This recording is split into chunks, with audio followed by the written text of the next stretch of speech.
In the 60th year of Konoha, the Hidden Leaf Village basked in the gentle embrace of late spring sunlight. The wind chimes at the eaves tinkled merrily, while the cherry trees shed their delicate pink blooms, unfurling new leaves as green as emeralds. A warm breeze swept through, lifting a flurry of pink petals that danced through the village, fluttering past the Hokage rock and arriving at the Ninja Academy. Within the classroom, Irika passionately lectured on the will of fire, yet the students below appeared as listless as frostbitten eggplants. He observed this lackluster response, diligently maintaining a serious demeanor despite the children's evident apathy. After all, they were merely children, and he couldn't be too harsh, Irika thought to himself. But when his gaze fell upon a certain blonde-haired boy, his lecture faltered, and the veins on his forehead began to pulse uncontrollably. The distracted students, hearing the sudden silence from their teacher, momentarily thought the class had ended, their eyes lighting up with anticipation. However, they were met with the fiery glare of their enraged instructor, following his line of sight to the peculiar boy in question. Seated in the center of the classroom was a youth whose hair gleamed like golden autumn rice, adorned with 6 whisker-like markings that seemed meticulously inked onto his face. His attire was so tattered it appeared salvaged from the ruins, giving him a rather disheveled appearance. "It's Naruto, he's in for it now," one student remarked. "Relying on the Hokage's favor, he's grown increasingly reckless," another added. "Naruto-kun," murmured a girl with white eyes, her expression filled with concern as she gazed at him, as if fearing for her most treasured possession. Shikamaru intended to offer a kind warning, but upon witnessing Irika's furious countenance, he could only sigh in resignation, feeling powerless to intervene. Uzumaki Naruto. As expected, the next moment, a thunderous roar erupted. The classroom fell into an immediate hush, all eyes wide with terror, fixated on the furious teacher and the slumbering Uzumaki Naruto, who lay sprawled at his desk. Seeing Naruto's obliviousness to the situation, the students collectively gasped. Truly, Uzumaki Naruto seemed fearless, even in the face of a teacher's wrath. Irika could no longer contain his frustration. He hurled a piece of chalk with precision. Bang! Such whiteness and length. "Wait, who hit me?" In a daze, Naruto stirred at the familiar voice, jolting upright with a start. Instantly, the classroom erupted into a chorus of laughter. Though these youngsters had yet to become ninjas, they had all begun to cultivate their chakra, and Naruto's voice resonated clearly with everyone. Given the precocious nature of children in the ninja world, they all quickly grasped the implication of his words. The boys wore peculiar smiles, while the girls blushed furiously. Sitting beside Naruto, Shikamaru couldn't help but rub his forehead, silently lamenting. Sleeping during class was one thing, but to actually indulge in a spring dream and, worse yet, vocalize it. "Uzumaki Naruto, please enlighten me on what I just said," Iruka Sensei seethed, veins bulging on his forehead. "Uzumaki Naruto, are you calling for me?" Naruto turned his head, looking around in a daze as if he had just awoken, provoking a chorus of laughter from his classmates. Gazing at the classmates who were laughing uncontrollably, Naruto felt an odd sense of familiarity. Goodness, where on earth have I ended up? What's going on? This is... As he surveyed the eclectic personalities surrounding him, he instantly recognized the location. The world of Naruto, the Hidden Leaf Village, the Ninja Academy. What on earth is happening? How did I end up here? His mind raced like a high-speed machine, desperately trying to recall attending a comic convention, where he had cosplayed as a character from One Piece, and then encountered the Empress, her long, beautiful legs captivating him. Oh, how he wished to touch them. Ugh. Yet, the memories thereafter faded like a kite severed from its string, lost without a trace. How did I end up in this situation? At this moment, Naruto resembled a lost lamb, bewildered as to why he had assumed the identity of Uzumaki Naruto. Before he could comprehend it all, Irika's thunderous voice crashed through the air like a tempest. "Uzumaki Naruto, step outside." Irika, seething with anger, was already overwhelmed by the chaos of truancy and mischief, and now this audacious individual dared to sleep soundly in his classroom, severely disrupting the learning of others. This was an outright challenge to his authority as a teacher. Snapping back to reality, Naruto instinctively shrank his neck like a turtle in the face of his teacher, the deeply ingrained respect for educators echoing in his soul. Upon hearing Irika's command, he instinctively moved towards the door. Suddenly, he realized there was something in his hand. Raising his arm, a peculiar black fruit caught the attention of everyone in the room. Uzumaki Naruto, Iraka's voice, filled with fury, transformed in pitch. Startled, Naruto shivered. The strange fruit in his hand nearly slipped from his grasp. Its most distinctive feature was the bizarre patterns swirling around its surface. This was indeed a devil fruit. Recognizing what he held, Naruto was even more astounded. This was not the counterfeit he had purchased on Taobao for the convention unexpectedly. It had traversed dimensions with him. With no time to ponder further, this was a devil fruit. Uzumaki Naruto, what are you doing? No eating in class. Hey, Naruto, what are you up to? Shikamaru beside him was equally taken aback by Naruto's behavior. Eating in front of the entire class was an outright provocation of the teacher's authority. Without a moment's hesitation, a powerful impulse surged within Naruto. As if this devil fruit was the golden opportunity he had been yearning for, he disregarded the astonished and bewildered expressions of his classmates, unhesitatingly seizing the cursed fruit before him and taking a decisive bite. The crisp sound of crunch reverberated through the once tranquil classroom, as if shattering some unspoken taboo.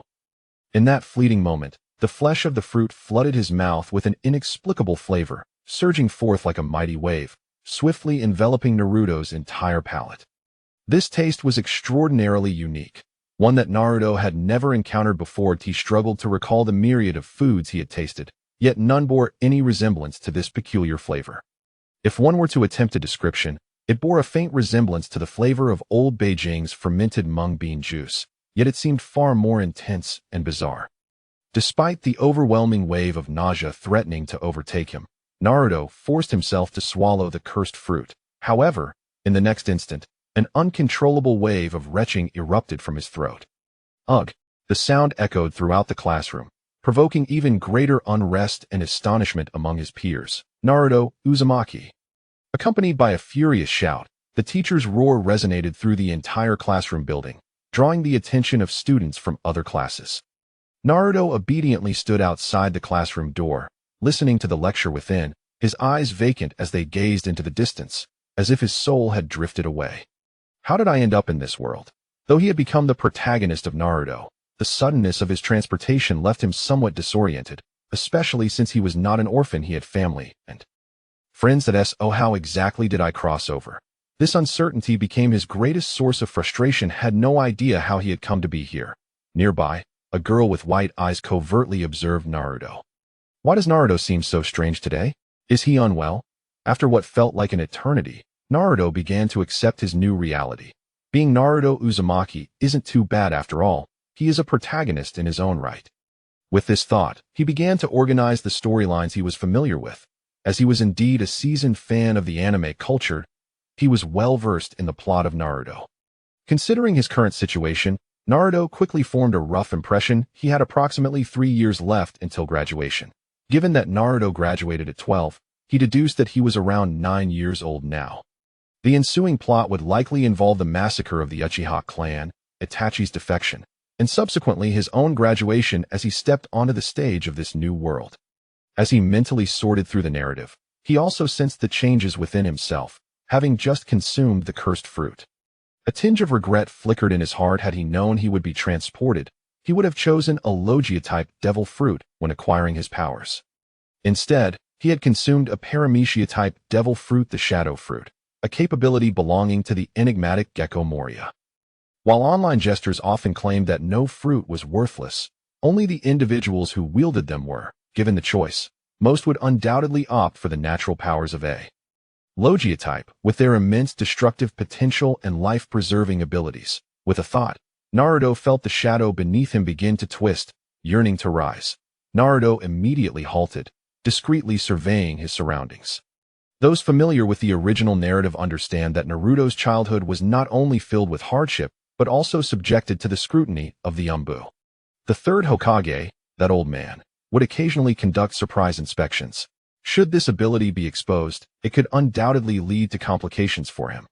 After all, the power to manipulate shadows is unparalleled in this world. The Nara clan's shadow techniques, renowned throughout the ninja realm, rank second only to bloodline jutsu in their legacy.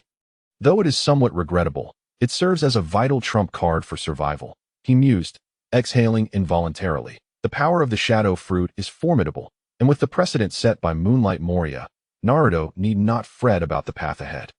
Time flies like an arrow, and the years weave swiftly. The bell signaling the end of class rang, and Irika strolled out of the classroom. "Come with me to the office for a moment," he instructed. Naruto, bewildered, followed Irika to the teacher's office, which was bustling with several other instructors. Upon seeing Irika lead Naruto in, the others reacted with a sense of familiarity. "Irika, what trouble has Naruto caused this time?" One inquired. "He's still just a child. A few words of admonition will suffice," another remarked. "Humph." With a light snort, Irika began to impart some wisdom to Naruto. Throughout the discourse, Naruto kept his head bowed, remaining silent. Irika pondered, feeling perplexed by Naruto's unusual quietness that day. "All right, you may go back now, but be sure not to doze off in class again, understood?" Irika implored earnestly. "I understand, Teacher Irika," Naruto replied calmly with a nod.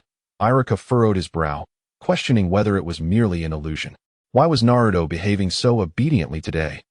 As Naruto departed, he contemplated his next steps. Having noticed the skepticism in Irika's eyes that I shouldn't be discovered, he reasoned.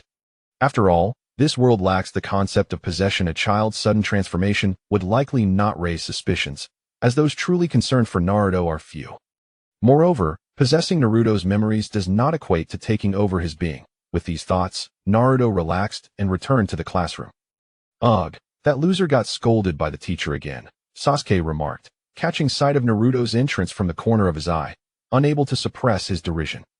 In the past, Naruto would have immediately retorted, perhaps even engaged in a quarrel with Sasuke. However, now he merely cast a nonchalant glance in Sasuke's direction. Sasuke frowned slightly. Was it merely a figment of his imagination? This person seemed entirely transformed. Sasuke-kun. Sakura gushed, infatuated. "Are you all right, Naruto?" Shikamaru asked curiously upon seeing Naruto approach. "All is well." Naruto nodded, aware through his memories that during this period he shared a friendship with Shikamaru and the others. Among the underachievers, Naruto and his companions Shikamaru, Choji, and Kib appeared to be friends on the surface, yet the former Naruto had been the true underperformer among them. Unaware of the changes that had transpired, "Did I ask everything truly fine?" "You seem quite different," Shikamaru remarked skeptically, scrutinizing Naruto, sensing a significant shift in his demeanor. Chapter 2. The Dilemma of Dining. Seated with poise, Naruto surveyed his surroundings with an air of calm, akin to a composed hunter. The classroom was filled with familiar faces. A significant number of the 12 young ninjas congregating here. Each one, reminiscent of tender radishes, was now exuberantly lively, some infatuated, others chattering incessantly, while a few indulged heartily in their meals, and others entertained themselves with playful antics. Every individual possessed distinct characteristics, much like the radiant stars scattered across the night sky. In days gone by, Naruto's presence would have been among them, inevitably engaging in spirited banter with Sasuke Uchiha, their exchanges as sharp as needles. During this era, the Uchiha clan had yet to face their tragic demise. Sasuke, proud yet not aloof, resembled a brilliant moon suspended in the sky. As Naruto's gaze drifted towards the back of the classroom, he found himself momentarily captivated. The girl with short hair. Her cherubic visage and pristine white eyes met his own, causing her to instinctively avert her gaze like a startled fawn. Could this be Hinata Hyuga? How utterly adorable. A spark ignited within Naruto, akin to discovering a rare gem. Her charming appearance, delicate demeanor, and noble yet unique lineage shone like the brightest star in the firmament. Yet, her timid nature resembled a bashful flower, blooming quietly in a corner of the classroom. "Is Naruto-kun looking at me? Has he remembered me?" Hinata pondered, her heart racing like a startled deer, her cheeks flushing a deep crimson akin to a ripe apple. It is indeed true that one can turn beet red upon encountering someone they admire. Naruto, feeling the weight of her gaze, hastily turned away, as if fearing the warmth of her enchanting eyes would scorch him. The curriculum at the Ninja Academy was rather tedious, predominantly consisting of theoretical lessons steeped in the will of fire, indicative of the peace prevailing in the ninja world at this time. At last, the school day concluded. Naruto exhaled a long sigh, feeling utterly exhausted. Despite the classes being theoretical, the textbooks exuded an aura of lethality. For someone as straightforward as Naruto, the impact was undeniably substantial. "Naruto, you actually didn't skip class today," remarked Shikamaru, his tone dripping with mockery. "How rude," Naruto retorted with an eye roll, quickly slipping back into his usual demeanor. "No matter, I'll head home early. Until tomorrow." As he watched his friends being picked up one by their parents, Naruto remained quietly observant. This was the feeling of an orphan. It felt peculiar. Memories of his own parents involuntarily surfaced in his mind, leaving him to wonder how he had traversed into this world and whether they had left behind a body. The most exasperating part was that his phone had not been formatted. Couldn't it just die already? Ah well, it matters not. Zhang Wei is no more. And I am now Uzumaki Naruto. Dismissing these thoughts, he cast a curious gaze around, taking in Konoha, which appeared even more vivid than in the anime. However, just as he took a couple of steps forward, he suddenly became aware of the peculiar glances from the adults around him and the faint whispers that fluttered through the air. Look, that demon fox has come out again. I truly cannot comprehend what Lord Hokage is thinking, allowing such a creature to remain in school. Shoo, keep your voice down. The Hokage has issued a decree. The words demon fox must never be uttered in his presence. What a detestable individual. Such words pierced Naruto's ears like a multitude of fine needles. Although he had prepared himself psychologically for this, he truly grasped the nature of this subtle cruelty only when confronted with it. It was not merely the hostility of a few, but rather the collective disdain of the entire village. Instinctively, Naruto furrowed his brow, a surge of indescribable bitterness rising within him. Yet, in the blink of an eye, he relaxed his features, as if those cold remarks were utterly incapable of affecting him. They are but ignorant mortals, he murmured softly, a faint smile even gracing his lips. He resolved to disregard the opinions of these individuals. After all, he deeply resonated with a saying from his brother, when the dogs of the village bark, other dogs will follow suit, and as for the reason behind their barking, they likely do not understand it themselves. It was not worth his ire to engage with such foolish beings. This was a world of the extraordinary, where the powerful could rend the heavens and transcend life and death. To care about the thoughts of mere ants in such a realm was incomprehensible to him. In a world governed by overwhelming strength, it baffled Naruto that ordinary people held sway, while these ninjas were merely weapons in the hands of the common folk. He found it utterly perplexing. One could observe how the esteemed Lord Chao, even with a gun in hand, dared to proclaim his aversion to beef. Now, with chakra, the status of these ninjas had only diminished further, truly an enigmatic world. Even Uchiha Madara's vision for world peace involved luring humanity into dreams. Naruto was at a loss for words. With infinite Tsukuyomi, he could simply alter the will of all, forcibly ushering in peace. If only 1 or 2 generations passed in safety, the world's dynamics would inevitably shift. The Hokage's office, a grand edifice rising majestically at the village's heart, stood as a testament to its significance. Entering the building, the light gradually dimmed, as if stepping into a corner forgotten by time. In this somewhat shadowy room sat an elderly man, quietly smoking a pipe, the hazy tendrils of smoke enveloping the space in a subtle aroma of tobacco. Before him knelt a masked Umbu ninja, his figure appearing somewhat indistinct in the dim illumination. The mask concealed his visage, rendering his expression unreadable. Yet the slight bow of his head revealed a profound reverence toward the old man. The elder inhaled deeply, exhaling slowly. The smoke coalesced into a delicate cloud before him. His gaze settled on the Umbu ninja, a silence enveloping them for a moment before he spoke. Very well, you may leave. His voice was deep and tranquil, betraying no hint of emotion. The third Hokage observed the departing figure of the Umbu, internally considering his next moves. Continuing to puff on his pipe, he calculated how much money remained in Naruto's pocket. Should last another 2 days. Perhaps I shall deliver him some funds in a couple of days. The third Hokage contemplated the unique concern he harbored for Naruto, a child who always seemed to evoke his special attention. Meanwhile, on the bustling streets of the village, Naruto wandered aimlessly. After meandering for a while, he quickly succumbed to a sense of boredom. From his current perspective, venturing outside was hardly a pleasurable endeavor. Recalling the memories in his mind, he returned to his home. Residing on the 2nd floor, his room, though modest, was a decent space for a child. This was, of course, under the assumption of being an ordinary child. As the son of the 4th Hokage, Naruto was entitled to his own home. Yet it appeared to be under the stewardship of the 3rd Hokage now. Not to mention the legacy left by Kushina. The sensation of being watched dissipated. Glancing out the window, Naruto pondered whether it was due to this body. Whenever someone fixed their gaze on him for an extended period, he could sense it.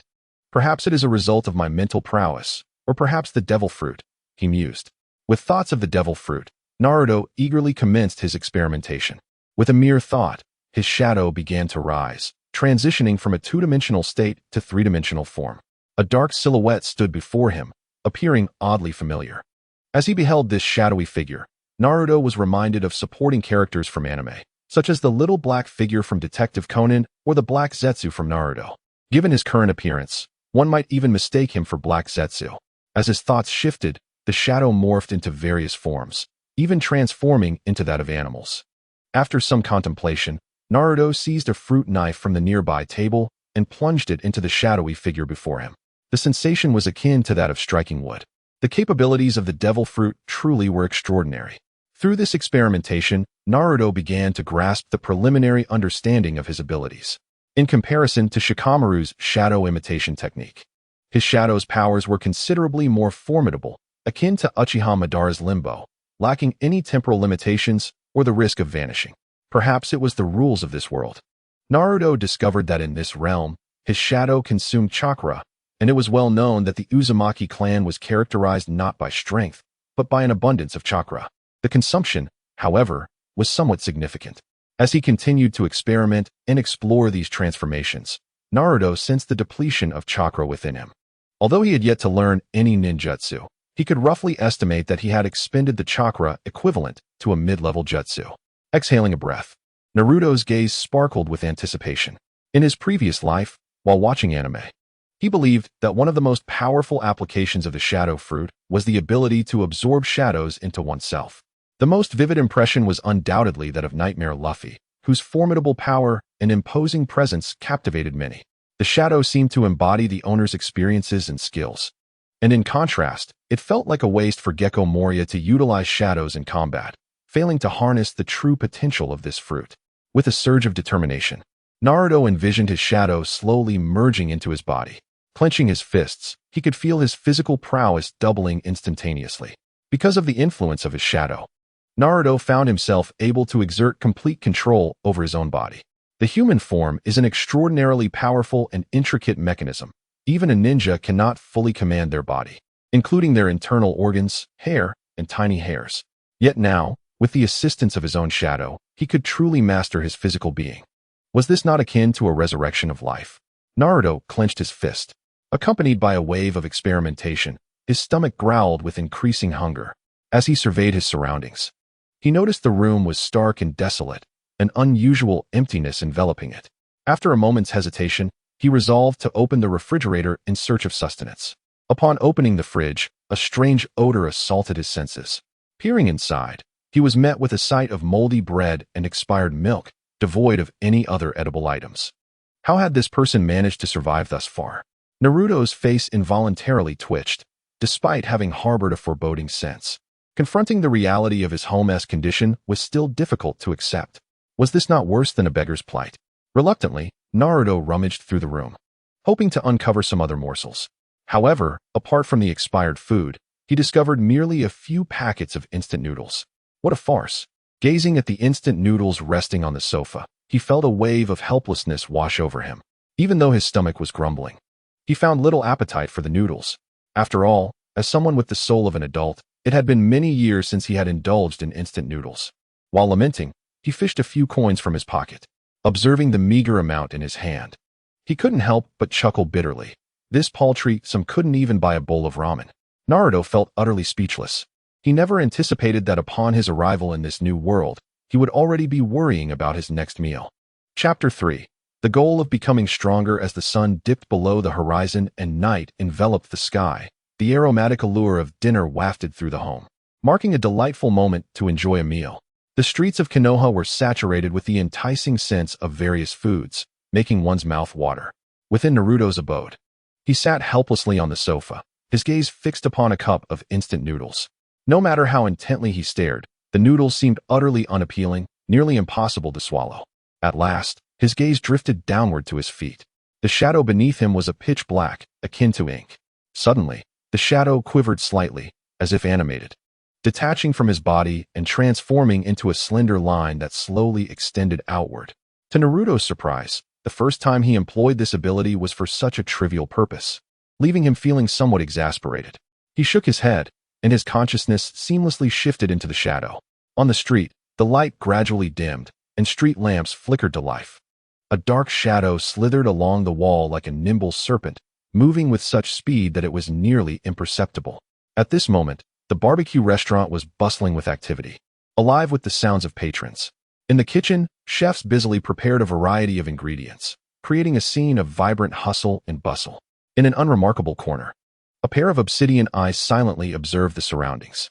When their gaze fell upon the neatly arranged platters of meat, the shadow's eyes flickered slightly, as if captivated by the delectable offerings. Such a delightful feast. My apologies, dear friend. Naruto felt a pang of guilt, for this was indeed the domain of his good comrade. The shadow glided across the ground like a specter, and when it vanished, the dishes of roasted meat in the kitchen seemed to disappear as if enchanted. Where have the freshly cut meats gone? Am I so overwhelmed that I am imagining things? Perhaps some greedy soul has stealthily taken them away. The chef pondered momentarily before resuming his task of slicing meat. The shadow exhibited no chakra fluctuations, as if it were an intrinsic part of this world. Thus, despite the presence of formidable individuals nearby, none detected its peculiarities. Back at Naruto's home, the shadow returned like a wraith, extracting ingredients from within its form. Naruto had already prepared the cookware, and it was fortunate that, at least in this regard, the third Hokage had not been miserly. Though the house was small, it was well equipped, akin to a diminutive sparrow possessing all its vital organs. The sizzle of cooking resonated like a culinary symphony. An enticing aroma wafted forth, much like a clear spring, and Naruto could not help but take a deep breath. The scent seemingly sprouting wings and invading his nostrils, prompting an involuntary swallow. Is this venison? I initially thought it to be beef, but it turns out to be deer meat, which, as he recalled from the original work, was raised by the Nara clan, a true delicacy. Not only nutritious, but also capable of replenishing chakra. Naruto licked his lips and began to devour the meal with great fervor. The flavor was simply exquisite. In a whirlwind, he polished off several platters of venison. With a satisfied belch, he reclined on the sofa. This is bliss. Nothing compares to the joy of feasting on meat. Having satisfied his hunger, he could not help but ponder the future. Having traversed into another realm, he could not afford to be a mere idler. The overarching narrative of the Hokage world remained straightforward. Romantic entanglements were not his current concern. In this new existence, his singular desire was to grow stronger. And if fate allowed, he wished to return to experience his mother's cooking once more.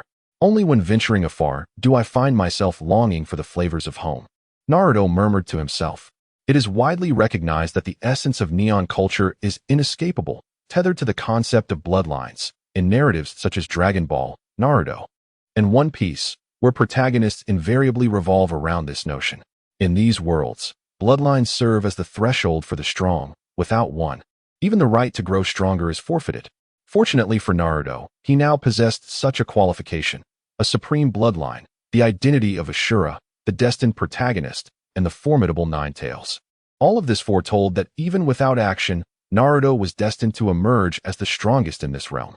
In the original narrative, Naruto, from beginning to end, has predominantly mastered only the Rasengan and Sage mode, with the former being an unfinished technique that necessitates the aid of shadow clones, and the latter merely at a nascent level. In contrast, figures such as Minato and Hashirama can effortlessly enter Sage mode in an instant. In times of peril, the Nine Tails would release chakra to shield him, and should he falter, the power of the Sage of Six Paths would bestow him with enhancements. This is the privilege afforded to the protagonist.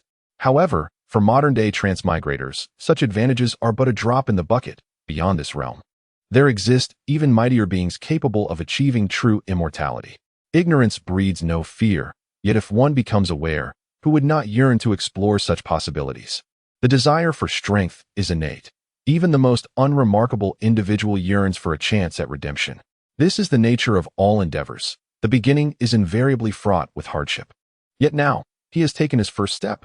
To grow stronger, to surpass the formidable beings of the Six Paths, to attain genuine immortality, and to traverse the void itself.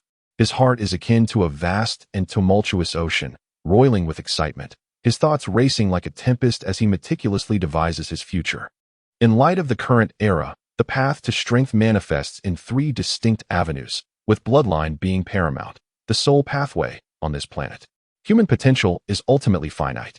In the realm of ordinary individuals, life may appear lengthy, yet when confronted with the urgency of action, one soon realizes that time is woefully insufficient.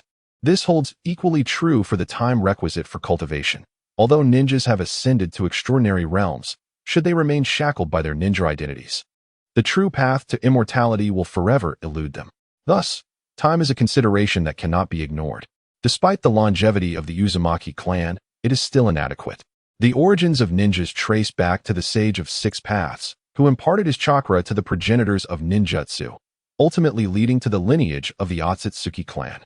Therefore, for individuals on this planet to become true masters of the Six Paths, the only viable route is through bloodline. Conversely, to attain strength, one must gather the bloodlines of the Sage of Six Paths. In this regard, Orochimaru serves as an exemplary figure, embodying the notion of becoming increasingly formidable with age. From the third Hokage's era to the seventh, he has thrived, growing ever younger and more powerful, showcasing the might of time, given sufficient duration. Even an ordinary person can metamorphose into a powerhouse. The allure of the devil fruit lies in the desires of the heart. For Moria, the pursuit is to have companions unafraid of death by his side, guiding his development towards a legion of undead. Yet what is it that I seek? Naruto murmurs to himself, his gaze clouded with confusion. Ultimately, the development of the devil fruit hinges upon oneself. Thus, one must first clarify their direction and discern their true aspirations. As an ordinary person, even if dreams were once harbored in youth, the passage of time has dulled them amidst life's incessant hustle. After traversing half a lifetime, it is only upon pausing to reflect that one realizes their initial intentions have been lost. Not time, but dreams. What is it that I truly desire? It seems I have already transformed. He has transformed into the very embodiment of the adults he despised in his childhood. Outside, a gentle breeze rustles the leaves, while Naruto stares blankly at the ceiling, which is as pristine and void as his heart. This dilemma can be pondered gradually. There is no need to hasten the development of his devil fruit. Since he cannot find his own path, he shall first tread the path of others. The issue of bloodlines is not a significant concern. He can begin to merge his lineage through his own devil fruit. Setting aside the bloodline issue, the next matter at hand is energy. Though the world of Naruto is renowned for its legendary eyes, the true contention lies in the distribution of energy. In this world, everything is composed of chakra. The human body contains chakra, and the world is brimming with natural energy. Even the cosmos is infused with chakra. During the climactic battle with Naruto, Kagaya Akatsuki employed a technique to forcibly absorb solar energy, illustrating that this world is fundamentally constituted of energy, albeit a rather domineering form of it. This understanding is pivotal, for once one possesses such awareness, it lays the foundation for cultivating immortality. So what is immortality? It is the ability to traverse freely between realms, to wander beyond the confines of heaven and earth, and to exist eternally. To become an immortal, one must first attain a formidable strength. By absorbing the energies of the universe, one continually enhances their own abilities, ultimately shedding the old corporeal form to achieve the sublime state of an immortal body, thereby attaining eternal life. Furthermore, a clear comprehension of the world is essential. Only by discerning the essence and laws of the world can one uncover the infinite possibilities it harbors, leading to the exploration of myriad methods and paths to immortality. The final obstacle, which is also the Achilles heel of all ninjas, is the body.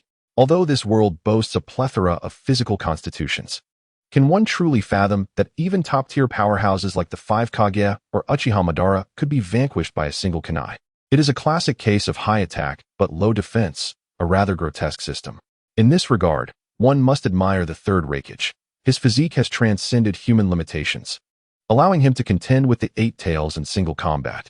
His demise was equally grand, surrounded by thousands of ninjas. He fought for 3 days and nights until his chakra was completely exhausted. Defensive measures and strategies must be gathered. These are not insurmountable challenges. Hence, the forthcoming plan for strengthening has become quite straightforward: to train his body while simultaneously developing the chakra within. Next, he shall embark on a journey of self-discovery to uncover the methods of immortality. With a plan and a goal in mind, Naruto finally breathes a sigh of relief. Chapter 4. Hinata, having traversed into a realm filled with surprises and expectations for the future, longing for his homeland, Naruto found himself utterly fatigued after merely half a day. Resembling a weary puppy, with a clear path laid before him, he could finally settle down for a good night's sleep. A restful night brought the gentle morning breeze, perfumed with the scent of blossoms, awakening him from his delightful dreams. Upon waking, his first concern was the lack of food. The house was bare, and even the most skilled cook would find it difficult to prepare a meal without ingredients. This world certainly posed its challenges. Naruto pondered that he could not continue in this manner.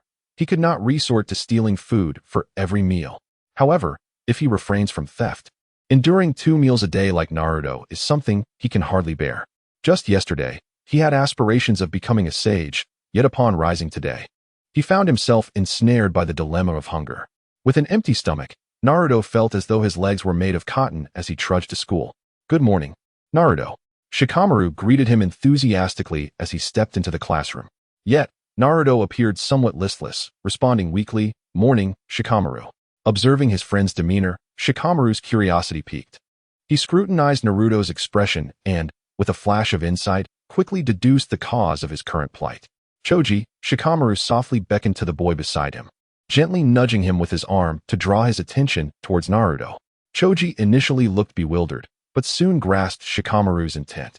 He turned his gaze in the direction Shikamaru indicated and noticed Naruto's unusual state. After a moment as contemplation, Choji broke into his characteristic hearty smile and offered his snacks, saying, "Here, Naruto, have some snacks." Naruto was taken aback that Choji would willingly share his food. He stared at him in surprise, momentarily at a loss for words. It is known that the Akimichi clan's secret technique requires the storage of substantial fat reserves to convert into chakra when needed. Thus, for members of the Akimichi clan, food is as vital as life itself, making the act of sharing their provisions almost inconceivable. Nevertheless, Choji unhesitatingly extended his snacks to Naruto, leaving him both astonished and touched. "Thank you," Naruto exclaimed, regaining his composure and expressing his gratitude. As he accepted the snacks, a warm sensation surged within him. This is the essence of true friendship. He did not hesitate further, consuming a small portion, which rejuvenated his spirits slightly. Not far behind them, a girl with pale eyes discreetly observed the unfolding scene. Her gaze flitting between Naruto, Shikamaru, and Choji, as if she sensed Naruto's predicament. "Has Naruto not eaten?" Hinata's small face reflected a hint of concern as she clenched her pocket, where her allowance lay. She yearned to assist him, but found herself unable to confront Naruto directly. The teacher soon arrived. Irika, upon entering the classroom, immediately noticed Naruto seated quietly at his desk. Surprised that Naruto had chosen not to skip class today, Irika recalled that this particular student often engaged in mischief to garner attention. In the past, he would either arrive late or cause disruptions.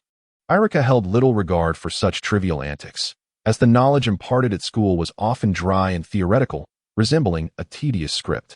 In the world of ninjas, the dissemination of knowledge is akin to a disease. Apart from bloodline inheritance, it is primarily passed from teacher to student. The so-called Ninja Academy serves chiefly to indoctrinate these children, instilling in them the will of fire. Moments later, the bell rang, signaling the end of class. Yawning, Naruto stood to excuse himself for a restroom break. Having endured only half a day of lessons, he found himself already weary of this monotonous existence. What value does the will of fire and its theoretical teachings hold?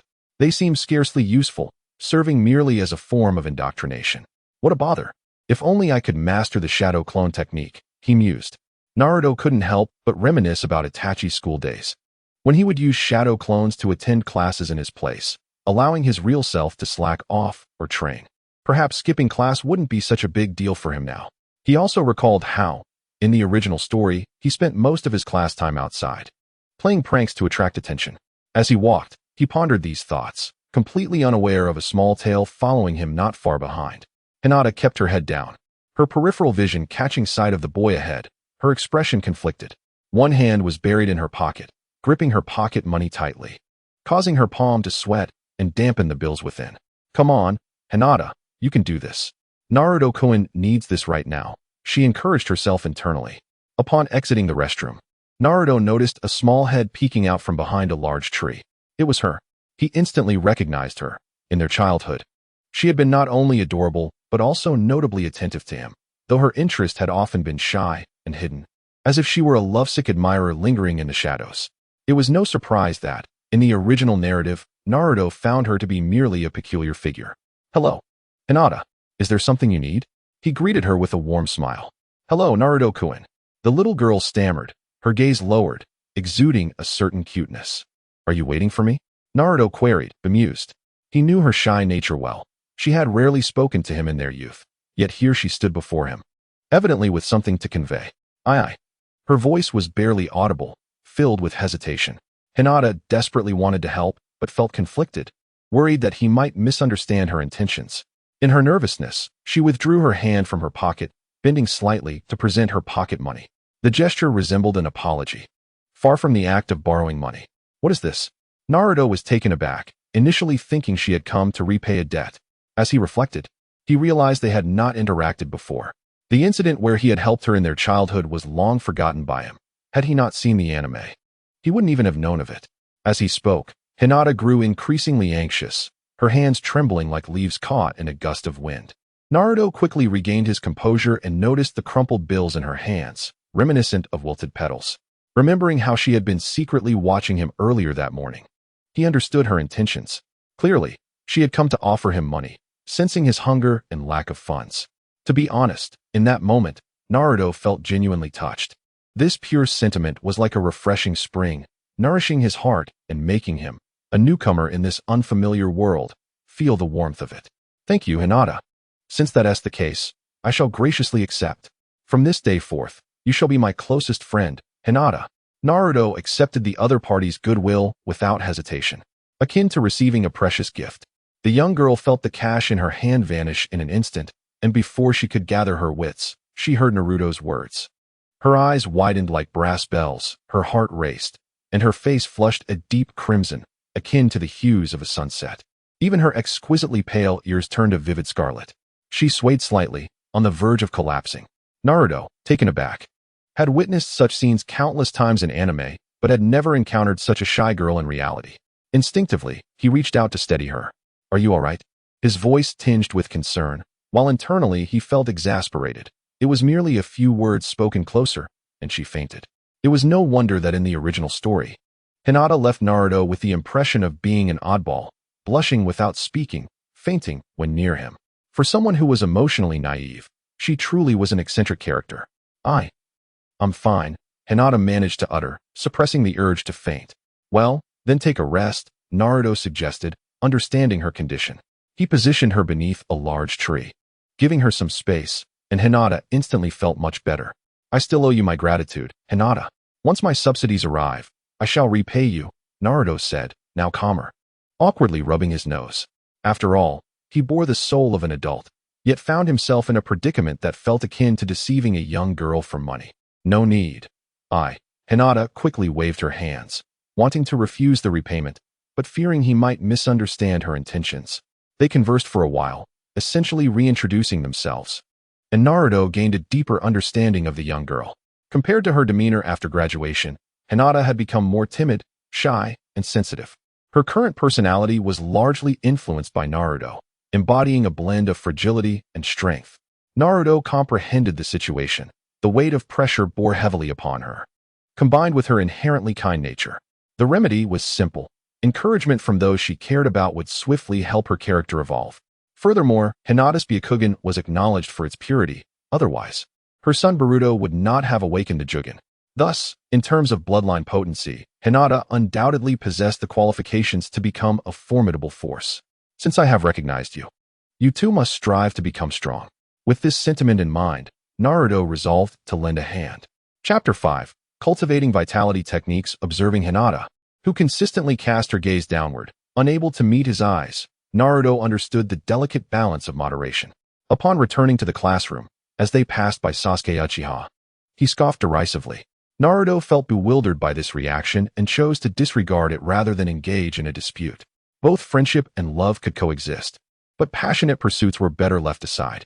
Unlike in the original narrative, where Naruto devoted his life to reclaiming Sasuke, he found it difficult to emulate such fervor. If a friend rebelled, he could simply deliver a few punches. If that proved insufficient, he could administer more. Time flows like a fleeting shadow, yet Naruto has grown weary of this monotonous existence.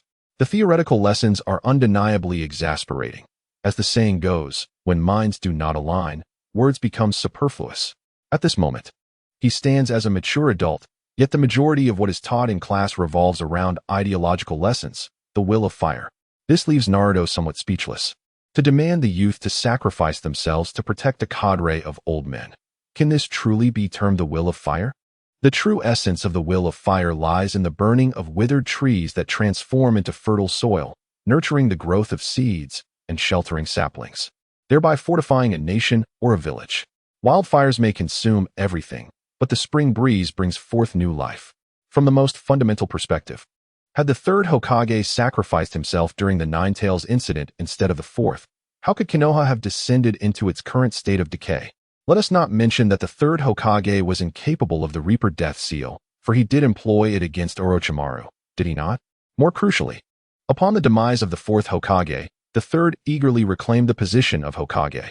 Such contradictory actions reveal that the so-called will of fire is merely a facade used to indoctrinate the populace. Naruto, disinterested in further discourse, decided to escape from class. Indeed, Naruto's audacity has grown. Shikamaru was deep in slumber, Choji stealthily indulging in snacks, and Hinata was wholly absorbed in her note-taking. Yet, as Naruto slipped away, they all perceptively noticed his departure. However, Naruto had often behaved in such a manner, and his friends had long since become accustomed to it. Even Irika merely cast a casual glance, showing little concern. Upon leaving the school, Naruto ventured into the forest. Though he had some money in his pocket, he was acutely aware of his circumstances. Even with wealth, spending it would be a challenge. Thus, he resolved to learn some outdoor skills and assess his current abilities. As he stepped into the Konoha forest, the towering trees stood like loyal sentinels, their trunks reaching for the heavens. The warm sunlight filtered through the leaves like shards of gold, casting dappled patterns upon the ground, reminiscent of falling petals. Strolling through the forest was a refreshing experience, akin to being in a realm of enchantment. Arriving by a small river, Naruto began to stretch and engage in basic exercises. As he performed sit-ups and squats, the excitement in his eyes burned like a flame, impossible to conceal. What a powerful physique he possessed. Despite enduring the hardships of malnutrition, the strength of his body surpassed his expectations. Thus, my plan can proceed smoothly, he mused. Let's first test the effects of body training. The fusion of souls had significantly enhanced his memory, prompting recollections of the martial arts he had studied in his previous life, health cultivation techniques, Tai Chi, and various philosophical concepts of martial arts, all invaluable assets. Yet, what mattered more was possessing an extraordinary ability in this world. The shadow clone technique allowed him to transfer the experiences and memories of training back to his original self. In Naruto's eyes, the true purpose of this ninjutsu was experimentation, an exploration of martial arts. It is widely acknowledged that the creation of martial arts techniques is an endeavor fraught with peril. The human body is an intricate masterpiece, with its meridians and acupoints delicately interwoven. Even the slightest injury can lead to profound repercussions. Thus, even within the realm of the extraordinary, the ability to forge such techniques remains a daunting task. However, with the advent of shadow clones, the dynamics change significantly. One can employ shadow clones for experimentation, truly experiencing the nuances of various techniques. With such a remarkable ability at one's disposal, what cannot be created? In contrast, this world boasts formidable ninjutsu, yet its practitioners often confine their use to combat. This thought caused Naruto to shake his head in disbelief. Yet, he found himself in a quandary. He had yet to delve into the realm of ninjutsu. Rummaging through his memories, the current Naruto could only wield one technique, the transformation technique, and he had managed to develop his own seduction technique. As for the clone technique and the substitution technique, he had yet to master them. This made Naruto's lips twitch in frustration. Even with the influence of the Nine-Tails chakra, he shouldn't be so inept. Not to mention, he possessed the influence of Ashura's chakra within him. Pondering these thoughts, Naruto began to experiment with the techniques he had learned in his previous life, where he had been confined to an office, diligently studying various health-preserving practices. He had dabbled in Tai Chi, Ba Duan Jin, Wu Qin Shi, and Jingang Gong, executing each with a semblance of skill. He had first learned Tai Chi during his university days, while the others came later in his professional life. With a flourish, he struck the opening posture of Tai Chi unbeknownst to him. Members of the Umbu were covertly observing Naruto. Upon witnessing this scene, they merely cast a glance and returned to their duties, uninterested. Tai Chi is a treasure of traditional Chinese culture, integrating elements of philosophy, medicine, health preservation, mechanics, and aesthetics. Its core principles revolve around yielding to overcome rigidity, quietude to control movement, and the weak prevailing over the strong. Through slow, fluid, and harmonious movements, it aims to cultivate the body, refine the spirit, and elevate one's emotions. The origins of Tai Chi can be traced back to ancient Taoist philosophy and martial arts practices. The slow and continuous movements of Tai Chi engage the entire body, enhancing muscular strength and joint flexibility, while also improving overall coordination. Long-term practice of Tai Chi can bolster one's constitution and enhance immunity. What Naruto learned was a simplified version of the 24 forms of Tai Chi in his previous life. He had practiced it, though it had not evoked any particular feelings, merely a simple form of physical activity. This time, however, the experience was markedly different.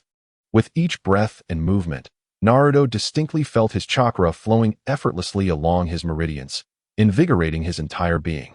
In that moment, his eyes sparkled with excitement. Although he was uncertain of the specific outcomes, the sheer marvel of the experience filled him with joy. Tai Chi emphasizes intention over action, a principle Naruto firmly grasped. After successfully completing a round, he felt an involuntary relaxation wash over him, his chakra pulsating with an unprecedented vitality. He sat quietly, allowing both body and mind to rejuvenate. Once the peculiar sensations within him dissipated completely, Naruto resolved to explore other techniques. Having experimented with Ba Duan Jin, Wu Qin Shi, and the 8 sections of Vajra, all of which proved effective, Naruto realized that the results were not immediately apparent. After a moment of contemplation, he understood the necessity of choosing one practice, for one cannot overindulge without consequence. Thus, he opted for Tai Chi and Wu Qin Shi. Upon completing his training, Naruto then turned his attention to the capabilities of the devil fruit. As his shadow entered his body, he attained complete mastery over it, simultaneously augmenting his attributes twofold. This bestowed upon him the passive ability akin to the miraculous skill of life restoration, facilitating the development of his techniques with remarkable precision, allowing for near-flawless execution. He reveled in this exhilarating sensation. As night fell, filled with satisfaction from both his training and newfound powers, Naruto envisioned a promising future. With clarity ahead, he walked slowly to the riverbank, gazing at the shimmering surface of the water, pondering how to procure dinner that evening. After all, thievery was not a sustainable option. It was both unethical and bound to lead to discovery. Standing at the water's edge, he suddenly had an idea, picking up 2 pebbles from the ground. Glimmering faintly in the sunlight, he took a deep breath, focused his mind, and with absolute control, launched the stones with astonishing speed. As if they had been imbued with life, piercing the water's surface to strike the fish below. With a splash, a large fish was hit, eliciting a surge of joy within him. Seizing the moment, he cast several more stones, successfully capturing several large fish in no time. Satisfied with his bounty, Naruto set about preparing the fish, skillfully dispatching and thoroughly cleaning them to ensure no scales or entrails remained. Finally, dragging his catch, he made his way home with a light-hearted step. Chapter 6. Bullying yet again. It was that little brat. Such misfortune. What could the 3rd Hokage be thinking? Keep your voice down. We mustn't let him hear. Let us not forget the 3rd's orders. It is all this brat's fault. Had it not been for him, the 4th wouldn't have left. If it were up to me, he should be eliminated. As Naruto approached a crowded street, the people around him began to murmur. Though their voices were hushed, Naruto, with the heightened senses of a ninja and the chakra coursing through him, overheard their whispers. In the past, he may have been oblivious to their discussions and their disdain for him, perhaps wishing for their acceptance. But now he was different, coldly regarding them with indifference. Naruto continued on his path. What audacity this little brat has. Did he just glare at us? Enough of this. Let us not stoop to his level. Keep your distance to avoid bad luck. Where did this boy procure such fish? At that moment, someone noticed the large fish trailing behind Naruto. It is likely that this was obtained through theft. I never imagined that this scoundrel would stoop to such petty thievery. At that moment, someone emitted a low grunt and stepped forward, obstructing Naruto's path. Youngster, from where did you procure this fish? The man grunted, his tone stern and his gaze laced with disdain. This is a catch I made in the river, Naruto replied. Preposterous. You, a mere child, could not possibly have captured such a large fish. It must have been stolen. Speak quickly, whose fish did you pilfer? The man scrutinized Naruto with a condescending glare. Due to malnutrition, Naruto appeared rather frail, and with his unkempt yellow hair, he indeed looked like an easy target for bullying. Step aside, this matter does not concern you, Naruto replied, his impatience evident, unwilling to engage in further explanation with these individuals. You wretched fox demon, do you think you have any right to defend yourself? If you dare to steal today, tomorrow you will commit murder and arson. Exactly. He must be taught a lesson. The crowd echoed in agreement. A glimmer of smugness flickered in the man's eyes as he instinctively reached to grab Naruto's hair. However, Naruto stepped back, raising his head to meet the man's icy gaze. Upon locking eyes with Naruto, the man felt a chill run down his spine, causing him to involuntarily retreat 2 steps. Haha, little Yoko. I never expected you to be so cowardly, frightened by a mere child. How ridiculous, towering in height, yet terrified. Laughter erupted from the surrounding crowd. The man known as Yoko's face flushed crimson, and he instinctively stepped forward, raising his arm to strike Naruto. With a cold glint in his eyes, Naruto was not one to simply endure bullying. He raised his arm and grasped the man's descending fist. What do you think you are doing? Let go. You struck first. Baka-Yuru, I command you to release me. The man kicked out with little mercy, aiming straight for Naruto's abdomen. Seeking death, Naruto thought. A surge of murderous intent erupting within him like a volcano, yearning to reduce his assailant to ashes. However, he was acutely aware of his precarious situation, surrounded by a throng of onlookers, with the Umbu lurking in the shadows, ever watchful. Should he dare to kill in plain sight? Even as the son of the 4th Hokage and the Jinchuriki of the 9 Tails, he would face dire consequences. Thus, Naruto was forced to retreat once more, though his gaze grew ever colder, akin to the chill of a millennium-old glacier. Umph, you despicable wretch, it is you who have stolen my family's fish. Return it to me at once. The man, having failed to strike Naruto, began to regain his composure, initially regretting his actions. He perceived Naruto's retreat as a sign of fear, and a sly smirk crept upon his lips as he lied. This fish was caught by my own hand. This is undeniably my family's fish. Just ask those around us. Indeed, little brat, you should promptly return the fish to its rightful owner. With your frail physique, how could you possibly catch such a sizable fish? Do not refuse a drink only to suffer the consequences. Surrounded by a throng of individuals siding with the man, Naruto found himself the target of their cruel amusement, as bullying the weak afforded them a perverse sense of retribution. Even if the Hokage were to admonish them, the collective nature of their actions would shield them from blame, and besides, they had often tormented Naruto before without facing any consequences from the Hokage. A tide of anger and humiliation surged within Naruto, overwhelming him with resentment. He never anticipated that his journey into this world would subject him to such torment. Observing the mocking and hateful glances from those around him, he chose silence, mentally cataloging their faces. Without uttering a harsh word, he cast aside the fish and swiftly departed. Humph, at least you know your place, the man scoffed, gleefully picking up the fallen fish. He wondered if his wife had prepared dinner. He could add another dish to the meal that evening. Oblivious to the icy glare Naruto directed at him, the man turned away with satisfaction. Upon returning home, Naruto could no longer contain himself. The chakra within him threatened to erupt. He wrestled to suppress it, though the murderous intent in his cold eyes was unmistakable. Cursed wretches, all of them deserving of their fate. His earlier good spirits were thoroughly shattered by those miscreants. A noble man avenges after 10 years. But a petty man seeks revenge tonight. This experience of bullying was new to Naruto, leaving a profound impression on him. Consumed by rage, he devised plans to eliminate those tormentors without arousing suspicion. Suddenly, a series of knocks interrupted his dark thoughts. Instantly, Naruto regained his composure, sensing a formidable chakra outside the door. The 3rd Hokage. Presently, only 2 individuals would come to his home. The 3rd Hokage, Hiruzen Sarutobi, or his teacher, Irika. The immense chakra presence could only belong to the 3rd Hokage. What could bring him here at this moment? Naruto pondered, yet he proceeded to open the door, his expression shifting to one of warmth. Grandfather, what brings you here? Ah, I heard you were short on money, so I came to bring you some. Next time you find yourself in such a predicament, come straight to the Hokage Tower. The 3rd Hokage replied, his face softening with paternal affection, devoid of any imposing presence, resembling a kindly old neighbor instead. Little Naruto, why did you skip class again today? Were you causing trouble?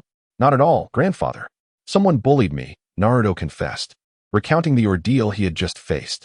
Ah, they are merely ordinary folks, not your enemies. They were only jesting with you.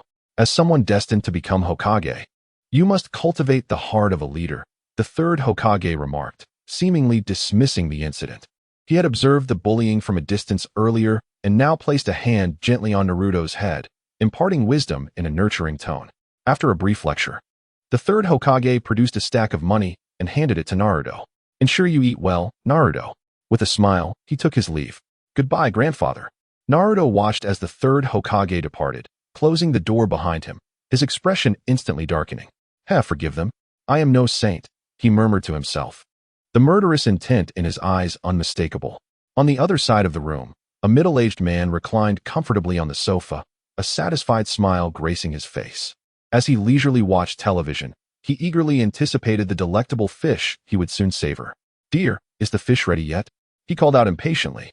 After a moment, a slightly irritated voice emerged from the kitchen, belonging to a middle-aged woman. Yes, just a moment." The man, hearing this, grumbled in dissatisfaction. "Hurry up. I can hardly wait to enjoy that fish. I need it to accompany my drink." All right, came the woman's voice again from the kitchen, but she added, "By the way, you took that fish from the fox demon. Aren't you afraid he'll come after you for revenge?" "Afraid of what?" The man laughed dismissively. "Even if he is a fox demon, he's merely a little brat. What can he possibly do?"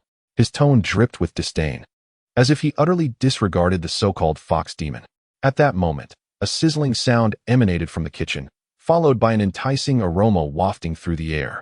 The middle-aged woman carefully emerged from the kitchen, holding a plate. In the corner, an unnoticed shadow waited silently. Do they really think me so easy to bully?" Naruto heard their exchange, his murderous intent growing colder. The man at the dining table gazed at the prepared fish, unconsciously licking his lips, his hand instinctively reaching for chopsticks. "What's the rush? No one is competing with you." The woman's words trailed off abruptly, her eyes widening in disbelief. The man's movements froze as well, his expression revealing utter incredulity. The chopsticks he had extended did not grasp the fish on the plate, but instead pierced his wife's throat. "What is happening?" Panic flickered in the man's eyes as he attempted to withdraw his chopsticks, only to realize his hands had become immobile. His gaze filled with increasing alarm. "What is wrong with me?" he thought, realizing only his mouth could move. With a sickening sound, the chopsticks were pulled from his wife's throat, her eyes widening in shock. Disbelief washing over her as she failed to comprehend the situation. "Who is it?" The man finally reacted, his voice tinged with fear. "Guess," a voice beside him rang out, cold and laced with lethal intent. "It's you, the Nine-Tails brat. What do you want?" The man's expression turned to one of terror as he immediately recognized the voice, now frigid in its tone. Naruto remained silent, merely chuckling coldly. His laughter conveyed everything. "Please, I was wrong. I beg you, spare me." The man's eyes brimmed with fear as his hands involuntarily moved, the bloodied chopsticks directed towards his own eye socket. A plea echoed in the air, and he now felt a twinge of regret for having tormented the fox spirit without cause. This creature must have employed some arcane sorcery. It is not that you realize your mistake, but rather that you are acutely aware of your impending demise. Naruto's cold voice rang out, accompanied by a soft, suffocating sound. Only after silencing these two did a modicum of calm settle within him. Although this was his first act of taking a life, he bore no psychological burden. The reasons for this were twofold. Firstly, he had never regarded these individuals as human. Secondly, who among us does not harbor a shadowy darkness within? Yet, as he gradually regained his composure, Naruto suddenly recognized that he had acted impulsively. After all, the deaths of these two would undoubtedly be discovered by tomorrow. Even if he had a means to dispose of the bodies, their abrupt disappearance would surely raise alarms among their friends and family. Moreover, the third Hokage was fully aware of today's events. Thus, once news of their demise spread, suspicion would inevitably fall upon him. Contemplating this, Naruto narrowed his eyes, a glint of icy resolve flashing within them. Since concealment was no longer an option, he might as well orchestrate a grand distraction to divert attention. Naruto murmured to himself. Chapter 7. The Zombie Uprising. Whenever significant events transpired in Konoha, no one would pay heed to his trivial status as a Jinchuriki. Creating chaos while ensuring he remained under suspicion was precisely within Naruto's capabilities. Zombies. With that thought, he promptly set his plan into motion, his shadow gliding like a specter, stealthily eliminating those who had once tormented him, those who had pelted him with stones, contaminated his meals with sand, or sold him expired milk. He either stole their shadows or transformed them into zombies, compelling them to sow mayhem. On a tranquil night within the Uchiha clan, Uchiha Fugaku, having indulged in a hearty meal, sat leisurely in the corridor sipping tea, a rare moment of relaxation. As tensions between Konoha and the Uchiha clan escalated, he knew such serene moments would become increasingly scarce. The moon shines brightly. Uchiha Fugaku gazed at the celestial orb, letting out a sigh. Chief, something terrible has happened. Just as Fugaku was lost in thought, a panicked Uchiha guard rushed over, breathless with urgency. What is it? Akiyuki, why are you in such a frenzy? You're embarrassing the Uchiha clan.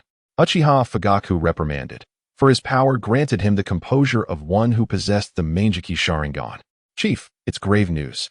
Akiyuki's eyes were filled with terror and disbelief, as though he had witnessed something unfathomable, but the urgency of the situation left him unable to articulate it clearly. Calm down. You fool. What calamity could possibly befall the village? Uchiha Fugaku's expression grew grim, his heart racing with unease.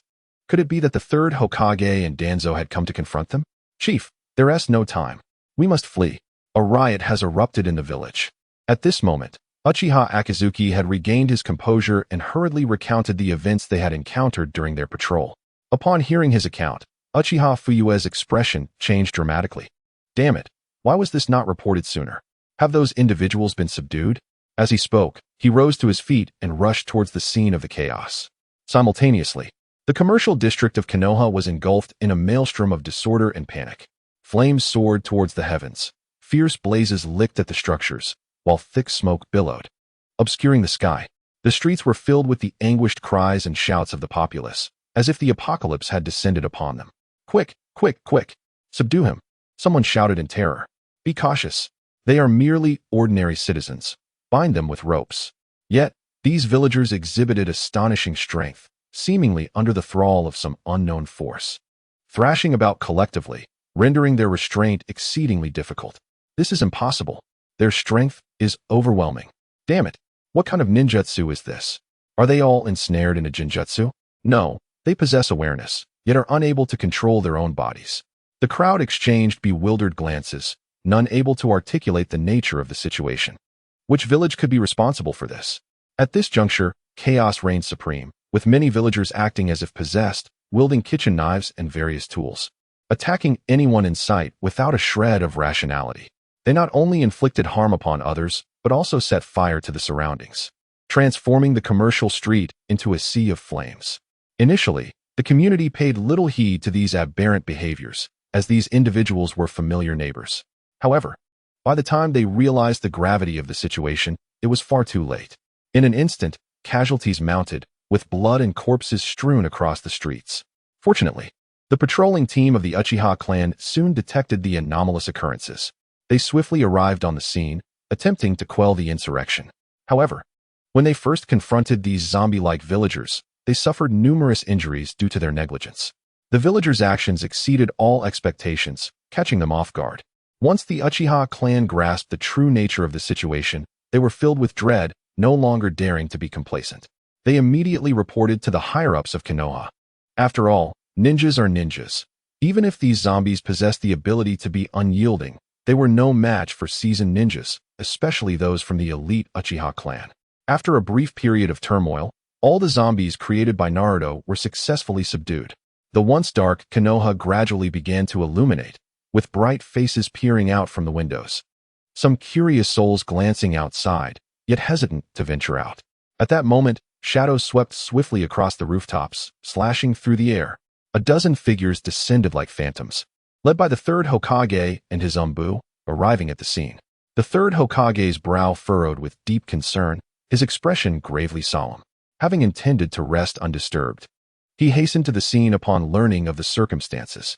Upon arriving here, one is immediately confronted with a horrifying scene: burning houses, ravaged streets, and villagers writhing in agony upon the ground. What could have transpired? The third Hokage's expression darkened, an involuntary aura of authority emanating from him.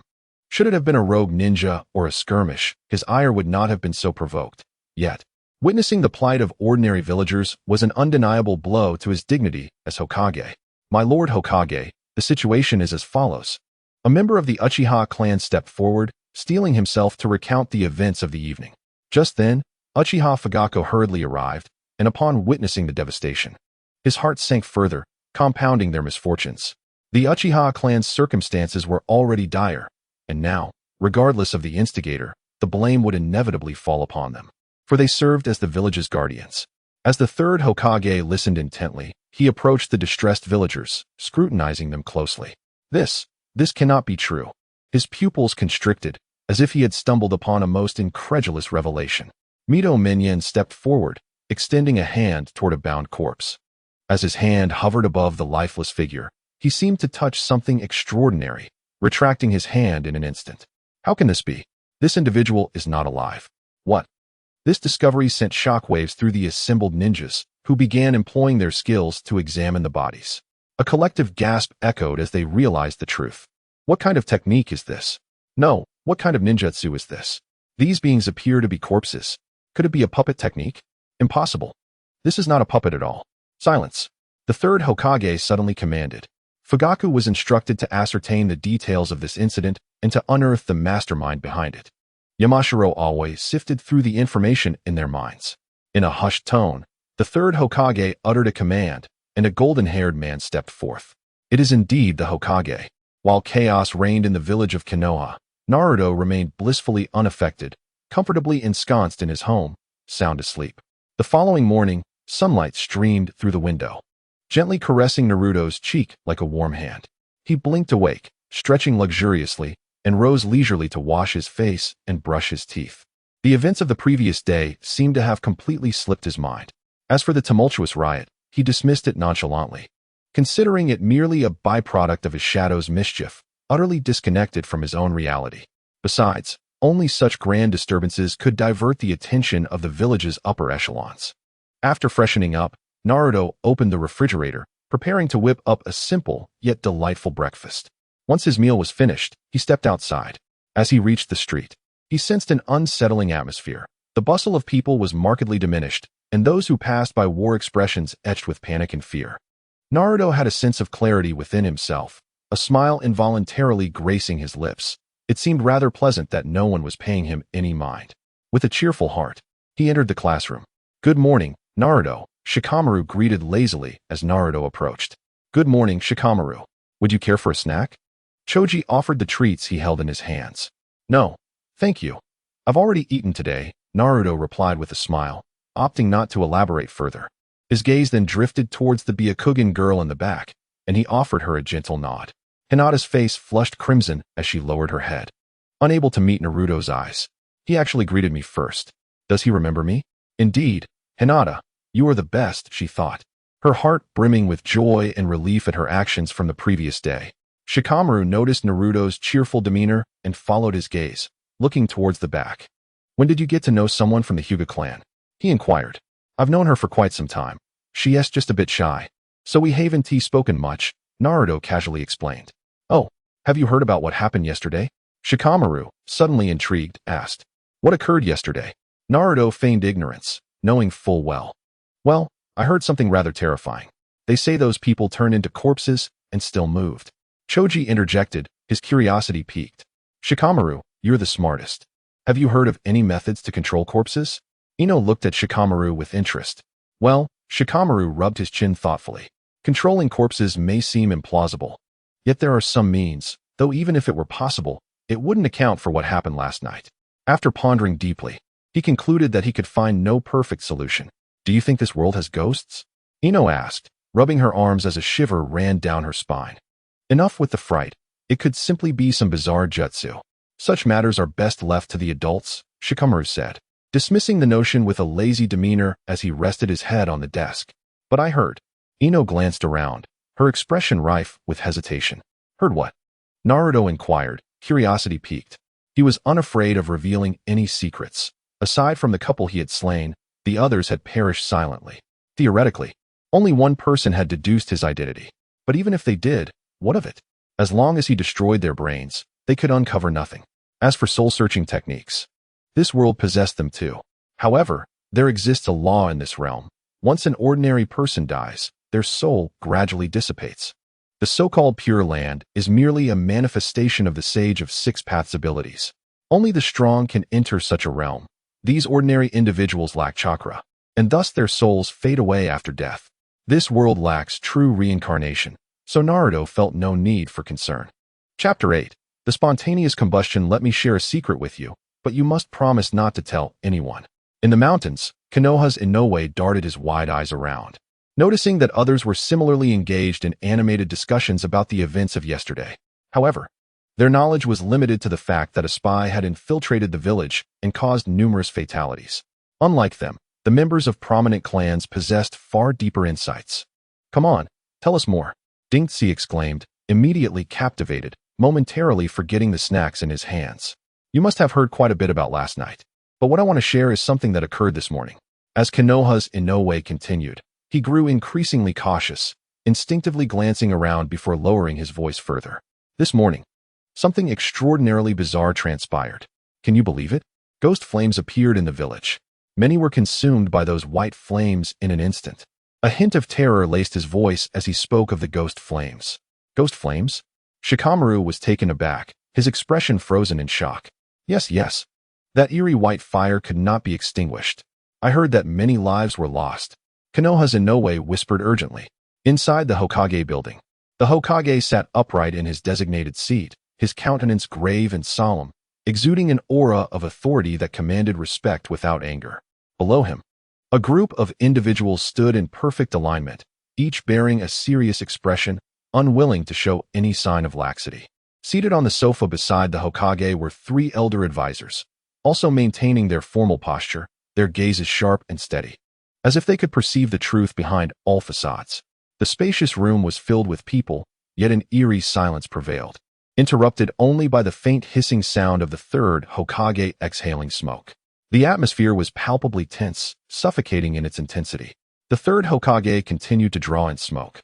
His brow furrowed deeply, the lines on his forehead etched like deep ravines. It was evident that he was grappling with an exceedingly difficult dilemma. Suddenly, Danzo's voice shattered the stillness. His tone was cold and deep, capable of piercing through to the very soul, causing many hearts to skip a beat. Fuyue, what are the results of the investigation? Danzo's inquiry was succinct and to the point, devoid of any unnecessary embellishments. A wave of apprehension swept over the crowd. They understood precisely what Danzo's question implied. Those gathered there were all elite shinobi or clan leaders, each possessing a degree of awareness regarding Konoha's political dynamics. The oppression of the Uchiha clan by Konoha's higher-ups was no secret. In fact, it could be said that all Konoha ninjas had some inkling of it. Danzo's question undoubtedly aimed directly at the Uchiha clan. Fuyue Uchiha's brow knitted tightly, his expression darkening. Though he was aware that Danzo would seize the opportunity to attack, he had no choice but to report the truth. Damn it, what on earth is your Uchiha clan doing? A spy infiltrates the village and commits murder. Yet you find nothing? In my opinion, it would be better to replace your Uchiha guard with a mere dog. How can you still show your face? Unable to even identify the murderer? As expected, upon discovering nothing, Danzo immediately launched an attack, his words sharp and merciless.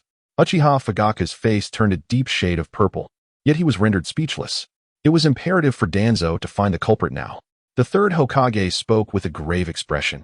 He understood Danzo's intentions all too well. But this was not the right moment.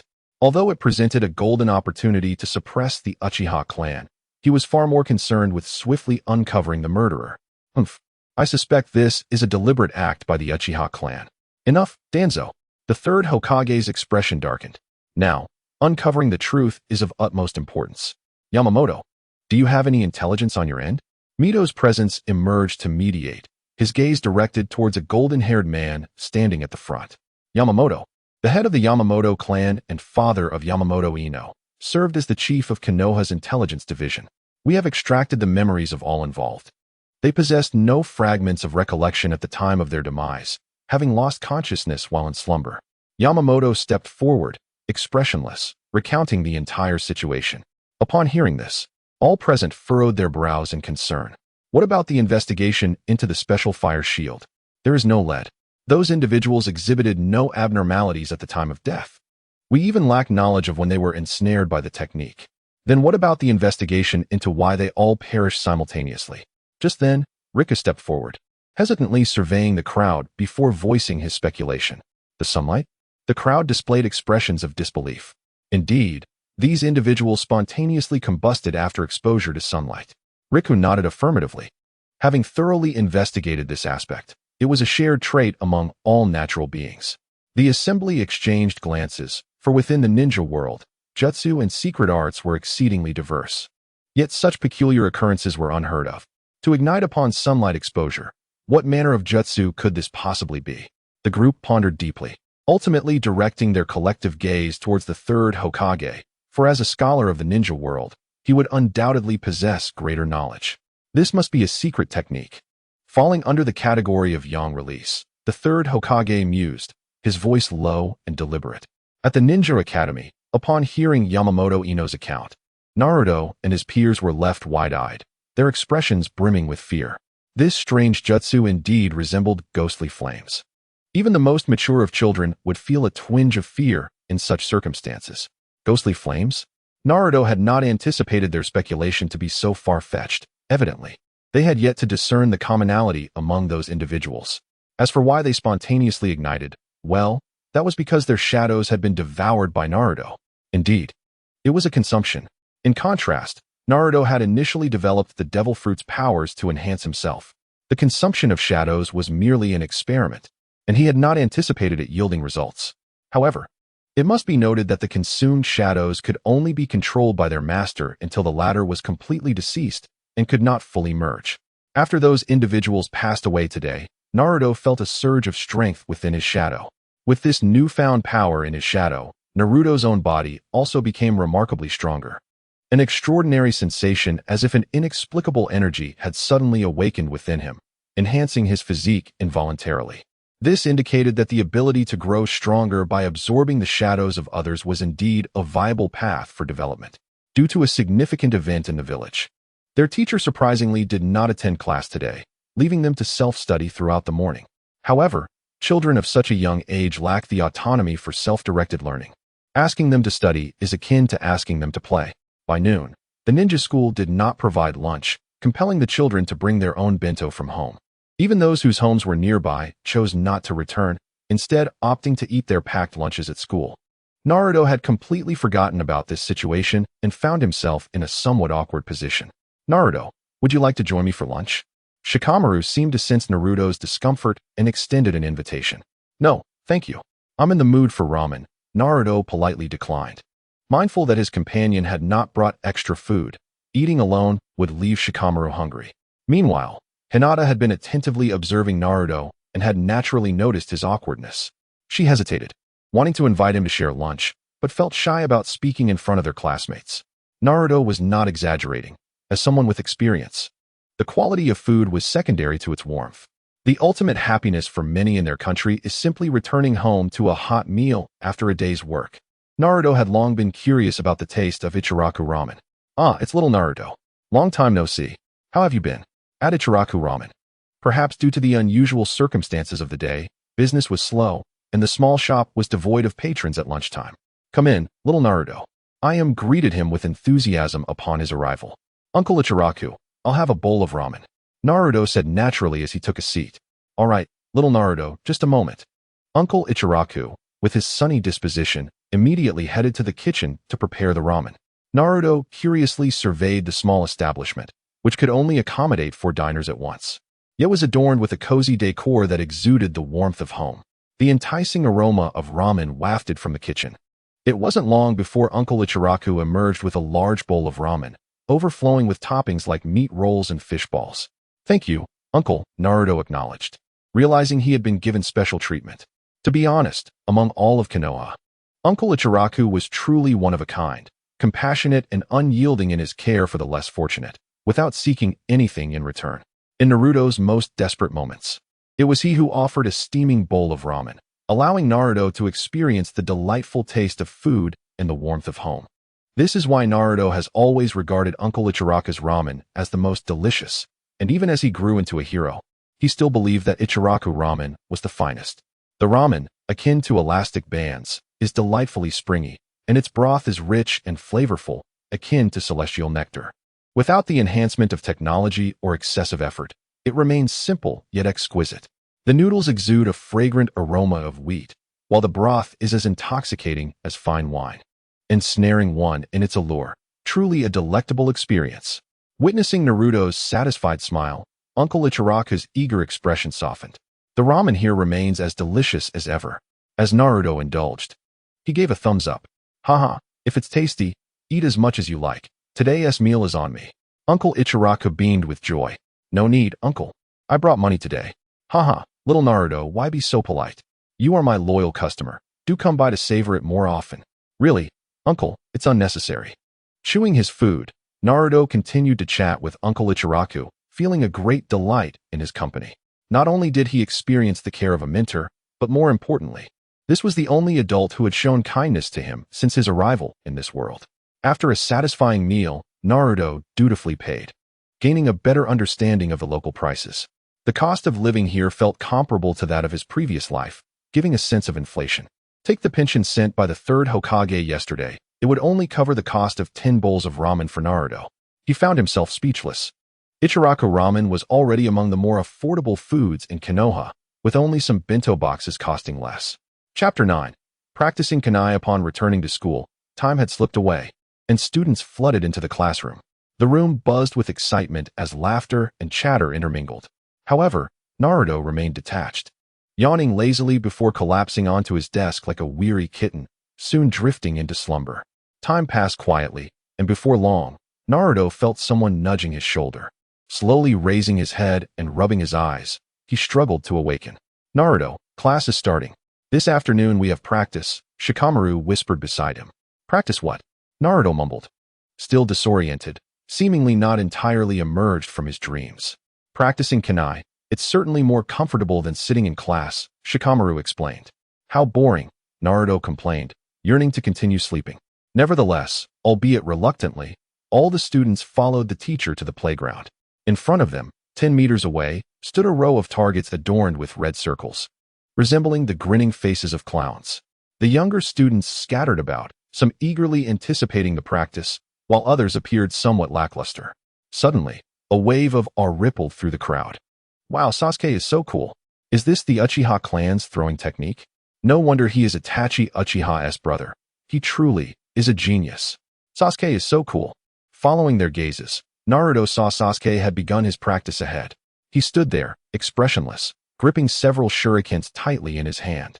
Suddenly, with the swiftness of lightning, his arm swung, sending the shurikens soaring like meteors, striking the wooden post with impeccable accuracy.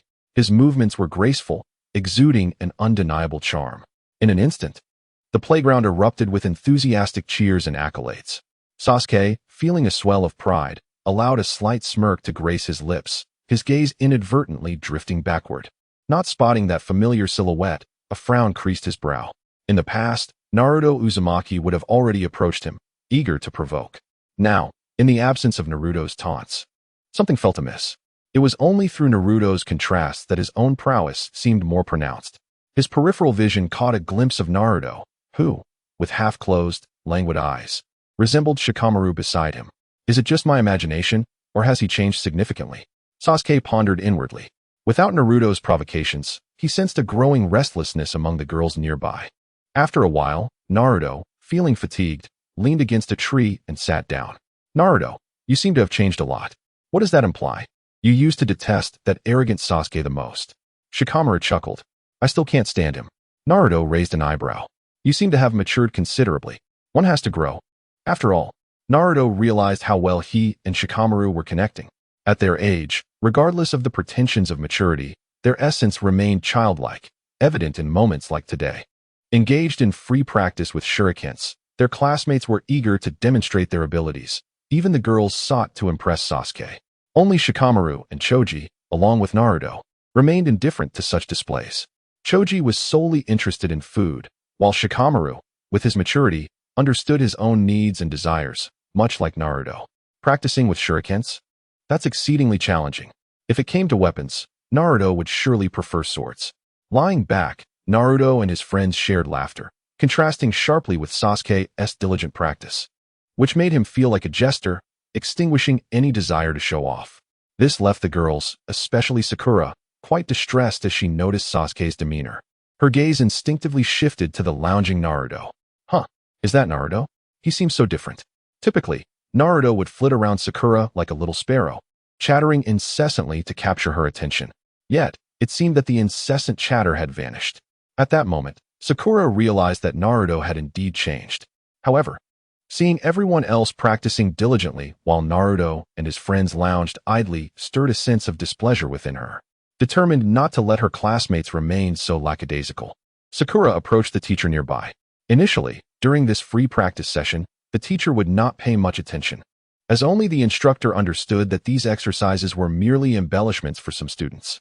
However, upon receiving a report, the teacher felt compelled to intervene. "Naruto, Uzumaki, you are slacking off again." The teacher's furious shouts startled everyone practicing, causing Kunai to nearly fly into the classmates nearby. Reluctantly, Naruto stood up. As the lowest performer, he was expected to exert twice the effort and practice diligently. The teacher's brow furrowed deeply. Naruto remained silent, entirely disinterested in practicing with the kunai. The teacher seemed to perceive Naruto's indifference and frowned once more, preparing to deliver a lengthy discourse on the significance of kunai in ninja combat. A ninja, regardless of how noble their words may sound, is fundamentally an assassin, and for such individuals, the weapon they wield should be primarily for the purpose of killing. The kunai, whether for close combat or long-range throwing, possesses considerable lethality. With the addition of an explosive tag, even a high-ranking ninja could meet a tragic end if not cautious. Therefore, mastering the kunai and honing the necessary skills are imperative for a ninja. Listening to the teacher's lengthy examples, the previously indifferent students now had their eyes wide open, gripping their kunai as if they held unparalleled weapons. Yet, Naruto remained unfazed, approaching a target and picking up a kunai.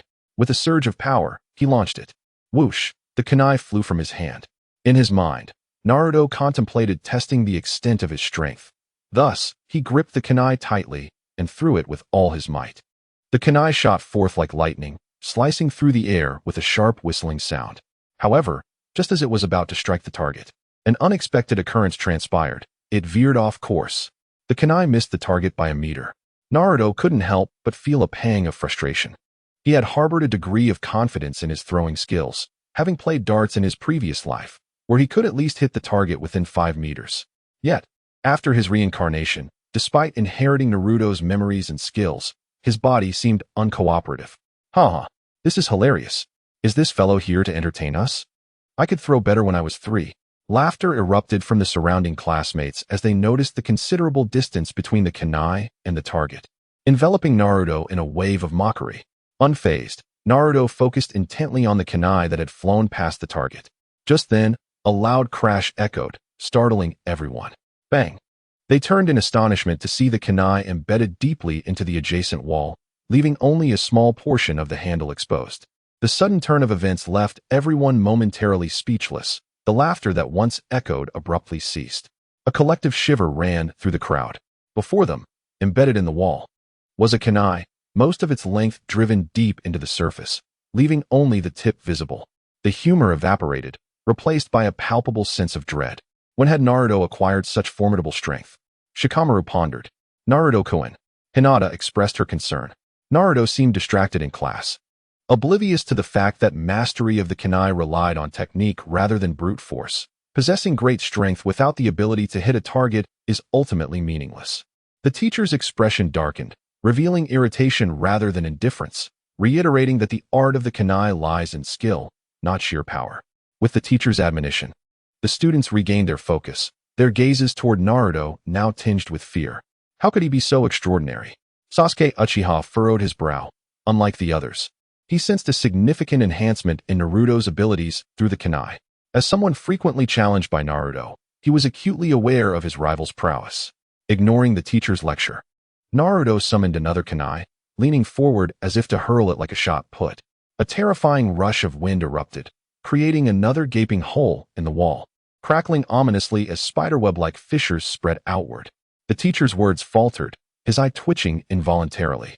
Naruto, Uzumaki, he bellowed, perceiving Naruto's actions as a direct affront. Had he not made it clear that technique was paramount? Shikamaru sighed, covering his forehead in exasperation. Naruto shrugged, dismissing the notion of technique as nonsense. What he sought was pure strength and unparalleled speed. He yearned for the day he could throw a kunai with the force of a cannon like Barrett, for that would be the true embodiment of his desires. Wielding a kunai in battle felt lacking in dominance. Chapter 10. Developing the fruit's abilities as the sun dipped below the horizon, people began their journeys home. Exhausted, Naruto dragged his weary body back, collapsing onto his bed with a languid sigh, as if all his energy had been drained. He mused inwardly that this school life felt somewhat out of sync with him. The encroaching night descended like a fierce beast, enveloping Konoha in a tense atmosphere. The village had lost its former vibrancy. The streets lay deserted, as residents hastily retreated indoors, as if fleeing from an impending catastrophe. On rooftops, Uchiha clan members stood like specters, their crimson gazes flickering like flames, scanning every corner. Even Fugaku Uchiha remained statue-like atop a building, vigilantly observing the surroundings. "Father, do you believe the assailant will strike again tonight?" Itachi cautioned. "We must not be complacent. We must prepare our defenses against him. For now, our only course of action is to strengthen our vigilance." Uchiha Fugaku was acutely aware of his precarious position. His only recourse was to ensure that the higher-ups could find no trace of wrongdoing. "Father, I understand. I will exercise caution," Uchiha Itachi replied earnestly, nodding emphatically. Fugaku gazed upon his eldest son with satisfaction, silently admiring the boy's composed demeanor, exceptional intellect, and unparalleled prowess, truly the pride of the Uchiha clan in this generation. "Rest assured, I shall manage matters here. You may return now." "Very well, father. I will safeguard Sasuke," Itachi affirmed. As night enveloped the world, Naruto Uzumaki lay quietly in his bed after a modest dinner, his gaze fierce and his lips curling in anticipation. Should he take action once more? The prospect of consuming shadows to enhance his strength was an undeniable temptation. After all, the shadows of ordinary people had already granted him considerable power. How much more potent would a ninja's shadow be? The previous day, due to hesitations during his initial experiment with his abilities, he had refrained from attacking ninjas. However, now that he had confirmed the potential for growth through consumption, Naruto found it increasingly difficult to resist. To achieve great heights, one must first solidify their foundation. The act of shadow consumption was both his unique advantage and the means to amplify his strength. Aware of the inherent risks, he pondered who could possibly resist such an alluring opportunity. Furthermore, as it pertained solely to his own shadow, even if discovered, suspicion would never fall upon him.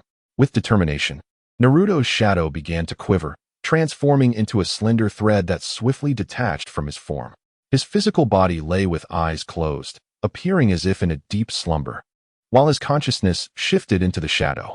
Who, then, should he target this night? Thoughts raced through Naruto's mind. The individuals he had previously slain were all those who had tormented him. No one is born wicked.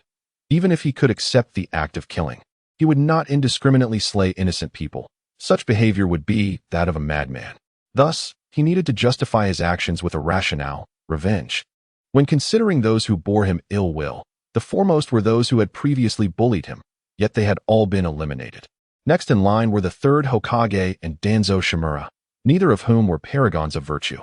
Naruto's current predicament was largely a consequence of their machinations, particularly Danzo, who was nothing short of a troublemaker. Although the Shimura clan was relatively small, it had grown formidable due to Danzo's influence. As for the third Hokage, there was no need to elaborate. During the Fourth Great Ninja War, the Sarutobi clan deployed over 2,000 ninjas. What an astonishing figure. The number of ninjas from his clan was nearly 1/10 of Konoha's total. To assert that there was no corruption involved would be naive. The wealth of the Uchiha clan, the assets of the Uzumaki clan, and even the legacy of the Senju clan ultimately fell into the hands of the third Hokage, a fact evident from Konohamaru's sealing techniques. The eastern region of Konoha was the domain of the Sarutobi clan. Unlike other clans, the Sarutobi maintained a low profile. Many of their ninjas held administrative roles in significant departments. The events of the previous day were known to all, yet they did not dwell upon it, continuing their lives as usual. In a brightly lit hall, a middle-aged ninja sat absorbed in a book. "I hope nothing untoward occurs in the village tonight," he mused. "Rest assured, with the Uchiha clan and Lord Hokage present, the village will remain safe." The mention of the Uchiha clan sparked a flicker of concern within him. Despite their eccentricities, he recognized that they would not be negligent in this matter, for a particular individual was vigilantly observing them. He thought of the one-eyed elder and sighed inwardly. As an ordinary ninja, he found the Uchiha clan somewhat difficult to engage with. Yet he did not harbor the same lethal intentions as those in higher echelons. Nonetheless, caution is advisable, he reflected. His wife, who was usually level-headed, seemed inexplicably uneasy. Perhaps it was the influence of the third Hokage, Hiruzen Sarutobi. Most of the Sarutobi clan pursued a balanced development of the 5 elemental attributes, rarely stepping onto the battlefield, which afforded them ample time for cultivation. This equilibrium in elemental mastery rendered them less susceptible to the fluctuations of chakra. To attain the rank of Jonin, one must possess not only formidable strength, but also mastery over at least one chakra nature transformation. However, once one has cultivated such transformations, they inevitably become influenced by the characteristics of that chakra. For instance, the fiery nature of fire-based chakra is inescapably linked to traits of explosive combustion. This has led to distinct personality traits within certain clans. The Uchiha clan, predominantly attuned to fire attributes, often exhibits volatile and impulsive natures. Conversely, the Hyuga clan, with their unique constitution, cultivates a formless chakra, resulting in a demeanor that appears rigid and traditional. Meanwhile, the third Hokage did not place all his hopes solely on the Uchiha clan. The events of the previous day had been thoroughly suppressed, yet should such an incident recur, even the Hokage would find it impossible to contain the fallout. Hence, he was determined that such occurrences must not transpire again. At this moment, within the confines of the Konoha barrier team, the third Hokage convened with ninjas from the Yamashiro clan. "Have you detected any unfamiliar chakra?" he inquired, his gaze fixed on several individuals ahead. The Konoha barrier was fully operational, capable of sensing any formidable and foreign chakra within the village. "I apologize, Lord Hokage, but as of now, we have yet to identify any unfamiliar chakra," responded Yamashiro Kaichi with a hint of remorse. Not to worry, the third Hokage thought, relieved internally. At that very moment, Naruto's shadow stealthily traversed much of Konoha, arriving at the domain of the Sarutobi clan. The shadow exhibited no chakra fluctuations. Although its movement was powered by Naruto's chakra, the shadow itself bore no chakra or physical presence. Naruto had previously attempted to utilize chakra through his shadow, but the outcome was predictably unsuccessful. The shadow lacked physical meridians, and, to date, there existed no method to wield chakra through it, meaning the shadow could not employ ninjutsu.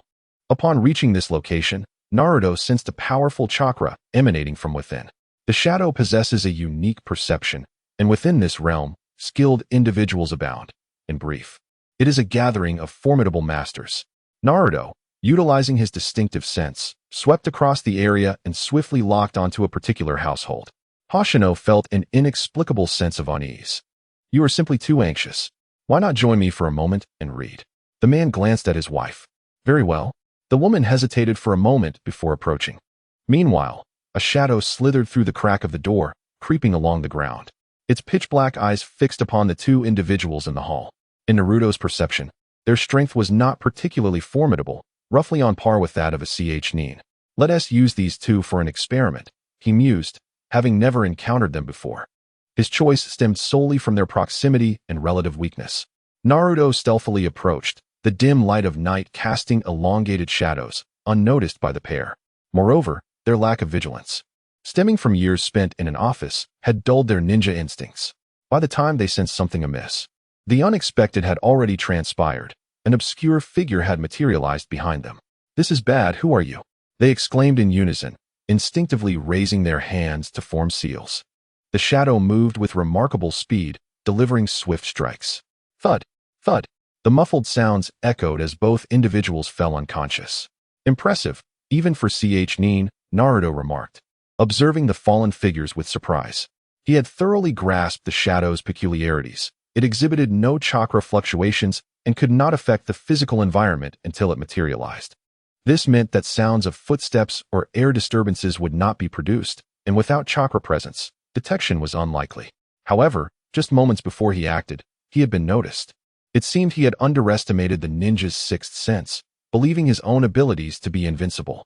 It appeared he would need to exercise greater caution in the future. Now, the time for experimentation had arrived. The shadow's eyes gleamed with avarice as it began to test the capabilities of its conduit. One leg transformed into a tendril, connecting to the shadow beneath the man's feet. Naruto commenced his trials. There was movement. Indeed, it was possible, but was the speed not a tad sluggish? The path of energy theft seemed unfeasible. He would have to enhance the shadow's strength, thereby indirectly influencing his own body. The principle of shadows dictates that the body and its shadow are intertwined, resembling yin and yang, each influencing the other. Thus, when one masters the shadow's abilities, they can concurrently gain mastery over their own form. Chapter 11. The Nine-Tails Fox. With his imaginative insights, he developed a unique ability. Discovering that the process of unlocking the fruit of his powers was far less complex than he had initially anticipated. As Naruto contemplated, he utilized shadows as a medium to devour the chakra within the bodies of the ninja. To his surprise, this ability was effortlessly realized. However, disappointment soon followed. For despite its responsiveness, the efficacy was rather lacking. It is well known that employing shadows essentially consumes the strength of the user, akin to the energy expended by one's limbs during any movement. Upon entering this realm, the miraculous energy known as chakra transformed physical exhaustion into chakra depletion. Nonetheless, as a member of the Uzumaki clan, Naruto possessed an immense reservoir of chakra, rendering him unperturbed by consumption. However, when he began to absorb the opponent's chakra through the conduit, he found his own depletion alarmingly severe, akin to an ordinary person laboriously ascending stairs while burdened with several hundred pounds. In simple terms, for every 10 units of chakra consumed, only 1 was gained. A realization that brought Naruto no joy. Although the ability had been successfully developed, it felt akin to a tasteless delicacy, pleasing neither to consume nor to discard. It seemed his physical form was too weak. However, Naruto was astute. Regardless of how extraordinary the ability may be, it was still reliant on the physical body, and a weak body would struggle to wield even the mightiest of weapons. Thus, the immediate imperative was to enhance his physical prowess. It appeared that his path to strength lay in absorption. With this thought, Naruto ceased to linger on his aspirations. As he conjured a pair of large black scissors in his right hand, he seized the shadows of the 2 individuals lying on the ground, and with a crisp snap, they were rendered entirely unconscious, unaware of how long they would remain in slumber. At that moment, a bizarre scene unfolded. In the dimly lit room, a shadowy figure stood, clutching 2 dark masses that seemed to possess a will of their own, instinctively beginning to struggle. The eerie figure opened its mouth wide and bit down on the 2 dark masses. A peculiar sound echoed in the air, crunch. The silence spoke louder than words. As the shadowy figure appeared to savor a delectable feast, within a brief span, the 2 masses were entirely consumed. The faces of the 2 individuals lying on the sofa grew increasingly pallid, resembling those of living corpses. After devouring their shadows, the dark figure approached the window, drew back the curtains, and then transformed into a puddle of liquid, vanishing from sight. To commit murder often leaves traces, and in this world, there exists no perfect crime. What Naruto could do was utilize supernatural powers to eliminate them. The 2, having had their shadows consumed by Naruto, would not awaken for some time. By the next morning, the sunlight would aid in their demise, allowing Naruto to fully assimilate their strength. After departing from this household, Naruto continued his hunt, meticulously selecting targets, primarily Nin. After absorbing 4 or 5 more individuals, Naruto's shadow returned home. The entity experienced a wave of mental exhaustion. Although the shadow possessed instinct, Naruto primarily relied on his own consciousness to carry out actions that must remain hidden from others. This endeavor was also a drain on his energy. Feeling extraordinarily fatigued, he soon succumbed to slumber shortly after closing his eyes. Tick-tock, tick-tock. After an indeterminate passage of time, Naruto's consciousness stirred. Upon realizing his surroundings, his brow instinctively furrowed. How did I end up here? Before him lay a dark, abyss-like sewer, seemingly engulfed by unending shadows, devoid of any sunlight. The ground beneath him was coated in a viscous, swamp-like black mud, and a chilling chakra presence slithered through the passage like a venomous serpent. Huff, huff. Heavy breaths echoed from the depths of the tunnel, reminiscent of a demonic whisper, instilling a sense of dread akin to falling into an icy abyss. As if something horrifying lurked at the tunnel's end, this weighty sensation evoked a flicker of fear within Naruto. Indeed, it was fear. He was unafraid of even the most formidable humans, having faced the 3rd Hokage without such trepidation. Yet now, the gravity of his situation was clear. He knew precisely what awaited him ahead. The sealed domain of the Nine Tails. Nevertheless, having come this far, Naruto could not resist the urge to explore.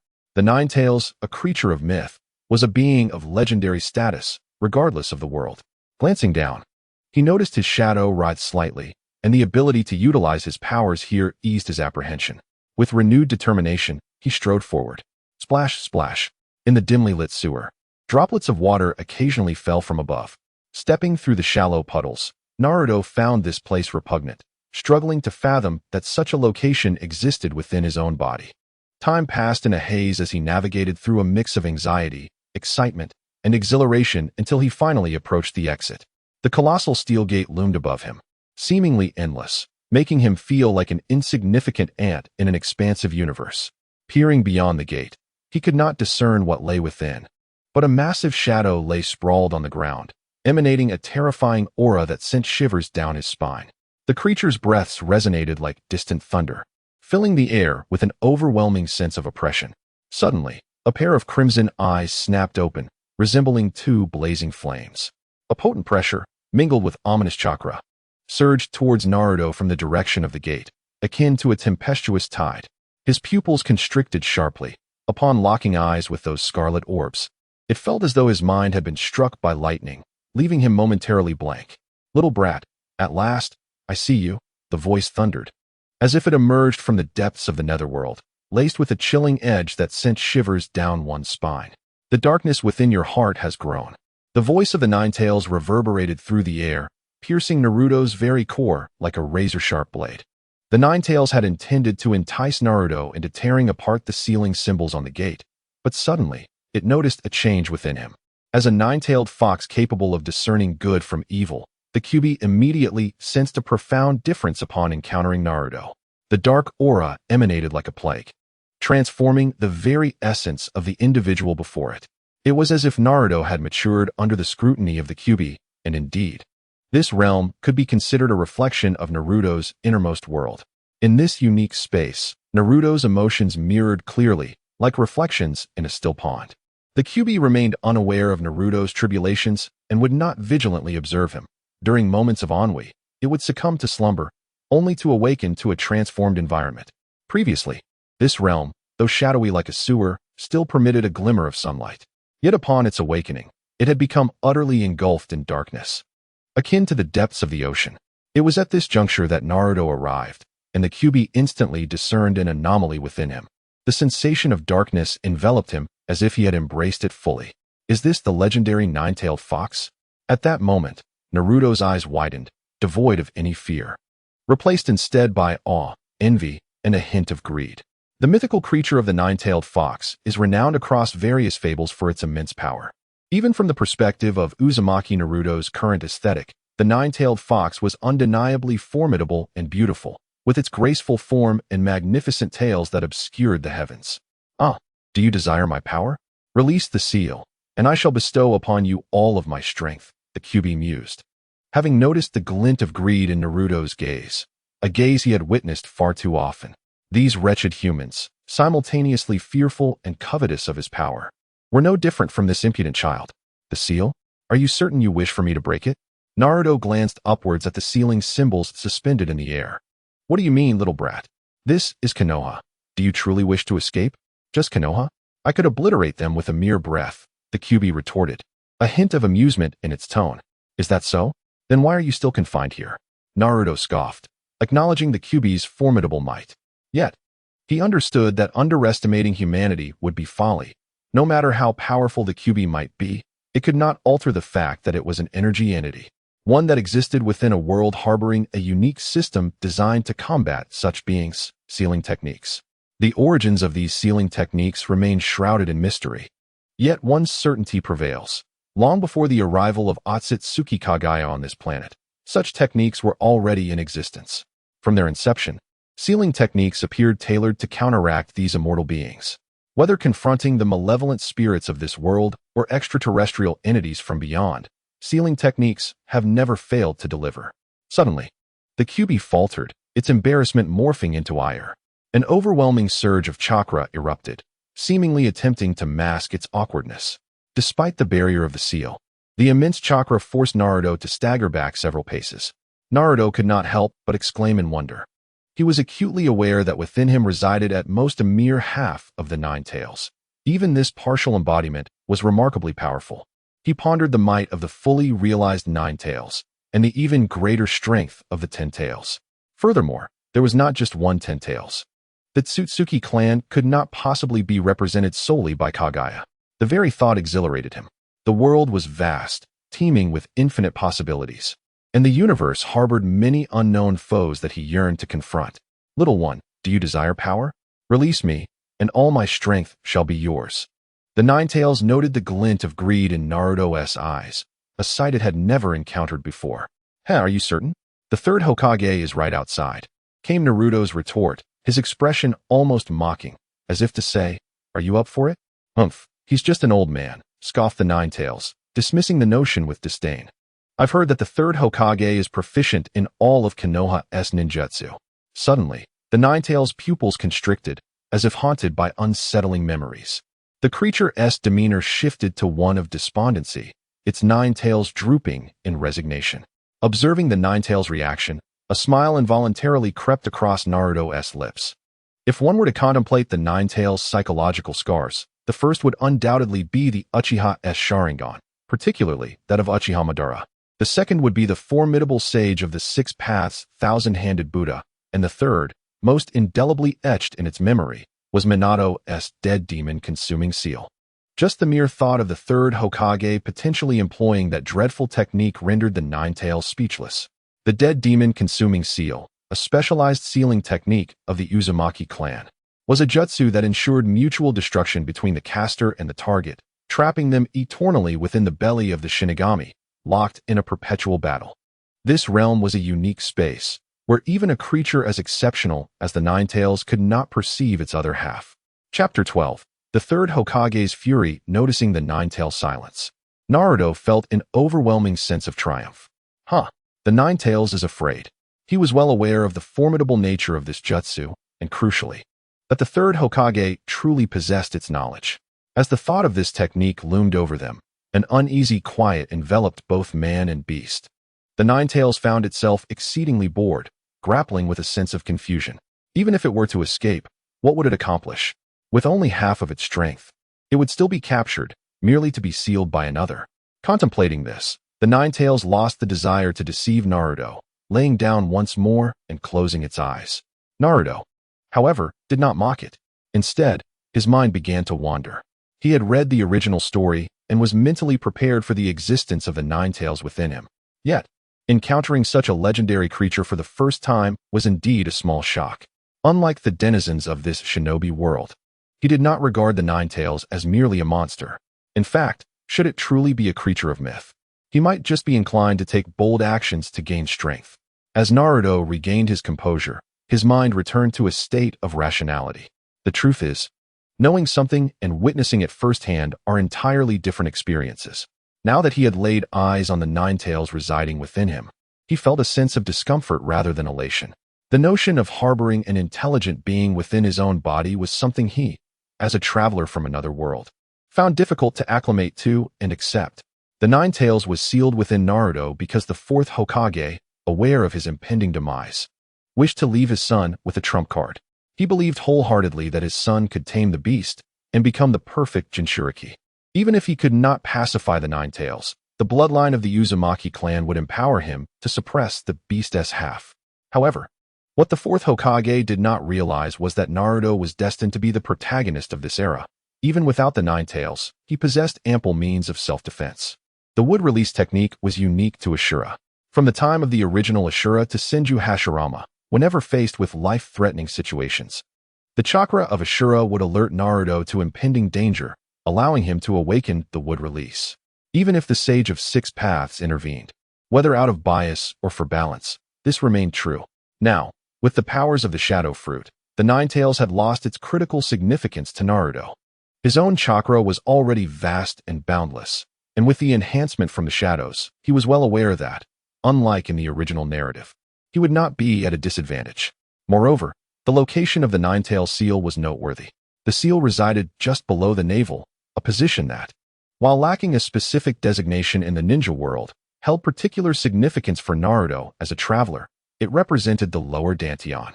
This place was unique, serving as a reservoir for energy within the Eastern cultivation system.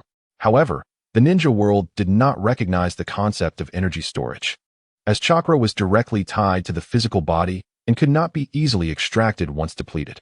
Only Tsunade had developed the Ein seal, effectively utilizing the upper dantian, which was immensely powerful, capable of storing chakra, reducing consumption, prolonging life, and preserving youth. The potency of the upper dantian was evident, and the strengths of the middle and lower dantians need not be elaborated upon. Currently, Naruto's lower dantian was occupied by the Nine Tails, though it resembled a power bank. It lacked a connection and consumed space. The upper dantian was too perilous, involving the essence of spirit, and without a proper reference, Naruto dared not explore it recklessly. His knowledge of the middle dantian was scant, leaving him uncertain about how to develop it. Thus, Uzumaki Kushina was truly remarkable. She was the first to develop a Jinchuriki, sealing the tailed beast within her lower dantian, allowing her to draw upon its power in times of need. While she may not have achieved the status of a perfect Jinchuriki, she was undeniably formidable. Such a brilliant concept. If only he possessed the Manjiki Sharingan, he could forcibly become a Jinchuriki. With the Uzumaki bloodline, the Nine Tails, and the Uchiha clan's Manjiki Sharingan, Naruto could scarcely fathom the extent of his potential. Bloodlines. Having arrived in the ninja world, who wouldn't he desire a pair of exquisite eyes? However, without the means of bloodline transplantation, rejection would surely occur. Yet, the path of merging bloodlines was not an easy one to traverse. Throughout the entirety of the Naruto anime, only 3 individuals have successfully traversed this arduous path: Obito, Orochimaru, and Kabuto. Although their methods vary significantly, each has encountered considerable difficulties, ultimately becoming neither fully human nor entirely ghostly. Naruto, however, wishes to avoid following in their footsteps, contemplating instead the potential of his unique abilities. By harnessing his shadow manipulation, he seeks to develop a method of bloodline fusion. While this notion may seem fanciful, there exists a glimmer of possibility. Alternatively, he considers another avenue: chakra. Given Kakashi's ability to unlock the Manjiki Sharingan during the climactic battle, it is evident that chakra holds boundless potential.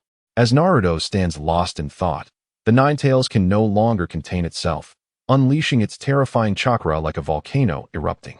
Naruto's consciousness dissipates like smoke. Upon returning to his physical form, he succumbs to slumber. While he indulges in sweet dreams, the high-ranking officials of Konoha watch with widened eyes, secretly observing the unfolding events. Yet, this night in Konoha is unusually tranquil, as if nothing has transpired, leaving many restless until dawn breaks. The third Hokage and others receive no reports of unrest, which alleviates their collective anxiety. It appears that those lurking in the shadows are aware of their circumstances. The third Hokage breathes a sigh of relief. "Please return home, Hokage-sama. We will inform you immediately should anything arise," reassures Yamamoto. The intense use of barriers throughout the night has left him fatigued. Indeed, we must remain vigilant in the coming days. The third Hokage, advancing in years, feels the toll of a sleepless night weigh on him, prompting him to step outside. As he exits the barrier, the warm sunlight cascades down, providing a measure of comfort to his weary visage and slightly restoring his fatigued spirit. "Good day, Hokage-sama. Thank you for your hard work, Hokage-sama." The passing villagers greet him with smiles. He responds warmly to each, making his way home, feeling an overwhelming sense of exhaustion after a night devoid of rest, yearning for a moment of respite. Upon entering the clan grounds, he senses the villagers' warmth and respect surrounding him. People greet him enthusiastically, and he reciprocates their smiles. Hokage-sama, a youth, upon noticing the third Hokage approaching, beams with joy and greets him warmly, stepping into the sunlight. Hearing the voice, the third Hokage turns to see it is Akira, his smile growing even brighter. Their relationship is quite close, as Akira is regarded as a junior. He pauses, intending to engage in conversation with the young man. However, in that fleeting moment, as he turns his face, his smile abruptly freezes. His pupils widen involuntarily, and a look of horror spreads across his countenance. Before him unfolded a scene of eerie surrealism. As the young man stepped out of his home, basking in the sunlight, his body was suddenly engulfed in a ferocious blaze.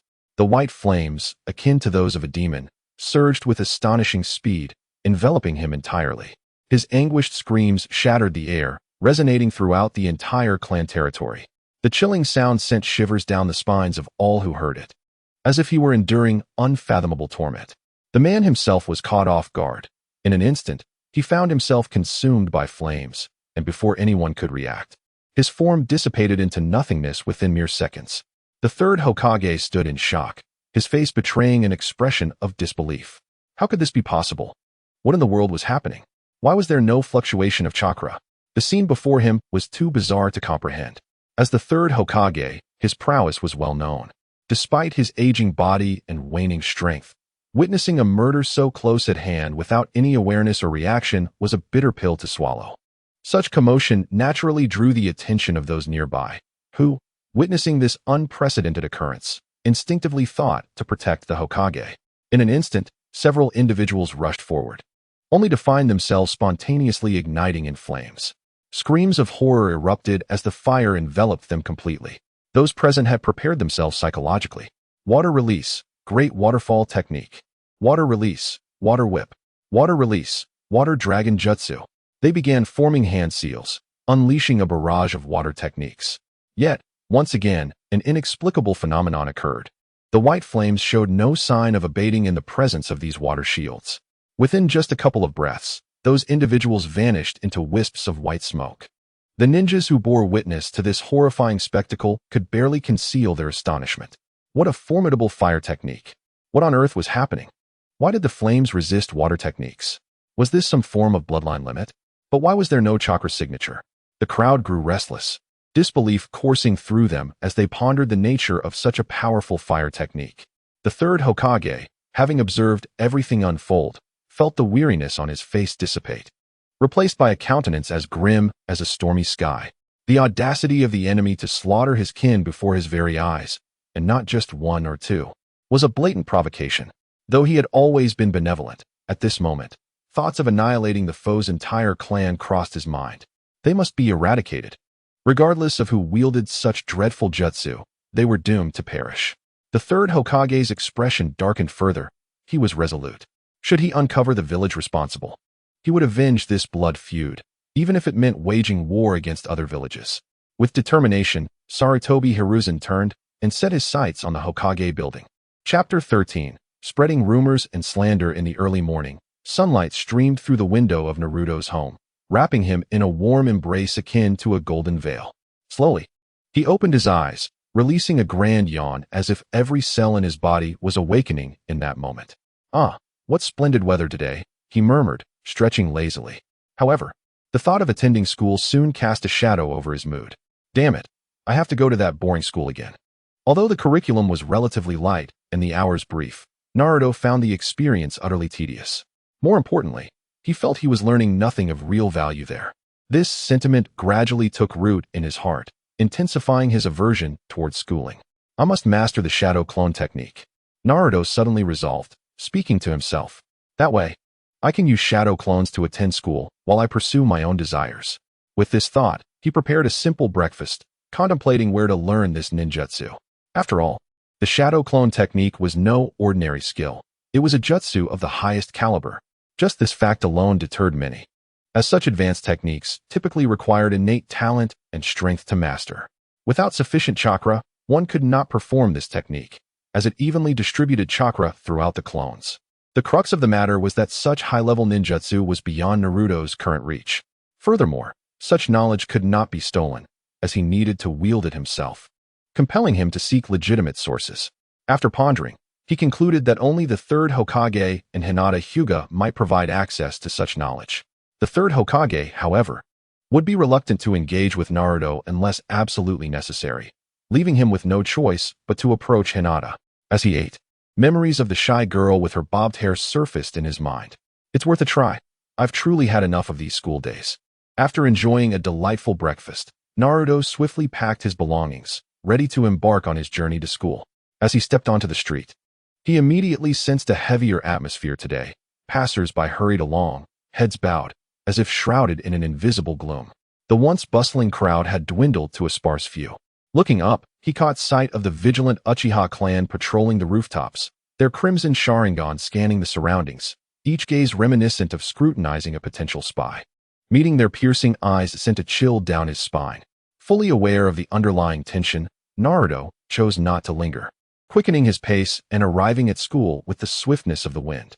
Upon entering, he greeted familiar friends and swiftly passed by Shikamaru, plopping down in the back. Good morning, Hinata, he exclaimed, his lips curving into a radiant smile, reminiscent of a warm sun in winter, bright and comforting. The sunlight outside poured in like a golden veil, casting a sacred aura upon Naruto's face.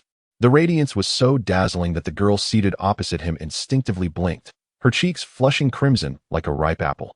As she bashfully lowered her gaze, "Naruto, good morning." Hinata's voice was barely a whisper, delicate as a gossamer thread, as if she feared being overheard. The softness of her tone was such that even Naruto, sitting beside her, struggled to catch her words. "I came to repay you." "Thank you, Hinata. Without you, I would have gone hungry." Naruto expressed his gratitude as he produced the money. Meanwhile, his close friend Shikamaru observed their exchange, unable to suppress a smirk. What a fool, so easily swayed by appearances. When did they become so close? Ino leaned in, her curiosity piqued. "I have no idea," Shikamaru replied casually. Yet his keen intellect had already surmised the situation, given his thorough understanding of both Naruto and Hinata's circumstances. Despite his struggles, Naruto had never borrowed money from their classmates. "I never expected Hinata to possess such courage," Shikamaru mused inwardly, quickly discerning Hinata's underlying feelings. Lending money to a stranger was a clear indication of her intentions. He was well aware that the two had hardly exchanged words in the past. Although Hinata was reluctant to accept the repayment, Naruto was equally unwilling to deceive her, preferring to avoid taking advantage of her kindness. Ultimately, he succeeded in returning the money, though it left him feeling considerably poorer, having parted with a significant portion of his funds. However, establishing this connection suggested future opportunities. Any funds of dubious origin could now be spent with a clear conscience, easily explained as borrowed from Hinata should the third Hokage inquire. This thought eased Naruto's tension. Through their recent interactions, he had gained a basic understanding of Hinata. As long as there was no physical contact, she would not faint. This peculiar shyness seemed only to affect her in his presence, as he had witnessed her engaging with other boys during practice sessions without any hint of her usual timidity. "What is this infatuation all about?" Naruto lamented, finding himself at a loss. As a young man, he understood the complexities of having a crush. Shyness and insecurity were common, but the intensity of Hinata's behavior was unprecedented. He realized he needed to help her overcome this trait. Otherwise, communication would remain an arduous task. The solution seemed straightforward: desensitization. Thus, he took the initiative to sit beside her and engage her in conversation. Hinata's mind was a blank slate, unable to process his words, merely responding with absent-minded affirmations. Naruto sighed, recognizing that their relationship needed to progress. Meanwhile, in the subterranean base of the Leaf Village, Danzo Shimura sat enveloped in darkness, his surroundings shrouded in shadow. A sovereign of the night. What? Such a thing has occurred? Danzo received reports of the morning's events, his single eye narrowing in disbelief. How is this possible? What kind of ninjutsu is this? Damn, what audacity! For reasons unknown, Danzo harbored a troubling suspicion that his own kin might also fall victim to such circumstances. A glint of cold light flickered in his solitary eye. "Let me see who you truly are," he commanded, directing that the blame for this incident be placed upon the Uchiha clan and the Nine-Tails Fox. As Danzo pondered how to address his adversary, he suddenly realized this was an opportune moment. Indeed, the lower ranks, akin to rumor mills, were acutely aware of Lord Danzo's intentions. In the blink of an eye, rumors began to circulate throughout Konoha, suggesting that foreign spies had infiltrated the village, wreaking havoc and slaughtering innocent civilians, all due to the negligence of the security department. Others claimed these misfortunes were the result of the Nine-Tails Fox's malevolence. As time flowed swiftly by, and the day's lessons concluded, Naruto's smile radiated like the warm sun of spring, lingering joyfully upon his face. His plan to draw closer to Hinata that day was nothing short of flawless. Though Hinata remained shy, she was now able to engage in conversation with Naruto. With a bit more time spent together, their relationship would surely deepen when the moment arose. They could speak candidly. Naruto's heart brimmed with delight, his joy evident for all to see. "Look, that's the Nine-Tails Fox. So many lives have been lost in the village, yet he still smiles so broadly. Surely, this fellow is up to no good. I must keep the children away from him to avoid their misfortune. Fortunately, my child is in a different class. How wretched. Even though they attend the same school, could misfortune still befall them?" The surrounding whispers swiftly captured Naruto's attention, rising like a tide. With keen senses akin to those of a hound, he quickly discerned the peculiar atmosphere. What is happening? Furrowing his brow, Naruto exchanged glances with those around him, who regarded him with looks of disdain and fear, their gazes piercing like arrows. He acutely sensed the shift in the ambience. It appeared that some event he was unaware of had transpired. Naruto understood that even if he were to inquire now, they would never divulge a word. Thus, he hurried home, hastening his steps. Upon entering and closing the door, he noticed his shadow slither away from him, unnoticed by anyone. The shadow, stealthy and discreet, soon gathered the intelligence Naruto sought. Upon hearing the rumors, he instantaneously recognized the instigator behind them. That detestable Danzo Shimura. I had yet to seek retribution against him, yet he dares to provoke me first. Naruto sighed in resignation. Although the assumptions were not unfounded, this situation indeed stemmed from his actions. He could not fathom why a distinguished elder of Konoha would wish to bully a mere child without any evidence to support such slander. Huh, Danzo, you truly are something else. If you wish to be a lone hero, then so be it. A cold laugh escaped Naruto's lips, his resolve firm to eliminate Danzo's kin that very night. As nightfall descended, the atmosphere in Konoha grew increasingly tense, particularly among those of the clans. The events of the day could not be concealed from them. The audacity of the individual lurking in the shadows to challenge the third Hokage and target his family meant they would likely be in danger as well, especially the Hyuga and Uchiha clans, as the two prominent families of Konoha truly embody the essence of the village. At this moment, the heads of both clans are more anxious than anyone else. All members of the branch family from the Hyuga clan have been dispatched and gathered outside the main house. Hinata had just returned home, her spirits unusually high today as Naruto had taken the initiative to speak to her. And what delighted her most was that he had remembered her. The memory of Naruto's assistance during her childhood shone like a beacon, illuminating the depths of her vulnerable heart when she felt most helpless. His presence was akin to a ray of dawn, brightening her entire existence. People often yearn for what they lack. Hinata, with her kind yet timid nature and lack of confidence, stands in stark contrast to Naruto, who is brimming with fervor, unwavering confidence, and a relentless spirit. You're back, sister. What has happened at home? Hinata noticed the heavy atmosphere within the household. Sister, I heard that a spy has infiltrated the village, causing chaos and even killing people. Moreover, I heard that many from the third Hokage's family have perished. Hanabi glanced around to ensure no one was eavesdropping before cautiously sharing her knowledge in a soft voice. Hinata's eyes widened in shock.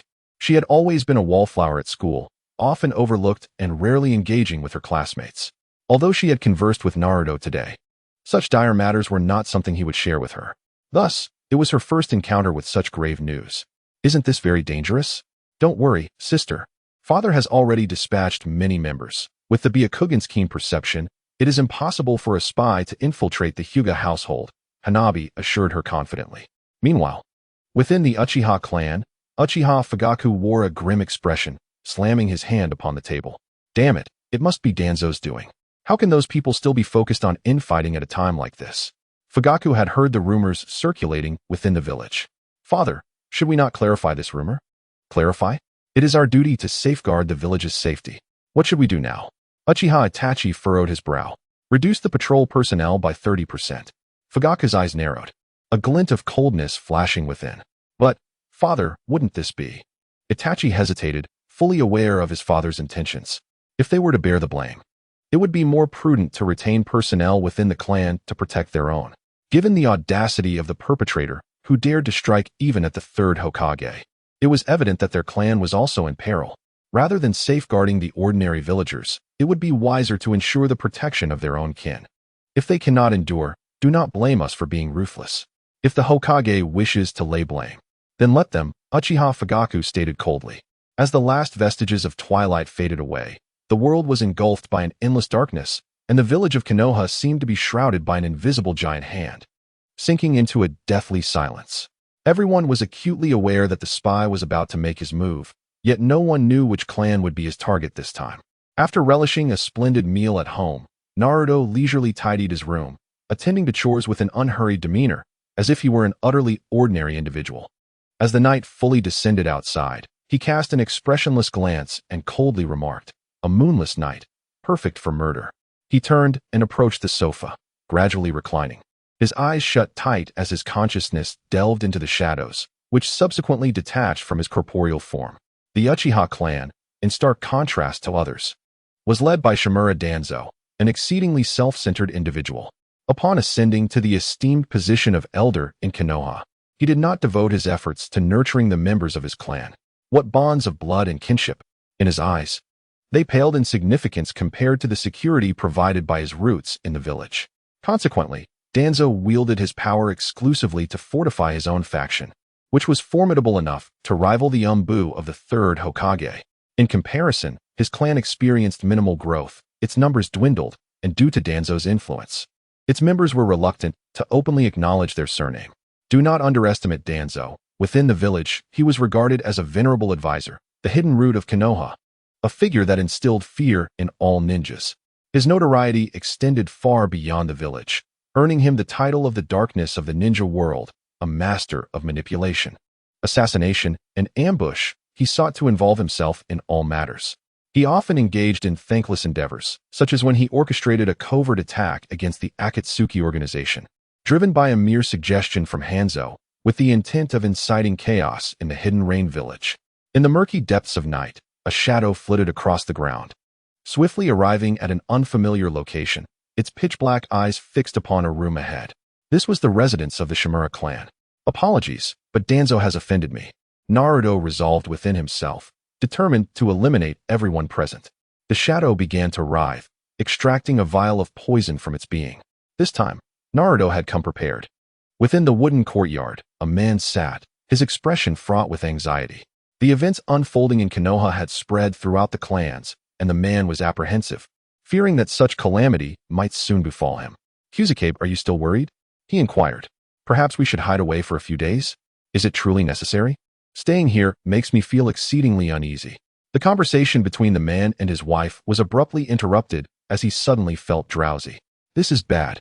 His countenance shifted as he realized he had fallen victim to the plot, but it was too late. Both collapsed to the ground. A dark shadow rose from the earth. Simultaneously, on the rooftop, a small sparrow observed intently, its gaze sharp and alert. In an underground chamber, a small squad of elite ninjas awaited quietly, led by a one-eyed elder who was deep in introspection. At that moment, the man to the left of Shimura Danzo suddenly opened his eyes. "Lord Danzo, the enemy has appeared, just as you predicted. He has indeed shown himself near Shimura Kusanagi. Has he finally arrived? Huh. To think he would attempt to lay hands on me. Truly an underestimation of my capabilities." Danzo chuckled coldly. When it comes to sowing discord and executing covert maneuvers, he would boldly claim the title of second, for none could contest his supremacy. Thus, following the events of this morning, he had a foreboding that the next move would undoubtedly fall upon him. Consequently, he immediately devised this trap, lying in ambush within his basement, awaiting the enemy to take the bait. "Phone, can you discern who that figure is?" Danzo inquired. The response was hesitant. "It is but a shadow." Feng's tone reflected uncertainty, a conjecture he dared not voice. Regardless of the identity of the shadow, today, he would not escape. "We must capture this individual. Remember, I require him alive." With Danzo's command, everyone present transformed into shadows, vanishing from sight. Meanwhile, Naruto was oblivious to the bird perched far above on the rooftop. Rather, he had grown careless, failing to consider that a mere ordinary bird could be controlled by puppet techniques. Grasping the two shadows on the ground, Naruto summoned a pair of black scissors with a snap. The shadows instinctively began to struggle. The pitch-black figure opened its gaping maw, and with a snap, it consumed one of the heads. At this moment, a flurry of figures swiftly encircled the central shadow. The dark figure recoiled in alarm, realizing that one of the shadows it held had already been severed. When the root members, illuminated by the moonlight, discerned the creature before them, they could not help but gasp in horror. Even the arriving Danzo widened his eyes, his mouth agape, struggling to articulate his thoughts. What manner of creature is this? Danzo's words escaped him. As a figure entrenched in the shadows of the ninja world, he had encountered numerous monstrosities, yet this peculiar, dark, and grotesque being was unlike any he had ever witnessed, its visage utterly devoid of humanity. "Lord Danzo, look at what he holds." At that moment, Feng's complexion shifted dramatically. His eyes filled with trepidation. The others followed his gaze, and once more, they gasped in disbelief. The eerie shadow clutched the silhouettes of others in its grasp. "Be wary. This creature is no mere human," observed the two on the ground. "Their shadows have been seized by it. Everyone must protect their own shadows." They were free to act without concern for the lives of those two below, engaging in ranged attacks. Initially, Danzo had contemplated leaving a survivor. But witnessing such a bizarre scene, he dared not hold back any longer. He issued an immediate command. In an instant, the root ninjas encircling the dark figure began to form hand seals with haste. Hee. It seems you are indeed astute, Danzo, since you have discovered me. The shadow spoke suddenly, its voice deep and raspy. Even Naruto was taken aback, never expecting that the old man Danzo would be so cunning as to guess his target. What kind of abomination can even speak? Eliminate him. In an instant, various elemental techniques, wind, fire, water, and lightning, were unleashed upon the shadowy figure cloaked in darkness. Naruto ceased his pretense, refusing to flee, and opened his cavernous maw with an ominous sound. He devoured the shadows in his grasp, and before he could retreat, an array of ninjutsu struck him. Within a fleeting moment, the initial attack had reduced the figure to a pool of ink scattered across the ground. Wind release. Great breakthrough, Danzo commanded, unleashing a gust of wind to disperse the smoke. He had anticipated a formidable creature, yet it was vanquished so effortlessly. Upon witnessing the ink-like remnants on the ground, a cold smirk crept across Danzo's face. Lord Danzo, be cautious. A voice warned from behind, prompting Danzo to turn swiftly, only to behold a bizarre sight. The shadow, once reduced to ink, began to writhe, with the scattered liquid coalescing towards the center. To the astonishment of all present, the dark figure reformed itself. Unlike the shadow techniques of this world, the shadow created from the devil fruit consumed by Naruto was truly immortal. Only an assault on his true form could vanquish it. In simpler terms, the shadow possessed the powers of the natural element. As the shadow gathered, it suddenly dispersed, transforming into a swarm of bats that surged towards Danzo. What an extraordinary creature. Wind release. Vacuum sphere. Danzo's eyes sharpened with vigilance as he swiftly formed hand seals, expelling a series of vacuum bullets from his mouth. This was a high-level wind technique, the most potent ninjutsu mastered by Danzo, capable of piercing mountains. The oncoming vacuum feathers raced through the air, shattering the bats above into a cascade of black liquid that fell to the ground. Seal him immediately. In the brief skirmish, Danzo recognized that sealing this enigmatic entity was the most effective strategy. Two individuals bearing scrolls leapt forward, however, before they could initiate the sealing process. The liquid on the ground morphed into venomous snakes, rushing towards Danzo. He had not anticipated such resilience, prompting him to unleash another wind technique at the ground. Yet, this time, Naruto had wised up, swiftly evading the attack. The distance between them had diminished to a mere 5 meters following these rapid exchanges. Danzo chose not to retreat, intending to divert Naruto's attention and buy time for his subordinates to complete the sealing. Nonetheless, he discreetly formed another seal. Shadow spear suddenly. The shadow on the ground transformed with lightning speed from a snake into a spear, catching Danzo off guard despite his preparations. Thud. The obsidian spear pierced through Danzo's chest. Lord Danzo! Lord Danzo! His subordinates cried out in alarm. The spear promptly morphed back into a snake, slithering across the ground. It approached a nearby ninja and instantly transformed into a pitch-black figure. Beware behind you. Someone warned, yet the individual had not reacted in time. The shadowy figure extended its dark hand towards the ground. Look out. Quickly evade. But it was too late. They had no choice but to attack. Chapter 15. The blame on Uchiha crack. At that moment, the fellow finally regained his senses, pondering how to utilize the substitution technique. Little did he expect to be caught off guard, and when he came to, the sight before him nearly induced a panic. His own shadow was ensnared by that monstrous entity, which grasped a pair of enormous black scissors in its left hand. With a sharp crack, his consciousness began to fade. In the final moments of lucidity, he witnessed his shadow struggling desperately. Naruto swallowed his opponent's shadow whole, letting out a resounding belch, and flashed a grin with his darkened mouth towards those around him. That expression seemed to mock the spectators, suggesting that they were utterly useless. In the next instant, a barrage of ninjutsu was unleashed upon him, scattering Naruto's shadow once more. Hurry, notify the Hokage and summon 2 members of the Nara clan. At this juncture, Yamanaka Ino finally reacted. This adversary was beyond their capabilities. Previously, he had employed the mind-body switch technique against the shadow. The outcome was predictable. The shadow possessed no awareness, and the moment Naruto realized he was ambushed, his consciousness fled from the shadow without hesitation. Now, the conflict of shadows relied solely on instinct. With a whoosh, fireworks erupted. In an instant, everyone in Konoha turned their gaze towards the spectacle. This is bad. The enemy has emerged. It's from the Shimura clan. Quickly, let's provide support. Father, should we assist? Heh, Shimura Danzo, I never imagined you would find yourself in this predicament. Upon witnessing the location of the support, Uchiha Fuyue could not suppress his laughter. It was utterly delightful. It would be even better if they could eliminate that old man Danzo as well. Why not go? Let us head over and enjoy the spectacle, but remember to slow down. The shadow struck like a wraith, completely disregarding the ninjutsu aimed at it. As the battle raged on, the shadow grew increasingly adept, resembling a seasoned warrior. Its form shifted with incredible agility, moving as swiftly as lightning. Although the ninja's techniques could disperse it, they were incapable of inflicting any harm. Everyone step back. I am ready. At that moment, from the rear of the crowd, a youth spoke, his voice slicing through the tense atmosphere like a sharp blade. Instantly, everyone began to retreat in unison, as if sharing an unspoken understanding. Simultaneously, a black and white tiger leapt forward like an arrow released from a bow. Naruto, having closely observed the battle, felt his pupils constrict upon recognizing that familiar sealing technique. He immediately commanded his shadow, which darted forth like a nimble serpent, racing in all directions. Trying to escape? Today, you shall find no refuge. At that moment, Danzo's voice thundered like a storm, and a barrier formed swiftly, resembling an impregnable fortress, ensnaring all the black serpents within its confines. Heh, wretched beast. Do you still dare to flee? Danzo sneered, gazing at the trapped shadows as if they were already his to command. He was utterly convinced that there was no chance for escape. At that moment, Danzo envisioned the glorious outcome of sealing the shadow, his heart brimming with greed and desire. Regardless of the opponent's identity, their abilities were undeniably advantageous.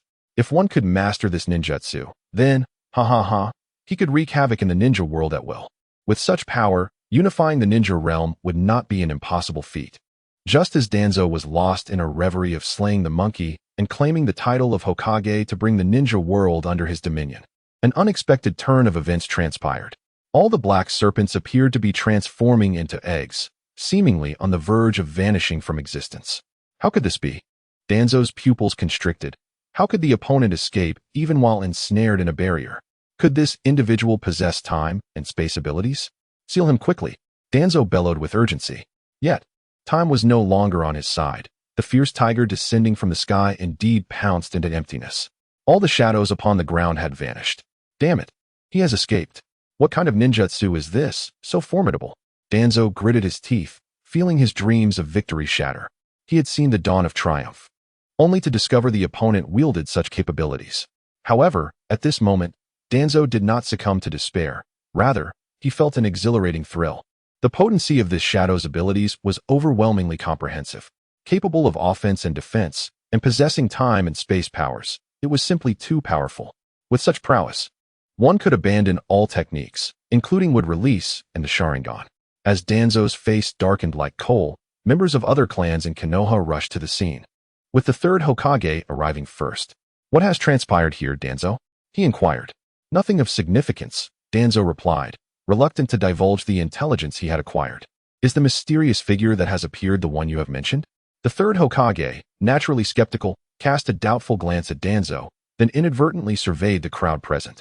Danzo, unwilling to respond, soon fixed his gaze upon an individual. Nara Shikaku, who had just arrived and was surveying the surroundings, sensed a chilling gaze fixed upon him, akin to a venomous snake tracking its prey, causing an unsettling discomfort to wash over him. Is there something you require, Lord Danzo? Nara Shikaku asked helplessly. The enemy has employed shadow secret techniques, Danzo stated flatly. Yet, this declaration struck like thunder, leaving everyone astounded. What? How is that possible? Are you certain you jest, Lord Danzo? Both the third Hokage and Nara Shikaku exclaimed in unison. Nara Shikaku, particularly taken aback, was echoed by Uchiha Fugaku, who had just arrived, struggling to believe the claim. Especially as the onlookers beheld the scene of destruction in the distance, it was unfathomable that such devastation could stem from shadow techniques. Had he not experienced it firsthand, even old Fu would find it hard to accept. However, the adversary he battled was indeed a shadow, identical to the shadow techniques of the Nara clan. Indeed, third Hokage, and furthermore, the opponent's secret techniques are even more potent. Throughout our encounter, We engaged solely with that shadow, never sensing where its true form resided. At this moment, Yamashiro always stepped forward to clarify. Although his mind had been thoroughly indoctrinated and he aligned with Danzo's ideology, as a member of the Inuzuka, Akimichi, and Nara clans, he instinctively felt the need to explain, fearing misinterpretation by the others. Upon hearing this, Nara Shikaku furrowed his brow. This is impossible. How could a shadow exist apart from its physical form? This is entirely illogical. Nara Shikaku instinctively retorted, asserting that regardless of the marvel of this ninjutsu, it ultimately adheres to the fundamental theorem of ninjutsu. Any ninjutsu necessitates chakra, and shadows themselves cannot generate chakra. This is precisely why shadows cannot detach from their origin. Upon explaining the matter, the third Hokage found himself perplexed, directing his gaze toward the wind in the mountains. As the explanation unfolded, the assembled clan members also grasped the situation's intricacies. They marveled at Danzo's intellect while simultaneously lamenting the enigma of the shadow. Is ninjutsu rendered ineffective, incapable of inflicting death, thus necessitating an attack on the original body? Yet, how could this be possible if the original body was confirmed absent? Shikaku, do you believe such a feat is achievable? The third Hokage inquired, turning to his advisor. Although the shadow secret technique of Lord Third is indeed remarkable, you must understand its principles. With our capabilities, it is impossible to enable a shadow to separate from its origin, Shikaku replied, shaking his head. In truth, upon learning that the enemy was merely a shadow, Shikaku felt a greater shock than the others. Their clan's secret techniques had been passed down for over a century. They had contemplated further advancements, yet could only extend their abilities. The notion of a shadow detaching from its original form was inconceivable. Is it truly impossible? Danzo's eyes narrowed as a thought struck him, directing his gaze toward the Uchiha clan. The third Hokage had similarly pondered this matter. As the pinnacle of ordinary individuals, both he and Danzo understood that there existed certain feats beyond the reach of conventional ninjutsu. Yet one clan could effortlessly achieve such feats, the Uchiha clan with their Manjiki Sharingan techniques. At that moment, both men exchanged knowing glances. Could it be that the Uchiha clan was orchestrating these events? It was no wonder they entertained such thoughts. This peculiar ninjutsu seemed to be the domain of the Uchiha clan's more deranged members. Furthermore, the recent casualties inflicted by the shadow were members of the third Hokage's and Danzo's clans, both of whom bore animosities toward the Uchiha clan. Could it be that they are covertly targeting them and have been discovered? Is this meant to instill fear in us? The third Hokage's eyes narrowed, instinctively scanning the Uchiha members present. His mind raced to identify who might have awakened the Manjiki, Uchiha Itachi, or perhaps Uchiha Fugaku. Danzo shared the same thoughts. Damn it! The malevolent Uchiha must not be allowed to persist. A murderous intent began to stir within Danzo. The Uchiha clan posed too great a danger. It would be prudent to eliminate this threat. Uchiha Fugaku struggled to suppress a smirk, finding some amusement in Danzo's misfortune. Yet his smile quickly faded as he noticed the two men directing their gazes toward him. Realizing the implications of their scrutiny, Uchiha Fugaku, astute as he was, deduced the unfolding situation. They suspected him of orchestrating these events. Cursed misfortune. Uchiha Fugaku silently cursed his misfortune as he regained his composure. He quickly connected the dots from the earlier conversations and arrived at a conclusion similar to that of Danzo and the others. This peculiar shadow transcended the capabilities of ninjutsu and secret techniques, likely being a manifestation of ocular abilities. Both ninjutsu and secret techniques possess inherent limitations. Yet this formidable and enigmatic shadow resembled the ocular techniques of the Uchiha clan. Upon realizing this, Uchiha Fugaku felt an overwhelming sense of discomfort, akin to having swallowed something vile. Damn it, they probably won't believe my explanation now, he thought, recognizing the skepticism in the eyes of the two before him. In that moment, he understood that he was shouldering the blame.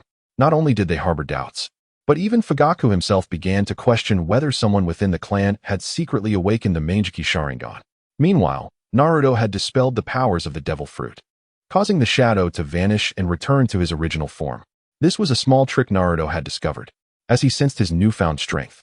A mix of joy and concern filled his heart. Damn it, I've been discovered. Such things might not be feasible moving forward. Naruto had never underestimated anyone. While he had remained undetected before, being exposed now made him vulnerable to targeting. He feared neither ninjutsu nor secret techniques, but sealing techniques instilled a sense of trepidation within him. Chapter 16. Deceiving the Nine-Tails. As his body slumbered, his consciousness once again entered the ceiling space. The Nine-Tails lay lazily within, merely opening its eyes to glance at Naruto's arrival. "Kid, the darkness surrounding you has deepened considerably," the Nine-Tails observed, its gaze narrowing slightly. It sensed that something unknown had transpired with the boy. Darkness? Naruto reflected, simultaneously noticing the changes in this space, which had grown dimmer. Wait, am I being influenced? Prompted by the Nine-Tails reminder, Naruto swiftly acknowledged the alteration within himself. Naruto did not perceive himself as a villain. After all, working in that oppressive society, where the future seemed bleak and predictable, endless toil, marriage, parenthood, and then laboring for one's own offspring, anyone would feel stifled. Upon entering this world, he had received a boon, developing a path to strength through consumption, which had begun to affect his temperament. He nearly lost his way. Exhaling with relief, Naruto acknowledged that while he aspired to grow stronger, he did not wish to become a slave to power. He could harness dark arts to gain strength, but he must never tread the path of evil. This evening's failure, coupled with the Nine-Tails' admonition, finally illuminated the fact that he had been blinded by power. The rapid acquisition of strength can amplify the darker impulses within one's heart. As Naruto calmed himself, he discovered his own flaws. In an instant, the entire space seemed to brighten. The chill dissipated, and the surroundings became somewhat more luminous. "Thank you, Nine-Tails. I nearly lost myself to the allure of power," Naruto expressed, reflecting on the importance of self-cultivation at all times. "What nonsensical words are you uttering, kid?" The Nine-Tails felt an inexplicable confusion. He merely stated the facts. Naruto chose not to reply further, his gaze fixed upon the sealing gate ahead. Within the seal resided the chakra of his parents. And Naruto was indeed eager to unravel the seal, for it could potentially grant him their legacy. Whether it be the sealing techniques of the Uzumaki clan or the flying thunder god technique of Minato Namikaze, both were treasures that Naruto yearned for. However, it was still premature to break the seal. As powerful as Naruto had become, he was still far from being a match for the Nine-Tails. His shadow would not be able to restrain the beast. Moreover, the seal was not without its advantages. It was a meticulously crafted sealing technique by the fourth Hokage. The immense chakra that Naruto possessed later on was largely due to this 8-trigram seal. The chakra leaked by the Nine-Tails would be converted and absorbed by the 8-trigram seal, becoming Naruto's own chakra. In the earlier stages, Naruto had to suppress the chakra of the Nine-Tails, which is why its effects were not as apparent.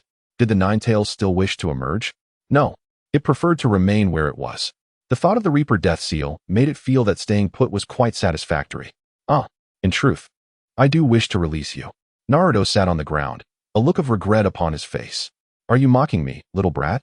The Nine-Tails narrowed its eyes, sensing the jest in Naruto's tone, and unleashed a wave of chakra akin to surging tides. This terrifying chakra enveloped Naruto's consciousness like an impenetrable net, forming a fiery tail behind him, a symbol of the tailed beast's exterior. Yet, Naruto seemed oblivious to this, merely casting a fleeting glance as his chakra swiftly receded like a tide, vanishing without a trace. "How did you accomplish that?" The Nine-Tails felt a flicker of astonishment. This boy could absorb its formidable chakra, but that was of little consequence. "I spoke sincerely just now," perhaps feeling bored or wishing to sway the Nine-Tails. Naruto decided to engage in conversation with the Great Fox. Then go ahead and break that seal," the Nine-Tails sneered, secretly contemplating how this fool believed he could deceive it, utterly unaware of the dangers. "It is not yet the time."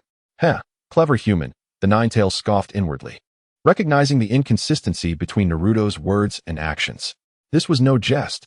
I shall now enlighten you about our current predicament." After a moment's contemplation, Naruto resolved to disclose some crucial information to the Nine-Tails. "Kurama, do you know who I am?" Naruto raised his head, his youthful face transforming into an image of solemnity, resembling a steadfast mountain. The Nine-Tails stood in shock. "Little brat, where did you hear that name?" Kurama demanded coolly. Naruto raised a hand to soothe the beast while his mind raced, contemplating whether he could outwit it. Even if he failed, he stood to gain little, at most revealing some glimpses of the future to the Nine-Tails. "Here's the situation, Kurama," Naruto began earnestly, recounting the events that were yet to unfold. "Let us commence by recounting the actions of the Akatsuki in their pursuit of the tailed beasts, as they endeavor to resurrect the Ten Tails and subsequently unleash the terrifying infinite Tsukuyomi." "Hold on a moment. Are you jesting? You dare claim to have traversed from the future?" The Ninetales perceives this individual as treating him like a mere child, incredulous that such occurrences could ever transpire. Pray, enlighten me. Could such an event truly come to pass? Naruto's retort struck the Ninetales like a blade to the heart, rendering him momentarily speechless. The matter of the 10 tails is certainly unknown to an ordinary ninja. Very well. Continue your tale. The Ninetales felt a wave of irritation. He had not anticipated hearing anything regarding the 10 tails from this young one. Naruto continued to narrate. Speaking of the Moon Eye plan, the resurrection of Kagaya Akatsuki, and ultimately his ascension to the position of the 7th Hokage. However, this elation was short-lived. As the Akatsuki clan descended upon Earth like ravenous wolves, obliterating Konoha in an instant and bringing calamity upon his family. His son was possessed by the Akatsuki, while he himself was inexplicably transported to this time and space by a mysterious ocular technique. So, Ninetales, do you not believe my words? Naruto's gaze burned with intensity, as if he could penetrate the depths of the Ninetales' thoughts, for the information he had divulged was indeed substantial. The Ninetales began to waver internally, his eyes flickering like a candle struggling against the wind. If the Ninetales chakra mode had traces to follow, the perfect Jinchuriki mode was an absolute secret, known only to him. For, in strict terms, Naruto was the first perfect host of the Ninetales. You suggested that I ultimately met my demise. Indeed, to confront Kagaya Akatsuki, I employed the heavy ion mode. Naruto's expression grew grave as memories of sorrow flooded his mind, his eyes reddening, nearly spilling over with tears. The Ninetales, capable of sensing human emotions, felt a slight tremor within himself. Moreover, it was significant that the Ninetales understood the concept of heavy ion mode, a method of chakra combustion. Though he had yet to master it, with Naruto's guidance, the Ninetales suddenly comprehended what he could achieve. He found himself somewhat inclined to believe the words of this youth. What do you intend to do, little one? Truth be told, I too find myself ensnared in a fog of uncertainty, bewildered as to my own desires. Naruto's eyes dimmed, as if all vitality had been drained from him, leaving him deflated like a punctured balloon. Can you fathom the might of the Akatsuki clan? Their power is akin to the vastness of the cosmos, boundless and unfathomable. The 9-tailed beasts of the ninja world are but fragments of the 10 tails, and the 10 tails itself is merely a tool of the Akatsuki. Enemies like Kagaya Akatsuki are countless among the endless expanse of the stars. To speak candidly, even attaining the strength of a being like Kagaya Akatsuki would not suffice to protect one's family or safeguard this world. As he spoke, Naruto's tone was somber, reminiscent of the ominous clouds that herald the approach of a storm, oppressive and suffocating, as if he had completely immersed himself in an abyss of darkness. The 9 tails fell silent. As a tailed beast, it was inherently aware of the existence of the 10 tails, yet it remained oblivious to the intricacies of the Tsutsuki clan. Had it not recognized the name of the old man, it would likely have scoffed at Naruto's words. How could such a terrifying adversary exist beyond this world? It seemed utterly implausible. Nevertheless, it could distinctly sense Naruto's emotions, compounded by the veracity of the intelligence conveyed. At that moment, the 9 tails found its feelings increasingly convoluted, akin to a tangled ball of yarn, impossible to unravel and perplexing to comprehend. For a brief instant, it was unsure how to confront this young boy. If you still harbor doubts, I can relay to you the heart-stopping vision, Naruto said, fully aware that the 9 tails had already begun to believe. Albeit the proud fox was not accustomed to conceding. Are you planning to release me? The 9 tails inquired, still somewhat skeptical. I truly wish to. But this sealing paper contains the chakra of my parents. To unveil it now would be a waste, Naruto replied, gazing up at the sealing paper suspended in the sky. Upon hearing of the 4th Hokage and his wife's chakra, the 9 tails could not suppress a snarl. Damn that Minato, he has indeed left a contingency. However, contemplating Naruto's mention of the future prompted a sigh from within. The 9 tails had started to believe, for the matter of the 10 tails was not common knowledge. Moreover, Naruto had even named all 9 of their tailed beasts. Ah, so that is why your disposition was affected a few days ago, the 9 tails remarked, raising an eyebrow. Indeed, I sought power. The last time I failed, I believed that with the strength of you 9-tailed beasts, I could safeguard Konoha and protect this ninja world. But as you can see, I lost you, lost my family, lost my son, lost everything. I failed to protect anything. Naruto's voice was heavy with sorrow. So, 3 days ago, I returned from my journey, becoming exceedingly indifferent in my pursuit of power. This time, starting anew, I aspire to grow stronger, he declared. To grow stronger in order to protect everything? The Ninetales pondered, its thoughts complex. Though it believed Naruto's words, it struggled to fully trust him without having shared the same experiences. Indeed, to grow stronger, but you must understand, my current circumstances are far from favorable. I confide in you because our fates have been intertwined from the very beginning, and none other can be trusted. This statement struck a chord deep within the Ninetales. Through Naruto's insights, it had come to a clearer understanding of itself. Their fates were undeniably linked, and the Ninetales recognized that it possessed only half of its former strength. The external forces could seal it, and with the Akatsuki organization looming in the ninja world, venturing out now would be tantamount to courting death. What are your plans then? In that moment, the Ninetales failed to notice the shift in its tone. As the chakra within him continued to grow, Naruto prepared to cultivate the Sage Mode. For only this form could wound the Tsutsuki clan. He explained, Chapter 17, The Ninetales Trust. That night, Naruto engaged in a lengthy discourse with the Ninetales, discussing the future and their adversaries while also revealing his current predicament. Naruto's situation was far from favorable. The third Hokage sought to influence and brainwash him, attempting to make him his sole reliance, while Dan's harbored ambitions to control the Ninetales in pursuit of the Hokage position. The villagers despised Naruto, and many outside the village eyed him with hostility. With his current feeble strength, he lacked the ability to safeguard himself. The Ninetales, upon hearing Naruto's plight, couldn't help but feel concern for the boy's dire circumstances. Sage Mode, you say? I can absorb the natural chakra, so I am well aware of what Sage Mode entails. However, young one, what you most urgently require now is to hone your physical body. Why is that? Naruto inquired. With your current capabilities, it is impossible to enhance your strength in the short term. In times of peril, you can only rely on my chakra, the Ninetales elucidated. Its chakra was infused with numerous negative emotions, possessing immense destructive power. Without a robust physique, one could not wield it effectively. Even if Naruto could strip away the negativity from the chakra, without a strong body, he would be unable to harness such formidable power. It seems I have successfully deceived him, Naruto thought, observing the Ninetales' expression, realizing his plan had borne fruit. Presently, Naruto found himself in a precarious situation. It was not difficult to discern the third Hokage's intentions.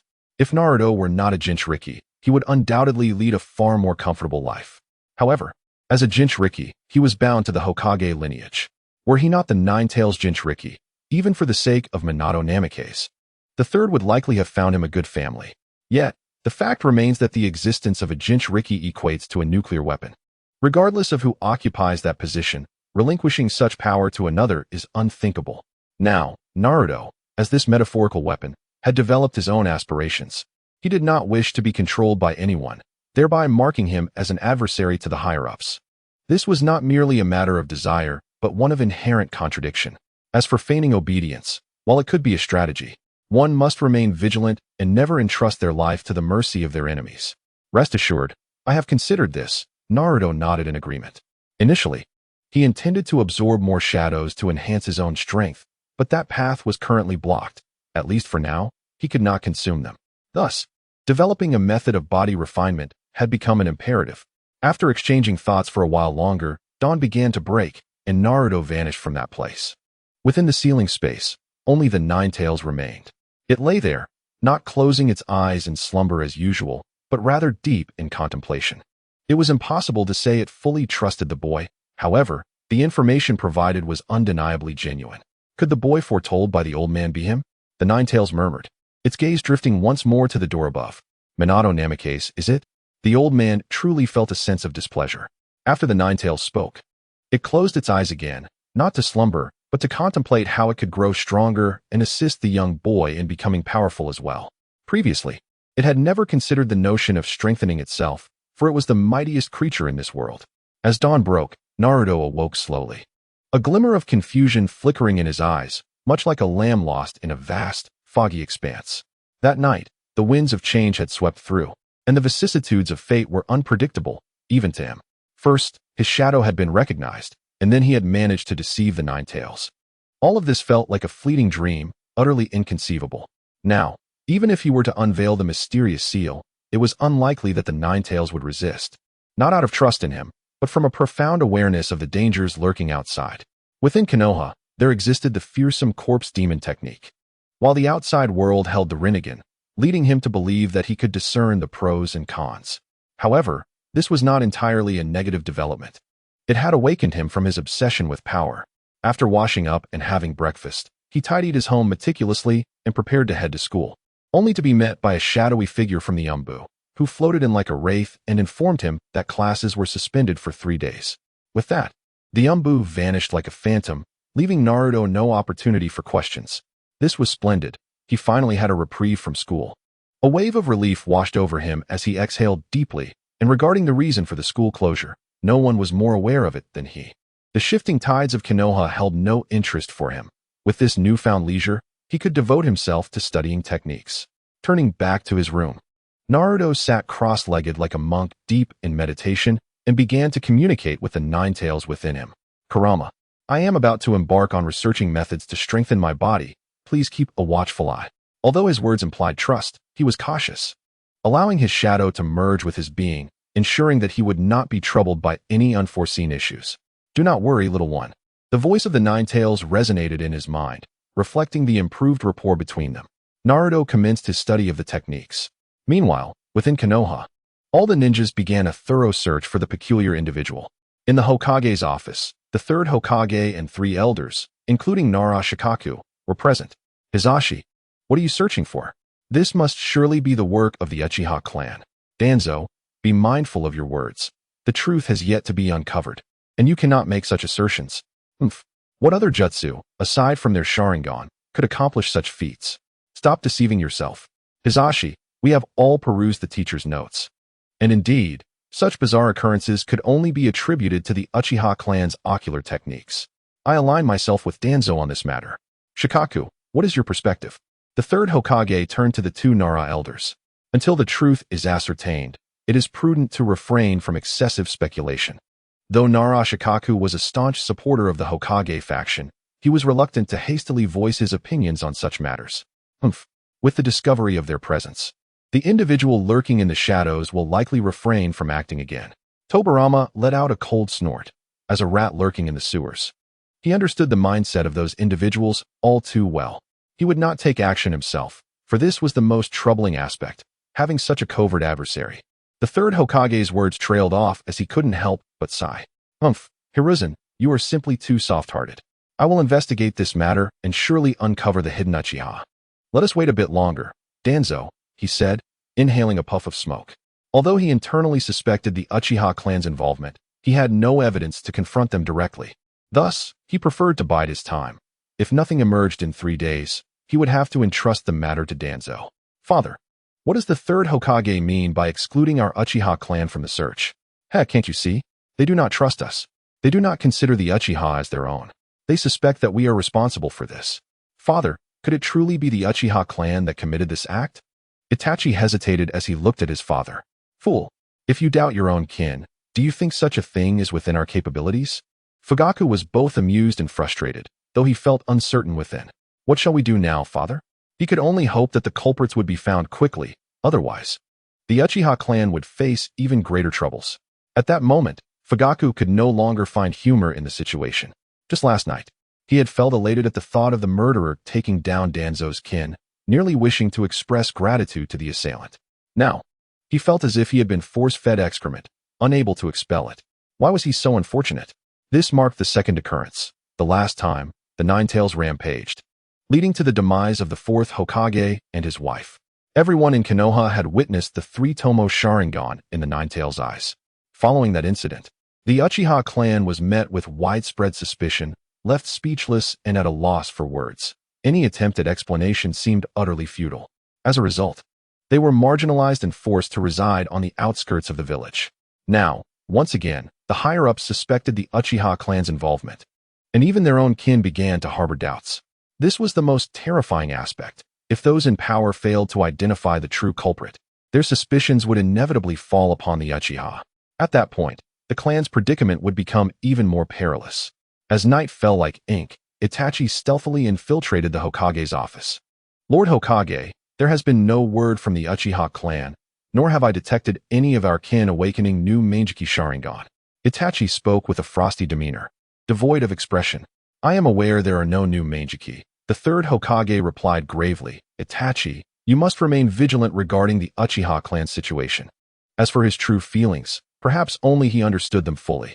Understood, Lord Hokage, Itachi responded, still impassive, as though wearing a mask devoid of warmth. Very well. You may withdraw. As you wish, Lord Hokage.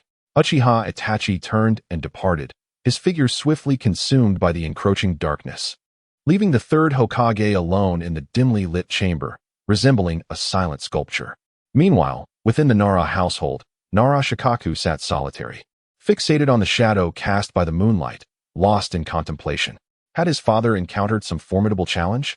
At that moment, a voice emerged from behind him. Shikamaru, do you think there is a possibility for our family shadow technique to evolve further? Shikaku, without reservation, recounted all he knew. Is that truly a possibility? Shikamaru could not help but stroke his chin, glancing at the shadow beneath him. Utilizing his family's secret arts, the shadow twisted and stretched.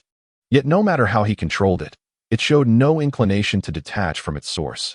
It seemed implausible. If the shadow were to separate from the body, how could it be governed? Were it not for the fact that this notion originated from his father's lips, Shikamaru would have dismissed such absurdity outright. Chapter 18. If the moon were to fall. It was precisely because their clan excelled in shadow manipulation that they understood such concepts bordered on the fantastical. Shadows were inherently ephemeral, lacking any substantial form, and did not exist in reality. The extent to which they had developed their abilities was already beyond imagination. Yet, from his father's words, he learned that shadows could not only detach from their host, but also wield astonishing power. This notion transcended the realm of shadows, resembling the legendary monsters of lore. Indeed, I too find it astonishing. But does existence justify such power? As Shikaka spoke, he remained unaware of the yearning that seeped into his words. If it were possible, who would not desire such strength? Their family's secret techniques had long been akin to shackles, restraining their potential. The prowess of a shadow-level ninja had once been a distant dream. Yet now, Shikaka seemed to glimpse a glimmer of hope. Shikamaru, your father has grown old and cannot reach that realm. I must rely on you. I hope you will elevate our family's techniques. Oh no, father, please do not burden me with such troubles. Shikamaru quickly shook his head, retreating several steps, though intelligent. He despised the exertion of deep thought. You insolent boy, be off with you. Shikaku, far from angered, merely smiled faintly. He then turned his gaze back to the shadow on the ground, plunging into profound contemplation. Shikamaru refrained from interrupting, his mind replaying his father's earlier words. Could such feats truly be achieved? At this moment, Shikamaru was unaware of the Uchiha clan's Mangeki Sharingan. To him, his family's techniques already seemed remarkable, yet the level his father described felt almost unattainable. If shadows could indeed detach from their host, could it genuinely be classified as ninjutsu? In these 3 days, Naruto had become like a hermit in seclusion, diligently honing his ninja skills at home. Through his mastery over shadows, the formidable power of the Nine Tails within him, and the novels he had perused in the past, he successfully developed his own unique technique, the small Jotion breathing method. The marvel of this technique lies in its ability to enable all chakra within his body to traverse along the meridians, ultimately converging in the Dantian, specifically in the lower Dantian. Concurrently, Naruto, with his complete dominion over his body, deduced the sage's path. This is reminiscent of the devouring technique depicted in the anime Under One Person, where the human body resembles a vast treasure trove. Yet humanity's control over itself is exceedingly limited. Possessing the power of shadows, when the shadow enters his body, he can manipulate it at will, achieving a true sense of complete control, directing it wherever he desires. With this extraordinary notion, his first thought was to govern his internal organs.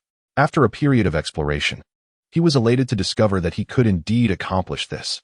The mention of internal organs inevitably conjures thoughts of the 6th library Immortal Thieves from the Sage's Path, as it represents the pinnacle of developing one's own internal organs, enabling the absorption of external forces to delay aging, potentially even attaining immortality. Time has always been one of Naruto's aspirations, thus when this method occurred to him, he eagerly commenced further deductions. Effort yields reward. He found himself effortlessly controlling both his heart and digestive system. Yet, this was merely the beginning. The development of his Dantian was far from sufficient. Naruto pondered deeply, realizing that the chakra generated by his internal organs was markedly different from that refined by his body, infused with a vibrant life force. In the terminology of the ninja world, This meant it contained the essence of yang release. This force required either a dedicated storage space or a means to enhance his physique. Naruto's first consideration was the heart, which holds an essential role in the human body. From birth to death, the heart perpetually beats, sustaining the circulation of blood, which in turn nourishes muscles, skin, and bones. Sealing techniques, this is precisely what I lack. Naruto mused. To cultivate his dantian and ensure his future development, he must commence his study of sealing techniques without delay. Compared to ninjutsu, which holds no allure for him, the potential of sealing techniques is far greater. In summary, the fruits of these 3 days were indeed substantial, resolving his chakra issues and crafting his own cultivation method. Simultaneously, Naruto planned to utilize his shadows to clandestinely acquire materials on sealing techniques. His days were filled with purpose, immersed in his training. He lost all sense of the passage of time. However, the external world reacted to the shadow incident, causing a ripple effect. With the shadows no longer appearing and such an enigmatic ability at play, the higher-ups of Konoha cast suspicious glances towards the Uchiha clan. Already marginalized, the Uchiha clan found their situation growing even more precarious due to the shadow incident. The dark side has kept a constant watch on the Uchiha clan for 24 hours. Yet the Uchihas, known for their fiery tempers, cannot endure such scrutiny. The radical faction, led by the elder, frequently convenes clan meetings, expressing their desire to confront the third Hokage. In the midst of this turmoil stands Uchiha Fugaku, one of the few rational minds within the Uchiha clan. Over the years, the third Hokage has boasted of his prowess, claiming to be the strongest among all Hokages, proficient in 5 chakra natures, and accompanied by his summoning beast, the legendary Monkey King, said to be the mightiest of its kind. These accolades render the third Hokage's strength enigmatic and formidable, instilling a sense of trepidation in Uchiha Fugaku. Despite his possession of the Manjiki Sharingan, at the same time, as the Uchiha clan convenes another meeting at Shink River, Uchiha Itachi finds himself in the Hokage's office. Is this true? The third Hokage inquires, his brow furrowed. Itachi, are you certain that no one in the Uchiha clan, apart from you, has awakened the Manjiki Sharingan? I have thoroughly examined the entire Uchiha clan and confirmed that no one besides myself has awakened the Manjiki Sharingan, Itachi replies with certainty. Alas, it is too late now. Everyone suspects that the shadow is a technique of your clan, and even if we attempt to explain, no one will believe us. Has the situation truly escalated to this point, Hokage-sama? Itachi asks, a look of concern etched on his face. He understands that mishandling this matter could lead to internal strife within the village. The third Hokage sighs heavily, his expression one of sorrow. I comprehend, Hokage-sama. Itachi responds after a long silence, as if he has resolved to take action. Itachi, you possess a vision akin to that of a Hokage. The current Konoha cannot withstand internal discord. News from the borders indicates that both Kumogakure and Awagakure are stirring. The third Hokage's eyes dim, revealing the weight of his anguish. I understand, Hokage-sama. I will take responsibility for this matter, but I have but one request, Itachi states, his face inscrutable. Rest assured, I will devote myself to nurturing Sasuke. The third Hokage nods in agreement. Meanwhile, 3 days have passed for Naruto, who is now preparing to return to school, oblivious to the events unfolding within the village. Upon entering the classroom, he greets his friends and settles beside Hinata. As the bell rings, Irika-sensei arrives like a gentle breeze. Naruto perceives Irika-sensei as a formidable specter. The moment he steps through the classroom door, an invisible whirlwind seems to sap the energy from all the students. The classmates, like wilted eggplants, visibly slump, with some staring blankly while others rest their heads on their desks, fast asleep. Only a handful remain engaged, such as the diligent Uchiha Sasuke and Haruno Sakura in the front row, along with Hinata, seated beside Naruto. The young girl sits upright like a blooming flower, attentively taking notes. Naruto cautiously glances at her notes, densely filled with the teacher's explanations, including the trajectory of shuriken and techniques for poisoning. Naruto couldn't help but ponder within himself. Is all this truly beneficial? It seemed that Irika-sensei, standing at the podium, also sensed the student's lackluster spirit, letting out a resigned sigh, as if his hopes had been dashed like fragile bubbles. Honestly, why are you all still slumped in your seats? You've had 3 days of rest. Why do you look so drowsy? With the teacher's words, everyone immediately straightened their posture. Since none of you seem inclined to engage in class, let us play a game today. Oh, what game are we playing, sensei? Are we going outside? The mere mention of a game instantly invigorated the students, as if a spell had been cast to awaken their spirits. No, it's just a simple game, Irika-sensei replied, surveying the class. Imagine that tomorrow is the end of the world. What would you want to do and whom would you wish to be with? What kind of end of the world? Sensei? Like if the moon were to fall. Now, write down that name on a piece of paper. You don't need to submit it. Irika smiled at everyone. The students suddenly became intrigued, each beginning to ponder seriously who they would wish to be with in such a scenario. Initially indifferent, Naruto's attention was piqued at the mention of the moon's descent, as it evoked a memory. His peripheral vision involuntarily flicked towards the girl beside him. This opening felt familiar to Naruto. Wasn't it reminiscent of the prologue from that final theatrical version? Memories of the plot flooded back to him. Though the storyline was somewhat kitsch, one could not deny Hinata's feelings for Naruto were exceedingly pure, having cherished him since childhood. Were it not for Naruto witnessing Hinata's memories in the illusory realm, it would have been difficult for them to come together. For reasons unbeknownst to him, Naruto felt a sense of anticipation. Initially disinterested in class, he now earnestly took out his paper and pen. May your hopes be fulfilled. He wrote diligently on the blank sheet, inscribing the name Hyuga Hinata. Meanwhile, little Hinata discreetly observed Naruto from the corner of her eye, relieved to find he wasn't watching her. She too was diligently writing down her thoughts. Uzumaki Naruto. Chapter 19. The Way of the Ninja. Have you all finished writing? Irika stood at the podium, scanning each student with a serious gaze. The classroom fell silent. The children were engrossed in their papers, filled with their innermost sentiments. Irika continued, perhaps this is what matters most to you. Remember, the way of the ninja is to protect, to safeguard what is most important to you. His voice resonated through the classroom, imbued with a palpable force that compelled the children into deep contemplation. Only through diligent study can you protect what you cherish. Irika's words rang like a clarion call in each child's heart. This time, there was no dissent against Irika's teachings. Even though they were merely children, they understood some truths. In this tumultuous and war-torn ninja world, even the children exhibit an unexpected maturity. Upon hearing these words, Naruto could not help but raise his gaze to his teacher, whom he had never truly observed before. Irika stood at the podium, sunlight streaming through the window, casting a golden hue upon him, illuminating his figure with an ethereal glow. Naruto suddenly realized that this teacher possessed a serious and earnest side. To hear such words from his teacher's lips, was the ninja way truly one of protection?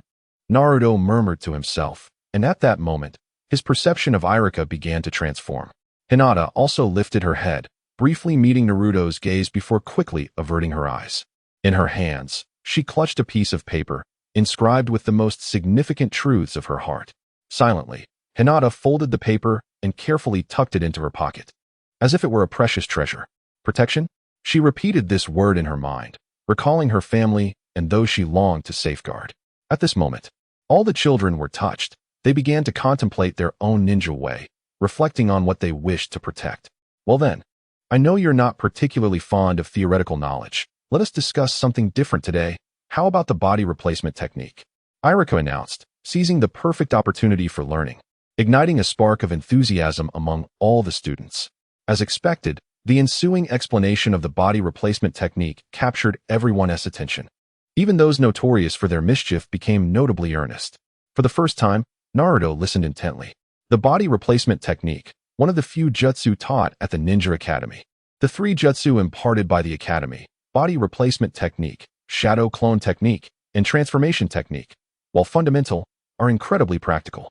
Mastery of these techniques qualifies one as a competent genin, capable of maintaining secrecy even on the battlefield. Particularly, the body replacement technique remains a crucial skill for survival, even for genin. As one of the most vital techniques for preserving life, it is considered a rare advanced jutsu, encompassing elements of summoning and sealing arts. For these novice ninjas, the body replacement technique necessitates the preparation of replacement wooden dummies, which are key to survival. The method of crafting these wooden dummies is essential, while the timing of utilizing the body replacement technique depends on personal experience. Naruto listened attentively. This jutsu was undeniably practical. As the class continued until its conclusion, every student was left yearning for more. Irika had imparted a wealth of knowledge. He shared various techniques for constructing the wooden dummies, as well as insights on the optimal moments to employ this jutsu in combat. All right, students, after returning home, You may try crafting some yourself. Class dismissed. Hinata, who were you writing about just now?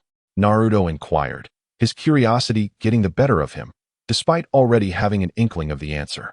Upon hearing Naruto's inquiry, Hinata suddenly recoiled, resembling a startled rabbit, taking a small step back.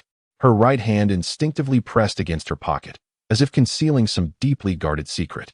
Her face flushed a vivid crimson, akin to a ripened apple, and she stammered, "I." Naruto, observing Hinata's flustered demeanor, instinctively grasped the situation. His initial tension easing slightly. He quickly waved his hand, smiling reassuringly. All right, I won't look anymore. There's no need to be so nervous." Hinata, upon hearing Naruto's words, discreetly exhaled a sigh of relief, her previously tense body gradually relaxing. "Hinata, I found today's lesson particularly enlightening."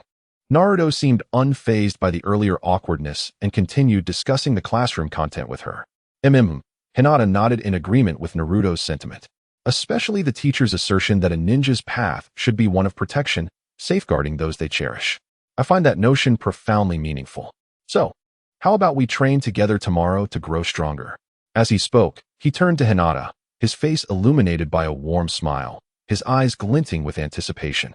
Hinata, caught off guard by Naruto's sudden gaze, froze momentarily, her large, innocent eyes blinking in surprise, seemingly struggling to process his words. Training with Naruto-kun, she thought, a blend of eagerness and shyness washing over her, accompanied by a wave of self-doubt. Hinata was, after all, a girl plagued by insecurity, often belittled by those around her for her lack of skill and perceived inadequacies. This constant criticism had deeply affected her, instilling a fear that if Naruto were to discover her shortcomings, he would look down upon her and mock her. Her hands unconsciously interlocked, she lowered her head. Too timid to speak. What's wrong, Hinata? Don't you want to grow stronger? If you care about something, you must protect it. Don't you have something you cherish? Someone you wish to safeguard? Naruto's words reverberated explosively within Hinata's mind. Someone I cherish? Someone I wish to protect? She pondered. Naruto-kun. And her younger sister, being the heiress of the Hyuga clan, Hinata was acutely aware of many matters, especially after learning about Niji's situation. She was increasingly anxious about similar occurrences befalling her sister. Driven by her innate kindness, Hinata sought to shield her sister in her own way, believing that if her sister could ascend to the main house, she would escape the fate of being a caged bird. Thus, during their sparring sessions, Hinata often felt a pang of reluctance, purposely allowing her sister to gain the upper hand. However, if becoming stronger meant she could protect both Naruto-kun and her sister, she was willing to give it a try. Resolute, Hinata lifted her head and nodded firmly. Yes, it's a promise. The two agreed to meet at the training grounds the following day before returning to their respective homes. That night, as silence enveloped the world, Naruto stood quietly in the shadows. He took a deep breath, centering his focus, and once again summoned his unique shadow abilities. This time, however, rather than wielding his shadows as lethal weapons for combat, he intended to utilize them as tools for exploration, seeking out vital information. Naruto's shadow abilities are exceptionally formidable, existing in a realm between the tangible and the ethereal, as if they belong to another dimension. In this two-dimensional state, no barrier can thwart its passage, rendering it invulnerable to obstruction. With a clear objective in his mind, Naruto deftly maneuvers his shadow, gliding through the earth like a specter. His destination is none other than the residence of the third Hokage. Due to a series of recent events, the third Hokage has been preoccupied in his office, scarcely finding the time to return home. His wife, Bawako, tragically lost her life at the hands of Uchiha Obito while assisting in the birth of Kushina. Furthermore, his eldest son bravely sacrificed himself during the Third Great Ninja War. Presently, only his younger son, Asuma, remains, yet due to conflicting ideals, Asuma does not reside with his father. The household is left with only a young grandson, Konohamaru, who, despite his youth, is quite mischievous and has yet to return home. Naruto easily evades the shadowy NBU guards encircling the area, silently infiltrating the third Hokage's study. The room is spacious and serene, with a simple desk positioned at the center, surrounded by towering bookshelves filled with a plethora of scrolls, each more captivating than the last. Among these scrolls are not only records of various ninjutsu, but also an abundance of materials pertaining to history, culture, and politics. It is estimated that there are over 100 different ninjutsu scrolls alone. For an ordinary ninja, mastering even one or two techniques is considered a formidable legacy. The combined power contained within these scrolls would be sufficient to significantly elevate the strength of Konoha's elite jonin. The shadows take on a corporeal form. Shadow Exchange is a unique ability of the Shadow Fruit, allowing for the seamless interchange between shadow and physical form, whether wholly or partially, akin to Obito's intangibility. Naruto picks up a scroll and, upon opening it, discovers the Fire Release, Great Dragon Fire technique. However, a mere glance renders him uninterested. He continues to search and soon finds a sealing technique in a corner of the shelf. Tri-seal, upon opening it, he is greeted by a dense compilation of knowledge, precisely what Naruto seeks. The sealing techniques of the Uzumaki clan abound, revealing a comprehensive and intricate system. Indeed, it's all here. What a pity. I wish I could take everything with me, Naruto laments, recognizing the value of the knowledge, though it remains accessible for future visits. Taking it away poses significant risks. If only I could use the Flying Thunder God technique, he muses, frowning as he finds himself in a dilemma. Lacking a camera or means to replicate the information, he faces substantial difficulty. Moreover, his memory does not possess the capacity for photographic recall. Suddenly, a thought strikes him. Kaibai, can you assist me? He calls out. What is it, brat? The Nine-Tails grumbles, irked at being interrupted from its contemplation. Can you record the contents within these scrolls? What contents? Naruto arrived directly at this place, showing the Kyuubi what he had seen. The Kyuubi frowned, a look of disbelief on its face. Is this sealing technique? Indeed, I now wish to further develop those ninjutsu, which requires a foundation in sealing techniques, Naruto explained helplessly. What nonsense is this? How could I possibly remember something so intricate? The Kyuubi rolled its eyes, thinking that if it could recall such complexities, it would have long since unraveled the seals within Naruto's body. Then what should we do? You are well aware of my current predicament, Naruto exclaimed, frustratedly raking his fingers through his hair.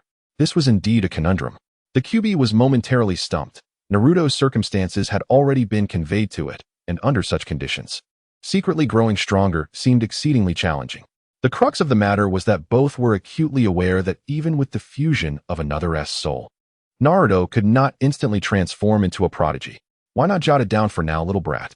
This time, Naruto couldn't help but roll his eyes. If he possessed such formidable learning capabilities, he would have long pursued advanced studies. Quickly, someone is coming. Just as the two were in distress, the Kyuubi seemed to sense something and immediately alerted Naruto. Not daring to be careless, Naruto swiftly exchanged positions with his shadow, simultaneously nullifying his devil fruit powers, causing his shadow to vanish. Outside the third Hokage's residence, the third Hokage furrowed his brow, pondering while smoking. Suddenly, as if sensing something, he lifted his gaze towards his home. Was it an illusion? Why did it feel as though someone was present? The third Hokage hurriedly returned home, observing that there were no signs of intrusion, and he secretly breathed a sigh of relief. Back at Naruto's home, he collapsed onto his bed in the bedroom. This is so annoying. I never expected that even after traversing dimensions, I would still have to endure the hardships of studying. The art of sealing was a vast system, and Naruto could foresee its potential. Mastering such a powerful ninjutsu was essential. However, having only glimpsed a fraction of the basics of sealing techniques, he felt overwhelmed, as if grappling with mathematics. Perhaps, little brat, you should just lift the seal and have Minato teach you, the Kyuubi suggested with a chuckle. Sigh, do you think I wouldn't want to? It's just that I'm afraid of being detected. Naruto rolled his eyes, acknowledging that his current strength was rather lacking. Aside from his devil fruit powers, he had yet to reach even the level of a genin. As for the sealing techniques, his father had left a backdoor and a key at Miyaboku Mountain. If Naruto dared to lift the seal, news would reach Miyaboku Mountain by tomorrow, and by that afternoon, the third Hokage would be informed. Chapter 20. Instruction: this won't do, and that won't do either. Then you can just tinker away at it yourself. I cannot comprehend your human contraptions. Kurama, don't be so heartless. It's as if this is solely my burden. Let us not forget, you too must grow stronger. Do you not fear being captured? Whether it be merged into the 10 tails, transformed into a chakra beast, or perhaps you wish to utilize that heavy ion mode again. Naruto teased with a grin. The mischievous little brat, do you dare to underestimate me? The Nine Tails felt increasingly provoked by this audacious child, who had the audacity to challenge the mightiest of tailed beasts. Pray tell, how do you intend to grow stronger, Nine Tails? Suddenly, the Nine Tails fell silent. Had it known the path to power, it would have long since sought retribution against Uchiha Obito, rather than languishing sealed within the vessel of a Jinchuriki. You ought to concern yourself with your own affairs. With this remark, Naruto severed the connection. He sensed the impending trouble but decided to shake it off and muster his spirit to train. Currently, Naruto was as busy as a spinning top, diligently practicing the small celestial breathing technique, Tai Chi, and the 8 pieces of brocade. These were his daily rituals, with some practices requiring him to evade the watchful eyes of the Umbu. As his strength soared at an alarming rate, had he not mastered the art of life restoration, his body would have undergone a complete transformation. Through his own exploration, Naruto adeptly harnessed the power of shadows, successfully mastering life restoration. To put it simply, Naruto now resembled a maestro manipulating a sophisticated instrument, capable of controlling every muscle and organ of his being at will. After completing another round of the small celestial breathing technique, Naruto felt a wave of relief wash over him and began to rest. In the early morning, the sun shone like a gentle hand, softly rousing the slumbering Naruto. Today marked the day he had arranged to train with Hinata, and his heart brimmed with joy. This was their first official date. Upon finishing his morning routine and hastily consuming breakfast, he was eager to venture out. However, as he reached the door, he abruptly halted, hesitating for a moment before turning back to inspect himself in the mirror like a child. In the mirror, he beheld himself, with a head of dazzling golden hair that shone like sunlight. Although his frame was slight and diminutive, he appeared neat and tidy, akin to a radiant little star. Should I wash up again? Why do I feel a bit disheveled? Contemplating this, Naruto decided to take another shower, tidying his hair slightly. As for his attire, he had never paid much attention to it, and today he realized that his wardrobe held nothing but unattractive, identical outfits. If only he had the time to purchase something more appealing. Who chose these hideous clothes? With a resigned sigh, he finished his preparations and stepped out of the house. Meanwhile, at the Hyuga residence, "Sister, why are you up so early today?" "I woke up early to train." "Sister, why are you taking a shower at this hour?" Hanabi looked on with confusion, sensing something unusual about her sister today. "Ahem, it's just exercise. I worked up a bit of a sweat." Hinata's cheeks flushed slightly. Hanabi scrutinized her sister, noting how she appeared markedly different today, as if she had meticulously prepared herself from head to toe. "All right, Hanabi, hurry off to train. I have matters to attend to." Fearing her sister would uncover something, Hinata quickly ushered her away, secretly exhaling in relief. Before stepping out, she glanced at her reflection. The current Hinata sported a manageable short hairstyle. At the number 7 training ground, Naruto arrived. "Good morning, Hinata. What brings you here so early? Didn't we agree on 9 o'clock? Hinata stuttered slightly. "All right, let us get to the point. How about we practice a bit? It seems we haven't trained together yet," Naruto said, seemingly lost in his own thoughts. Hinata hesitated for a moment, but then nodded in agreement. Eager to demonstrate her abilities to Naruto, the two assumed their stances, forming the necessary hand seals. "I'll give it my all," she declared. "Let us begin," Naruto replied, as chakra surged through his hands, enveloped in a flow of energy. With a swift movement, Naruto vanished from sight, showcasing one of his mastered techniques. He had successfully replicated the formidable skills he had once admired, such as the 6 forms of the Navy and the life return technique. While mastering martial arts required both understanding and practice, the application of these techniques was simplified by their depiction in the anime. Utilizing the shadow skill allowed Naruto to seamlessly control his body. "How fast?" Hinata gasped. Her determination ignited as she activated her Byakugan to avoid being underestimated. With her enhanced vision, she could track Naruto's every move. "Behind you," she called, lifting her palm to strike at his chakra points. "Good effort. But your speed could use improvement," Naruto noted, relaxing his stance. Easily dodging her strike, he countered with a powerful palm thrust infused with Tai Chi energy. Bam! Hinata stumbled back several paces, slightly dazed but resolute. "Let us continue," she urged. Naruto chuckled, undeterred, and they resumed their sparring. However, the disparity in their abilities was starkly apparent. Naruto's physical prowess surpassed Hinata's, and with his enhancements, he was operating on a level far beyond that of his peers. Not to mention the cultivation of his techniques and the influence of his training, Naruto had grown exponentially stronger than his former self. "All right, let us take a break," Naruto suggested, noticing Hinata's withdrawn demeanor. She had her head down, enveloped in an aura of disappointment. Recognizing her distress, He thought to himself, this isn't good. What's wrong, Hinata? Are you feeling inadequate? Remember, strength comes from training. My progress is simply the result of my hard work, which you may not have witnessed. But I feel so clumsy, Hinata murmured, her voice barely audible, revealing her lack of confidence. Who says that? Besides, training is about becoming strong to protect those you care for, not for the sake of others' approval. As long as you put in the effort, why worry about their judgment? But it seems I can't learn anything, she lamented. Then let me teach you. Naruto understood that this would undermine the little girl's confidence. After some contemplation, he decided to impart the art of Tai Chi to her. Tai Chi is not merely a practice. It allows one to harness chakra throughout the body for physical well-being. Moreover, Naruto had discerned its effects within this world. In the vernacular of this realm, Tai Chi can induce a transformation in chakra's nature. He taught her the philosophy, practice, and breathing techniques of Tai Chi. However, Hinata's expression revealed her inner turmoil. Naruto-kun, wouldn't this be inappropriate? As the heiress of the Hyuga clan, she possessed the expected poise. And as one of the oldest clans, she understood the significance of such traditions. What could possibly be wrong?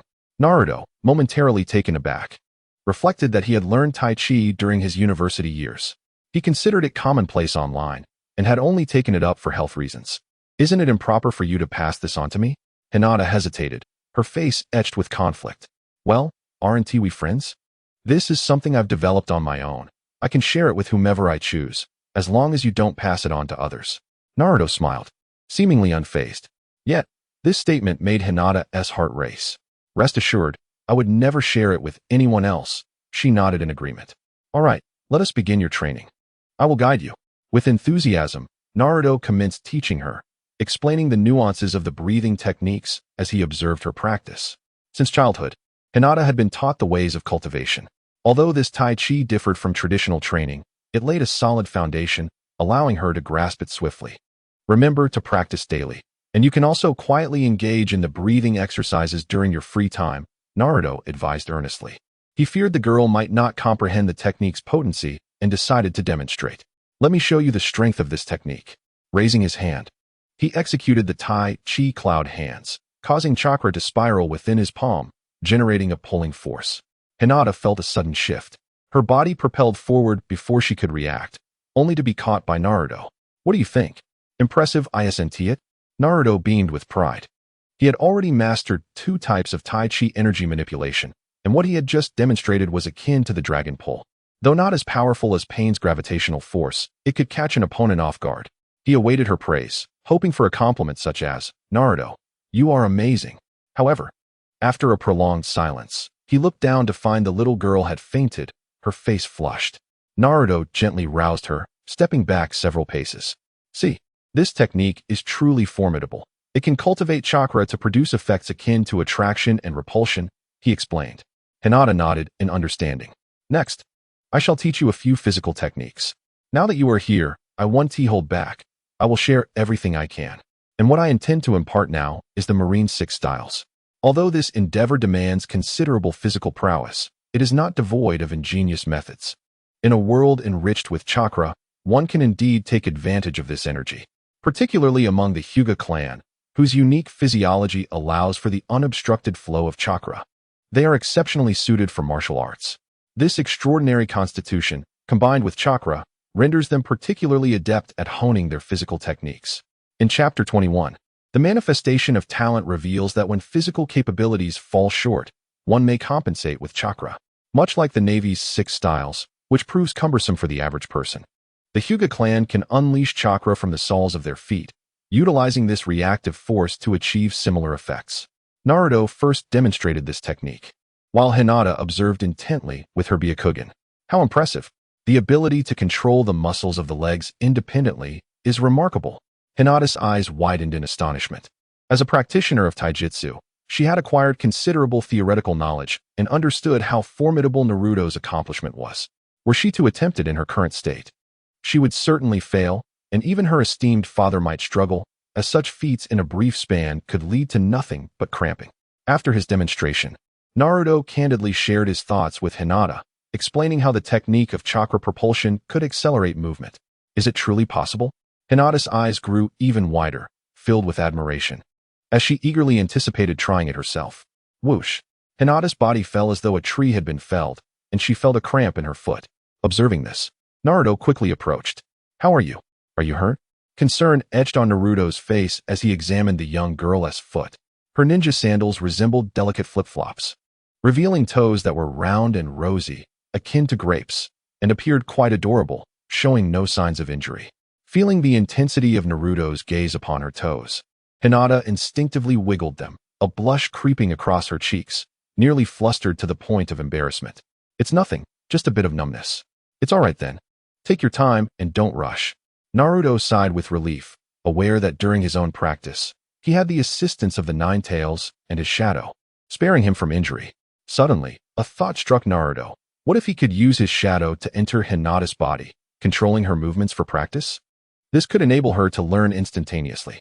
However, such an action might reveal his abilities, and Hinata, though naive, was not foolish enough to overlook it. "All right, stand up and see if you can move. Just remember what I taught you, and you can practice gradually in the future."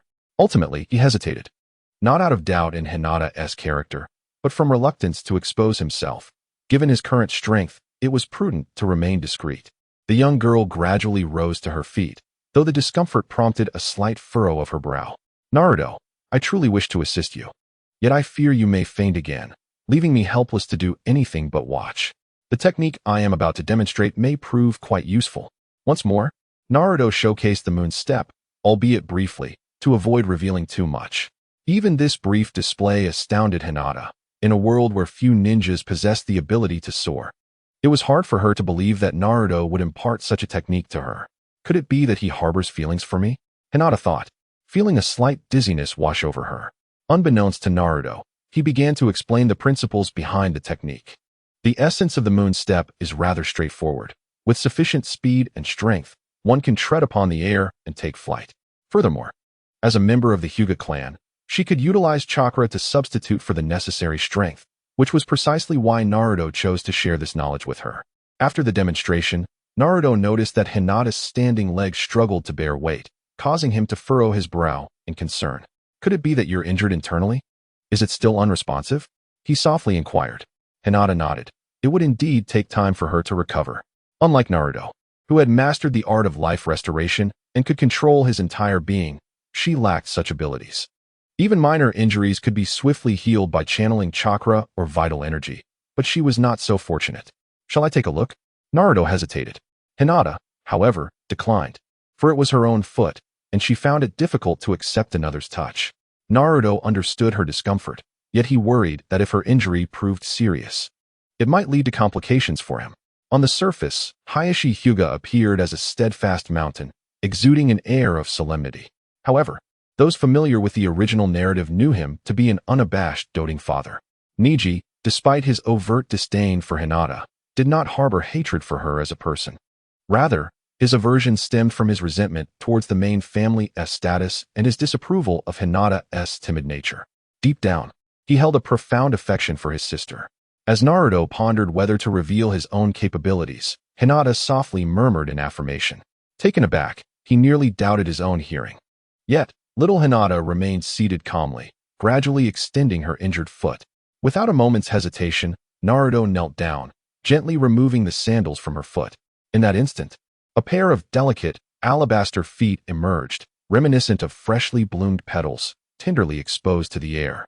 Her petite toes, round and charming, resembled strawberries. A surge of affection welled within Naruto. He found her feet irresistibly adorable, exquisite and dainty like a work of art, radiating warmth. What am I thinking? I'm not a creep. He quickly shook his head. Although he lacked medical expertise, his understanding of human anatomy was profound due to his shadow clone's experiences. He reached out, tracing the pathways of her muscles and veins to assess any injuries. Concurrently, he summoned chakra, the positive energy he had borrowed from the Nine Tails, which possessed healing properties and enhanced physical resilience. "Little one, is this your wife?" The voice of the Nine Tails echoed in his mind, laced with a hint of mockery. Naruto's cheeks flushed slightly. Kurama promptly ceased his banter, focusing instead on methods to enhance his strength. Little one, are you aiming to make her stronger as well? Why ask when you already know?" Meanwhile, Hinata felt a wave of dizziness wash over her, unable to comprehend Naruto's actions. Understanding her temperament, Naruto quickly released her, assisting her in putting on her shoes. That should suffice. Try standing up. Lacking any medical ninjutsu skills, Naruto's approach merely involved utilizing positive chakra to nurture her muscles. Not receiving a response, he glanced up, suppressing a sigh as he observed her once more in a state of fluster, her face flushed, eyes dazed. On the brink of fainting. I feel utterly exhausted. Supporting her, Naruto stepped back after releasing his grip. Hinata gradually regained her composure, immediately lowering her gaze, her fingers unconsciously entwining. Seeing that her legs had completely healed, Naruto felt a wave of relief. You rest. I will continue practicing. No need. I will join you. The two began to engage in Tai Chi in the training ground, their movements appearing rather comical, slow, and deliberate, akin to an elderly lady stretching her limbs. Yet only they understood that, alongside their breathing technique, their chakra was gradually being mobilized within. Naruto discovered a unique secret to cultivation. The essence of training lay in the circulation of energy and the stimulation of internal organs. For others, this required breathing techniques or inner strength, but he found that shadows could serve as a substitute. As long as the shadow entered one's body, the same effects of the technique could be achieved. This was the reason for his rapid advancement. With the circulation of chakra, Naruto sensed a qualitative transformation within his own chakra. If he were to practice diligently for 4 or 5 more years, he pondered how formidable he would become, fearing that his chakra would undergo a complete metamorphosis. On Hinata's side, her training was progressing exceptionally well. Whether it was due to Naruto's presence or the Tai Chi itself, she had never felt her mindset so tranquil, as serene and cool as a still pond. In her previous training sessions, her father would always stand expressionless by her side. And no matter how hard Hinata tried, he remained unsatisfied, his demeanor unchanging. However, with Naruto by her side, free from scrutiny and pressure, Hinata's heart settled completely, and she began to perceive her own transformation. More importantly, her determination to grow stronger in order to protect Naruto and her family fueled her spirit. With such conviction and mindset, Hinata's potential was thoroughly unlocked. Her learning pace was astonishing. Within a mere morning, she had already mastered the technique of body flicker, allowing for swift short-distance movement with minimal chakra consumption, reminiscent of a teleportation technique. Naturally, Naruto noticed Hinata's progress, feeling little astonishment, for in his eyes, Hinata was undeniably a remarkable genius. The bloodline purity of the Byakugan is exceptionally high, earning it the title of the Byakugan Princess. Coupled with an impressive appetite, it is commonly acknowledged that while a plump individual's voracity may be daunting, a lean person's ability to consume is truly formidable. Hinata, despite her remarkable capacity for eating, remains slender, indicating that her energy is neither frequently depleted nor absorbed. This already showcases her innate talent. However, in the original narrative, Hinata initially exists as a mere shadow, her character preventing her from fully developing her gifts. Furthermore, the prevailing ideology within the Hyuga clan dictates that once a woman marries, her opportunities for distinction significantly diminish. Nonetheless, Hinata, at her current pace, is already quite exceptional among her peers. Indeed, she is a prodigy. Naruto, well aware of what this young girl lacks, offers her encouragement to bolster her confidence. Really? Hinata, receiving praise for the first time, finds it hard to believe. Yes, practice diligently. With your advantages and talents, once you master this technique, even I may find it difficult to contend with you. Naruto replies with a smile, entirely serious. If Hinata can cultivate her own techniques from this foundation, it is indeed a possibility. With Naruto's affirmation, Hinata becomes even more excited, resolutely determined to grow faster and stronger. Naruto-kun, it's already noon, shouldn't we eat? Hinata glances up at the sky, her tone hesitant. Surprised at how swiftly midday has arrived, Naruto responds, let us go. What would you like to eat? It's on me. Hinata remembers Naruto's previous declaration of his fondness for ramen, and the young girl, displaying a maturity beyond her years, understands the significance of their shared moment. It's a date. Though shy, she is resolute in not retreating. Allow me to treat you. I have a hearty appetite, and I need to be well fed to train vigorously this afternoon. Naruto casts a glance at her, aware that Hinata possesses a remarkable capacity for food, yet as a girl, she has felt the weight of her father's disapproval, leading her to often refrain from eating her fill throughout her life. Naruto, thus, is taking precautionary measures. concerned that she may not be satisfied. The two proceed to wash their hands and faces by the river before heading toward Konoha. The village, lacking its usual vibrancy over the past few days, sees passers-by moving hurriedly, instinctively avoiding Naruto upon sight. Hinata notices this oddity, feeling an inexplicable discomfort, and unconsciously draws closer to Naruto. He, too, is cognizant of the surroundings but chooses to disregard the behavior of those around them. The subtle gesture from Hinata nearly melts his heart. He longs to ruffle her hair. Soon, they arrive at Ichiraku Ramen, and even before approaching, the savory aroma of broth wafts through the air. It's little Naruto. Come quickly. Today, we have a new broth. You must try it. Uncle Ichiraku. This is my friend Hinata. Naruto beams as they enter the ramen shop. Naruto has brought a friend. Haha. Today I shall give you a discount. Upon hearing this, Uncle Ichiraku cast a curious glance at Hinata. He was well aware of Naruto's circumstances, and it was the first time he had seen Naruto bring a friend to this establishment. As an adult, and given the maturity of the children here, Uncle Ichiraku could discern something unusual with just a single glance. Well then, I shall not be modest today, Naruto said, a bright smile gracing his lips. He showed no signs of embarrassment regarding the kindness extended towards him. After all, if the offer had been to cover the bill entirely, he would have graciously declined, adhering to the adage that one should not receive without giving in return. However, a mere discount was a gesture he was more than willing to accept. Uncle, please bring us 2 large bowls of ramen. Naruto called out without hesitation, his voice brimming with anticipation for the delectable meal. Hinata sat quietly beside Naruto, saying nothing, merely observing him. Her gaze was gentle and tranquil, as if in her world, only Naruto existed.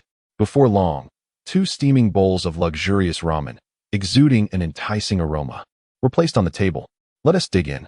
Naruto exclaimed joyfully, swiftly picking up his chopsticks and diving into the meal without a moment's delay.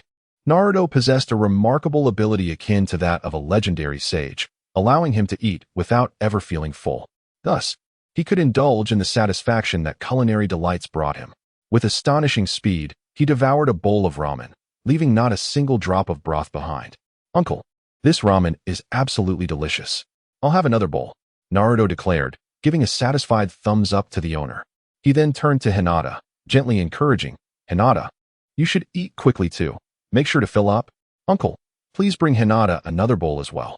Naruto was well aware of Hinata's modest appetite, and he was determined to ensure she was well fed today, while also helping her overcome her mental barriers against eating her fill. Hinata blinked, her expression a mixture of hesitation and embarrassment, her cheeks flushing. Yet, she quickly forgot her reservations, as she was utterly astonished by the experience of dining alongside Naruto. Previously, Hinata had always considered herself an outlier, a peculiar being, as the upbringing and decorum instilled in her dictated that girls should be ladylike and not eat excessively. Coupled with her father's stern demeanor, little Hinata had never truly felt satiated. However, today, inspired by Naruto's hearty appetite, she found herself focused solely on enjoying the meal with him, forgetting everything else. For the first time, Hinata understood the saying that there are always greater talents beyond one's own. At this moment, her appetite diverged from that of her adult self, and by the time she reached her 10th bowl, she was genuinely unable to consume any more. Meanwhile, Naruto continued to feast with fervor. The ramen swiftly digested and transformed into warmth and vigor coursing through his body, leaving him in a state of sheer comfort. The fatigue from his training dissipated entirely, and he felt his body had been significantly reinforced, which filled him with satisfaction and heightened his desire for sealing techniques. Everything was perfect now, except for the lack of an advanced sealing jutsu. Naruto's astonishing appetite left both Hinata and Uncle Ichiraku in awe. It was the first time Hinata realized just how much Naruto could eat. After they had their fill and settled the bill, they left the establishment, and it was not until they had walked quite a distance that Uncle Ichiraku finally processed what had just transpired. Is Naruto truly such an insatiable eater? A flicker of luck crossed his mind. At least it was a discount, not a complimentary meal. Naruto breathed a sigh of relief, grateful for his newfound abilities that liberated him from financial worries. While the two trained in the afternoon, they also engaged in sparring, and Hinata's progress was conspicuously evident. Naruto gained a clearer understanding of his own strength. They practiced until nightfall, agreeing to continue their training together whenever time permitted before heading home. Naruto, have you noticed? At that moment, The voice of the Nine Tails resonated within Naruto's mind. Noticed what? The atmosphere in the village. It is saturated with the intent to kill. What do you mean? Based on what you have described, do you not sense that an event is about to unfold? The Nine Tails cautioned. Upon this reminder, Naruto quickly regained his composure as the memory of the Uchiha clan's massacre flashed through his mind. He immediately gazed out the window at the bright moon. Noting it was just a sliver away from being full, he could no longer recall the exact time of the Uchiha clan's demise. Yet the image of the full moon behind Itachi Uchiha was vividly etched in his memory. Staring at the moon, Naruto understood the urgency of the situation. Alas, the Uchiha clan was on the brink of annihilation, and he could only lament his own powerlessness. In the following days, Naruto attended school during the day and clandestinely studied sealing techniques at night. Yet these subjects proved far more intricate than he had anticipated. His efforts to grasp sealing techniques were so taxing that dark circles formed under his eyes, but he remained lost in confusion. Naruto, what is wrong with you these days? Have you not been sleeping well? A gentle voice broke through his drowsiness, bringing him back to reality. This must be Iruka-sensei's fault. Hinata, don't you feel that Iruka-sensei's lectures have a hypnotic effect? It makes me drowsy during the day and restless at night. Naruto couldn't help but complain. Hinata nearly laughed, quickly covering her mouth. If Iruka-sensei hears you, he might punish you. Come on, I'm not the only one. Naruto gestured for Hinata to look ahead, where several classmates shared his plight. Sasuke Uchiha, stay after class today. Just as Naruto was enthusiastically chatting with Hinata, those words jolted him. He instinctively looked up. Is it about to begin? Sasuke Uchiha was a top student in class, and the teacher rarely called on him, let alone in a manner reserved for Naruto. It must have been a command from the third Hokage to keep Sasuke occupied. Naruto calculated in his mind that tonight was nearly a full moon. What's wrong, Naruto? Hinata noticed the shift in his demeanor. Hinata, make sure to get to bed early tonight. Naruto's emotions grew complex, leaving him at a loss for words. For the rest of the time, Naruto seemed to have had his spirit drained, devoid of the desire to chat, sitting there like a statue, lost in contemplation. Time flows swiftly, and the bell signaling the end of class rings out. Teacher Iruka gradually departs, with Sasuke Uchiha following closely in his footsteps. Naruto gazes out the window, where the setting sun resembles an aging elder, slowly sinking beneath the horizon, its light receding like a gentle tide. What's wrong, Naruto? Hinata, still present, keenly senses Naruto's unease. A wave of concern rising within her. Naruto's emotions are as tangled as a mass of threads. The thought of such a grand family meeting a tragic end evokes a deep sense of sorrow within him. As a traveler from another world, his lamentation does not stem from the lives lost, but rather from the fate of the Uchiha clan, which he has come to understand over the course of his lengthy existence in this realm. It is fair to say that those individuals were indeed despicable. Yet what truly grieves Naruto is the loss of their bloodline's potential, particularly the fabled Sharingan, which has now vanished along with the clan's extinction, centuries of tradition dissipating in a single night. How can one not feel a sense of regret? You will know tomorrow. Naruto offers no further explanation and departs like a gust of wind, leaving Hinata standing in place, staring at his receding figure in a daze. Meanwhile, Danzo leads the Root organization to encircle the entire Uchiha clan. The atmosphere in Konoha is eerily quiet, as if the townsfolk have received some foreboding news. With no one daring to venture outside.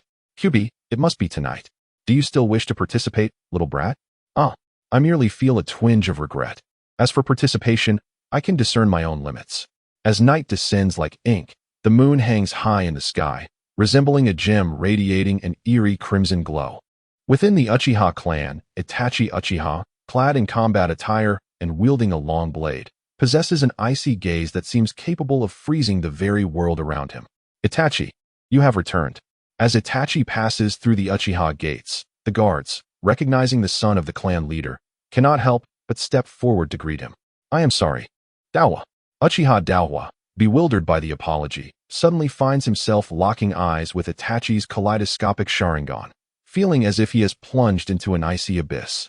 With a swift motion, the overwhelming pressure of the Manjiki Sharingan bears down upon him, akin to a mountain crushing an egg. In an instant, Itachi's blade, as swift as lightning, pierces through Daohua's heart. Oh, Itachi Uchiha, what are you trying to do? Damn it. Within mere moments, the guards on watch meet a gruesome fate. While Itachi's expression remains as emotionless as a statue, How ruthlessly cold-hearted he is, mercilessly striking down his own kin. At that moment, a masked figure materializes beside Itachi, as if a specter emerging from the shadows. Enough of the chatter. I will take this side, you take that one. Let us not squander time. Itachi's voice is chilling, his indifference seemingly capable of piercing through one's very soul. Very well. The newcomer is none other than Obito Uchiha, who has come at Itachi's invitation to partake in the slaughter of the Uchiha clan. Two individuals commenced their grim task from opposing directions, slaying all they encountered. Regardless of age, both wielded the kaleidoscope Sharingan, exerting a potent bloodline suppression over the ordinary Uchiha clan members.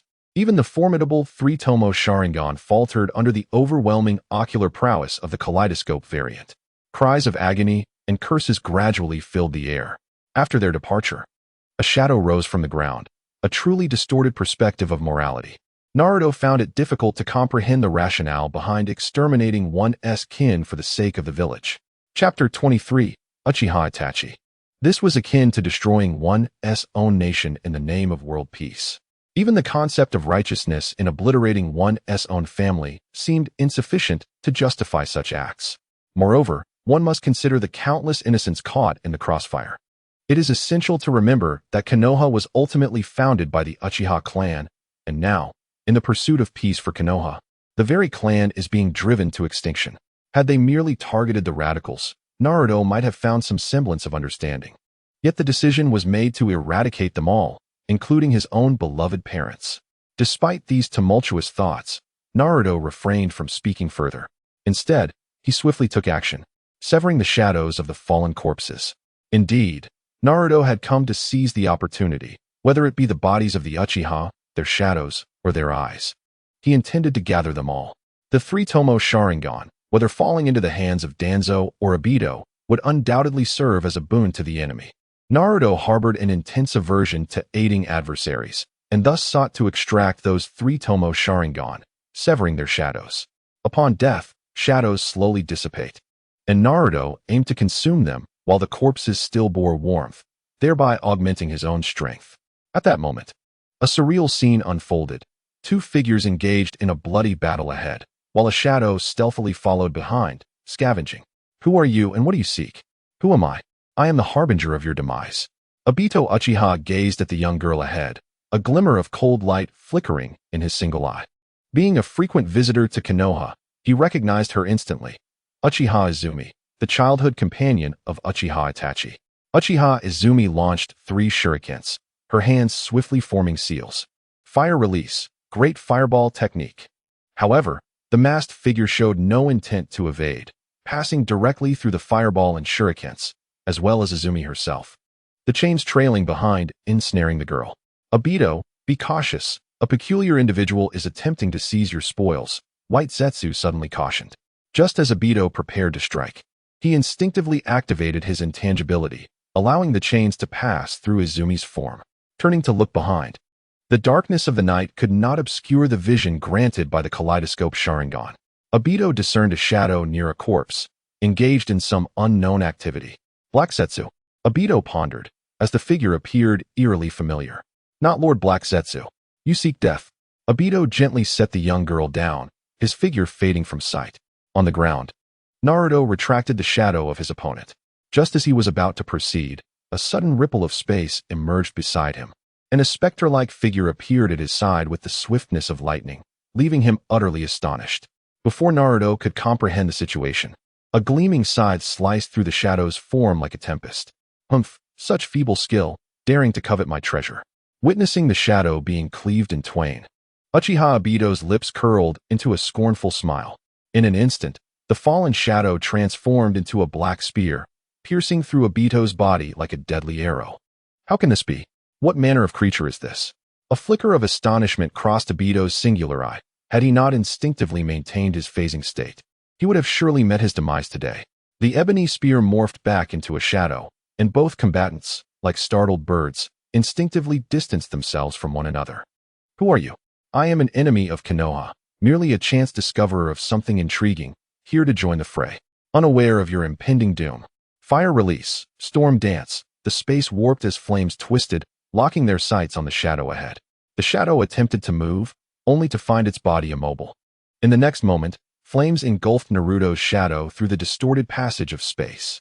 The shadow was dispersed, scattering like ink in the air. However, before Obito could revel in his victory, the ink on the ground coalesced once more into a humanoid form. I am immortal. The kaleidoscopic Sharingan. Obito's pupils contracted as he instinctively uttered the words. Like others before him, he deduced that such an eerie ability must be a jinjutsu of the kaleidoscope. Naruto seemed to sense something, glancing in a particular direction. I shall not play with you any longer. Naruto's figure transformed into a black bat, soaring in all directions. Obito's gaze remained fixed on the fleeing silhouette, showing no inclination to pursue. In the Uchiha household, silence enveloped the living room, with only Fugaku and Mikoto Uchiha seated quietly, their figures appearing somewhat forlorn under the dim light. Suddenly, a shadow materialized quietly behind them. It was Itachi Uchiha, his body trembling slightly, gripping a sharp blade tightly. Itachi, since you have made your choice, remain steadfast. Fugaku's voice was calm and resolute, as if he had anticipated this moment. Itachi's lips moved, wanting to speak. Yet no sound emerged. He simply gazed silently at his father, a flicker of pain and helplessness in his eyes. Itachi, protect Sasuke. Mikoto's gaze fell upon the wall behind Itachi, where a family photo hung, depicting a young Sasuke with a radiant smile. I am sorry. Itachi's voice was low and hoarse, laced with profound regret. His hand slowly raised the blade, directing it towards Fugaku. At the moment the blade was about to descend, delicate plum blossoms fell upon the pristine wall, as if to lend a touch of poignant beauty to this tragic scene. Uchiha Itachi tightly shut his eyes, unable to bear the expression on his father's face. Yet, in that fleeting instant of closure, the kaleidoscopic Sharingan within his gaze began to whirl frantically, a powerful force surging rapidly through his being. His heart was overwhelmed with an indescribable agony, a torment that words could never convey. With no one to confide in and no soul to comprehend his plight, tears cascaded forth like a flood breaching its dam, yet Itachi's hands remained unwavering. He turned to depart, his steps faltering as if the very world beneath him were crumbling. Just as he left, several bats flew in through the window, circling the living room before finally alighting beside the corpse of Uchiha Fugaku. Fortunately, they arrived in time. One of the bats murmured softly, a hint of relief in its tone. Upon seeing the body on the ground, Naruto exhaled in relief and moved forward, intent on extracting Uchiha Fugaku's eyes, knowing they were a pair of kaleidoscopic Sharingan. However, just as Naruto reached out, a surge of black flames erupted from thin air. You truly have appeared. A chilling voice echoed from behind Naruto. His shadow transformed into a two-dimensional state, evading the reach of Amaterasu's flames. Even Amaterasu is of no use to you? Though he had anticipated such a turn, witnessing it firsthand still left Itachi feeling the complexity of his adversary. The target was his father's eyes. Itachi, not a fool, quickly deduced the situation and fixed his gaze on the lifeless form on the ground. With his sight locked, he activated his ocular technique. Amaterasu, Naruto cursed inwardly, as his shadow suddenly morphed into a curtain, obstructing his opponent's line of sight. In the next moment, the flames of Amaterasu ignited once more. Tsukuyomi. Realizing his opponent was on the verge of escaping again, Itachi employed his Tsukuyomi, but soon his expression darkened. His ocular technique was ineffective against this peculiar foe. What bizarre power is this? Seizing the opportunity, Naruto aimed to extract Uchiha Fugaku's eyes. You seek death. Itachi seethed, furious at the audacity of attempting to plunder his father's eyes before him. Almost without a visible hand sign, a massive fireball surged towards the corpse. Indeed, though only a brief exchange had transpired, Itachi had already grasped the troublesome nature of this strange entity. His ocular techniques were futile, and likely his ninjutsu would be as well. The only course of action left was to prevent his opponent from achieving their goal. Thus, he resolved to destroy his father's remains. Naruto, aware of Itachi's intent, could only brace himself. The shadow shifted, his right foot transforming into a great blade. Rasengan. In an instant, the air morphed into a slicing strike, cleaving the enormous fireball in two. Itachi's pupils constricted, instinctively retreating to evade the blow. With a whoosh, the house was split asunder. Seizing the moment, Naruto extended his arm, morphing it into a tentacle, reaching for the eyes on the ground. Uchiha Itachi swiftly retreated, and in that very moment, several shurikens suddenly glimmered in his hands. These shurikens, akin to lightning, were hurled forth with astonishing speed. Naruto, witnessing this scene, internally lamented his predicament. He was acutely aware that he could no longer afford to delay, despite possessing formidable abilities. His combat experience and reflexes paled in comparison to those of the Uchiha Itachi before him. At that critical juncture, Naruto resolutely activated his powers, transforming his body into a colossal black serpent that instantaneously slithered to the side of Uchiha Fugaku's lifeless form. In the blink of an eye, Naruto coiled around Fugaku's body with his robust serpentine frame and violently propelled it against the adjacent wall. A thunderous crash ensued, shattering the wall and enveloping the area in a cloud of dust. However, just as Naruto successfully made his escape, a gigantic crimson skeletal arm loomed ominously behind him, exuding an aura of dread reminiscent of a demon. As the dust settled in the courtyard, Naruto finally acquired the coveted prize he had long desired, a pair of 3 Tomo Sharingan. Yet, he was acutely aware that these were not mere ordinary Sharingan, but rather the far more potent Mangekyou Sharingan. Just as he began to revel in his fortune, a sudden surge of crimson flames shot toward him. "I shall claim the Mangekyou Sharingan," declared the shadowy figure, who did not flinch this time. A sinister grin creased his lips as he integrated the plucked eyes into his own being. In the next instant, as the red light approached, the dark figure dissipated into smoke. Naruto relinquished his devil fruit powers. In a scene of bizarre occurrences, amidst the half-formed Susanoo, Uchiha Itachi knelt on the ground, tears of blood streaming down his face. His fists were clenched tightly, his expression grim, as the Susanoo surrounding him gradually faded away. Time seemed to stretch endlessly until he regained his composure, wiping away the blood tears and fixing his gaze in a particular direction. At Naruto's home, he suddenly opened his eyes, exhaling a quiet sigh of relief. It had been a close call. He was uncertain if his shadow could be sealed away, and it was best not to take such risks. Therefore, having achieved his objective, Naruto promptly dispelled his powers and dared not glance back at the commotion. Meanwhile, on the street, a young boy was sprinting swiftly. Uchiha Sasuke felt an inexplicable sense of unease, as if something sinister had transpired. "Elder Danzo, Uchiha Sasuke has returned. Allow him entry," a voice echoed, reminiscent of a chilling specter from the depths of the underworld. He understood that the massacre occurring within was not solely the work of Uchiha Itachi.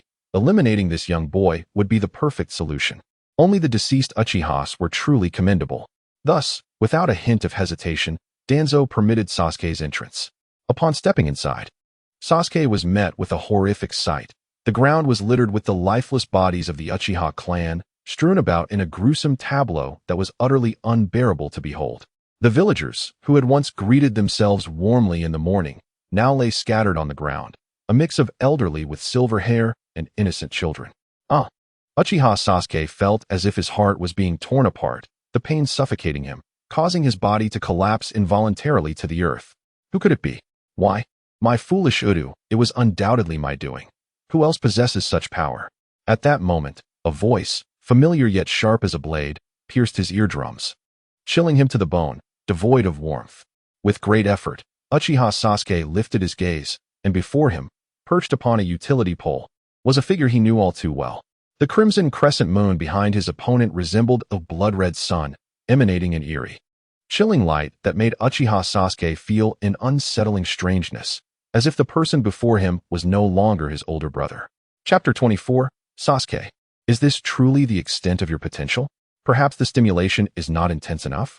Uchiha Itachi stared into the Sharingan of his younger brother, a flicker of disappointment crossing his gaze. It seemed the future could no longer be safeguarded. Thus, all he could offer was an apology, my foolish Udu.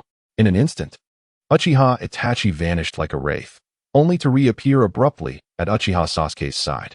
Why do you act this way? Naturally, to test your mettle. My foolish Udu. If you seek vengeance, then come find me. Upon uttering these words, Uchiha Itachi unleashed his ocular technique, Tsukiyami, projecting the brutal slaughter of the Uchiha clan and the demise of their parents into Uchiha Sasuke's mind like a cinematic reel. In but a moment, Uchiha Sasuke, akin to a candle flickering in a tempest, could not withstand such a heavy blow, and he fainted instantly. Is this all you are capable of? Uchiha Itachi's eyes once again revealed a chilling disappointment. Oh, do you hesitate to strike? Do you require my assistance? Just then, a voice as deep as thunder resonated. and Uchiha Obito appeared like a specter beside the two. You would do well not to harm him. Uchiha Itachi's cold voice rang out, his intent to kill directed at the being beside him. Heh, if that is the case, then so be it. Depart. You are no longer needed here. Such a callous individual. Konoha is indeed an intriguing place. Uchiha Obito couldn't help but recall that shadowy figure, now anxious to return and inquire if Kaguya knew the true nature of that person. With a distortion of space, Uchiha Obito vanished. Uchiha Itachi surveyed his surroundings, his figure also disappearing. The next moment, Danzo Shimura entered with Root members to cleanse the area. Lord Danzo, the eyes of these individuals have all been gouged out. Quickly, check the others' eyes. All 3 Tomo Sharingan have been removed. Damn that Uchiha scum. Danzo gritted his teeth, his face contorted with rage. His initial target had been the 3 Tomo Sharingan. And now all the eyes had been taken, leaving him with nothing but a futile endeavor. He attributed all of this to Uchiha Itachi. Danzo-sama, how should we deal with this little brat? The Root brought Uchiha Sasuke over. A flicker of cold light flashed in Danzo's lone eye as he tightened his grip, harboring a strong desire to eliminate this wretched child. Yet, the mere thought of the terrifying Uchiha Itachi filled him with trepidation, suppressing his murderous intent. What a truly cold-hearted individual, capable of such cruelty towards his own brother. Danzo touched his bandaged eye, a sinister smile creeping onto his lips. Take him to the Konoha hospital. As you wish, Danzo-sama. What did you just do, brat? The Ninetales sensed a sudden surge of energy within Naruto's body, simultaneously feeling a marked increase in his power and a distinct change in his chakra. Moreover, whether it was an illusion or not, the Ninetales detected a repugnant aura emanating from Naruto. I merely went to assess the situation of the Uchiha clan. How did it fare? They have all been slaughtered, leaving only a single survivor. Huh, the detestable Uchiha are finally gone. A malevolent grin spread across the Ninetales' face. Although Naruto had long foretold such an event, the day had arrived, and the Ninetales was undeniably pleased. It attributed all its misfortunes to that wretched Uchiha Madara and loathed the Uchiha clan's Mangeki Sharingan, which could restrain tailed beasts. Now, with the only 2 individuals capable of countering it deceased, it could proclaim that no one in this world could oppose the tailed beasts any longer. Naruto, disinterested in the Ninetales, extended his hand, summoning a sphere of chakra and a pool of blood. The bloodline and chakra of the Uchiha clan. These 2 substances were the result of his purification of the deceased bodies. He was confident in his ability to integrate the bloodline, thanks to the powers of the devil fruit, yet merging with another's bloodline always left him feeling a tad uneasy. After some contemplation, Naruto decided against integrating these elements immediately and put them away, sending out a shadow once more to practice sealing techniques. There was no time to waste. He would speak up tomorrow. The following day, upon arriving at school, Naruto immediately sensed the atmosphere within. Everyone was huddled together, whispering about the Uchiha clan. The disappearance of the Uchiha clan, such a significant event, was impossible to conceal. Early in the morning, the Hokage's office had already issued an official statement. The document merely stated that a rogue ninja of the Uchiha clan, Uchiha Itachi, had annihilated his entire clan and betrayed the village.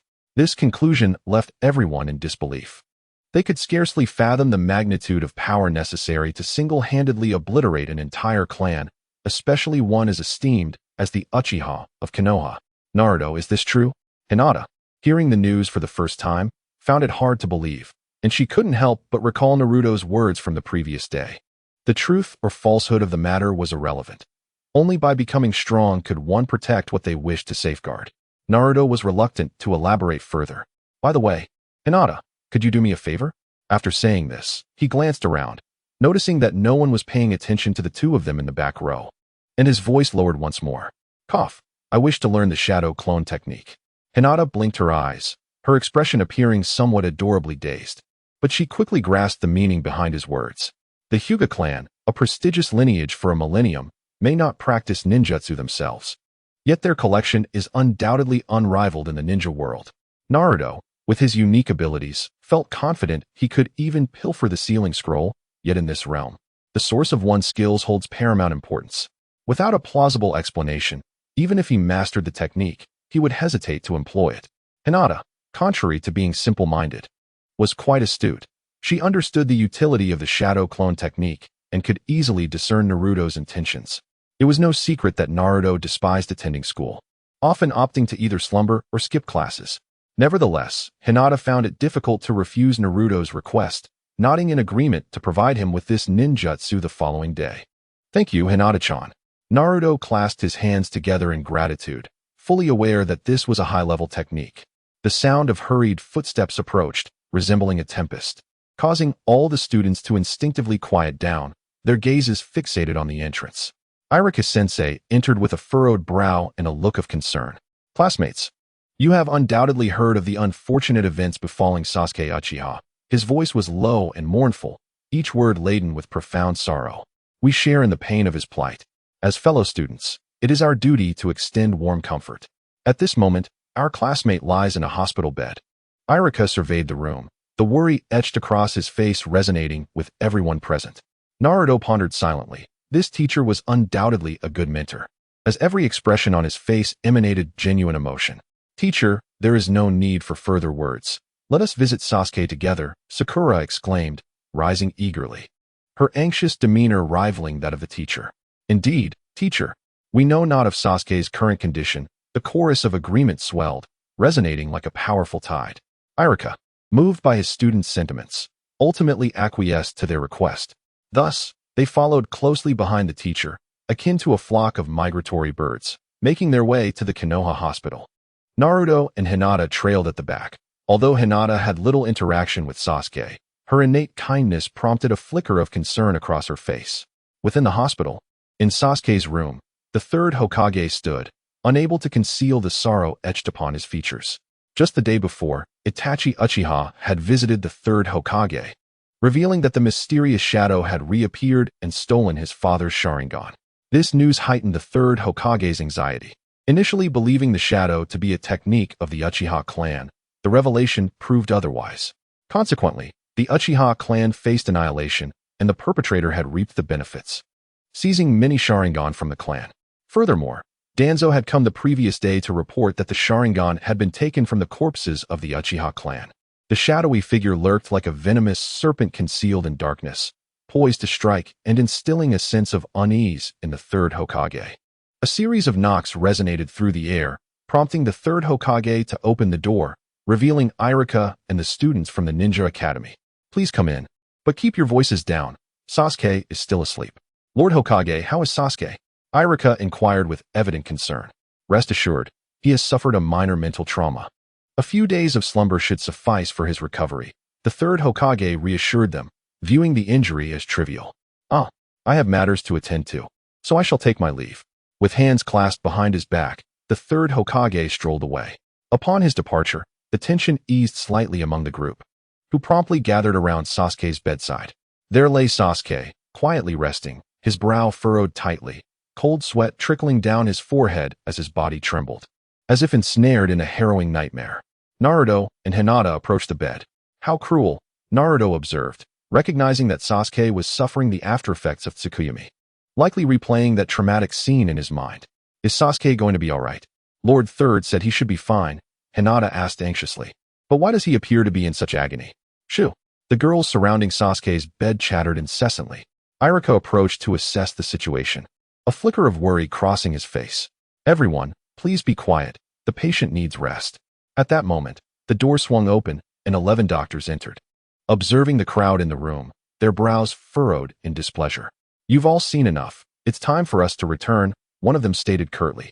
Iruka sighed once more as the group gradually dispersed. Chapter 25.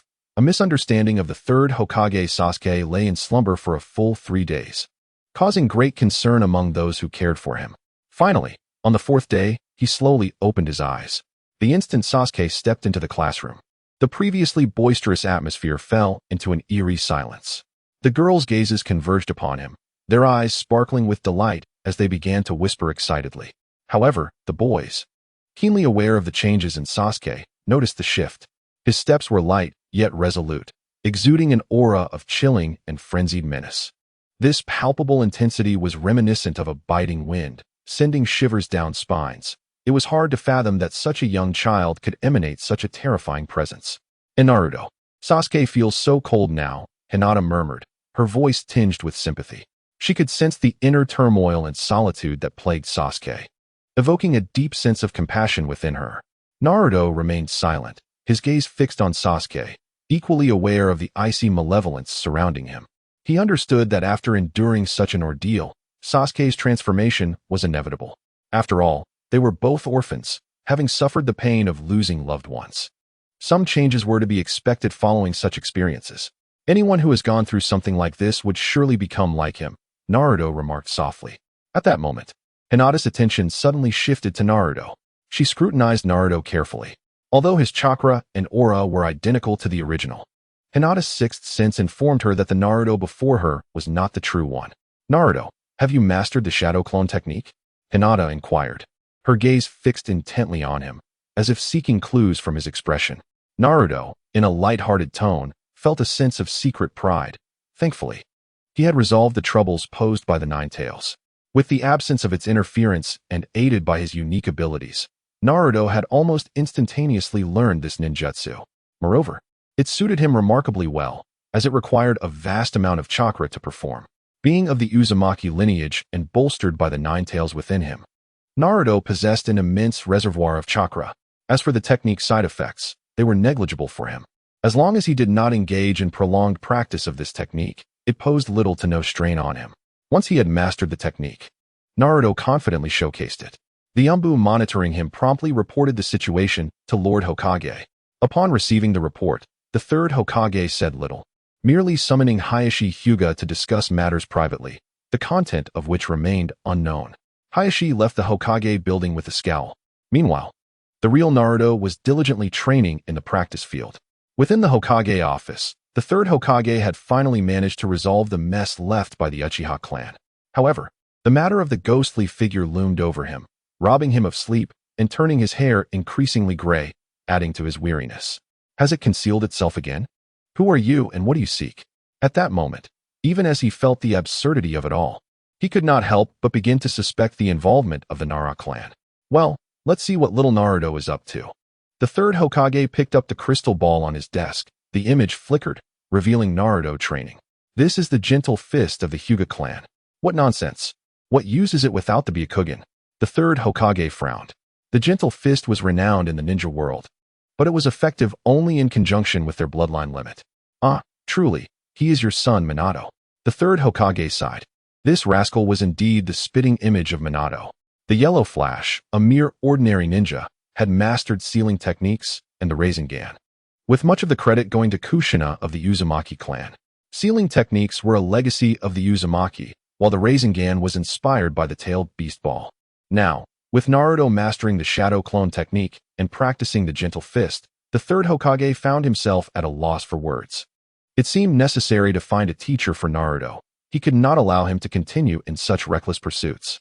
In the eyes of the third Hokage, it was a rare moment of ambition for Naruto, regardless of the motivations behind it. Yet he could not stifle the child's enthusiasm. If he wished to learn martial arts, it was imperative to find him a competent teacher for proper guidance. Upon this realization, the third Hokage promptly dispatched the Umbu to locate Might Guy. Lord Hokage, you summoned me? Not long after, a green figure with a watermelon-shaped head appeared in a swift motion within the Hokage's office. Guy, you have arrived. The third Hokage exclaimed with a radiant smile. Come, take a look at this child. The Hokage gestured towards the crystal ball, within which Naruto Uzumaki was leisurely practicing Tai Chi. The movements were slow and fluid, lacking any particular flair, yet they appeared quite amusing. This is Gentle Fist. It resembles the Hyuga clan's technique quite a bit. As a master of physical arts, Might Guy immediately discerned the essence of Naruto's martial style. Externally, Naruto's Tai Chi bore a striking resemblance to the Hyuga's Gentle Fist. Well, you should be aware that he is Naruto. This child has recently developed an obsession with training. The third Hokage remarked, unable to suppress a twitch at the corner of his mouth, uncertain of how to articulate his thoughts. In his eyes, Naruto's endeavors were far from genuine training. It was evidently an attempt to impress girls. Is the Hokage suggesting that I should instruct this child? Might Guy, often perceived as somewhat foolish, possessed considerable intelligence. It was evident to him what the Hokage implied. Indeed, you are familiar with the Gentle Fist of the Hyuga clan. Since he has shown interest in physical arts, guide him so that his time is not wasted. I understand, Lord Hokage. Might Guy nodded, his generous disposition ensuring that he would share his knowledge with anyone eager to train. Meanwhile, Naruto was wholly immersed in his training. As he executed the Tai Chi movements, his chakra flowed swiftly, ultimately converging within his dantian. Within Naruto's dantian, in the sealed space of the Nine Tails, a massive chakra sphere began to float. The Nine Tails had taken notice of this substantial chakra mass, perplexed by Naruto's intentions. Yet, it could distinctly sense that Naruto was rapidly growing stronger. This is infuriating, the Nine Tails thought, feeling a surge of frustration as it observed Naruto's daily progress, while it itself had yet to uncover a means of enhancement. Contemplating this, the Nine Tails could not restrain itself any longer, releasing chakra and slowly eroding the seal. At that moment, Naruto, who was deeply engaged in his training, suddenly felt an eruption of tumultuous chakra within him, akin to a volcanic explosion. He instantly recognized that it was the Nine Tails at play. "Kurama, what are you up to?" Naruto's consciousness swiftly entered the sealed space. "Isn't this assistance?" The Nine Tails replied, lifting its head with an air of arrogance, resembling a proud peacock. "Spare me the pretense." Naruto was well aware of the Nine Tails' so-called help. This sealing door possessed a remarkable function, allowing chakra leaked by the Nine Tails to be converted into Naruto's own chakra. Though the seal was as solid as a rock, impervious to easy destruction, it could be gradually eroded. This loophole had been deliberately devised by Minato Namikaze, intended to enable the Nine Tails to release more chakra through this very fissure. Moreover, the spirit of Minato Namikaze lingers here. Had Naruto not achieved mutual understanding with the Nine Tails before the seal wore too thin, he would have reinforced the seal, demonstrating Minato's firm control over the beast. In recent days, the Nine Tails, feeling even the slightest discontent, would fervently leak its chakra, attempting to erode the seal. This was also the reason Naruto did not intervene. As time progressed, particularly during Naruto's training with the wind release, Raisen Shuriken, Kakashi remarked that Naruto's chakra was 100-fold that of his own, although at that time, much of Naruto's chakra was devoted to suppressing the Nine Tails, thus its potency was not readily apparent. If Kakashi's total chakra serves as a unit of measure, Naruto was effectively 100 Kakashis at that point. Now, Naruto had indeed attained that same magnitude of chakra. Outside, Naruto bowed his head, seemingly deep in thought. Suddenly, with a whoosh, a figure sporting a watermelon-shaped hairstyle materialized before him. "Ah, young man, are you training in taijutsu?" A confident and robust voice interrupted Naruto's communion with the Nine Tails. Upon lifting his gaze, Naruto felt momentarily blinded by a radiant flash. There stood a man with bushy eyebrows and a gleaming smile. "Who are you?" Naruto inquired. "Ha, I am the Azure Beast of Konohagakure, Might Guy?" Naruto was utterly surprised to encounter the legendary Guy at this juncture. In the world of Naruto, he was the only person from his past life whom he truly admired. Lacking any special lineage, endowed with a simple yet passionate spirit, he forged an invincible path through sheer determination. Truly, he was a man who triumphed over divinity through hard work. "Hey, are you practicing taijutsu? Would you care to spar with me?" Might Guy, without further ado, issued a challenge.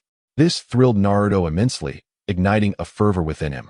After all, this was Might Guy, the man who dared to challenge the divine with a mortal frame. "Ah, young man, I sense your fighting spirit. This is what youth embodies. Indeed, this is youth. Let us engage in a passionate battle." Naruto was exhilarated, eager to test the techniques he had just replicated.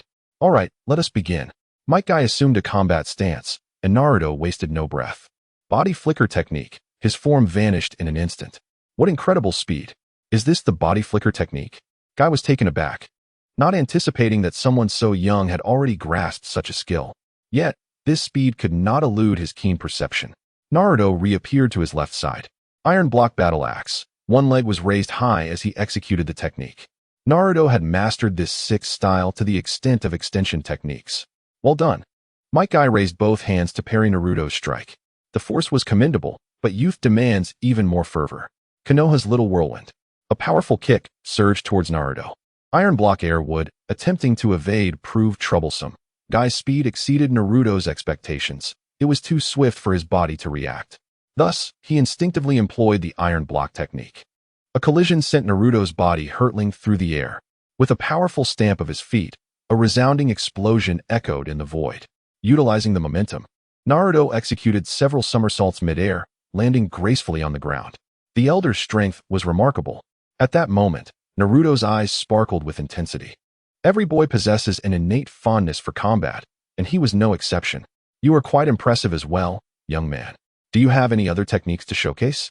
Naruto's formidable prowess exceeded even Might Guy's expectations, particularly the techniques that Naruto had evidently developed through his own research. There exists a distinct difference between learned skills and those born of personal innovation. Then I humbly request your guidance.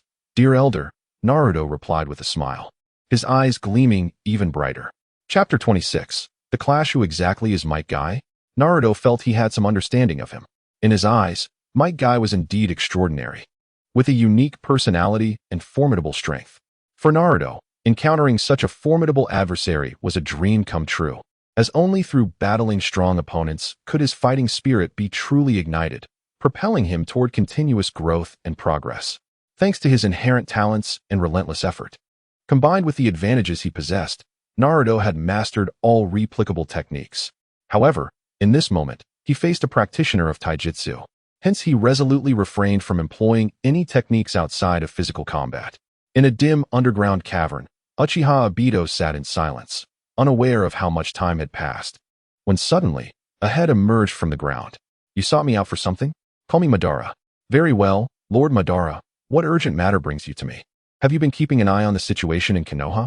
What situation? Are you referring to the Uchiha clan massacre? No, I speak of the Ghost Shadow incident. I have heard of it, but paid little heed. Is there something specific prompting your inquiry? As the plan had yet to commence, Kagaya's vigilance over the ninja world had significantly waned, directing more of his attention toward the Jinchuriki. While trivial matters occurring in the 5 great villages held no significance for him. Regarding the Ghost Shadow incident in Konoha, although the other 4 great villages had heard whispers, they regarded such events as mere trifles. Uchiha Obito revealed his own encounter with the Ghost Shadow without reservation. What? That is impossible. Kagaya instinctively denied it. Why is it impossible? Obito pressed. The reason I say so is that Lord Madara wields the power of Yin and Yang. My body is forged from the Yin-Yang shield, and my consciousness is but an extension of Lord Madara's will, Kagaya asserted resolutely. The Yin-Yang shield, Obito furrowed his brow, fully aware of its significance, having been taught by Uchiha Madara himself. Yet, I indeed encountered that exceedingly bizarre individual, and no matter the means employed, I could not vanquish him. Obito's words hinted at skepticism. How can this be? Alarm bells rang in Kagaya's mind, sensing an aura of danger. If that individual were also a creation of the Yin-Yang shield, it would imply that there exist beings of 6 paths caliber in this world. Could it be that that fellow has sensed something? That's not right. From what Obito indicates, that individual does not seem to possess virtuous intentions. Dispatch additional white Zetsu to monitor Konoha. I must ascertain the situation regarding that individual. Rest assured, Lord Madara, I shall undoubtedly locate him upon his arrival. At this moment, Black Zetsu exhibited a greater sense of urgency than Obito. Itachi Uchiha was already poised to join the Akatsuki. Someone must be sent to surveil him. Are you certain you wish to allow such a perilous individual into the organization? They are merely tools. From this point forward, I shall not intervene. The rest is entrusted to you. With that, Obito closed his eyes, and Black Zetsu once again sank into the earth, vanishing from sight. Within the 7th training ground, 2 figures collided with the swiftness of a tempest. Such remarkable physical prowess. This individual is truly a prime candidate for martial arts training. The more they fought, the more exhilarated Might Guy became. Not only did his opponent possess formidable physical talent, but he also showcased techniques that elicited admiration from him. In this battle, Naruto held nothing back, fully unleashing the entirety of his physical capabilities. The bloodline of the Uzumaki clan, combined with the enhancement of his unique abilities, rendered his physique exceedingly formidable. What he currently lacked was merely combat experience. Might Guy discerned this, thus engaging his opponent using only pure technique and strength. Is this truly your full power, young man? Uncle, you are incredible. I feel like I'm about to ignite. Naruto exclaimed, exuberant like a monkey. This sensation of battle was reminiscent of the childhood days spent playing house, a feeling he had not encountered since. In this moment, Naruto felt a surge of adrenaline as the shadow clone stealthily infiltrated his body. His physical capabilities doubled in an instant, and the blood coursing through him began to flow joyously. Technique replication, 2nd stage, activate. Externally, Naruto's body erupted with an overwhelming chakra, his skin turning a vibrant red, reminiscent of a freshly boiled shrimp. What is this? The 8 gates? No, what sort of forbidden technique is this? Might Guy's pupils dilated, initially mistaking it for the 8 gates, but upon closer inspection, he recognized the anomaly. Young man, you must cease this at once. Naruto, however, was lost in the moment, oblivious to his mentor's words.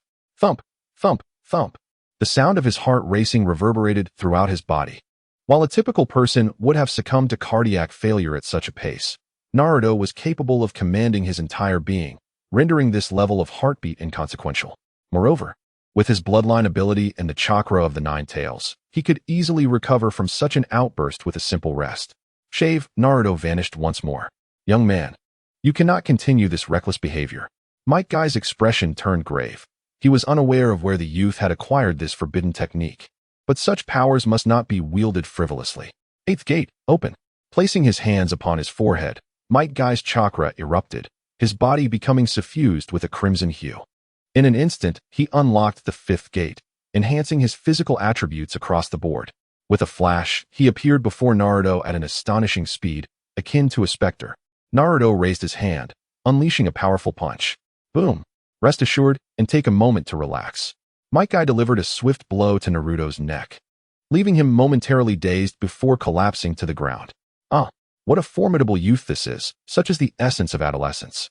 Might Guy gazed at the boy in his arms, suddenly feeling a fondness for talent. Time seemed to slip away, and when Naruto finally stirred from his stupor, he heard a faint counting by his ear.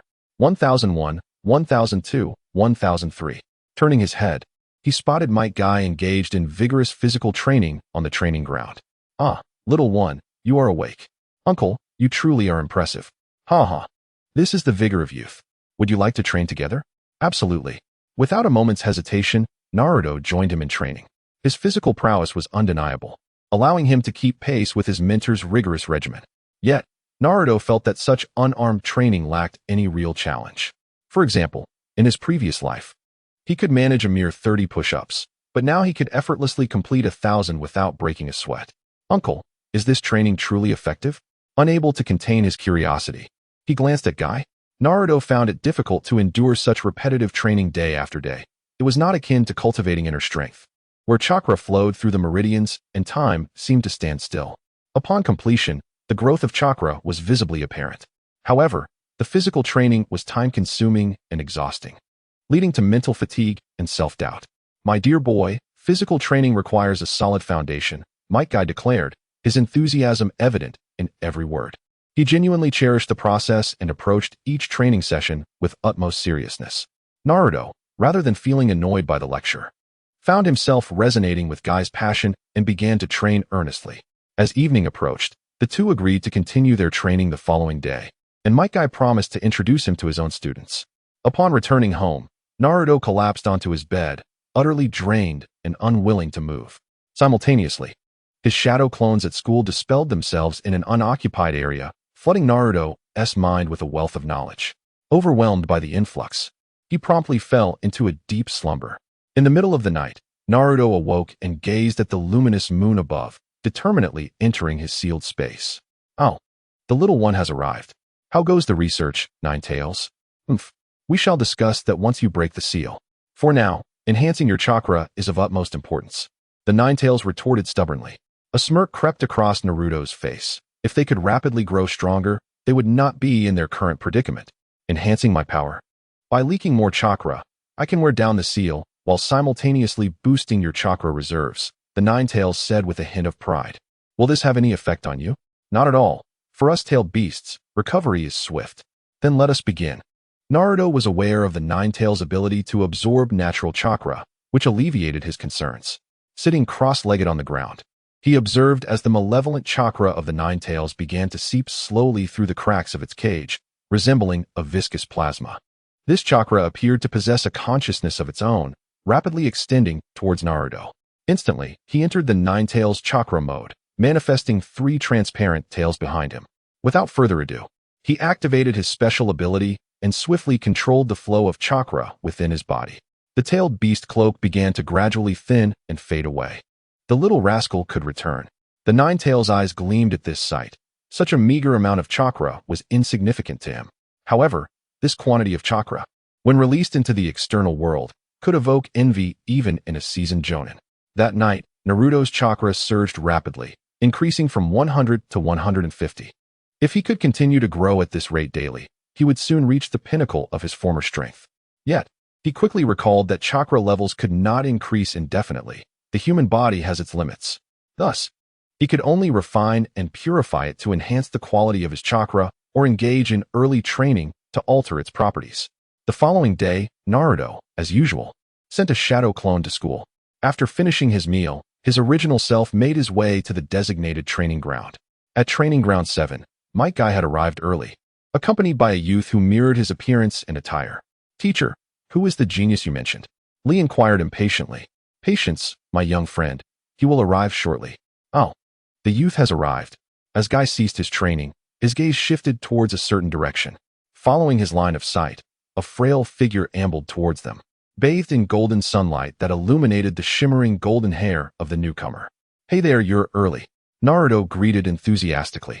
"Haha, one must seize the opportunity to train early." Lee scrutinized the golden-haired boy with curiosity, pondering, is this truly the genius my teacher speaks of? He doesn't seem like one. "Hello, I'm Uzumaki Naruto." Naruto introduced himself once more. Uzumaki Naruto?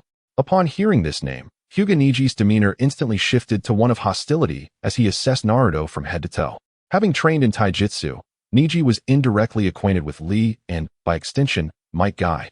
As Guy had chosen Lee as his disciple and planned to take him on as a student upon his graduation, Niji had heard this name from Hanabi, and it seemed that Naruto had recently grown close to Hinata. Furthermore, he had caught wind of some unfavorable rumors. "You are Uzumaki Naruto. Do you know Hinata?" Niji inquired. "Yes, why do you ask?" Just as Naruto finished his response, Niji suddenly vanished like a gust of wind, leaving no trace behind. Naruto's heart raced, his pupils constricted, and instinctively, his arms shot up, as if sensing the impending danger. At that moment, a gentle force emanated from his arm, embodying the essence of Tai Chi's soft power. Naruto, attuned to this energy, skillfully harnessed it, effortlessly deflecting his opponent's assault with the grace of using 4 ounces to shift 1,000 pounds. However, in the next instant, a finger shot towards Naruto's chest with the swiftness of lightning. The strike was as rapid as a tempest and as thunderous as a storm, rendering evasion nearly impossible. Yet Naruto's reflexes were equally swift. His arm instinctively blocked the finger, and at the moment of contact, a clever force flowed along his arm, successfully redirecting the attack. What is Niji up to? Is he attempting to communicate with his opponent? Such is the resonance between geniuses. Might Guy stood to the side, a subtle smile gracing his lips. He refrained from interrupting their spar, having formed his own judgment of their capabilities. How outrageous. To think he would even share the secrets of our Hyuga clan's gentle fist. Niji's rage ignited upon witnessing Naruto's stance, his forehead veins bulging as he shouted in fury. Without hesitation, he activated his Byakugan, channeling all of his chakra into his eyes, preparing to unleash a more formidable attack. 8 trigrams, 32 palms. With a furious cry, Niji's figure appeared before Naruto like a specter, his palms raining down upon Naruto with the ferocity of a tempest. Naruto had no time to ponder. He felt the onslaught akin to a storm crashing down upon him. In this critical moment, he instinctively activated his iron block technique, his muscles tensing instantly. Becoming as unyielding as steel, successfully withstanding Niji's fierce barrage. Can't keep up, can you? At this level, I shall teach you a lesson and reveal the true power of the gentle fist. After unleashing the 32 palm strikes, Niji ceased his assault, casting a disdainful glance at Naruto. Phew. Naruto exhaled deeply, his once inflated chest deflating. How is this possible? Niji's pupils constricted. He was certain that his 8 trigrams technique could seal the chakra within his opponent's tenketsu, and he was convinced that Naruto had not evaded the attack. Are you merely tickling me?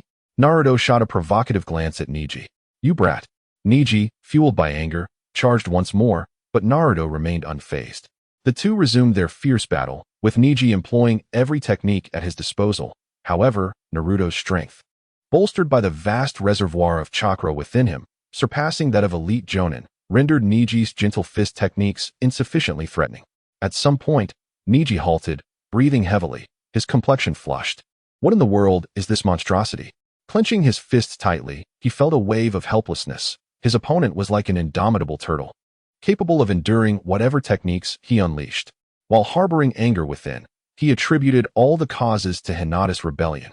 Had it not been for Hinata revealing the secrets of the Hyuga clan to this boy, how could he have devised techniques to counter the Hyuga's abilities? Indeed, in Niji's eyes, Naruto's Tai Chi resembled the gentle fist of the Hyuga clan, and it was evident that the opponent had developed methods to counter their clan's techniques. Haha, did you see that, Lee? Their techniques were all self-developed. Teacher Kai, oh, this is youth. We must strive even harder. As they spoke, the two embraced and wept bitterly, leaving the others bewildered. Vortex Naruto, don't celebrate too soon. I will definitely defeat you. And you, stay away from Hinata? Niji activated his Byakugan, glaring fiercely at Naruto. Taken aback for a moment, Naruto quickly regained his composure, a provocative smirk appearing on his lips. Let's talk about defeating me when you manage to do so. In the following time, Naruto's life became more structured. During the day, he utilized shadow clones to attend classes, training alongside Team Kai. At night, he roamed the village of Konoha with his shadows. Simultaneously, he cultivated his abilities and forged a bond with the Nine Tails, practicing diligently. With the Nine Tails' assistance, Naruto's chakra grew exponentially day by day. He also diligently compressed his chakra, ensuring his personal training did not wane. Notably, Naruto's chakra underwent significant transformation. Within the confines of the Nine Tails sealed space in his dantian, the water on the ground turned crimson. This was Naruto's chakra. A year passed in the blink of an eye. Naruto underwent a remarkable metamorphosis. His physique transformed. He stood tall, nearing 1.60 meters, his eyes sparkling like stars, and his muscles sculpted with clarity and grace, akin to a masterpiece crafted by a master sculptor. At this moment, within Naruto's home, he sat cross-legged like a statue, his eyes closed, gradually opening them to release a long, deep breath. That breath coiled like a white dragon, stretching out 3 feet in front of him. At last, he had unlocked his second ability. Naruto's heart soared with joy, his eyes now ablaze like flames, brilliantly radiant. Today was undeniably a day to remember. The second ability of the devil fruit in his hands finally unveiled its brilliance. After acquiring the devil fruit, Naruto devoted himself to exploring and developing his powers, swiftly uncovering his first unique ability, devour. This ability functioned like a voracious black hole, consuming the shadows of others and continuously enhancing his strength. However, such practices were deemed taboo everywhere. After the Uchiha clan's annihilation, the Umbu had directly assumed the responsibilities of the police department. The third Hokage remained ever vigilant, akin to a fierce lion, intent on uncovering the hidden rat that was Naruto. To foster his growth, Naruto reluctantly severed ties with this formidable power. After a year of dedicated research, he finally unveiled the second ability of the shadow fruit, sharing. Instinctively, Naruto licked his lips.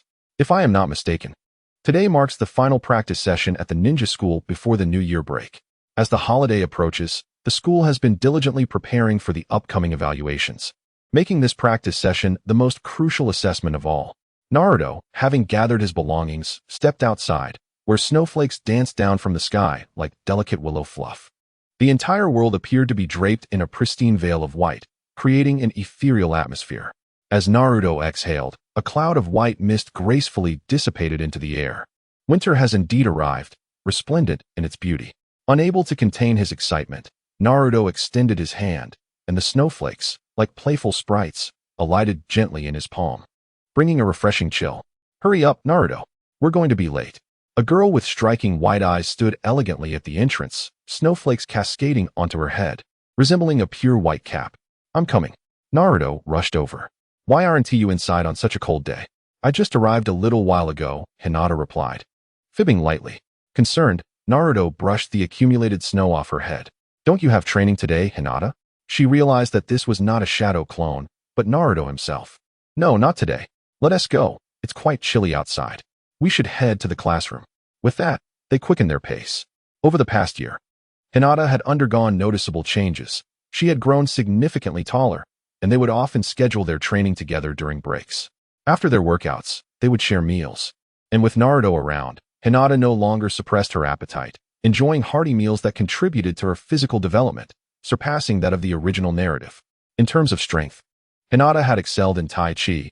Her chakra had undergone a qualitative transformation, developing 3 distinct properties: attraction, repulsion, and adhesion.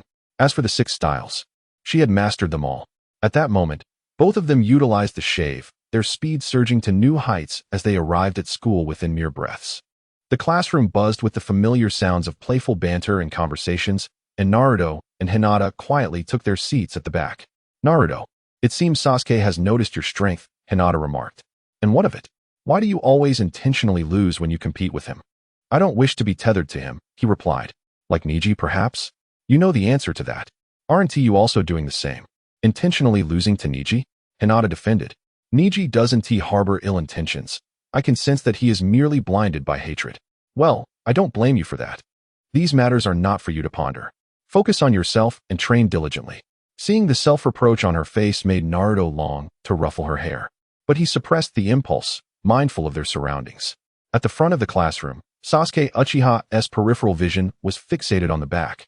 And upon noticing Naruto's arrival, he couldn't help but emit a disdainful snort. Why are you always paying attention to that dead last?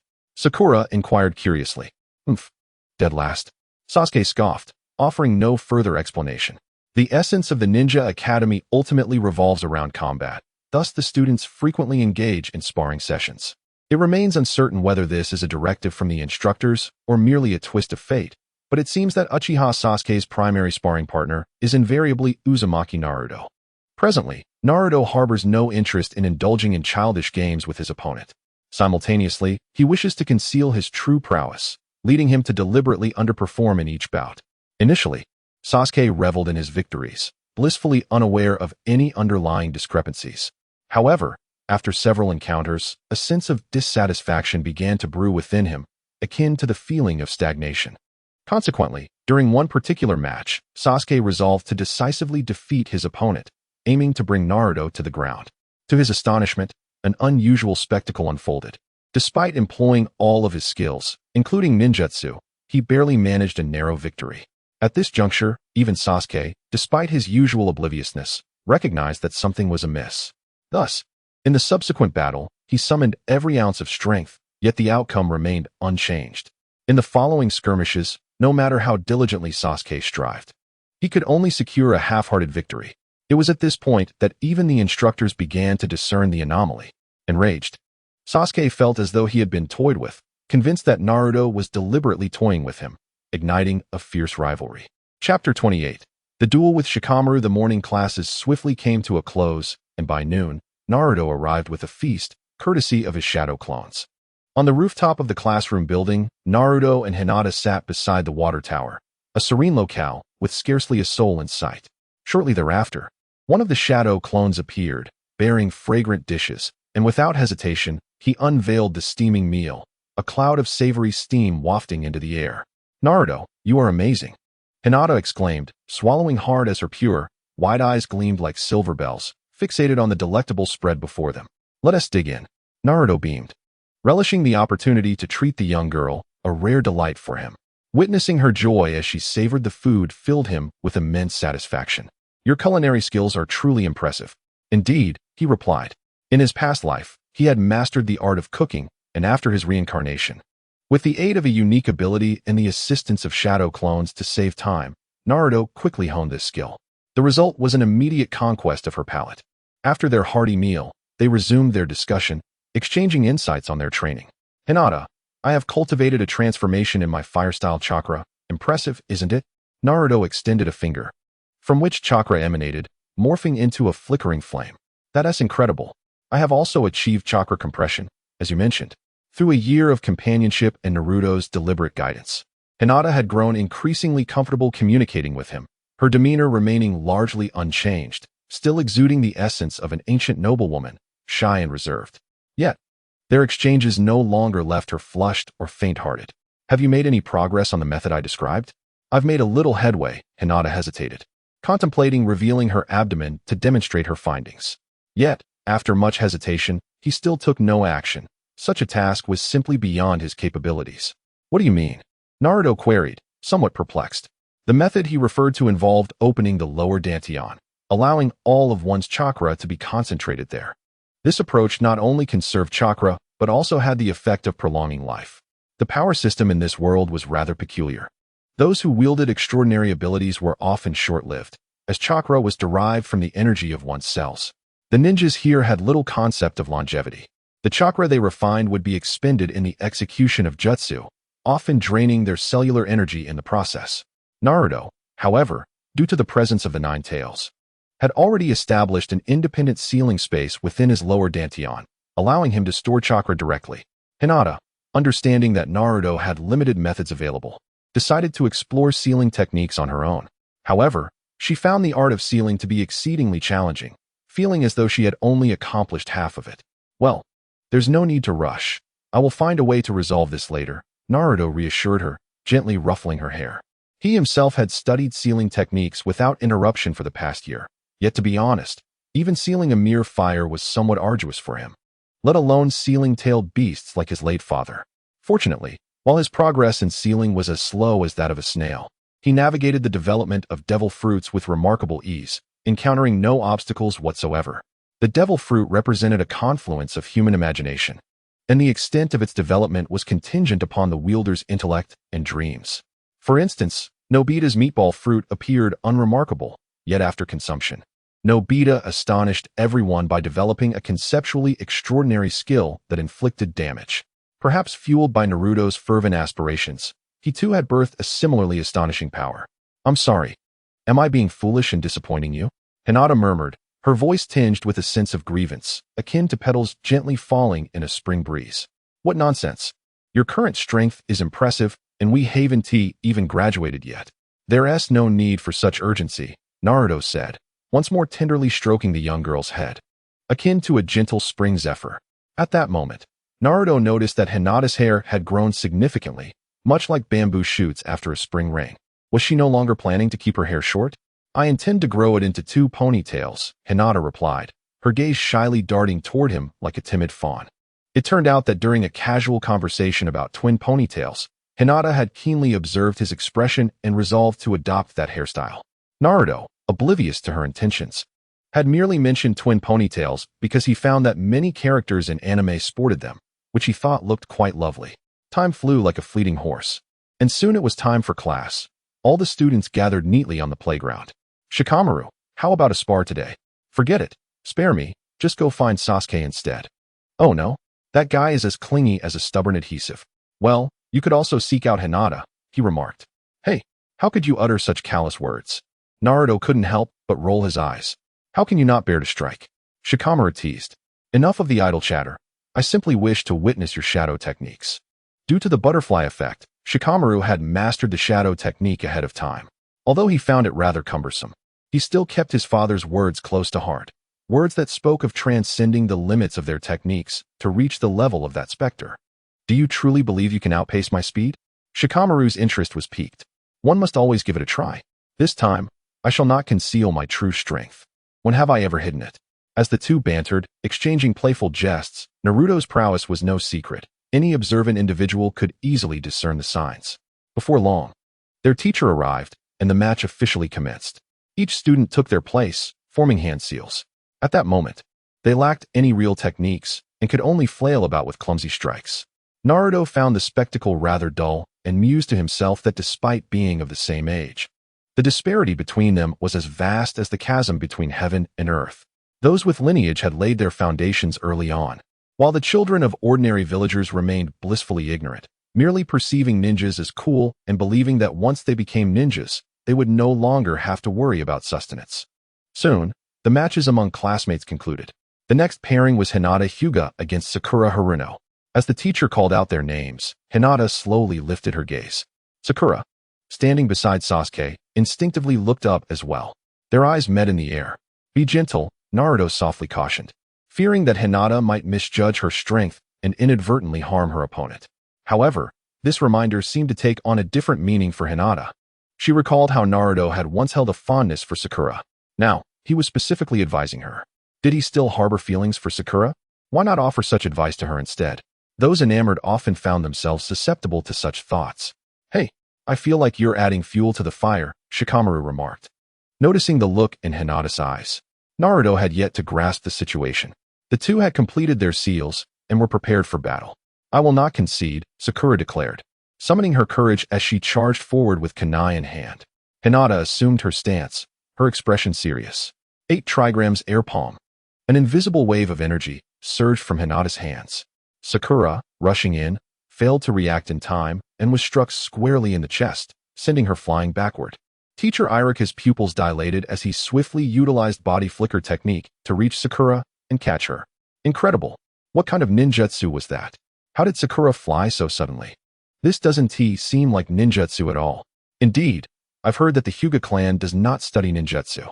The surrounding classmates erupted in excitement. At their age, they judged ninjutsu solely by its appeal. Hinata's recent move was undeniably impressive. A single palm strike, sending her opponent soaring through the air. Naruto's lips twitched, feeling somewhat at a loss for words.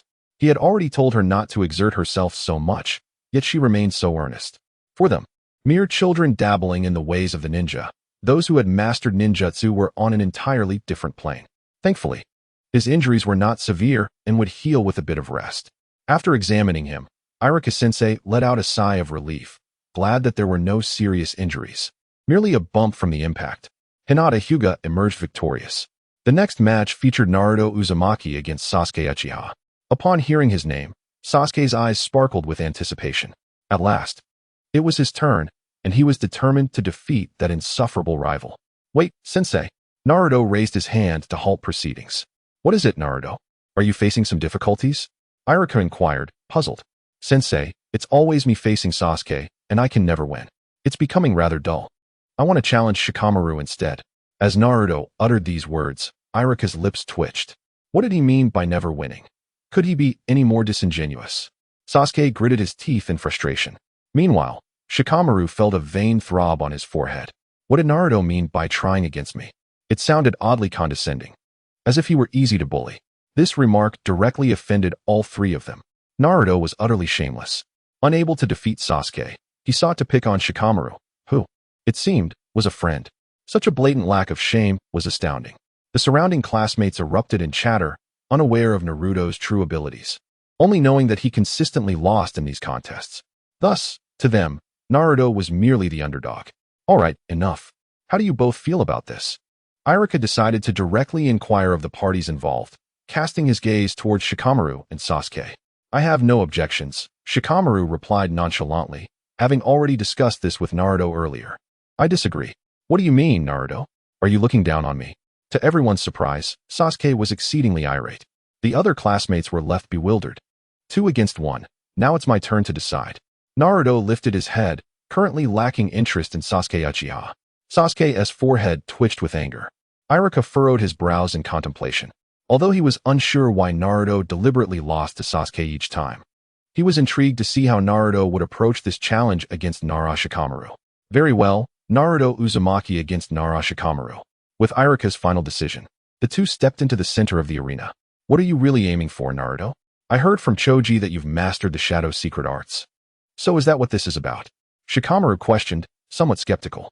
Given Naruto's behavior over the past year, he had a lingering feeling that Naruto's current actions were inconsistent with his character. Chapter 29. The replication technique. As the two completed their hand signs, with a whoosh, Naruto surged forward like a cannonball, propelled by astonishing speed akin to an arrow released from its bow. Meanwhile, Shikamaru swiftly formed his hand seals, his body slightly crouching as his shadow morphed beneath him, twisting and elongating like a disturbed serpent, seemingly imbued with life. Naruto, akin to a nimble and cunning hare, remained vigilant of the shadow beneath his feet, darting left and right with astonishing speed, leaving onlookers in a state of bewilderment. Is this all you can do, Naruto? If you wish to witness my shadow techniques, shouldn't you unleash your full potential? Do you underestimate me? Shikamaru remarked, his brow furrowed with a hint of dissatisfaction. As he spoke, the velocity of his shadow escalated to lightning-like swiftness, astonishing in its rapidity. Wow, how impressive. What kind of jutsu is this? To manipulate shadows is simply marvelous. The ordinary ninjas gasped in awe at this spectacle, their expressions akin to that of a naive visitor entering a grand palace for the first time. Conversely, the clan ninjas maintained a more composed demeanor, having encountered such techniques before and thus not entirely surprised. Well, since you are so eager to see, allow me to demonstrate a fraction of my skill. Just don't be frightened, Naruto said, a confident smile gracing his lips. He understood that if he did not reveal a glimpse of his prowess, Shikamaru would undoubtedly harbor doubts and might even discern his true intentions. In an instant, his figure vanished like a specter. Is that the body flicker technique? Irika pondered, a look of hesitation crossing his face as he contemplated the extraordinary speed displayed, which surpassed his comprehension. Sasuke, witnessing this, clenched his teeth in frustration, internally cursing Naruto for his apparent disdain. During their previous encounters, Naruto had never unleashed this technique or fought with full effort, as if toying with him like a child. Just wait, I will surely defeat you, you insufferable brat. At that moment, Naruto reappeared beside Shikamaru like a bolt of lightning. Yet, unexpectedly, he recoiled as if startled, for beneath his feet, the dark shadow had transformed into a vast net, resembling a spider lurking in ambush. Should Naruto dare to advance even a single step closer, he would unwittingly ensnare himself within the shadowy trap. Impressive as always, Shikamaru, you are indeed clever. Iruka marveled. Indeed, Naruto, your speed is remarkable, Shikamaru replied, a smug smile curling at the corners of his mouth. However, should you approach me, you will find yourself instantly under my control. So what will you do next? In the face of Shikamaru's provocation, Naruto displayed not a trace of panic. With a confident smirk, he declared, if I cannot approach you, then I shall attack from a distance. No sooner had he spoken than several shuriken appeared in his hand. With a flick of his wrist, they shot forth like lightning, hurtling towards Shikamaru. As the kunai approached Shikamaru, it abruptly came to a halt, a bizarre scene that left everyone astonished and challenged their understanding of the situation. Only Naruto perceived the unfolding drama and grasped its significance. What is happening? Was he capable of such a feat in the original story? Naruto pondered, confused. He recalled that the shadow technique could only manipulate living beings. When had it been possible to control inanimate objects? If that were the case, wouldn't it render the opponent invincible? It turned out that the kunai's shadow had been immobilized by the opponent. Heh, Shikamaru, I have uncovered your flaw. With that, Naruto began forming hand seals. Shadow clone technique. In an instant, four Narutos materialized, charging toward Shikamaru from 4 different directions. You rascal, Naruto, Shikamaru muttered. Although others were oblivious, he recognized immediately that these 4 were tangible clones. Given his current chakra levels, being able to immobilize one person was already commendable, so with 4 adversaries, he could only select one, a choice reduced to 1/4. Without hesitation, Shikamaru arbitrarily chose a direction. The shadow surged forth like lightning, swiftly intertwining with the shadow beneath Naruto's feet. In that fleeting moment, an unexpected occurrence transpired. The other 3 Narutos, as if enchanted, instantly transformed into smoke and vanished without a trace. Haha, Naruto, it seems I made the right choice this time. Shikamaru smirked, a hint of pride gracing his features. Observing this, Naruto helplessly raised his hands, his expression one of disappointment, exclaiming, All right, Shikamaru, you win. Shikamaru, seeing this, promptly released his ninjutsu. However, even though the battle had concluded, an unusual feeling lingered in his heart, suggesting that something about the encounter was peculiar, as if Naruto harbored an ulterior motive. Was it merely his imagination? Shikamaru could not help but begin to doubt himself. Meanwhile, the onlookers stood in stunned silence, utterly flabbergasted by the dramatic turn of events. The atmosphere fell into a profound stillness, silence enveloping the scene, interrupted only by the rustling leaves stirred by the wind. While the others were preoccupied with trivial matters, these 2 had already employed tactical ninjutsu. Though it appeared somewhat juvenile, they had already distanced themselves from the rest. Whether it was Shikamaru's shadow technique or Naruto's 4 shadow clones, neither was something the students could contend with. How could this be? How could that underachiever be so powerful? One exclaimed incredulously. Indeed, how is his clone technique so formidable? Another chimed in. This cannot possibly be Naruto Uzumaki. More voices began to express doubt. Just as the crowd murmured in astonishment, Iruka-sensei's voice rang out, commanding, enough. Silence. He continued, when faced with someone stronger than yourselves, your immediate reaction should be to reflect on your own abilities, not to question others. What kind of attitude is that? You should ask yourselves, while others are learning ninjutsu, what are you doing? While others practice physical techniques, what are you engaged in? Teacher Iruka's brow was tightly furrowed, and he felt an overwhelming sense of disappointment in his students' performance. As the examinations concluded, Naruto returned to his usual self, unfazed by the myriad of gazes directed at him. He seemed indifferent, as though none of it concerned him. The end of the exams signified the completion of this year's curriculum for everyone, heralding the eagerly anticipated winter vacation. Upon returning home after school, Naruto breathed a sigh of relief only once he reached his room. His plan had finally come to fruition. Unable to contain his excitement, he licked his lips, recalling how he had intentionally sought out Nara Shikamaru for a duel, aiming to learn his secret techniques. After a year of diligent effort, Naruto had successfully developed the powers of the devil fruit. Through the connection of shadows, he could share the ninjutsu experiences of others. The principle behind ninjutsu is fundamentally straightforward. One merely needs to perceive the flow of chakra within another's body to replicate it successfully. Copy Ninja Kakashi employs this method. Yet he can only replicate the flow of chakra. Despite lacking the Sharingan, Naruto possessed the devil fruit, which allowed him to draw upon the experiences and abilities inherent in a person's shadow. Although he could absorb another's shadow to wield their strength and techniques, the act of seizing the shadows of the strong in this world is no trivial endeavor. Driven by his fervent aspirations, Naruto developed the ability to share experiences through shadow connections. With this newfound ability, Naruto set his sights on Shikamaru as his first target. The outcome was promising. He had now mastered the shadow techniques.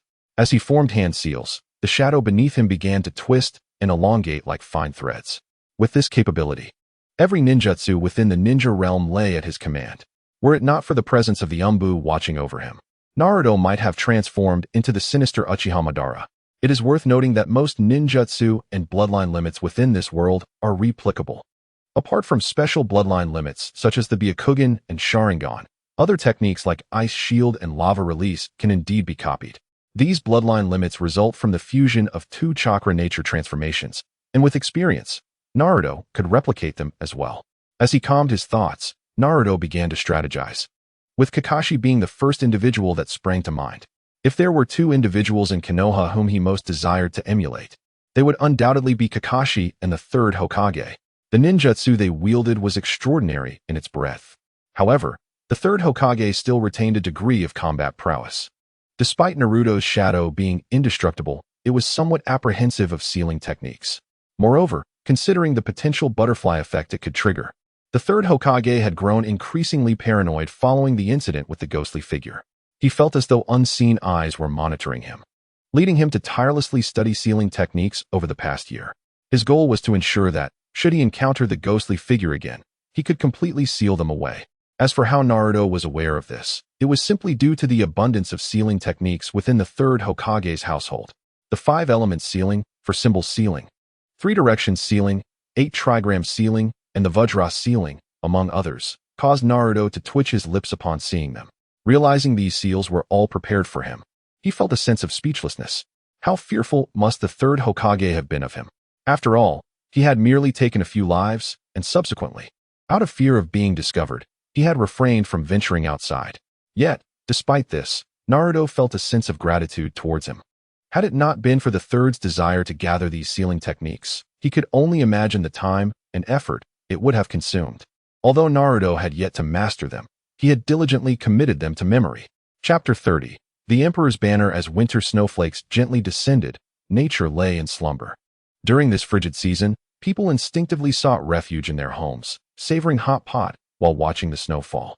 Only a handful of spirited children, unbothered by the cold, frolicked joyously in the snow. Naruto, no longer a child, found himself cocooned within his home. With no school to attend and no parental supervision, he relished what he considered the most leisurely days of his life. Although he occasionally felt a pang of loneliness and a fleeting yearning for his parents from his past life, such feelings were ephemeral. His days were filled with cultivation, research, and observation, rendering his life remarkably vibrant. He practiced his techniques, studied the moves from the anime he had watched, and clandestinely explored the secret arts of the clans in Konoha, leading to a life of considerable excitement. In the past year, the third Hokage had aged significantly due to the matters concerning the ghostly shadows, which diverted his attention from Naruto. He had not visited Naruto's home for a meal in quite some time.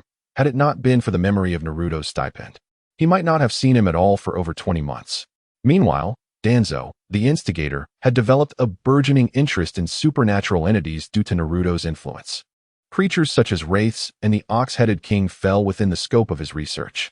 Originally, such matters had been of little concern to the root base. But after witnessing the power of the ghostly shadows, Danzo realized he had previously underestimated such forces. The life forms of these demonic creatures bore a striking resemblance to tailed beasts. With sufficient dark chakra, they could grow exceedingly powerful. At this moment, Danzo's root base was deeply engrossed in researching how to control these entities, with the significance of sealing techniques and summoning arts being abundantly clear. To this end, Danzo had amassed a wealth of sealing techniques, much to Naruto's delight, for his logic was simple. What is yours is mine, and what is mine is still mine.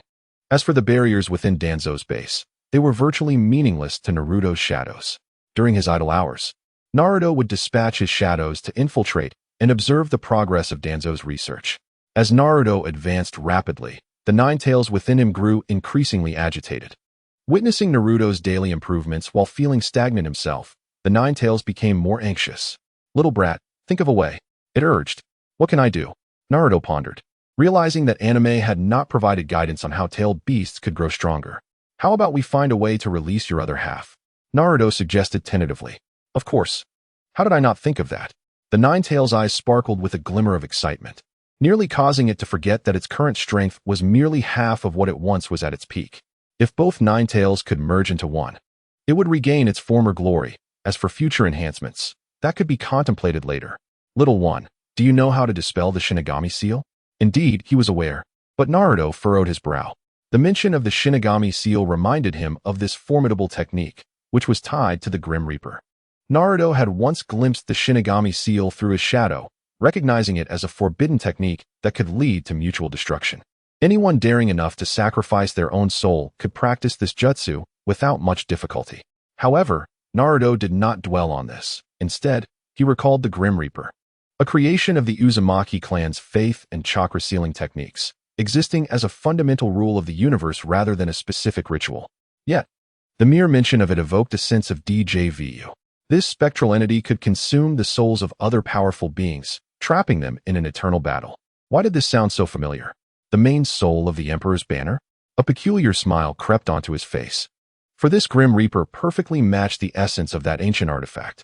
Just imagine, if he could control the Grim Reaper, he could forge a version of the Emperor's Banner within the ninja world, where the souls it devoured would be forced to engage in relentless combat or consume one another.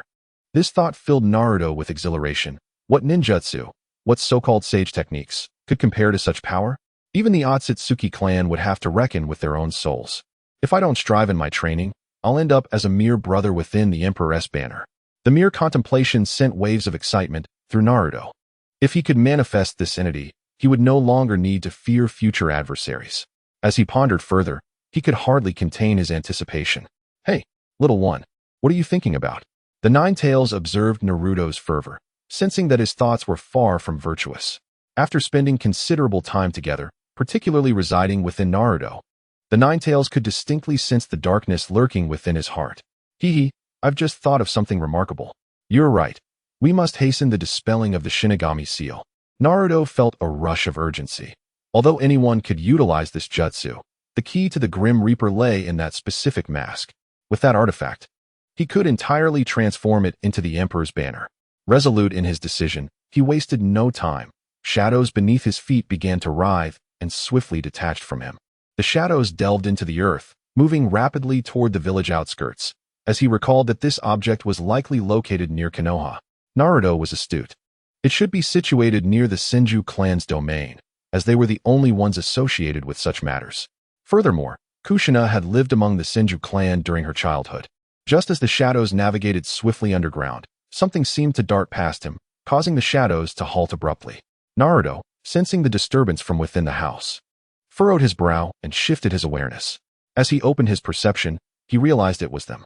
Naruto cautiously approached, his shadow creeping closer. Not far from his home, a white head stealthily emerged from the branches of a great tree. Monitoring this guy is dreadfully dull, a white Zetsu muttered to himself.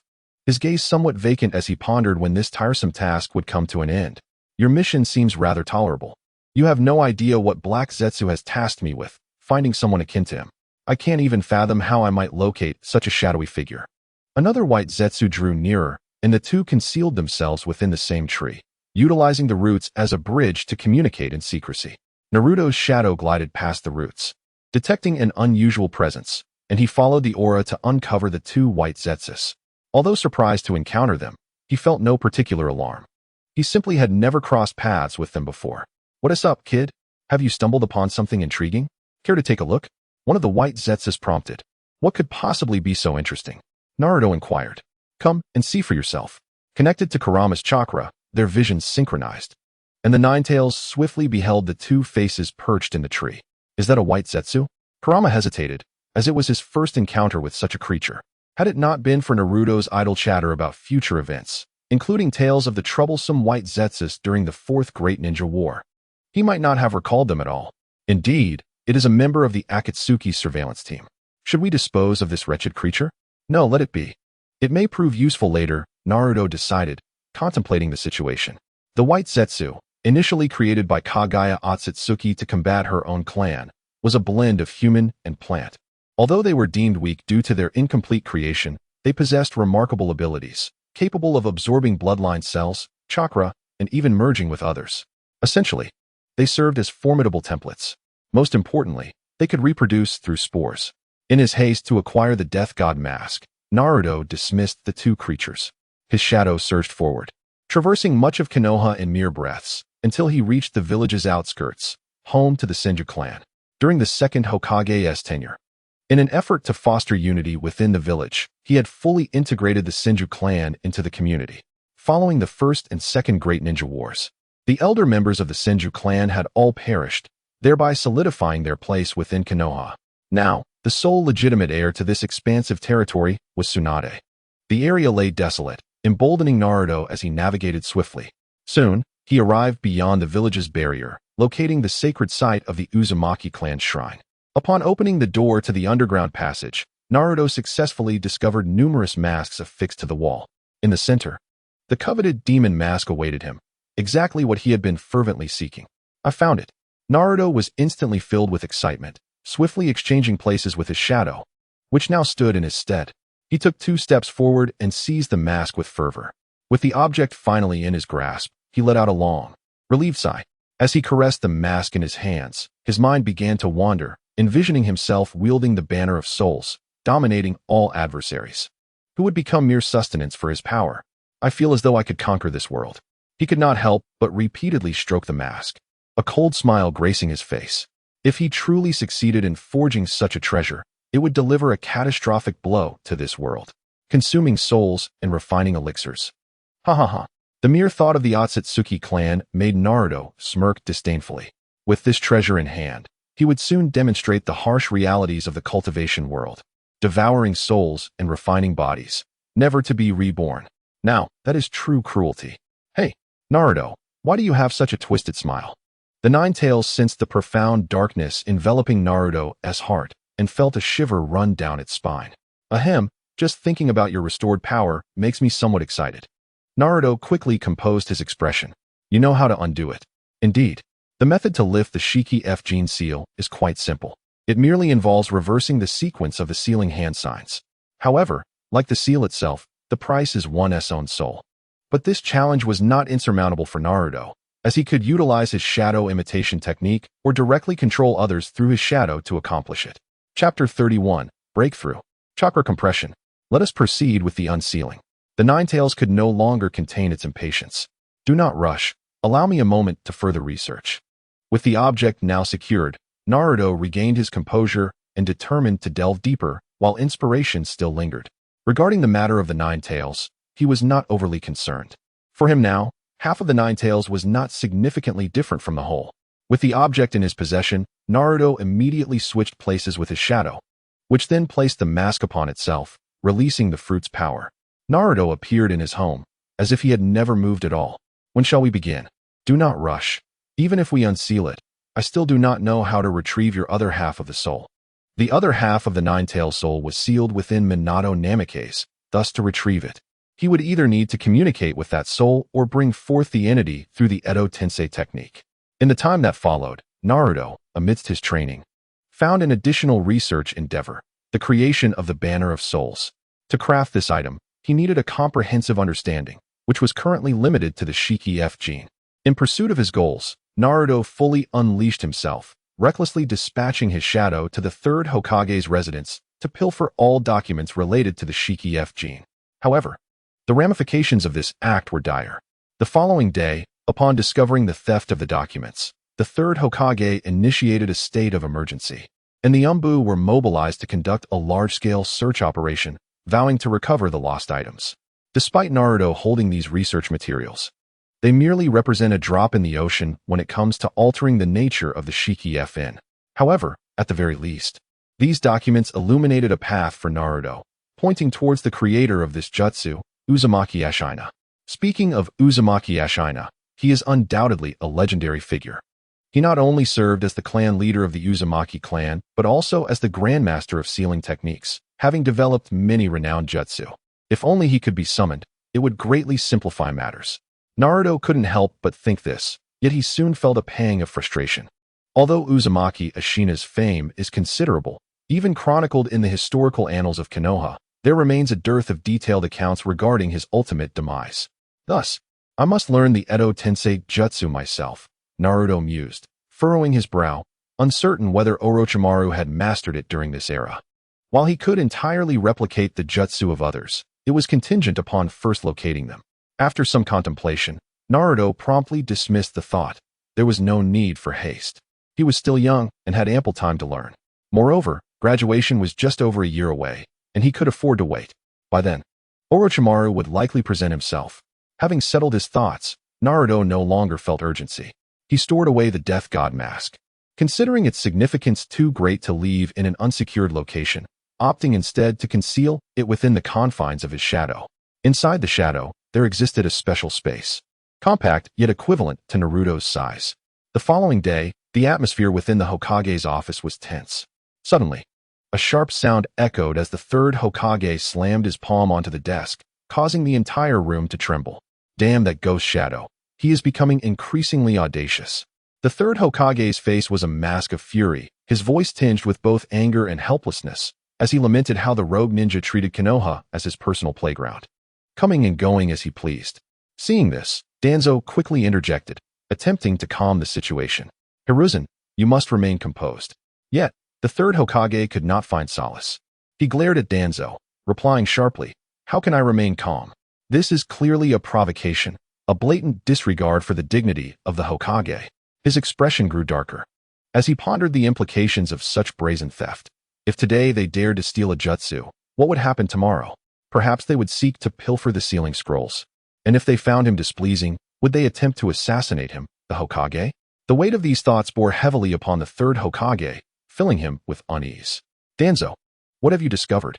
Is there any way to deal with that scoundrel? He turned to Danzo, urgency lacing his words.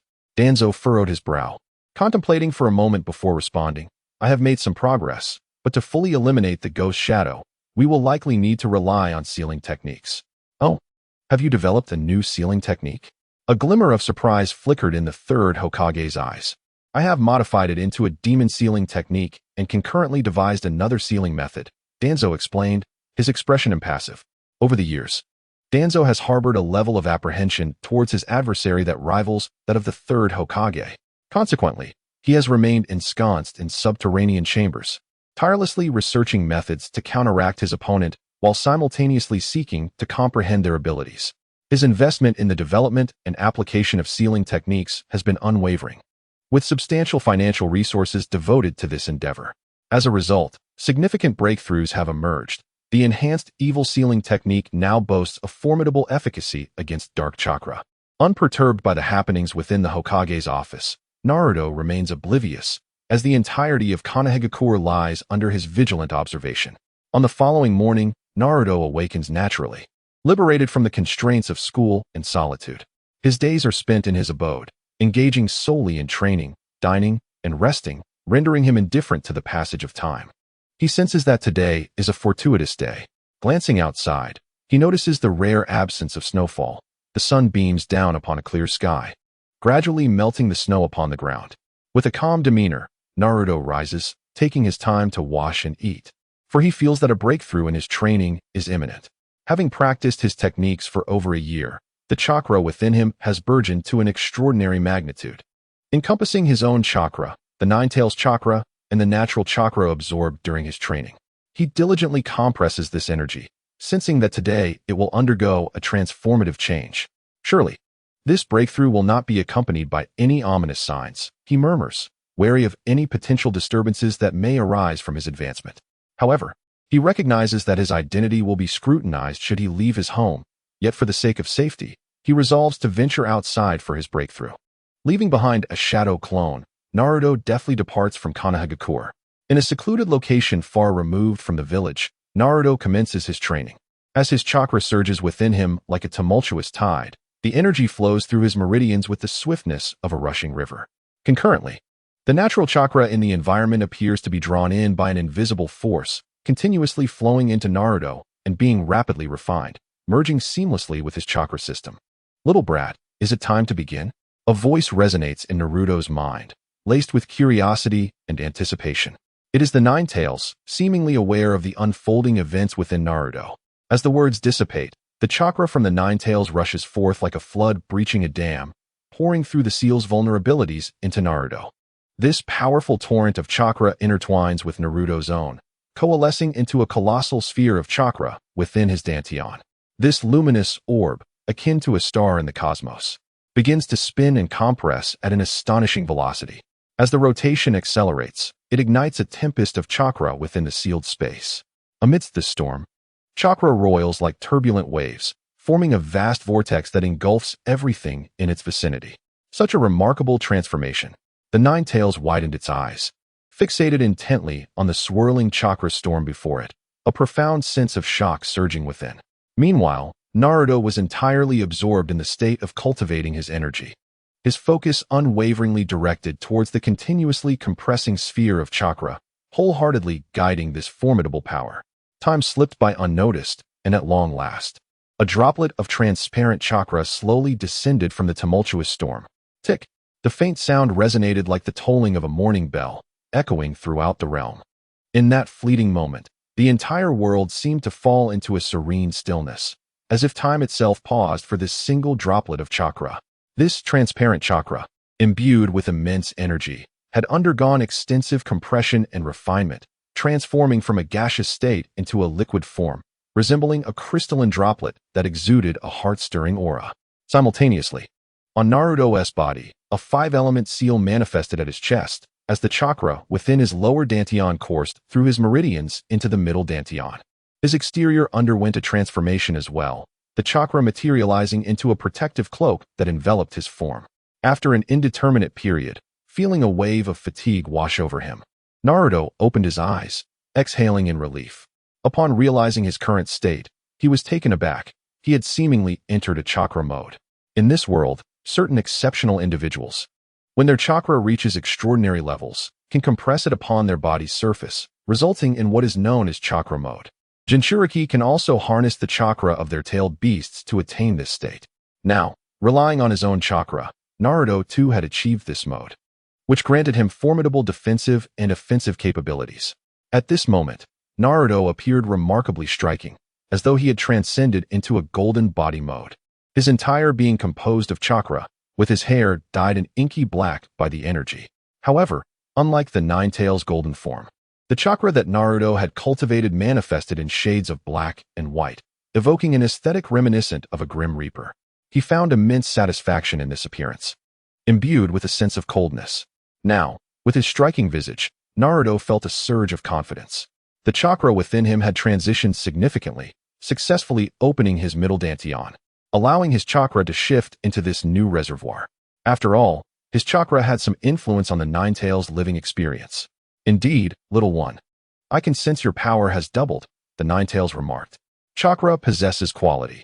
If Naruto's chakra once resembled the ephemeral nature of wind, easily scattered with a mere breath, now it resembled water, undergoing a profound transformation. The Nine Tails chakra, in its compressed state, was akin to ice. After awakening the Manjiki Sharingan, the Uchiha clan could similarly condense their chakra to a high degree. Susanoo exemplified this concentrated chakra, capable of both offense and defense. With a single thought, the chakra on Naruto's surface withdrew into his body, and a pentagram symbol emerged on his chest, gradually fading away. From this moment forth, this would become Naruto's central dantian, fundamentally rooted in the five elements, connecting his meridians and internal organs. It appeared that my plan had succeeded. Clenching his fist, Naruto realized that this had previously been mere theory. Only upon successfully opening his dantian could he truly perceive the transformation within himself. Ever since the establishment of his central dantian, he could sense his body being gradually nourished and strengthened. While immortality might be beyond reach, extending his lifespan year by year seemed plausible. With the upper and lower dantians now interconnected, Naruto felt an unprecedented clarity. He was uncertain of the effects of the upper dantian, but given the inherent dangers of that area, he dared not experiment recklessly. He resolved to consult Tsunade in the future to replicate her sealing techniques. After his breakthrough, Naruto returned directly to Konoha. Shortly after his departure, a pitcher plant emerged from the ground, emanating a powerful chakra presence. Who could possess such formidable chakra? It was indeed terrifying. The other half of the white Zetsu also sensed this overwhelming chakra pressure. Chapter 32. Dual Cultivation. Upon returning to Konoha, Naruto walked straight to his bedside, lay down fully clothed, and fell into a deep slumber, experiencing an unusually peaceful sleep. Meanwhile, the Nine-Tails observed Naruto's breakthrough, pondering whether it might also utilize this method.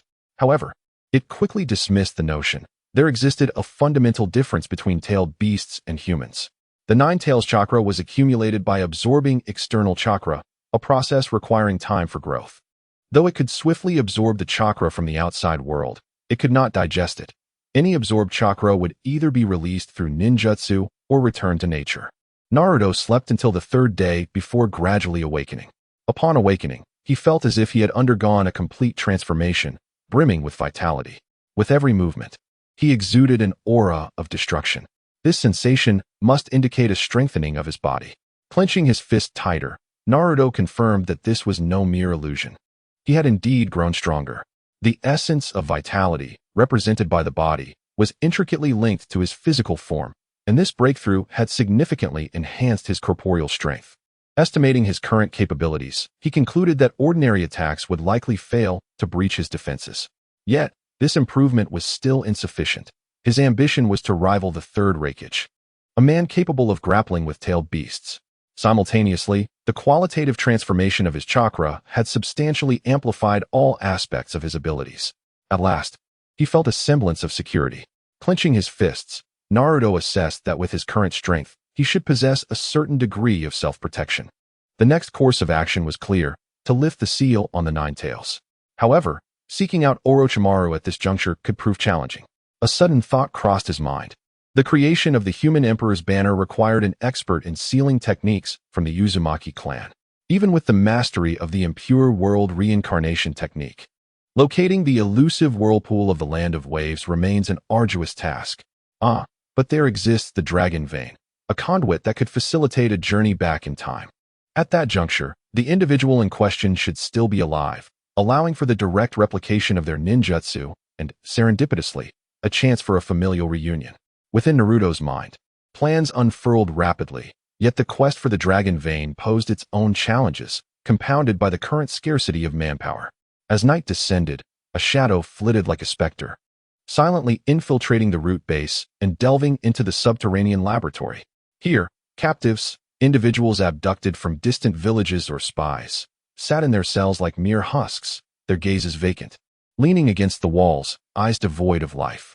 Even as the shadow entered their midst, the onlookers remained in a trance, voiceless and unresponsive. The figure rose, surveying the subdued souls, uttering no words, as a pair of ominous black scissors materialized in hand. The faint flicker of candlelight cast eerie silhouettes upon the walls, and in an instant, the shadow lunged forth. A sharp crack echoed through the air, and all succumbed to unconsciousness. In that fleeting moment, the shadow vanished, leaving behind a collection of individuals, each possessing chakra within their being. Naruto sought to manipulate these shadows, crafting animal zombies to disseminate throughout the ninja world for intelligence gathering. However, this method proved insufficient. After conjuring a multitude of bat zombies, he realized the inefficiency of his approach, compounded by a lack of shadows to sustain such creations. In a burst of inspiration, Naruto's thoughts raced. Drawing from the distinct characteristics of this world, he conceived the notion of summoning beasts. Ordinary animals, upon receiving chakra, could be elevated to the status of summoning beasts, yet the process of imbuing them with chakra was no trivial matter. Nonetheless, Naruto could facilitate this transformation. Without hesitation, he commanded his shadow to venture outside and capture a raven. The bewildered black raven, abruptly snatched from its nest, was met with Naruto's gaze.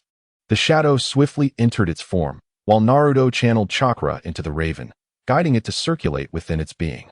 The bird's eyes sparkled with newfound brilliance, a glimmer of awareness igniting within. With a flick of his wrist, he withdrew the chakra, noting the raven's meager reservoir. From this day forth, you shall be named Cole. In an instant, he infused another individual's shadow into the raven, enhancing its intellect significantly. It could now comprehend human speech. Caw-caw? The raven nodded slightly, signaling its understanding. Before dashing away like a bolt of lightning, its silhouette vanished against the horizon, seemingly merging with the vast expanse of the azure sky. Renowned for their intelligence, the raven's newfound prowess amplified its cognitive abilities exponentially. Naruto dispatched it to seek the whereabouts of Lulan while he patiently awaited its return. As for whether the raven recognized Lulan, Naruto held no doubts. He had meticulously impressed the image of Lulan from the anime into the raven's mind through the transmission of chakra. The transmission of chakra is one of its fundamental applications. When two individuals share a deep connection, they can utilize the bond of chakra to genuinely perceive each other's inner worlds. This was one of the original intentions of the Sage of Six Paths when he disseminated chakra throughout the world. He aspired for humanity to foster mutual understanding, thereby dissolving barriers and misconceptions. However, the sage evidently underestimated the complexities of human nature. Rather than seeking mutual understanding, humanity appears more inclined towards conflict. Since the sage's passing, strife within the ninja world has been unceasing. Initially, the discord was confined to individuals, but as time progressed, it gradually evolved into confrontations between clans, and ultimately into disputes between villages. The flames of conflict have perpetually burned bright, never dimming for a moment. Did he almost forget this? Naruto's eyes brightened at the thought of this characteristic of chakra. In most fantastical realms, the energies within two individuals cannot blend. They tend to repel each other, with any so-called fusion only occurring under compatible attributes. Yet, exceptions do exist, such as dual cultivation. For instance, the Jade Maiden scripture. Given that chakra lacks inherent attributes and can be transmitted to others, could it be possible to harness the method of dual cultivation to enhance strength? After all, an individual's training cannot possibly rival the combined efforts of two practitioners. Both could ascend in power simultaneously. Naruto first thought of Hinata and decided to seek her out for an experiment. The following day, without hesitation, Naruto prepared to visit Hinata. Upon arriving at the entrance of the Hyuga residence, he was intercepted by two guards. "This is the Hyuga estate. Please do not approach indiscriminately." The guards, expressionless, blocked his path with crossed arms. "I am Uzumaki Naruto, here to see Hinata," he declared. "Apologies, but we have not received any notification," they replied, remaining unmoved. At a loss for words, Naruto momentarily pondered his next move. It would be unwise to raise his voice in such a manner. Reluctantly, he stepped back, but did not leave. He gestured, summoning a crow that alighted on his shoulder. He plucked a strand of hair from his head and handed it to the crow. "Go fetch Hinata," he instructed. The crow seized the hair and soared into the air. The intelligence of this crow was quite remarkable.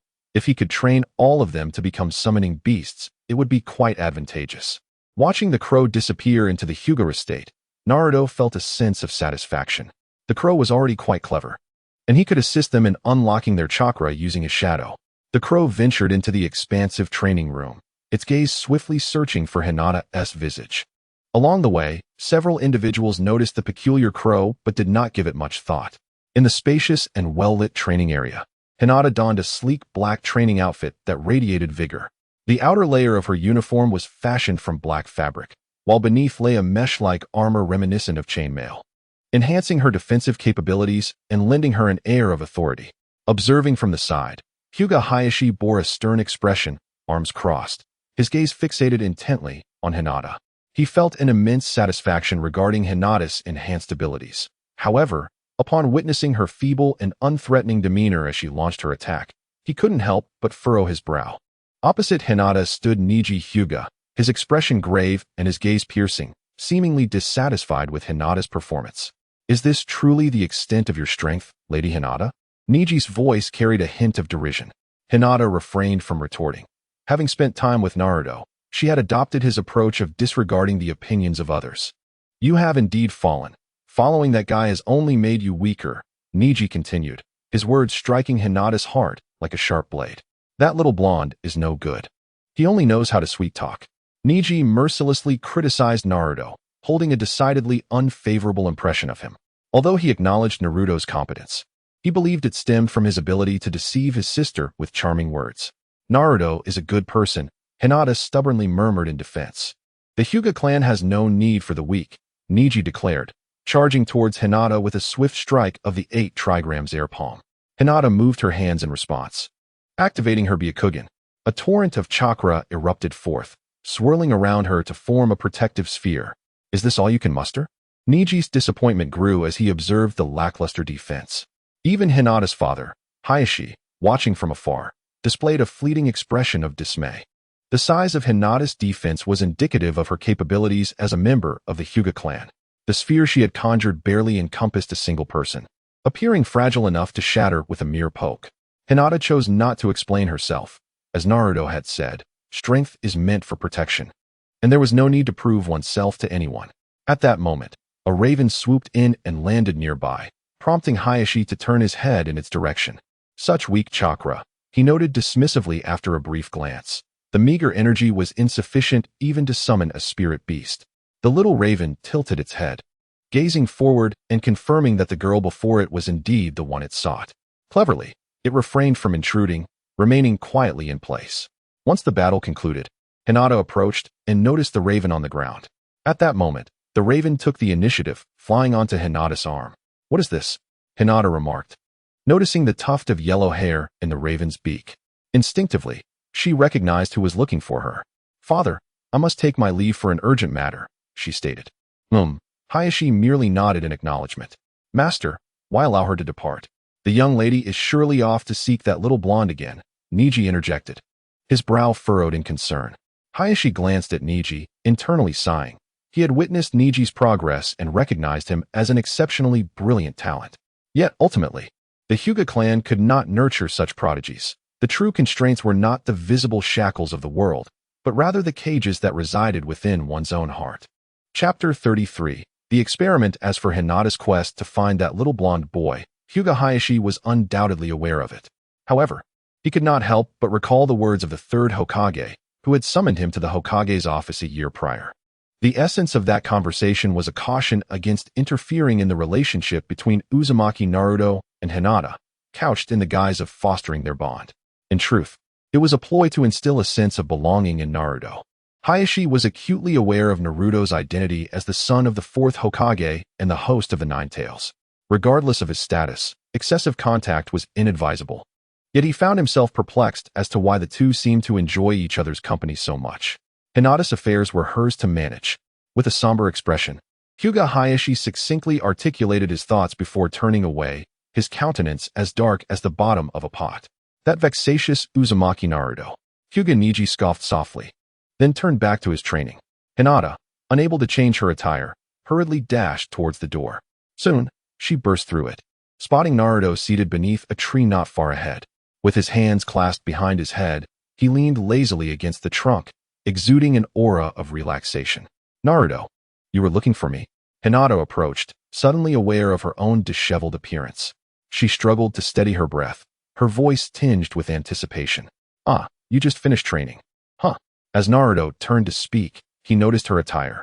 She wore a snug black training outfit, and after their recent spar, her cheeks were flushed, emanating a subtle fragrance. "Yes." The girl nodded, her face as red as an apple.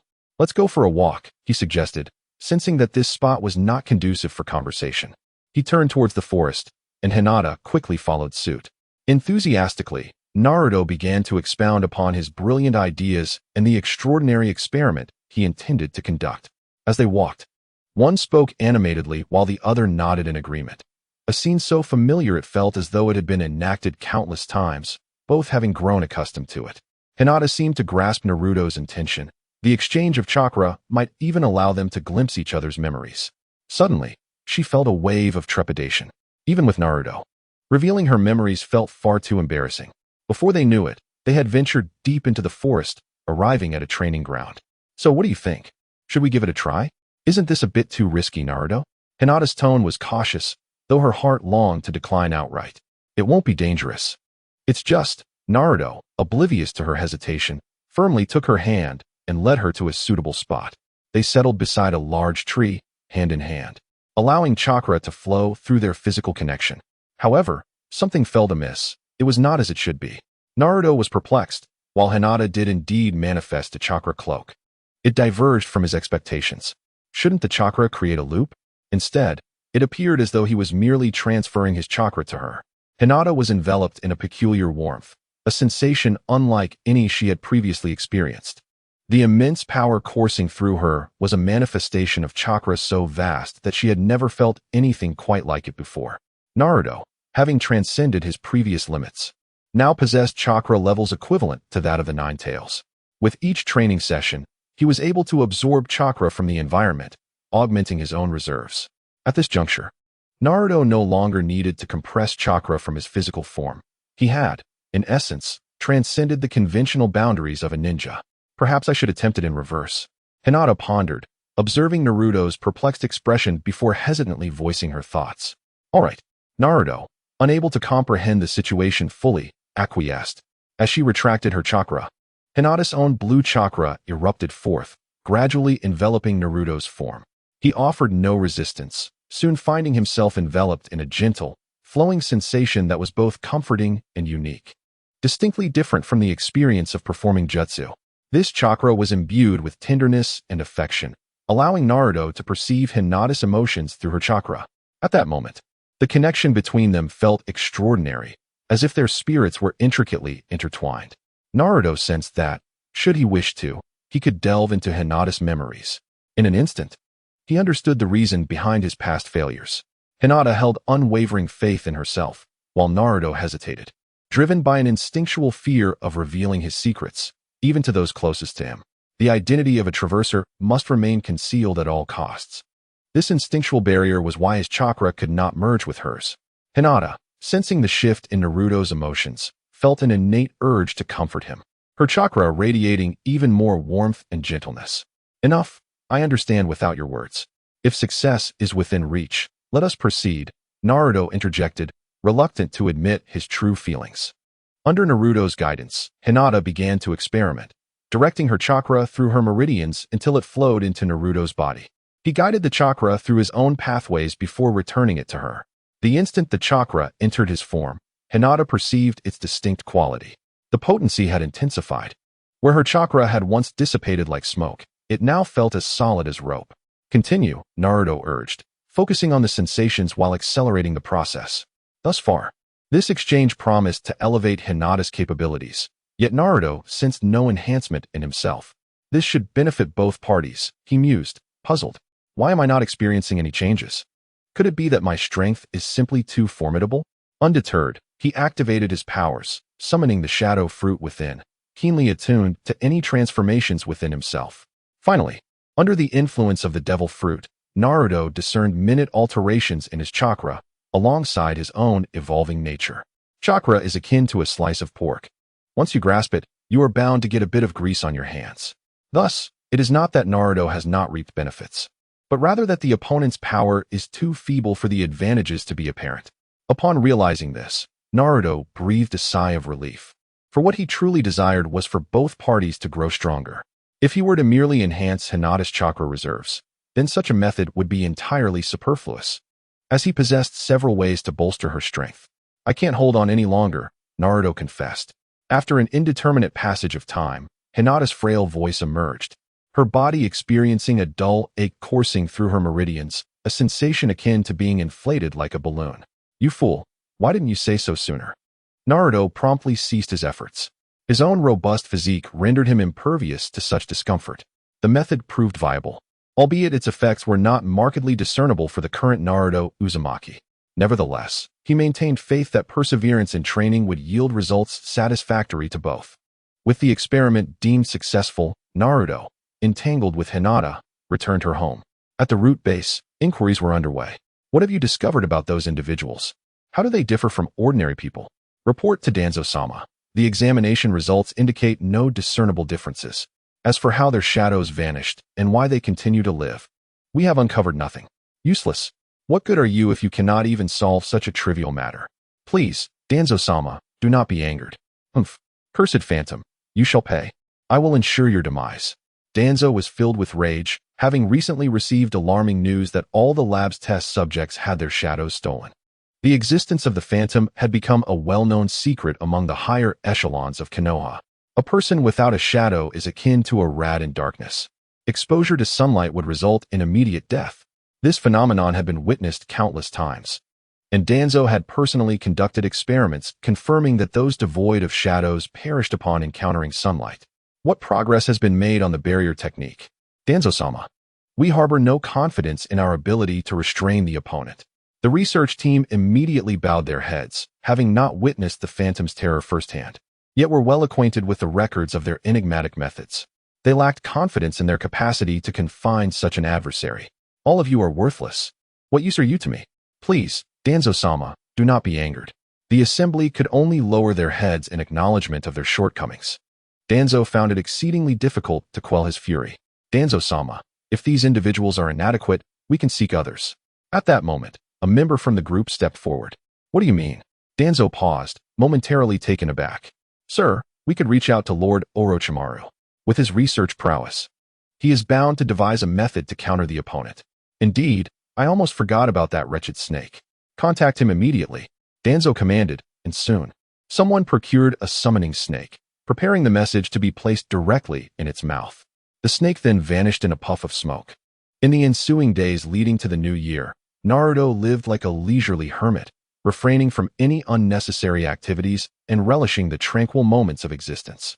While diligently honing his skills, he remained acutely aware of the changes within the ninja world. The crows dispatched as loyal messengers relayed numerous tidings from distant villages to Naruto. However, these pieces of information barely piqued his interest, fading into oblivion like fleeting clouds. The quest for Lulon resembled the futile endeavor of fishing for a needle in an expansive ocean, and thus far, it remained elusive. Yet, Naruto felt no urgency. The arrival of the new year enveloped the entire village in a joyous and harmonious atmosphere. Lanterns hung high along the streets, resembling strings of resplendent pearls, adorning the village in a picturesque manner. Vivid reds adorned every corner, as if the earth had donned a festive new attire. Children, clad in new garments, flitted about like cheerful little birds, playing merrily in the alleys. Even the adults, rarely stepping out of their homes, wore radiant smiles of happiness. As night fell, the fireworks display unfolded like a vibrant tapestry, bursting forth in the night sky. Alone at home, Naruto gazed quietly through the transparent glass, looking out the window. I wonder how my parents are doing now. I never had the chance to bid farewell to my grandmother.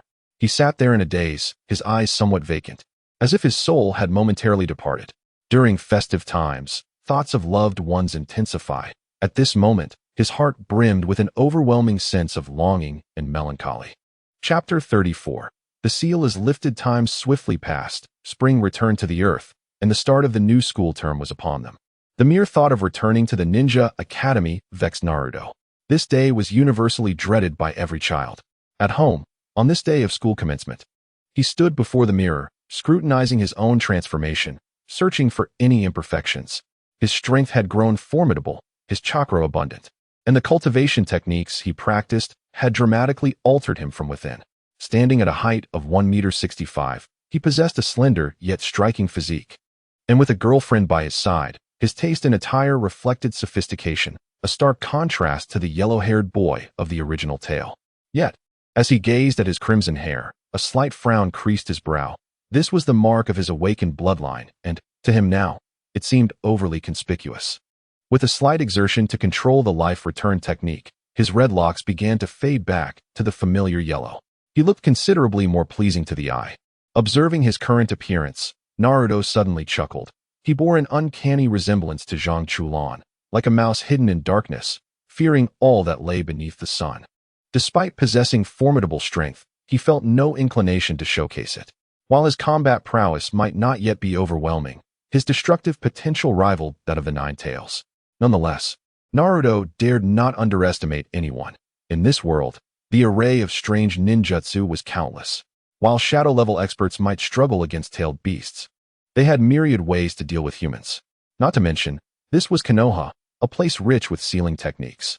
Once he was prepared, Naruto slowly stepped out of his home. The streets were bustling with life, teeming with parents leading their children, faces adorned with indulgent smiles and hopeful aspirations.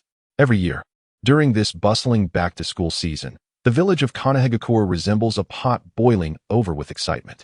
Numerous parents eagerly escort their children to school for assessments, all yearning to discover whether their offspring possess the innate talent to become ninja. After all, in the village of Konoha, there is scarcely a child who does not harbor dreams of becoming a formidable ninja. For seasoned students like Naruto, however, the tedious initiation ceremonies are unnecessary. They simply return to their respective classrooms. The familiar faces of their teachers greet them, and Naruto feels as though he has returned home. "Naruto, there you are. I thought you had vanished." One of his friends exclaims. "What is up? We haven't seen you all winter break. I've been honing my skills at home, preparing to surpass all of you." Naruto replies, a smile spreading across his face as he engages in friendly banter with his companions. Shikamaru and the others appear largely unchanged, though upon closer inspection, one individual has undergone a notable transformation. Naruto's gaze drifts to Choji, who has become noticeably more robust. "Care for a snack?" Choji offers, grinning as he extends a packet of chips. "Thanks, Choji. You seem to have gotten even stronger." "Haha, that's all thanks to you, Naruto." After greeting his friends, Naruto makes his way to the back of the classroom. "Good morning, Hinata." "Good morning, Naruto," she replies. As they exchange pleasantries, Naruto takes a moment to observe Hinata, noting her significant growth. With the techniques he has taught her and their occasional joint training sessions, Hinata has transformed considerably.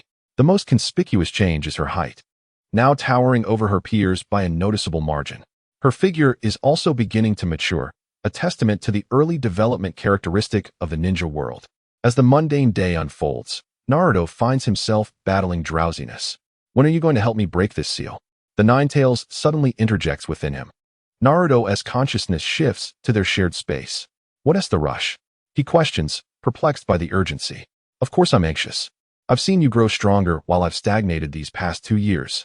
The Ninetales retorts, growing increasingly impatient. While Naruto muses, his gaze inadvertently drifting toward the great door ahead. With his current strength, even if the Ninetales were to rage, Naruto feels confident in his ability to rein it in. Yet, he knows that forcibly breaking the seal would certainly draw attention from the Toads, and the third Hokage is still very much alive. Perhaps a different approach is warranted. Breaking the seal of the Ninetales is relatively simple. First, one must acquire the key, which is hidden within the depths of Mount Myaboku, or alternatively, one could forcefully dismantle the seal. With this thought, Naruto's mind sparks with determination, and he feels his shadow begin to stir, moving forward. The shadow seamlessly passes through the sealed door. "How did you manage that, you little brat?" The Ninetales exclaims in astonishment. This door, while a representation of the seal, merely encapsulates chakra. "How could you send your shadow through? Is it really possible?" Naruto muses, intrigued by the unfolding possibilities. Upon reaching this point, Naruto felt a surge of confidence. The power of shadows truly served as a pivotal advantage, entirely incompatible with the established order of this world. This implied a force that transcended the realm itself, capable of shattering the conventions that governed it. By harnessing shadows, he believed he could dismantle the seal, or perhaps fabricate a key through deception. Given Naruto's current mastery of sealing techniques, he was confident in his ability to achieve this. With determination, he settled down to experiment, allowing shadows to infiltrate the seal. The Ninetales watched with keen interest. Time passed, though Naruto was unaware of its passage. As his shadow enveloped the entire seal, the sigils inscribed upon it fell away in an instant, yet the chakra within remained undisturbed. The lock on the door emitted a series of creaks, as if in anguished lament, and with each sound, the core of the lock began to gradually contract, seemingly on the verge of yielding. "Stop!" Suddenly, a voice boomed, filled with fury. "Now is not the time to break the seal." Just as the Ninetales, brimming with excitement, witnessed the door on the brink of opening, a brilliant flash of yellow light sliced through the air like lightning, followed by the swift appearance of a figure, akin to a specter, standing before the Ninetales. Naruto focused intently, recognizing the silhouette mere inches away, and behind it, for golden characters blazed, "Fourth Hokage." The arrival of this figure did not catch him off guard. Instinctively, he glanced downwards, only to be met with disappointment upon realizing the absence of a shadow. He had hoped to seize the opportunity to replicate the ninja techniques of this individual, yet he was taken aback to discover that their chakra cast no shadow. "Why are you doing this, Naruto?" Minato Namikaze turned, his gaze as warm and gentle as a spring breeze, filled with affection as he looked directly at the young man before him. After a moment of silence, Naruto lifted his head, unwavering as he met Minato's gaze, replying with a calm resolve, "I wanted to do it, so I did." Minato appeared taken aback by Naruto's response, slightly furrowing his brow as he pressed further. "Do you understand the terror of the Nine Tails? Has it tempted you?" His eyes burned with intensity, fixed firmly on the creature confined within the cage, ready to reinforce the seal at the slightest indication of disturbance. The Nine Tails scoffed disdainfully, turning away, seemingly too uninterested to engage with Minato, as if conversing with him would be a waste of time. Minato, surprised by this reaction, found it peculiar in his memory. The Nine Tails had always been a volatile and irritable beast, prone to rage at the slightest provocation. Its current tranquility was indeed unusual. "Who are you?" the Nine Tails inquired. "I am your father. It was you who sealed him within me." Naruto's expression grew colder. Although the Nine Tails was Naruto's greatest asset, it also represented the tragedy of his childhood. Had the creature not been sealed within him, given his lineage, his life would not have been so dismal. "I'm sorry, Naruto." Minato lowered his head, a flicker of guilt crossing his eyes. He could imagine the struggles Naruto faced in the outside world. "It's all right. I have now become who I aspired to be." Observing the expression on the other's face, Naruto found himself at a loss for words of reproach and could only turn his head away, speaking softly. "What? You've already accomplished it?" A flicker of astonishment crossed Minato's eyes as he glanced at his son's height, and then at the Nine Tails behind him, noting its unusual silence. But how could this be possible? After all, Kushina had spent the greater part of her life failing to achieve something that his son had managed at such a tender age. At that moment, he could not help but hesitate. Could it be that the Nine Tails was feigning weakness to deceive his young son into breaking the seal? "Naruto," he began gently, "though my words may seem somewhat offensive, I must remind you that you are still young and should not easily trust the words of others." "Hey, what do you mean by that? We-tailed beasts are not as cunning as you humans," the Nine Tails retorted angrily, feeling insulted by the implication. "This is slander. I understand. Father, if I were to declare myself an enemy of Konoha, what would your response be?" Naruto asked, not taking the matter to heart, instead gazing intently into Minato's eyes, seeking to discern his true intentions. Upon hearing this, Minato's pupils constricted sharply. "Naruto, why? Why are there so many questions? I simply dislike this hypocritical place. I wish to change it, but they will obstruct me," Naruto replied, his voice calm as water. Minato's body tensed, a struggle evident in his gaze. As Hokage, his belief was to protect Konoha, yet now he was confronted with the possibility that his son might oppose the village. In an instant, his heart was engulfed in a whirlpool of conflict. "Naruto, listen to me. Enough. There is no need for further words. I already comprehend your choice."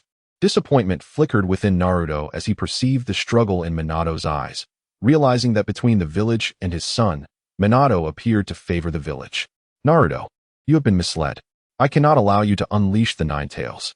Alas, I apologize, father, but this is my decision." Naruto had not anticipated that a mere test of wills would lead to such an impasse. Not being Hokage and untouched by the will of fire, he found it difficult to grasp Minato's mindset. Instantly, 5 chains manifested behind Naruto. "This is..." Minato gasped, recognizing the bloodline power of the Uzumaki clan, Vajra sealing. "Naruto, cease. You have been bewitched by the Nine Tails." As Minato prepared to engage in battle, he realized that his chakra was nearly depleted. Naruto's Vajra sealing swiftly extended, entwining Minato. "Perhaps, but you are already a dead man. If you wish to stop me, then come and try," Naruto declared, as Minato's chakra began to dissipate gradually. "Why didn't you tell him?" he pondered, wishing merely to provoke him. Perhaps it was the unresolved grievances of a past life upon their first encounter. Naruto's immediate reaction was not one of familial joy, but of fury, striking out in anger upon discovering that this man was his father. Naruto is no different. He harbors no intentions of changing the world or destroying Konoha. His words were merely an attempt to provoke his opponent. Chapter 35. Orochimaru the Nine Tails twitched at the corner of his mouth, perplexed, wondering why their quarrel involved him. That fellow truly believed he had outwitted his precious son. Creak. The great door slowly opened, and the sealed space began to transform. The previously dim environment seemed to be illuminated by the rise of a sun, gradually brightening. The figure of the Nine Tails emerged from the shadows. Rising slowly, The towering silhouette of the Nine Tails seemed to eclipse the sky itself, while Naruto, standing at his feet, felt as insignificant as an ant. Haha, at last I am free. How long had it been? The Nine Tails could hardly recall, feeling a bit dazed. Since encountering that man 60 years ago, he had lost his freedom. For a full 60 years, he had been controlled by that man and subsequently sealed by another woman. Just as he thought he would finally be free with the former's demise, the power was passed to the next generation, and then to the next. The Nine Tails began to resign himself to the fate that he would never escape this cycle. But at that moment, the door to freedom swung open for the Nine Tails. A wave of mixed emotions surged within him, feelings that others could not fathom. Kid, I acknowledge you. Regardless of whether your words hold truth, I am willing to assist you. The Nine Tails squatted down, extending his right fist. Naruto understood the gesture. If he were to fist bump with the creature, it would signify mutual recognition and grant him the liberty to wield the Nine Tails' power. Without hesitation, Naruto extended his own right hand. The large and small fists collided in midair. In that instant, both acknowledged each other. Naruto wasted no words as he transmitted the memories of the anime he had watched, from Naruto to Shippuden and finally to Boruto, where the Nine Tails ultimately fell in battle.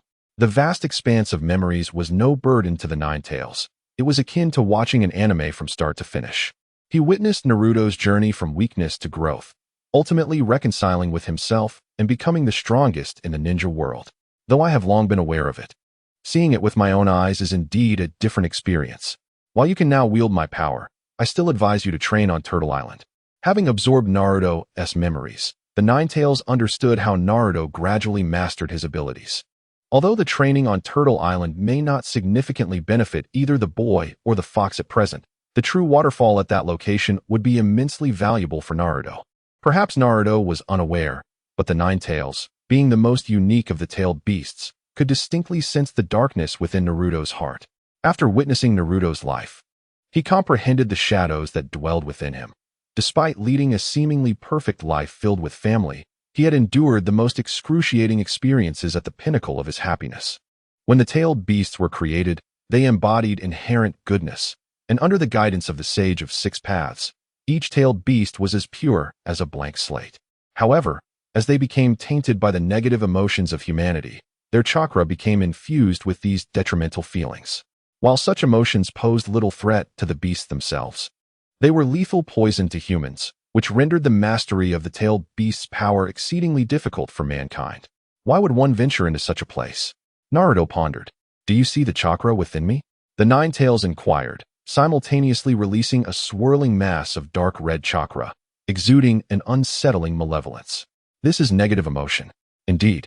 Though the beast could gradually extricate itself from this influence, the most effective method for you is to cultivate your own resistance. To achieve this resistance, one must confront the darkness within oneself to avoid being swayed by my chakra, the Nine Tails elucidated, emphasizing the necessity for Naruto to acknowledge his inner shadows. I understand. Naruto replied, seemingly unfazed. The Nine Tails' assistance felt minimal, for his own chakra was already vast. He was also determined not to tread the same path as in the original narrative, where he had lost opportunities and suffered a significant decline in strength, unable to best even an average shadow-level opponent. Outside, as the seal was lifted, there was no significant commotion. Naruto merely lay there, taking a nap. Yet, if the villagers of Konohagakure were to learn that the Nine Tails could emerge at any moment, it would surely rob them of their sleep. Naruto paid little heed to the Nine Tails' unsealing, attending classes during the day and diligently studying with shadow clones. He had learned a considerable amount about sealing techniques and grasped why they were rarely employed in battle. The preparation time was excessively lengthy, rendering them ineffective against formidable foes. Take, for instance, Minato, who was well-versed in sealing techniques but had no opportunity to utilize them during his confrontation with Uchiha Obito. The sealing of the Nine Tails could only be performed when Kushina Uzumaki had the upper hand over her opponent. This illustrates the inherent difficulty of employing sealing techniques in combat situations. This dilemma also vexed Danzo, who, despite his confidence in the current sealing technique's ability to bind the ghostly shadow, faced the formidable challenge of restraining the opponent. After relaying this information to Orochimaru, the latter expressed keen interest in meeting with Danzo in Konoha. Following the afternoon classes, Naruto bid farewell to his friends and leisurely made his way home. After over a year of tempering his skills while ensuring that Danzo could not tarnish his reputation, his presence in Konoha had become nearly imperceptible. Even when encountered, ordinary villagers found it difficult to recall who he was. Naruto, have you devised a plan? Patience, this matter is indeed quite challenging. If it's difficult, then you should abandon it. As he walked, Naruto communicated with the Nine Tails in his mind. The Nine Tails felt an urgent desire to reclaim its other half. Yet Naruto found himself equally powerless. If he were to lift the Shiki F gene now, the spirit of Minato Namikaze would struggle to linger and would inevitably depart for the Pure Land. Naruto was deep in thought, contemplating strategies to address this predicament. Naruto recalled a particular ninjutsu from the Book of Seals, known as the Spirit Transformation Technique, a rare soul-based ninjutsu within this realm of shinobi. If he could master this technique, it might provide a solution to his current dilemma or perhaps enable him to learn the impure world reincarnation. As Naruto pondered deeply, he suddenly sensed a chilling chakra enveloping him. In an instant, he regained his focus and lifted his gaze ahead. Before him stood an ordinary young man, dressed in casual attire, strolling leisurely while occasionally surveying his surroundings. At that moment, Naruto found himself behind the man, feeling an overwhelming coldness emanating from him. Such immense chakra. Naruto's expression grew serious, for he could sense the vast reservoir of chakra within this individual. This terrifying amount of chakra was something he had only previously sensed in the third Hokage. In other words, this person was a shadow-level powerhouse. Was there an unknown shadow-level ninja in Konoha? As Naruto contemplated this stranger, the young man casually wandering through Konoha suddenly turned around. His face was unremarkable, yet when their eyes met, a distinct aura became evident. A boy with blonde hair. Did this visage signify a legacy from the fourth Hokage? Noticing the markings on the man's body and his distinctive golden hair, it seemed as though Naruto glimpsed the ghostly figure of another person. Upon hearing a particular remark, Naruto's pupils constricted as he instantaneously recognized the individual before him. It was Orochimaru, one of the legendary Sannin, and someone whom Naruto had long aspired to confront. His gaze unconsciously fell to the shadow beneath Orochimaru's feet. In that fleeting moment, Naruto could hardly contain his racing heart. A glimmer of greed flashed in his eyes as he yearned to instantly replicate the man's ninjutsu. Orochimaru found the child peculiar, sensing an aura of danger emanating from him. Could it be due to the Nine Tails? Orochimaru had previously harbored a curious fascination with the immortality of tailed beasts, even going so far as to sever one of the 8 tails' horns for research, but ultimately, he had derived nothing from his endeavors. Consequently, he had abandoned his studies on tailed beasts altogether. Thus, even when faced with the Nine Tails, he felt no intrigue, merely casting a fleeting glance at the boy before turning away. How far my former teacher has fallen. Orochimaru was no stranger to the intricacies of politics, but he held little interest in such matters. Therefore, he discerned Naruto's predicament in a mere moment. At this juncture, his heart surged with disappointment and anger towards his former mentor. It seems, teacher, that you have indeed grown old. As he gazed at the familiar Konoha, a sense of joy eluded Orochimaru. Instead, a subtle wave of disappointment washed over him. The current Konoha resembled a decrepit elder, exuding an aura of decay. Meanwhile, Naruto stared at Orochimaru's receding figure, his inner turmoil akin to a tangled mass of threads, difficult to articulate. Just moments ago, he had nearly succumbed to the impulse to act.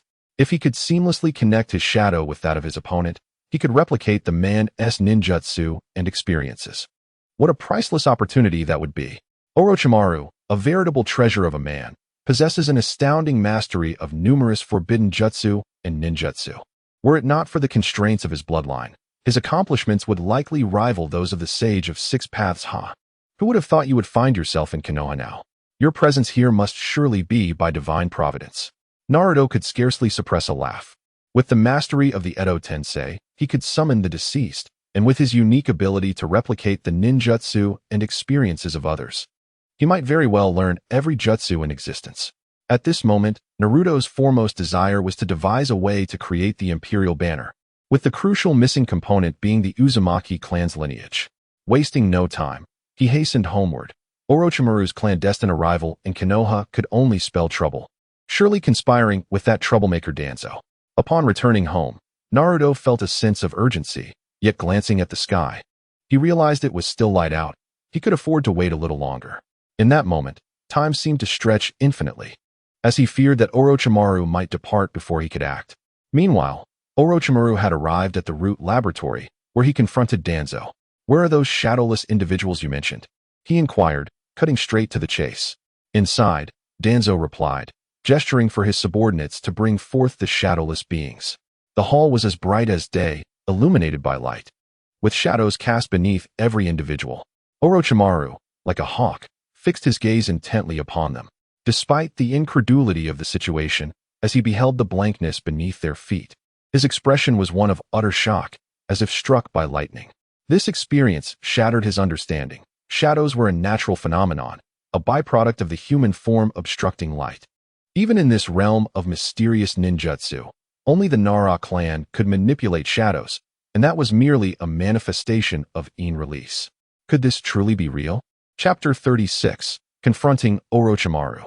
Deep within, Orochimaru struggled to accept the reality before him, circling one of these individuals like a specter, his eyes unblinking as he scrutinized their feet.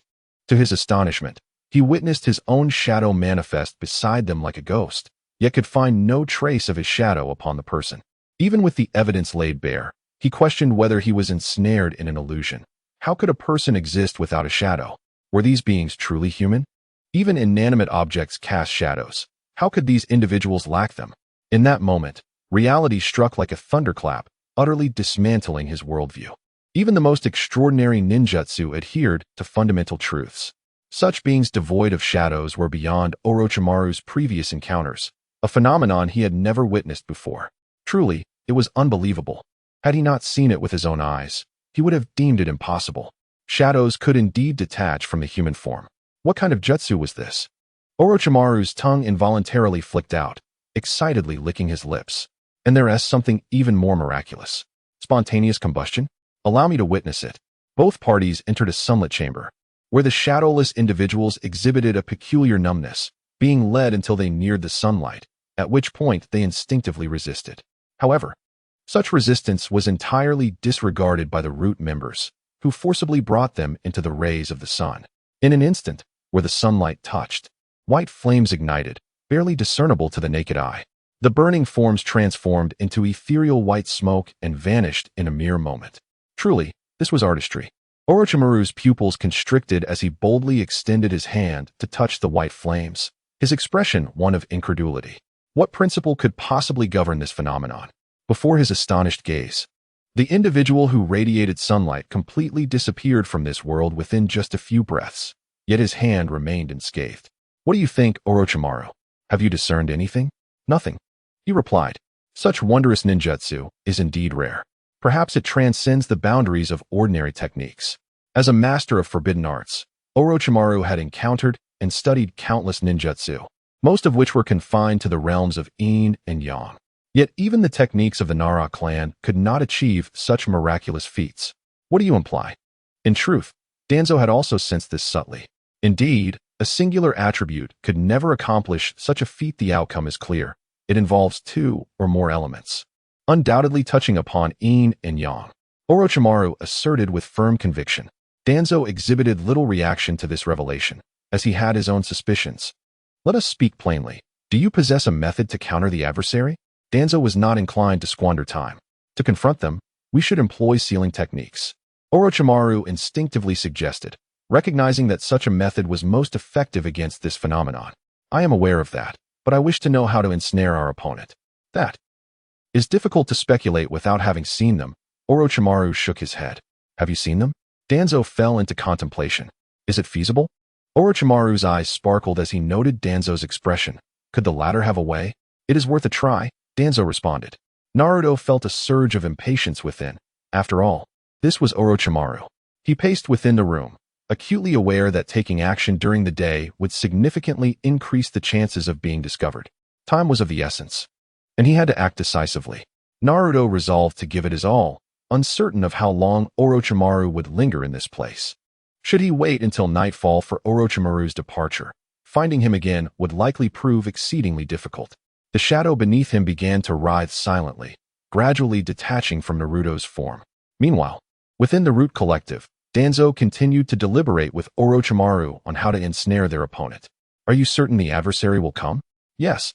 That enigmatic individual seems inexplicably intrigued by sealing techniques. Researching sealing techniques? Who could it be? Orochimaru's mind began to recall the notable figures within Konoha. The appearance of the ghostly figure in Konoha was no coincidence. It signified that the individual was either from Konoha or a creature of its domain. As the two engaged in hushed deliberation, Naruto's shadow, akin to a specter, stealthily glided into the vicinity. It resembled a well-trained assassin, skillfully concealed in the dark corners, seamlessly merging with the surrounding environment, as though it were an intrinsic part of the darkness itself. Indeed, it was here. A surge of elation coursed through Naruto's mind as his gaze fixated intently on Orochimaru, akin to a hunter exhilarated by the sight of its prey. Gradually, his attention was drawn to the shadow beneath Orochimaru's feet, a presence intricately linked to him. If he could devise a method to connect his shadow with Orochimaru's, he could, much like a shared network, acquire the latter's experiences and jutsu. Thus, Naruto manipulated his shadow, directing it like a slithering serpent along the dark corners of the wall, cautiously advancing towards the two. Since the last time he had been uncovered by Danzo, Naruto had become acutely aware of the underestimated nature of the world's denizens. Consequently, he approached this endeavor with utmost caution, maintaining a certain distance until he deemed himself within a safe hunting range, a mere 10 meters from the pair. However, just as Naruto believed his plan was flawless, Orochimaru suddenly sensed an unusual presence. His sixth sense alerted him that something was observing him from the shadows. With a gaze as sharp as a hawk's, Orochimaru swiftly scanned his surroundings, leaving no potential corner unchecked. "What's wrong?" Danzo inquired, a look of confusion crossing his face. "It feels as though something is fixating on me," Orochimaru replied, his voice tinged with alertness, his brow slightly furrowed, clearly unsettled by this inexplicable sensation. Despite employing various jutsu to probe the vicinity, he found nothing. The lurking threat was elusive, akin to a ghost, rendering him perplexed. No fluctuations of chakra were discernible, nor were there any traces of others. Yet, as a formidable being, he was undeniably aware of being scrutinized. "It seems that presence has arrived. Be mindful of your shadow," Danzo swiftly deduced, retrieving a button from his pocket. Without hesitation, he pressed it, and in an instant, all the lights in the room illuminated. The darkness was banished, replaced by a brightness akin to daylight. Before Naruto could comprehend the shift, he realized he had been exposed. Once the two adjusted to the light, they immediately turned to face their rear. There, a shadow, as dark as ink, was stealthily approaching him. The light illuminated it as if penetrating a black hole, failing to dispel its essence. "The ghostly shadow, you have finally arrived. This time, you shall not escape." Danzo's expression twisted into a grimace, reveling in the capture. Naruto, undeterred, secretly employed his secret technique, shadow binding jutsu. In an instant, his shadow morphed into tendrils, extending towards the shadow beneath the feet of the two. Both were well acquainted with this maneuver, and they promptly utilized body flicker technique to vacate the spot. "It's the Nara clan's shadow binding jutsu," Orochimaru recognized instantly. Last time, this individual seemed incompetent. It appears he has stealthily honed his skills. Danzo's expression was grim as he faced this peculiar entity, leaving both combatants restrained in their actions. Naruto's shadow, seeking refuge, could not evade but instead resorted to an impromptu ninjutsu. Witnessing the opponent's form scatter and then coalesce once more, Orochimaru, despite having heard of such phenomena from Danzo, felt a jolt of shock. Indeed, this entity possessed an attribute of immortality.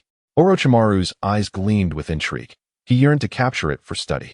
After several exchanges, he discerned the opponent's intention. Naruto's shadow was fixated on the shadows beneath their feet.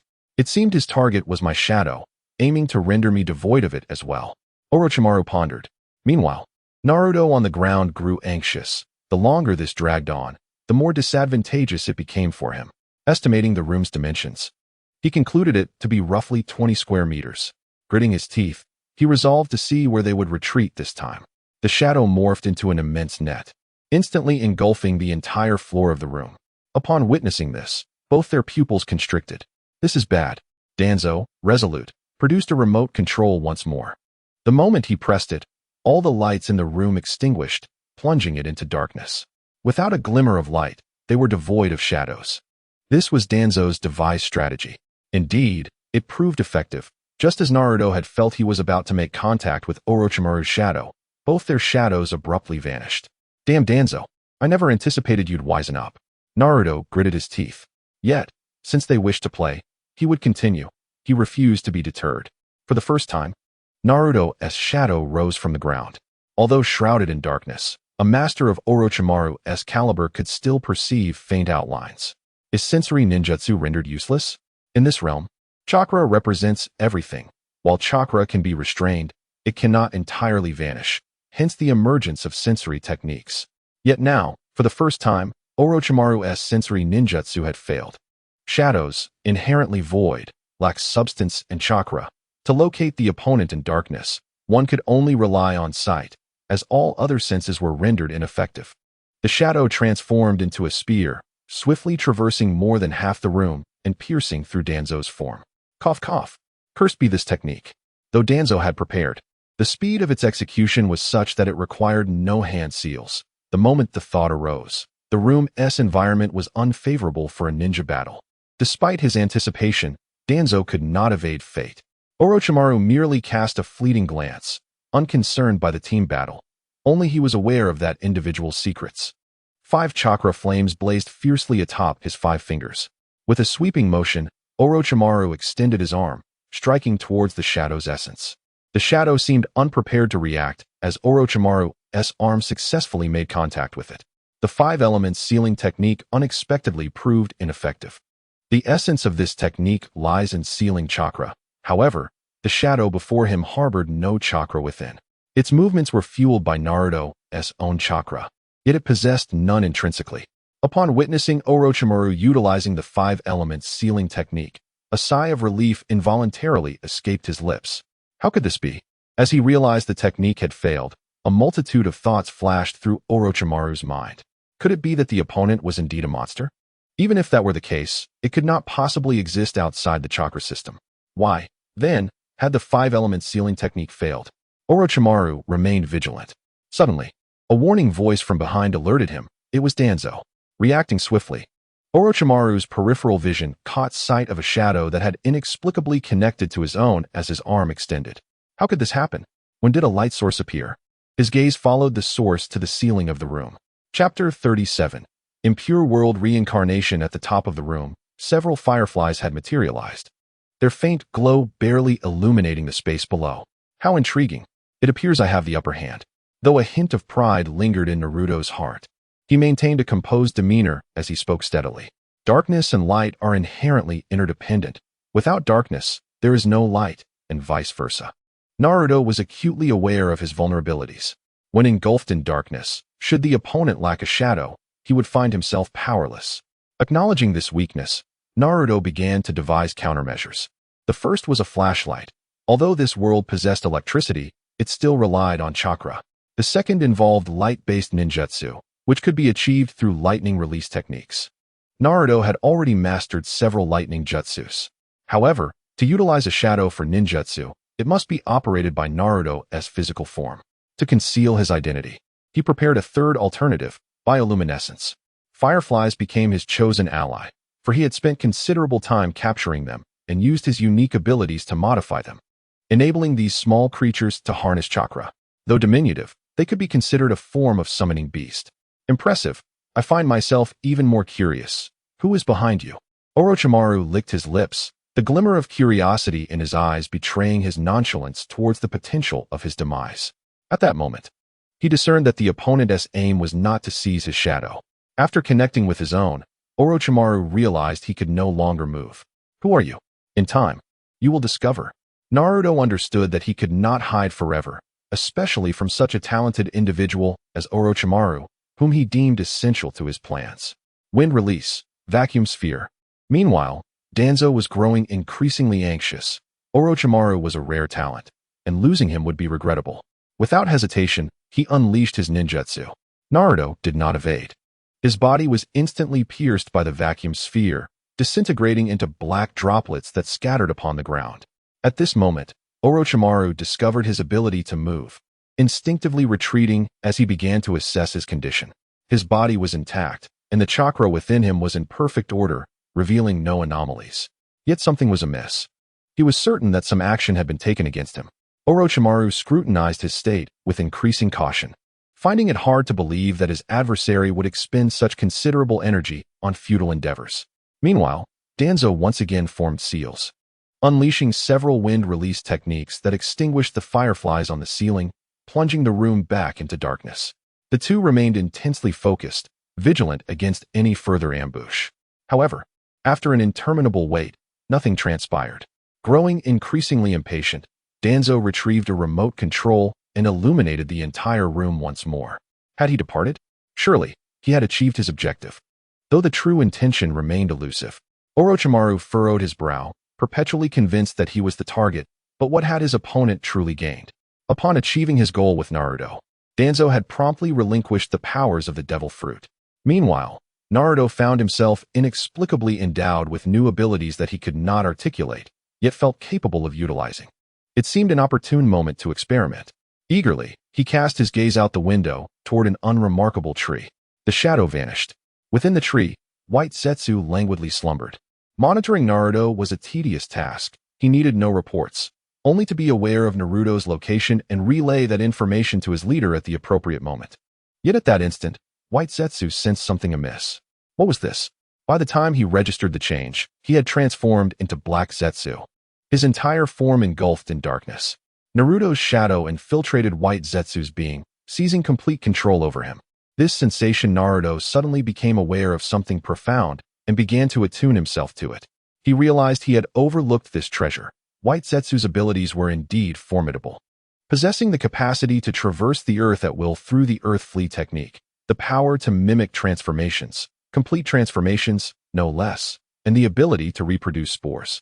Furthermore, he commanded would-release techniques, but most importantly, these beings possessed shadows.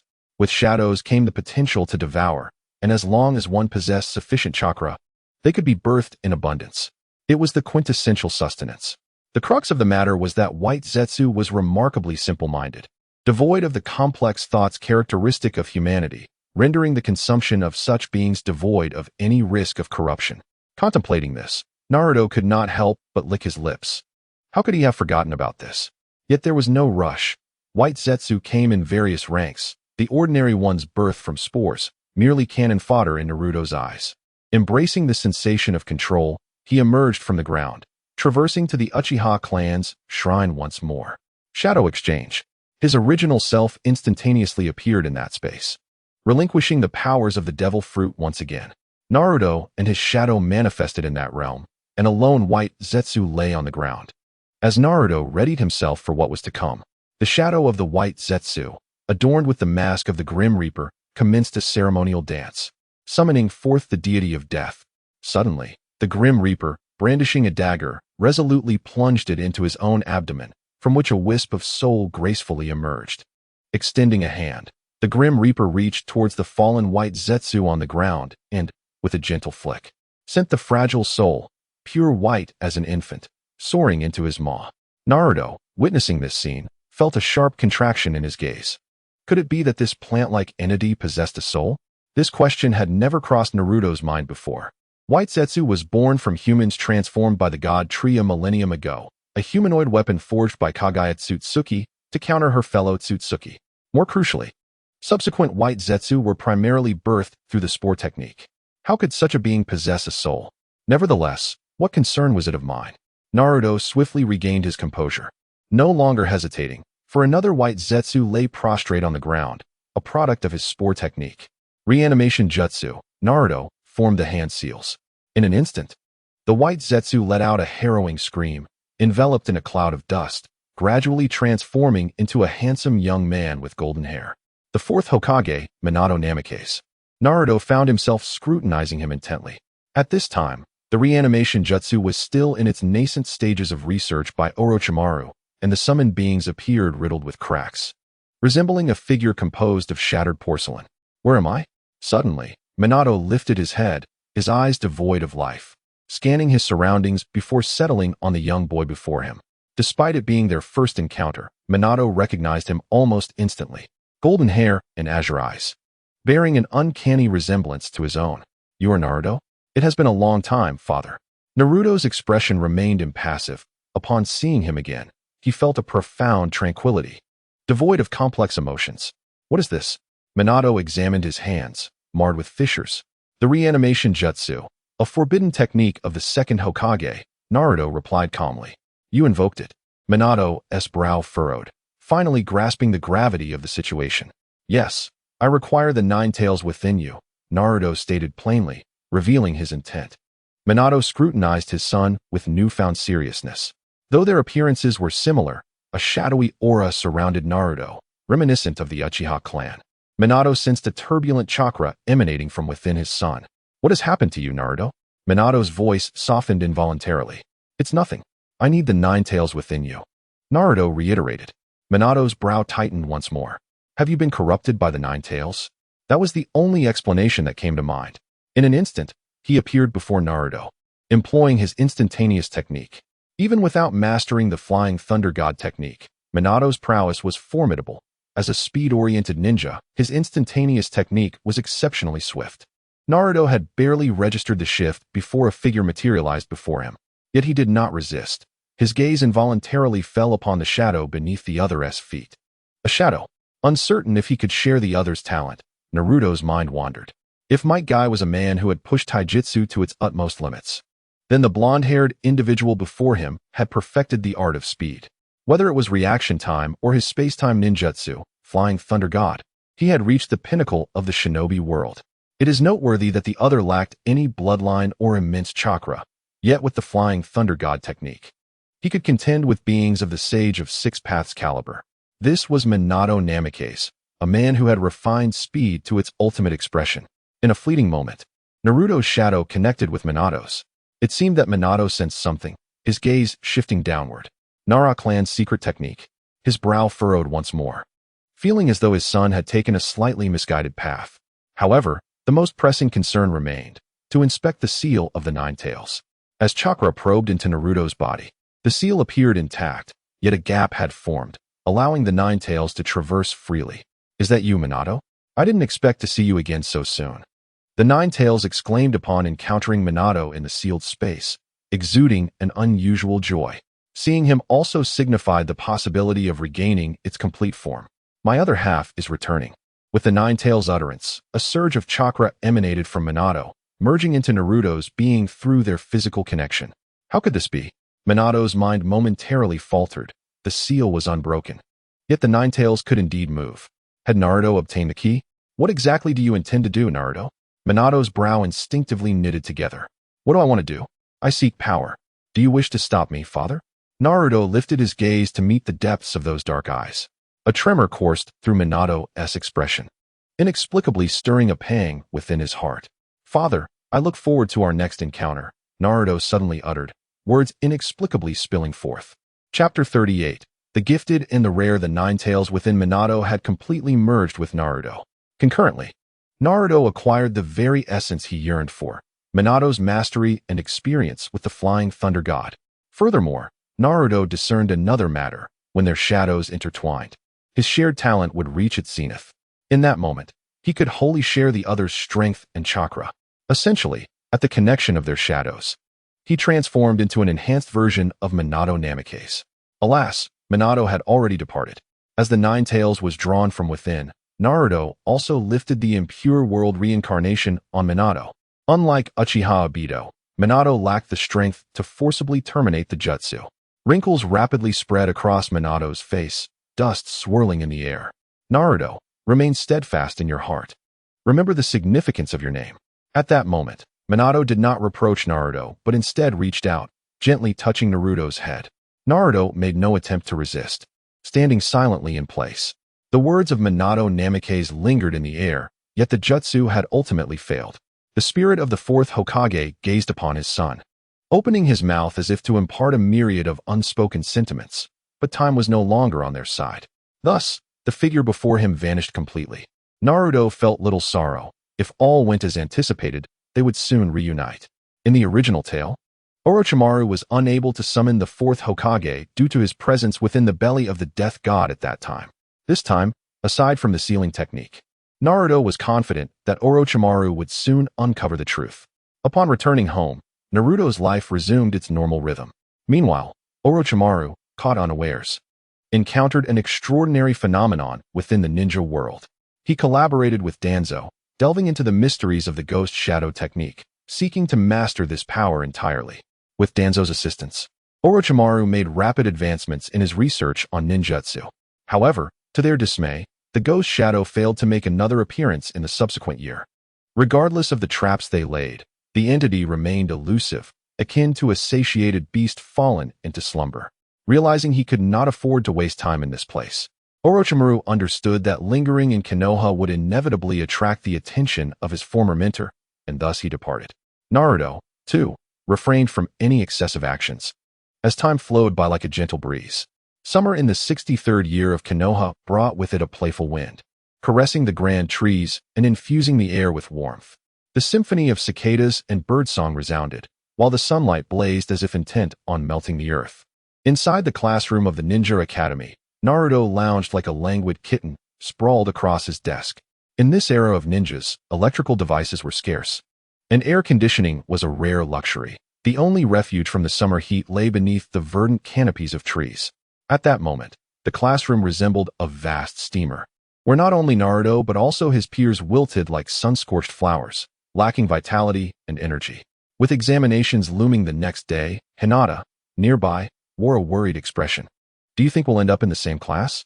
"Of course," Naruto replied, his tone somewhat dismissive, burdened by the heat. "Humph, I won't talk to you anymore," Hinata retorted, her frustration evident. With graduation approaching and class assignments imminent, she was anxious about not being placed in the same class as Naruto. In contrast, Naruto remained unconcerned, confident that as long as the third Hokage was not senile, they would certainly not be separated. The third valued bonds. Only connections born of emotion could be trusted. Naruto believed in this, knowing that love, friendship, and passion were all forms of ties, as he and Hinata already represented two of these. The third Hokage would undoubtedly keep them together, especially if he wished to maintain control over the Nine Tails. The composition of Team 7 was fated to include both Naruto and Sasuke, with the final member contingent upon their relationship. "Don't worry, Hinata. If it comes to that, I'll appeal to the third Hokage. Focus on what will be on the exam tomorrow instead of worrying," Naruto reassured her, noticing her irritation. "Humph, I'm not at the bottom of the class. I'll definitely pass." Hinata spoke with a sharpness that betrayed her lingering resentment, yet deep down, she felt a sense of relief. Naruto's unique identity was no secret. He could easily meet the Hokage, and if Naruto made a request, the third Hokage would surely contemplate it. With Naruto's assurance, Hinata felt a weight lift from her shoulders. What was there to fear about being at the tail end? Do you not realize that in Konoha, those at the back are often the most formidable? She clearly doubted this assertion. With nothing pressing on his mind, Naruto prepared to elaborate on the concept of being at the back in Konoha. There were not many such individuals, but the few who were well known were exceptionally powerful. First among them was Jiraiya. In his youth, Jiraiya was even weaker than Naruto, yet through sheer determination, he ascended to the pinnacle of this world. Next were Uchiha Obito and Might Guy. Are you joking? How could Jiraiya, one of the legendary three, have been at the back in his childhood? Hinata found it hard to believe. Why not? Lacking a bloodline limit and possessing no remarkable ninjutsu heritage, doesn't he appear to be at the back on the surface? Naruto countered. Hinata paused to consider this, realizing there was merit to his words.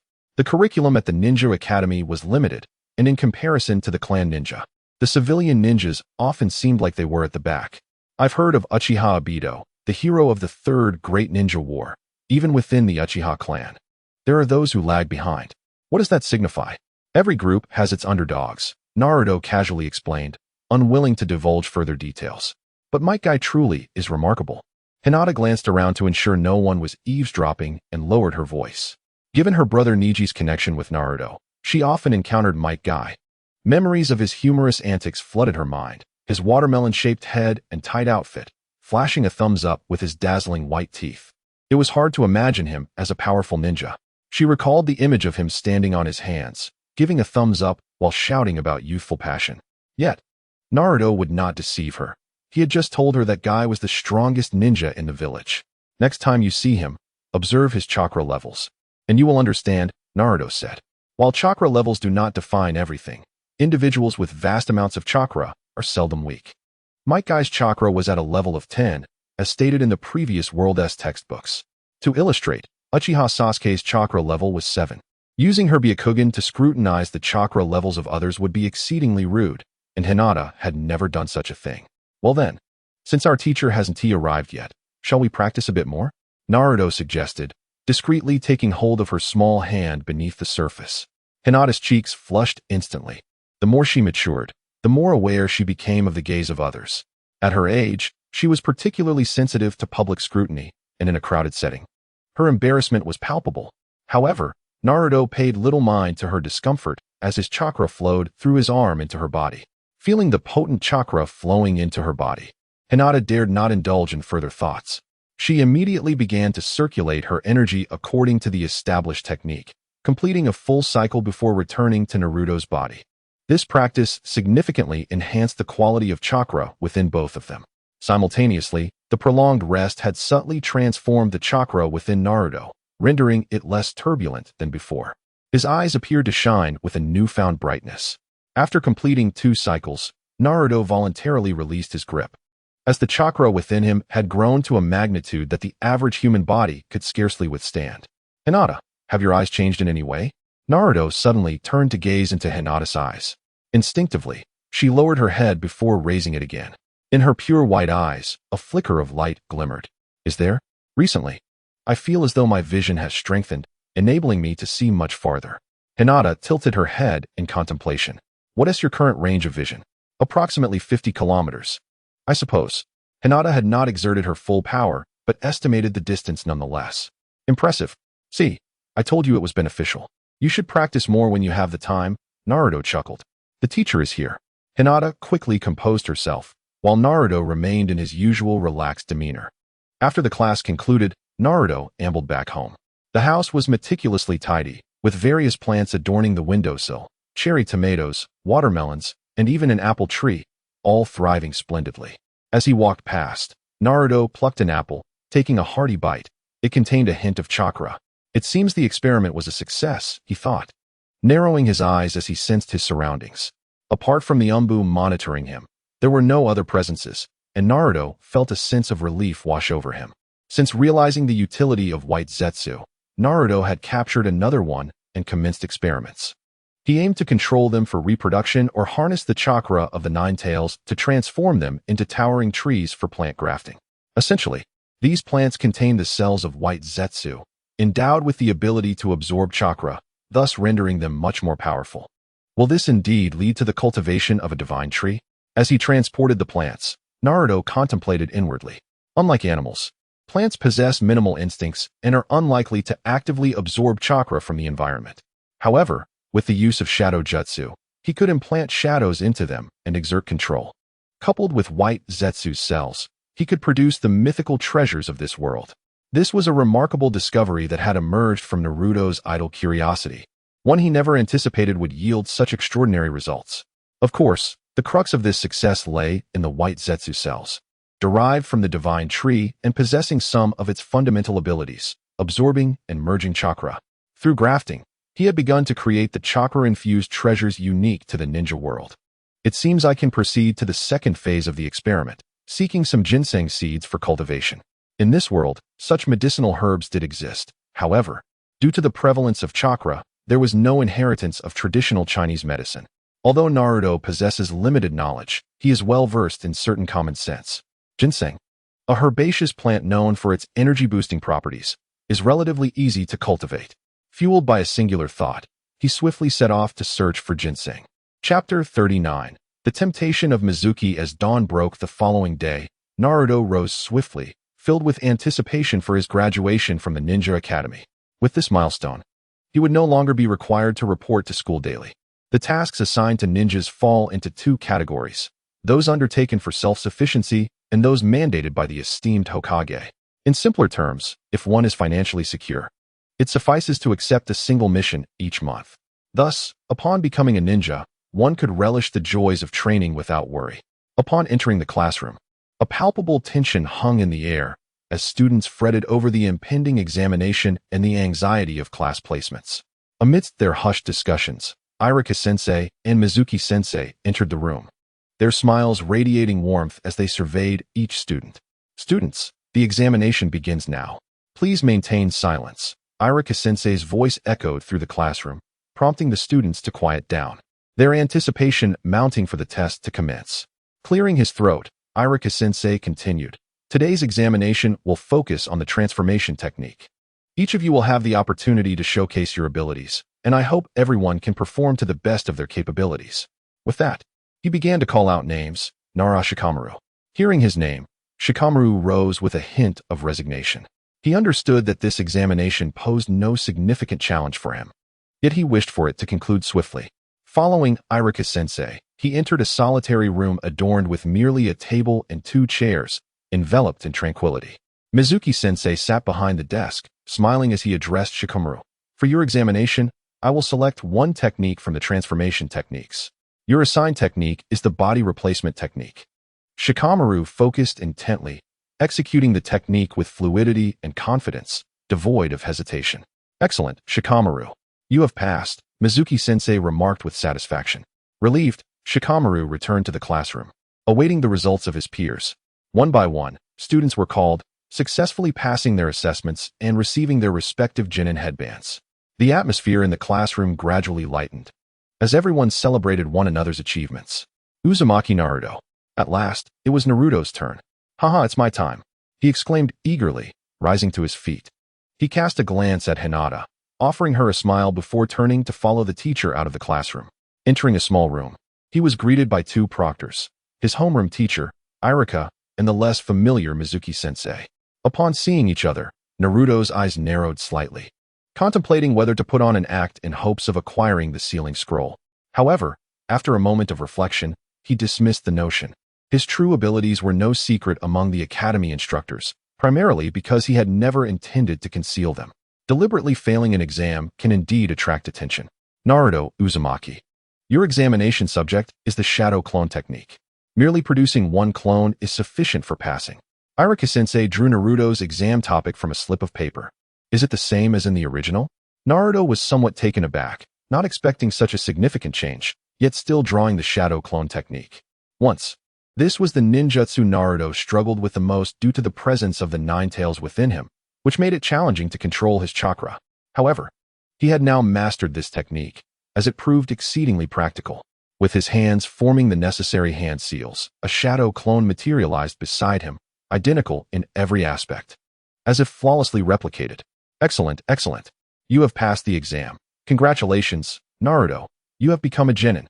Irika-sensei's smile stretched widely, his heart brimming with pride. This young man before him was a source of immense satisfaction. For an exemplary teacher, the greatest pride lies not merely in nurturing a good student, but in transforming a troublesome one into a commendable individual. Naruto epitomized such a student. Once a mischievous troublemaker and the lowest in his class, he had now matured, demonstrated remarkable strength, and remained exceptionally humble, never boasting. How could a teacher not be pleased with such a student? Thank you, Irika-sensei. Meanwhile, Mizuki-sensei's smile appeared somewhat forced, his gaze shadowed by a hint of darkness. What is happening? Wasn't this fellow supposed to be the bottom of the class? Mizuki's thoughts raged internally. He had deliberated extensively before selecting Naruto for his scheme. As an ordinary individual, Mizuki harbored immense ambition. He was unwilling to live an inconsequential life as merely a chunin. He yearned for greater power, yet for an average person, the path to strength seemed insurmountable. Fortunately, Mizuki's fortune smiled upon him as he encountered one of Orochimaru's subordinates. Establishing a connection, resolutely, he decided to ally with Orochimaru, but to gain the latter's favor, he needed a crucial bargaining chip. In his mind, only the sealing book of Konoha could be deemed an exceedingly significant asset. Furthermore, the ninjutsu contained within the sealing book could be studied by him as well.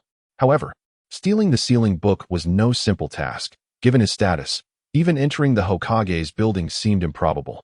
Thus, he set his sights on Naruto Uzumaki, whose unique heritage and close ties with the Hokage made him an ideal candidate for this endeavor. If Naruto were to steal the sealing book for him, success would be assured. Once the time was ripe, Mizuki would seize it for himself and swiftly flee to join Orochimaru. The plan was flawless. Yet now, the steps had gone awry. How could he persuade Naruto to steal the sealing book? Narrowing his eyes, Mizuki quickly devised another excuse. After receiving his ninja headband and expressing his gratitude, Naruto departed. Where should he tie this item? After much contemplation, he ultimately decided that wearing it on his forehead would be most fitting. Naruto, you have passed. Upon seeing the forehead protector in Naruto's hand, Hinata's face illuminated with a joyful smile. Yes, we passed. As the two conversed, time swiftly passed, and soon all of their classmates had successfully completed the examination, much to Irika-sensei's satisfaction. Well done, your hard work has borne fruit, but do not become overly proud. Being a ninja carries life-threatening risks. Irika's expression turned serious as he began to admonish the group once more. Below, the students were preoccupied with their forehead protectors, playfully placing them atop their heads or fastening them to their belts, entirely disregarding the teacher's words. The concept of life-threatening danger was foreign to them. They felt as though they had already become ninjas, each envisioning themselves as the next Hokage, destined to marry a beautiful heiress and ascend to the pinnacle of life. Observing the excited faces of his students, Irika let out a resigned sigh. This was the nature of students. He recalled his own beginnings as a ninja, dreaming of being the next Hokage. All right, school is dismissed. Remember to return tomorrow. Class assignments will be announced then. Irika gazed at Xiaofeng's classmates, none of whom seemed to pay him any heed, their minds already drifting home. Oh, how wonderful. School's out. I must show my parents my ninja forehead protector. Yes, yes. Hurry. With the announcement of dismissal, the classroom erupted as everyone rushed out. Hinata, clutching her forehead protector, felt a surge of excitement. Like Naruto, she contemplated where to place it. Her forehead was not an option, as it would ruin her hairstyle and make her feel unattractive. After considering her arm's mobility, she ultimately decided to wear it as a necklace around her neck. Naruto, it's time to head home. Yes, let's go. Shall we celebrate? Noticing Naruto's lackluster demeanor, Hinata's heart trembled, reminding her that Naruto was an orphan without parents. At that moment, she felt an urge to rush home and share her joy of becoming a ninja with her sister. But it seems Naruto has no one to share his happiness with. Hinata bit her lower lip, unsure of how to express her thoughts. No need. You should hurry home and not worry your family. Naruto shook his head. He felt no significant emotional upheaval about becoming a ninja and found it difficult to comprehend their sentiments. How about we have a meal together? Afterward, I can return home. Hinata's voice grew softer. Let's save that meal for tomorrow. If we end up in the same class, we can celebrate then. Naruto shook his head, noticing Hinata's expression, a gentle gaze full of concern. However, this expression made Naruto's heart flutter. Girls could be quite troublesome, and he felt overwhelmed by her maternal-like affection. Considering his emotions were not so fragile, he quickly excused himself and departed. Yet, just as Naruto stepped out of the school gates, he was pursued by someone from behind. Naruto, wait up. Naruto turned his head in confusion and, upon seeing the white-haired man, his eyes flickered with intrigue. Shinobi Mizuki, do you need something from me? Indeed, Naruto. I have matters to discuss, Mizuki replied, leading Naruto to a secluded corner devoid of onlookers. Naruto, would you like to uncover the identity of your parents? Mizuki glanced around to ensure privacy before lowering his voice to address Naruto. Naruto's pupils dilated in shock. My parents? Yes, your origins are quite extraordinary. The Hokage has decreed that no one is permitted to mention your parents in your presence, Mizuki stated with a serious demeanor. But Mizuki-sensei, I merely wish to offer a gentle reminder. As for the identity of your parents, I remain unaware. However, but what? Naruto's voice tinged with urgency as he gazed at the white-haired ninja with eager eyes. There exists a tome that undoubtedly contains records of your parents, Mizuki asserted confidently. Where? The Book of Seals. It chronicles all the formidable shinobi of Konoha and their jutsu, including the exploits of your parents. The Book of Seals? Naruto feigned ignorance. Indeed, it is Konoha's most vital artifact, housed within the Hokage's office. Do you not wish to discover the truth of your lineage? Mizuki's words became increasingly enticing as he noted Naruto's indecision. My parents? Mizuki-sensei, how can I find out? Naruto hesitated, yet an air of determination began to settle within him. Quite simply, you need only to stealthily procure the Book of Seals, and I shall assist you in your quest for knowledge. Once the truth is revealed, we shall return it undisturbed. Mizuki's voice grew darker, akin to a sharp dagger piercing Naruto's mind, echoing within his soul and tempting him. Yes, to steal it. I merely wish to know who my parents are, and then I shall silently return it, Naruto murmured, his head bowed as he chanted to himself, as if summoning courage. Indeed, Naruto, you only wish to cast a fleeting glance. Even if the Hokage learns of it, he shall not hold you accountable. Chapter 40. Flying Thunder God. Observing Naruto's bowed demeanor, Mizuki could not suppress a subtle smirk. Children, after all, are easily deceived. Mizuki understood that as an orphan, Naruto yearned for parental love, and his plight was even more tragic, being unaware of his own lineage. Seizing this vulnerability, Mizuki knew that if Naruto could pilfer the Book of Seals tonight, he could swiftly seize it from the boy, allowing him to depart from Konoha without delay. Contemplating this, Mizuki struggled to contain his satisfaction. Having finalized their scheme, Mizuki departed with a barely perceptible smile. Once Mizuki was out of sight, Naruto's expression hardened into one of steely resolve. This man truly harbors a relentless greed. He had not anticipated that the plot would be altered in such a manner, yet his adversary remained fixated on him. However, it was only logical. Who else could be chosen to infiltrate the Hokage building to steal the Book of Seals? With the opportunity presenting itself, Naruto was more than willing to indulge in a performance. In high spirits, he returned home and, after dining, awaited the fall of night. As the full moon ascended and darkness enveloped the land, Naruto glanced at the time and swiftly departed his home, heading towards the Hokage Tower. Upon arrival, he sensed a throng within the building, undoubtedly the Umbu operatives. Nevertheless, Naruto feigned ignorance, maintaining a composed demeanor as he entered the Hokage Tower, casually surveying his surroundings before stealthily approaching the Hokage's office. Cautiously, he peeked inside, ensuring no one was present, and swiftly slipped into the room. There, behind the Hokage's seat, lay a large scroll. This was the Book of Seals. Naruto gazed at it for a moment, then seized the scroll and made a hasty retreat. After Naruto exited the Hokage Tower, the third Hokage entered the office. Within moments, a dozen Umbu operatives materialized. Hokage-sama, it appears that Mizuki has incited Naruto to steal the sealing techniques. I am aware of this and have dispatched Kakashi to pursue Naruto. We must retrieve the Book of Seals as soon as possible, he commanded, simultaneously performing a jutsu that summoned a crystal ball, which instantly displayed Naruto's figure. At this moment, Naruto had already infiltrated the depths of the Konoha forest with the Book of Seals in tow. Finding a secluded spot, Naruto placed the massive scroll on the ground and unfurled it. The first technique inscribed within was the Shadow Clone Jutsu. After a brief glance, he quickly skimmed past it, eager to peruse the subsequent techniques.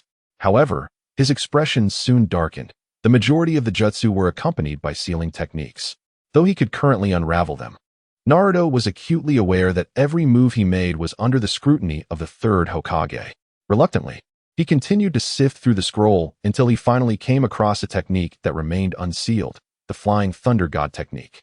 In the dimly lit Hokage office, a faint glow emanated from the crystal ball on the desk, which displayed the unfolding scene. The third Hokage, puffing on his pipe, watched intently as Naruto opened the Book of Seals. What jutsu will you choose, young Naruto? He pondered with a hint of anticipation. This moment was also a manifestation of his own curiosity. The actions of Minato had already drawn the attention of the Umbu, who were closely monitoring Naruto's every move as they approached him. The third Hokage was keen to discern the true intentions of his adversaries. Have you not considered the jutsu I have prepared for you? He mused, frowning slightly as he observed Naruto bypass the Shadow Clone Jutsu. He knew that Naruto had already mastered the basic Shadow Clone technique, yet the multi-Shadow Clone Jutsu was particularly suited for him. With Naruto's abundant chakra and the physique of the Uzumaki clan, he was fully capable of wielding this technique. Minato, will the next yellow flash emerge from Konoha? As Naruto's gaze lingered upon that ninjutsu, even the third Hokage felt a flicker of anticipation within his heart. He hoped that Naruto would master this technique, heralding the emergence of the next yellow flash in the ninja world. Upon witnessing the Flying Thunder God technique, Naruto was momentarily taken aback, but soon comprehension dawned upon him. Being the son of Minato, it was likely that the third Hokage also wished for him to acquire this skill. It seems the old man is being rather generous this time, Naruto mused, surprised. It was well known that one could not learn a technique unless it bore significant merit. Minato had learned the Flying Thunder God technique due to his contributions during the Third Great Ninja War, combined with being a disciple of Jiraiya, which granted him this opportunity. Now, Naruto's chance to observe it arose because he was Minato's son and had just graduated, coupled with the third Hokage's sense of guilt as he acknowledged his advancing years. If he could nurture a new generation for the Leaf Village, it would indeed be a commendable act. The intertwining of these circumstances allowed Naruto to witness the sealing scroll. Should he miss this opportunity, it would only be possible to view it again upon attaining the position of Hokage. You certainly have not let me down, Naruto thought as he studied the Flying Thunder God technique, when suddenly a low voice echoed nearby. Quickly, he concealed the scroll behind him. Teacher Mizuki, you deceived me. There is no information about my parents in here. Indeed, I intentionally misled you. I didn't expect you to be so foolish as to believe such a lie. Mizuki retorted with a mocking laugh. Parents? You are merely an unwanted orphan, clinging to the hope of finding them. Even if you did find them, what difference would it make? Let me be frank with you. Your parents were slain long ago by the Nine Tails. Mizuki's derision was laced with a disturbing malice. Upon hearing these words, Naruto's expression darkened, barely suppressing his rising fury. Unperturbed, Mizuki continued to taunt him while inching closer. Hand over the sealing scroll, and I may spare your life, he threatened, brandishing a kunai. In the shadows, Kakashi's eyes narrowed as he contemplated whether to intervene. Naruto, do not comply. You must not give it to him. Just then, an urgent voice broke through the tension. Irika-sensei had leapt into the fray. Teacher, what brings you here? Naruto frowned slightly. I just praised you this afternoon, and now you've landed yourself in trouble. Do you have any idea how serious this is? Irika said, a hint of anger in his tone. It was Teacher Mizuki who claimed that this scroll contains information about my parents. Naruto quickly defended himself. Mizuki, what are you trying to accomplish? Irika exclaimed, furious at the manipulation of his student. Accomplish? Haven't you already figured it out? Mizuki sneered. Irika, the aspect of your hypocrisy that I detest most is that you loathe this brat more than anyone. Enough. Irika's expression changed as he sensed the impending words, drawing a kunai and charging at Mizuki. Yet, Mizuki remained unhurried, engaging in combat with Irika while still casting glances at Naruto. You have no idea, do you? The third Hokage once decreed that no one should utter those 4 words in your presence. Silence, Mizuki, Irika exclaimed, growing increasingly anxious. In the shadows, Kakashi's gaze turned icy, and a kunai appeared in his hand.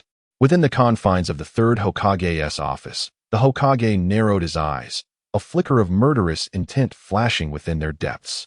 Naruto, you are the Nine-Tails Fox. Irika's parents were slain by you, which is why he harbors such disdain towards you. Mizuki's lips curled into a smirk as he revealed this secret. In voicing this truth, Irika's body stiffened, and Mizuki seized the opportunity, plunging a kunai into his chest. It is not like that, Naruto. Listen to me. You are not the Nine-Tails Fox. You are Uzumaki Naruto. Do not be swayed by him, Naruto. Quickly flee. Teacher. Block him. Irika-sensei. Naruto's gaze wavered momentarily, regarding his teacher with a newfound intensity, well aware that the words spoken contained a grain of truth. Irika's parents had indeed been killed by the Nine Tails, which lay sealed within him. Hurry, Naruto. The sealing technique must not fall into the hands of such a person. Irika, you are truly insufferable, Mizuki taunted as he advanced step by step. Do not underestimate me. I am a ninja now. A kunai appeared in Naruto's hand as he positioned himself protectively in front of Irika. Huh, little brat, do you think this is a game of ninjas? With that, Naruto raised his hands, forming a cross seal. In an instant, a cacophony of sounds erupted. A thick fog enveloped the area as countless clones of Naruto materialized around them. Thousands of Narutos surrounded the two. What nonsense is this? Mizuki's smile faltered, his expression frozen in disbelief. As a teacher, he understood the implications of the shadow clone technique. He knew too well what it meant for this young boy to create thousands of clones. The sheer volume of chakra required was unfathomable. How could one individual's chakra be evenly distributed among thousands? Even the Hokage would struggle to achieve such a feat. Let us go, brothers. Let's pummel this teacher to the ground. Charge. All the clones surged forward with exuberance. Mizuki dodged left and right, dispatching several clones, only to be struck in the groin by a foot emerging from the throng. In that instant, despite being a ninja, he was still a man. His face turned ashen as he collapsed, clutching his groin. Finally, all the Narutos converged on him, raining blows until Mizuki was left half dead, at which point Naruto dispelled the technique. Shortly thereafter, Kakashi appeared like a specter, flanked by a contingent of Umbu, who swiftly restored order to the chaotic scene. Calmly, Kakashi directed the Umbu in managing the aftermath, gradually bringing the tumult to a close and reinstating a semblance of order. Subsequently, he personally escorted the injured Irika to the ninja hospital. Upon their arrival, The doctors immediately conducted a thorough examination of Irika. After a tense diagnosis, the doctors heaved a sigh of relief. Although Irika's injuries were severe, they were primarily external and did not affect his internal organs. Meanwhile, Naruto was taken to the Hokage's office.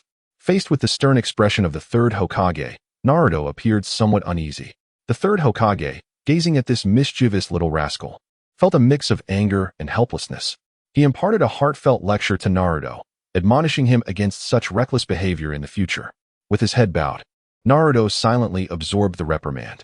Once the third Hokage finished speaking, he obediently acknowledged and then turned to leave, heading home to sleep. As Naruto swaggered down the road home, it was as if the earlier events had not affected him in the slightest. Upon entering his house, he flopped onto his bed as usual and soon fell into a deep slumber, snoring rhythmically. Chapter 41. Team 7. The following day, news of the theft of the Book of Seals had not leaked at all, as if the incident had never occurred. Naruto feigned ignorance and eagerly made his way to school. Irika-sensei then entered the classroom holding a distribution list, his gaze sweeping across the room before finally resting on Naruto, to whom he offered a slight smile. Naruto marveled internally. Just yesterday, he had been pierced in the abdomen, yet today he seemed full of vitality. The medical skills of the ninja world were indeed extraordinary. Sasuke, who do you wish to be in a class with? Sakura Haruno asked expectantly, gazing at Sasuke beside her. Sasuke, with an impassive expression and cold demeanor, pondered whom he would be paired with, involuntarily conjuring the image of the swirling Naruto in his mind. Upon reflection, he realized he was somewhat familiar with this guy. I wish I could be in the same class as Sasuke. Ino sighed dreamily, her eyes fixed on Sasuke ahead. Haha, you're thinking too much. Nara Shikamaru could not help but interject. Being the strategist of their trio, he understood well that barring any unforeseen circumstances, their team would undoubtedly remain intact, a fate sealed since the beginning of their enrollment. At that moment, everyone was exceedingly anxious, each pondering their prospective teammates. The teacher wasted no time and began to read out names. Upon hearing their names, reactions varied from joy to disappointment. Team 7. Uzumaki Naruto, Hyuga Hinata, Uchiha Sasuke. Damn, why is Sasuke in the same class as Naruto? Exactly. Naruto, we can be together, Hinata exclaimed, nearly leaping from her seat, but quickly restrained her excitement. Calm down, Hinata. Naruto, though outwardly composed, could not suppress the grin creeping upon his lips. When Uchiha Sasuke learned that his teammate was Uzumaki Naruto, he felt an inexplicable sense of relief. This guy is fine, he thought. Being with him means I will one day surpass him. With that thought, Sasuke glanced over at Naruto. However, Naruto quickly composed himself. Wasn't this outcome precisely what he had anticipated? As long as the third Hokage remained clear-minded, he was certain Hinata would be placed in his class. All three were bearers of bloodline limits, and their identities were indeed quite special. The last of the Uchiha clan, the Jinchuriki of the Nine Tails, and a member of the Hyuga clan. These three individuals undoubtedly hold identities that must not be trifled with. In the original narrative, Sakura's assignment to Team 7 can largely be attributed to Naruto's affection for her, otherwise, as an ordinary civilian ninja devoid of any remarkable talent. What merit would she have to be allocated to such a prestigious team? After the class assignments were concluded, Irika-sensei offered a few brief remarks before promptly turning and exiting the classroom. Shortly thereafter, a striking woman with flowing red hair and an alluring figure entered the classroom with graceful strides. She surveyed the room before finally fixing her gaze upon the members of Team 8. Students of Team 8, please follow me. Her voice was melodious and captivating. Upon hearing this, Sakura slowly rose from her seat, yet her eyes remained steadfastly on Sasuke Uchiha. Her expression conveyed a sense of reluctance, as though 1,000 words lingered unspoken, yet she ultimately followed the red-haired woman out of the classroom in silence. At that moment, a burly man with a bushy beard sauntered into the classroom, a cigarette dangling from his lips, his weathered visage partially obscured by swirling smoke. Students of Team 10, please follow me. His voice was deep and gravelly. Shikamaru, upon hearing this, reluctantly stood up, scratching his head and murmuring, "What a hassle." Ino also rose, casting a glance at the bearded man before quietly commenting to Shikamaru, "Is this our instructor? How ordinary, not handsome at all." Choji, however, remained unfazed, cheerfully munching on chips, seemingly indifferent to the identity of his teacher. As time passed, the number of students dwindled, leaving only Naruto, Hinata, and one other classmate seated. Naruto, well acquainted with Kakashi's demeanor, was not in a rush to leave like the others. Instead, he languidly rested his head on the desk, stifling yawns from boredom. Hinata appeared particularly animated, her face aglow with joy as she occasionally turned to whisper to Naruto, seemingly brimming with endless topics to discuss. Naruto, who will our teacher be? Will he be strict? Why hasn't he arrived yet? Has he forgotten about us? Naruto mused. Why did I not realize Hinata had a chatty side before? Sasuke Uchiha sat there, poised, chin resting on his hands, exuding an air of cool detachment. In truth, he too was growing impatient. Having spent enough time at the Ninja Academy, eagerly anticipating a teacher of exceptional prowess. Itachi Uchiha, just you wait. I will surely avenge you, he thought. Naruto, why aren't you anxious at all? Asked Hinata. What is the rush? We've already graduated, he replied, reaching out to gently pat Hinata's head, causing her to blush and steal glances forward.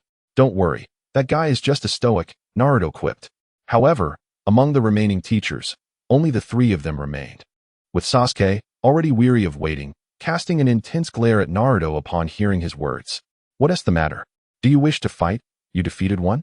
Naruto gazed at him. What did you say, you scoundrel? Sasuke Uchiha seemed like a powder keg, ready to explode at the slightest provocation. Although he had consistently triumphed in their sparring matches, Sasuke was no fool. He had already discerned that his opponent was stronger than himself.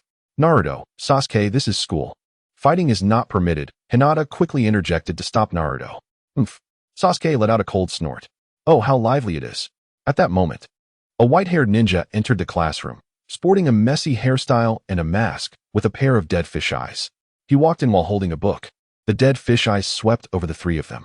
Only our class remains. Let us go upstairs for the gathering.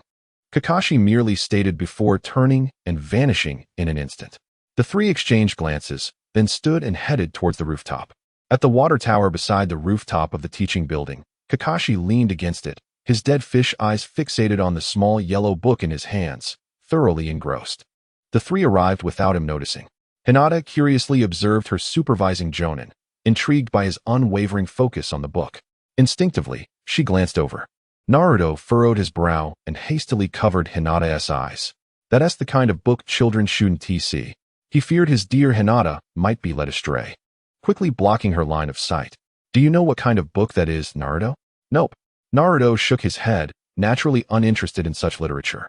Hinata's gaze was filled with suspicion. Naruto met her eyes with candor.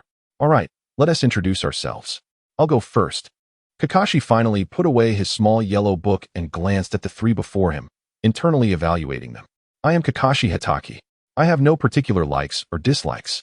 That is all. After stating this, Kakashi leaned back and regarded the trio. Isn't that equivalent to saying nothing? Naruto couldn't help but comment. I am Naruto Uzumaki. I love food, and my dream is to become Hokage. As for dislikes, I currently have none. When Naruto mentioned his fondness for food, he stole a glance at Hinata, though his shyness prevented him from voicing such sentiments. I am Hinata Hyuga. My likes are, my dream is to become a strong ninja, and I have no dislikes. As Hinata spoke of her interests, she subtly assessed Naruto, her fingers fidgeting. Both Kakashi and Sasuke twitched at the corners of their mouths, sensing an awkward atmosphere. Truly, the child of a teacher, Kakashi thought to himself, bemused by the fact that they were already engaging in romantic inclinations at such a tender age. I am Sasuke Uchiha. I have no likes. But I do have one person I despise. As for my dream, it is to kill that man and restore the Uchiha clan. A chilling aura radiated from Sasuke as he spoke of that man, his Sharingan unconsciously activated. Living in hatred, are we? A bunch of troubled youths. Kakashi felt a throbbing headache coming on. None of the three were easy to manage. Two were engrossed in their budding romance, while one was consumed by vengeance. The third Hokage has certainly found himself in quite a predicament. Tomorrow, there will be a survival exercise. Should you fail to pass it, you shall be sent back to the drawing board. A survival exercise, you say? Such activities are quite common in school. This serves as a test of your abilities. Should you fall short, it would be wiser to return and study diligently. By the way, my acting can be rather terrifying, so I recommend skipping breakfast unless you wish to be sickened by fright. With that, Kakashi vanished without a trace. TCH. How dull. Sasuke scoffed, turning away and disappearing from sight. Naruto remarked, Sasuke is so cold. I had hoped we could celebrate together. Hinata sighed, although she was now with Naruto. She found this team to be more troublesome than she had anticipated. Let us go celebrate on our own, she suggested. Naruto smiled, unfazed by the situation, having anticipated such a scene. All right then, Hinata, what shall we eat? Hinata's interest piqued. How about hot pot? Naruto initially considered ramen but remembered the ingredients at home, realizing Hinata likely had not yet tasted them. Very well, let us go purchase the ingredients together. The prospect of enjoying a meal with Naruto made Hinata feel content. The absence of others seemed preferable, allowing for a more relaxed dining experience. The two turned and headed to the market to gather their chosen ingredients. After selecting their favorites and preparing the seasonings, they arrived at Naruto's home. His modest abode was a gathering place for their friends, including Shikamaru and Choji. Hinata, having visited before, noticed the numerous plants adorning the room and inquired, Naruto, when did you develop a penchant for potted plants? I recently took it up. I started growing some food out of boredom, Naruto explained without elaboration. As Hinata prepared the hot pot base, Naruto gathered the fruits and vegetables. Once they settled in the living room to eat, Hinata's eyes sparkled with delight. Naruto, how did you manage this? These ingredients are exquisite. I feel so warm and cozy after eating. She resembled a little hamster, her cheeks stuffed with food, her eyes shining brightly. I didn't expect to possess such a talent, Naruto chuckled. Chapter 42. The bell snatched the following morning, Naruto awoke and began cooking. As for Kakashi's warning about skipping breakfast, Naruto disregarded it entirely. Sated and content, he strolled leisurely to the training ground. Hey, Naruto, didn't the teacher say to assemble in the morning? It's nearly noon. Why are you just arriving? Sasuke's tone was irritable, having waited all morning, which frayed his nerves. Isn't the teacher still absent? Naruto replied. Do you know anything about the teacher? Hinata asked, puzzled, wondering if Naruto had prior knowledge about their instructor. I know a little, Naruto responded. Sasuke's ears perked up, listening intently. Kakashi Hitaki, an elite Genin of Konoha, is renowned for his ability to replicate other ninjutsu. Elite Genin? Both Hinata and Sasuke expressed astonishment. Such a title certainly marked him as a significant figure within the village. Indeed, an elite Genin, Naruto confirmed. It is rather surprising to see you engage your intellect. In an instant, a figure appeared atop the wooden post before the trio. It seems everyone has arrived quite early, the figure noted. You, however, are late, Kakashi-sensei. The trio could not help but roll their eyes in unison. Oh, don't mind me. I happened upon an elderly lady on my way and lent her a hand. Kakashi casually explained. Now, let's get down to business. Your task today is... Kakashi produced 2 bells from his pocket. To seize one of these bells from my hands is your measure of success. Those who fail will be sent back to the academy for further training. He jingled the bells in his grasp. Kakashi-sensei, are there only 2 bells? Hinata inquired with a furrowed brow. Indeed, this implies that only 2 of you can succeed. What a joke. I have no desire to return to the Ninja Academy and partake in childish games, Sasuke declared, his expression darkening with determination to obtain the bells.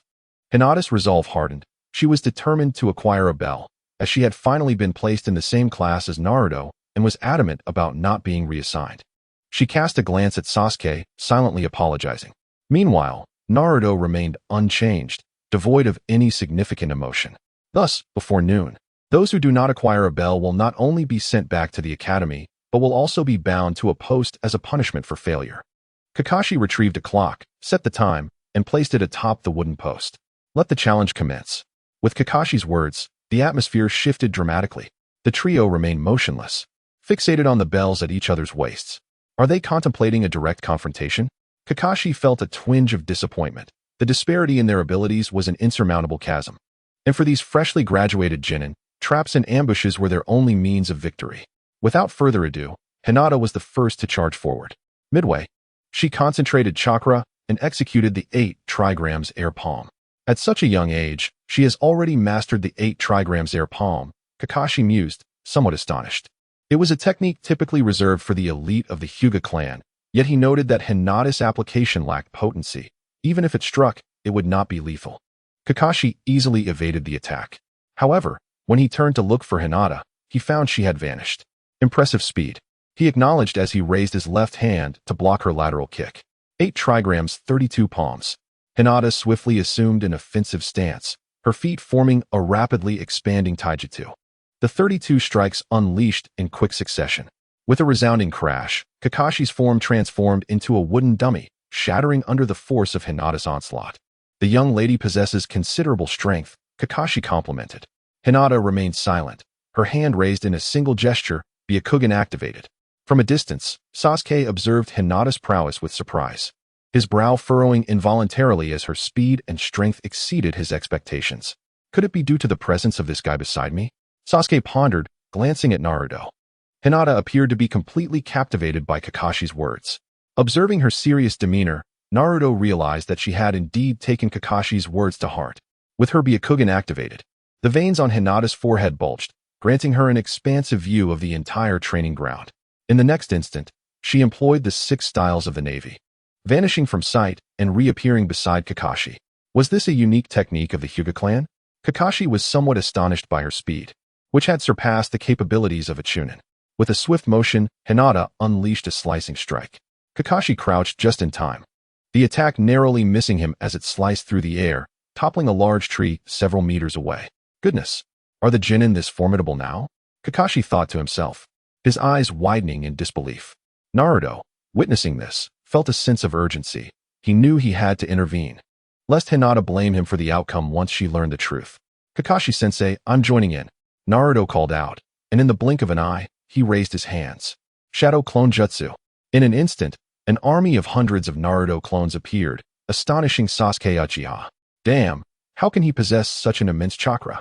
Despite knowing that Naruto was powerful, the sheer visual display left Sasuke in disbelief. Even Kakashi was taken aback by the overwhelming chakra. Without hesitation, all the Naruto clones surged forward. Kakashi, recognizing the seriousness of the situation, prepared himself, producing 2 kunai. He then demonstrated the exceptional taijutsu of an elite jonin.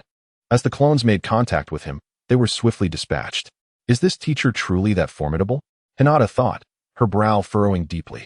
She could perceive Kakashi's movements, but struggled to keep up. No, I absolutely cannot lose.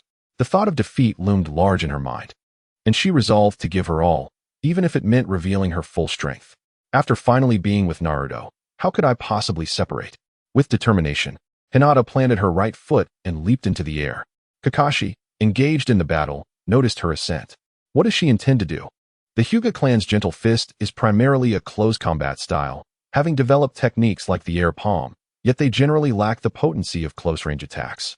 It is well known that ninjas cannot fly, and being airborne renders one a target. Realizing this, Kakashi prepared to teach her a lesson. With a rapid sequence of hand seals, Kakashi's movements became a blur, almost impossible to follow. Wind release, great breakthrough. A powerful gust surged toward Hinata in the air. As she spun, she harnessed her momentum. Raging Gale Moon Slash.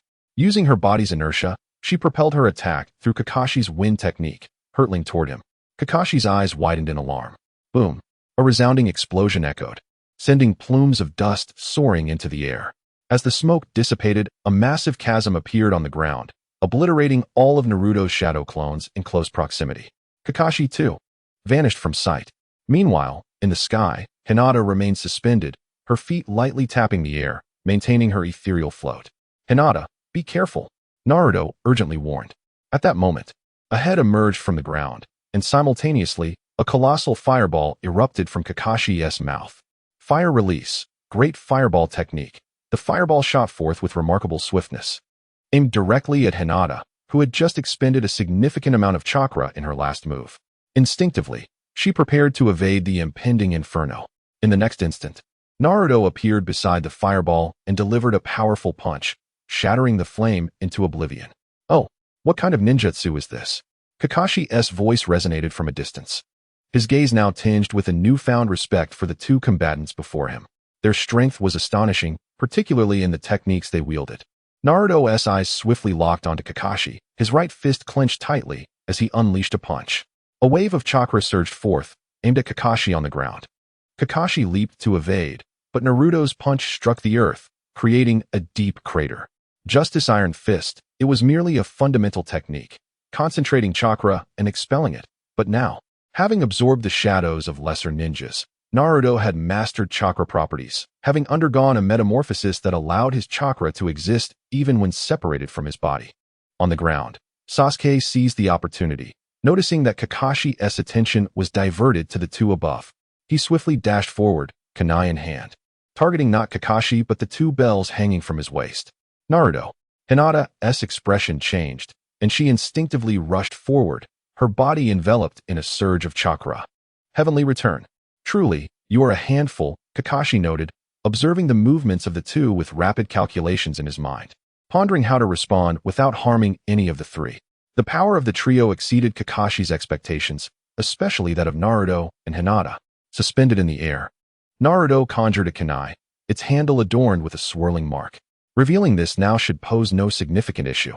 The kunai shot forth, racing ahead of Hinata and Sasuke. With a resounding clash, Naruto's kunai collided with the one in Kakashi's grasp. Kakashi-sensei, this round is mine. Naruto's voice rang out suddenly in Kakashi's ear. Kakashi's pupils constricted as he caught a glimpse of the unique mark on the kunai that had been deflected. Could this be? A surge of disbelief coursed through Kakashi's mind. At that moment, the two bells at his waist vanished. Startled, he looked ahead to find Naruto standing there, a triumphant smile on his face, holding both bells in his hands. Chapter 43. Uchiha Fugaku. What astonishing speed. How is this possible? My Sharingan did not perceive even a trace of an afterimage. Uchiha Sasuke, rushing forward, wore an expression of disbelief. Hinata, too, was somewhat astonished. Her Byakugan encompassed the entire battlefield, yet she had not seen how Naruto had surged forth. What was that move of yours, Naruto? Kakashi's voice trembled with anticipation, a subtle emotional shift that even he was unaware of. Oh, it seems to be a technique called Flying Thunder God, Naruto replied casually, as if it were merely a commonplace ninjutsu. Haha, well done, Naruto. I declare you have passed the exam. Now, Uzumaki Naruto, to whom will you give the bells?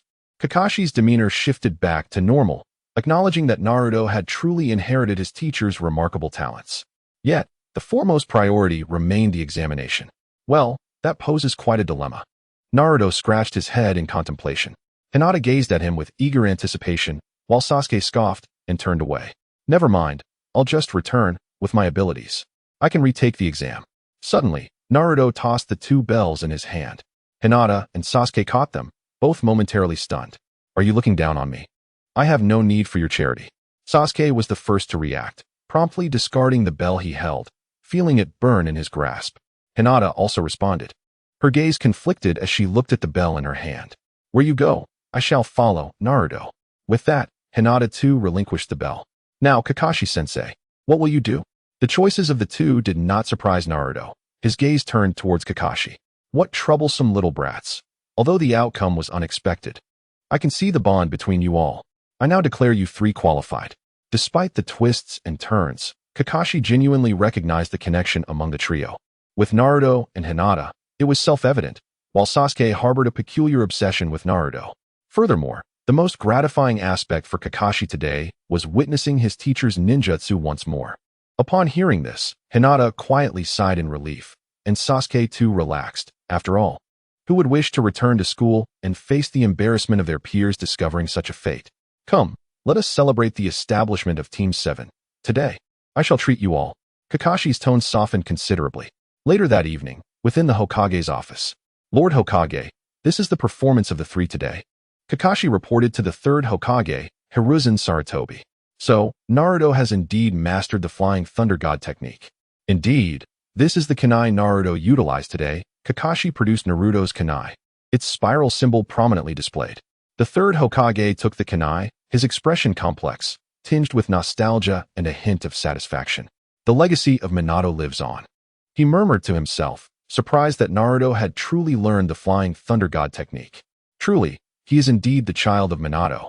Kakashi must safeguard Naruto, ensuring that the intelligence regarding his mastery of the Flying Thunder God technique remains undisclosed to anyone. He should refrain from using it unless absolutely necessary. The third Hokage, seemingly contemplating something, cast a grave glance at Kakashi and solemnly reminded him. Rest assured, esteemed Hokage, Kakashi replied, his expression unusually serious. Very well, you may proceed. The third Hokage gestured dismissively. As Kakashi departed, the third Hokage remained seated, gazing at the kunai in his hand. Beneath Konoha, at the root base, Danzo spoke. The bull-headed king plan has succeeded. How is the testing progressing? It remains ineffective. News power is insufficient and requires the consumption of chakra. Danzo furrowed his brow. The research member below reported a figure. Upon hearing this number, Danzo's countenance darkened. It was unattainable for any human, leaving only the tailed beasts to provide the necessary chakra. This thought led him to recall the nine tails Jinchuriki. Damn you, Hiruzen, he muttered under his breath. The third Hokage's regard for Naruto would undoubtedly prevent Danzo from approaching him. However, this plan was of utmost importance, and he was eager to witness Nu's capabilities.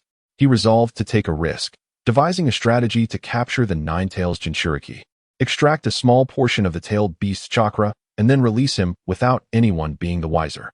With this in mind, he immediately dispatched the Root organization to monitor Naruto Uzumaki, seeking an opportunity to bring him into their grasp. Meanwhile, Naruto's team was formed, and for the short term, there were no pressing matters to attend to, merely minor tasks that could be accomplished with shadow clones. Given Naruto's current prowess, it seemed he had already achieved all that could be done in such a brief time. At last, he could enjoy a well-deserved rest. He instinctively reclined on his bed, feeling a wave of relaxation wash over him. Just then, he received communication. The ancient city of Lulan had been located. With a sudden surge of energy, Naruto sprang from his bed. They found it, he exclaimed, pacing excitedly within his room. This was splendid news. Whether it pertained to the dragon vein or a journey to the past, both were treasures he yearned for. In Naruto's eyes, the dragon vein chakra was even more captivating than that of the nine tails. It was a gift from the earth, devoid of the chaotic consciousness found in tailed beasts, and possessed myriad abilities. This treasure was far more enticing than the tailed beasts, and it even had the potential to transcend time. Patience, patience, I must bide my time. Naruto quickly composed himself, his mind racing with plans. This quest was undoubtedly a remarkable opportunity, yet Naruto knew he had to prepare thoroughly. The three crucial requirements for the human yellow banner were as follows. First, the crafting materials. Ordinary items would not suffice. After much contemplation, Naruto concluded that only one material would be appropriate, the essence of the 10 tails. It could also be described as the trunk of the divine tree, the perfect substance for forging divine weapons. Notably, the Uchiha clan's fan was crafted from this very material. The second requirement was the Shinigami mask, and the final one was a soul. The outer path golem presented a challenge. He wondered whether Nagato would be willing to relinquish it. A strategy must be devised. Within Naruto's mind, thoughts raced rapidly. With no school the following day, he relished the prospect of indulging in a leisurely slumber, rising only by late morning, lazily dressing before gathering at the mission hall.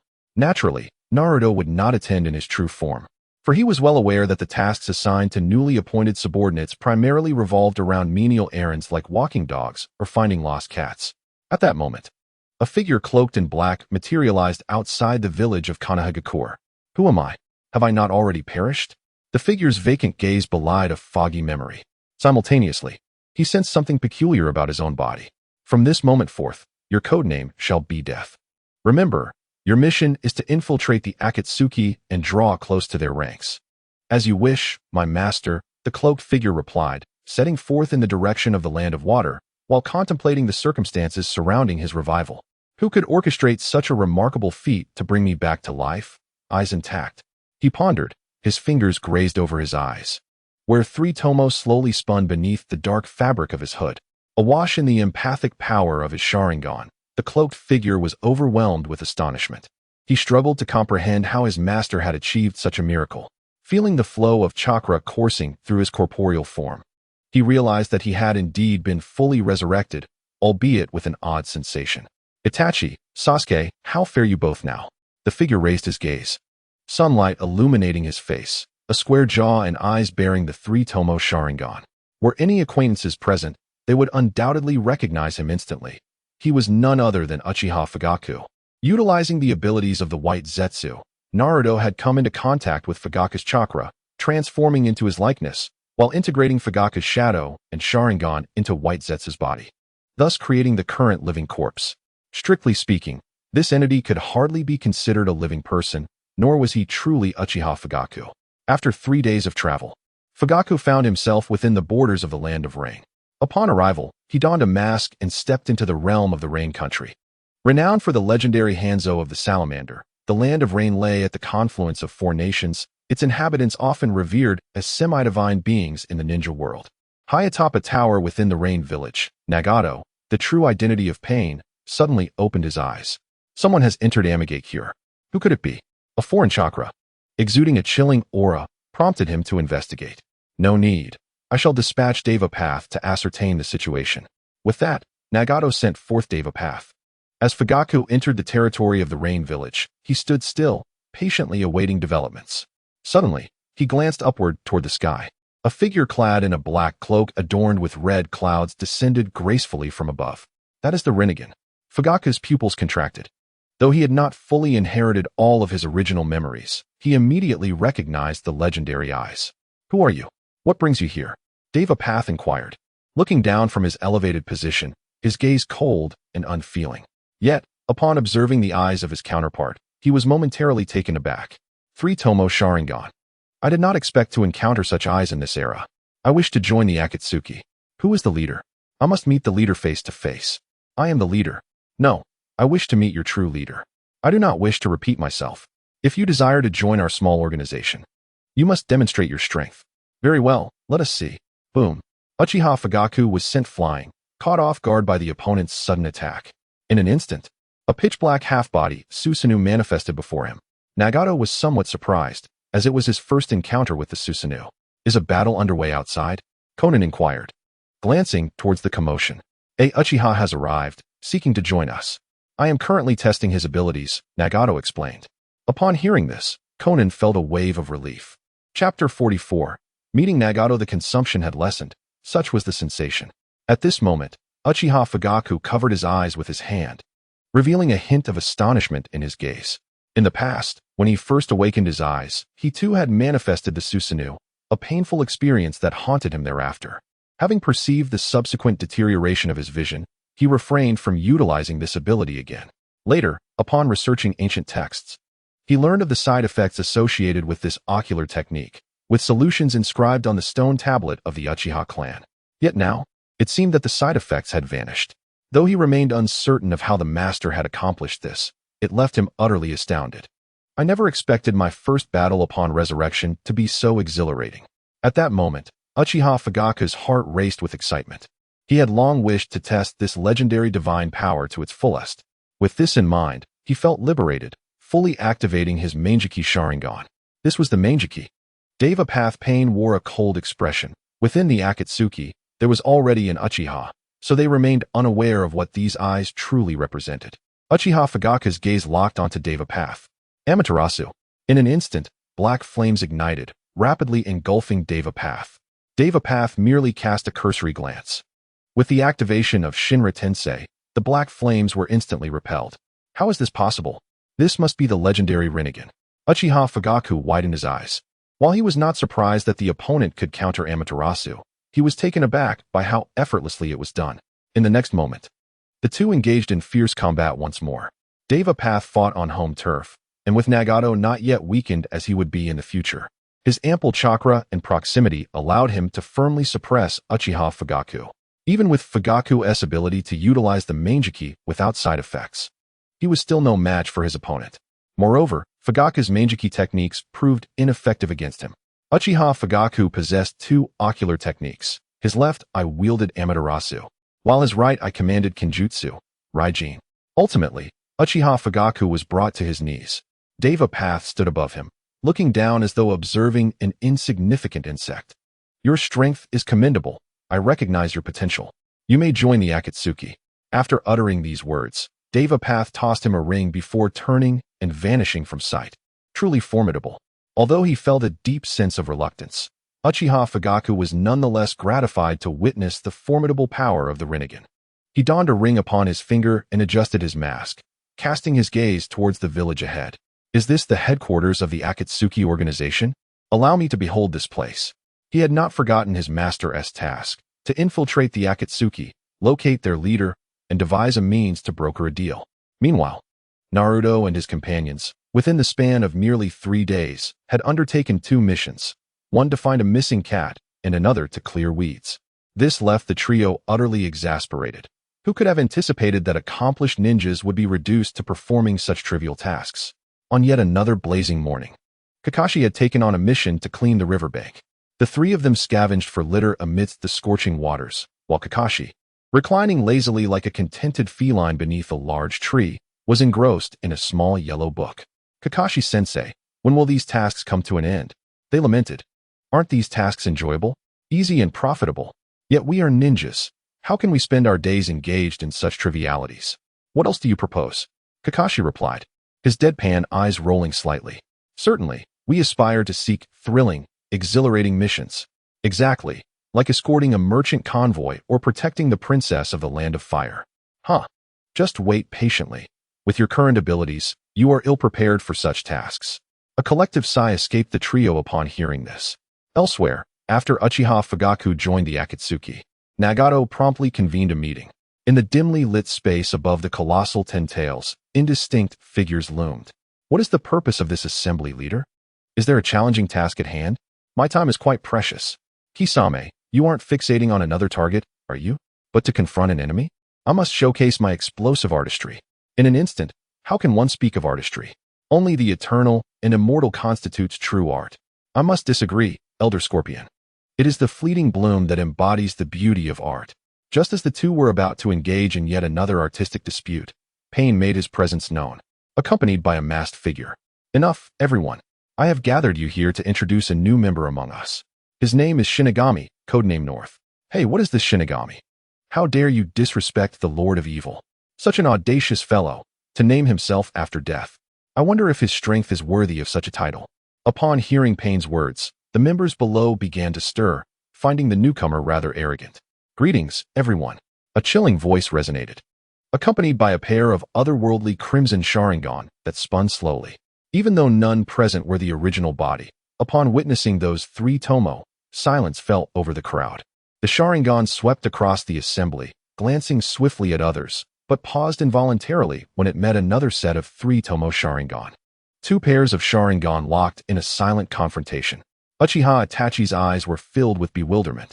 The oppressive aura emanating from his opponent's awakened Manjiki Sharingan left him perplexed. How could another pair of Manjiki emerge in this world? It's not him, but who exactly are these two?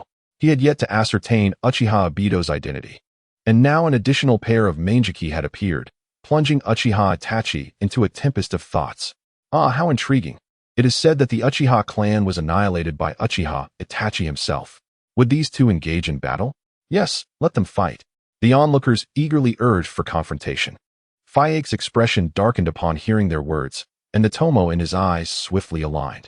With the activation of his Manjiki Sharingan, all those who had incited the conflict fell silent, their gazes filled with terror as they beheld the figure standing beside their leader. Very well. Let the Grim Reaper partner with Zetsu. Pain, the leader of Akatsuki, cast a glance at the crowd, his gaze fixating on Black Zetsu, and upon concluding his announcement, he vanished. One by one, the others logged off. In a tranquil forest, two individuals meditated in silence, suddenly opening their eyes. Uchiha Itachi remained seated, as if a statue, lost in contemplation. What weighs on your mind, Mr. Itachi? He pondered, questioning the identity of his adversary. In a subterranean cavern, Black Zetsu opened his eyes, directing his gaze towards Uchiha Obito beside him. Lord Madara, something quite interesting has transpired. Uchiha Obito slowly opened his eyes. A new member has joined the Akatsuki organization. Which rogue ninja from which village? Konoha. Konoha? Who possesses such power? An Uchiha, and moreover, a Manjiki. Impossible. Uchiha Obito instinctively retorted, vividly recalling the night when they had slaughtered their entire clan. I cannot say for certain, but the individual did indeed manifest a Manjiki Sharingan, Black Zetsu remarked nonchalantly. Uchiha Obito fell into contemplation. Besides, not every Uchiha possesses the potential to awaken a Manjiki, with so many lives lost on the battlefield. If every Uchiha could awaken a Manjiki, the clan would have far more than just a few pairs. Therefore, anyone capable of awakening a Manjiki would at least leave an impression on Uchiha Obito. On the other side, Pain stood before the masked man, his expression devoid of warmth. I am the leader of the Akatsuki. What business do you have with me? Lord Leader, you seem not to be alive. As the words left his lips, a terrifying repulsive force erupted. Uchiha Fugaku was sent hurtling backward, and before he could land, a dreadful pull yanked him back. A large hand gripped his throat. Do you seek death? A chilling voice echoed. I merely wish to propose a transaction with you, leader. Uchiha Fugaku struggled to articulate his words. Meanwhile, Nagato lowered his head. Deep in thought. Perhaps we should just eliminate him? No, Bring him to me. I wish to see what he truly desires. But your body. Xiaonan felt a sense of unease, and she was particularly reluctant to reveal Nagato's physical vulnerabilities. Fear not, for the divine is invincible. No one can defeat a god. Nagato declared with unwavering confidence.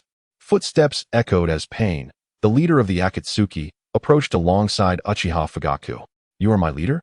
Uchiha Fugaku inquired, gazing at the frail figure seated in the wheelchair, struggling to reconcile the immense power of such a being with their current, almost lifeless state. Speak. What business do you have with me? You better have a reason. Xiaonan's eyes glinted with lethal intent.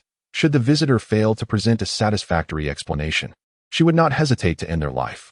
My master wishes to propose a transaction, Uchiha Fugaku stated, causing the pupils of the two before him to constrict. They were not naive to the shinobi world. They understood the significance of the Sharingan, yet the mention of a master raised questions. Just how powerful could this master be? And what kind of transaction was he suggesting? What does your master wish to trade? Nagato inquired, maintaining an impassive demeanor. I cannot say. You must ask him directly. If the leader agrees, I can summon him at once. Nagato. Xiaonan's concern was palpable. Nagato waved a hand dismissively. Meanwhile, Uchiha Fugaku, seeing their consent, began to weave hand seals with the grace of a dancing butterfly. In an instant, a plume of smoke billowed forth, and as it dissipated, a youth appeared. His fiery red hair ablaze, and his vertical pupils gleaming like precious gems. The moment he materialized, an overwhelming aura surged through the air, akin to a tempest. Xiaonan instinctively stepped forward to shield Nagato. The shock on Nagato's face was unmistakable. He pondered in disbelief. How is this possible? Such strength exists within the shinobi realm? The boy's gaze pierced forward, sharp as an arrow, locking with Nagato's violet Rinnegan, as if attempting to penetrate the very essence of his being. Greetings, I am Uzumaki Daji. Naruto announced suddenly with a smile, presenting a false name. Chapter 45. Traversing time and space. I hear you wish to meet me? Indeed, I seek to propose a transaction. What kind of transaction? You possess something I desire, and in return, I can restore your health. Are you sincere? Before Nagato could respond, Xiaonan stepped forward. Unable to contain herself, Xiaonan stepped back. How do you know of my condition? Nagato fixed his gaze upon Naruto's eyes. I have my sources. This matter does not concern you. The two locked eyes, the tension palpable, as those standing by grew increasingly anxious, fearing an imminent clash. After what felt like an eternity, Nagato was the first to speak. First, tell me what you desire. A small fragment of the Outer Path Golem. Impossible. The mere mention of the Outer Path Golem elicited an instinctive rejection from Nagato. It was integral to his ambitions for the Akatsuki. How could he possibly relinquish such a thing? Do not be so agitated. I have stated that I only require a small portion. Naruto attempted to reassure him. Where do you hail from? Upon learning about the matters concerning the Outer Path Golem, it seemed to no longer pertain to you, did it? If I were to disagree, then so be it. Nagato scrutinized the other party intently, seeking to discern truth from falsity in their eyes. Naruto maintained a placid gaze, locking eyes with him. Meanwhile, Konan stood anxiously to the side, akin to an ant on a hot stove. This was a once-in-a-lifetime opportunity. It could be said that Nagato's current state was a direct result of her actions. The guilt within her surged like a tidal wave, tormenting her incessantly and robbing her of peace.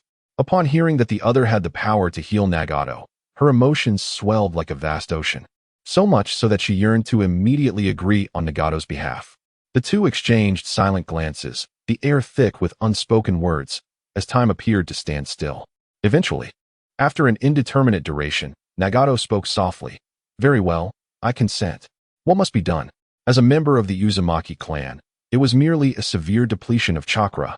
Naruto replied nonchalantly. No sooner had he spoken than an immense surge of chakra erupted from him, manifesting as a tailed beast cloak. The chakra, like a spirited dragon, coalesced into a robust arm that reached toward the seated figure. Do not worry, Konan, he reassured, calming her as Nagato offered no resistance, allowing the chakra arm to envelop him. In the next moment, golden chakra streamed into his body, like a parched soul encountering rain after a long drought. Nagato felt an overwhelming wave of relief wash over his pain-ridden body, akin to a wanderer in the desert quenching their thirst. The abundant chakra flowed into him, and his withered form began to gradually rejuvenate, his hair transitioning from a dull yellow to a vibrant red. His wounds began to heal as well, and the two onlookers could hardly fathom the miraculous scene before them. Time passed, and Nagato's black rods fell from his body with soft thuds. His once desiccated hair regained its vivid crimson hue, and he rose from the strange wheelchair. Nagato, Conan gasped, covering her mouth, tears welling in her eyes. I apologize for causing you concern. Nagato's voice, once cold, now carried an unexpected softness. At that moment, Pain approached once more, cradling a massive piece of dry wood. This is what you requested. A pleasure to collaborate, he stated. The joy in Naruto's eyes was unmistakable. With the transaction complete, I shall take my leave, Naruto declared, vanishing instantaneously using the Flying Thunder God technique before the others could respond. Once they regained their composure, their gazes instinctively fell upon Uchiha Fugaku, who stood nearby. Are you not leaving? The leader jested, but I have already joined the Akatsuki. I am one of them now. Very well, you may depart, Nagato replied amiably, unconcerned about whether the other was an infiltrator. As long as they contributed to the Akatsuki, they were a valuable asset. Nagato, has your body truly recovered? Once the other had fully departed, Conan could no longer contain her curiosity, feeling as though she were in a dream. I am completely restored. Nagato stretched his body, feeling utterly relaxed. Ah, this is wonderful. Nagato promised me that he would no longer employ that jutsu. Xiaonan seemed to recall something, her expression turning anxious once more. Naturally, Nagato understood what she was referring to. Do not worry. I have no need to resort to that jutsu anymore. With unwavering confidence, he asserted that his previous reliance on that technique stemmed from a lack of mastery over the power of his own eyes. Now he felt assured. Even the individual he had just encountered was no match before the divine. Do not disclose my recovery, especially to that individual. I understand, Madara. Indeed. I suspect that Yahiko's demise is intertwined with him. Xiaonan's gaze dimmed at this revelation. Rest assured, Xiaonan, I shall fulfill Yahiko's dream. No one can impede what the divine wishes to accomplish. Meanwhile, Naruto returned home and activated the technique of life restoration, reverting to his original form. The appearance he had just assumed was that of a bloodline awakening. What exactly do you intend to do? The Ninetales inquired, perplexed. Nothing of consequence. I merely require this item to forge a weapon. Naruto kept his explanation brief, knowing that even if he elaborated, the Ninetales would likely not comprehend it, nor would anyone else in this world. With this item in hand, Naruto felt an exhilarating anticipation. He immediately commenced the crafting process. Utilizing his shadow fruit abilities in conjunction with the sealing techniques he had honed over the years. In a mere 3 days, he transformed the sacred tree into the form of the human emperor's banner. Its exterior resembled a large wooden spear, adorned with a long banner at its tip. This form served as a vessel. The next step was to integrate the god of death into the human emperor's banner, thus completing this treasure. His next target was the dragon vein. Naruto's gaze instinctively turned towards the land of wind, his eyes shimmering with expectation. Just one step away. This treasure was on the verge of completion. Determined not to delay any longer, he first left behind a shadow clone, and to ensure safety, sealed another clone within a scroll. He sought out Hinata, who was diligently training. What brings you here? Hinata asked, casting a furtive glance around, relieved to find no one else present. After all, this was the Hyuga estate, and if her father found out, I need to enter seclusion for a while. I've left a shadow clone, but just in case, this scroll contains my clone. Naruto presented her with the scroll. Seclusion? Hinata furrowed her brow. You're not planning to run away, are you? She regarded him with suspicion. After their time together, she had come to understand his character quite well. Cough. Of course not. I genuinely have matters to attend to in seclusion. Very well, just be careful. Hinata understood the gravity of the situation and refrained from probing further, accepting the scroll and vowing to conceal his whereabouts. I appreciate your assistance. Naruto nodded and then departed. Once prepared, he activated the Flying Thunder God technique. Vanishing entirely from Konoha, in the land of wind, the sun blazes fiercely, and the swirling yellow sands dance like a frenzied dragon, wreaking havoc upon the desolate expanse. The dilapidated structures stand as colossal beasts forgotten by time, most of their forms buried beneath the relentless sands. A figure appears in this barren land as swiftly as lightning. Is this the legendary Lulan? Naruto gazes around, his expression one of bewilderment, silently lamenting why his subordinates have scoured this place like headless flies for over a year with no success.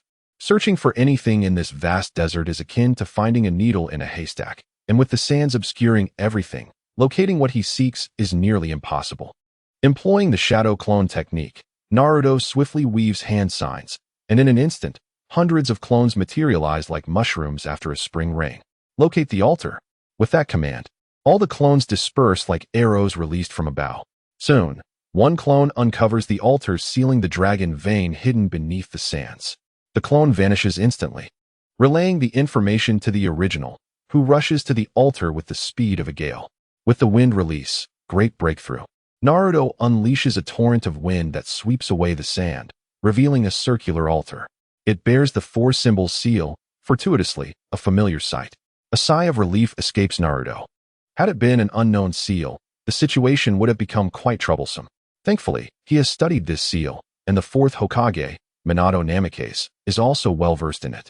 Moreover, Naruto's own 8-trigram seal was derived from Minato's interpretation of the two four-symbol seals. Having copied Minato's Flying Thunder God and 8-trigram seals during their encounter, Naruto begins the intricate hand signs to unravel the four-symbol seal. In an instant, the sealing runes on the ground contract and vanish. The dragon vein emerges, but before Naruto can revel in his success, the space before him begins to warp. A tremendous force of suction materializes from thin air. Although Naruto could activate the Flying Thunder God technique to escape, traversing time and space is one of his primary objectives. In a flash, Naruto's figure disappears. On the ground, the radiant glow of the dragon vein gradually fades, and a gust of wind sweeps through, bringing forth sand to bury everything once more. In the 42nd year of Konoha, during the era of the third Hokage, Kakashi and his peers have just graduated. Within the Land of Wind, in Lulan, Naruto materializes into this world. He surveys his surroundings and notices the bustling city beneath his feet. The streets teem with people, and the towering buildings signify the prosperity of Lulan in this era. A fleeting glance suffices. He pays little heed before discerning his direction and activating his devil fruit powers. In this world, he feels no need for concealment. Instantly, shadows behind him transform into 4 pairs of wings. Like a dragonfly, Naruto swiftly ascends toward the overseas expanse. As he passes by Konoha, he merely glances down. His objective is clear: to visit the land of whirlpools and meet his ancestor, curious to discover if they still live. But he will find out soon enough. In the midst of flight, Naruto remained deep in thought. The speed still felt somewhat insufficient. His brow furrowed, sensing that his mastery of the devil fruit was lacking.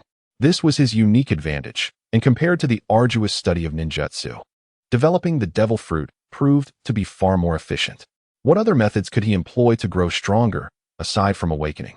With a contemplative frown, Naruto pondered the necessary direction for harnessing the devil fruit's power.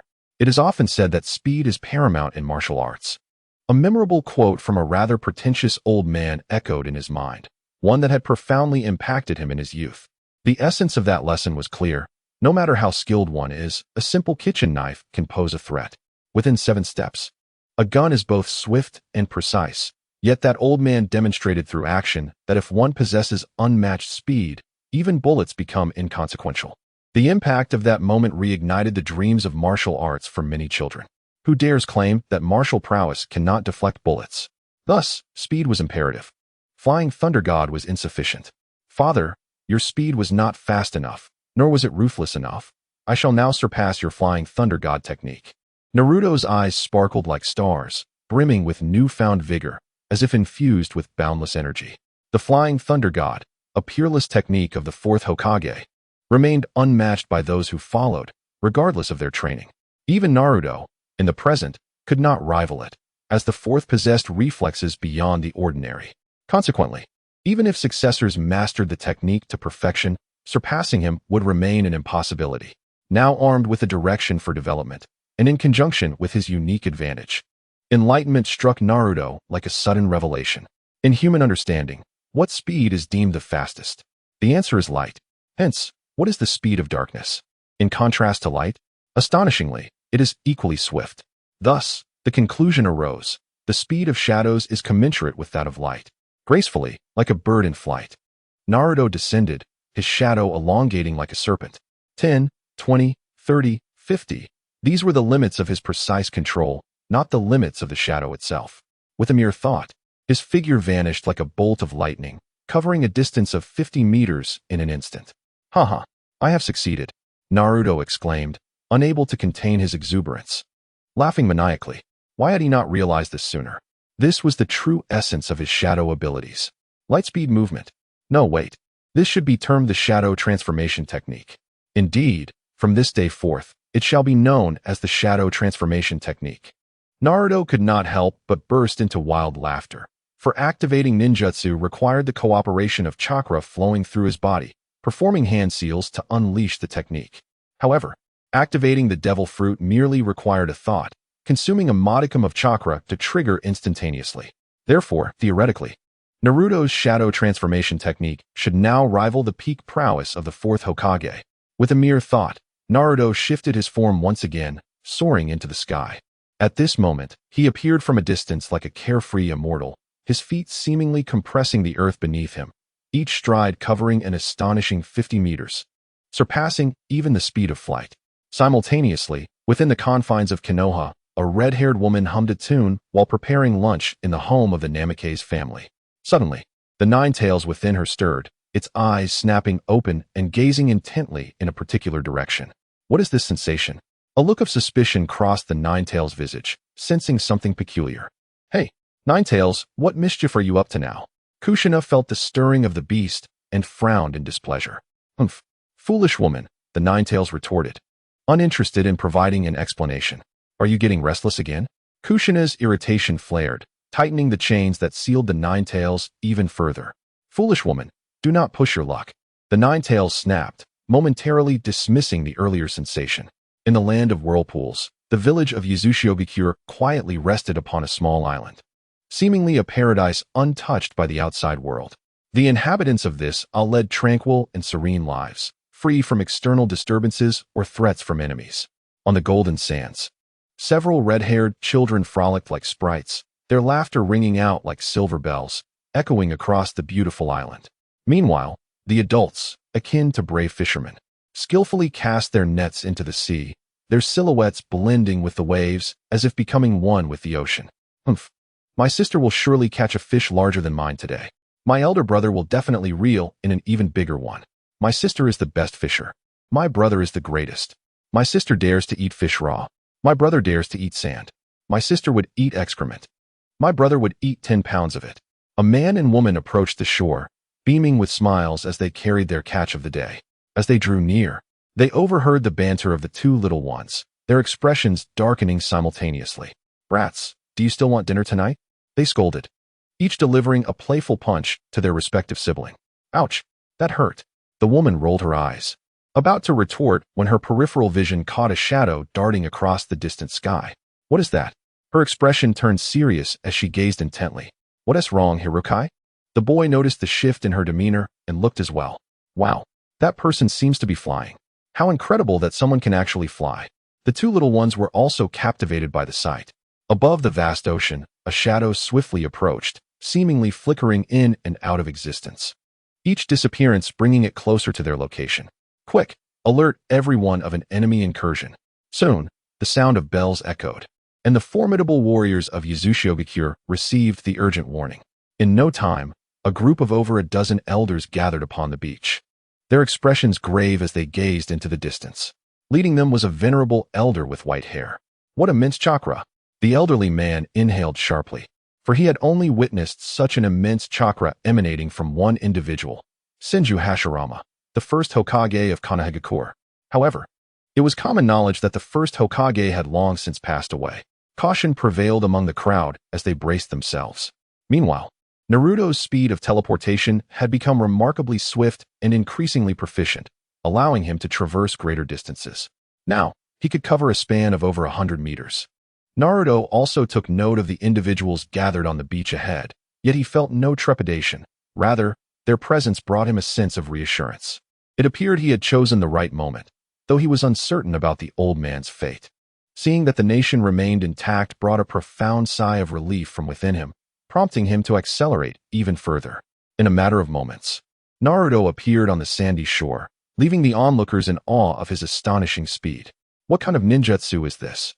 They murmured. Look at his hair. Is that one of our kin? As Naruto Uzumaki approached, he recognized the elders of his clan. He bowed slightly, paying his respects as a junior member. Which branch of the clan do you belong to? We've never encountered you before. The elder at the forefront wore a perplexed expression, for he had survived from the Warring States period to the present day. If the Uzumaki clan had truly produced such a formidable individual, he would certainly have been aware of it. Are you the leader of the Uzumaki clan? Naruto's gaze locked onto the elder, and a glimmer of joy flickered in his eyes. Indeed, the elder was Uzumaki Ramina, the very person he had been searching for. I am Uzumaki Ramina. My identity is somewhat intricate, and I cannot disclose it to others. However, if the clan leader wishes to know, I can share it with you alone. Naruto maintained a calm demeanor. Uzumaki Ramina waved his hand, and despite the confusion, the crowd had no choice but to vacate the area. Soon, only the two remained on the beach. Now may we speak? Uzumaki Ramina inquired with curiosity, his gaze scanning Naruto as he began to recall those he had encountered in the past. My mother is Uzumaki Kushina, Naruto responded matter-of-factly. He scoffed at the notion of altering history.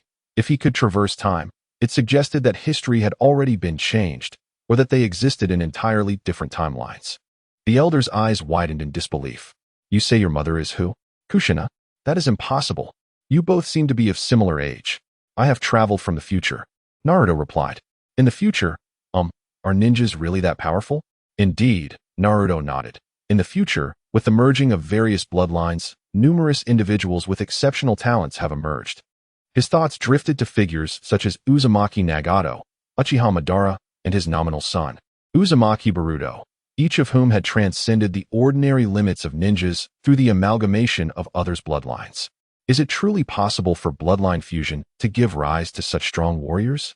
Uzumaki Ramina's eyes widened in astonishment. In their era, the prevailing mindset was rather conservative, and bloodlines within families typically remained insular. However, in his generation, in order to forge an alliance with Konoha, he sent his daughters, Uzumaki Mito and Uzumaki Kushina, to the village.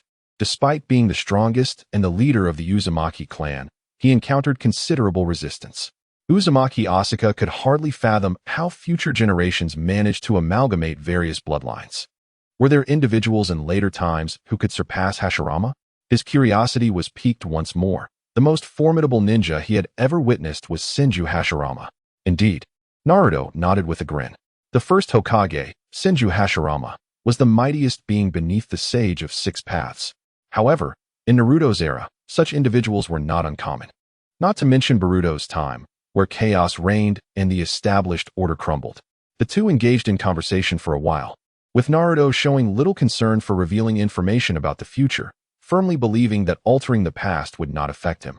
Uzumaki Asuka, lacking the reservations of Minato Namikaze, relentlessly inquired about various matters until Naruto's patience began to wane, prompting him to pause. You went to great lengths to seek me out. Surely there is a purpose behind it? With keen insight, Uzumaki Asuka had already discerned that Naruto's intent was centered on him. In my era, the Uzumaki clan was annihilated, and my parents perished at my birth. I wished to learn sealing techniques and fortuitously stumbled upon my father's mission scroll, which revealed a method to traverse time and space. Thus, I came to explore and, in the process, hoped to acquire the heritage of the Uzumaki clan. Naruto candidly disclosed his objective. Is that all? I recall that Konoha possesses the heritage of the Uzumaki clan. Uzumaki Asuka responded without any visible reaction to the mention of the clan's demise. Yes, but by my time, it had long been divided among the great clans, making it quite challenging to gather everything. Naruto shook his head. I see. Uzumaki Asuka refrained from elaborating further. Very well. But learning sealing techniques can be exceedingly troublesome. Do you have sufficient time? Uzumaki Asuka was uncertain how Naruto had traversed time. Yet he understood that the latter could not remain indefinitely.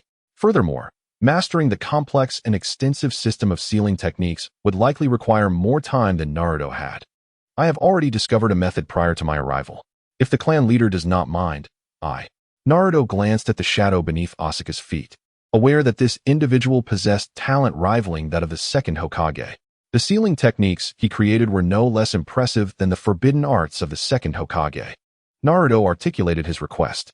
Such an extraordinary ninjutsu exists? Pray, demonstrate it for me.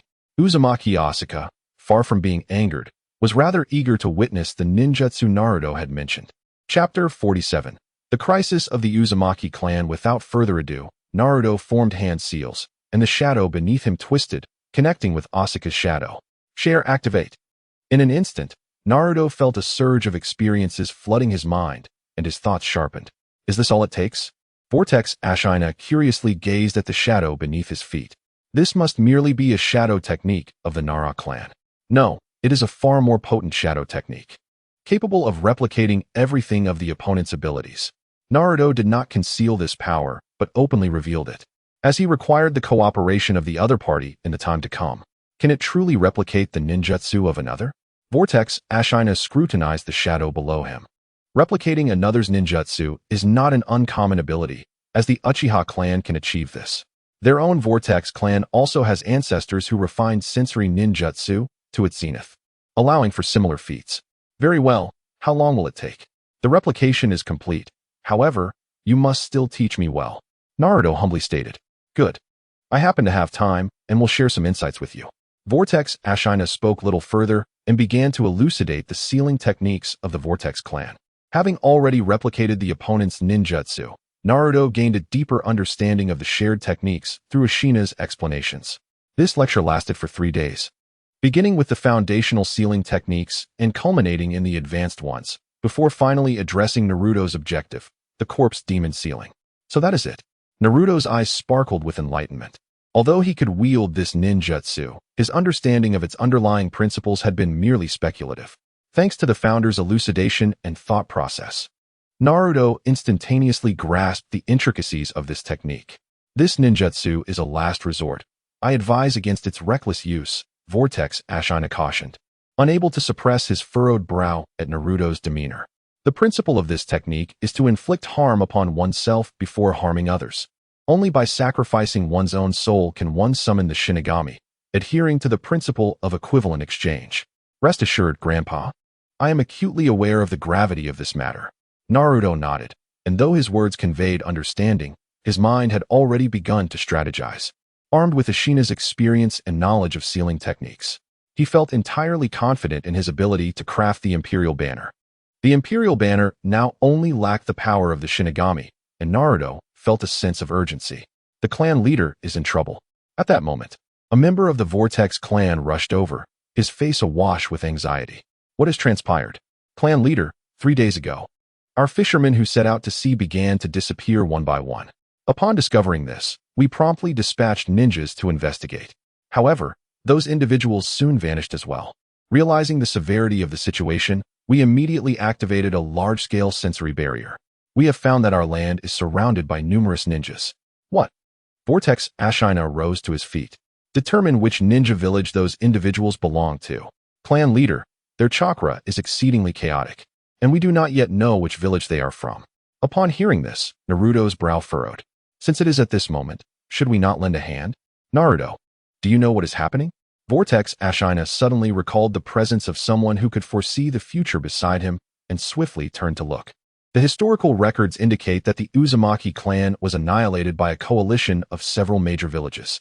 How dare they?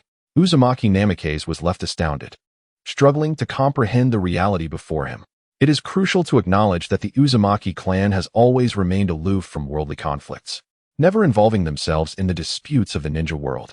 Moreover, they frequently sealed the malevolent entities that threatened the realm, thus rendering significant contributions to the ninja society. As Naruto observed the irate elder, he couldn't help but sigh in resignation. In the past, people would have revered the Uzumaki clan, never daring to provoke them lightly. This clan possessed formidable strength, their sealing techniques were enigmatic, and their chakra was as vast as an ocean. Regrettably, time has changed, and the origins of this predicament can be traced back to the first Hokage. In his pursuit of a grand vision, the first Hokage distributed the tailed beasts he had captured among the various villages to deter them from waging war. However, his wife, Uzumaki Mido, utilized her sealing techniques to establish the Jinchuriki system, a testament to the immense power of the Jinchuriki. Even if one could not become a perfect Jinchuriki, the lineage and sealing techniques of the Uzumaki clan allowed for the forced extraction of the tailed beast chakra. The combination of the tailed beast chakra with a human's ninjutsu created a veritable mobile artillery, immensely powerful. Other villages, sensing a looming threat, began to diligently research the Jinchuriki system. However, the sealing techniques in the ninja world lacked systemic coherence. This period was particularly sensitive, with the Third Great Ninja War on the horizon, and the demand for the power of the tailed beasts intensified. Consequently, all the villages tacitly united to eradicate the Uzumaki clan and seize their legacy, with hopes of acquiring their bloodline. Chief, what should we do now? What else can we do but fight to the death? Naruto furrowed his brow. It was too late to escape. They had been surrounded. Divine perception, Naruto closed his eyes and activated his sensing ability, casting a vast perception that enveloped an area of 100 miles. The entire island fell within this range, revealing a multitude of figures standing upon the waters surrounding the isle. Some of these ninjas wore masks, while others revealed their true faces, but all shared an expression of avarice in their eyes. To the east, on the surface of the sea, a small group donned masks, though few in number. They were all elite ninjas of the CH9 rank or above. Lord Danzo, we have received word from the Cloud Ninja. They will launch their attack in 15 minutes. What about the Rock Ninja? When will they strike? Also in 15 minutes. Understood. Remember, our task is to gather sealing techniques without engaging.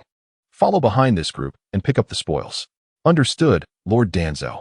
Time passed quietly, and within the land of whirlpools, the Uzumaki clan was fully prepared for battle, with all ninjas gathering at the island's perimeter.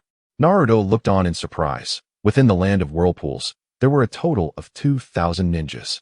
While this number may seem modest, it was indeed substantial, and each individual among them possessed formidable capabilities. Fellow clansmen, the moment of life and death for the Uzumaki clan has arrived. The wolves lurking outside covet our sealing techniques. What should we do? We must eliminate them. Yes. Eradicate them. Chief, please give the order. Very well. For the sake of the Uzumaki clan, let us fight. With the chief's command, every ninja surged forth in an instant. Those foes are now your responsibility. Uzumaki Erasure turned to Uzumaki Naruto. Fear not, I shall return swiftly. Naruto nodded. His mission was to carry the embers of the Uzumaki clan to ensure their survival. In the past, this would have been beyond his capabilities, but now, with mastery over the Flying Thunder God technique and an immense reservoir of chakra, transporting 1,000 individuals was well within his reach. Initially, Naruto proposed to evacuate everyone, but Uzumaki Erasure declined. As Naruto entered the hidden village of the Uzumaki, he found many children and women gathered in the square.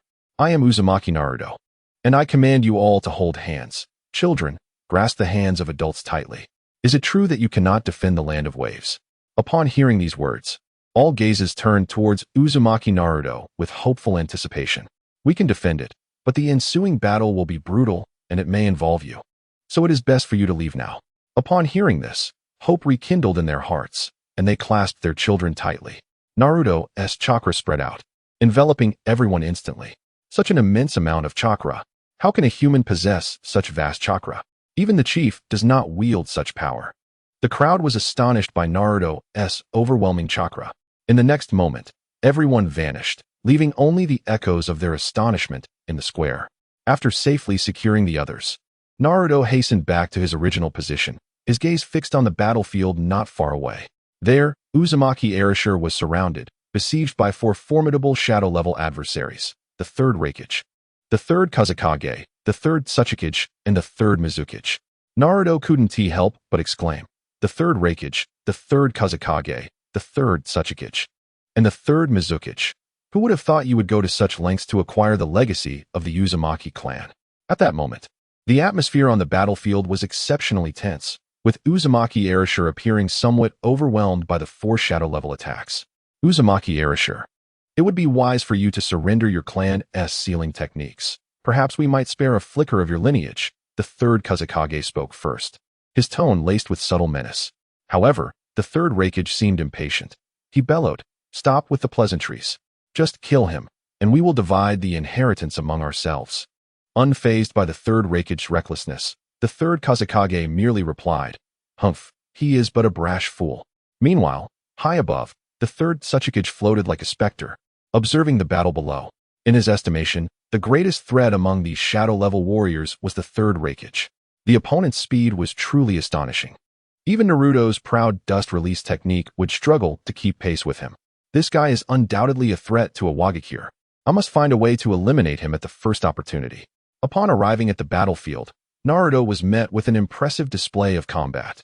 The formidable diamond lock provided ranged attacks, complemented by various sealing techniques as lethal weapons.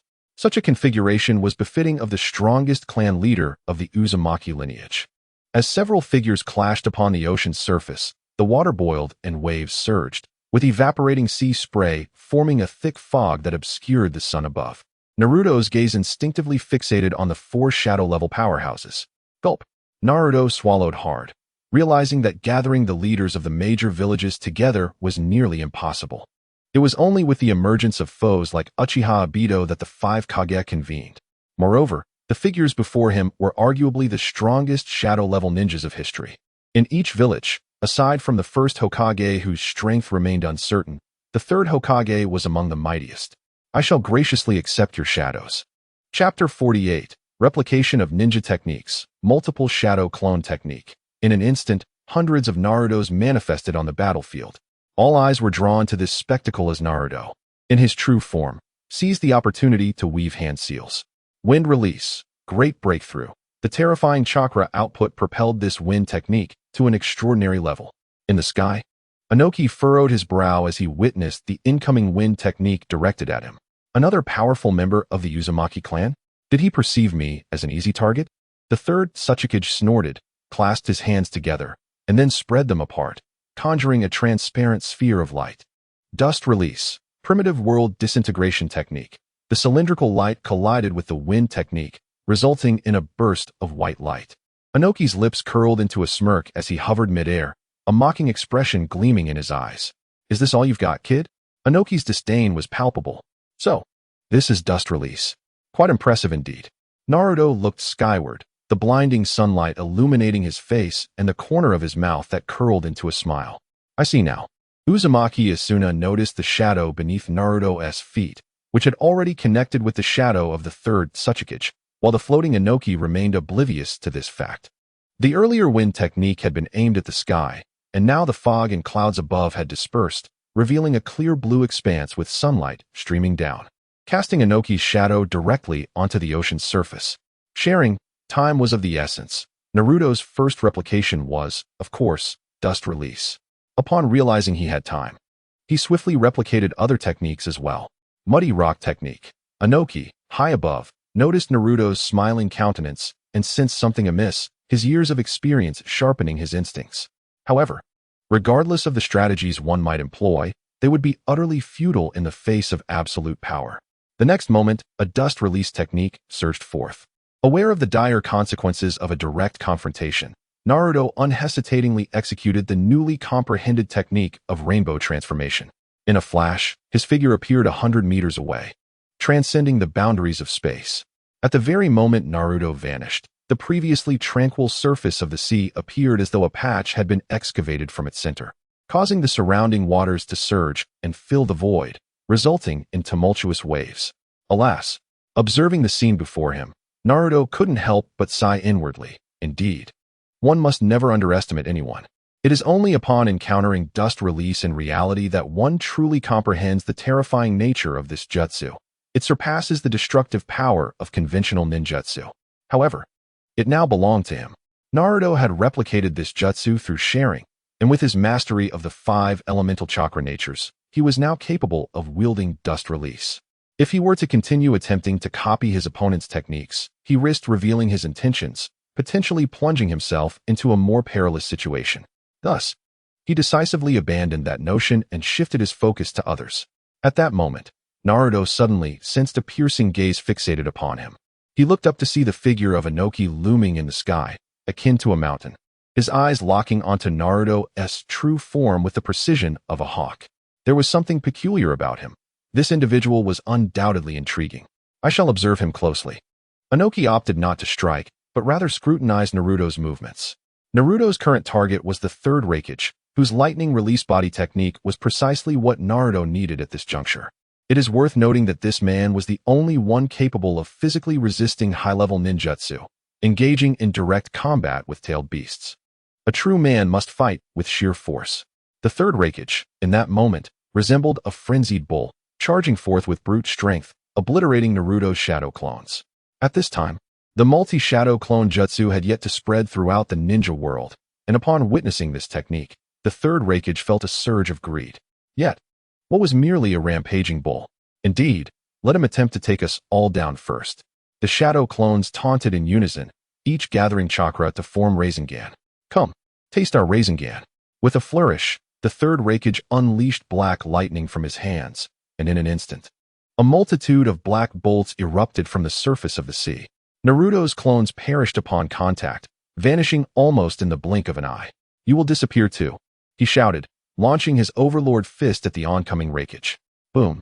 The unstoppable Reikage halted for the first time, his fingers colliding with Naruto's fist. A cataclysmic shockwave surged forth, stirring a tsunami. What?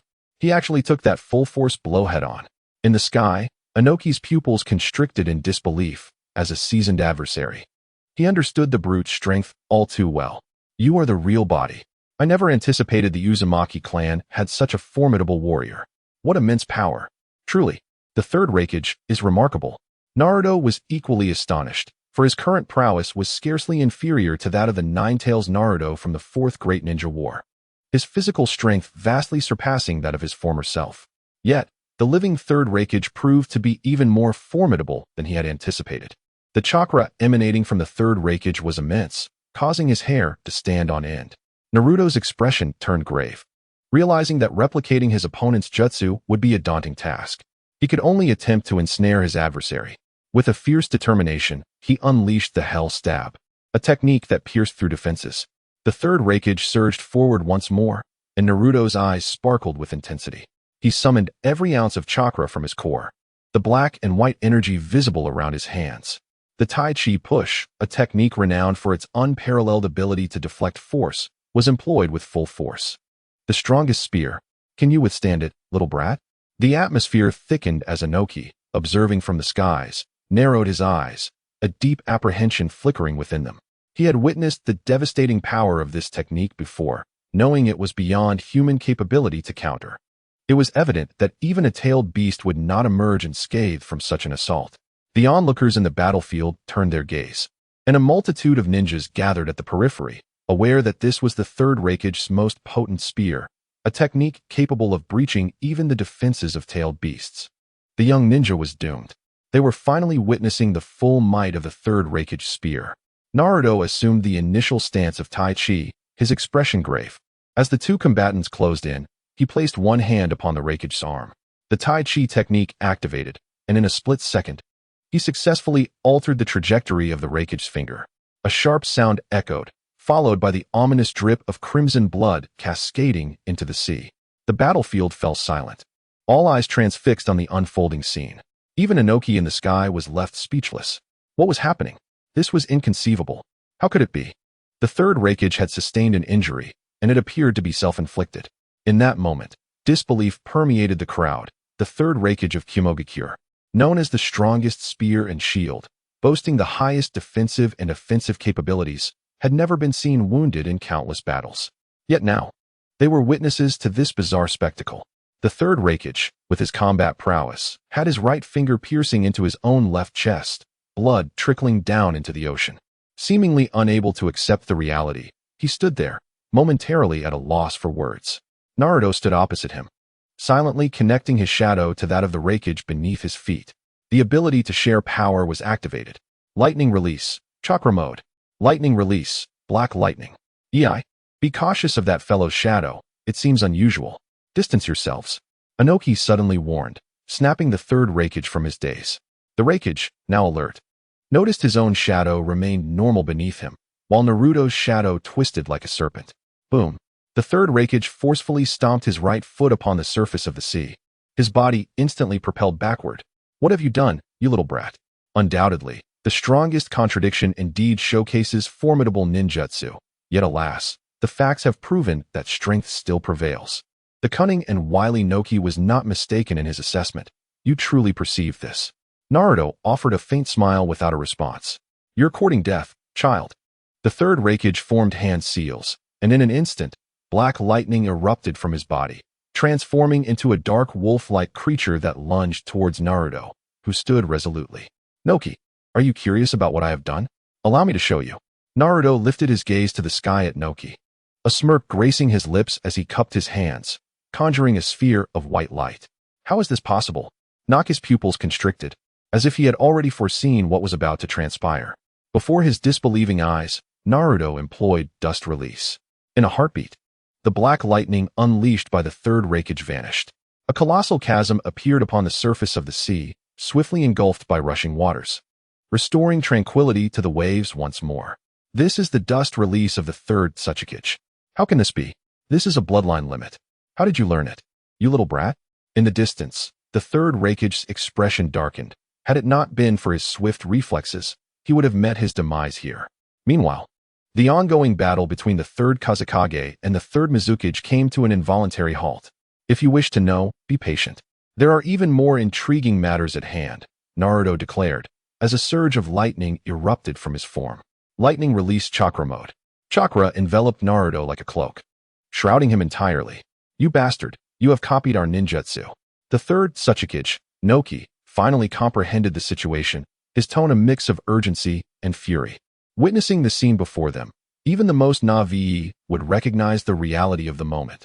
How is this possible? Even the Sharingan's replication has its limits. This spectacle shattered the perceptions of all present. What a joke. I absolutely refuse to believe this, the third Raikage retorted, his countenance grim as he unleashed a surge of potent chakra once more, his chest wounds temporarily staunched by lightning. Then let us test this. Naruto assumed a stance mirroring that of the Raikage. The two charged at one another, akin to bulls in an arena, their eyes ablaze with determination. Boom! The arena erupted with a deafening roar as one figure was sent crashing backward. Impossible. I must be ensnared in an illusion. How could the third Raikage be knocked back? No way. How could replicated ninjutsu surpass its original? Noki, equally incredulous, wore a grim visage as he aimed his hands to unleash another dust release. Sensing the impending danger, Naruto countered with his own dust release. Two beams of white light collided midair with a thunderous crash, blinding brilliance engulfing the entire battlefield. Behind the crowd, Danzo's eyes widened. Disbelief etched across his features. Impossible. I must be under an illusion. How could replicated ninjutsu achieve such prowess? Chapter 49. Altering History Upon the Vast Ocean. The third Kazekage and the third Mizukage suddenly locked eyes, and in that fleeting moment of connection, an overwhelming sense of retreat surged within both of them. Their gazes fell upon the newly emerged red-haired imp, whose abilities were so enigmatic that they defied comprehension. While they were not entirely ignorant of the art of ninjutsu replication, it was a well-known fact that bloodline limits could never be duplicated, let alone the indomitable body techniques of the third Raikage. Typically, even if one could replicate physical techniques, the disparity in physical prowess rendered them mere ostentation. However, this young imp completely subverted expectations, as the powers he replicated were capable of firmly suppressing their original wielders. An unfathomable phenomenon. Faced with such a formidable adversary, the third Kazekage and the third Mizukage exchanged a silent glance and began to cautiously withdraw, intent on escaping this perilous situation amidst the chaos. Yet, their every movement did not escape the keen eyes of Uzumaki Asuna. It was too late to contemplate retreat. Uzumaki Asuna bellowed, his voice resonating like thunder across the battlefield. He then turned to the engaged Naruto, shouting, "Naruto, come here quickly. I will hold these two off." In the midst of a fierce confrontation, Naruto, upon hearing Asuna's call, abruptly turned his head and realized that the two foes were attempting to slip away. Without hesitation, he broke free from his adversaries, aiming to pursue them. In the sky, Yama sensed their intentions. "That little imp shan't succeed. You two fools, distance yourselves from him." Everyone was now acutely aware of the shadows beneath their feet. The third Raikage also cautioned, "Naruto, be vigilant." Naruto's gaze fixed on the distant third Kazekage, finding his magnetic release far more intriguing than that of the third Mizukage, as the ability to manipulate metal offered greater potential for development. Moreover, who wouldn't he aspire to become a sword sage? With a determined stride, Naruto activated the body flicker technique. In the blink of an eye, he appeared before the third Kazekage. Such swiftness. This scene astounded all present. The speed was so astonishing that no one could react in time. The third Kazekage's expression shifted as black sand irons swiftly encircled him, propelling him skyward. Witnessing this, Naruto furrowed his brow. The shadow was so immense that it obscured the Kazekage's form. Suddenly, the sea beneath Naruto erupted with a surge of black lightning, catching him off guard and ensnaring him in the opponent's ninjutsu. Die, little imp. Well done. The onlookers rejoiced at this turn of events. As the lightning dissipated, Naruto found himself half kneeling upon the ocean's surface, the charred remnants of his body beginning to fade. How is this possible? Surviving my black lightning. The third Raikage exclaimed, astonished. Truly, he is worthy of the title Raikage. Suddenly, a multitude of black sand iron in the sky transformed into iron spikes, descending ominously. Be careful, Naruto. The expression on Uzumaki Rina's face drastically changed as she attempted to rush forward to rescue the other, only to be intercepted midway by the third Mizukage. The onlookers witnessed, with their own eyes, Naruto's body being pierced by a multitude of slender iron spikes. You won't survive this time. With your head impaled. Even a monster like you is surely doomed. Finally dead, this fellow's body must be seized for research. Just as several individuals contemplated how to claim the corpse, they observed the impaled figure suddenly moving. How is this possible? What manner of creature is this? Still alive after such an ordeal. Everyone stared in disbelief as the pierced silhouette emerged from the iron spikes. Apologies for the disappointment. Naruto smirked with a mocking grin. At that moment, the third wind shadow ceased hesitating and swiftly darted away into the distance. The third Mizukage transformed into water, merging seamlessly with the ocean and vanishing from sight. Yuki, too, ceased his chatter and turned to depart from the heights. This young boy's ninjutsu is exceedingly peculiar. Both his speed and his ability to disregard ninjutsu made them momentarily bewildered. Retreat. The third Raikage commanded with a wave of his hand, urging the others to fall back, while he himself remained stationary. Lord Raikage, you go ahead. I will hold them off. Lord Raikage, you should leave first. We shall cover your retreat. Several members of the Shadow Guard rushed to the Raikage's side. Enough chatter. You cannot stop him. Go now. The third Raikage's expression grew grave. The being before him was extraordinarily enigmatic, with a speed that was remarkable, while the escape techniques of the other shadows were incredibly adept. Under normal circumstances, no one could catch up to the third Raikage given his speed. The three members of the Shadow Guard exchanged glances, their faces reflecting a sense of helplessness. Naruto gazed at the receding third wind shadow, an expression of resignation in his eyes. His efforts had been in vain. At this moment, the Raikage unleashed his lightning technique, causing a storm over the sea that amplified the power of his lightning, rendering his attacks extraordinarily swift. Naruto successfully managed to temporarily restrain his opponent. It was only when everyone had safely retreated that the Raikage ceased his actions. Young man, your strength is commendable. I shall remember you. What is your name? I am Uzumaki Naruto. I look forward to our next encounter, and I hope by then you have ascended to greater heights. Uzumaki Naruto. I have etched your name into my memory. However, do not take pride in it. When next we meet, I shall ensure your demise. The third Raikage deeply engraved this name in his heart before turning away and departing at lightning speed. Having achieved his objective, Naruto chose not to pursue. At last, Uzumaki Rina hurriedly arrived. Naruto, are you alright? Are you injured? She scrutinized him closely, relieved to find him merely disheveled, with no visible wounds. She had come to recognize her clan member's formidable strength. Perhaps in terms of destructive power, Naruto's ninjutsu fell short of Hashirama's. However, in the realm of unpredictability, Naruto was undoubtedly the most formidable adversary.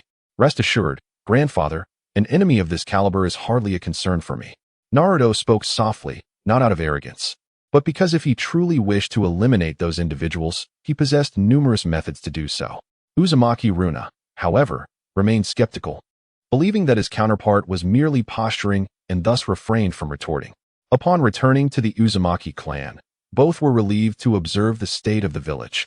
Thanks to Naruto's assistance, the clan had suffered minimal losses in this battle.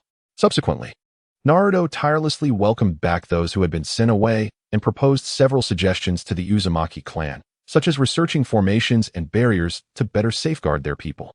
He also recommended disseminating certain sealing techniques, such as the 5-element seal and the corpse demon sealing, to divert some attention from the ninja world, thus safeguarding the clan from potential threats while simultaneously enhancing the development of sealing arts within the realm. As long as there remained an interest in Jinchuriki, the other villages would not abandon their pursuits as long as the Uzumaki clan existed. After elucidating the advantages and disadvantages, Runa agreed to this plan and dispatched several clansmen to spread the sealing techniques.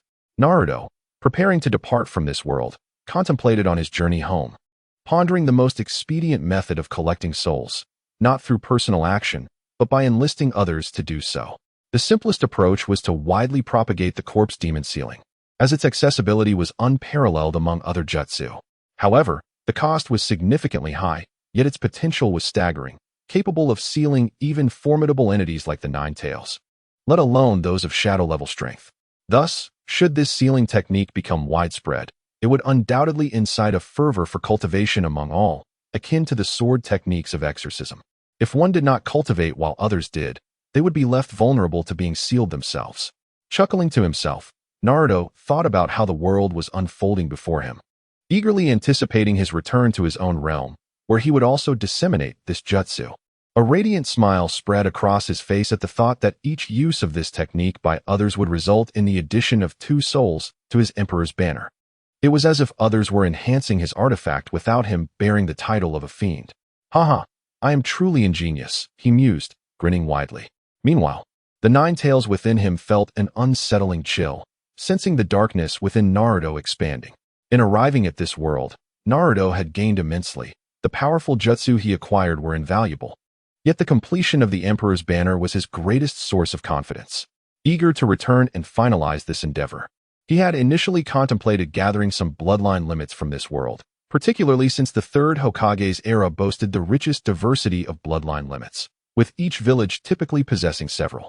For instance, the Hidden Mist village had Een Release, Ice Release, Boil Release, and Swift Release, while the Hidden Stone village possessed Explosion Shield and Steel Shield, techniques that had largely vanished over time. As he passed by Konoha, Naruto could not resist glancing down one last time. Within the hidden village of Konoha, Kushina sensed an unusual presence from the Nine Tails within her, raising her gaze to the heavens. The Nine Tails residing within Naruto also felt this connection and looked downward, as if the 2 beasts were exchanging glances across the void. This sensation is unmistakable. It is the chakra of this old man. Upon returning to the ancient city of Lulan, through the resonance of its dragon vein, Naruto felt as if he had traversed through time and space, re-entering his own world. Emerging beside the altar, Naruto immediately summoned several shadow clones, standing vigilantly like devoted guardians. Naruto, what are you planning? Questioned the Nine Tails. Such a precious artifact should not be squandered. I am determined to seal it within myself. Hey, is this not rather outrageous? The Nine Tails felt a deep displeasure, as if its dwelling was being invaded. Rest assured, Naruto, without further ado, began meticulously arranging the sealing altar. In an instant, the chakra from the dragon vein surged forth like a torrential flood, continuously pouring into Naruto's chest. Resolutely, he decided to seal this mysterious entity within himself, specifically within the central dantian. The dragon vein's chakra was vast and boundless, rivaling the power of the Nine Tails. Naruto spent 5 arduous days extracting all of the dragon vein's energy from below. As the dragon vein entered his body, Naruto felt an overwhelming surge of chakra within him, akin to a tumultuous ocean. Moreover, the power of the dragon vein possessed a unique quality. If the energy of the Nine Tails leaned more towards the 5 elements, then the power of the dragon vein seemed to embody the mysteries of time and space. In that moment, a green divine dragon erupted from Naruto's being, coiling around him, and he instantly entered the mode of dragon vein chakra. Furthermore, Naruto sensed that, should he wish, he could utilize the past dragon vein as an anchor to return to that world. Can I feel the flow of time and space? If so, can I employ space-time ninjutsu? With this thought, he took a step forward, and his body instantaneously traversed time and space, appearing 100 meters away. Indeed, it is possible. Chapter 50. The Ascendant Emperor's Banner. Overjoyed, Naruto had not anticipated that the dragon vein chakra could enhance his abilities regarding space-time. This revelation rendered his space ninjutsu even more formidable. Entering the dragon vein chakra mode allowed Naruto to wield space-time ninjutsu akin to the Akatsuki clan, enabling him to summon it at will. As the chakra enveloping his body retracted, he returned to his original form. After a brief moment of contemplation, Naruto was eager to experience the legendary artifact. He made a decisive choice to begin the forging of the Emperor's Banner right there. Thanks to the detailed explanation from the Whirlpool clan, Naruto had gained a profound understanding of the principles underlying the corpse demon seal technique. He settled into a stable position, retrieving the Emperor's banner and the death god mask from his robes. With swift precision, he formed hand seals, preparing to invoke the sealing runes. As Naruto recited the incantation, a dense stream of black chakra surged forth from the death god mask, flowing incessantly into the Emperor's banner like ink.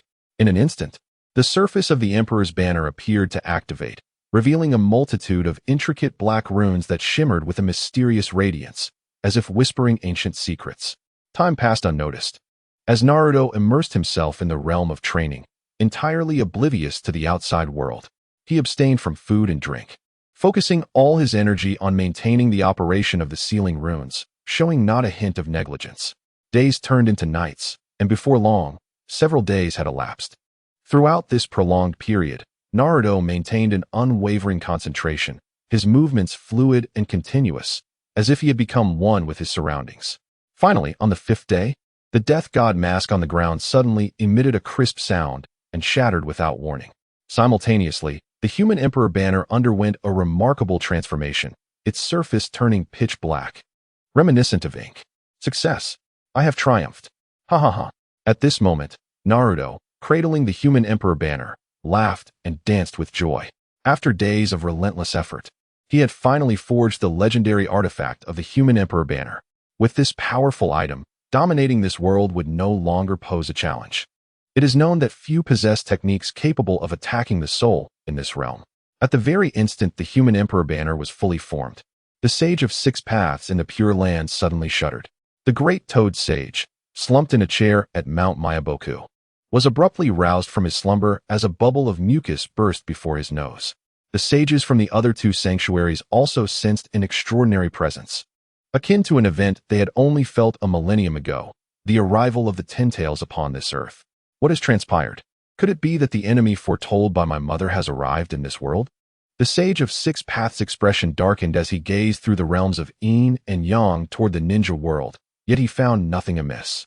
The great Toad Sage, awakening from his dream, felt as though he had experienced a nightmare. Summon Jiraiya at once. A significant event is about to unfold in the ninja realm. Meanwhile, after reveling in his success, Naruto waved his arm, allowing the properties of the divine tree to meld into his body, akin to the legendary artifacts of myth. The human Emperor banner entered his being. Although the treasure had been created, it still lacked a soul. Naruto's next task was to disseminate the corpse demon binding technique. This was a simple endeavor. He would send his subordinates to execute it. Naruto replicated the technique thousands of times, distributing it to his followers and Uchiha Fugaku. In the Leaf Village, within the Hyuga clan's estate, Hinata sat in the courtyard, her face etched with worry. When would that fool Naruto return? If he doesn't come back soon, it will be impossible to hide things any longer. Hinata was deeply concerned. Several days earlier, while on a mission, Naruto had unexpectedly been ambushed upon returning home at night, resulting in the disappearance of one of his shadow clones. Thankfully, he had left behind a backup, which Hinata promptly utilized the following day. While she was unaware of who had attacked Naruto, she feared that the initial assault would be followed by another. This thought plagued her as she anxiously awaited his return. With a sudden flash, a figure appeared in the courtyard. "Hinata, I'm back," Naruto declared. "You finally returned," Hinata exclaimed, her excitement palpable. "Recently, it seems that not much has transpired, has it?" A minor incident did occur. Hinata informed Naruto about the details concerning his shadow clone. A flicker of confusion crossed Naruto's eyes. It appeared that the shadow clone technique was not infallible, as he had not received any memories relayed from that world. Attacked by someone? Even his shadow clone in Konoha could be assaulted. Never mind that. Would you care to join me for a meal? Naruto extended the invitation. Having completed his plans and gone several days without food, he now yearned for a hearty feast. Certainly. Without a moment's hesitation, Hinata agreed. Naruto had already imparted the method for opening the Tantien to her, and she had successfully opened her lower Tantien. With Hinata's innate talent, there was no need to worry about her gaining weight. Utilizing the Flying Thunder God technique, Naruto transported Hinata to his home. The hot pot base was ready, and the ingredients were freshly harvested. Upon noticing Naruto's return, the shadow clone nodded and dispelled itself. Suddenly, Naruto's mind was flooded with numerous memories, all trivial matters. The two swiftly prepared the hot pot. These ingredients are exquisite. Naruto, you are truly remarkable. As Hinata savored the delicacies, her eyes sparkled. No matter how many times she indulged, the flavors remained delightful. While Naruto enjoyed his meal, his subordinates commenced their actions. In a bandit hideout within the Land of Fire, a young henchman excitedly burst into the hall, clutching a scroll. Boss, I've discovered something extraordinary. It appears to be a formidable ninjutsu. Don't be ridiculous. What could you possibly find? The boss retorted, yet he accepted the scroll from the young man. Glancing briefly at its contents, his pupils constricted in shock. By the gods, it truly is a ninjutsu. Am I about to strike it lucky? However, as he scrutinized it further, his expression darkened, and he couldn't suppress a curse. What bad luck. It's a self-destructive technique. You little rascal, are you trying to lead me to ruin? The boss seized the young henchman's collar, glaring menacingly. Boss, you've got it all wrong. I can't read, so I had no idea what was in it. Who told you it was ninjutsu? I just robbed a child. And he said so. Get lost. Just seeing you brings me bad luck. After dismissing the young henchman, the boss contemplated discarding the scroll, but after a moment of hesitation, he inexplicably decided to examine it more closely. The instructions were remarkably simple. Anyone possessing chakra could utilize this ninjutsu. Could it really be that easy? He mused. Observing the sequence of hand seals, he initially considered testing it himself, but quickly abandoned the idea. Instead, a thought struck him. He could have someone else test the technique's efficacy. He promptly summoned a trusted subordinate and tossed the scroll to him. Learn this and give it a try. The young henchman, without a second thought, glanced at the hand seal instructions and began to form the seals with his hands. Upon completing the sealing technique, the young apprentice found himself immobilized. As the arm of the Grim Reaper emerged from his body, seizing his leader, who was watching the spectacle in astonishment. What in the world is this? The leader exclaimed. Terror etched upon his face as he beheld the colossal shadow behind the apprentice. Fool, stop this at once. I don't know how to halt it. The apprentice replied, his expression filled with despair. Before he could utter another word, the leader's soul was forcefully extracted, and both their souls vanished into the ether, the shadow behind them dissipating gradually. Within the realm of Naruto's Imperial Banner, 2 additional souls materialized. As similar occurrences unfolded, some were intrigued to experiment with this new ninjutsu, while others were driven by the desire to take vengeance upon their foes. This ninjutsu had only recently been disseminated, yet souls continuously flowed into the Grim Reaper's maw. The following day, as Naruto awoke, he sensed a transformation within the Imperial Banner, which now housed a multitude of souls. His eyes sparkled with excitement. With the presence of the Grim Reaper, the Imperial Banner had acquired offensive capabilities. He had come to the realization that from this moment forth, the Grim Reaper would serve as the principal soul of the Imperial Banner. In this ninja world, be it ordinary shinobi or those of higher ranks, or even the formidable Tsutsuki clan that might emerge, none would likely stand a chance against the Grim Reaper. Furthermore, as the master, Naruto could wield the Grim Reaper's powers without incurring any cost. I knew you were lazing about, he mused, chuckling to himself. Just then, a voice drifted through the window, and he turned to find Hinata standing there, breakfast in hand, having appeared unnoticed. Have you forgotten what we discussed yesterday? She inquired, stepping through the door. What matter? Naruto cheerfully admitted to having forgotten. Kakashi-sensei mentioned that we are now eligible for village missions. He will take us to undertake a mission outside the village today, Hinata explained. Exasperated. Oh great. Let us go now, Naruto replied, accepting the breakfast and nodding while munching. However, it soon dawned on him that an outside mission might mean encountering Zabuza again. As they walked and chatted, they made their way to the Hokage building for their rendezvous. Kakashi scrutinized Naruto closely, sensing something different about him today. You're late again, dead last, Sasuke scoffed. Who are you calling dead last? Naruto retorted, the two engaging in their usual banter. Enough of this bickering, let us head inside, Kakashi urged, leading the group into the Hokage office. Inside, the third Hokage sat with his head bowed, a pipe in hand, surrounded by towering stacks of paperwork. You've arrived, he acknowledged. Good day, Hokage-sama. The group greeted in unison. The third Hokage nodded, observing Naruto with a hint of surprise. My, Naruto, it seems you've grown taller. It had been quite some time since they last met. As the Hokage had been preoccupied with duties and no longer needed to provide Naruto with financial aid since he had become a shinobi. At this moment, a sense of astonishment washed over them as they noticed Naruto's height, which was noticeably greater than that of the other two by half a head. Perhaps he had recently experienced a significant growth spurt. Naruto scratched his head and chuckled. Not bad. I must remember to diligently practice that jutsu. The third Hokage, recalling something, couldn't help but subtly remind them that the technique must not be exposed and should be mastered thoroughly. Chapter 51. Zabuza Kakashi's eyes narrowed slightly, and memories of his teacher's ghostly flying thunder god technique resurfaced in his mind. Indeed, he had not seen Naruto practicing this jutsu recently. He needed to keep a close watch on him. What does that jutsu truly signify? Has the third Hokage been giving him special attention? Uchiha Sasuke pondered privately, his expression darkening as if shrouded by a cloud.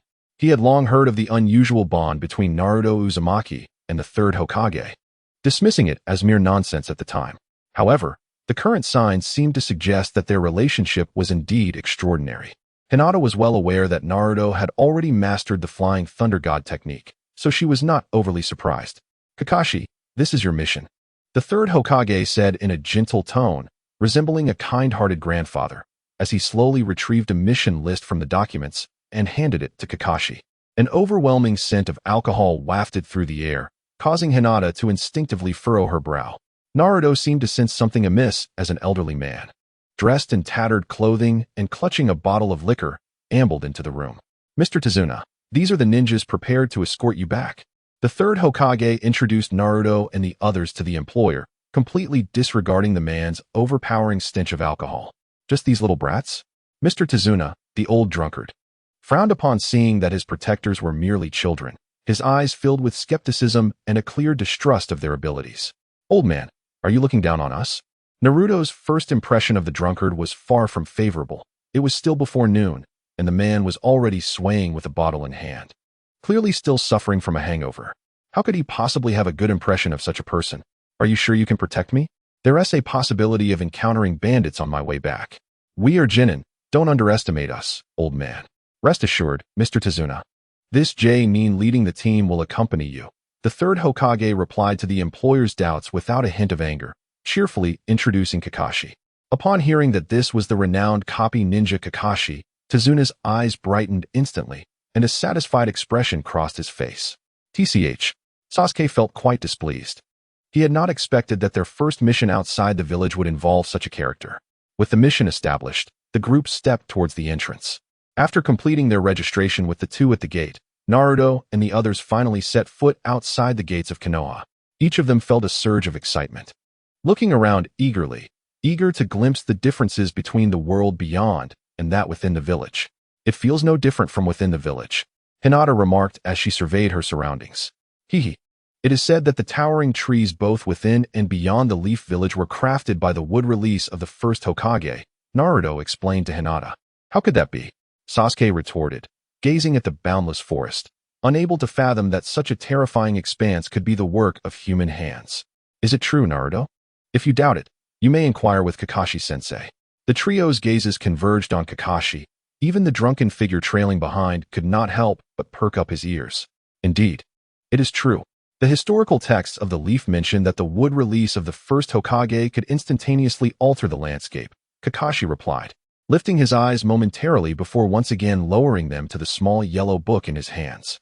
Hearing this, Sasuke inhaled sharply, surveying the vast forest around him, struggling to comprehend what kind of power could achieve such a feat would release. Hinata could not resist activating her Byakugan, her vision extending far and wide. Even with her current formidable Byakugan, the end of the forest remained elusive. It was difficult to imagine that such an immense woodland could be the result of ninjutsu. Wood release, what a power to aspire to, Naruto nodded, considering that with his current chakra, if he could master the wood release, he too could reach such heights. Compared to others who obtained this power, it was relatively straightforward, as one only needed the cells of Hashirama or to acquire his chakra, both of which he was now capable of obtaining. This marked the first venture of the three outside the village, and given that their mission was not particularly urgent, they proceeded at a leisurely pace, admiring the surrounding scenery. The beauty of the land of fire was breathtaking, intoxicating. Here lay lush green mountains, crystal clear waters, melodious birdsong, and fragrant blossoms. Everything appeared so harmonious and natural. The group continued onward, walking tirelessly, as if time itself had come to a standstill in that moment. With his keen sense of perception, Naruto sensed they were nearing the edge of the Leaf Village forest. Just then, he caught sight of a puddle in the center of the path ahead, lying still like a mirror, reflecting the beauty of its surroundings. The other two noticed it as well. Are we here? Naruto. Hinata suddenly tugged at Naruto's sleeve, signaling him to look at the puddle. Hinata's Byakugan possessed an extraordinary level of insight, rendering ninja chakra utterly transparent before her. She had already discerned the presence of two individuals lurking within the water's depths. The scenery here is quite lovely too, Naruto remarked, gesturing that Kakashi-sensei was ahead. Kakashi, with his signature deadpan gaze, continued to walk while glancing at his book. In the next moment, as Kakashi approached the puddle, two figures suddenly emerged from the ground, one on each side, wielding a chain. It's a trap.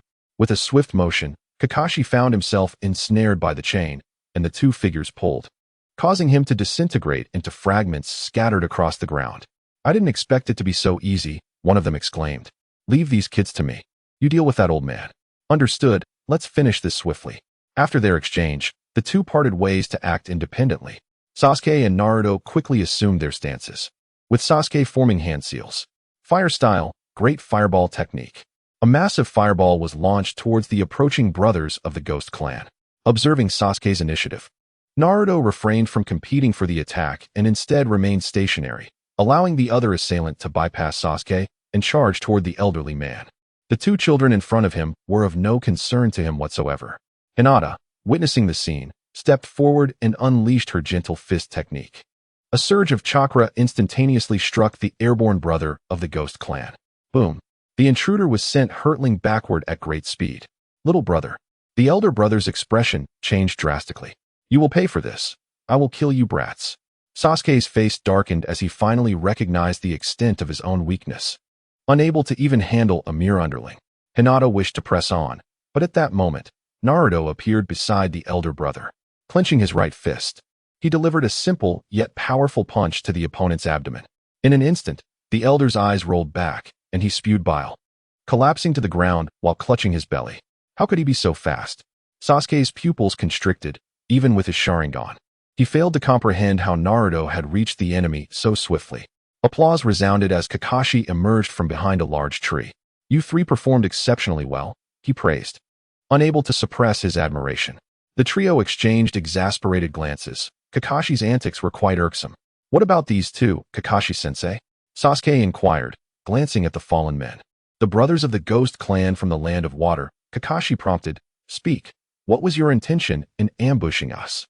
Do as you wish. Kill or maim. We care not, they defiantly retorted.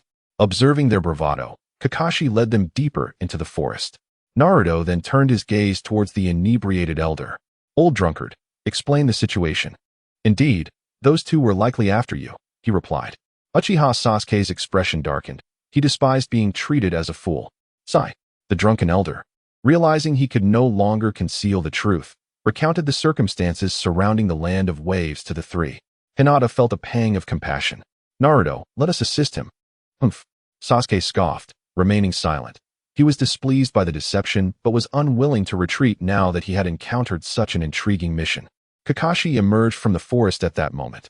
Kakashi-sensei, you are free to decide, he said indifferently.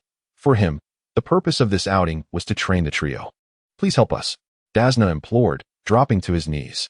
All right, old man, rise, Naruto replied.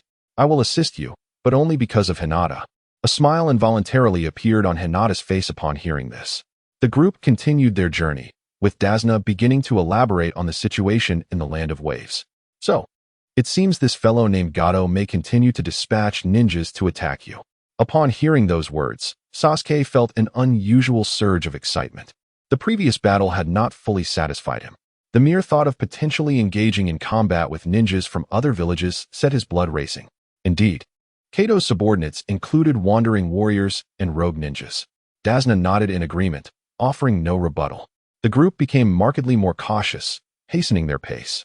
Initially, their mission was to escort this drunken old man back home, but after hearing about his experiences, they resolved to wait until he completed the bridge before returning to Konoha. They soon arrived at the seaside. Is this the ocean? How magnificent! It was indeed vast. Oh, why is it becoming foggy? Be careful, the fog seems to be thickening. The heavy mist was laced with chakra. This was the silent killing technique of the Mist Village. At that moment, Kakashi finally tucked away his intimate paradise, his expression grave as he surveyed the surroundings. Truly, he was the illustrious Konoha ninja, Hatake Kakashi. A voice emerged from the dense fog, reverberating from all directions, making it impossible to pinpoint the speaker's location. Were my two subordinates killed by you? A calm voice resonated, and from the mist emerged a bandaged figure, conspicuously wielding an exaggeratedly large sword. Zabuza Momochi, it's you. Kakashi recognized him, a hint of seriousness crossing his face. Is this person renowned? Sasuke could not suppress his curiosity. Kakashi recounted Zabuza's notorious exploits, explaining that even among rogue ninjas, he was exceptionally well known for attempting to assassinate the Mizukage of the Mist Village. You are aware of my deeds. Hatake Kakashi, the man rumored to have copied over 1,000 jutsu. I wonder if that is true, Zabuza remarked, as the surrounding mist thickened, accompanied by an overwhelming aura of murderous intent. This terrifying presence instantly stunned everyone present. Chapter 52. The decapitating blade. The menacing aura felt like a pull into a nightmarish sea of blood and corpses. For the first time confronting such a daunting killing intent, Sasuke and Hinata stood frozen, their bodies rigid, cold sweat trickling down their foreheads. Killing intent does not correlate directly with strength, but is intricately tied to one's own experiences of slaughter. Zabuza emerged during an era when the fourth Mizukage was manipulated, leading to the Bloody Mist era. Any ninja who survived and thrived in that period possessed a killing aura far beyond that of ordinary ninjas. In an instant, Zabuza vanished, and a decapitating blade appeared abruptly before Kakashi. Gripping a kunai, Kakashi raised his hand to parry Zabuza's sword. After several exchanges, neither could gain the upper hand. Kakashi activated his Sharingan. Bolstered by his combat experience and the Sharingan's insight, he could anticipate his opponent's next move. By foreseeing Zabuza's actions and mirroring them with his own abilities, Kakashi instilled immense pressure upon his adversary during the fight. As Zabuza clashed with Kakashi, he truly felt the overwhelming pressure. Whether in physical or ninjutsu, the man opposite him could imitate with uncanny precision. Engaging in combat felt akin to battling a reflection of himself, and that reflection seemed even mightier than he. Truly, he was the copy ninja, Kakashi. How would you protect those children? If I cannot kill you, I shall first eliminate them. With that, Zabuza vanished in an instant. Be careful. Kakashi's expression shifted as Zabuza reappeared behind the three young ninjas, his executioner's blade poised at their throats. Kakashi, these three are your disciples, aren't they? You may bid them farewell. Zabuza's demeanor remained cold, his eyes radiating a fierce, murderous intent. Hey, what are you pretending for? Naruto suddenly interjected, locking eyes with the murderous gaze. Do you wish to die now? Zabuza had no intention of banter. He swung the executioner's blade downward. Naruto raised a hand, firmly catching the descending blade. This knife is truly wasted in your hands, he mocked, as lightning chakra erupted from his palm, coursing along the blade. Zabuza's pupils constricted, instinctively retreating. With a slight tremor of his arm, Naruto effortlessly seized the oversized sword. He swung it a few times, producing a buzzing sound as the blade sliced through the air, feeling quite satisfactory. Return the blade to me. You wish to take it yourself? Zabuza formed hand seals, summoning a monstrous wave from the sea beside him, crashing towards Naruto. Let me show you the true use of this blade. Naruto enveloped the sword with wind chakra transformation and swung, unleashing a crescent wind blade that cleaved through the advancing wave. How is this possible? Zabuza's eyes widened as he instinctively dodged, the blade's energy slicing through the water, parting the sea. Kakashi, witnessing the event, was astonished. Mastering chakra nature transformation was typically an ability reserved for J-Nin. He hadn't anticipated that Naruto, at such a young age, had already grasped wind nature transformation. What is this? Chakra nature transformation, Hinata observed for the first time, while Sasuke was equally shocked, unable to believe that Naruto, the underdog, had acquired such a skill, an ability exclusive to seasoned ninjas. Do not become too arrogant, little brat. Zabuza regained his composure. Despite the opponent's mastery of nature transformation, he was still just a child. The ninja system dictated that age would inevitably constrain the growth of strength. With a swift motion, Zabuza activated the body flicker technique, vanishing and reappearing before Naruto, forming hand seals as he launched his ninjutsu. Naruto raised the executioner's blade to strike at Zabuza's form, only to sever it as Zabuza transformed into water, cascading to the ground. Watch your back, Kakashi warned, simultaneously forming hand seals to utilize lightning release. Zabuza, seasoned in the art of combat, swiftly made a decision upon contemplating Naruto's age. Drawing upon his extensive battle experience, he stealthily approached Naruto, utilizing a shadow clone to capture his attention, while his true form emerged from the side. However, his intention was not to strike at Naruto directly, but rather to seize the beheading sword in his grasp. With remarkable speed and precision, Zabuza thrust his kunai toward Naruto's palm, confident that, given his Jonin prowess, the young ninja would be unable to evade the attack. Yet, he underestimated Naruto. Just as the kunai was about to pierce his hand, the figure before him vanished, reappearing 50 meters ahead. Simultaneously, Kakashi summoned his lightning hounds, which charged forth. Boom! Zabuza's body disintegrated into water, scattering across the ground. He was taken aback by the strength of this seemingly insignificant genin. Zabuza's gaze remained fixed on the distant Naruto Uzumaki as a thick fog began to rise around him, its density increasing. Noticing this, Naruto furrowed his brow and looked toward Zabuza, who had vanished within the mist. Everyone, be cautious, Kakashi warned, intent on reaching his two students for their protection. He had no concerns regarding Naruto's abilities, but the other two lacked his formidable strength. Just as he neared them, an unsettling sensation washed over him. What was happening? It was, of course, the water prison technique. A chilling voice echoed as the water on the ground surged upward, forming a circular cage that ensnared Kakashi within. Maintaining this prison renders you immobile, does it not? Yet, to deal with your disciples, a mere clone suffices, Zabuza declared, performing a one-handed hand seal. A water clone materialized from thin air, silently merging into the fog, targeting Hinata, Hyuga, and Sasuke Uchiha, who were positioned behind. As Naruto witnessed the fog enveloping the area, he intended to regroup with his comrades. However, before he could take more than a few steps, several Senbon darts shot forth from the mist. He swung the beheading sword effortlessly, deflecting the incoming projectiles. The sword proved more effective than he had anticipated, held horizontally. It served as a shield, while its striking power was formidable. Moreover, its unique ability to absorb the blood of enemies for self-repair ensured that the sword remained ever pristine. The notion that it might be fragile was merely a reflection of the weakness of its wielders. Regarding the fog, Naruto attempted to employ his sensory abilities, but the thick mist was suffused with chakra, distorting his perception. He planted the sword into the ground and began forming seals with both hands. Wind release, great breakthrough. A terrifying gale of wind erupted from Naruto's direction, sweeping forward. Within the fog, Sasuke Uchiha and Hinata Hyuga, sensing the impending danger, instinctively positioned themselves back to back. Kunai at the ready. You two youngsters seem quite easy to manipulate, a voice echoed ominously from within the mist. In the next moment, Zabuza's clone appeared beside them. Reacting instinctively, they launched their attacks. However, Zabuza, with his wealth of combat experience, skillfully subdued the two, even as a mere clone. As Zabuza was about to seize an unsuspecting target to intimidate the golden-haired boy, a terrifying gale suddenly swept through the area. The dense fog was instantly dispersed, and before anyone could react, they felt as if their bodies had been struck with tremendous force, involuntarily floating skyward in the direction of the tempest.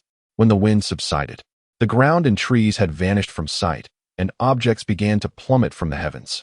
Massive trees, clumps of earth, and even ninjas. Sasuke and Hinata screamed in unison, both experiencing such chaos for the first time. Observing the commotion, Naruto swiftly manifested a kunai, hurling it with precision towards his comrades. In an instant, the kunai appeared before them, and Naruto grasped it firmly. In the next moment, the three were back on solid ground. "Where's Kakashi-sensei?" "He seems to be in the air," exclaimed Naruto. "Quick, catch him. That guy is also up there. We must attack." The trio scrambled in a frenzy, while two figures continued to descend from the sky, engaged in a fierce battle. Boom! Kakashi landed with a thud, coughing several times. "Kakashi-sensei, are you alright?" Naruto inquired. "You should refrain from reckless actions in the future." Kakashi responded, "Zabuza has escaped." Hinata spoke up, prompting everyone to turn their gaze towards the situation. It became clear that Zabuza had forcefully controlled his own body, landing on the surface of the sea, where he merged with the water and vanished. "Never mind that for now. Our priority is to escort everyone back safely," Kakashi declared, closing his eyes and leaning back. "Kakashi-sensei." The trio gasped in shock. with Sasuke quickly supporting him while Naruto reached out to assess Kakashi's condition. After a thorough examination, Naruto felt a wave of relief wash over him. "Kakashi-sensei, how is he?" Sasuke asked anxiously. "It's nothing serious. He merely overexerted his chakra and fainted. A brief rest will restore him," Naruto explained, his gaze lingering on Kakashi's eyes. The Manjiki Sharingan, undoubtedly the most powerful ocular technique of that rank, possesses both offensive and defensive capabilities, embodying the essence of space itself. "Do you also possess medical ninjutsu?" Sasuke inquired, a hint of skepticism in his voice. "Let us return so Kakashi-sensei can recuperate properly." Naruto refrained from elaborating, aware that the extent of his abilities was too vast to convey easily. The group followed Tazuna back to his home. The land of waves, though termed a country, was in fact merely a solitary island, caught amid the dominance of larger nations. Even without the tyranny of a villain like Gato, life here would remain bleak. The impoverished populace, akin to flickering candles in the wind, struggled on the brink of starvation, with scenes of famine painting a stark reality of their existence. For Naruto and his companions, it felt as though they had traversed from a land of peace to one of war. Witnessing such dire circumstances for the first time and experiencing profound emotional turmoil. Why do they suffer so? Hinata's heart ached, her innocent spirit grappling to comprehend the stark contrast between her perception of the ninja world, which was flourishing in peace, and the harsh reality of this island nation, lost amidst the vast ocean, where even the most basic needs remained unmet. Chapter 53. Individual training. Naruto remained silent in response to Hinata's inquiry. How could he articulate that all of this was instigated by Kato? The circumstances were such that even if they were to eliminate Kato now, another would inevitably emerge in his place. Explaining this predicament was convoluted, and in truth, Hinata's genuine concern lay not in the complexities of the situation, but rather in her compassionate nature, unable to bear the suffering of the world. Thus, Naruto chose not to respond. A day later, Kakashi awakened from his stupor. Feeling remarkably refreshed, his spirits considerably uplifted. Upon opening his eyes, he found himself in a dilapidated room. "Kakashi-sensei, you are awake," came a gentle voice from beside him. Kakashi, puzzled, inquired, "Where am I?" The woman quickly elucidated the circumstances. She was the daughter-in-law of Mr. Dazna. After grasping the current situation, Kakashi nodded and rose to venture outside. In the forest, the trio was diligently engaged in their training. The day after Mr. Dazna's return, he rallied his companions to commence work on the Grand Bridge. Naruto and the others, having witnessed the formidable prowess of Zabuza, were no longer inclined to idle pursuits and instinctively began their training. Understanding that Naruto had mastered the transformation of chakra nature, Sasuke felt a surge of urgency and promptly engaged in his own training, aspiring to attain this skill. However, Sasuke, unlike Naruto, lacked the same advantageous talents. For a freshly graduated genin to grasp a technique typically reserved for J-nin was an endeavor as daunting as scaling a mountain. After an entire morning of fruitless efforts, frustration welled within Sasuke. He recognized that persisting in this manner would yield no results.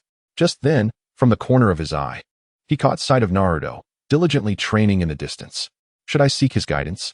Sasuke pondered, pacing restlessly. He knew that if he approached Naruto, he would undoubtedly share the secrets of his success. Yet, the mere thought of consulting Naruto ignited an inexplicable competitive spirit within him. Despite Naruto's evident superiority, Sasuke's pride resisted any acknowledgement of this fact. "Sasuke, what are you thinking?" A voice startled him from his internal conflict. He looked up to find Kakashi standing beside him, having approached unnoticed. "Kakashi-sensei," Sasuke greeted, momentarily taken aback. Kakashi, contemplatively glancing toward Naruto before shifting his gaze back to Sasuke, seemed to grasp the underlying tension. "Though I am unaware of how Naruto achieved the transformation of chakra nature, this technique is still somewhat premature for you at this stage." "But Kakashi-sensei," Sasuke interjected, urgency lacing his tone, eager to express how formidable Naruto's wind-based technique had proven, effortlessly severing an opponent's ninjutsu. "Sasuke, while transformation enhances one's ninjutsu, what ninjutsu do you currently possess?" Kakashi's serious retort left Sasuke momentarily speechless. As a member of the Uchiha clan, he had only mastered a singular technique, one imparted by his father during his childhood.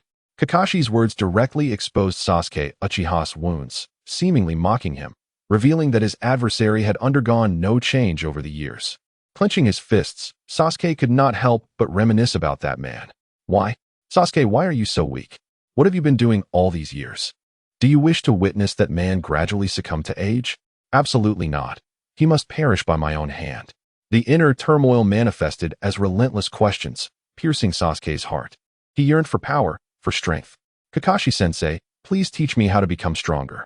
Sasuke gazed ahead at Kakashi, who was the mightiest ninja he had ever encountered. Kakashi's expression was complex. He possessed a profound understanding of the Uchiha clan, and his own experiences allowed him to empathize with Sasuke's sentiments. All right, Kakashi nodded. Naruto, you two come over here as well. Kakashi-sensei, are you ready? Yes. Once the three gathered, Kakashi began to elucidate the attributes of ninjas. As the saying goes, if the direction is wrong, effort is futile. If you do not understand your own attributes, recklessly training in other elements will only waste your time. How can one discern this? By using chakra testing paper. The common ninja attributes are wind, fire, lightning, earth, and water. Are there uncommon ones as well? Indeed. Yin and Yang. At this point, Kakashi did not need to glance at Naruto. Had it not been for this young man, Kakashi would not have introduced these concepts prematurely. For at their age, such training was indeed quite early. However, having broached the subject, Kakashi clarified his points. Kakashi-sensei, how do we test our chakra attributes? Sasuke inquired eagerly, still fixated on the variations of chakra attributes. This requires chakra paper. Once we return to Konoha, you can experiment on your own. For your age group, mastering chakra control is of utmost importance. The potency of a jutsu depends on how well you can control your chakra. Control of chakra? Exactly. Take Naruto for instance. All eyes turn to Naruto. Your control should be remarkably strong, considering you've practiced in secret. Naruto paused momentarily, then quickly nodded in affirmation. Show them how it's done. Without hesitation, Naruto approached a nearby tree and effortlessly ascended to its top, hanging upside down. See, this is one manifestation of chakra control, Kakashi explained, demonstrating the technique himself. Is it really that simple? Sasuke questioned skeptically. Simple? Try it yourself, and you will find out. Unfazed by doubt. Sasuke attempted the feat, but managed only 3 steps before losing control and falling. Hinata, who had never practiced such a technique, also gave it a try, surpassing Sasuke by just a few steps. As for Naruto, he had never formally trained. These skills were acquired through assimilating the experiences of others. At this moment, Sasuke was greatly shocked, filled with a mix of anger and disbelief. This scoundrel had been secretly training, all the while feigning the guise of a slacker. He resolved that he must surpass his rival. Thus, Sasuke began to practice with utmost fervor, while Hinata diligently honed her own skills in silence. Naruto, in search of tranquility, sought a secluded place to cultivate his abilities. He had long since amassed a plethora of offensive techniques, but now he needed to refine his chakra. Following his recent transformation, he found himself able to absorb a greater quantity of chakra from the world around him. With each session of training, the strength of his chakra was steadily increasing. Naruto, what is that shadow of yours? At that moment, the Nine Tails within him suddenly spoke up. Naruto's spirit wavered momentarily as the Nine Tails brought forth the secret he most wished to keep hidden. Yet, with the Nine Tails residing within him and the seal now fully lifted, it would not take much for the beast to uncover the truth. This could be deemed a form of divine technique, akin to ocular jutsu. Left with no other choice, Naruto had to resort to deception once more.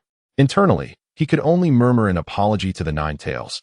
I truly do not wish to deceive you. This shall be the last time.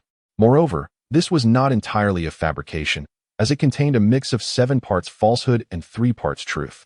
He had concocted an origin for this secret, claiming it was something he had brought from another timeline, a creation of Orochimaru's research on the Akatsuki clan, devised to ensure that the young Naruto could navigate through perilous times. Orochimaru, was it? It was unexpected that he possessed such capabilities. The Nine Tails did not doubt him. Naruto had shown him Boruto's story, and the beast was well aware of the formidable enemies that awaited in the future, fully cognizant of Orochimaru's twisted nature. Naruto relaxed. If possible, he wished to keep his advantages concealed from all. If you absorb my shadow, what would happen? The Nine Tails inquired curiously, sparking a moment of astonishment in Naruto, who had never contemplated this question. Did tailed beasts even possess shadows? It seemed they did. If he were to absorb the shadow of a tailed beast, what transformations might ensue? Would he gain their vitality or the volume of their chakra? Or perhaps even their abilities? Naruto was intrigued by the Nine Tails' query, his curiosity ignited. As his consciousness entered the sealed space, Naruto instinctively glanced at the nine tails beside him. The dark shadow beneath the nine tails was distinctly visible. Should we give it a try, Naruto? The nine tails seemed eager, knowing that it was immortal, and recalling Naruto's words, without a shadow, as long as one avoided sunlight, there would be no consequences. However, he quickly reconsidered. It would be prudent to first experiment with another tailed beast. Naruto's heart raced at the thought, yet he swiftly shook his head. Although the nine tails' abilities were enticing, their bond had grown over time, and he was reluctant to use his companion as a subject for experimentation. Oh, I could use that raccoon for the experiment. The nine tails' eyes sparkled with recognition. The raccoon would soon appear before them. What a splendid idea. We shall certainly test it then. The tailed beasts possess the ability of immortality, and Naruto can completely devour their shadows. At that moment, one wonders what transformations he might undergo. If he were to consume the shadow of the 10 tails, what form would he take? A host of the 10 tails? At the level of the Sage of Six Paths? The anticipation is truly exhilarating. Naruto couldn't help but lick his lips, filled with eagerness. However, the thought of waiting several more years brought him a tinge of disappointment. If only I could traverse to the future world, how intriguing that would be. He contemplated the future realm, a world seemingly rife with adversaries. Unfortunately, time travel requires at least two elements: temporal anchor points and the ability to traverse time. Though Naruto possesses the Dragon Vein Chakra mode, he lacks the practical anchor point. At least with his current strength, he cannot locate that world's anchor. He couldn't help but recall the fisherman, who seemed intent on returning to the past to capture him. It was indeed a thought filled with anticipation. Chapter 54. The use of the Emperor's Banner. In the following days, several individuals focused intently on their training. The trio, endowed with commendable talents, witnessed Sasuke, spurred by Naruto's encouragement, make remarkable progress. By the next day, he had mastered the art of tree climbing, significantly enhancing his chakra control. Kakashi then led the three to the seaside. The vast expanse of the ocean appeared tranquil, yet beneath the surface, tumultuous waves and dark currents surged. To engage in fierce combat atop the sea, one requires formidable perception and combat experience. Kakashi effortlessly walked upon the water, while Sasuke and Hinata delved back into their training. Naruto, having already mastered this skill, turned to leave. What are you training for, Naruto? Kakashi suddenly inquired. Naruto paused, but did not turn. I am honing my chakra control. Kakashi narrowed his eyes, sensing a hint of dishonesty in Naruto's words. Yet, the authenticity of Naruto's training was undeniable. Do not forget the Flying Thunder God technique. Kakashi reminded him from behind, to which Naruto merely waved his hand dismissively. Meanwhile, in a small wooden cabin, the heavily injured Zabuza lay in bed. A beautiful girl by his side wearing a worried expression. Zabuza-sama, should we not abandon this mission? She suggested. No, I must reclaim the decapitating sword. Zabuza replied with a voice both resolute and weak. As time swiftly passed, Zabuza's injuries gradually healed, and he began to quietly observe Kakashi and his companions. Finally, he found his opportunity. As the bridge neared completion, Naruto and the others anticipated that someone might come to sabotage it. Why doesn't Kakashi-sensei simply eliminate that Kato? Naruto asked, prompting a scoff from Sasuke. How could you ask such a foolish question?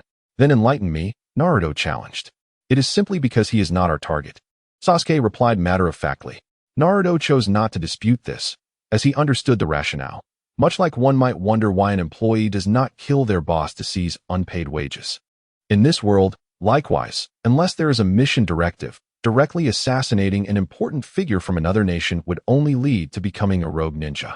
The slaughter of ordinary people by ninjas is a grave taboo, inciting trepidation among the common folk. A thick fog envelopes the surroundings.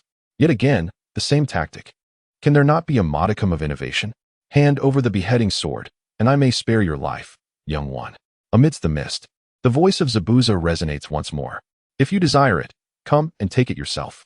Naruto unsheathed the beheading sword from his back, casually swinging it, producing a cutting sound through the air. Naruto, do not underestimate your opponent. He is a Nin, warns a comrade. Be cautious, there are others nearby. Suddenly, the ground erupts with a multitude of ice blocks, isolating everyone within an intricate labyrinth of frost. Fire style, great fireball technique. Sasuke performs a series of hand seals, exhaling a blazing sphere reminiscent of the sun, which instantly melts the ice ahead, only for new blocks to rapidly form in its place. Seizing the opportunity, Zabuza launches 3 shurikens, swift as lightning, while his figure shadows the air like a specter. Sensing imminent danger, Naruto raises the beheading sword as a shield before him. The shurikens rain down, clanging against the blade, resembling a fierce symphony. In the next heartbeat, a hand, sinuous as a viper, reaches forth, seizing the beheading sword with a vice grip. You again, resorting to the same old tricks. Is there truly no semblance of originality? Naruto remarks, exasperated. This time, I am not alone. To his astonishment, Naruto realizes he is encircled, a youth clad in a kimono, androgynous in appearance, encasing him like a wraith. The multitude of Senbon in the opponent's grasp unleashes like a swarm of locusts, hurtling towards Naruto. Attempting to evade, he discovers that the ground beneath him is encrusted with frost, firmly anchoring his lower legs in place. Instinctively, he activates his devil fruit ability, his body entering a phasing state, allowing the Senbon to pierce through him without inflicting harm. This is yet another application of the shadow fruit. It permits the exchange of one's body with their shadow, achieving a similar ethereal effect.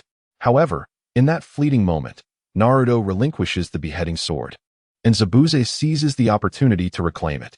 I leave this brat to you. Hold him off while I eliminate his companions, then we shall confront him together. Zabuza retreats, targeting Sasuke. Naruto's gaze sharpens as he swiftly forms hand seals. Wind style, great breakthrough.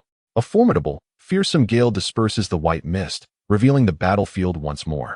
Floating before Naruto are several mirrors, each reflecting the masked figure of Haku wielding Senbon. Simultaneously, in the town behind, a group of masked individuals lies in wait. The lynx is poised to strike. Remember our objective. Capture the Nine-Tails Jinchuriki and swiftly extract his chakra. Understood. Seizing the opportunity, the band of 10 rushes forth, drawing the attention of both Naruto and Haku. Bai immediately became vigilant, but upon hearing the words spoken by the other party, hesitated only for a moment before allowing the group to enter. Naruto's gaze sharpened as he calmly assessed these individuals, no matter how he observed them. They were certainly not ordinary rogue ninjas. This group moved with agility and was well trained, swiftly encircling Naruto and confining him within their grasp. A few of them began to form hand seals. Triangular barrier. A triangle instantly surrounded Naruto, trapping him within. Damn Danzo, it's you again. Upon witnessing this ninjutsu, Naruto clenched his teeth. Were it not for the presence of the ghost shadow, he would not have recognized this technique. The triangular sealing technique, developed by the Uzumaki clan, was later modified by Danzo after its introduction to the hidden leaf, resulting in this barrier-like sealing method. The triangle gradually constricted, causing Naruto's brow to furrow. With 3 Jonin employing this technique, even if Naruto wished to break free, he would have to tap into his hidden chakra. At this moment, Naruto was reluctant to reveal himself prematurely. The current hidden leaf was still under the collusion of the 3rd Hokage and Danzo. If they discovered his formidable chakra reserves, Danzo would surely harbor ill intentions. Moreover, the 3rd Hokage would likely condone Danzo's probing of him, leading to an endless cycle of trouble.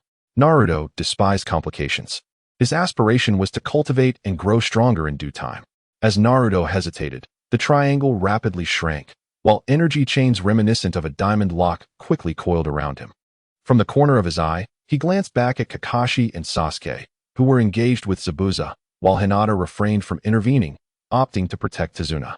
If I eliminate all these people, no one will know it was me who acted. A cold light began to flicker in Naruto's eyes. Seizing the opportunity, the masked root operative swiftly produced a large scroll from behind and spread it on the ground. Simultaneously, the other 2 approached, ready to extract the Nine-Tails chakra. Upon witnessing this, Naruto ceased his concealment, exerting force with his hands to instantly break free from the chains.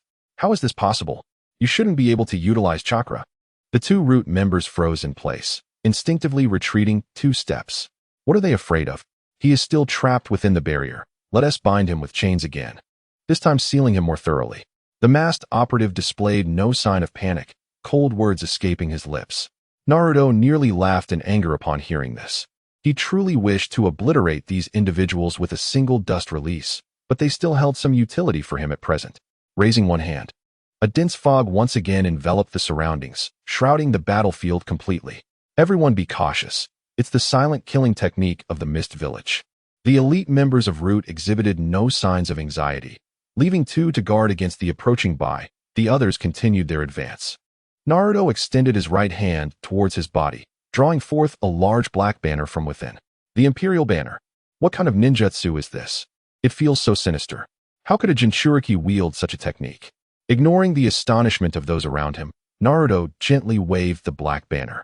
A dark wind swept through the battlefield, and in a realm unseen by the masses, a grotesque specter of death materialized.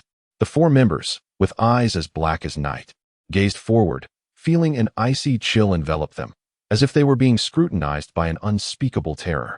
In the next moment, the two individuals at the forefront witnessed a scene of sheer horror. A colossal reaper extended its arms to seize their very souls. Beware, it's the Shinigami. They attempted to warn their comrades behind them, but it was too late. The Emperor's Banner, crafted by Naruto, wielded formidable power, drawing upon the very souls contained within it. Given that the ninjas of the shinobi world possessed scant defenses against soul attacks, in but a single breath, the souls of the two were violently extracted and consumed by the Reaper. The gaze of the Reaper shifted ahead. Caution, this is an unknown technique. Warned a figure adorned with a tiger mask, looking skyward, sensing a dreadful presence in that direction. In the next instant, he beheld that terrifying entity and finally comprehended the warning given by his two companions. It was the Shinigami sealing technique. Calmly, he uttered this realization, only to have his soul wrenched from his body, collapsing lifelessly to the ground. The sound of his fall startled the others. How is this possible? The lynx exclaimed in disbelief as he stared at the Jinchuriki wielding the Emperor's Banner. They were aware of the Shinigami sealing technique, having witnessed its insidious spread when Naruto disseminated it throughout the ninja realm, prompting Danzo to swiftly acquire the corresponding scroll. Disperse, Lynx commanded immediately. Yet, it was already too late. The three individuals maintaining the barrier succumbed to the ground in rapid succession. Simultaneously, Naruto, brandishing the Emperor's Banner, beheld the Reaper, watching as these formidable ninjas fell before it like mere insects, easily dispatched. A smile crept across Naruto's lips. This is simply exquisite. This is the sensation I have yearned for. Chapter 55. Kato, allow me to bring a touch of the cultivation world's shock to this shinobi realm. He cackled. In that moment, Naruto envisioned his impending invincibility, whether against the Six Paths or the Akatsuki clan. Before the soul attack of the Emperor's Banner, all stood as mere vermin. He had already discerned the true might of the Emperor's Banner, especially with the Reaper as its primary soul. The lethality of this force astonished even Naruto, as if the rules were tailor-made for the Emperor's Banner. As he stood there, laughing maniacally, the remaining individuals felt a chill grip their hearts. Retreat, Lynx decisively commanded. Yet, at that instant, escape had become impossible. The Reaper's arms stretched out rapidly, claiming the souls of two more. With each soul consumed, the Reaper's power surged, becoming ever more formidable.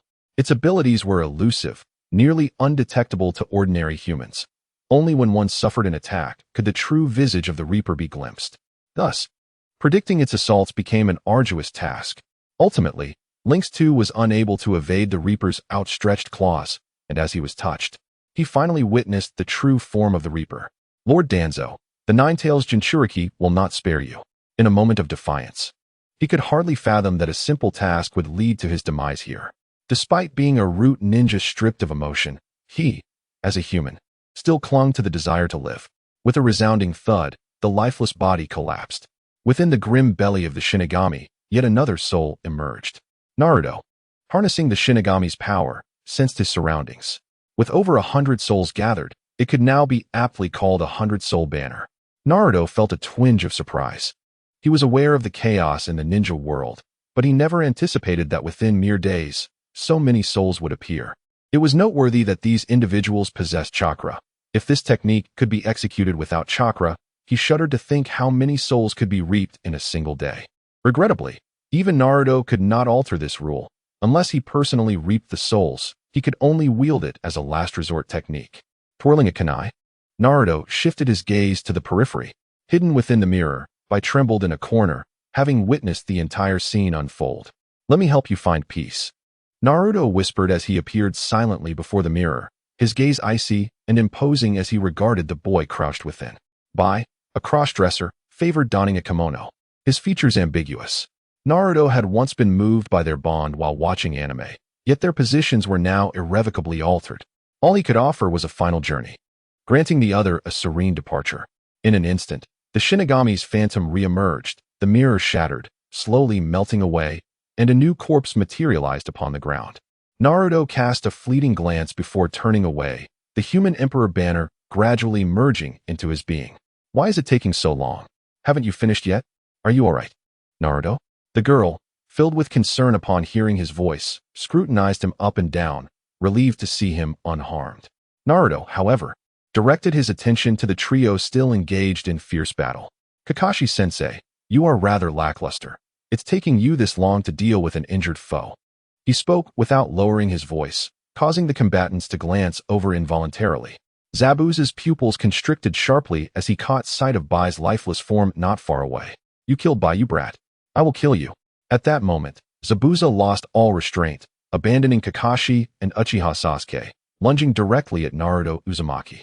Hey, I can't allow you to harm my dear disciple. Kakashi interjected, positioning himself in front of Zabuza. However, Zabuza was now completely unhinged, disregarding a strategy of trading injuries, which caused Kakashi to regard him with caution. Zabuza's frenzy swiftly breached Kakashi's defenses, charging towards Naruto. Observing the two behind Zabuza, Naruto sighed inwardly. Such fine materials. If only they could be absorbed into the human Emperor Banner. But he quickly realized that ordinary people could not perceive the Shinigami. So even if he employed it, Kakashi and the others would remain oblivious. Nonetheless, it was still perilous. The human Emperor Banner had another use. Spirit possession. The Grim Reaper, having affixed itself to him, bestowed upon him its formidable powers. In an instant, a chilling chakra emanated from Naruto, causing Hinata, standing beside him, to instinctively retreat several steps. Zabuza, charging forth with his executioner's blade, launched a relentless assault upon Naruto's head without any semblance of defense.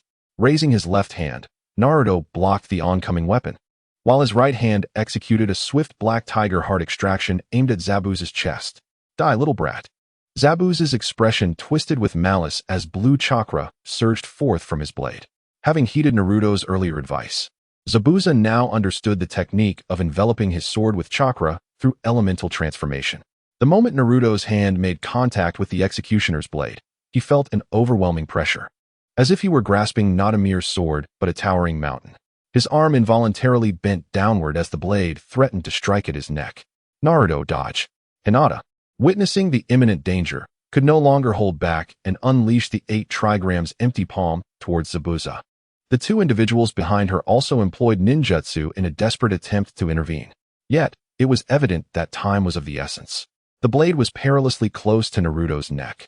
However, in the next heartbeat, the chakra surrounding the sword dissipated, and Zabuza halted midair. Apologies, I was merely a step ahead. Zabuza remarked, locking eyes with Naruto, his gaze calm and indifferent. Meanwhile, within Naruto's grasp, an invisible soul was gradually absorbed into the Emperor's banner. With a thud, Zabuza's lifeless body collapsed to the ground.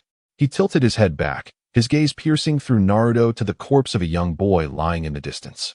You should be grateful to me, for I have allowed you both to reunite within the belly of the Grim Reaper.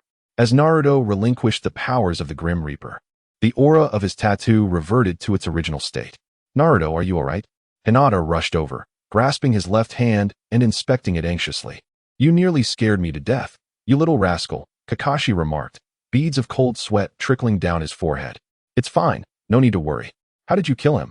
Sasuke inquired, crouching before Zabuza's corpse, scrutinizing it closely, yet unable to discern the cause of death.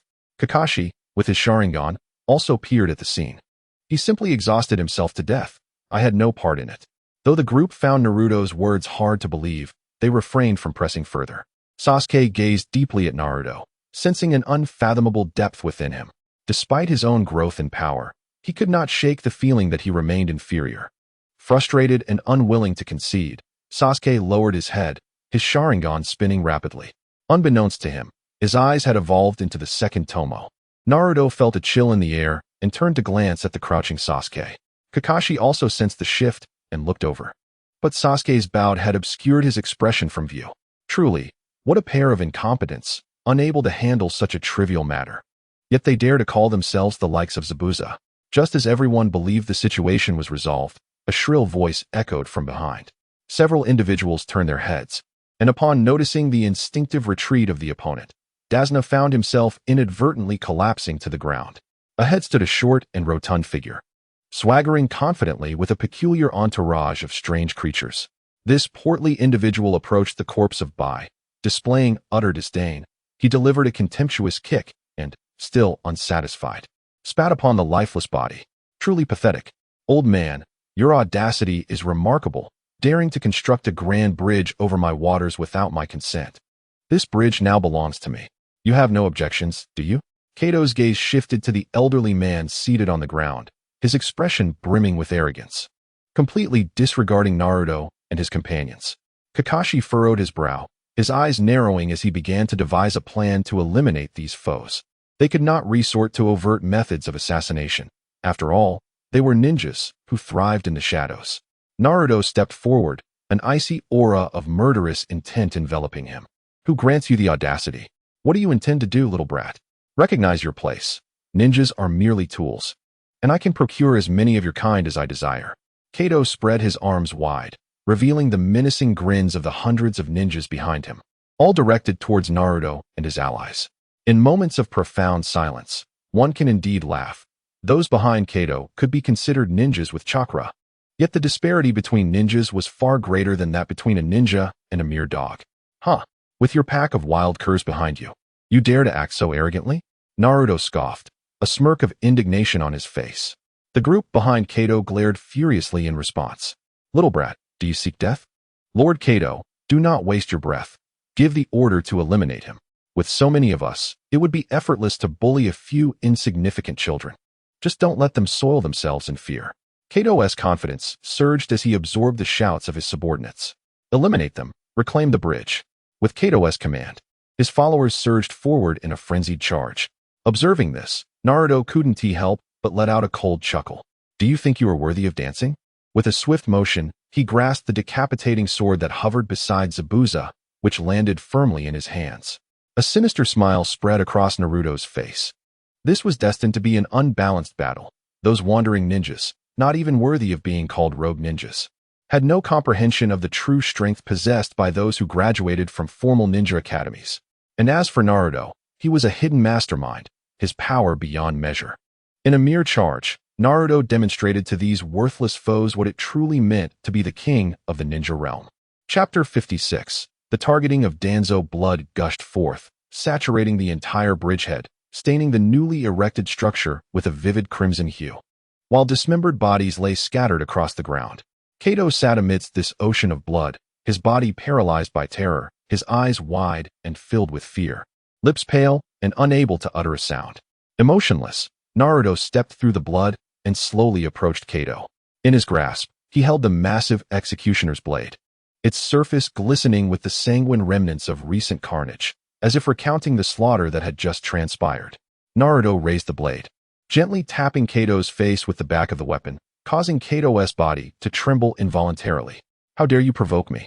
Naruto's voice was cold and merciless, reminiscent of a demon emerging from the depths of hell. Kato finally regained his senses, a whimper escaping his throat. No, you can't kill me. I possess great wealth.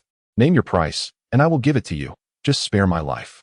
His voice was laden with desperation and pleading, stripped of the arrogance he had previously displayed. The figure before him was a madman, a true lunatic. Even ninjas would hesitate to slaughter so many. What gave him the audacity? They were mere tools, weapons. I beg you, let me go? Yet, at that moment, he dared not dwell on his thoughts, his body quaking like chaff in the wind. However, Naruto remained unmoved by his pleas. Leaning closer, he spoke with an icy, remorseless tone. Fool, by killing you, all your riches will be mine. His words were a whisper, as sinister as a devil's murmur. Kato's body jolted violently, his eyes widening in disbelief, his expression reflecting the incredulity of having heard the most absurd of declarations. The executioner's blade descended, severing a head that would not close its eyes in death, which fell to the ground. Behind them, three figures stood in an eerie silence, the atmosphere laden with tension. Their gazes towards Naruto shifted, filled with a newfound respect. Could this be the manifestation of talent? Kakashi was certain this marked Naruto's first act of murder, yet even he could not fathom how one could face the slaughter of hundreds without flinching. Sasuke clenched his fists, astonished that Naruto possessed such formidable strength. In the blink of an eye, he had decimated 100 lives.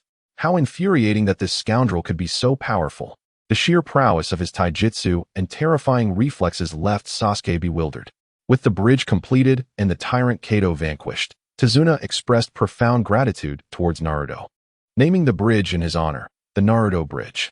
Task accomplished, Naruto and his companions departed amidst the heartfelt farewells of the people of the Land of Waves. Meanwhile, on another front, as Naruto dispatched the Root ninjas, Danzo became aware of the situation, sensing the cursed seal of the Root. Any bearer of this mark met their demise. And Danzo could feel their passing. In the dark underground of Root, eternally devoid of sunlight, he seethed, damn it, another failure. Cursed that Uzumaki clan.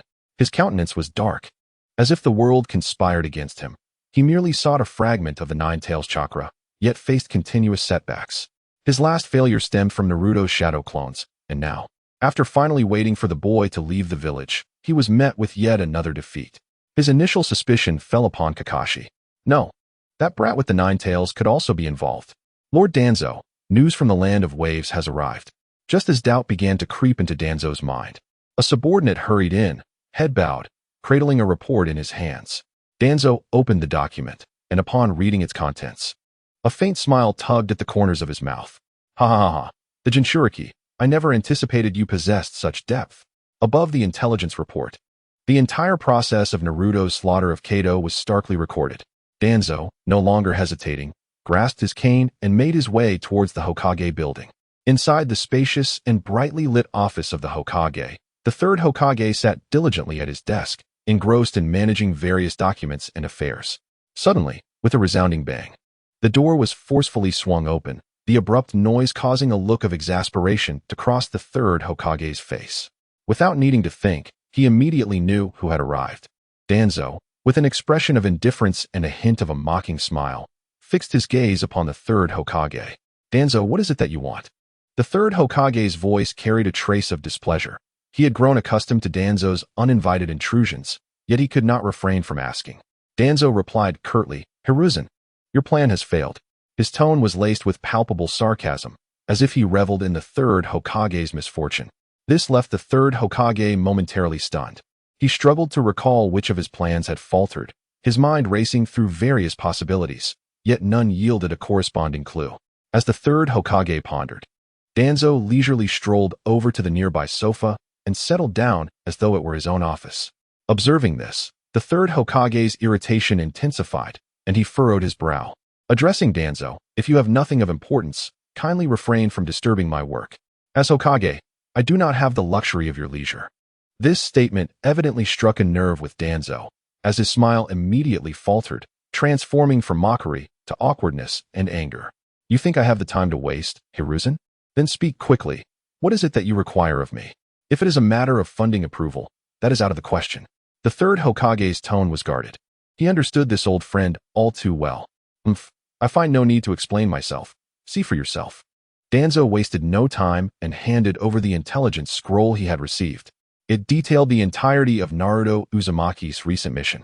The third Hokage initially felt a sense of satisfaction as he perused the report, yet his expression darkened upon reading about Naruto's massacre of innocents. Despite the fact that these ordinary people were guilty of heinous crimes, they were nonetheless citizens of another nation. And a ninja's slaughter of common folk would invariably cast a negative light. However, this was not the most critical issue at hand. The true concern was that Hiruzen Sarutobi hoped Naruto would embody the virtues of a compassionate and benevolent Jinchuriki. A Jinchuriki's heart must not harbor excessive darkness, for this could easily lead to a loss of control. Furthermore, the more innocent and good-hearted the Jinchuriki, the easier they are to manage. Danzo, you have grown increasingly audacious. Who permitted you to surveil Naruto? The smile vanished from the third Hokage's face, replaced by a serious demeanor. Admit it, your methods have become obsolete. While the Jinchuriki is still young, hand him over to me, and I assure you I can mold him into Konoha's strongest weapon. Danzo offered no explanation. Instead, he revealed his ambitions outright. Silence, that child has a name. He is Uzumaki Naruto, not merely the Nine Tails. Sarutobi Hiruzen furrowed his brow. After all, this child belonged to Minato, and being referred to as the Nine Tails left him feeling quite unsettled. Do not entertain any thoughts about that child. I shall never hand him over to you. The third Hokage spoke with unwavering resolve, showing no inclination to concede to Danzo. Your educational methods have already failed, Hisashi. Are you truly blind to the darkness residing within this boy? Today he slaughters innocents. Tomorrow he may turn on the ninjas of the village, and the day after, he could seek to annihilate the Hokage. Spare me your rhetoric. I believe in the goodness that still dwells within this child. Although the third Hokage maintained this facade, a flicker of turmoil crossed his gaze. The image of Naruto's massacre of ordinary people had, after all, left a negative impression on him. As an old comrade, Danzo caught that fleeting moment of doubt in Hiruzen's eyes, and a smirk of disdain crept across his lips. Since you were so confident in him, why not conduct an experiment? Danzo suggested nonchalantly. What experiment? The third Hokage inquired, perplexed but unwilling to refute the idea. At this moment, Danzo revealed a triumphant smile. Once you resolve to test the integrity of glass, its shattering becomes inevitable. When Hiruzen did not oppose Danzo's proposed test, the latter understood that the trust between them was destined to fracture. Their journey to the village was leisurely. However, the return was swift, fueled by the collective fatigue of the group. As they traversed the forest and finally laid eyes on the gates of Konoha, a wave of relief washed over them. Naruto, in particular, was eager to return home, longing for a soothing bath followed by a restful slumber. Upon their arrival in Konoha, the ordinary citizens turned their gazes toward them, whispering amongst themselves, their attention fixated on Naruto. Their looks were a tapestry of fear, trepidation, and a hint of disdain. Kakashi observed the scene with a slight furrow of his brow. Have you heard? That kid slaughtered thousands during this mission. I heard it was tens of thousands. Another replied. And all innocent people, no less. How can such a ruthless individual be a ninja? What if he goes mad and starts slaughtering us? The uncertainty of the third Hokage's thoughts lingered in the air. Naruto and his companions, being ninjas with keen senses, quickly caught wind of the surrounding whispers.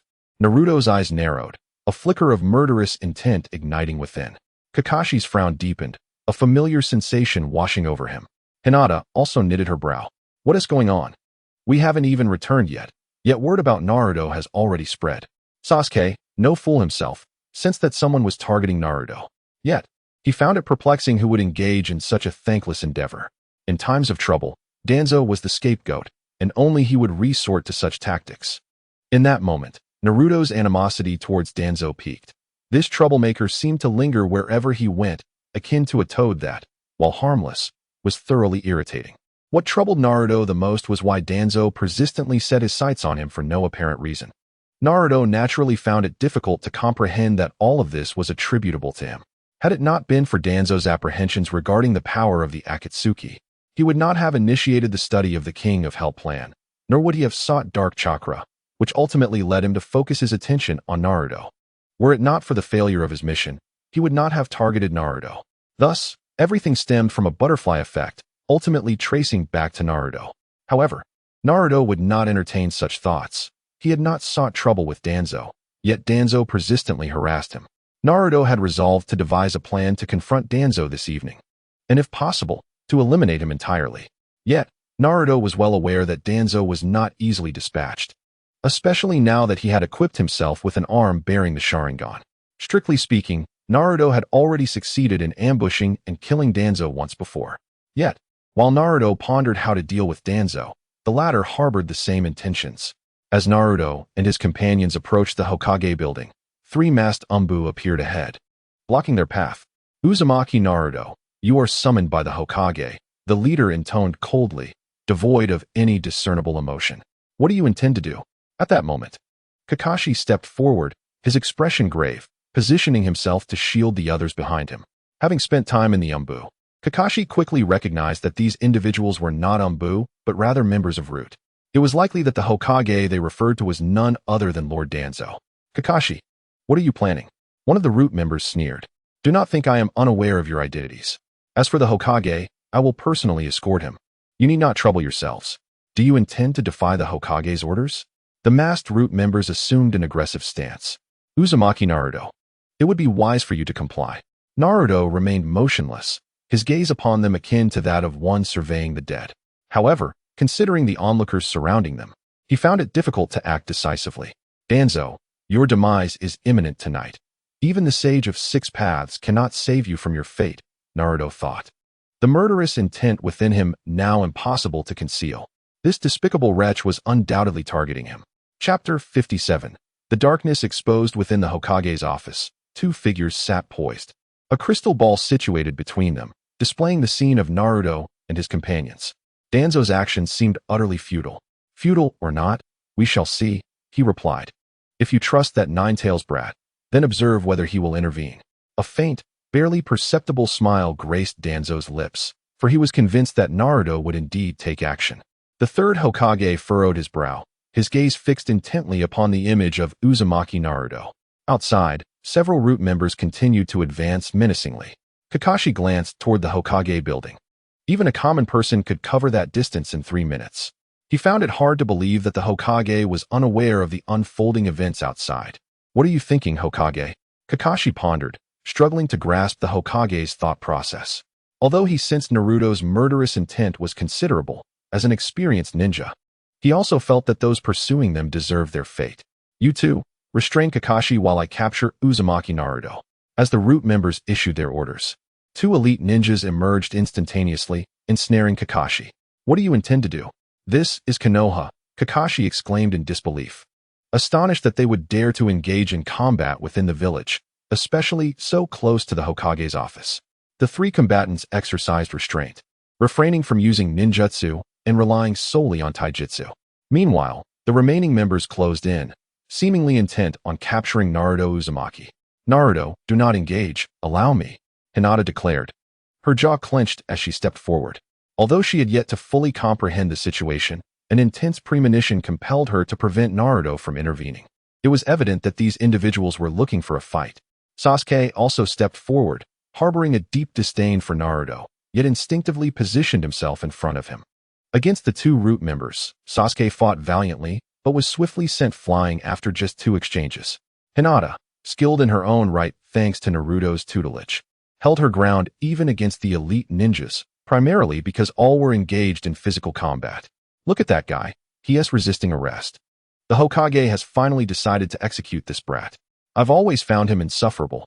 He is clearly no good, a voice echoed through the crowd. Which ninja would dare to slaughter innocent civilians? He deserves to be imprisoned forever. Before long, a throng of ordinary villagers had gathered, openly pointing and discussing Naruto with no attempt at concealment. To them, the appearance of the Umbu signified that Naruto's fate was sealed. Consequently, they expressed their disdain without restraint, their eyes filled with contempt. In that moment, Naruto felt the weight of profound malice directed towards him from all around. The Nine-Tails within him sensed the shift in the atmosphere, its brow furrowing in response. Naruto, remain calm. Just as Naruto inhaled deeply, a figure hurtled towards him. Instinctively, he reached out to catch her, revealing the girl in his arms, blood trickling from her mouth, her hair disheveled, and her condition undeniably dire. Hinata, are you all right? Naruto's gaze trembled with concern. I'm fine. You must leave this place, Naruto, Hinata urged. But as she spoke, a violent cough seized her. Spitting blood, a clear indication of the ruthlessness displayed by the Root members. Witnessing this, the thread of rationality in Naruto's mind snapped, igniting an inferno of fury within him, his anger erupting like a volcano. Boom!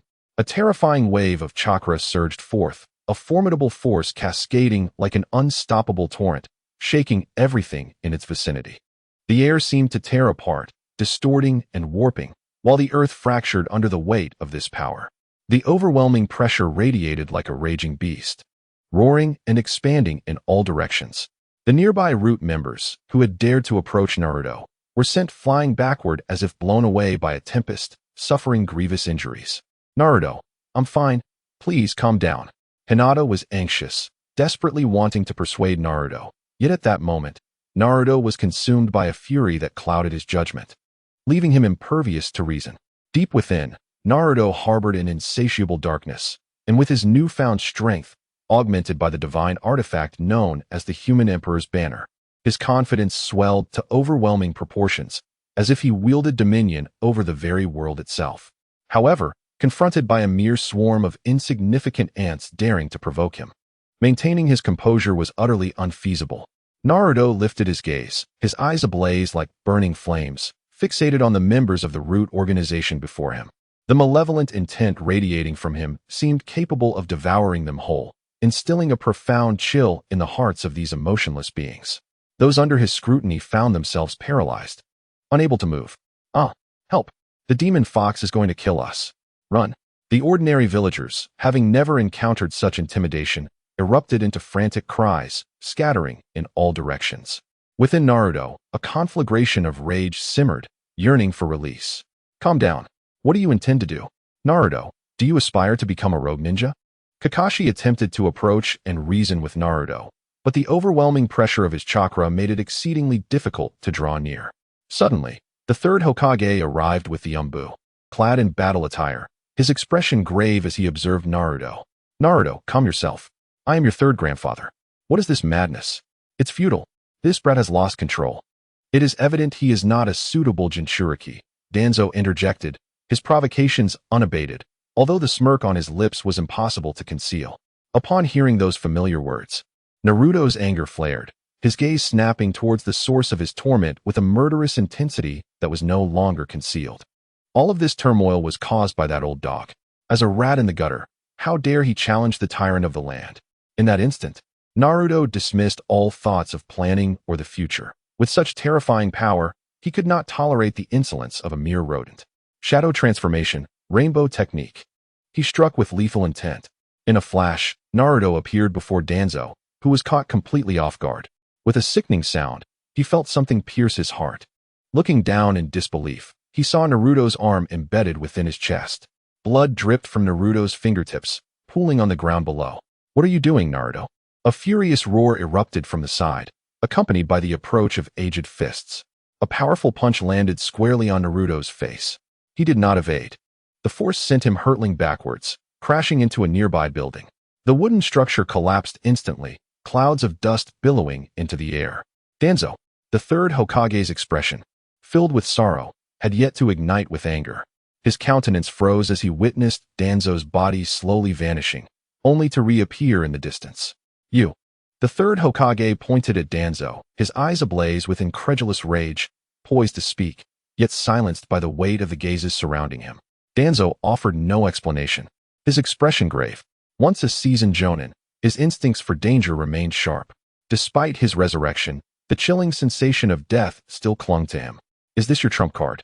Danzo? The Uchiha clan's forbidden technique is Anaji. A voice echoed amidst the ruins, and with a thunderous sound, the smoke dissipated instantly. A figure slowly rose. The commotion had drawn the attention of numerous ninjas surrounding the area. Upon hearing the Uchiha clan's technique, they instinctively turned their gaze towards Danzo.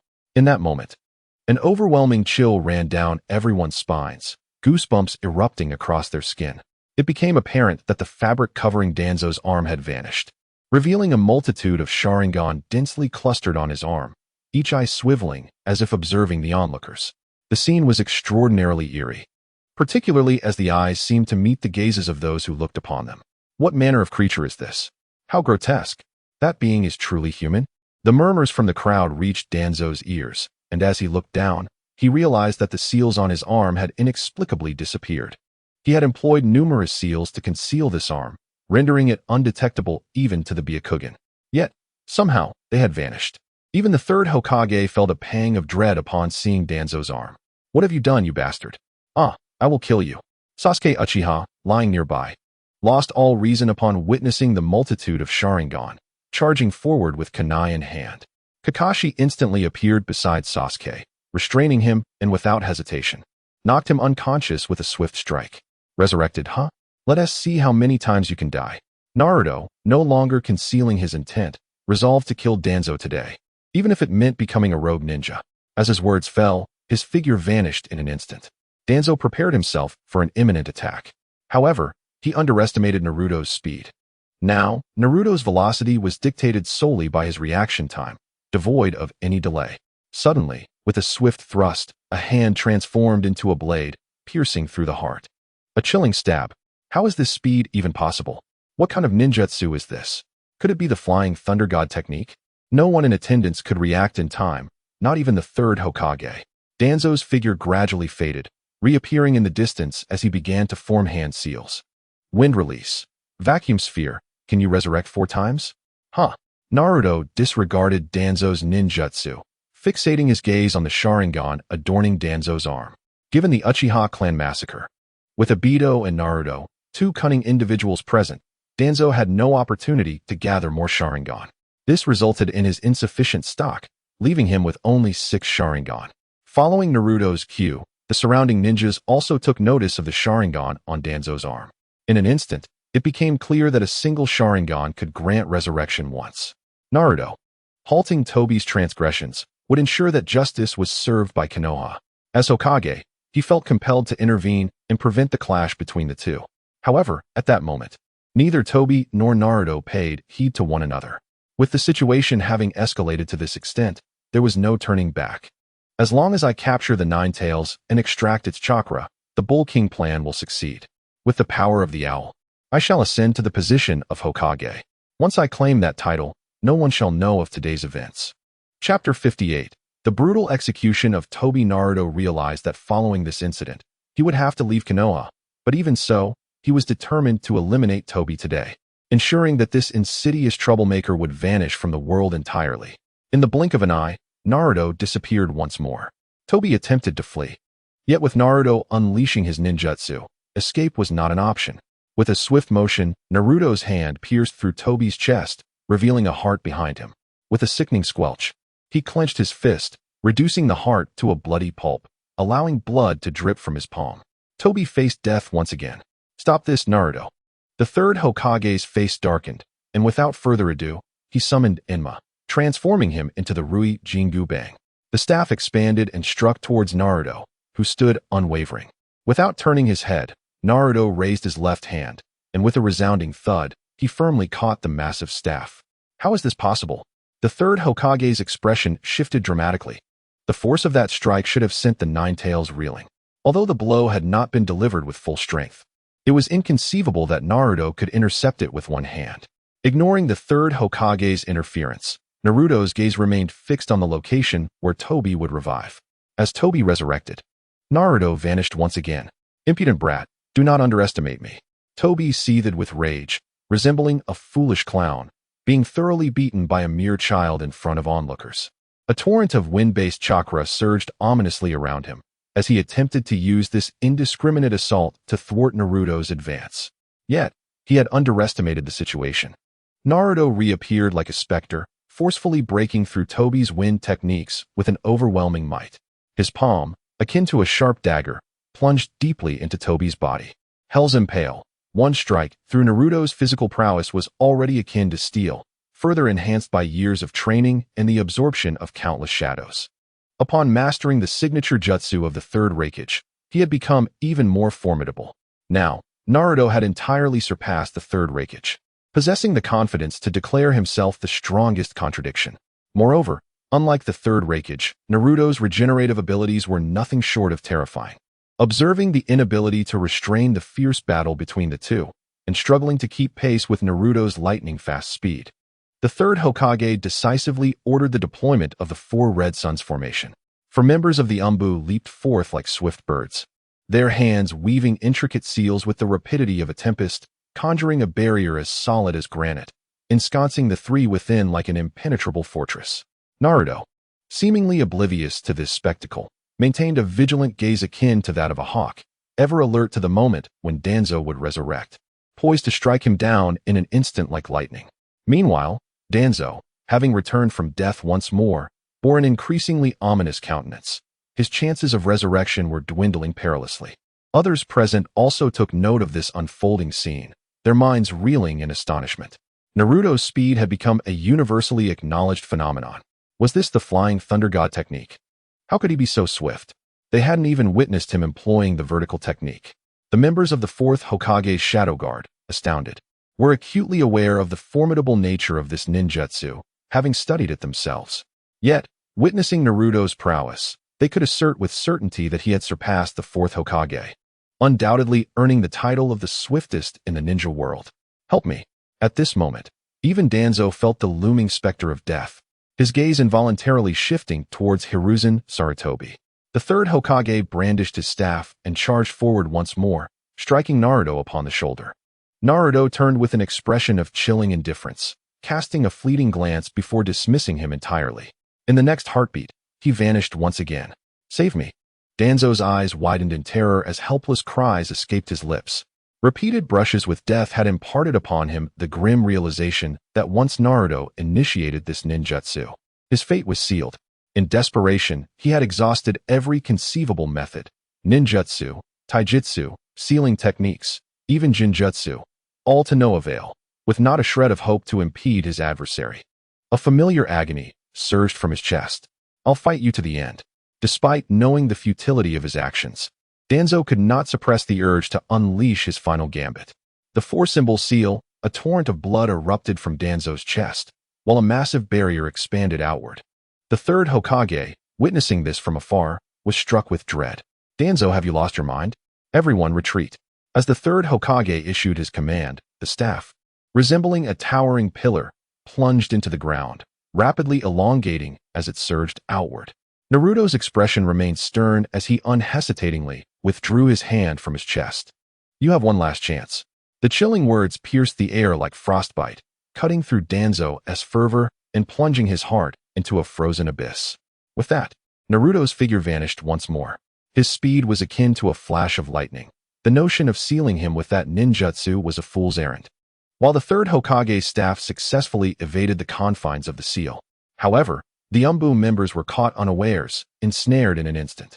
A flash of black light illuminated the ground, revealing a vast pit. Those unfortunate souls who had failed to escape vanished without a trace. At the bottom of the pit, Danzo's figure reemerged, his eyes filled with dread.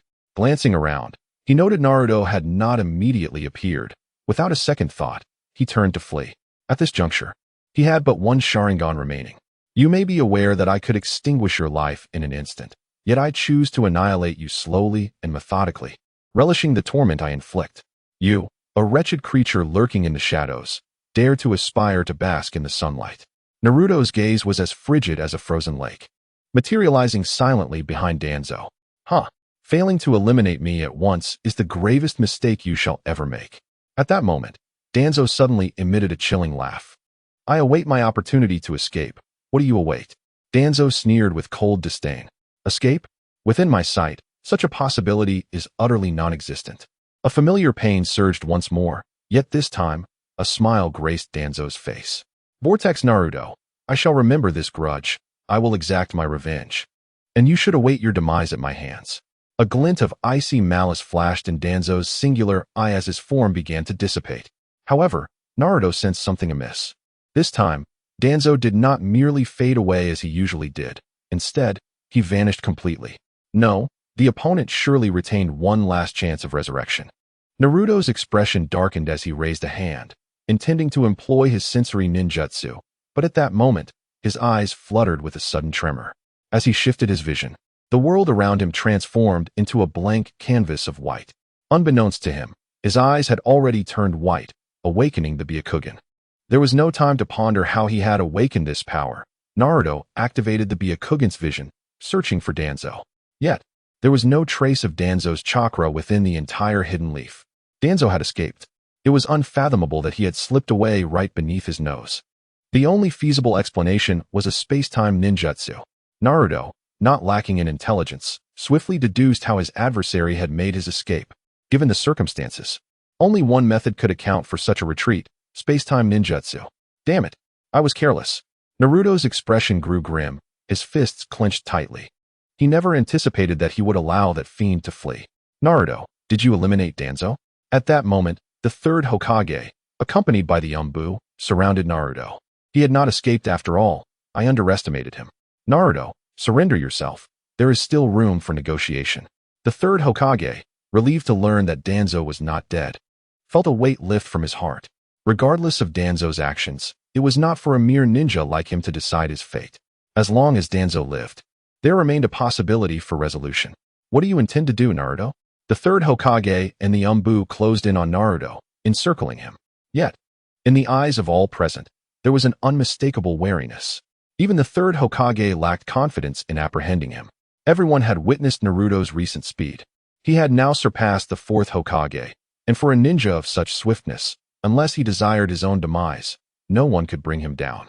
At this moment, Naruto's gaze flickered as he contemplated whether he should leave this place, for as a traveler from another world, his ties to the hidden leaf were tenuous. There were no family or many friends here. Even becoming a rogue ninja seemed inconsequential. Stop! What are you doing? Just as Naruto resolved to leave, an imposing figure appeared in the arena, with striking white hair and an overwhelming aura. Jiraiya, what brings you back? The third Hokage felt a sense of relief upon seeing the arrival. Although he was reluctant to admit it, he recognized that his 3 disciples had long surpassed him. Especially Jiraiya. The old man warned you that Danzo was trouble, yet you insisted on keeping him around. Look at the mischief he has wrought. Only he would dare covet others' bloodline limits. In truth, Jiraiya had returned even earlier than Naruto and the others, but he had been wandering outside. The third Hokage had been discussing matters with Danzo to test Naruto, unaware of Jiraiya's return. He had witnessed the earlier battle in its entirety and saw in Naruto the reflection of his disciple, Minato Namikaze. Moreover, Naruto's speed had evidently surpassed that of the fourth Hokage. Given the circumstances, he needed to intervene and provide an avenue for both parties to de-escalate. The issue with Danzo could wait. It was alarming that Naruto had dared to act against a comrade within the village. The third Hokage turned his gaze toward Naruto. As the two parties clashed in argument, the Hokage clung to this point, growing increasingly skeptical of Naruto. The moment Jiraiya laid eyes on the blonde-haired youth, he instantly recognized him and sided with Naruto. Naruto stood silently, observing the dispute, refraining from retorting. His strength was his confidence. Naruto, are you all right? At that moment, Hinata rushed through the crowd. The surrounding Umbu attempted to intervene, but were halted by Jiraiya, and the third Hokage did not contest this. I'm fine, you should return, Naruto replied, his expression neutral, which immediately eased the tension. Hinata, overwhelmed by the crowd's attention, found herself at a loss for words, stubbornly shaking her head. Eventually, the two reached an unspoken understanding, and Jiraiya approached. You must be Naruto. I am Jiraiya, a friend of your father. Chapter 59. Jiraiya's intervention. Have you figured out how to deal with me? Naruto, this is Konoha. Regardless of the circumstances, as a member of Konoha, you cannot resort to violence here. So, they are allowed to act? Jiraiya was momentarily taken aback. That is not my intention. After all, the opponent was an elder. How could one resort to violence? This is the second time, you know. I do not understand their motives, but if they dare to attack me, I will show no mercy. Naruto lifted his head, his gaze intensely serious.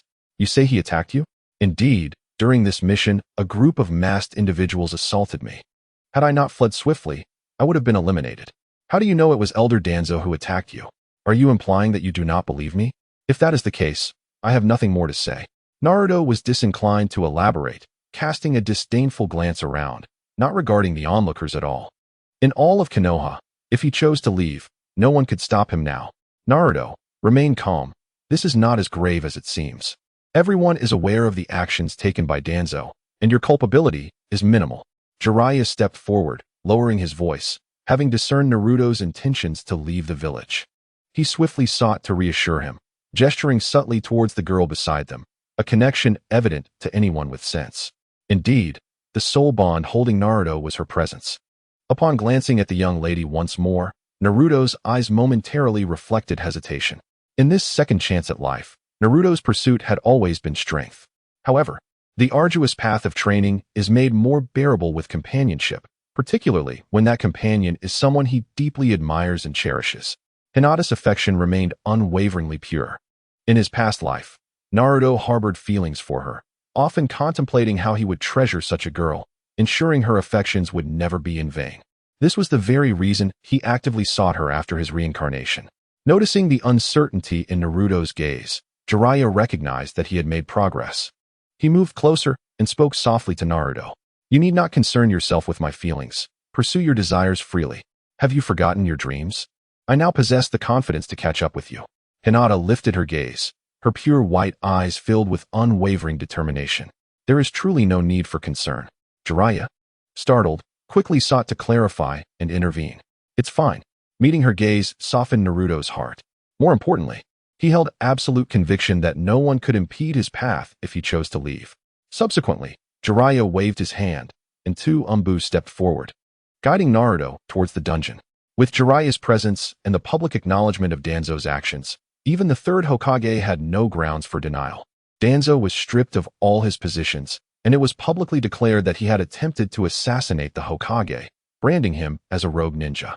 Conversely, Naruto, having discovered Danzo's conspiracy and failing to report it immediately, resorted to violence, leading to his confinement under the pretext of jeopardizing the village. Although this incident stirred considerable turmoil, it ended inconclusively, with the higher-ups remaining tight-lipped. Within the Hokage's office, the atmosphere was so oppressive it felt as if it could condense into liquid. "Old man, this is the consequence of your indulgence. Look at the havoc you've wrought." Jiraiya's voice thundered, shaking the windows, his fury justified as, had he not returned in time, Naruto would have had no choice but to abandon the village. Sigh. The third Hokage exhaled deeply, slowly drawing in smoke as it swirled before him. Mirroring his inner turmoil, he had already provided an explanation externally, yet the rumors instigated by Danzo had spread like a plague, tarnishing Naruto's reputation. With all knowing he had slaughtered innocent civilians. The most damning aspect was that this occurred not during wartime, but while executing a mission. This single blemish was enough to obliterate Naruto's honor, rendering him the target of public scorn. The third Hokage was filled with regret, yet the die was cast. What could be done? Rumors cease with the wise, but how many truly wise individuals exist in this world? Let us leave this matter for now, in due time. When the storm has passed, Naruto can re-emerge, the third Hokage lamented. What is the true nature of Naruto's strength? Jiraiya pondered with a furrowed brow, deeply concerned about Naruto's abilities. He had witnessed the heart-stopping battle clearly and marveled at that terrifying speed, feeling utterly helpless in the face of it. It must be the Flying Thunder God technique. It seems Naruto has fully inherited Minato's gifts, the third Hokage mused, his tone tinged with uncertainty. After all, Naruto's speed had surpassed the limits of human comprehension, a feat achievable only through the enigmatic space-time ninjutsu. Coincidentally, Naruto had also mastered the Flying Thunder God technique. Subsequently, the third Hokage recounted in detail how Naruto had come to learn this formidable technique. To attain such an extraordinary level of mastery in such a short time, can this truly be the capability of a mere human? Jiraiya exclaimed, his eyes widening in disbelief. He felt as though he were in a surreal tale, yet Naruto's uncanny speed bore no resemblance to the Flying Thunder God. However, as the third Hokage had noted, what else could account for such an extraordinary velocity beyond the realm of human understanding? Very well, I shall go comfort that lad, Jiraiya sighed, taken aback by the turn of events right after his return. By the way, how did you come back? The third Hokage inquired, recalling his earlier curiosity. I received word from Mount Myaboku that something significant might be brewing in the ninja world, so I returned to see if you had any knowledge of it. Something significant? The third Hokage echoed, his expression growing serious. Indeed, the sages of the three great sanctuaries have sensed that something is amiss in the ninja realm. Jiraiya recalled the grave expression on the great sage of the Toad during their last meeting. The third Hokage's demeanor shifted to match his, though upon reflection, he realized he had received no recent news. The two continued to discuss the matter for some time, unable to discern what calamity had befallen the ninja world. However, knowing that the three great sanctuaries were aware of it, they could not afford to remain ignorant. They could only discreetly dispatch someone to investigate. In a dimly lit underground cell, one relatively tidy cell housed Naruto, who sat quietly, unexamined and unchallenged. As for the chakra sealing technique, it was as effective as a mere ornament to him now. Even with just his physical prowess, he could forcibly break free from Konoha's restraints. Kid, what have you done to end up in this place? Inquired a voice from the adjacent cell, belonging to a person heavily shackled. Naruto remained unresponsive. Hey kid, I'm talking to you. The voice taunted, huh? Look at you. Fei Miao, it's clear that the others don't regard you at all. Kid, once I get out of here, I will tear you to shreds. Laughter erupted from the surrounding cells, with some egging on the taunts, while others mocked him mercilessly. All of this made Naruto, sitting there, increasingly agitated. Silence. With a powerful shout, an overwhelming surge of chakra erupted like a volcanic explosion, as if the tangible energy swept through the underground prison like a tempest. The prisoners within the cells fell to the ground, akin to rice stalks toppled by a hurricane, with the weaker ones collapsing into unconsciousness. What manner of creature is this? Damn it. Why hasn't this guy's chakra been sealed? How could such a monster possibly be captured? Those still conscious were paralyzed with terror, lying motionless on the ground. Naruto withdrew his chakra. As for sealing it, He would not permit anyone else to do so. The prison fell silent, and Naruto closed his eyes to begin his training. Footsteps echoed at the entrance of the cell, the sound piercing the stillness of the dark underground prison. The footsteps halted at Naruto's cell. "How are you finding your stay?" a somewhat frivolous voice inquired. Naruto opened his eyes to see Jiraiya standing at the door. "How long do you plan to keep me here?" "Until the conclusion of the Chunin exam," Jiraiya replied, stroking his chin, a plan he had discussed with the third Hokage. The idea was to divert everyone's attention during the Chunin exam, believing that after this event, no one would continue to discuss Naruto Uzumaki. Once the time was right, they would release him discreetly, and the matter would fade away. The Chunin exam? Naruto suddenly remembered that the Chunin exam was indeed approaching, and Orochimaru would also be coming. The third Hokage was nearing the end of his life, ushering in the era of the fifth Hokage, an era that belonged to him, Naruto Uzumaki. "Yes, Konoha will be co-hosting the Chunin exam with Tsunagakure." "Understood. You may leave now. I wish to commence my training," Naruto said, closing his eyes once more. "Wait a moment. How come you don't act like a child at all?" Jiraiya remarked, intrigued by Naruto's jutsu. "How about we chat? Why are you silent? Perhaps we could exchange ninjutsu? I can teach you a technique if you explain your speed jutsu to me." "Hey, say something." Jiraiya continued to ramble, but Naruto sat cross-legged in silence. With a sense of boredom, Jiraiya eventually departed. Naruto then resumed his tranquil training.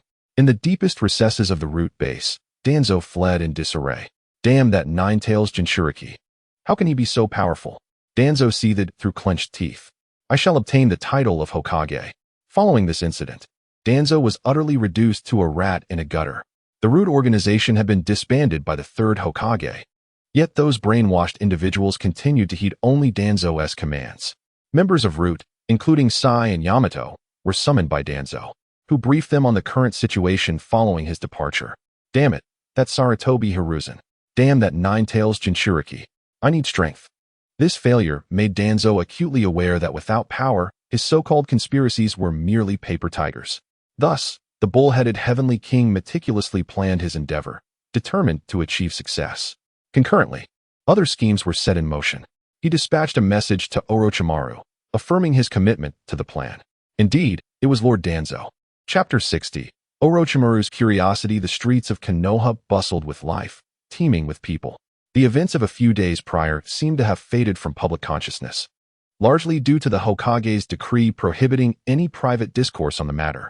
Meanwhile, Konoha was hosting a Grand Chunin exam, which undoubtedly became the focal point of conversation among the villagers. Anticipation filled the air as discussions flourished regarding who might excel in the upcoming trials. As time progressed, numerous unfamiliar faces began to populate the village. Some were candidates hailing from other ninja villages, while others arrived as spectators eager to witness the events. Their presence amplified the already vibrant atmosphere of Konoha. Amidst the throng, Kakashi-sensei guided Hinata and Sasuke through the crowd en route to the training grounds. Hinata trailed nervously behind Kakashi, while Sasuke maintained an indifferent demeanor, seemingly uninterested in the world around him. With renewed spirits, Naruto pondered his recent misfortune. He had been confined for a minor infraction, but would be released following the Chunin exam. "Is this true, Kakashi-sensei?" "Rest assured, the information is entirely reliable. Such a pity that Naruto won't be able to participate in the Chunin exam." Within the guest quarters designated for foreign visitors, the fourth Kazekage sat, while a bespectacled, silver-haired ninja stood before him, delivering a report. It's quite intriguing that such events have transpired in Konoha. Orochimaru-sama. Danzo has contacted us, seeking collaboration. Pay him no heed. He is but a stray dog. In comparison to him, Konoha possesses far more fascinating elements: the Ghost Shadow, the Uchiha bloodline, and the legacy of the fourth Hokage. As Orochimaru spoke, his long tongue involuntarily flicked across his cheek, a reflection of his excitement. "What progress has been made on the Ghost Shadow matter? Since the last encounter, they have seemingly vanished without a trace. Even you have failed to locate them. It appears they have indeed concealed themselves well. Konoha has grown stagnant. Allow me to invigorate it. Fortuitously, an opportunity has arisen. I shall investigate the winds of change sweeping through Konoha." After receiving information from Kabuto, Orochimaru's interest in Naruto Uzumaki intensified. He sought to seize this chance to meet the young boy. The Konoha prison was not a place easily accessed by others, yet for Orochimaru, it posed no obstacle. When he desired entry, there was nothing he could not achieve. Familiar with the premises, he had often used the inmates as subjects for his experiments during his time in Konoha. Thus, he effortlessly infiltrated the depths of the Konoha dungeon. In the lowest level of the prison, where Naruto was held, an eerie silence enveloped the area. Naruto sat in meditation, undisturbed by the surrounding vicious criminals, none daring to disrupt his tranquility. At this moment, a distinctive sound of footsteps echoed, reminiscent of a serpent slithering through the grass. Who could this individual be? Another visitor has come to see him. I am genuinely intrigued as to how this person managed to gain entry. It seems his identity is far from ordinary. The surrounding inmates, unable to contain their curiosity, began to whisper among themselves. As the sound drew closer in the darkness, the moment the prisoners beheld the pallid face, their expressions turned ashen with shock. It was Orochimaru. Curse it! How could it be this man? Had he not already betrayed Konoha? Why had he returned? Surely, he did not intend to use us as subjects for his experiments again. This man is notorious. In Konoha, none are unfamiliar with the legendary Sannin, and many among them had once fought alongside him in the Ninja World War as comrades. They understood the terror he evoked, akin to that of a demon-esque descent. Orochimaru paid no heed to the prisoners in the cells around him, his serpent-like slitted eyes fixated on Naruto Uzumaki. Naruto opened his eyes and met Orochimaru's gaze. Orochimaru, this is our second meeting, isn't it? You possess quite the impressive gaze. Upon their second encounter, Naruto's expression transformed. The fear had dissipated, replaced by a calm indifference. You seek me out. To my surprise, the Jinchuriki of the Nine Tails turns out to be quite astute. Is that technique of yours truly the Flying Thunder God? I am quite curious. Would you be willing to enlighten me? Orochimaru harbored a profound obsession with forbidden jutsu, and he was well versed in the techniques possessed by Konoha. He had previously attempted to learn the Flying Thunder God technique, but some things simply eluded him. I'm afraid I cannot. Naruto promptly declined, as his ability was akin to a hidden treasure, and he had no intention of becoming Orochimaru's test subject. What a pity, Orochimaru mused, his gaze penetrating as he scrutinized the young man before him, intrigued by him. Would you care to accompany me? Apologies, but I have no interest. Having fallen to such depths, one would not wish to depart from this decaying Konoha, would they? Indeed, it has become decrepit, but did you not come to correct it? Orochimaru's pupils narrowed. You know what I intend to do?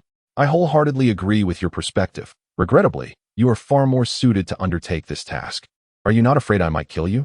Suddenly, a terrifying aura erupted from Orochimaru, and in an instant, all the inmates in the underground prison felt the weight of his murderous intent. Those with weaker wills fainted, collapsing to the ground, while the others remained frozen, unable to move. No need for testing. I will neither impede you nor disclose anything to anyone. How amusing, Orochimaru replied with a smirk, retracting his aura before turning and gradually departing the underground prison. The surrounding prisoners remained in shock, but a few astute individuals appeared to have surmised something, their faces turning grim as they silently calculated how to inform others of Orochimaru's visit. At this moment, Naruto cast his gaze upon the criminals outside the prison cell. Disliking trouble, he knew he must keep secrets. Behind him, a colossal shadow of the Grim Reaper began to materialize, regrettably unnoticed by anyone. The sound of bodies collapsing echoed one after another, and soon the underground prison fell silent. Meanwhile, Naruto continued to meditate in a cross-legged position. Outside, Orochimaru, who had not ventured far, felt a contraction in his pupils. What an uncanny technique, he mused. Even with Orochimaru's extensive knowledge, he could not immediately discern how those individuals had met their demise. This situation grows increasingly intriguing. Uzumaki Naruto, it appears you are even more formidable than I had anticipated. He pondered the Uchiha clan with palpable anticipation. With Naruto's strength, his excitement for the vessel he had been eyeing began to swell. As the underground fell utterly silent, Naruto suddenly opened his eyes, which had transformed into a pure white hue. The rapid turn of events left him no time to examine the awakening of his Byakugan. Indeed, he had unlocked the Byakugan, though he was uncertain of how it had occurred, speculating it was tied to his dual cultivation. Is this the vision granted by the Byakugan? A pristine white world filled his mind. While it proved convenient, transitioning to such a perspective felt somewhat disconcerting for a regular person. This is the world as seen through Hinata's eyes. If the world appeared colorful to a common individual, then the realm of the Byakugan was rendered in stark black and white. As shadows entered his being, Naruto felt a shift in his aura. He had never ceased to develop his devil fruit abilities. With a profound understanding of his own body, combined with the shadow's integration and perception, he quickly recognized his transformation. His eyes had mutated, which was indeed the reason for his awakening of the Byakugan. It is certainly due to Hinata's chakra, he realized. In essence, the bloodlines of the shinobi world were all derived from the Tsutsuki clan, and those like him merely inherited a fragment of Kagaya Tsutsuki's power. Thus, merging with the powers of others was comparatively simpler, akin to Ashura and Indra. Enlightened by this realization, Naruto felt as if a veil of dust had been lifted from a mirror in his heart. The shadow extricated itself from within and stood beside him. It seems I may now be able to replicate bloodlines, Naruto mused softly. In the past, he had been unable to do so due to a lack of direction, with no one to guide him, leaving him lost and without means. Now, understanding his potential, he felt as if he could harness the powers of those with devil fruit abilities to replicate their bloodlines. However, disappointment soon crept in, for in his era, those powerful bloodlines had long since perished. The Senju, Uchiha, Uzumaki, and Kekkai Genkai such as the Shikatsumiyaku were nearly extinct. The bloodlines that could capture Naruto's interest were exceedingly few, and those worthy of replication were not within his scope. So be it, he resolved, closing his eyes once more to resume his training.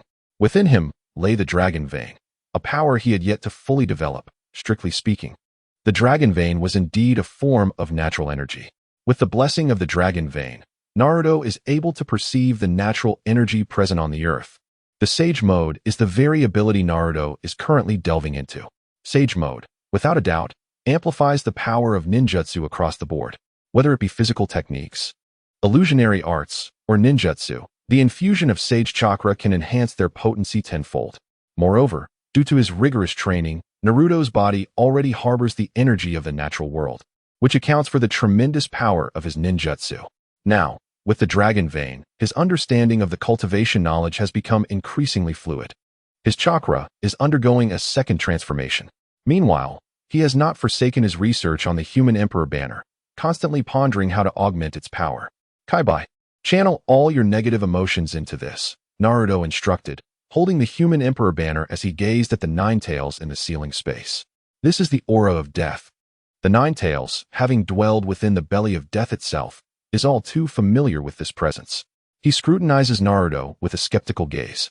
Don't overthink it. This is meant to deal with the Tsutsuki clan. You know that confronting the Tsutsuki requires either sage techniques or physical prowess.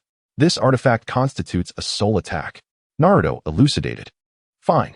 The Nine Tails ceased his banter, and the black chakra enveloping his form began to infuse into the human Emperor Banner.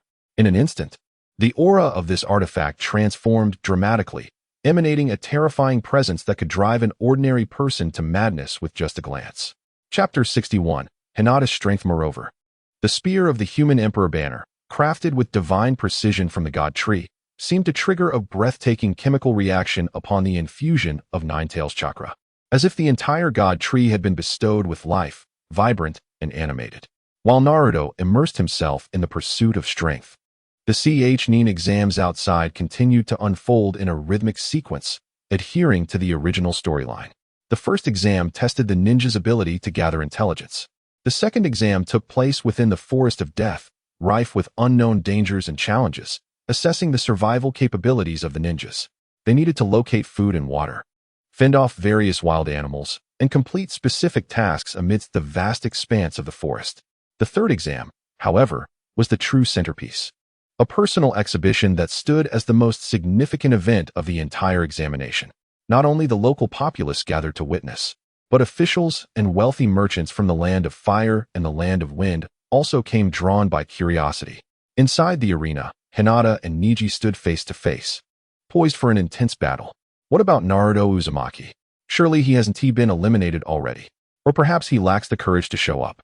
Neji taunted openly from the outset. Hinata's delicate face tightened, her expression unusually serious. She was aware of Neji's long-standing prejudice against Naruto, but she would not permit anyone to tarnish his name. Brother Neji, Naruto would never shy away from anything. Yet, Neji persisted, continuing to mock. A coward is a coward. What is there to deny? If fear were not a factor, how could one fail to see even a shadow? Silence. Hinata could no longer endure. having initially intended to hold back slightly in this battle, considering Niji was her cousin. However, Niji's words had thoroughly provoked her. Regardless of the outcome of this confrontation, Hinata resolved to teach Niji a severe lesson first. As the examiner announced the commencement, Hyuga Hinata made the first move.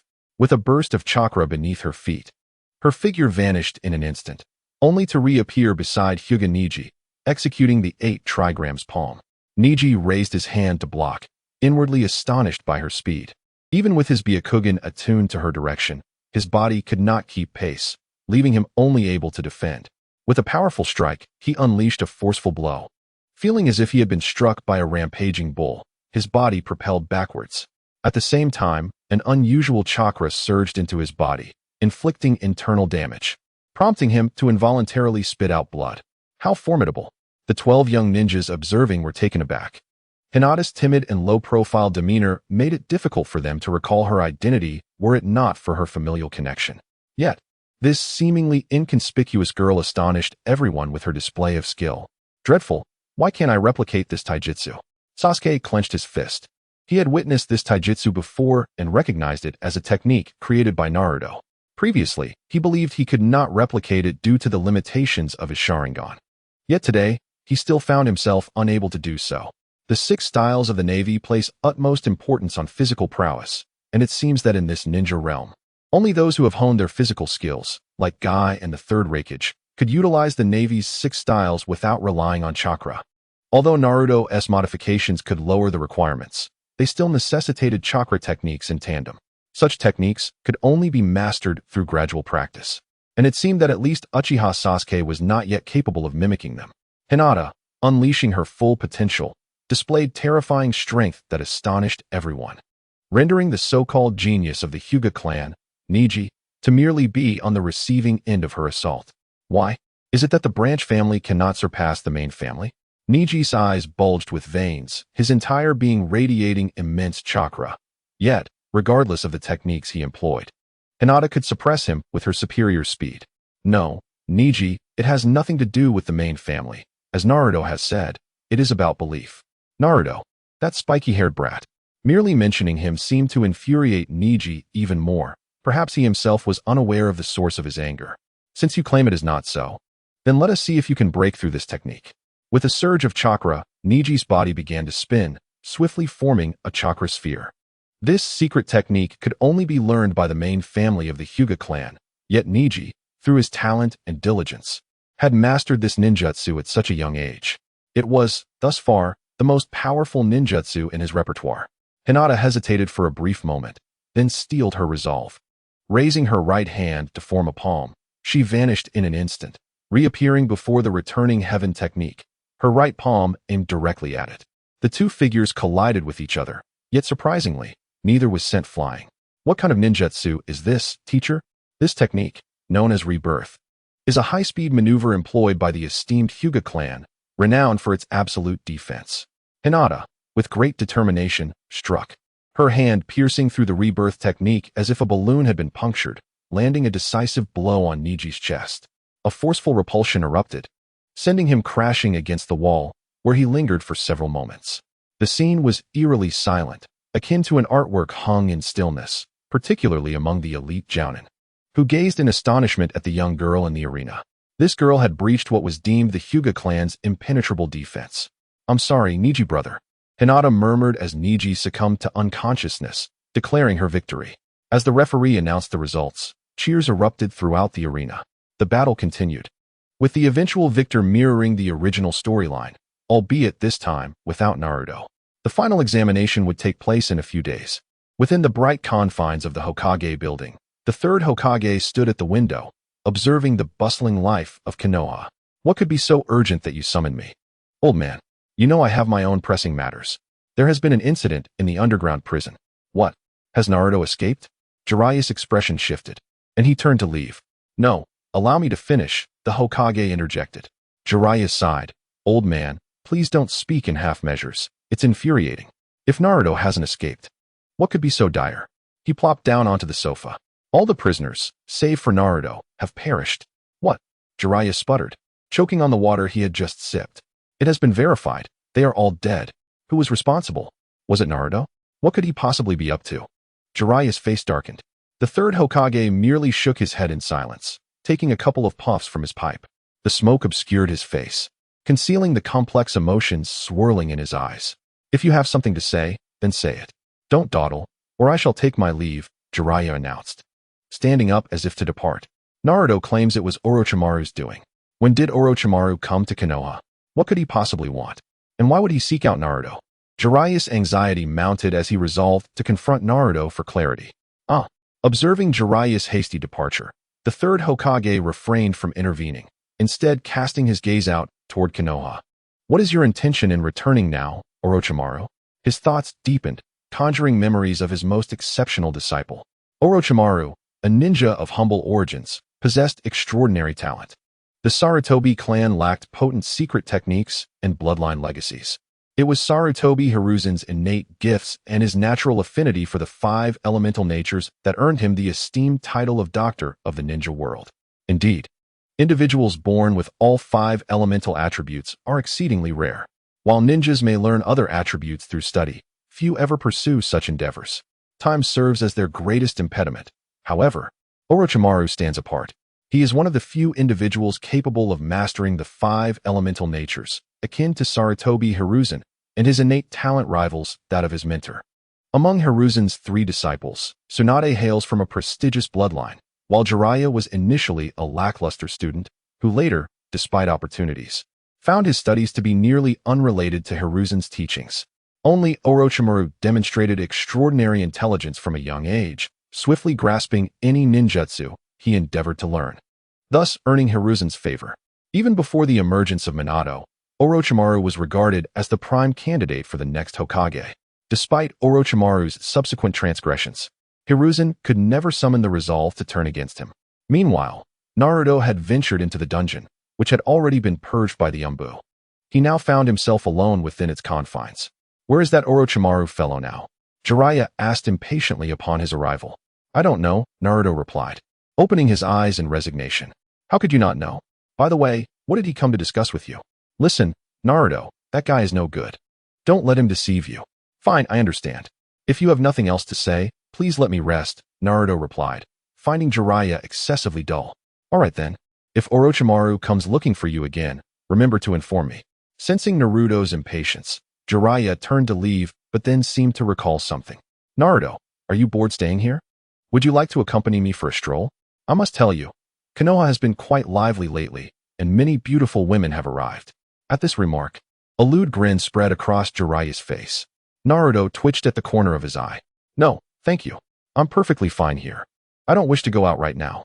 Disinterested, Naruto closed his eyes. Jiraiya, feeling dismissed, exited the dungeon. Upon reaching the entrance, he encountered Hinata Hyuga, who was being obstructed by the Umbu guards. I am her companion. I wish to see him, she stated. I'm sorry, but without the Hokage's orders, no one is permitted to see Uzumaki Naruto, the Umbu replied coldly. Come on, the girl merely wishes to see her boyfriend. Why are you stopping her? Jiraiya interjected. Lord Jiraiya, we cannot allow this. The Umbu hesitated. If the old man has any complaints, direct them to me. Jiraiya waved dismissively as he departed. All right, you may enter. The Umbu relented, revealing a look of resignation as Jiraiya walked away. Hinata stepped into the dungeon, feeling unease in such a sinister place for the first time. Naruto, where are you? The dungeon was rife with seals, and, fearing to activate her Byakugan, Hinata found herself at a loss as to where to seek Naruto. Meanwhile, Naruto, engrossed in his training, recognized her voice and opened his eyes, displaying a resigned expression. Even confined within these walls, he was still sought after. Chapter 62, Gara vs. Sasuke. Hinata, under Naruto's guidance, finally encountered him. Naruto, are you alright here? She cast a concerned glance at her surroundings, which were dark and damp, devoid of sunlight, with a musty odor lingering in the air. Fortunately, one can train anywhere. Naruto replied, a gentle smile gracing his face. Hinata, she began, lowering her head, uncertain of what to say, having clearly seen that Naruto was preparing to depart. Don't overthink it. I merely seek a quiet place to train. There is nowhere in this world that can confine me. With that, Naruto stepped forward, instantaneously appearing outside the cell, beside Hinata. But I am the one who has burdened you, she remarked, feeling no surprise at his sudden presence. harboring a blind trust in his abilities. This is my affair, do not dwell on it. Focus on your training. By the way, let me show you something interesting. As Naruto changed the subject, he activated his Byakugan, his eyes transforming instantly. Hinata sensed the familiar chakra wave, looking up to meet a pair of pure white eyes. Momentarily stunned, she gasped, blinking in disbelief. She had not mistaken it. Naruto had indeed awakened the Byakugan. Isn't it marvelous? She stammered, unable to find her words. Naruto, how did you accomplish this? Well, I'm not entirely sure. If I were to speculate, it might be due to your chakra, Naruto mused, stroking his chin thoughtfully. But how can that be? Hinata's mind momentarily faltered. If one person's chakra could endow another with their bloodline, such occurrences would have proliferated throughout the shinobi world long ago. Indeed, it is extraordinary. However, this remains the only explanation, Naruto shrugged, observing her adorably bewildered expression with fondness. Regrettably, he lacked a camera at that moment. He would have cherished capturing her delightful visage, as Hinata was undeniably adorable at this age. And what about you, Hinata? I recall you mentioning that your Byakugan might also be evolving. Evolving. It feels significantly stronger than before, she replied, brushing her fingers through her hair. Influenced by Naruto, she had taken the time to study her family's texts, learning that the Byakugan could indeed evolve, though the specifics of such transformations were not recorded in her clan's lore. Fear not, the ability to grow stronger signifies progress. Let us train now that we are here, Naruto invited. In contrast to verbal expressions, the fusion of chakra conveys one's true intentions more profoundly. Through the union of their chakra, the two could resonate within each other's spiritual realms, akin to a mystical dual cultivation of souls. Taking Hinata's hand, Naruto stepped back into the cell, which, compared to other places, was relatively clean. They sat together on a straw-made bed, hand in hand. In an instant, the connection of chakra allowed both individuals to perceive each other's sentiments. Naruto sensed a feeling of guilt and self-reproach emanating from the other. He believed his own weakness impeded their progress. Conversely, Naruto exhibited considerable emotional turbulence, seemingly indifferent to his current predicament, for he possessed foresight of the future. The young woman, too, discerned Naruto's emotions through his chakra. The genuine affection radiating from him was unmistakable. This realization left her in a state of complexity and self-doubt, questioning her own genius. Throughout their lives, Naruto had frequently praised her, bolstering her confidence and labeling her a prodigy. However, she pondered whether her contemporaries in the ninja exams truly posed a challenge. Are any of them truly your rivals? Naruto inquired. Hinata reflected on the participants of the exam, concluding that apart from the elusive Gara, the others were certainly no match for her. Indeed, you are a genius. You must believe in yourself and in me. I would never deceive you. In their current state of chakra connection, they could sense the honesty of one another's words. Thus, Hinata understood Naruto spoke from the heart. He genuinely believed in her potential. As the princess of the Hyuga clan, she was a genius both by bloodline and talent. Despite her less-than-stellar performance in the Fourth Great Ninja War due to her unrefined abilities, with Naruto's guidance, she was certain she could transcend the limits of a ninja. Empowered by Naruto's unwavering belief in the abilities bestowed by his Byakugan, they both felt their ocular prowess intensifying. Naruto had not anticipated that even in this state, they could cultivate their eyesight. What would the next evolution of the Byakugan entail? The Tenseigan seemed improbable. The idea of developing such power through their combined efforts felt unattainable. The Tenseigan is on par with the Rinnegan, and for the Byakugan to directly evolve into the Tenseigan would be akin to the three-tomo Sharingan evolving into the Rinnegan, a phenomenon that had only occurred once in history with the Sage of Six Paths. As for the Jaegon, it appeared equally implausible. This ocular power is a manifestation of destiny, capable of serving as an extraordinary asset for the protagonist of the next era, certainly deserving of Rinnegan-level status. Excitement began to swell within Naruto, alongside a resolute determination to commence the gathering of bloodlines, starting with Hashirama's cells. Immersed in training, time seemed to slip away, the sensation of incremental strength akin to an intoxicating high. When Hinata finally opened her eyes, an indeterminate amount of time had passed, leaving her somewhat dazed. Yet the internal turmoil she had harbored vanished without a trace through this training. All right, it's time for you to return. Give it your all. After this exam, I should be able to go out. Naruto escorted the young woman to the dungeon's entrance, waving goodbye. Hinata nodded and turned to leave. the two ENBU at the entrance casting her curious glances. Hinata was lost in her thoughts and failed to notice that the two had departed. Goodness, are children today so precocious? The old cat mused. Don't overthink it. Perhaps they were merely chatting. Your child can converse for over an hour. At this, the umbu clad in a cat-faced mask was momentarily left speechless. Unbeknownst to Hinata, and without any concern from Naruto, he returned to his cell to continue his training after her departure. The final exhibition of personal prowess was set to commence under the eager gaze of the masses. Konoha was bustling with activity, the streets thronged with crowds surging towards the ultimate arena. The curtain rose on a series of breathtaking battles, some grandiose, others more humble. However, none of this could sway the final outcome. The fate of achieving the rank of Nin lay in the hands of the elite shinobi seated above. On the high platform, the fourth Kazekage and the third Hokage sat side by side, akin to two resplendent stars. Indeed, Lord Third Hokage, Konoha truly abounds with talent, shining like a multitude of stars. You flatter me, Kazekage. They exchanged pleasantries, yet their gaze remained fixed on the battles unfolding below. The genin from Konoha, many of whom boasted the legacy of their clans, displayed a combat prowess significantly superior to that of genin from other villages. This realization brought a faint smile of satisfaction to the third Hokage's face. With the resonant voice of the referee, Moonlight Breeze, the final exam commenced. Uchiha Sasuke and Gara, two young prodigies, were about to face off in the arena. In an instant, the air was filled with thunderous cheers. The audience was brimming with anticipation, for most had come to witness the splendor of the Uchiha clan. As a boy clad in crimson emerged like a flame, the atmosphere gradually quieted, as if time itself had momentarily paused. Gara of Sunagakure emanated a formidable aura, surrounded by swirling sand that trembled, mirroring its master's emotions. What an overwhelming presence. I wonder if Sasuke can overcome him. What nonsense.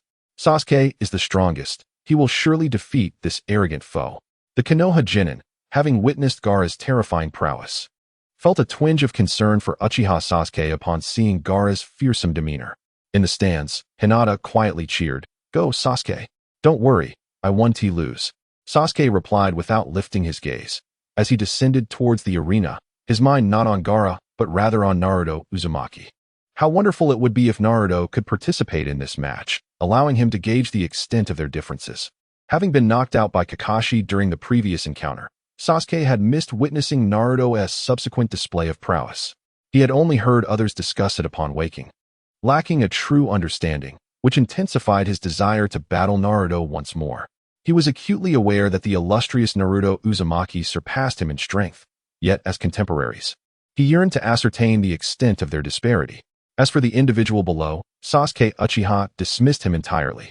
This disdainful demeanor only served to heighten the excitement among the spectators, casting a shadow over Gara, whose gaze grew increasingly ominous. Trouble looms. It seems Gara is irked, mused Kankuro and Temari, their faces betraying an expression of dread as they envisioned a horrifying scenario, their bodies trembling involuntarily. Standing beside them, the Jonin Maki couldn't help but furrow his brow, as Gara's murderous intent was unmistakably evident.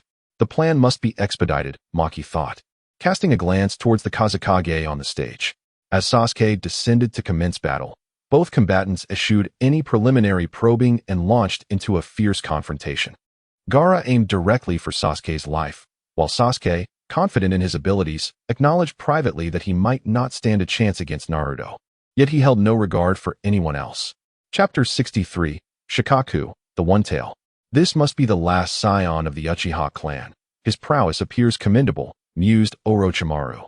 Disguised as the Kazekage, though he felt a twinge of disappointment within. Had he not witnessed Naruto's formidable strength, he might have been satisfied with this Sasuke's capabilities. However, after observing Naruto, Sasuke's abilities seemed somewhat lacking in comparison. The youth across from him was no slouch either. It was said he was the son of the Kazekage. The third Hokage also offered a word of praise, yet his brow furrowed, sensing an unsettling chakra emanating from the other side. As the onlookers were engrossed in the unfolding battle, the tide began to shift. Initially, Sasuke leveraged his speed to suppress Gara's power, wielding Chidori with apparent ease. This provoked Gara's ire, and as he found himself unable to land a hit, he activated his absolute defense, enveloping the arena in a sandstorm. "Mother, please wait a moment." New sustenance is on the horizon. I shall quench my thirst with your blood, Gara murmured, attempting to soothe the sand before him. Another absolute defense? A sardonic smile crept onto Sasuke's lips, for he had encountered several so-called absolute defenses before. Moreover, Hinata had personally tested one against him, revealing that these defenses were merely exaggerated claims. If Hinata could breach it, so too could he. Sasuke formed a series of hand seals. Chidori, in an instant. Lightning coalesced around his arm, the sound resonating like a chorus of birds in the arena. He leapt atop the battleground's wall, accelerating his Chidori to enhance its penetrating power.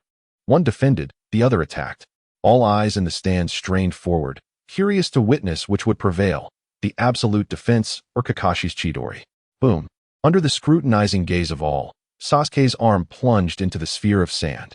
Is this what you deem absolute defense? It is but a trifle. A disdainful smile crept upon Sasuke's lips, as the warmth at his fingertips heralded the triumph in this conflict. With a swift withdrawal of his arm, he retreated momentarily. The sand cascaded away, revealing the boy within. Gara stood there in disbelief, blood trickling from his shoulder onto the ground. This is dire. Gara is injured. He is bound to go berserk. The monster within him is about to emerge. Retreat quickly. Kanjiro and Temari turned pale, their bodies instinctively backing away. Mother, I am hurt. How could this possibly happen to me? Gara seemed incredulous, abruptly raising his gaze, his bloodshot eyes fixated on Uchiha Sasuke, muttering, I will kill you. I will kill you. The sand around him began to flow slowly, encasing Gara's form. Lord Kazekage, this individual's identity is rather extraordinary, is it not? What is your village of Sunagakure intent? The third Hokage's expression shifted, for he had discerned that this boy was indeed the Jinchuriki of Sunagakure. Bringing their nuclear weapon into another nation, what could they possibly be scheming? What could they be scheming? Orochimaru suddenly rose, utilizing the body flicker technique to appear behind the third Hokage, a kunai poised threateningly against his neck. Simultaneously, upon witnessing Orochimaru's actions, Kabuto swiftly formed hand seals, casting a Genjutsu. Feathers began to drift down from the sky, and before the ordinary onlookers could comprehend the unfolding chaos, they succumbed to unconsciousness. Lord Kazekage, do you truly wish to incite a war between our nations? It appears, teacher, that you have truly aged. Have you yet to discern my true identity? Orochimaru's raspy voice echoed, as four ninjas emerged. The Four Red Suns formation was established, enveloping the two within its confines. As Orochimaru cast aside his pretense, tearing off the mask from his face, the third Hokage's pupils constricted in shock, not merely at Orochimaru's presence, but at the revelation of the mask upon his visage. Orochimaru's jutsu allowed him to completely peel off another's skin and don it as his own. Such a disguise could easily deceive even those closest to him. The inability of the third Hokage to recognize him indicated that the fourth Kazekage had already perished. In that moment, he felt the depths of Orochimaru's madness, having slain the fourth Kazekage to provoke a conflict between the two great nations. Is this what astonishes you, teacher? There are far more intriguing events to unfold. Orochimaru, I should have slain you long ago. For the first time, the third Hokage felt a pang of regret. He should not have spared Orochimaru, but rather eliminated him long before this. Observing the chaos erupting within Konoha, the third Hokage resolved with unwavering determination that this time, no matter the cost, he must ensure Orochimaru's downfall. Such a perilous individual must not be allowed to roam unchecked. As they exchanged tentative strikes, Orochimaru was at the pinnacle of his power, while the third Hokage, due to his advancing age, found his abilities severely diminished. At this moment, he sensed a subtle shift in the balance, realizing he was no match for Orochimaru. However, Orochimaru refrained from pursuing his advantage. His primary objective for this visit was to eliminate his former mentor, but equally significant was his desire to showcase his growth. He could not conclude this encounter without presenting his most esteemed creation. Thus, Orochimaru formed another set of hand seals. With the invocation of the reanimation jutsu, 3 coffins emerged from the earth, inscribed with the characters for first, second, and fourth. How dare you desecrate the remains of our ancestors? The third Hokage's expression darkened, and he made an attempt to intervene, but hesitated for a moment. Before he could react, the coffin lid swung open, revealing 3 corpses standing in the arena. Witnessing these 3 figures, everyone outside the barrier was rendered speechless in shock. As they glanced at the deceased, then toward the distant Hokage rock, The identities of these individuals became glaringly evident. Am I not already dead? Is this the reanimation jutsu? Is it the monkey? You have aged considerably. Naruto cannot be allowed to participate. Minato opened his eyes and scanned the surroundings, failing to locate Naruto, his face betraying a look of anxiety. Ladies and gentlemen, this is not the time for reminiscing. I implore you, assist me in defeating our teacher. Orochimaru stepped forward, completely erasing the consciousness of the three. A fierce battle erupted once more, and with the three attacking in tandem, the third Hokage quickly found himself at a disadvantage, particularly against the astonishing speed of Minato, which reminded him of Naruto Uzumaki. Meanwhile, in the underground prison, Naruto was initially deep in meditation when he suddenly sensed an overwhelming surge of chakra. Could this sensation truly be happening? He rose to his feet, turning toward the source. Naruto, hurry, the raccoon has emerged. Let us seize his shadow. The nine tails within Naruto was now even more exhilarated than he was. Excellent. I too am eager to conduct an experiment. Naruto glanced toward the third Hokage's location before shifting his gaze elsewhere. In an instant, he vanished from sight, in the direction of the hidden leaf forest. A colossal entity was rapidly taking shape. Uchiha Sasuke, concealed behind a tree, wore a grim expression. What in the world is this monstrous creature? Next to him, Hinata stood with a serious demeanor, fixated on the enormous raccoon that was wreaking havoc in the distance. Ha ha, I have finally emerged. Cursed humans, wretched ants. The one-tail, Shikaku, bellowed furiously as it wreaked destruction upon the surrounding environment. No one present could impede its rampage. Just as the crowd was at a loss for what to do, Naruto suddenly appeared on the scene. Hinata, with her Byakugan activated, was the first to spot Naruto. Naruto has arrived. We are saved. What?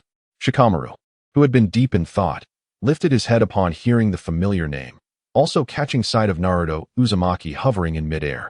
Naruto's gaze was fixed directly on the enormous raccoon ahead, while its massive shadow loomed ominously behind it. Having a shadow makes things easier. However, the exaggerated shadow momentarily caused Naruto to hesitate, unsure if he could sever it. For now, he resolved to bind the creature first, then proceed with his experimentation. It is the stench of that foul fox. Suddenly, the destructive raccoon dog pivoted sharply, its pupils locking onto the airborne Naruto Uzumaki. Without uttering a word, it struck its abdomen, unleashing a colossal sphere of wind. Naruto frowned slightly, aware that his friends were directly behind him, rendering escape impossible. In an instant, his body was enveloped in chakra as he stepped forward and kicked out with his right foot. The massive wind sphere altered its trajectory, soaring towards the heavens, where it ultimately detonated, leaving the sky devoid of clouds. How formidable! The onlooking comrades were taken aback, witnessing Naruto's prowess for the first time. Incredible, utterly astonishing. Damn that fox, I never anticipated it would yield to a human. Shut your mouth, you foul raccoon. Your inability to speak is a blessing. You pathetic fox. Can't even handle a little banter. The two-tailed beasts erupted into a heated argument, each remark sharper than the last, each insult laced with lethal precision. One mocked the other for being a spineless coward, while the other retorted that its chakra was inferior and thus worthless. Naruto listened, bemused. Enough, enough. Let us save the taunting for after you've subdued him. Yes, Naruto, swiftly employ your adamantine sealing jutsu. Upon hearing this, the Nine Tails became excited, urging Naruto to act quickly. Meanwhile, Shikamaru observed as Naruto dispatched a shadow clone. Naruto, why are you here? Shikamaru inquired, sensing the peril they were in. I felt you were in danger, so I came out first, Naruto replied. Is it wise for you to do so? Shikamaru expressed concern for Naruto's safety, feeling a mix of gratitude and worry. Don't worry, I'll return once I've dealt with this large raccoon dog. I must give it my all now. The battle may extend far, so you should leave this place. Without hesitation, Naruto activated the Flying Thunder God technique, transporting his companions away. What he was about to undertake was a secret he could not disclose, and he was uncertain of the aftermath of his actions. As everyone departed, a terrifying aura erupted. Above the Konoha forest, the air began to warp, a formidable spiritual pressure compelling those engaged in battle to glance in that direction. Chapter 64, Guardian of the Crane's Shadow. What an overwhelming sense of oppression. Who is fighting? That sensation, it's him. How did he emerge? Those who had witnessed Naruto's might could recognize this terrifying presence. Concurrently, Jiraiya was racing towards the outside, his gaze fixed intently on the enormous one-tail ahead, pondering how this tailed beast had been unleashed. Time was of the essence. Jiraiya understood he had to hasten his pace, lest the consequences be dire. However, just as he prepared to accelerate further, an astonishing surge of chakra emanated from ahead. The sheer power of this chakra was staggering, causing Jiraiya to momentarily halt.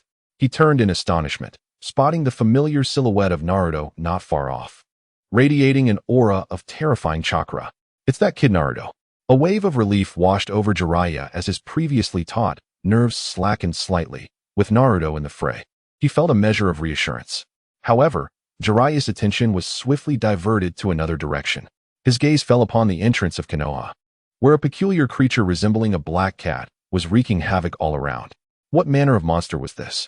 Jiraiya couldn't help but feel a headache coming on. He had yet to resolve the issues posed by the old man. With the tailed beast on his left and this creature on his right, it was truly overwhelming.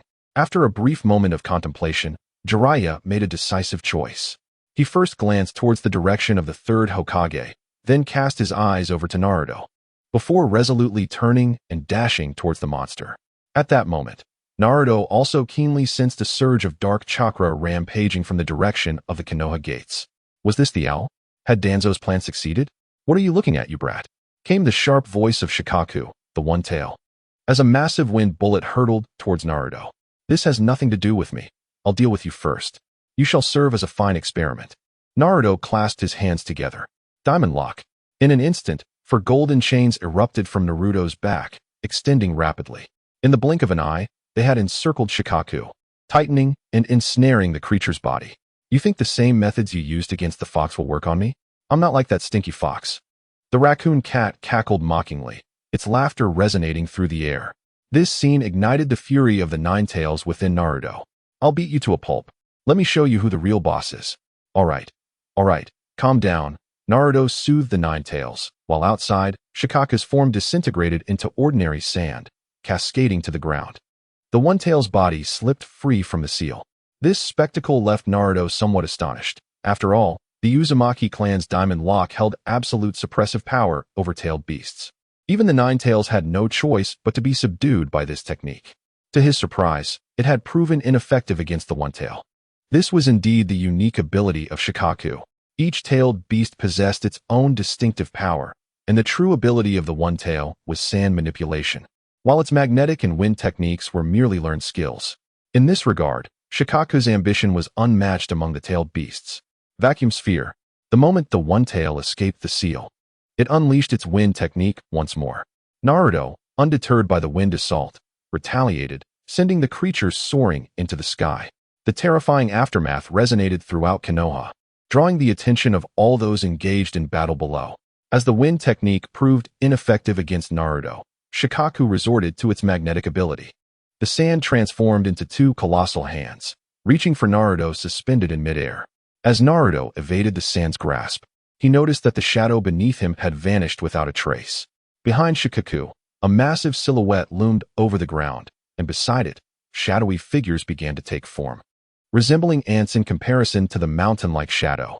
Confronted by the enormity of Shikaku's presence, the shadows hesitated, momentarily unsure of how to proceed. After a brief moment of contemplation, the shadows resolved to test their mettle directly. The shadow reached out to grasp the guardian spirit, Shikaku, whose originally ethereal form now seemed to solidify. The shadow exerted force, akin to seizing a massive stone, yet it was surprisingly manageable for Naruto. Perhaps it was due to Naruto's own enhanced strength that the shadow's power had similarly intensified. Shikaku's immense shadow was forcibly yanked from the ground, and at that moment, as it prepared to assault Naruto, it seemed to sense an anomaly. Its coin-like eyes turned toward the rear, and upon perceiving the strange flickering behind, even it felt its pupils constrict. What could this be? The shadow pivoted. Though it was merely a mass of darkness, Shikaku could have sworn it discerned a peculiar grin upon its visage. At that instant, the shadow rapidly expanded, growing from its original height of 1.7 meters to surpass 3, then 5 meters, ultimately halting at 6 meters. It was not that it could not grow further, but Naruto realized that his chakra was depleting at an alarming rate. He immediately ceased this endeavor. The colossal shadow ensnared Shikaku's form, and within its right hand materialized a gigantic pair of scissors. No matter your intentions, prepare to meet your demise. This esteemed Shikaku is not to be trifled with. The piercing voice of Shikaku resonated through the forest canopy. The sand upon the ground began to levitate, launching toward the shadow. Observing this, Naruto activated the Flying Thunder God technique, appearing at Shikaku's side. Dust release, outer world disintegration. Without a moment's hesitation, Naruto unleashed a formidable jutsu, conjuring a vast white orb to shield himself. The sand hurled by Shikaku vanished upon entering the sphere. Damn it, how do you possess this technique? Shikaku's small eyes narrowed. Being acquainted with the famed dust release of Inoki, it regarded this jutsu with great trepidation. Before it could utter another word, Shikaku suddenly felt as if its consciousness was under assault. The sand enveloping its body began to uncontrollably cascade downward. Meanwhile, on the ground, Naruto's shadow appeared to be tugging at an enormous balloon, which writhed incessantly in his grasp. The shadow of Naruto opened a gaping maw reminiscent of a demon's, devouring Shikaku's shadow. Crunch, crunch. The technique was activated. In an instant, Naruto sensed his shadow rapidly gaining strength, while an inexplicable surge of power coursed through his physical form. A primal instinct emerged in Naruto's mind. He discovered that his wind shield had strengthened. Moreover, he found himself capable of manipulating sand, even acquiring the power of sand transformation. How did it feel? Exhilarating. His physicality was enhanced, and it seemed he had also inherited some of Shikaku's abilities. This was indeed an unexpected turn of events. He pondered the effects on the raccoon dog. The Ninetales urged caution. While their tailed beasts were immortal, the Ninetales feared for Shikaku's well-being. Naruto glanced at the fallen Shikaku, who had reverted from its tailed beast form, leaving Gara unconscious amidst the vast expanse of sand. For a moment, Naruto was uncertain of Shikaku's fate. While the shadow had consumed a significant portion of Shikaku's essence, which no longer struggled. As Naruto consumed his own shadow, it grew increasingly powerful, ultimately engulfing the opponent's shadow entirely. Naruto experienced an unparalleled sense of strength, one that surpassed even the moment he acquired the chakra of the Ninetales. The Ninetales chakra was akin to a mere power bank, while Naruto now possessed the equivalent of a nuclear power plant within him, an inexhaustible reservoir of energy. Without the luxury of time to fully appreciate this newfound power, the Ninetales urged him onward. Naruto activated the Flying Thunder God technique, instantly appearing atop the sandy terrain, his right hand reaching towards Gara's head. At that moment, two attacks surged toward him, but Naruto paid them no heed as several wind blades sliced through his form. "Release Gara, you monster! Stay away from him!" Two trembling voices resonated in the air. A man and a woman stepped forward. Despite their quaking bodies, they steadfastly approached. Naruto halted his movement and turned to observe them. "In your eyes, isn't he a monster? Why do you intervene? What nonsense are you spewing? He is my brother." "Not a monster," the man retorted. "Yes, he is our brother. Keep your distance." Gara's eyes twitched involuntarily on the ground. In the wake of Shikaku's severe injury, his consciousness had begun to stir, albeit his chakra was nearly depleted. He had resigned himself to the thought of death. To his surprise, those two family members he had often overlooked now stepped forward to confront the enemy. For the first time, Gara felt a warmth within his heart. He heard their words clearly. Gara forcefully opened his eyes and met a pair of piercing, indifferent gazes. He could not articulate the nature of those eyes, deep and detached. "What do you intend to do?" Gara's voice remained calm, devoid of fear. "I merely wish to assess your injuries," Naruto replied, extending his hand toward Gara's body. "I command you to stop. Release my brother." The two rushed forward again, simultaneously unleashing their jutsu. "Stand down. Both of you retreat."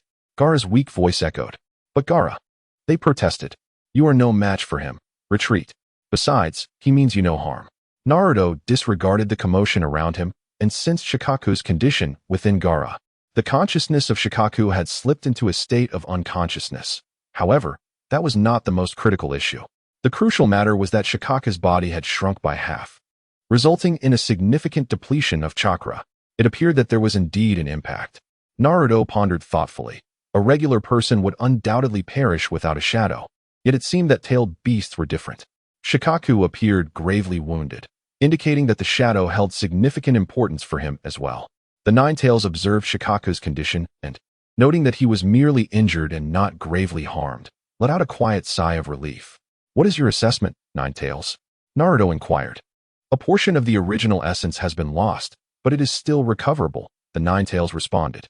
As the Nine-Tails, a tailed beast, instantly comprehended the situation. It reflected upon the millennia of growth it had undergone. Naruto's actions equated to consuming half of the opponent's strength and essence, an act entirely unrelated to chakra depletion. While chakra can be replenished in a short span, the loss of such essence requires an extensive period for recovery. A conflicted expression crossed the Nine-Tails' face, as it recognized Naruto's tangible growth and power, indicating the viability of his method. However, this action proved detrimental to the tailed beasts. For Shikaku, the One-Tail, recovery to its current state would likely take centuries. Unbeknownst to Naruto, the Nine-Tails' inner turmoil went unnoticed. Upon learning that Shikaku was unharmed, Naruto ceased to concern himself further. Please, go. What have you done to him? Gara, unable to contain his curiosity as Naruto prepared to leave, finally inquired. Since regaining consciousness, he had not heard Shikaku's voice, which previously echoed in his mind incessantly, often preventing him from sleeping for fear of Shikaku's consciousness taking over. No one could fathom such a sensation. He is gravely injured and will take time to recover. You may rest assured, Naruto replied, mustering his courage. My name is Naruto Uzumaki. With that, Naruto vanished from sight. As for the other battlefield, Naruto refrained from participating, merely casting a glance towards Jiraiya's direction. The creature known as Owl was even stronger than he had anticipated. Managing to engage Jiraiya, in concert with the Jonin, temporarily subdued Owl with remarkable fluidity. It appeared that the battle on that front was nearing its conclusion. What manner of beast is this, capable of employing space-time ninjutsu? Jiraiya pondered, having successfully completed the sealing, now contemplating how to proceed. This adversary was indeed troublesome, seemingly impervious to death. Jiraiya furrowed his brow, never having anticipated that Danzo would conjure such a bizarre entity. This monster not only wielded space-time ninjutsu, but possessed astonishing speed and strength, along with an immortal nature. In confusion, Jiraiya found himself at a loss, deep in thought yet unable to devise a solution. Orochimaru, even if I cannot eliminate you today, I will reclaim all of your jutsu, proclaimed the third Hokage. Gripping Orochimaru's arm tightly, the spectral figure of the Shinigami looming behind him. After successfully sealing the three Hokage, the current leader of the ninja world, the third Hokage, was now frail and weakened. Despite his efforts, he could not extract Orochimaru's soul, fully aware that it would be challenging to take his pupil today. Without hesitation, the third Hokage commanded the Shinigami's embodiment, swiftly severing two souls that were then consumed by the deity. Ah, old man, what have you done? I will reclaim all of your jutsu, shouted Orochimaru in anguish, writhing on the ground in pain. Farewell, Orochimaru, the third Hokage responded solemnly, watching the suffering figure with a hint of satisfaction gracing his lips. For a master of ninjutsu, the inability to wield such skills is undoubtedly a chilling torment. The third Hokage slowly closed his eyes, his body gently collapsing to the ground. Lord Orochimaru, are you all right? We must flee this place at once, exclaimed his subordinates. Upon the instantaneous dissolution of the barrier, members of the Umbu surged in, led by Kakashi. The Hokage has sacrificed himself. Impossible. How could the Hokage possibly fall? The Umbu stood in stunned silence, grappling with the shocking news of the third Hokage's demise. Kakashi's expression was a mixture of complexity as he gazed at the fallen Hokage. Send word to Jiraiya. After regaining his composure, Kakashi began to issue commands. An Umbu member immediately turned to obey. Secure the battlefield and transport the injured to the Konoha hospital. Summon Naruto Uzumaki. The Umbu member hesitated momentarily upon hearing the order, but ultimately complied. For Konoha required its guardians now more than ever. Asuma stepped forward, lending his support to Kakashi. With the assurance of two elite jonin, the Umbu no longer wavered and swiftly set to work. In the underground prison, Naruto, having vanquished Shikaku, returned to his quarters, showing little interest in the battle above. He was acutely aware of the inevitable fate that awaited the third Hokage.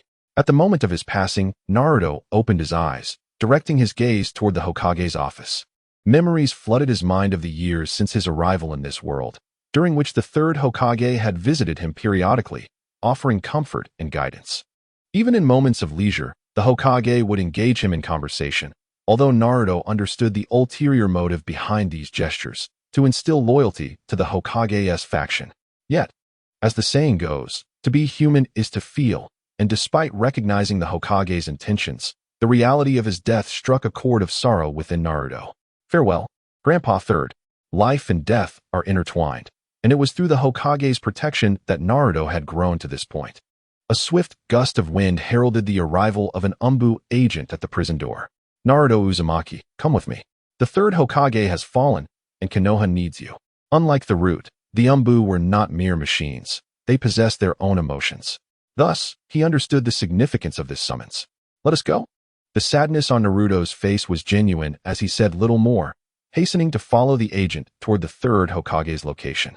Upon reaching the battleground, he found it already in a state of near completion, the third Hokage's body lying peacefully on the ground, accompanied by a white-haired elder monkey. Naruto sensed that this moment was pivotal, especially given the implications of the fourth Hokage's release. However, he was unprepared for the sheer brutality of this battlefield. Not only had the third Hokage fallen, but even his formidable partner, the legendary summoning beast, Enma, had perished. Gazing upon Enma, Naruto felt a surge of emotion. The beast's prowess was undeniably extraordinary, a paragon of invincibility. The individual had recently met their demise, and it was conceivable that consuming their shadow at this moment could grant one the same abilities. However, it was evidently impractical, leading Naruto to swiftly relinquish this notion. The matters concerning Naruto are to be resolved by you, Kakashi remarked as he approached. From the Sand Village. Did you eliminate him? Kakashi inquired, his brow furrowed. No, I merely injured the one tail.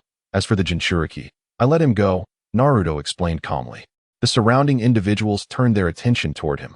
Despite having witnessed Naruto's formidable prowess, astonishment flickered across their faces upon hearing he had wounded the one tail. Indeed, Naruto, you've performed admirably this time. Kakashi could not help but commend, intending also to elevate Naruto's reputation. Lord Kakashi, there has been a minor issue on Jiraiya's side. He requires Naruto Uzumaki's assistance. Just then, an Umbu member, hastily summoned, relayed the situation from Jiraiya's end.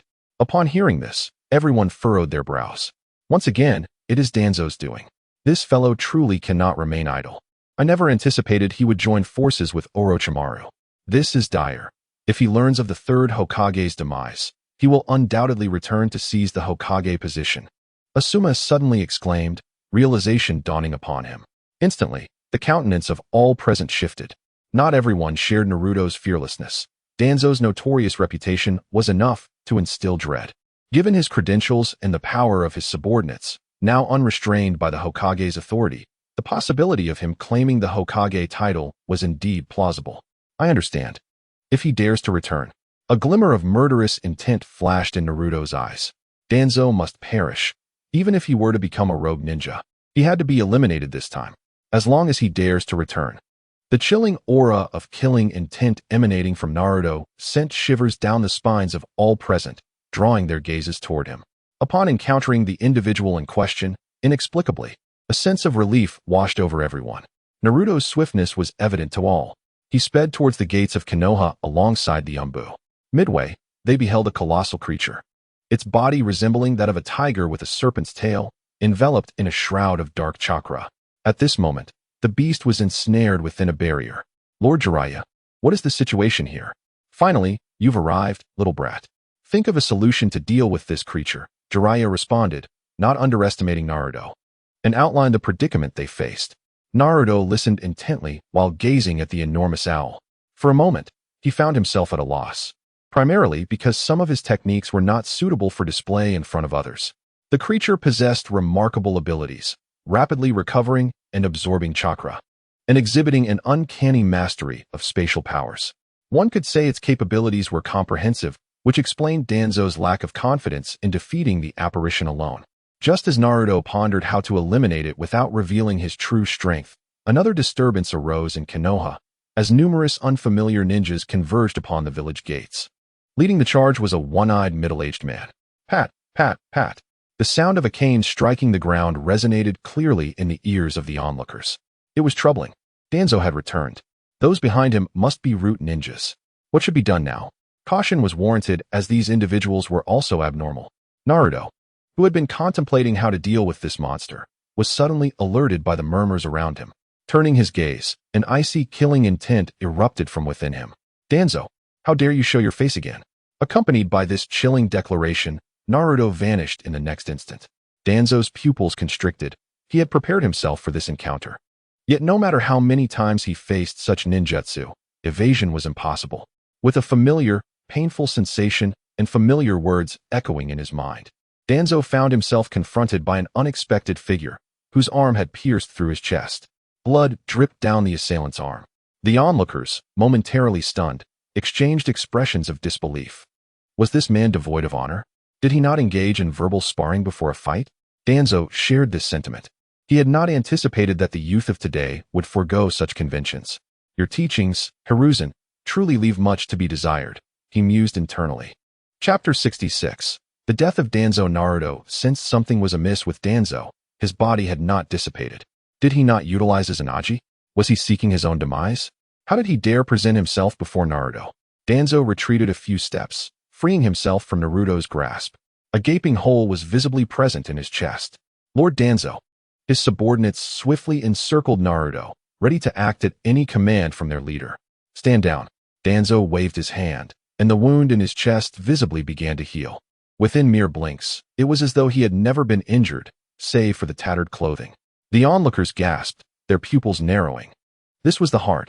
How could it heal so instantaneously? Such regenerative ability was beyond human capacity. Even Naruto, witnessing this bizarre scene, was momentarily rendered speechless. This terrifying healing power could only be matched by the likes of Hashirama Senju or the Sage of Six Paths. Yet, it was evident that Danzo could not meet either of those criteria. Suddenly, Naruto's gaze darted to the figure of Owl behind him. You have formed a contract with him. In that instant, realization struck Naruto. Huh, I must commend you, Ninetales brat, for your cleverness. Without sufficient strength, did you think I would return? Surrender now, and I shall overlook your past transgressions.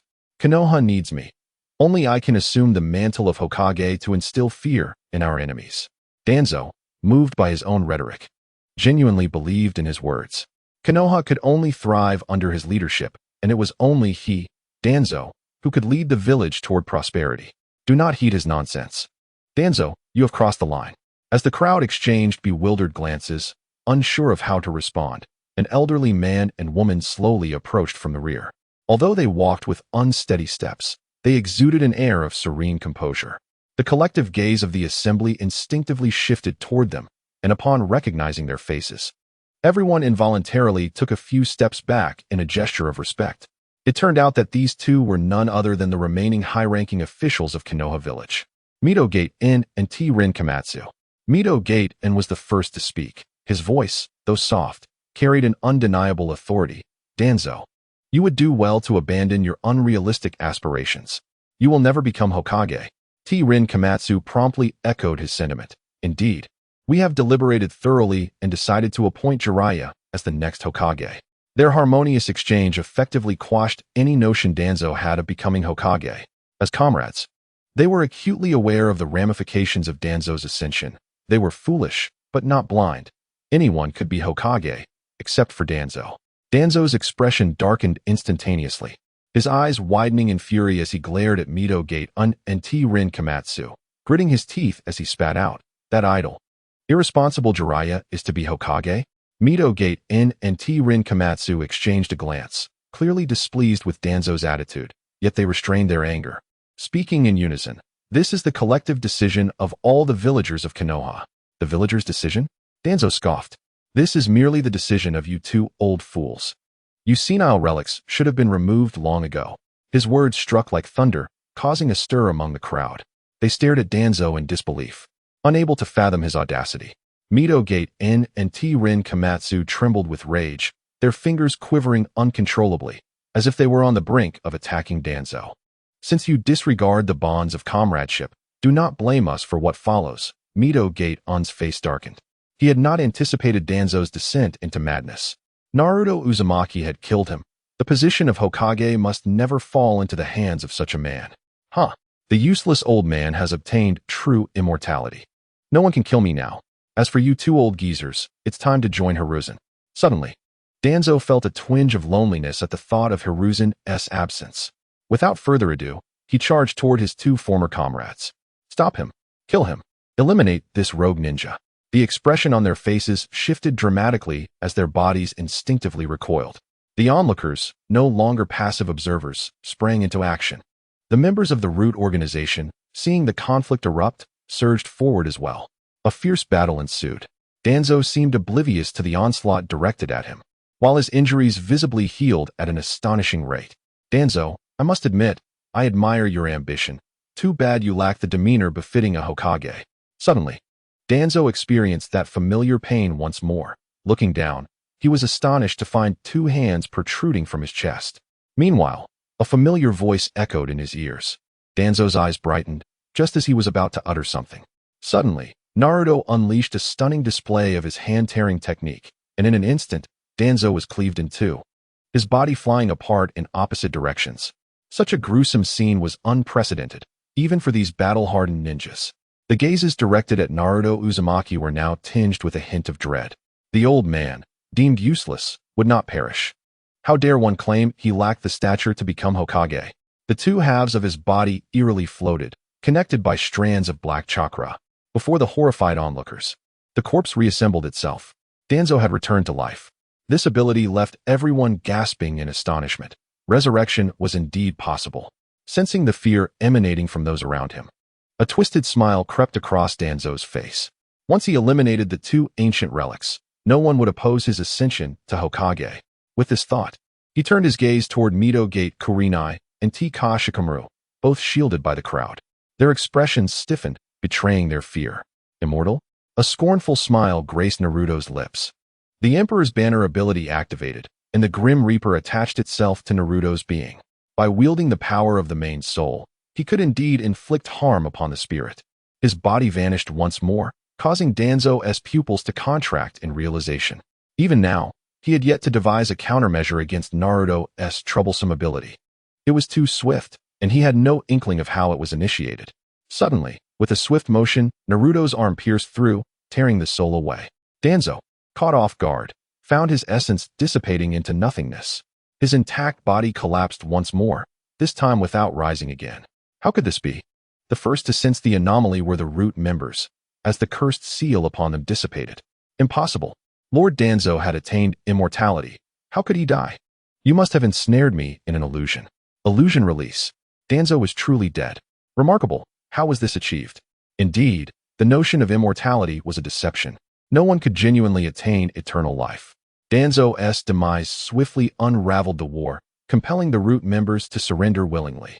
In the Hokage's office, the 2 esteemed elders of Konoha, along with Jiraiya, Kakashi, Naruto, and others, convened. Without a doubt, I shall not become Hokage. I have my own mission. This is not the time for your caprice, Jiraiya. You are well aware of Konoha's plight. Only your ascension to Hokage can instill fear in the other villages. There is someone more suited than I. A dispute ensued. Naruto and the others refrained from interjecting, quietly observing their contention. Who becomes Hokage mattered little.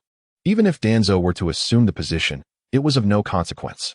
Comparatively, Naruto found greater resonance with Danzo and Uchiha Madara's ideals, namely, the unification of the 5 great nations. Regrettably, these individuals possessed ambition without the corresponding resolve. Are you referring to Tsunade? Mito Gate Kurenai furrowed his brow. The issue concerning Tsunade was no secret among their upper echelons. Due to the loss of her lover and brother, Tsunade developed a fear of blood, a psychological affliction.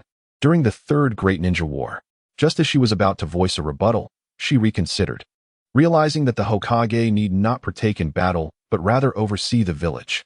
Moreover, the opponent's identity was pivotal. As the granddaughter of the first Hokage and the disciple of the third Hokage, her reputation was formidable. It was clear that no one would oppose her ascension to Hokage. Very well, we shall grant you a fortnight. Should you fail to retrieve him within this time, Jiraiya, the position of Hokage shall be yours. I accept, he replied, but I have one condition. Speak. I want him to accompany me. Jiraiya suddenly pointed at Naruto, thrusting the boy, who had been lost in thought at the back, into the spotlight. All eyes turned toward him. The 2 elder statesmen furrowed their brows. It was most fitting for the Jinchuriki to remain in the village. However, considering their relationship, the elders understood the intent behind Jiraiya's request and nodded in agreement. Very well, we consent. Naruto, prepare yourself. We depart immediately. Naruto, bewildered. realized he hadn't even agreed yet, but seeing the situation, he knew he could not object. They hastily gathered a few items and set forth on their quest to find the fifth Hokage. Naruto, you performed admirably this time. Where did you learn your sealing techniques? Jiraiya casually inquired during their journey. I learned from my mother, Naruto replied, knowing full well what Jiraiya was fishing for. Do you know who your parents are? He continued. I have encountered them in the sealing space. My father, Minato Namikaze, sealed their chakra within. At one point, the Ninetales tempted me to break the seal, but fortunately, they emerged, reinforcing the seal and guiding my training. As Naruto spun his tail, he did so with remarkable fluidity. Truly adept deceivers often blend 7 parts truth with 3 parts fiction. Would you mind if I took a look at your seal? Jiraiya paused, momentarily hesitating before asking. Naruto pondered for a moment, then lifted his shirt, revealing his abdomen, where the chakra flowed, and the seal was distinctly visible. You're quite impressive, Naruto. Since you're aware of your parentage, I need not keep it from you any longer. I am your father's master, the sage of Mount Myaboku, Jiraiya.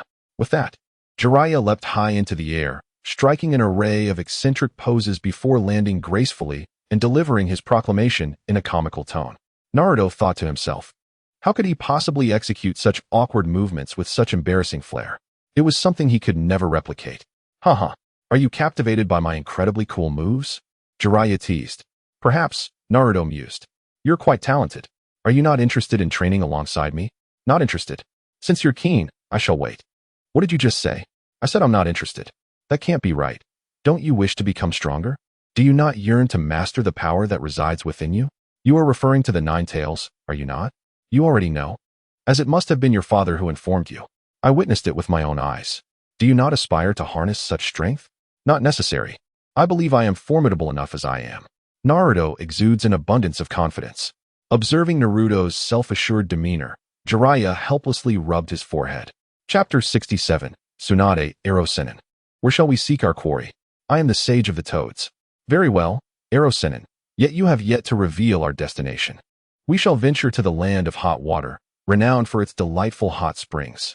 Does young Naruto not anticipate this? As Jiraiya spoke, a lewd grin spread across his face. Naruto, having encountered numerous mentors in his past life, had long since lost interest in superficial allure. Moreover, he had a childhood companion awaiting him back in Konoha. The two strolled leisurely along the path, as if time held no urgency for them. Jiraiya occasionally paused to guide Naruto in his training. Throughout their journey, Jiraiya not only pressed onward but also gathered material, engaging passers-by to inquire about local customs and uncover various intriguing tales and legends. At times, they would be captivated by the picturesque scenery along the roadside, stopping to relish the view.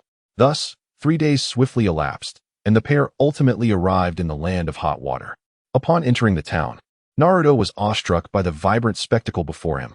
The shops lining the streets dazzled with an array of delicacies and local specialties, overwhelming the senses. The throngs of people bustled about, their laughter and merriment echoing in the air. In comparison to Konoha, this place was evidently more lively and brimming with vitality. As a famed tourist destination, the land of hot water offered a myriad of entertainment options, allowing visitors to indulge in culinary delights, shopping, and leisurely pursuits. Upon arrival, Jiraiya's face donned that familiar, somewhat exasperating lecherous expression. His gaze darted among the crowd, seemingly in search of something extraordinary. Ahem, Naruto, we shall rest at this inn.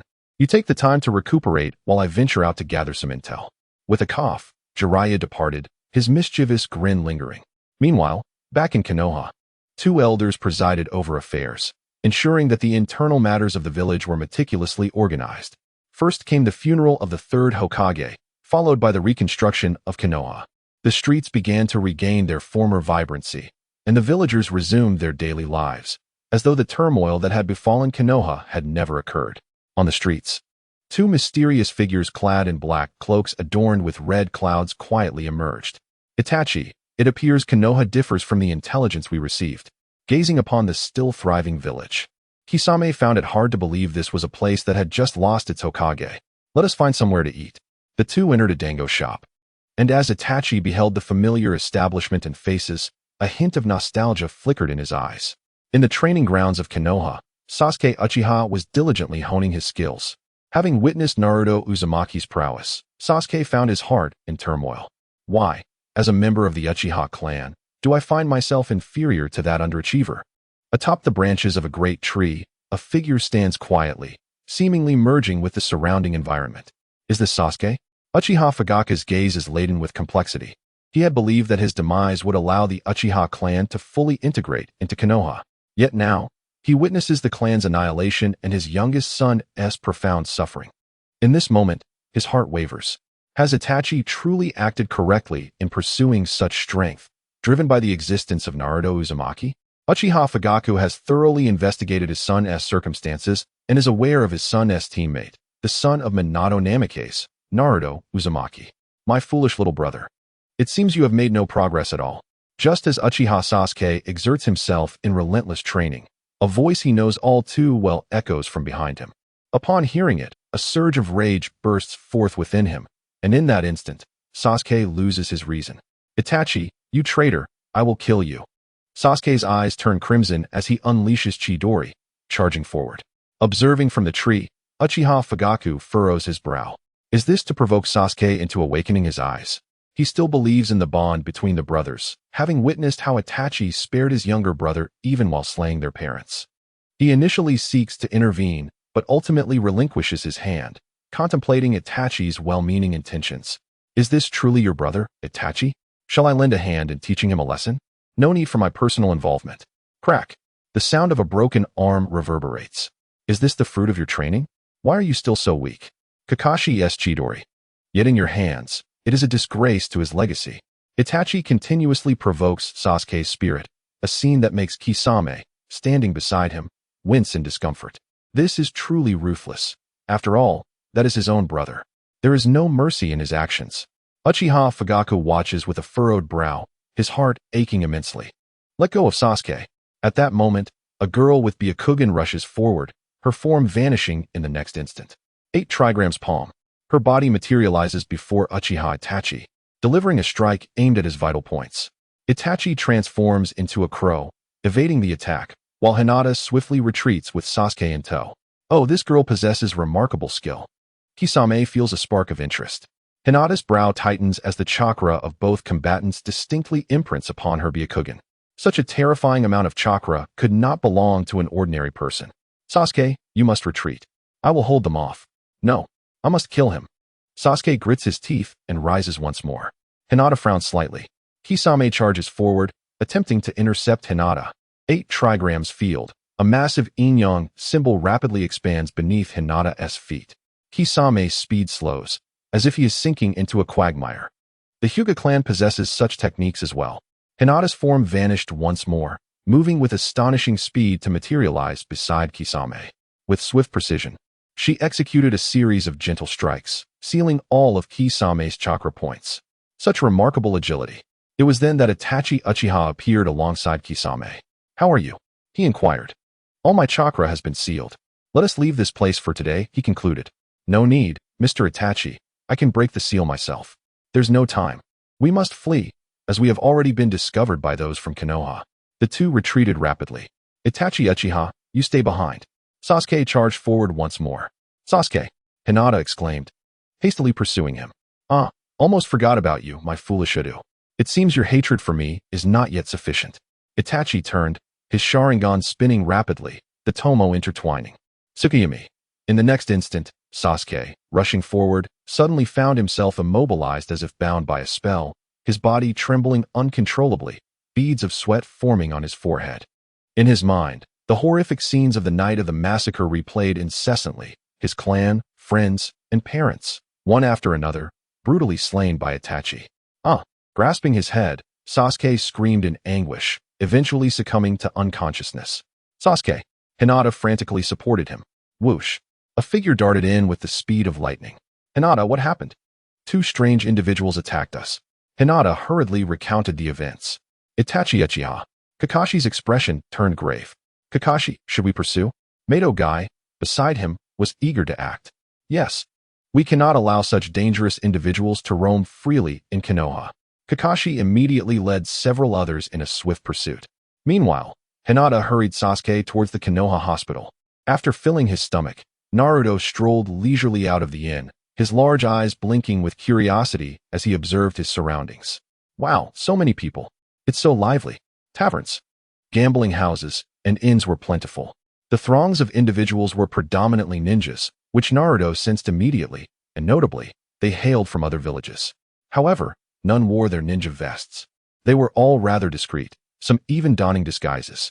Everyone gathered here sought relaxation, adopting a guise of unfamiliarity. Naruto began to wander, soon growing weary of the mundane sights. There were few things from this era that piqued his interest, and beauty held no allure for him. Hey, little brother, care to come in and unwind? A young attendant called out as Naruto passed by a certain establishment. Intrigued, Naruto glanced over and stepped inside without hesitation. Instantly, a cacophony of sounds enveloped him. Big, big, big. Small, small, small. Leopard. Giant sheep. Suddenly, a phrase caught Naruto's attention. He could not help but glance in the direction of the sound, where he beheld a bustling table filled with exuberant individuals, all seemingly caught in a frenzy.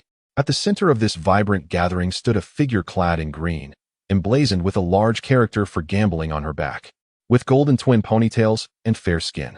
She wore shorts that revealed her delicate calves, complemented by the customary sandals of a ninja.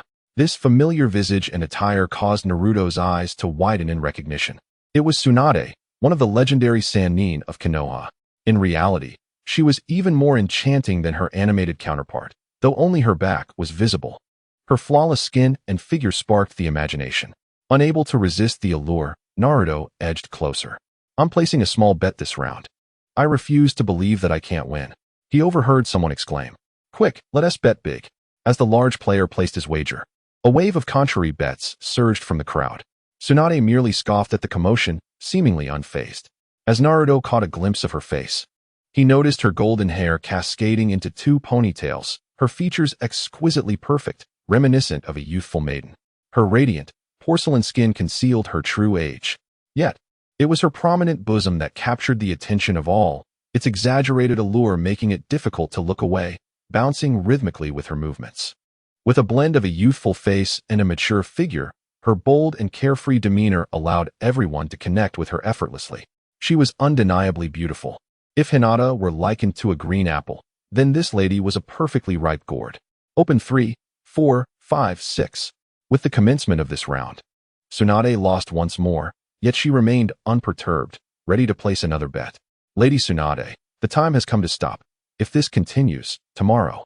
A girl beside her, clutching a pig, gently urged. What a buzzkill. Just wait. I shall return tomorrow for revenge. Tsunade retorted. Shall we play a couple more rounds? Yes. Yes. There is still plenty of time. The gamblers, more eager than the dealer, clamored for more. However, Tsunade turned and exited the gambling house with Shizune in tow. Naruto instinctively followed. Hey, you perverted brat, are you stalking me? Tsunade suddenly turned, locking eyes with him. Greetings, Lady Tsunade. I am a ninja from Konoha. Here with Jiraiya-sensei to find you, Naruto stammered, his face flushing again under her gaze, as her beauty surpassed his standards.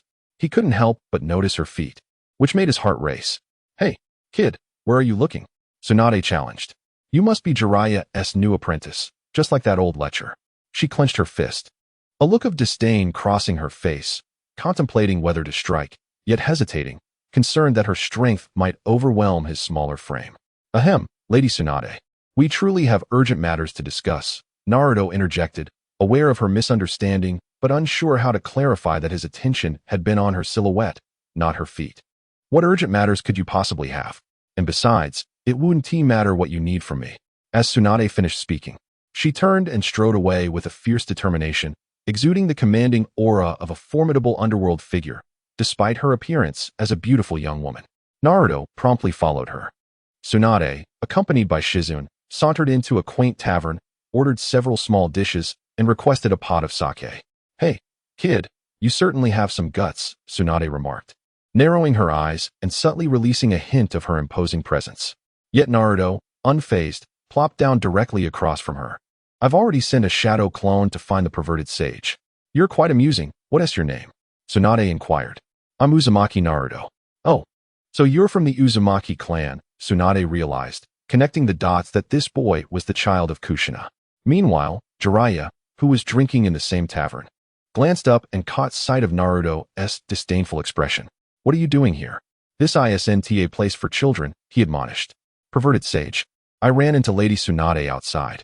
What? You met her? Jiraiya exclaimed, springing to his feet. Where is she? Take me to her. Without hesitation, Naruto began to eat. You little rascal, Tsunade remarked, raising an eyebrow as she watched the food on the table vanish in an instant. Shizen swiftly went to order more. Just then, Jiraiya swaggered through the entrance, surveying the room until he quickly spotted the long-lost Tsunade. Tsunade, it's been ages. Jiraiya, are you itching for a fight? Tsunade retorted. Her fists clenched in annoyance, realizing that at some point, Jiraiya's gaze had fixated on her chest. Haha, you're still as petty as ever. But Tsunade, I'm here for something serious. Spit it out, and don't waste my time with idle chatter. The old man has passed away. A flicker of sorrow crossed Jiraiya's face. Passed away? Where did he go? Tsunade took a sip of her drink, still processing the news. He has died. Tsunade abruptly halted her drinking, yet quickly resumed her composure. It was Orochimaru. A cold laugh escaped Tsunade's lips, and she remained silent. The atmosphere in the tavern grew heavy with tension as the two sat in thought, unaware of Naruto's unabashed eating. The loud smacking of his lips caused both of them to frown in unison. Kid, are you a bottomless pit? Tsunade's irritation boiled over as she slapped Naruto on the head. He is still just a child, Jiraiya said awkwardly. Now, what do you want from me? Tsunade regained her focus. Although she had mourned her teacher's passing for a time, as a ninja, she had witnessed such loss too often. Konoha needs you now, Tsunade. Return, Konoha needs a Hokage. Are you joking? I have no desire to be Hokage. If that's why you've come, then give it up. Leave me be before I'm forced to take action. Don't disturb my enjoyment of drinking. Tsunade's temper grew increasingly irritable, her fists clenched and ready to strike. Jiraiya, feeling helpless, pulled Naruto, still munching on his food, toward the exit. As they departed, Tsunade regained her composure, her gaze becoming somewhat distant. Old man. You met your end at Orochimaru's hands. Her emotions were a tangled web. Outside, Naruto remained bewildered. I'm still hungry, he complained. What is the point of eating if you're not going to eat? Jiraiya sighed, deciding to let the situation cool before addressing it again tomorrow. The two returned to their inn. In the hot springs behind the inn, Jiraiya sighed contentedly, resting a towel on his head. This hot spring is truly delightful. Naruto nodded in agreement. Outside the hot springs, two figures ambled leisurely toward them. Have you located their whereabouts? Lord Orochimaru, according to our scouts, Lady Tsunade is indeed inside. And Lord Jiraiya has arrived as well. That wretched old man has kept a trick up his sleeve. Orochimaru, weakened, let his arms dangle limply at his sides. What is the situation with Sasuke? He is still caught up in his thoughts. I don't have much time left, whether this works or not. I must prepare a vessel upon my return. Yes, Lord Orochimaru, the Nine-Tails Jinchuriki you instructed me to watch has also come here with Lord Jiraiya. Kabuto seemed to recall something suddenly and interjected. Oh, that fellow has arrived too. Excellent. I have a matter to discuss with him. A sly smile crept across Orochimaru's lips. Shall we enter directly? No. First let me seek out that individual.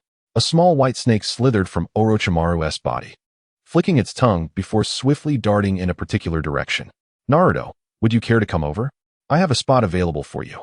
Perverted sage. Could you refrain from such disgraceful antics? This is called gathering inspiration. Do you understand? TCH, you're still just a kid after all.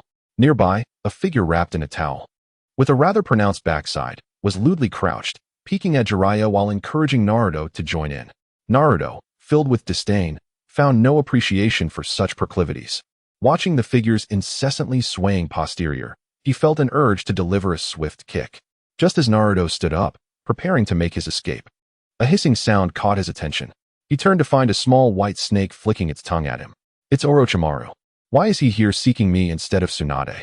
Confusion crossed Naruto's face as he dressed and followed the white snake out of the village. Under the moonlight, Orochimaru emerged, assisted by someone from behind a large rock. Naruto-kun, I didn't expect to see you again so soon. Kabuto, curiously assessing the young boy, remarked. Isn't Lord Orochimaru here to seek treatment from Lady Tsunade? Orochimaru, it seems you've sustained quite an injury. Why seek me instead of Lady Tsunade? Hehe. I have come to learn a small secret that I wish to share with you. Orochimaru's face bore a faint smile, a semblance of amusement. This left Naruto utterly perplexed. What was this individual up to? Naruto-kun, are you familiar with the ghost shadow?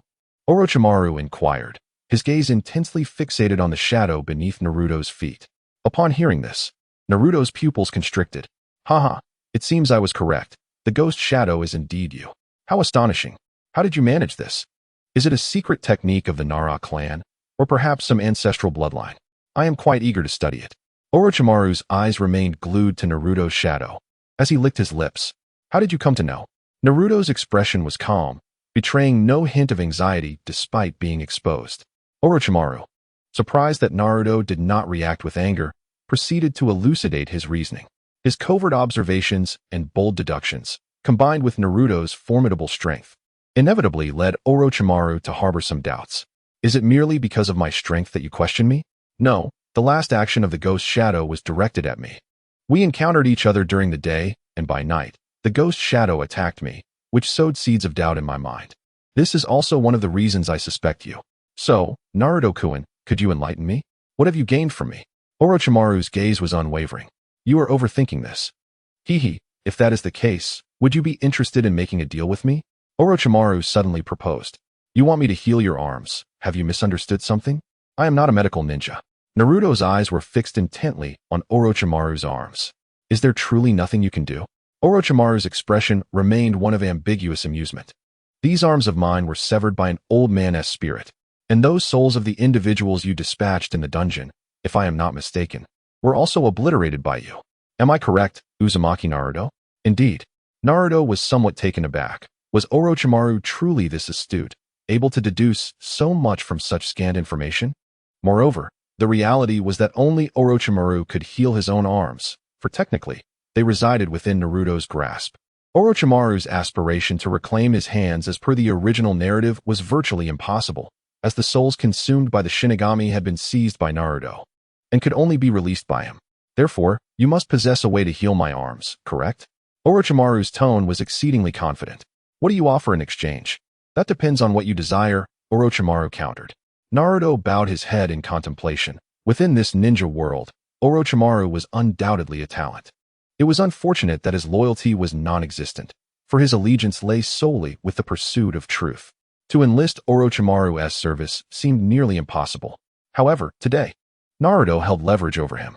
Should he employ his persuasive skills? Yet, on what grounds could he deceive him? Naruto fell back into deeper reflection, acutely aware that the Orochimaru of this time was far removed from the one he would later become. Chapter 69. Tsunade's Morning Mood. Orochimaru, a figure renowned as an unparalleled genius within the ninja world, possesses a plethora of forbidden techniques and an intellect that far surpasses that of ordinary beings, granting him ample grounds for pride.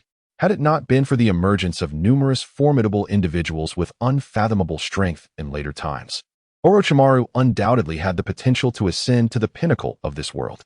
Such immense power and arrogance render it inconceivable for Orochimaru to willingly accept a subordinate role to others. However, as Naruto gazed at Orochimaru, his thoughts began to drift into contemplation. With Naruto's current prowess, coupled with his further exploration of the devil fruit, there seemed to be nothing particularly desirable to him. After all, Naruto had essentially reached a peak state of strength, his horizons having long surpassed the confines of the ninja world, instead focusing on the more potent Tsutsuki clan. It appears that I possess nothing that Naruto seeks, Orochimaru mused thoughtfully.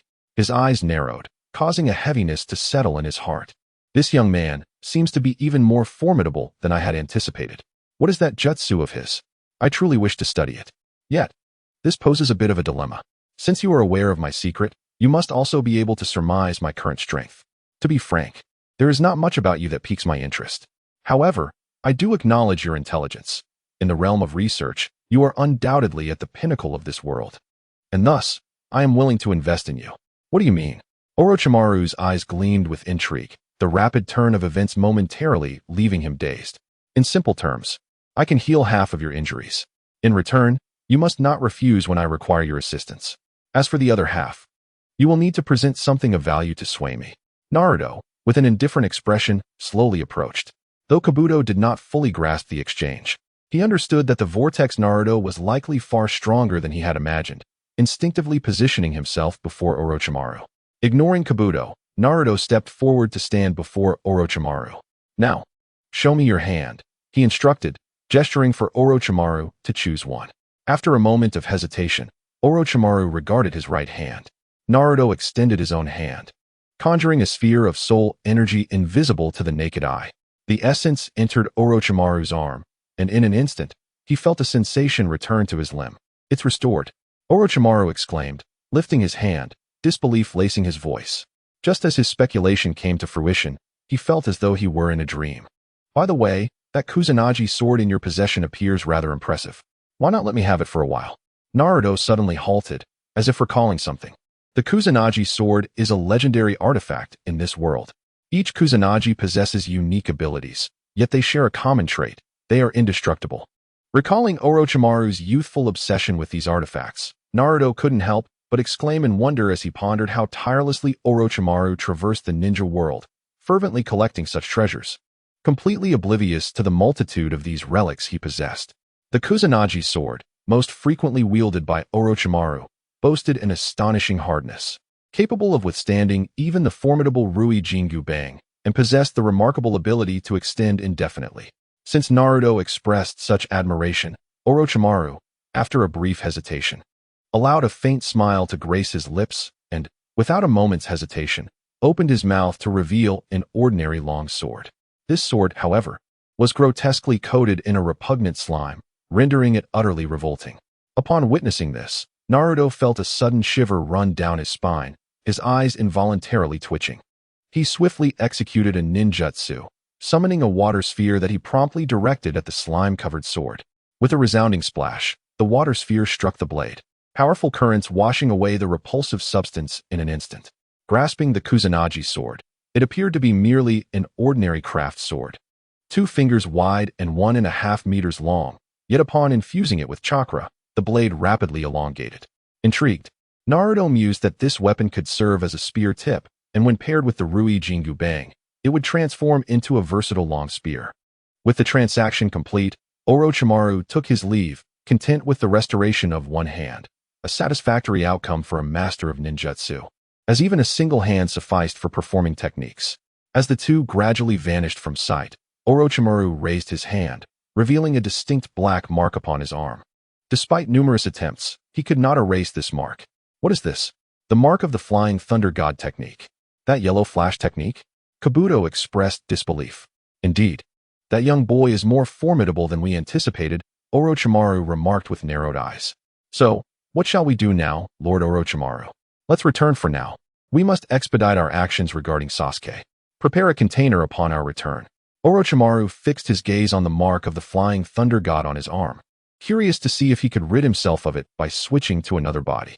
Meanwhile, Naruto, having secured the long sword, returned to the inn and quickly fell into a deep slumber. The following day, Naruto was roused from his sleep by Jiraiya. "Have you forgotten that we have important matters to attend to?" "What matters?" Naruto rubbed his eyes. "We need to find Tsunade." Jiraiya led Naruto once more in search of a master. In another inn, Tsunade, still recovering from a night of heavy drinking, remained sound asleep. Shizune, upon seeing their arrival, was not surprised. "Is Tsunade up yet?" "Not yet. Lady Tsunade drank too much last night. I'll go wake her." Jiraiya, rubbing his hands together with a lewd expression, was halted by Shizune, who swiftly interposed herself before him, arms outstretched to block his path. She was acutely aware of Jiraiya's character, as Tsunade had once elaborately described this man to her, labeling him as an unabashed lecher who must absolutely be kept away from Lady Tsunade. However, Shizune's attempts to obstruct Jiraiya were akin to a futile endeavor against a mighty force. With a sly smile curling at the corners of his lips, Jiraiya deftly sidestepped Shizune, darting into the room like a gust of wind. Naruto stood behind, watching Jiraiya's lascivious demeanor, inwardly sweating for this reckless individual, silently praying for his safety. At that moment, a furious roar erupted from within the room, followed by a thunderous crash as the wall was violently breached. A figure shot forth from the room like a cannonball, crashing heavily onto the ground. Upon closer inspection, Naruto realized it was Jiraiya. His lips twitched in a smirk, thinking he deserved it. Shizune hurriedly rushed into the room. Through the shattered wall, Naruto caught a glimpse of Tsunade, who had just awakened. She donned a loose-fitting nightgown, the neckline slightly ajar, revealing a hint of her fair skin. Her hair was tousled, exuding a languid charm of someone just roused from slumber. Barefoot, with her toes adorned in pink polish, she appeared both adorable and enchanting. reminiscent of a youthful maiden. However, as Naruto admired Tsunade's beauty, a chilling murderous intent surged toward him like a tidal wave. He abruptly looked up, locking eyes with Tsunade's furious glare. In that instant, a shiver ran down his spine, causing his body to involuntarily tremble as he instinctively took several steps back. "You seem to be that lecherous pupil, don't you?" Tsunade's voice was cold and commanding, her murderous aura sending chills through Naruto. No. He shook his head vigorously. Tsunade had somehow materialized right before him. "I think you should go join him," she declared, clenching her fist and delivering a punch. The strike was accompanied by a terrifying gust of wind, as if the very air were being shattered. Naruto's scalp prickled with fear, and he instinctively retreated, narrowly avoiding the ferocious blow. The force of her punch created another gaping hole in the wall. "Not bad for a little brat," Tsunade remarked.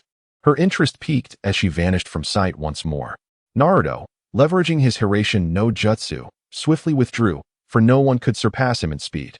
Their movements were a blur, akin to teleportation, deepening the furrow in Tsunade's brow. "What kind of ninjutsu is that, little brat?" As a specialist in ninjutsu, Tsunade excelled in chakra control. Her tremendous strength was a technique derived from this mastery, which also enhanced her speed when applied to her legs. Thus, in short bursts of movement, her body flicker technique was not lacking.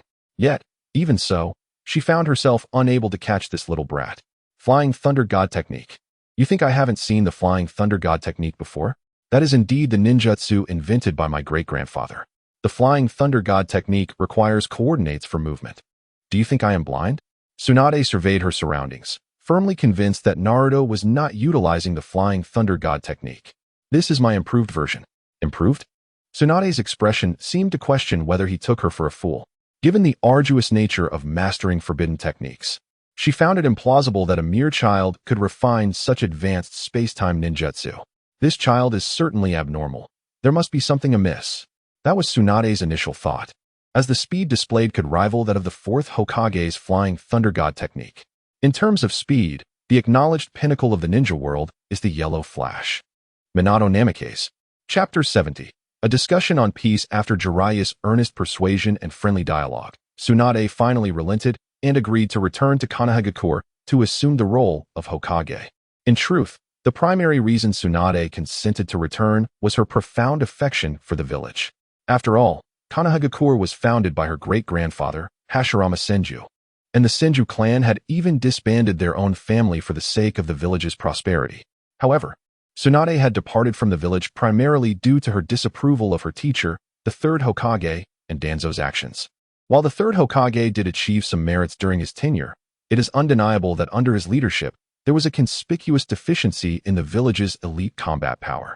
Powerful ninjas such as the legendary three, Kakashi Hatake, the Yellow Flash, and the Jinchuriki of the Nine Tails had either left the village for various reasons or tragically perished.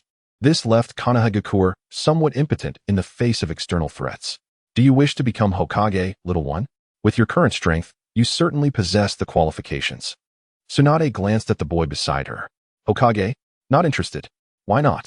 Jiraiya turned to inquire. "Perhaps I am simply too tired.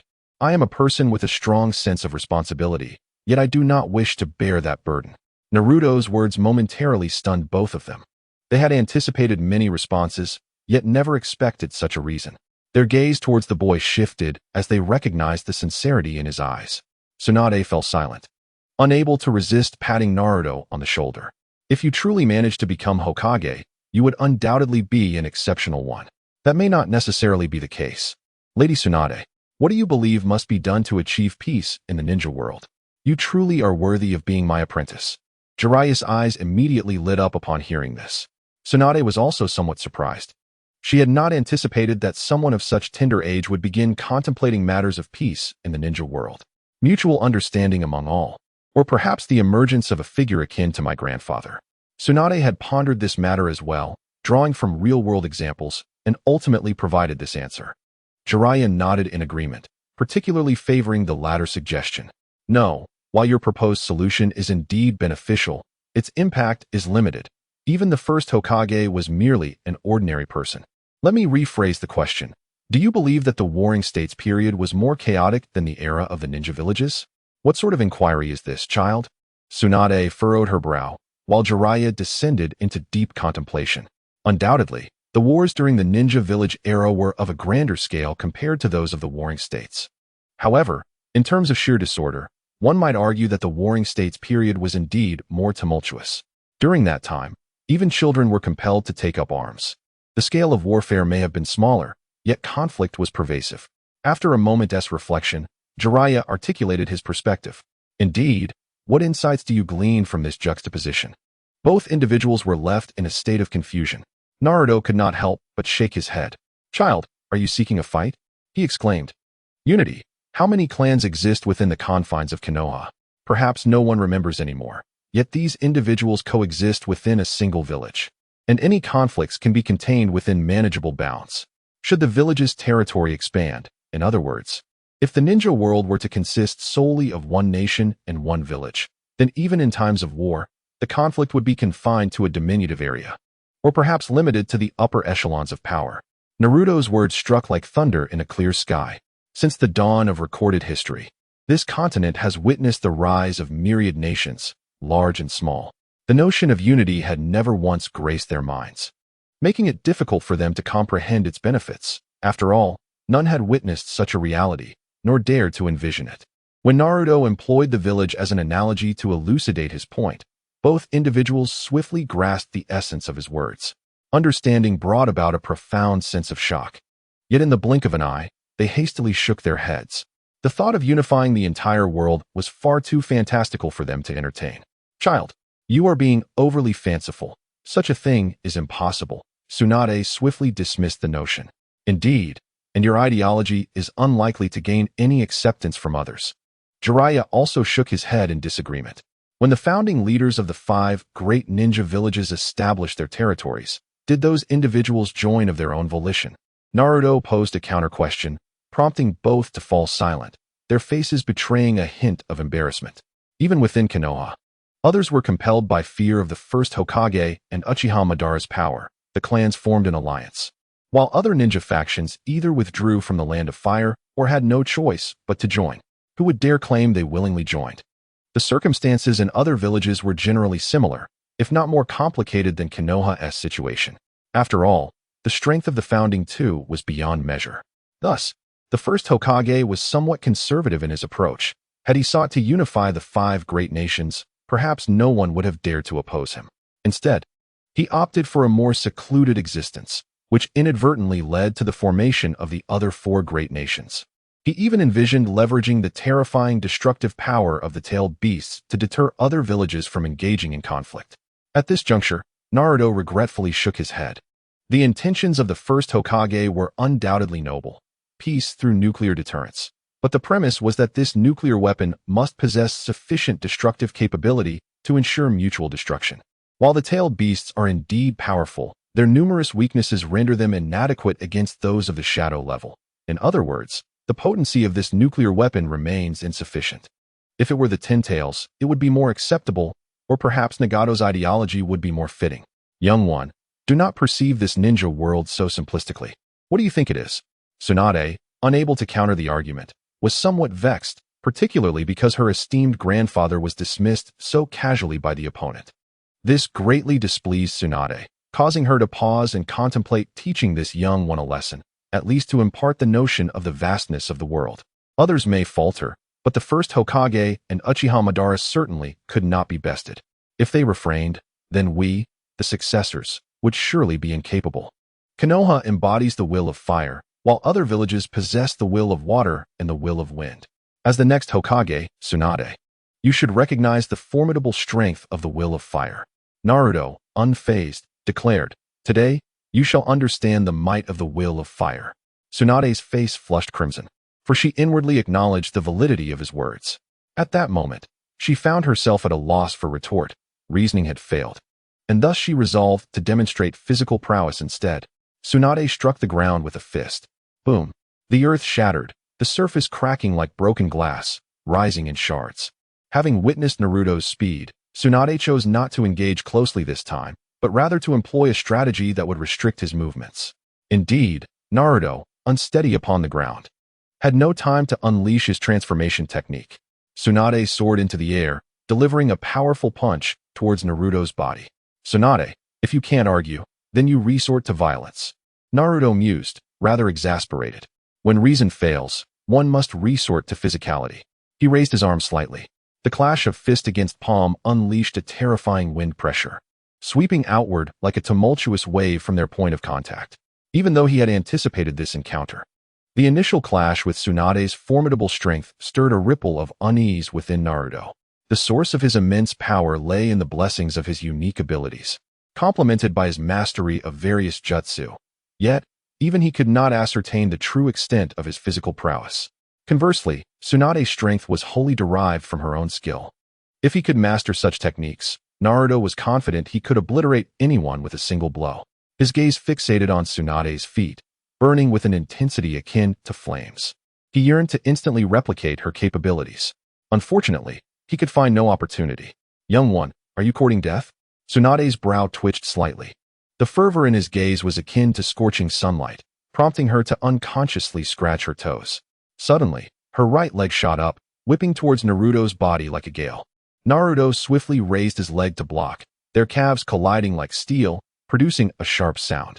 In that instant, a fearsome storm erupted, spiraling outward from their center like a tornado. Witnessing Naruto's astonishing physical capabilities, Tsunade fully unleashed her might, opting to rely solely on her martial arts skills without utilizing any jutsu. Every strike carried the terrifying force capable of splitting mountains and oceans. The winds generated by her fists rivaled that of high-level jutsu. The battle between Tsunade and Naruto was exhilarating, with Naruto adopting a defensive stance throughout. Their clash lasted a full day and night. Your chakra reserves are truly astonishing, little one, Tsunade remarked. Finally, after exhausting her chakra, she halted, panting heavily. While Naruto appeared unaffected, his chakra levels seemingly unchanged. You too must be hungry. Come have something to eat, Jiraiya called from a distance as he noticed their pause. They exchanged glances and made their way toward him. Naruto, how do you train? During their meal, Jiraiya scrutinized Naruto, his gaze akin to that of a scientist examining a peculiar specimen. Lightning release body refinement. The lightning country's lightning release chakra mode? Tsunade inquired, puzzled. No, it's a method I developed myself, Naruto replied. Aren't you afraid of the consequences? Such experimentation is reckless, Jiraiya exclaimed, taken aback by the boy's audacity. It's fine. I can recover quickly from ordinary injuries, Naruto assured them. Is it the Uzumaki clan's physique? They both assessed Naruto closely. Could it be due to the Nine-Tails chakra? Jiraiya suddenly asked, can you control the Nine-Tails chakra? Naruto feigned confusion. Nine-Tails chakra? Yes, the chakra of that fox. Don't tell me you've never felt it, Jiraiya insisted. Is this what you mean? Naruto inquired, as red chakra erupted from his body, enveloping him entirely and forming a tail behind him.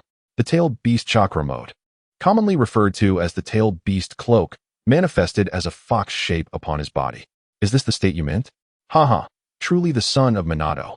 It seems he hasn't reached his limits. His mind remains clear, unaffected by the nine tails, Jiraiya observed. Naruto, how many tails can you control? Tails. Naruto glanced at the tail sprouting from his back and attempted to manipulate it.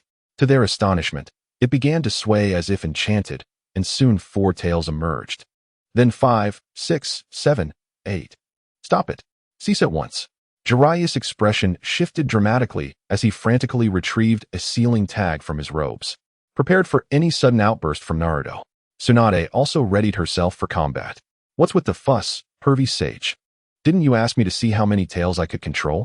I think I can manage more, Naruto said, scratching his head innocently. Yet, his naive demeanor only served to alarm the two of them further.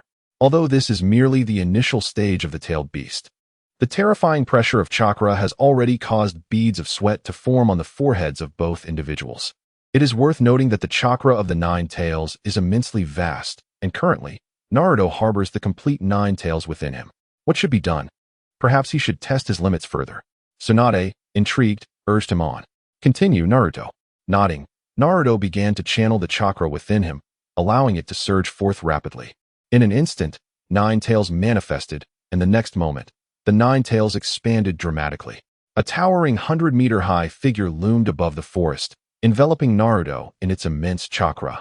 Complete tailed beast transformation, this sensation felt rather exhilarating. It was akin to piloting a colossal machine for the first time. Naruto felt as if the 9 tails were an extension of his own body. Mindful of the time, he thought, perhaps you should consume my shadow instead. In the ceiling space, the Nine-Tails sat, its furry visage contorted with conflict. Since the previous incident involving the One-Tail, the Nine-Tails had been wrestling with this dilemma. If it were to consume its own shadow, Naruto's strength would surpass its own. In that case, even without its assistance, Naruto would possess the equivalent power of half a Nine-Tails. This would undoubtedly be advantageous for Naruto, while losing half of its own power would not significantly affect the Nine-Tails. After much contemplation, the Nine-Tails finally spoke. Naruto's consciousness reached this space. Kurama. Wait a moment. To be honest, Naruto felt a twinge of emotion at the Nine-Tails' willingness to make such a decision. From their very first encounter, he had been attempting to persuade the fox. Of course, those events had indeed transpired in another timeline, but the Nine-Tails bringing it up voluntarily took Naruto by surprise. Naruto was well aware of the circumstances surrounding the One-Tail, hence he refrained from mentioning the matter of the Nine-Tails shadow. Ultimately, it was unnecessary for him to consume the shadows of all nine-tailed beasts, as there were more valuable targets, like the Ten-Tails, Kagaya Tsutsuki, and Ishiki Tsutsuki. Naruto, do not forget, future adversaries may descend upon this world at any moment.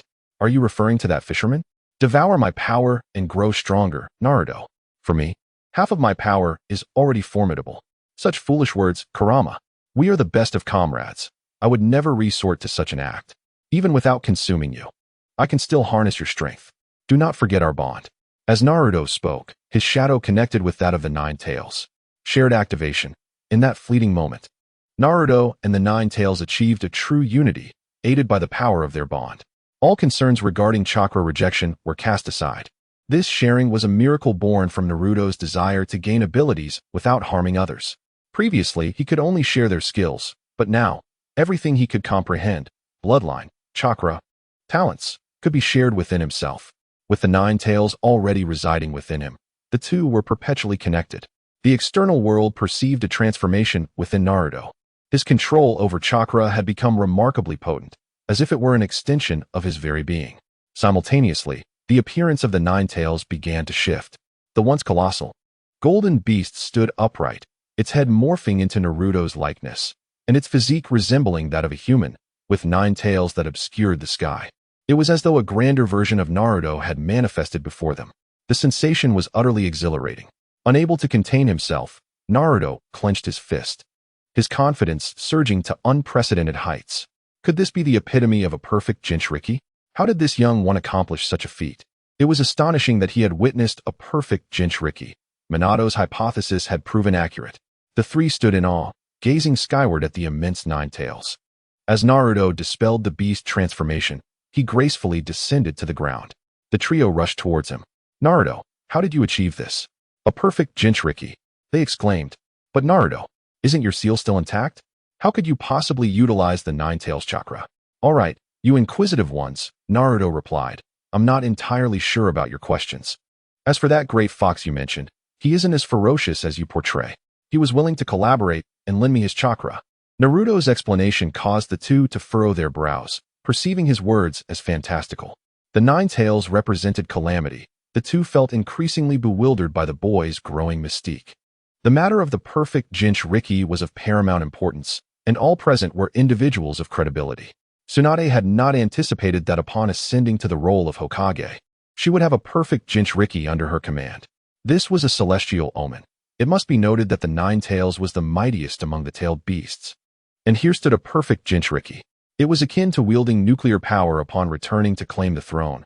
The more she observed this child, the more satisfaction she felt, prompting her to affectionately kiss the top of Naruto's head.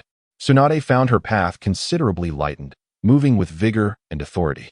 Later, upon hearing that Danzo had been slain by Naruto, Tsunade was all the more exhilarated. Well done, young man. You've accomplished a remarkable feat. I shall remember this great merit.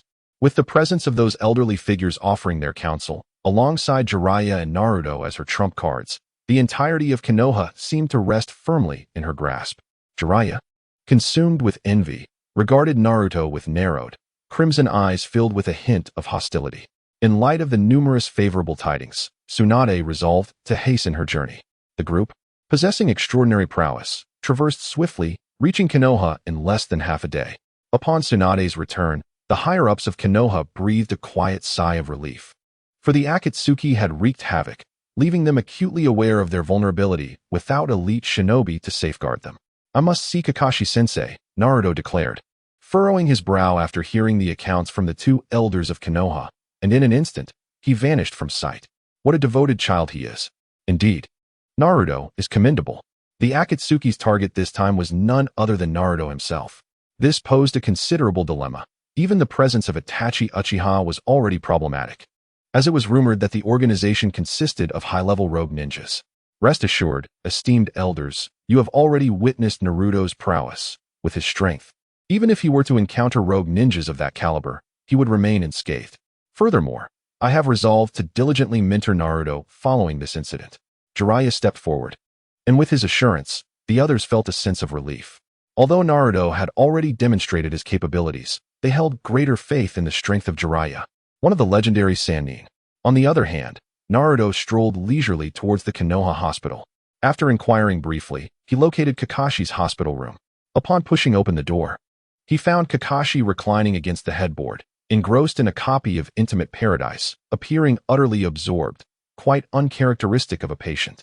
In contrast, the bed beside him housed Sasuke Uchiha, who lay soundly asleep with his eyes tightly shut.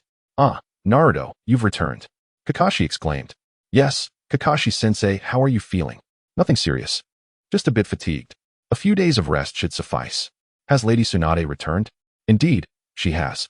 The inauguration ceremony is set for 3 days hence." As Naruto spoke, his gaze fell upon Sasuke Uchiha. Kakashi elucidated, he has sustained significant injuries, both physical and psychological, and has even lost an arm. Naruto inhaled sharply. While he had witnessed such events in anime, hearing it in reality was quite painful. After all, that was his own brother. Such brutality was unfathomable. Physical wounds could heal, but the scars on the psyche were far more profound. How could one be so ruthless, risking turning his brother into a mere shell of himself? Is Itachi Uchiha truly formidable? Indeed, Naruto, their target is you. Should you ever encounter them, do not hesitate. Turn and flee. With your speed, no one can catch you. Kakashi's expression was grave. Rest assured, Naruto replied, though in his heart, he dismissed the warning. He had faced 7 opponents before without trepidation and did not perceive them as particularly daunting.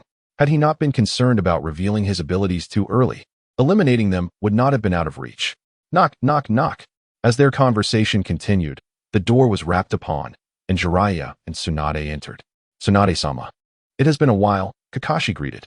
"It is you, Kakashi. How is your condition? Do you require my assistance?" Tsunade's demeanor was remarkably gentle, a stark contrast to the first time Naruto had encountered her. "Thank you, Tsunade-sama, but there's no need. I am merely fatigued and am nearly recovered." "Very well. Then let me examine this child." Her expression turned serious as she assessed Sasuke's injuries. Such brutality, Tsunade mused internally, astonished. If the assailant had been an enemy ninja, she would not have dwelled on it. But this was the work of Sasuke's brother, and she shared Naruto's sentiments. While physical wounds could heal swiftly in the ninja world, psychological injuries required time and self-healing. Observing Sasuke's furrowed brow and cold sweat, she realized he was likely trapped in nightmares once more. Chapter 72. Hinata's breakthrough. After visiting with his teacher and comrades, Naruto felt elated and prepared to return home to tend to his beloved plants. With a light step, he ambled towards the hospital's exit. At the very moment he was about to step out of the hospital, his gaze was captivated by a stunning figure ahead. The young girl stood there quietly, her graceful form reminiscent of a blooming flower. A flicker of unease clouded her expression, as if she were wrestling with an inner conflict. However, upon spotting Naruto emerging from the hospital, her eyes sparkled with a glimmer of joy. "Naruto, you've returned," she whispered, her voice laced with delight. Hearing this familiar tone, a smile instinctively graced Naruto's face. He hurriedly approached her, responding, "Yes, Hinata." A gentle breeze caressed the air, carrying the sweet scent of flowers. As if nature itself were bestowing blessings upon this reunited pair. An invisible force seemed to draw them closer, their small hands intertwining unconsciously. In Naruto's modest home, a sense of unparalleled safety enveloped him. Even after a few days' absence, the house remained vibrant with life. The windowsills and living room were adorned with an array of plants. Each plant was laden with bountiful fruits, eagerly awaiting their owner's enjoyment. "What would you like to eat, Naruto?" Hinata asked. How about some stir-fried dishes tonight? I'll take care of the cooking. The prospect of indulging in a delightful meal during a moment of relaxation promised immense satisfaction for both body and spirit. Together, they gathered the vegetables, and Naruto questioned, Hinata, how did you cultivate these? They look splendid. Perhaps it's a gift, she replied modestly. Naruto felt a deep sense of satisfaction. These grafted plants not only held greater energy, but also had the potential to enhance his chakra. In the belly of the death god, a dim and dismal space, shrouded in darkness, enveloped him. Tendrils of black mist drifted about. This was a purgatorial realm, yet it felt profoundly unsettling. Just as Shimura Danzo arrived in this disquieting place, he furrowed his brow. While grappling with his confusion, he was suddenly drawn toward the sounds of battle ahead. He ventured forth, only to witness a chaotic melee where individuals, consumed by madness and exuding dark energy, engaged in savage combat. Danzo watched in horror as one deranged figure tore into another, consuming them whole. What in the world is happening? He gasped, his pupils dilating as he instinctively took several steps back. However, those frenzied beings quickly turned their attention to him. In an instant, a dozen figures lunged in his direction. Startled, Danzo instinctively sought to employ his jutsu, only to realize that such abilities were rendered useless in this realm. Without hesitation, he turned to flee, unfamiliar with the situation. He had no intention of engaging in a futile battle with these wild beasts. Unsure of how far he had run, he finally spotted someone sitting cross-legged ahead. Is that you, Danzo? I never expected you to be dead, a voice called out. Who are you? Danzo halted, his body tense with caution. It is I, came a voice tinged with familiarity. Danzo's body stiffened at the sound. Sarutobi, is that you? He stepped forward, recognizing the figure seated before him. Indeed, it was Hiruzen Sarutobi. What are you doing here? And where exactly is this place? Danzo's expression revealed his confusion. Have you not already pieced it together? Within the belly of the Grim Reaper. How did you manage to enter? How is this even possible? Danzo's pupils constricted in realization. He clearly understood that he had been slain by Naruto Uzumaki. How could he find himself in the belly of the Reaper? Could it be that his opponent had employed the reanimation jutsu? Impossible. For that technique would lead to mutual destruction. There was something amiss with Naruto. In an instant, Danzo reached this conclusion. Yet soon despondency washed over him. He was now a mere specter. Be cautious, Danzo, warned Sarutobi Hiruzen, having grasped the peril of their situation. Cautious of what? Danzo inquired. Attune yourself to your spirit. This place is saturated with a volatile chakra. Prolonged exposure can impair one's sanity, transforming individuals into mindless beasts. Strictly speaking, we are souls now. Should we lose our reason, we would become like them, devouring and merging with one another, birthing an unknown entity that even I cannot fathom. Is such a phenomenon truly possible? Danzo questioned, intrigued yet apprehensive. Perhaps this is the nature of our current existence, Hiruzen sighed, harboring a twinge of regret for having utilized this jutsu. No sentient being desires to devolve into a savage creature. Meanwhile, Naruto and Hinata enjoyed a modest lunch together, both having indulged to the point of slight roundness in their midsections. They sat on the sofa, laughing heartily at one another. Hinata, when you met Lady Tsunade, was she as beautiful and formidable as the legends suggest? Indeed, she is quite powerful, but as for her beauty, Naruto glanced at the young girl beside him, who had blossomed into a graceful figure, her curves elegantly defined, her face cherubic like a freshly shelled egg. Particularly striking were her eyes, pure and beautiful, resembling pristine white lilies. I still believe you are the most beautiful, Hinata, Naruto said with a toothy grin. You're unbearable. Hinata blushed, lowering her gaze, though she harbored confidence in her appearance and figure. After some light-hearted banter, they resumed their training. I feel as though I have encountered the bottleneck you mentioned, Naruto admitted. You've reached a bottleneck? Hinata replied, intrigued. Naruto channeled his chakra into her body, flowing through her meridians to her dantian, and in that instant, it felt as though he had plunged into an ocean. As a direct descendant of the Akatsuki clan, possessing the Byakugan, the Hyuga clan's chakra reserves were immense. With Hinata's already elevated bloodline concentration and Naruto's foundational support, her chakra had accumulated to a remarkable degree over this prolonged period of training.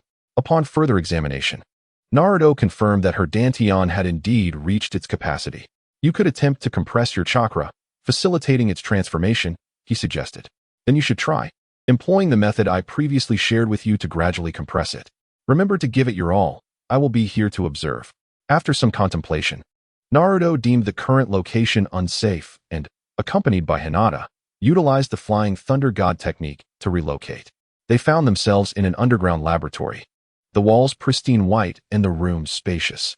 This was a subterranean facility of the Root organization. With the demise of Danzo, his legacies were inherited by Konoha. The cunning rabbit has 10 burrows, yet numerous undocumented laboratories remain concealed underground. Let us commence. All right. Hinata felt a touch of nervousness as she nodded, her consciousness descending into her dantian to initiate a breakthrough. She first pinpointed a location within her dantian and began to rotate around it, akin to the practice of the Rasengan, guided by the whirl of her hair at the crown of her head. With her hair curling clockwise, she gradually summoned her chakra to rotate in a slow clockwise motion. As the speed increased, the control became significantly more challenging. A small wind vortex formed within her dantian, with chakra swirling like blue smoke. At the base of the vortex, the chakra, through rotation and compression, transformed into a pure liquid, gently descending. This was a lengthy and time-consuming endeavor, yet for the one striving to break through, the perception of time from the outside world faded away. Naruto focused intently on her, even his shadow silently merging with hers. However, upon sensing a shift in her aura, he secretly breathed a sigh of relief. It seemed to be progressing smoothly. After all, Naruto had only his own experience to draw upon. Nevertheless, it appeared feasible, as long as she could fill her dantian with chakra and then compress it. This phase would likely pose no issues. Once the chakra liquefied, a qualitative transformation indeed occurred, making it considerably easier to execute jutsu or simply manipulate chakra in its altered form. Yet, Naruto remained vigilant, constantly attuned to her fluctuations. Hinata's breakthrough extended longer than Naruto's previous experience. It must stem from her control, he mused, for he possessed a unique ability to perfectly command his own body. Hinata's breakthrough consumed an entire day and night. When she finally converted all the chakra in her dantian into liquid form, her entire being experienced a cleansing and fortifying surge from the chakra, enhancing both her physical strength and meridians, a benefit that accompanied such a breakthrough. Hinata opened her eyes in astonishment, as her perception of time had rendered the entire process to mere moments. Just as she comprehended this, a foul odor wafted through the air, causing her to scrunch her nose in distaste. Your eyes. At that moment, Naruto noticed a subtle change in Hinata's gaze. The formerly pure white of her eyes now bore a blue pupil, resembling a sense of clarity. My vision. Hinata too recognized her transformation. Through her Byakugan, the world had always appeared in shades of black and white. Yet now, she discerned a spectrum of colors resembling the sight of an ordinary person. It seems your eyes have evolved. Naruto expressed his astonishment, never expecting that a mere transformation of chakra would lead to such an evolution. Suddenly, the girl let out a startled yelp. Naruto was taken aback by the high-pitched sound. Don't look away, Hinata exclaimed, waving her hands frantically. It was only when she glanced at her arm that she realized her body was covered in filth. It was not merely dust, but rather akin to the grease that clings to a kitchen exhaust fan. The sight repulsed her, causing her to scream involuntarily. She had not expected that her first clear view of the world would reveal such disgusting things. The young girl found it difficult to accept. Cough, cough. That's just the impurities in your body. A shower will suffice. Shut up, you. Hinata still struggled to come to terms with it. The thought that such revolting substances resided within her made her skin crawl. Naruto, seeing her distress, wasted no time. With a combination of earth and water shields, he swiftly conjured up a pool. You wash up while I'll provide some wind. Naruto cleared his throat. No, step back a bit. Hinata's face flushed. Despite being alone with the boy, the idea of undressing in front of him terrified her, even though he was someone she admired. Realizing that he could not convince her otherwise, Naruto moved further away. Chapter 73. The daylight snare. The girl, now freshly bathed, had skin as white as snow, radiating a delightful fragrance and exuding vitality. Hinata admired her reflection in the mirror, thoroughly pleased with her appearance. Don't move, let me take a look. Naruto cupped her face with his hands, gazing curiously into her eyes. This was his first time witnessing the evolved form of her Byakugan, and his curiosity was piqued. After all, he had awakened his own Byakugan and wondered if his eyes would one day resemble hers. As they locked eyes from such a close distance, a blush suddenly enveloped Hinata's face, creeping all the way to her ears.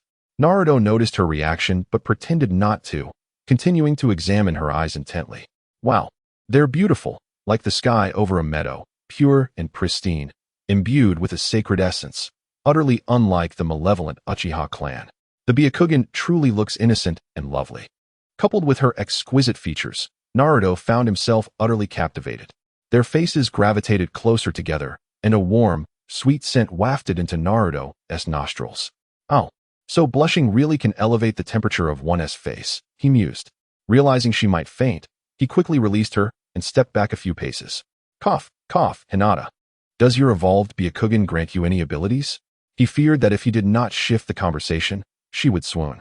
Hinata remained dazed, standing still. After a moment, she finally responded, abilities? I suppose my eyes should have some new powers, similar to the Uchiha's Sharingan. She concentrated on her eyes, pondering their potential. Is this one?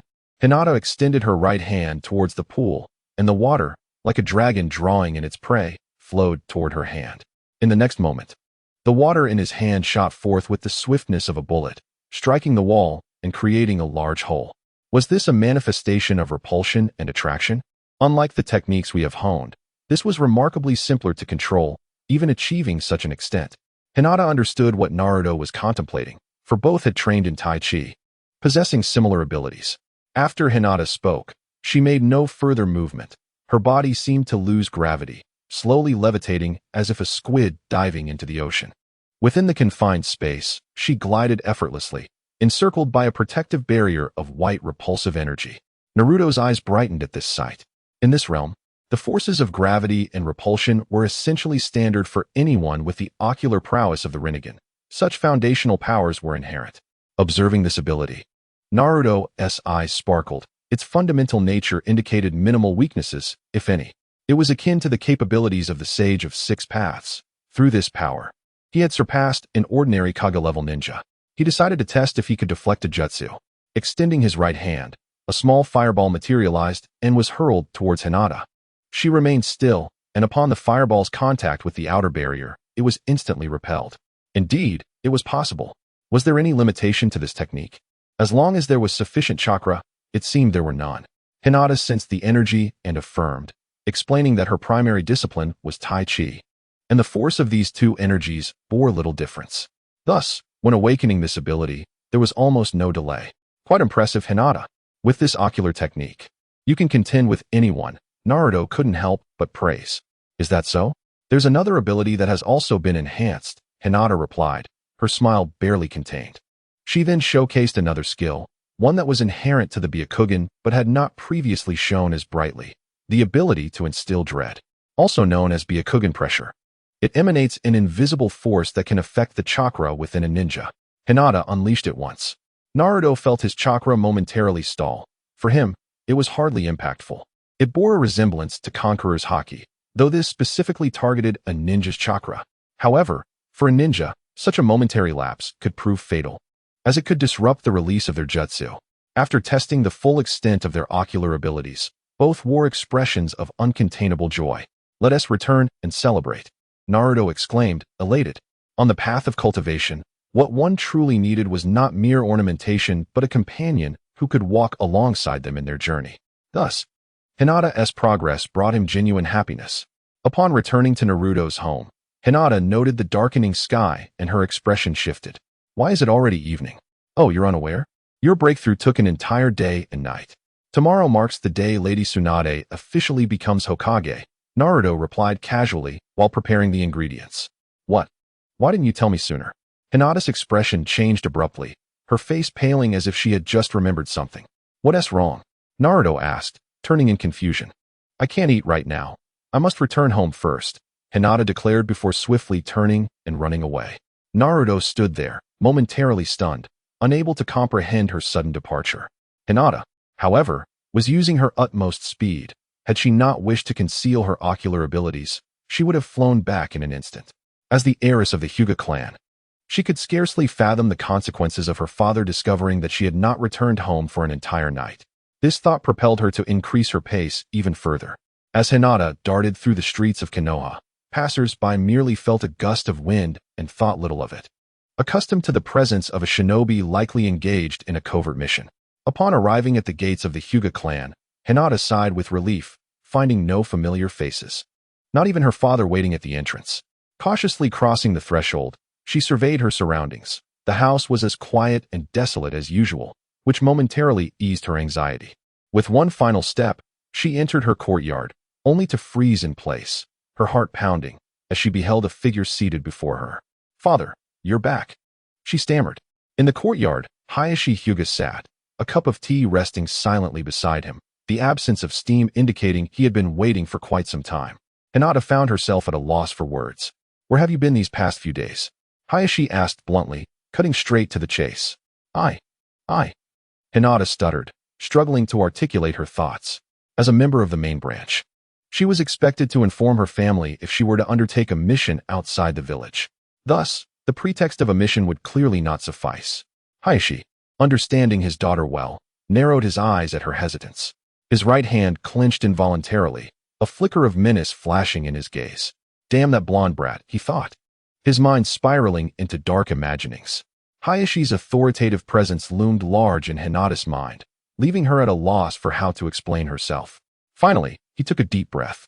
A girl must protect her own safety, he stated before turning to leave, his posture sagging as if burdened by the weight of a bent spine. Reminiscent of an aged farmer. Naruto's unique status, having been recognized by the third Hokage and later acknowledged by the higher echelons of Konoha due to his prowess, and his close relationship with the fifth Hokage, left Hayashi feeling a profound sense of helplessness. It seemed as though his precious daughter was slipping from his grasp. Hinata opened her mouth to speak, but found herself at a loss for an explanation. She longed to share with her father the evolution of her Byakugan. Surely he would be delighted to learn of it. Yet, recalling the reasons behind her advancement, partly due to her training in the gentle fist, and significantly due to Naruto's teachings and their mutual cultivation, she hesitated, uncertain if others' Byakugan could evolve as well. "I'm sorry, father."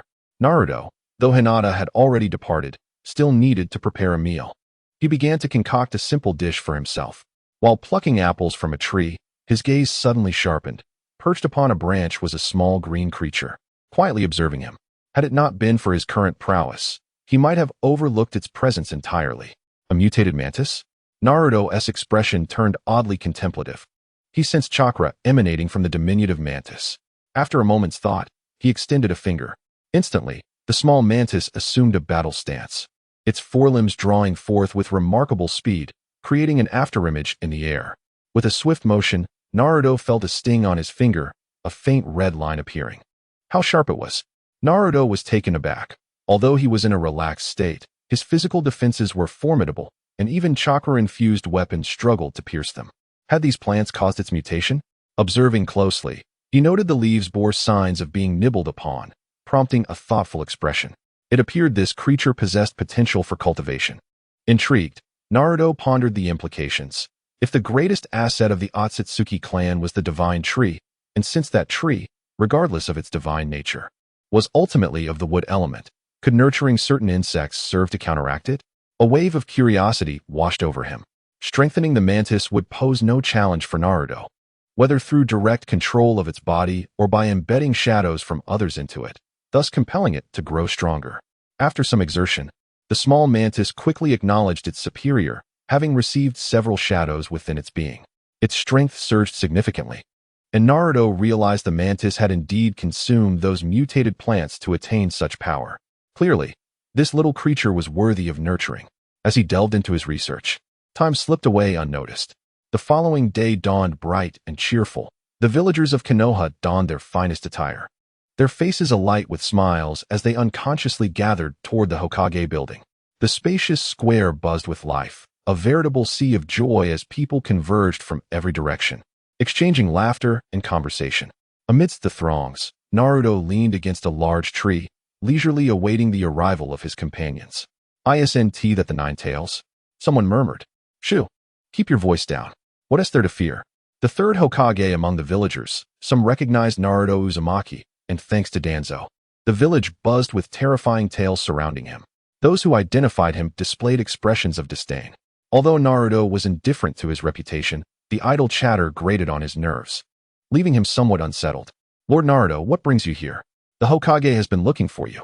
Just as Naruto contemplated making his escape, a member of the Umbu suddenly appeared beside him.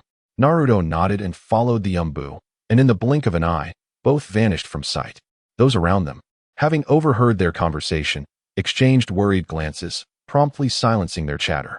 Upon entering the Hokage building, Naruto encountered many familiar faces, Jiraiya, Tsunade, and the last two elders of the Hidden Leaf. Naruto, come here. Can't you at least make an effort to dress up? Jiraiya had clearly put considerable thought into his appearance today, looking quite imposing and charismatic. Naruto, with a puzzled expression, wondered what they wanted at this moment.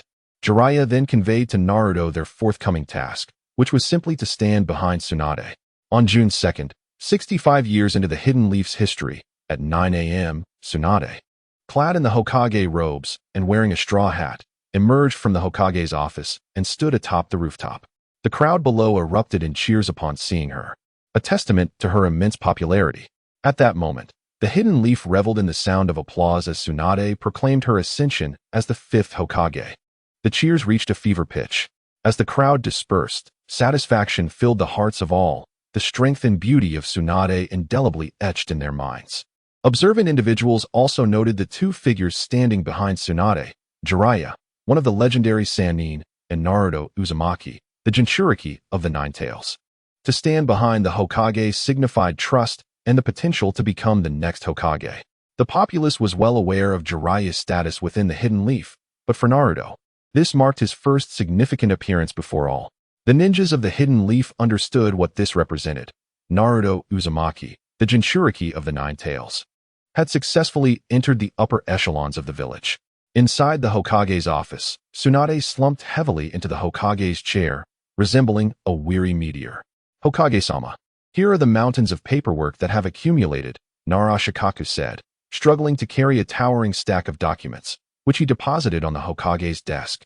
Additionally, these are the records left behind by Root that require your careful review. And these are the documents issued by the daimyo that you need to familiarize yourself with. Before long, Shikaku and Shizune, as if performing a magic trick, buried the Hokage beneath a mountain of paperwork.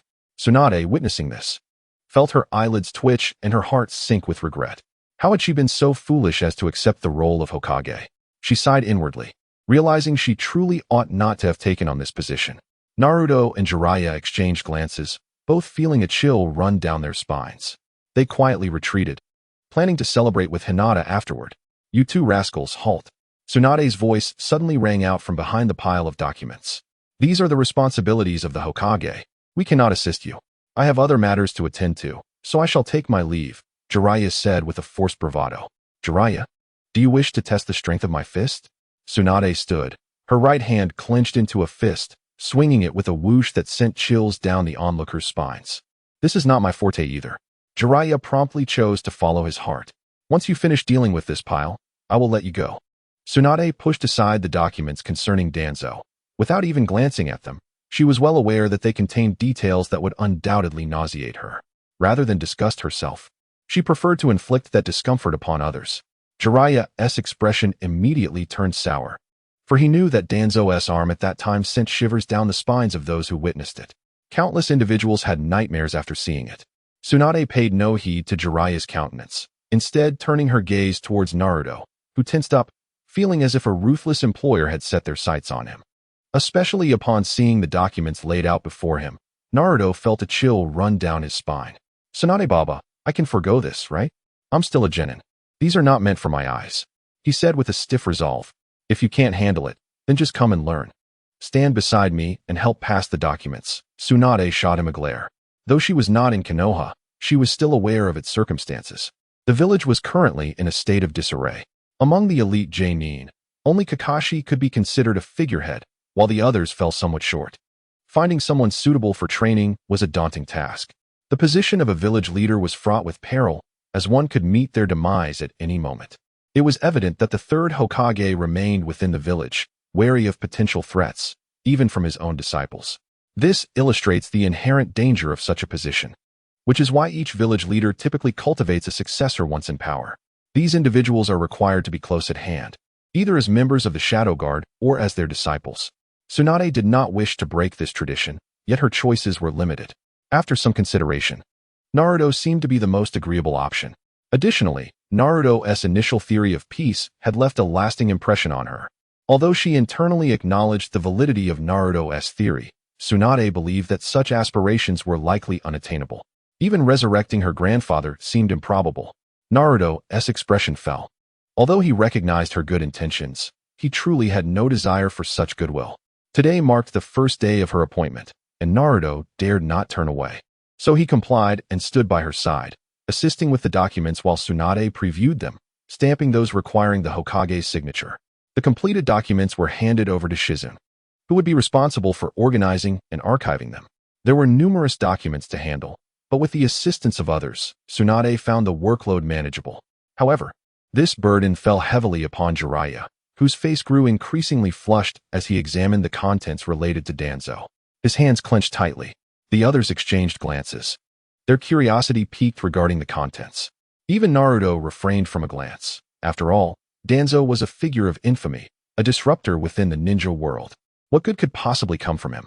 Ultimately, Jiraiya could no longer contain his frustration and slammed the documents aside. That bastard Danzo truly does nothing of worth.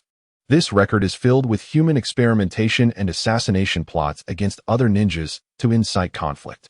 Moreover, this scoundrel covets the bloodline limits of others. The recorded instances include the Sharingan and would release. Upon hearing these two, Tsunade merely raised an eyebrow, as this was no longer a secret. Enough, the individuals are deceased. Let us not dwell on these files any longer, but rather seal them away for now, Tsunade declared, primarily wishing to avoid hearing any more distressing matters. By the way, the summoned beast created by Danzo remains sealed beneath Konoha. How do you intend to address this, Tsunade? What transpired? Tsunade looked up, still unclear about the details of the previous battle between the two sides. Subsequently, Jiraiya recounted the events in detail. When he reached the part about Naruto swiftly defeating Danzo, the onlookers couldn't help but gaze in astonishment. Naruto stood there, expressionless, resembling a merciless machine. Kid, your speed is truly akin to the Flying Thunder God. Tsunade couldn't suppress her curiosity. Indeed, it is the Flying Thunder God, albeit with my enhancements, Naruto asserted firmly. However, Tsunade was somewhat skeptical, as she was well acquainted with the forbidden techniques invented by her great-granduncle. She understood the principles behind the Flying Thunder God.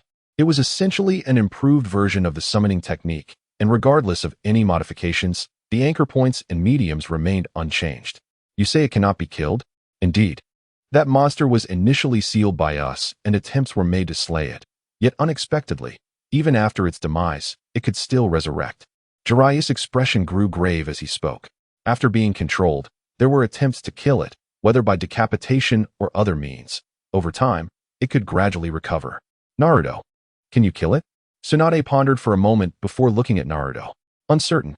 You may have an opportunity to try. Tsunade merely stated this, as she did not truly believe that it could not be killed.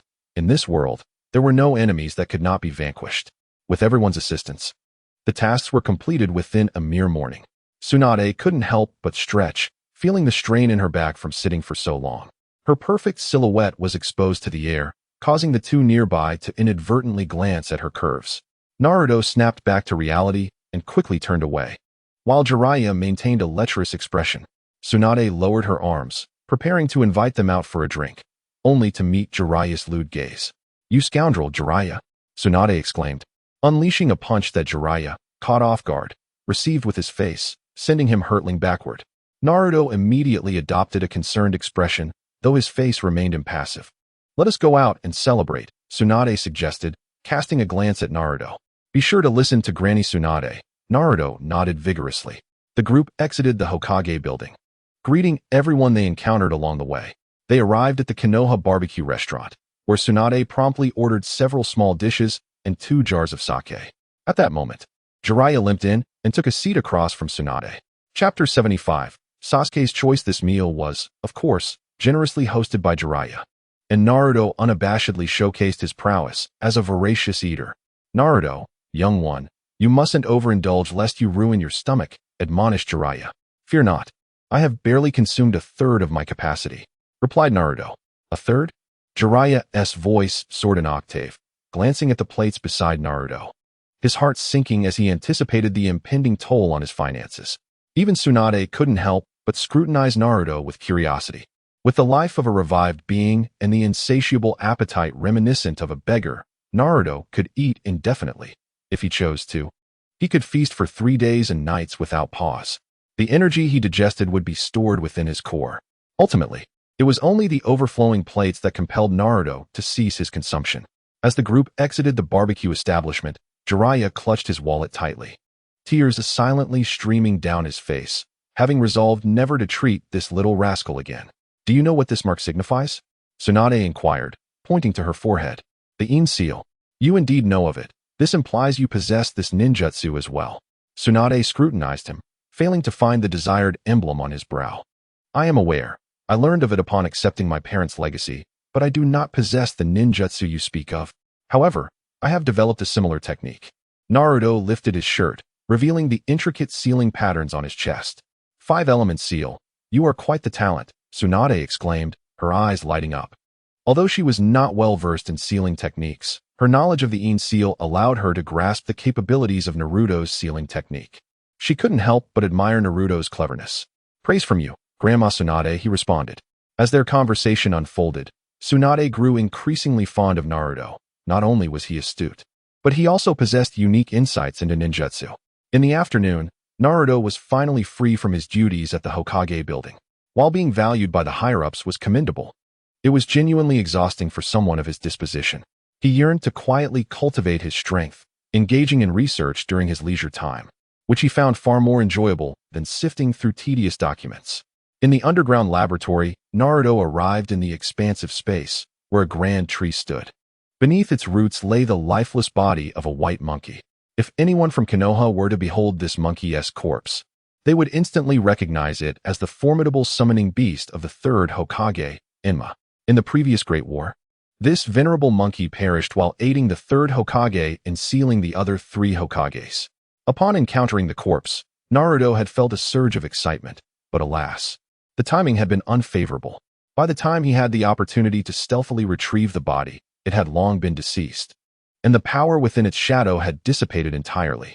Nevertheless, Naruto was eager to experiment, hoping to utilize the white Zetsu's ability to absorb others' chakra to cultivate a being endowed with Enma's capabilities. The results have emerged, but they left him somewhat disheartened. The white Zetsu, due to its feeble strength, was utterly inferior to even 1/10 of the power of the Monkey King. Ultimately, Naruto resolved to conduct one final experiment, to allow the colossal tree, transformed from the white Zetsu, to completely consume the corpse of his opponent, hoping it might grow into an exceptionally resilient tree. It was truly a pity that he could not replicate your abilities. Observing the remains of the Monkey King, Naruto felt a sense of regret. This was a being of unparalleled durability, tougher than the third Raikage's body, capable of withstanding divine artifacts. Speaking of divine artifacts, Naruto retrieved the Kusanagi sword from his storage scroll, a prize acquired from Orochimaru. He then affixed the Kusanagi sword to the tip of the Imperial Banner, transforming it into a spearhead. This would allow him to strike unexpectedly with an elongated blade. If he were to equip a powerful flashlight at the spear's tip, it would be a formidable counter to all ocular techniques. Holding this sacred weapon of humanity, Naruto was genuinely pleased, especially with its potential against the Uchiha and Akatsuki clans. A spear accompanied by a laser, designed to pierce the Crimson Eye. With the spear's ability to extend, none would escape their demise. As the banner beneath him fluttered, a pitch-black silhouette suddenly materialized before Naruto, casting an eerie chill throughout the subterranean space. This shadowy figure, cloaked in dark energy, obscured its true visage, yet emanated an overwhelming sense of peril. Excellent. Feeling the ghost's formidable presence, Naruto was quite satisfied. One of the primary functions of the Imperial Banner was to facilitate the fierce battles and consumption among the souls within, enabling them to grow stronger. The negative emotions contained within the Nine-Tails chakra served as a perfect catalyst.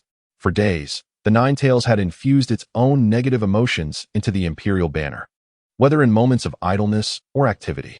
As a conglomerate of chakra, the Nine-Tails was a reservoir for the negative emotions emitted by humanity within the ninja world, thereby becoming a ceaseless accumulation of negative chakra.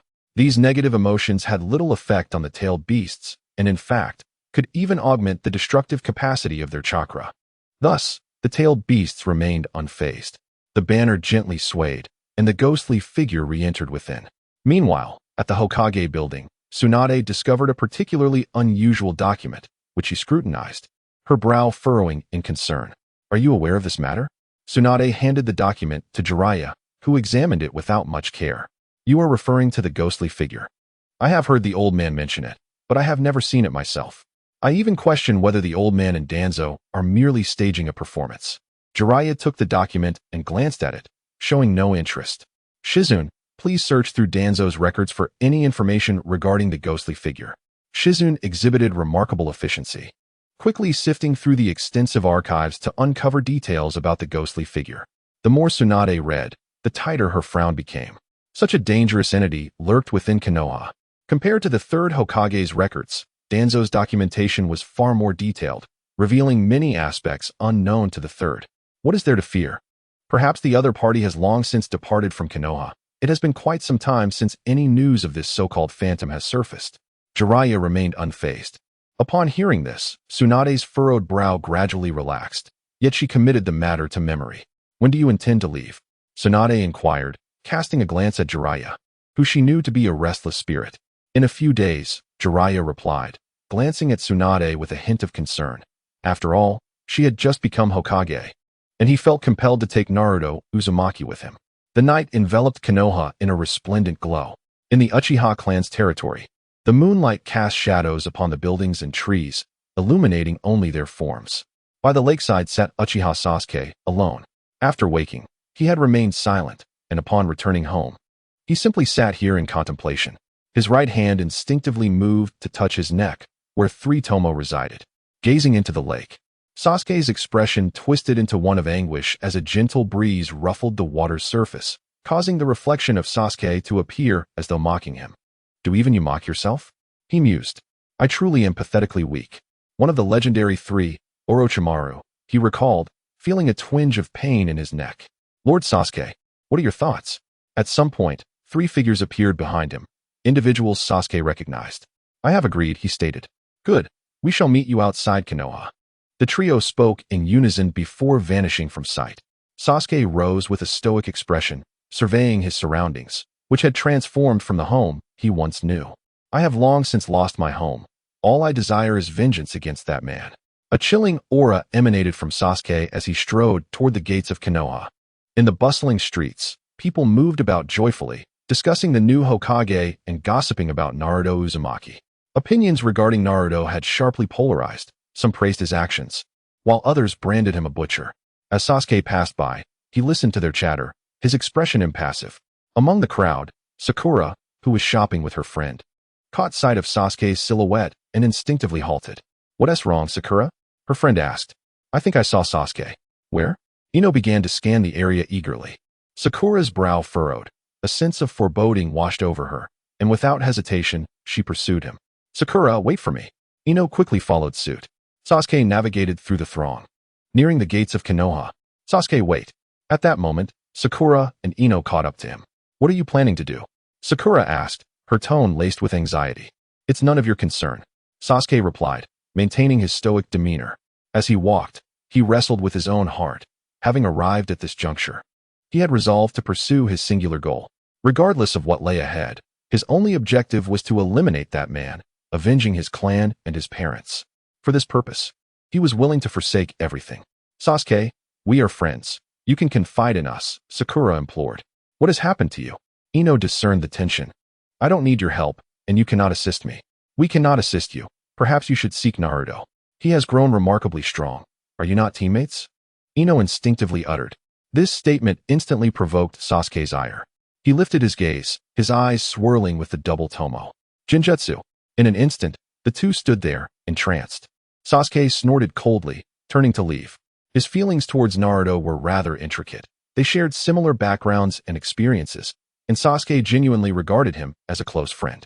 However, this friend had become increasingly elusive, his power astonishingly formidable. Despite not having undergone rigorous training, Naruto seemed to grow stronger by the day, surpassing Sasuke without a defined goal. The more Sasuke contemplated, the tighter his fists clenched, his inner resolve solidifying. He paused. This was the gate of Konoha, and one must register before exiting. His approach aroused the vigilance of the two guards.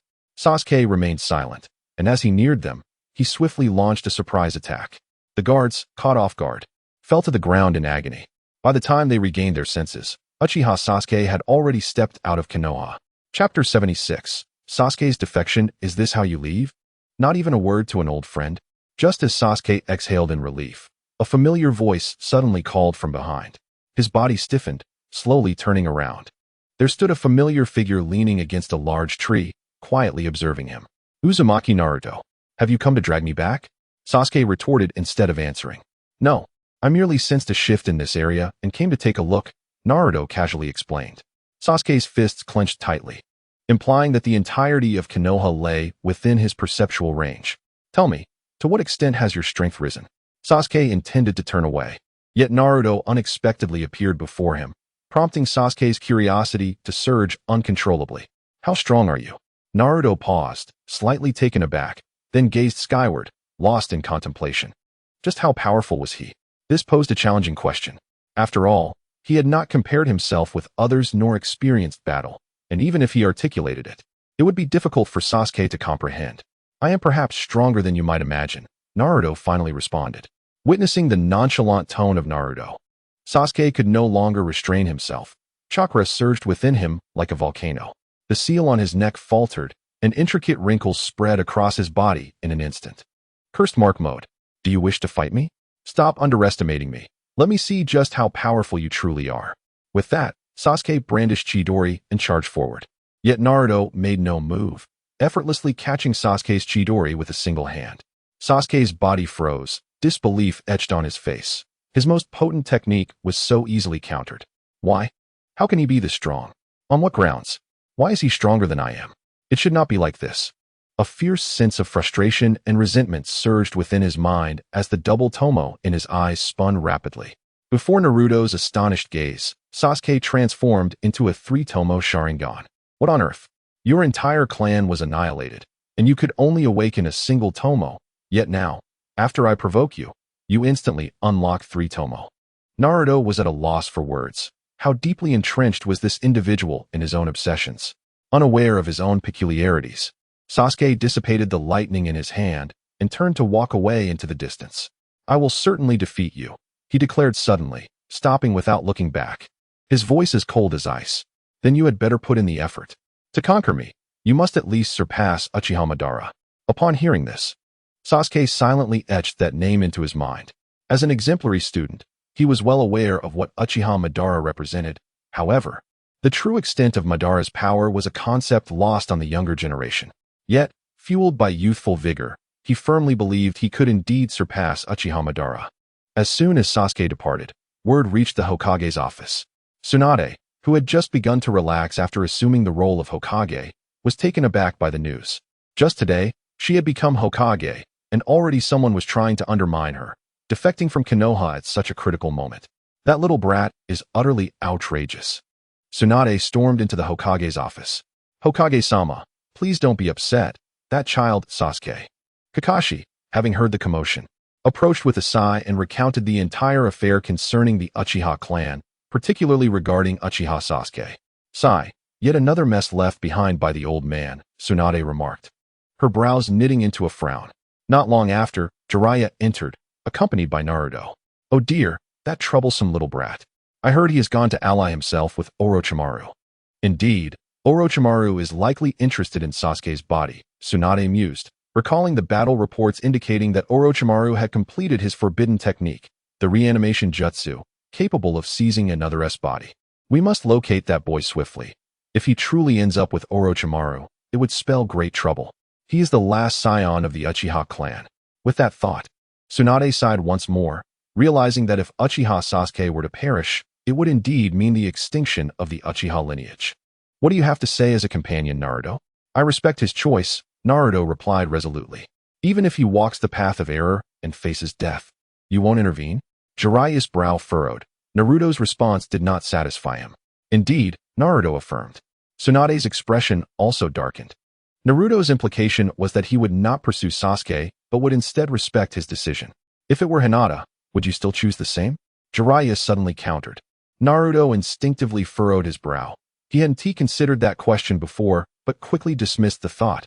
as Hinata's character would never place herself in a difficult position.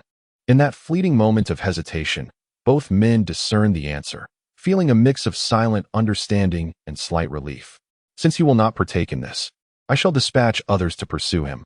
We must at least make an attempt. As a comrade of Orochimaru, she is acutely aware of his character under his influence. The Uchiha clan is bound to face dire consequences. Time swiftly passes, and the sky outside begins to brighten. Tsunade glances at the list in her hand. Ultimately, she entrusts this mission to the 12 ninja warriors, as the higher ninjas of Konoha are preoccupied with their own tasks. Unfamiliar individuals are not to be trusted with such responsibilities. Thus, the task falls upon Hinata and her companions. When they are summoned, disbelief washes over them. What is Sasuke thinking? Truly a troublesome individual. By the way, isn't Naruto your teammate? Why isn't he participating in this operation? Shikamaru casts a puzzled glance at Naruto, who stands nearby. I respect his choice, Naruto replies nonchalantly. Hey, are you really that cold-hearted? Sasuke is your friend. Shikamaru retorts. Aren't you concerned for his safety? He is going to ally himself with Orochimaru, the rogue ninja who killed the third Hokage.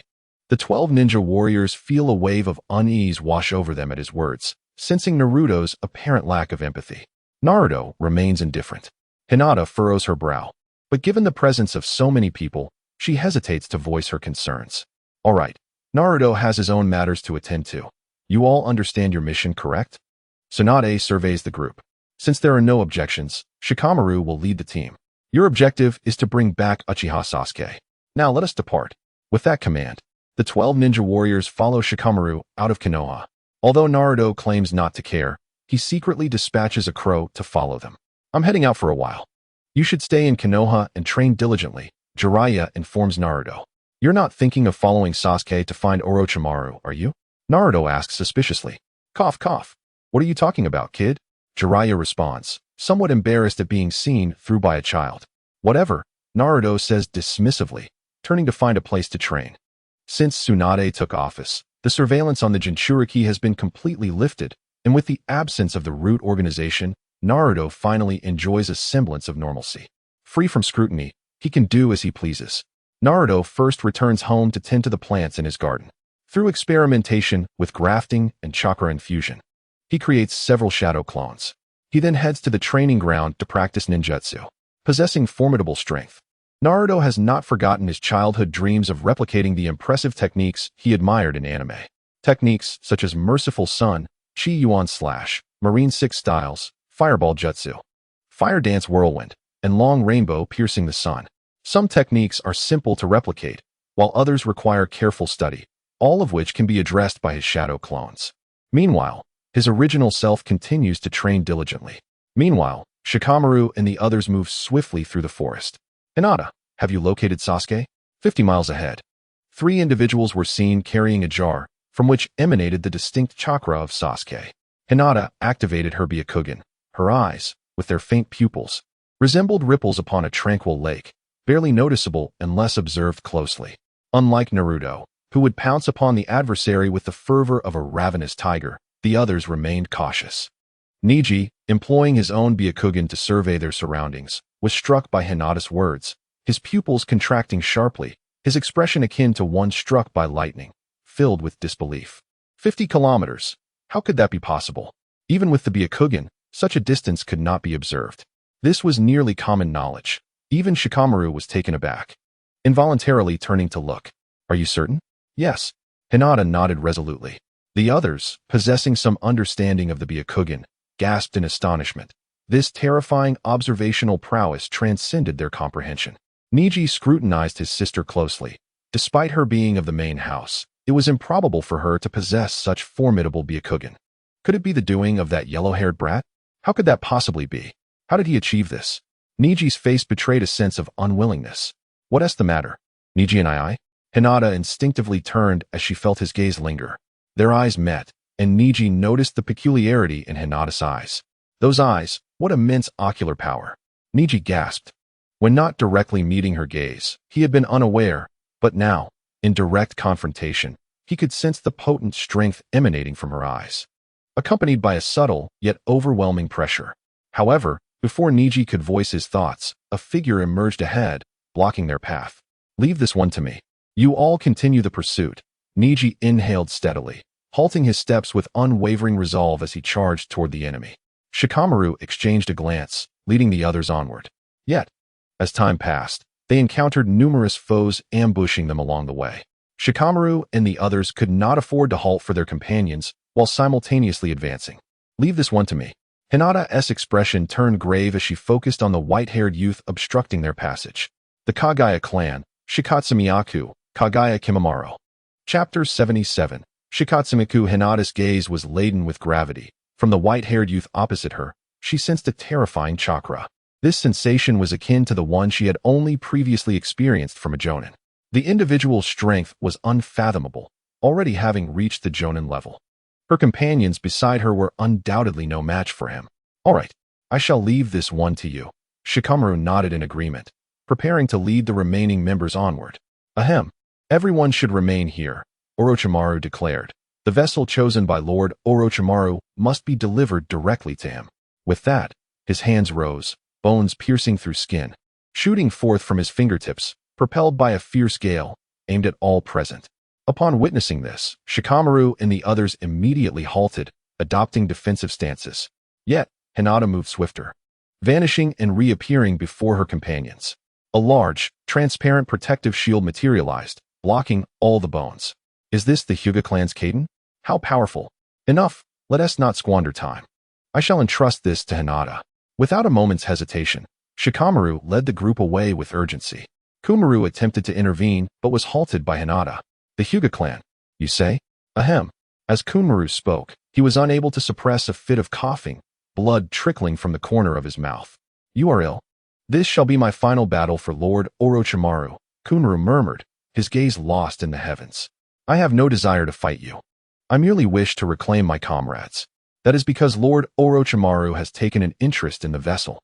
Without further ado, Kumaru launched his attack.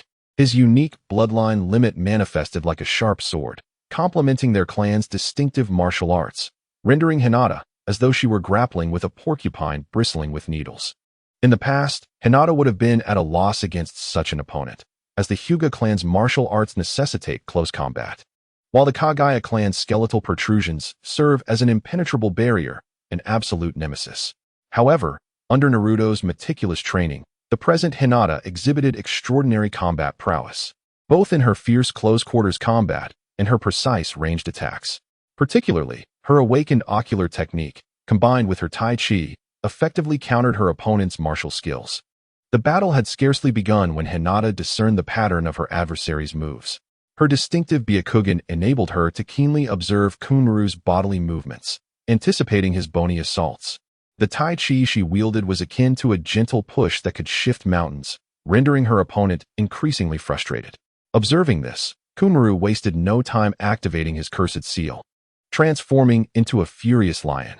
As the seal activated, his power surged like a rocket, receiving yet another enhancement. What a pity, if not for the bloodline illness. This fellow's strength would likely surpass expectations. In the distance, a crow tilted its head, observing the clash. Naruto found himself mildly intrigued by the Kagaya clan's lineage. After all, bones serve as a crucial source of strength in the human body, and since he had developed his devil fruit to share the bloodlines of others, he realized he had yet to utilize it. The battle intensified, and despite the first form of the cursed seal and Kumaru's weakened condition, he was still no match for Hinata. Without hesitation, Kumaru activated the second form of the cursed seal, his entire being morphing into something monstrous. What an interesting ability. Naruto pondered, having nearly forgotten about this. The cursed seal was originally Orochimaru's contingency for resurrection. It could also amplify the host's power by absorbing natural energy from the ninja world. Naruto's disdain was not unfounded. He held little regard for Sage Mode, as he could naturally absorb Sage Chakra. Moreover, strictly speaking, both the Dragon Pulse Mode and the Sage Fox Mode were merely variations of Sage Mode, inherently imbued with Sage Chakra. Yet now, he recalled the origin of the heavenly cursed seal, J-Go, an individual mutant endowed with an innate sage body. Throughout the original narrative, only J-Go and Hashirama Senju could instantaneously enter Sage Mode. Even the Nine Tails necessitates time to consolidate Sage Chakra. While Naruto was lost in thought, the battle below reached a pivotal moment. Junmaru realized that his body was nearing its limits. Lord Orochimaru, I may have to take my leave, he lamented. I can no longer fight for you. I am truly sorry. A vivid memory flashed through Junmaru's mind, the first time he encountered Orochimaru. It was Orochimaru who had bestowed meaning upon his life. Thus, even in the final moments of his existence, he would abide by Orochimaru's commands. With a graceful motion, Junmaru placed his hands on the ground, and in an instant, the surrounding environment seemed to undergo a transformation. Not far away, Hinata's Byakugan detected the fluctuations of chakra within the opponent. A terrifying chakra surged forth like a dam bursting. In the next moment, a colossal skeletal structure spread rapidly outward, akin to trees branching out. In an instant, a radius of 10 meters transformed into a forest of bones, towering pillars reaching for the heavens. The sharp bones emitted an eerie, cold luminescence. Hinata's face paled in terror. This technique was utterly horrifying, were it not for her ability to fly. Evading such an onslaught would have been impossible. I've got you. Just as Hinata sighed in relief, a frenzied voice erupted from behind her. Her pupils contracted, and without turning, she perceived a figure emerging from among the massive bone spikes. The figure wielded a skeletal spear, aiming directly at Hinata's body, ready to strike. Hinata steeled herself, preparing to unleash her full force in a rebuttal. Suddenly, a black crow appeared between the two combatants. Its blood-red eyes locked onto the deranged Junmaru, whose frenzied expression froze in an instant. The crow landed upon Junmaru. Who are you, and what do you intend to do? Hinata questioned warily, eyeing the unexpected crow. The crow offered no reply. In the next moment, it lunged, piercing the shadow beneath Junmaru, causing it to vanish. This is a space-time ninjutsu. The crow, coupled with the space-time technique, prompted Hinata to think of one individual, Naruto Uzumaki. Yet, after a fleeting doubt, she quickly dismissed the thought. Even if it were indeed Naruto's doing, she would not inquire further. She turned and immediately raced toward the main forces. In the underground laboratory of Konoha, a plume of smoke rose from the ground, and as the haze dissipated, a figure emerged. Cough, cough.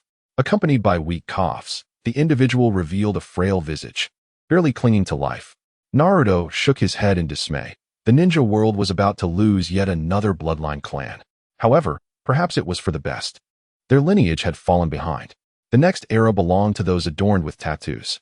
Naruto reminisced about Boruto's generation, where the absence of the Akatsuki clan's power rendered them unworthy of combat against those formidable adversaries. Even the Nine Tails had become obsolete in that era. The shadow beneath Naruto connected with that of the fallen figure. Shared activation. In an instant, Naruto felt every one of his 206 bones, and with a mere thought, he could even control them. This was the power of the Shikatsumiyaku. Naruto lowered his head, gazing at his clenched fist, feeling an immense surge of power coursing through him.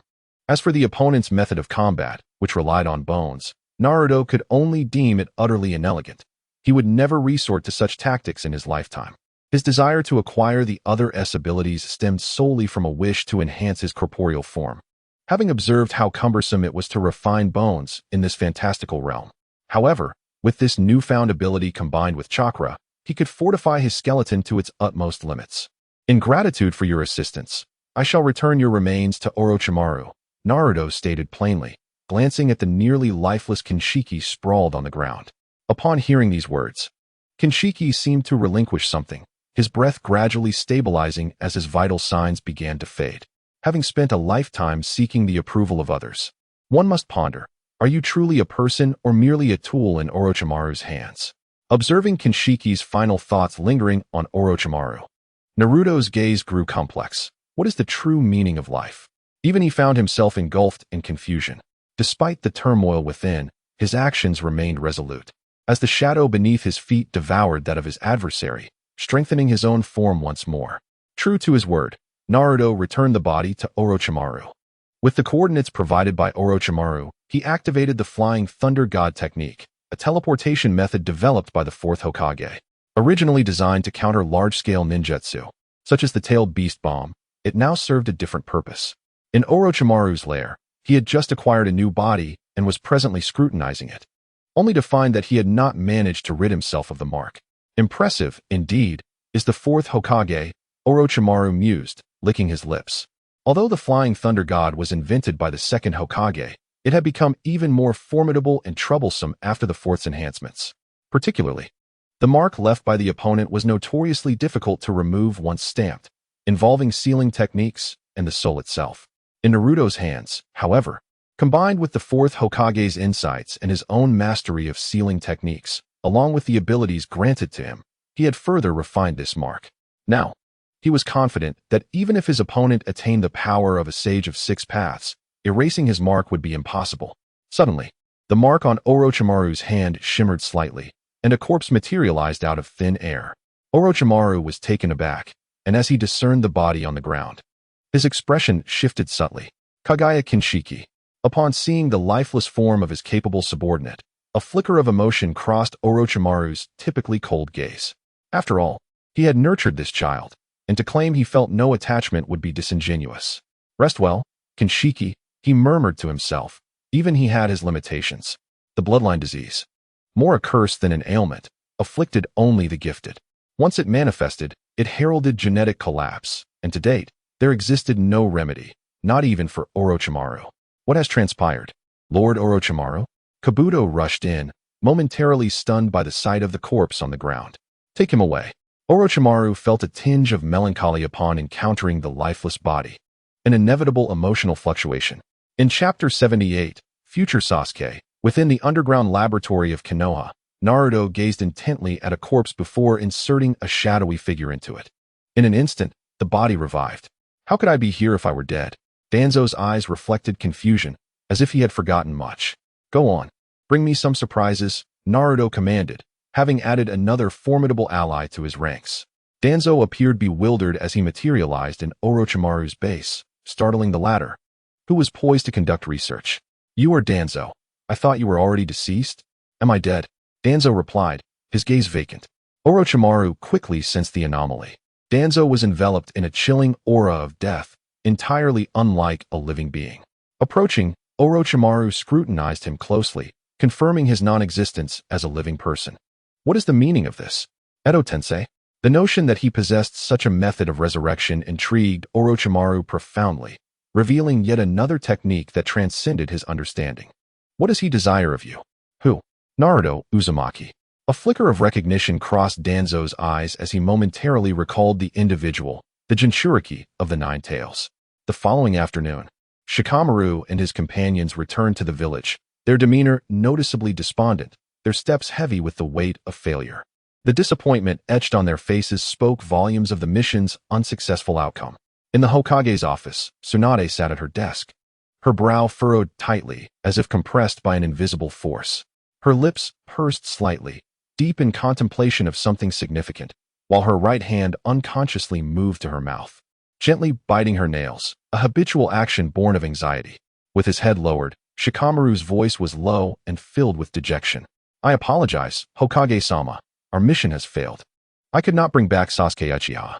Tsunade's gaze fell upon Shikamaru, where she discerned the regret and frustration reflected in his eyes. As a seasoned ninja, she understood the profound implications of this failure for him. It was not merely a mission gone awry, but a severe blow to his self-confidence. Nevertheless, Tsunade refrained from excessive reproach, inhaling deeply to maintain a calm tone. It's all right, you are not to blame. You may leave. Shikamaru exhaled in relief. Yet his spirits remained unlifted. Silently, he turned and exited the Hokage's office, leaving Tsunade to grapple with the troubling dilemma alone. Her expression grew increasingly troubled as her mind wrestled with the implications of Sasuke Uchiha's defection, a significant blow to Konoha. Whether to publicly announce his betrayal weighed heavily on her conscience, a decision fraught with difficulty. Standing nearby, Shizune perceptively sensed Tsunade's inner turmoil. Tsunade-sama, are you contemplating whether to announce Sasuke Uchiha's defection from Konoha? Indeed, such matters cannot be treated with exceptions. Lady Tsunade may consider seeking the opinions of others. After a moment of contemplation, Shizune provided a response. Who should be consulted? Jiraiya has already departed, and Kakashi is the mentor of the opposing party. Tsunade was at a loss as to whom else to ask. As for the two elders, she would prefer to keep her distance from them. Perhaps asking Naruto would be prudent. I believe this child possesses strong convictions. Shizune could only think of him. Summon Naruto Uzumaki, Tsunade commanded, and soon, Umbu operatives set out to locate him. Upon receiving the message, Naruto arrived at the Hokage's office with a resigned expression. What does Granny Tsunade want with me? He was currently engrossed in the study of sage techniques and felt somewhat displeased to be called away. However, ninjutsu no longer captivated Naruto's attention. His curiosity now lay firmly with sage techniques. Listen, kid, Shikamaru and the others have failed their mission. Sasuke Uchiha has confirmed his allegiance to Orochimaru. What is there to discuss? He retorted. His actions amount to defection from Konoha. It was then that Naruto comprehended the gravity of the situation. He furrowed his brow in contemplation. This matter was neither trivial nor insignificant. If Sasuke had defected to another, Tsunade would undoubtedly issue a bounty for his capture. However, given that the individual in question was Orochimaru, there remained a glimmer of hope. The bonds between the legendary Sannin are beyond the understanding of ordinary people. Naruto offered a justification.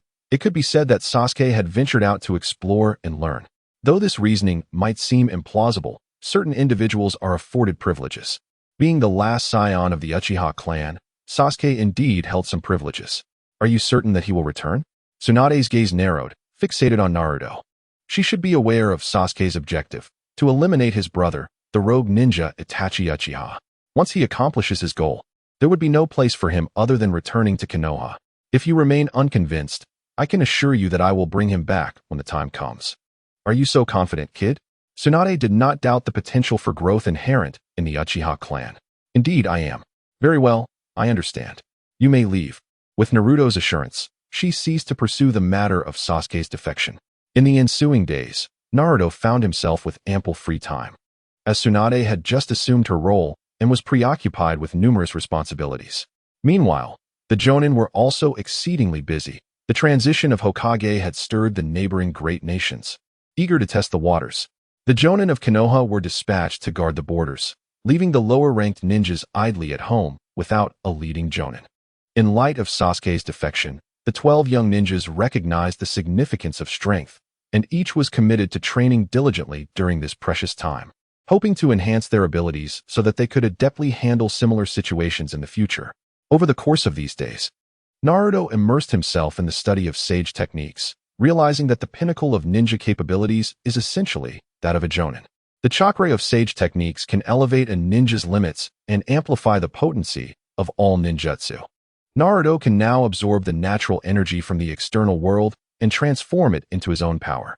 With such formidable strength, he should certainly explore corresponding techniques. The natural energy associated with sage mode is inherently linked to sage chakra. Techniques such as the frog kata from Mayaboka Mountain and the inorganic reincarnation from the dragon cave come to mind. However, Naruto's independent research, devoid of reference, has yielded minimal progress. His focus remains on the frog kata, striving to harness the natural energy that exists between heaven and earth through his own strength. Yet, he finds himself at an impasse. By the riverside, Naruto gazes contemplatively at the distant river, pondering the futility of his experiments in channeling the natural energy of the world. Few possess the ability to utilize sage techniques, and the development of sage mode in this world is quite primitive.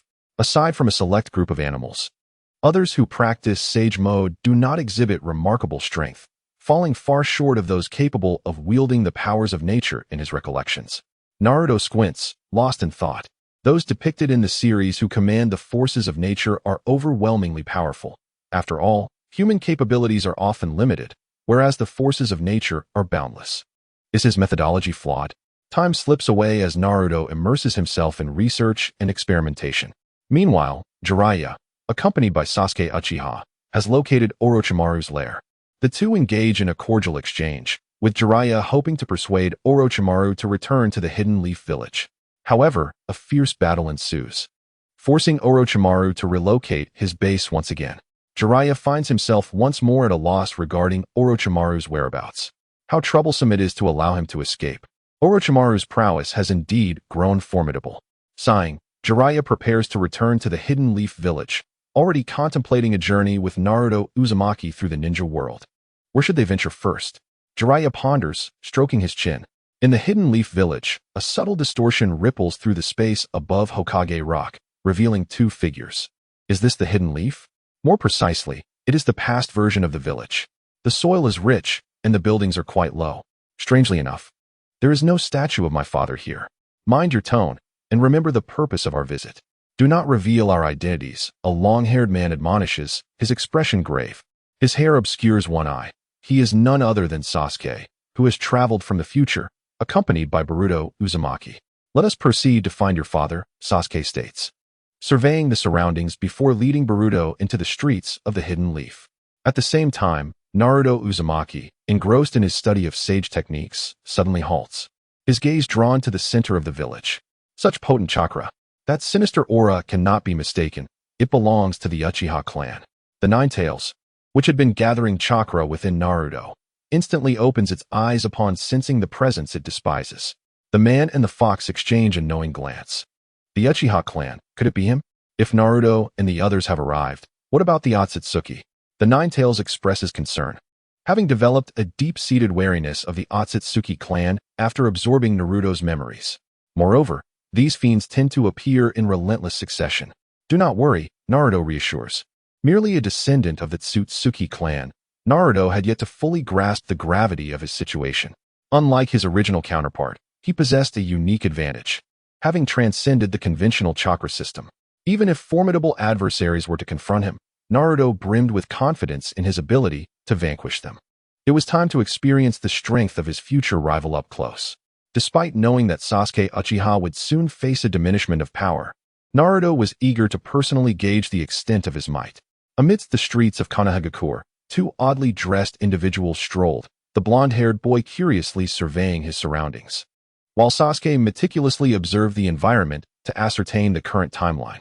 From a distance, atop a three-story building, a figure materialized instantaneously, the sudden spatial disturbance capturing Sasuke's attention, compelling his gaze in that direction, only to find emptiness. Was it an illusion? Impossible. Master, what is happening? Is it a fluctuation in space? Could Tsutsuki Urashiki have arrived? Boruto Uzumaki grew anxious, scanning his surroundings. I don't know. We need to locate Naruto first. Where might father be? Perhaps at the Irelax ramen shop or in the forest of Konoha, Sasuke replied uncertainly. On the rooftop, such keen observation. He actually noticed me. That is the perceptiveness granted by the Rinnegan, the Nine Tails remarked. Just moments prior, as Naruto approached, Sasuke had caught sight of him, but he wished to remain undetected and promptly employed the transformation technique. The prowess of the Rinnegan was indeed beyond expectations. Naruto dared not linger, casting a fleeting glance in that direction before turning to depart. Hey, Naruto, don't be so rash. Chapter 79. Boruto Uzumaki. Sasuke's instincts prompted him to scan his surroundings, sensing an unseen presence lurking in the shadows. Was it Tsutsuki Urashiki, secretly observing him? His peripheral vision surveyed the area, completely oblivious to the happenings in the street. As he rounded a corner, he collided with a pink-haired girl who was lost in thought, her head bowed. The two of them crashed into one another, and she found herself nestled against Sasuke's chest, snapping him back to reality. Sakura. Boruto, upon recognizing the familiar face, instinctively almost called her auntie. Sasuke quickly reacted, covering Boruto's mouth. Do you know me? Sakura, having heard his words, scrutinized his face, a look of confusion emerging in her eyes. I'm sorry for bumping into you. She quickly recalled the incident and lowered her head in apology. It's all right. As Sakura raised her gaze, she momentarily froze, feeling an inexplicable sense of familiarity upon seeing his face. Had she encountered him before? Hello, may I ask if you know where Naruto is? We are his friends. Having come from afar to find him, Sasuke felt a pang of anxiety, fearing that she might recognize him, and hastily shifted the topic. Friends? Naruto has friends from outside. Sakura pondered, her curiosity piqued, yet she decided against pressing further upon seeing Boruto's face. The resemblance between the two individuals is unmistakable, indicating a familial connection. You should seek out Naruto. He is likely training at the practice grounds, or perhaps you could visit his home. Would you like me to accompany you? Sakura, feeling an inexplicable fondness for the two, decided to lead them in search of Naruto. Thank you, Sasuke replied gratefully. As they walked, the trio engaged in casual conversation, with Sasuke fabricating an identity for himself as a traveling performer from the Hidden Leaf, while Boruto claimed to be Naruto's friend.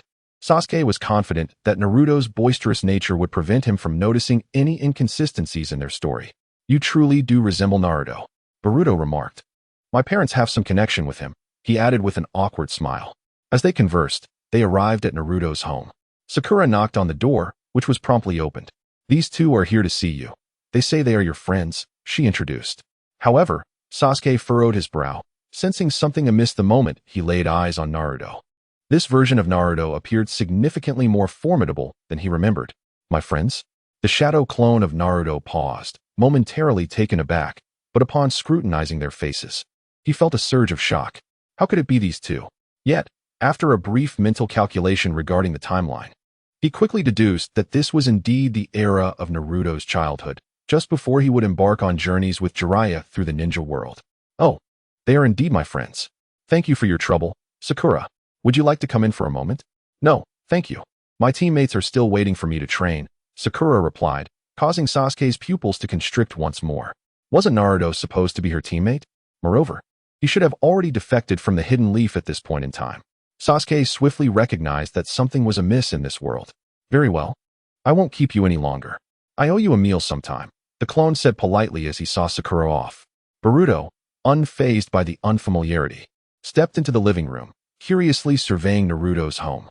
It was significantly smaller than he had envisioned. Sasuke meticulously examined the Naruto before him. Come in, make yourself comfortable, the clone invited. Sasuke silently entered the room, and upon observing the living room's decor, he was certain that this was not the Naruto he knew. The Naruto he was familiar with would never adorn his living space with so many plants. The clone brought forth 2 cups of tea. Contemplating whether to dispel the shadow clone, uncertain if the original was aware of their arrival. However, to err on the side of caution, he decided to dismiss the clone to inform the original. An awkward silence enveloped the room as none spoke. Boruto curiously scrutinized his father's younger self, internally questioning. Is he really that ordinary? Doesn't he seem particularly handsome? How come he looks so different from the childhood photos my dad showed me? Naruto, I am your distant relative, he finally declared. As Boruto observed the 2 individuals remaining silent, he stammered out a phrase that felt both foreign and awkward. Addressing his father for the first time, this elicited a nonchalant response from Naruto, leaving both Boruto and Sasuke momentarily bewildered, uncertain of Naruto's belief in their situation. Are you not on the same team as Sakura? Boruto recalled vividly that his father and Aunt Sakura were indeed part of Team 7. No, the shadow clone hesitated, contemplating whether to dismiss the jutsu directly or find an excuse to depart before dispelling. Upon uttering this, Sasuke felt reassured. This world bore little resemblance to the future they knew. While a sigh of relief escaped him, curiosity sparked within, compelling him to wonder how this world had evolved. As Boruto seemed poised to ask further questions, the clone felt a surge of urgency. It was imperative to relay this situation back to the original. Apologies, gentlemen, but I must take my leave. With that, the clone dispelled the jutsu, transforming into a wisp of smoke that left both Boruto and Sasuke momentarily stunned. Even Sasuke had not anticipated that the Naruto before them was merely a clone. Is this my father's clone? Boruto pondered, momentarily incredulous, as he recalled that his father's clones typically appeared lackluster and devoid of energy. Boruto, have you noticed that this world differs from our memories? Indeed. So what is our current predicament? Have we perhaps traversed into a parallel universe? Boruto's eyes sparkled with intrigue, recalling the myriad of innovative concepts from the future world. Having absorbed countless imaginative ideas as a child, in an instant, he arrived at this theory. It is quite possible. Who comprises my father's team in this world? And where are you, Sasuke-sensei? Why have I not seen you? Sasuke felt a twinge of embarrassment. The adolescent's escapades were becoming increasingly difficult to conceal. At the moment the clone was dispelled, all clones received the memories, including Naruto's original self. How did they end up at my home? With Sakura in the mix. It was likely she had sensed something amiss. Naruto fell into deep contemplation. Will you not return to see them? The Ninetales inquired. Let us wait a moment longer. Naruto hesitated, uncertain of how Sasuke would react upon seeing him. Concurrently, he was calculating his own strength, contemplating whether he might replicate Sasuke's abilities. Alas, it seemed Sasuke had already lost the power of the Sage of Six Paths. In the latter stages, both Sasuke and Naruto had received the blessings of the Sage of Six Paths, activating their Six Paths mode. However, this mode resembled a temporary experience card, vanishing once depleted. Perhaps it was the absence of such power that rendered the current Sasuke seemingly diminished.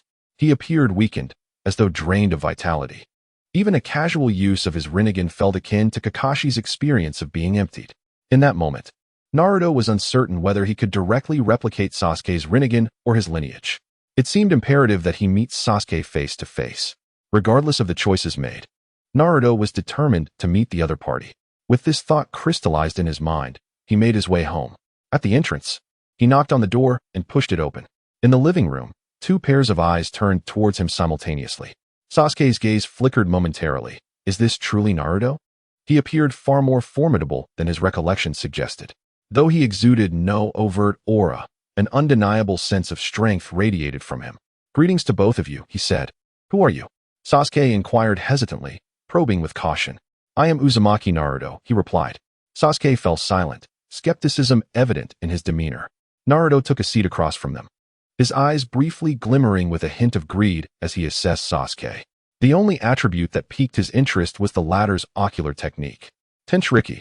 This ocular technique, by its very nature, could disregard disparities in rank, forcibly exchanging power, and at its zenith, even altering spatial realities.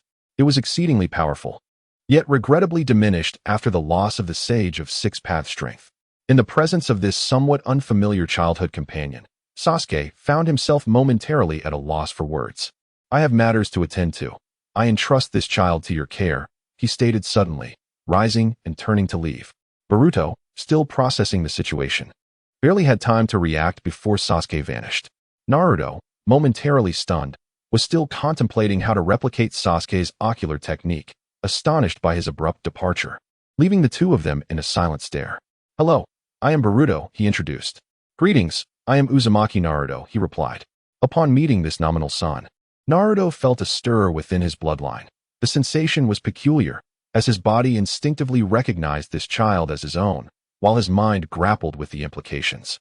At present, Boruto embodied the traits of a prince, untouched by the tribulations of the future, and his character bore a striking resemblance to Naruto's youthful self.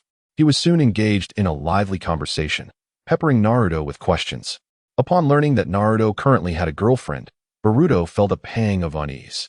Despite knowing that this world bore no influence on their own, the mere thought of his father possibly having affections for another stirred an inexplicable turmoil within him, igniting a desire to disrupt his father's romantic entanglement. Naruto, who is your girlfriend? Boruto asked, his anxiety mounting. Resolving silently that if the name revealed was not to his liking, he would take it upon himself to intervene. Noticing the myriad of expressions flitting across Boruto's face, Naruto chuckled, recognizing the source of his apprehension, and uttered the name that would surely satisfy him. Hinata Hyuga. Upon hearing this name, Boruto inwardly exhaled a sigh of relief.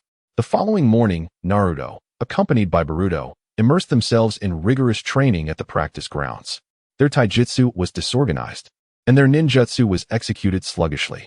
As they sparred, Boruto found himself at a disadvantage, with Naruto's speed akin to a gale. Damn it, how do you achieve such swiftness? And why do you not utilize hand seals? In a state of breathless anticipation, Boruto gazed as Naruto extended his hand, conjuring an immense fireball that radiated an alarming heat, causing Boruto's skin to flush with warmth. Through diligent practice and the assimilation of various techniques, Naruto maintained a composed demeanor, albeit with a hint of disappointment. This child harbored no conviction of becoming stronger. In stark contrast, Boruto was utterly astonished, as this was a far cry from the father he remembered. Deep within Boruto's recollections, his father was a listless, unreliable figure, perpetually seated at his desk, stamping documents, a man devoid of competence. As for the title of Hokage, Boruto believed that even an ordinary person could occupy such a position. However, his father's childhood prowess shattered this perception. Naruto's formidable strength and swiftness emanated an oppressive aura that surpassed any ninja Boruto had encountered. As Naruto hesitated, contemplating whether to train this boy, he suddenly sensed a foreign chakra. His gaze instinctively shifted towards a particular direction. Behind Hokage Rock, a ripple in the air materialized, revealing a dark portal from which a young man clad in white garments and possessing white hair emerged. This must be it. Where are you, Fox? Akatsuki Initiative surveyed his surroundings. Found you, right over there. He detected the chakra of the fox in the distance, promptly soaring towards that location. Simultaneously, Naruto's own awareness had already registered the presence of the newcomer the instant he appeared. The potent chakra of the Akatsuki clan was impossible to conceal. The entirety of Konoha lay within Naruto's perceptual range, allowing him to sense anyone who entered it instantaneously. Focus on your training here and refrain from wandering off. Wait, what are you planning to do? Boruto called out, his one eye having transformed to resemble the Byakugan. This is not your concern. Stay put, Naruto replied. Casting a fleeting glance at Boruto's eye, recognizing it as the fabled pure eye, possibly the boy's greatest asset.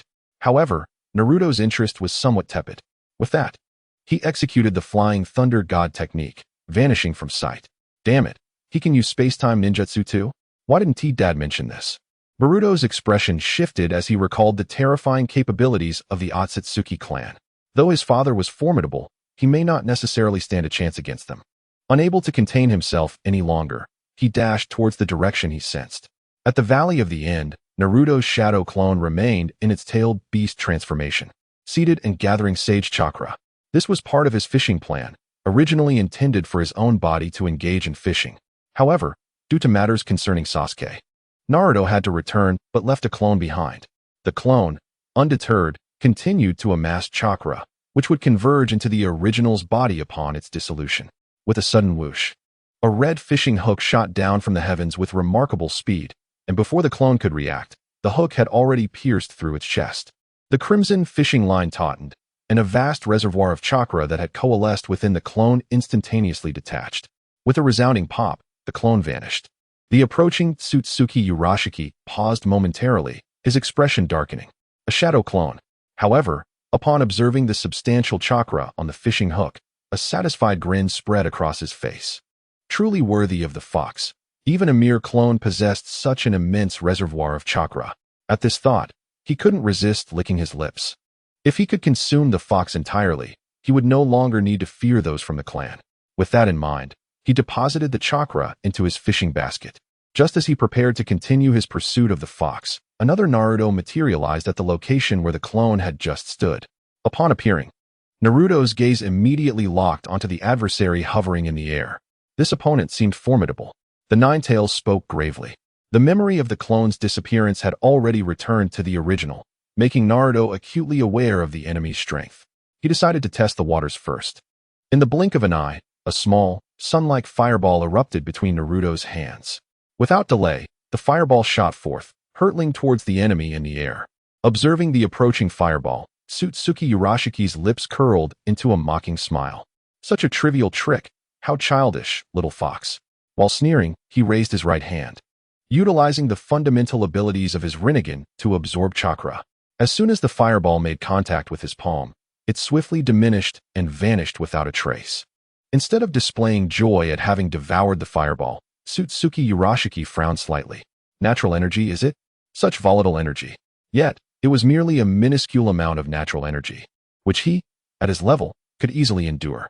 Below, Naruto had already switched his vision to Byakugan, clearly perceiving the expression on his opponent's face. It appeared that Sage Chakra had some utility, albeit limited. Sage Chakra could indeed be absorbed, but if not controlled properly, one could be assimilated by the Sage Chakra itself. The absorption of Sage Chakra by Uchiha Madara from Hashirama Senju serves as a testament that, as long as one maintains control, Sage energy poses no threat to them. Fox, surrender your chakra willingly, and I might spare your insignificant life, Tsutsuki Urashiki declared, wielding his fishing rod and exuding an air of confidence as he regarded Naruto below with a mocking gaze. Just as Naruto contemplated testing his strength further, he suddenly sensed two additional chakra signatures rapidly approaching. This troublesome foe, it seemed he could not afford to grant any time. Casting a glance towards the distance, he pondered whether a surprise attack would suffice to vanquish the opponent. It appeared he must summon all his strength. Slowly, Naruto drew a long spear from his chest. Emperor's Banner. Oh, it seems he wishes to engage in physical combat. Akatsuki Urashiki, undeterred by the situation, mused that if a mere weapon could vanquish the Akatsuki clan, their existence would be rendered futile. A mocking expression crept upon his face. How could mere ants withstand the might of his consumption? However, before he could retract his derisive smile, a figure suddenly manifested before him. A glint of cold light flashed, followed by a dragon-like thrust of the gun. Swoosh! The speed was blinding. Urashiki, relying on instinct, narrowly evaded a fatal strike.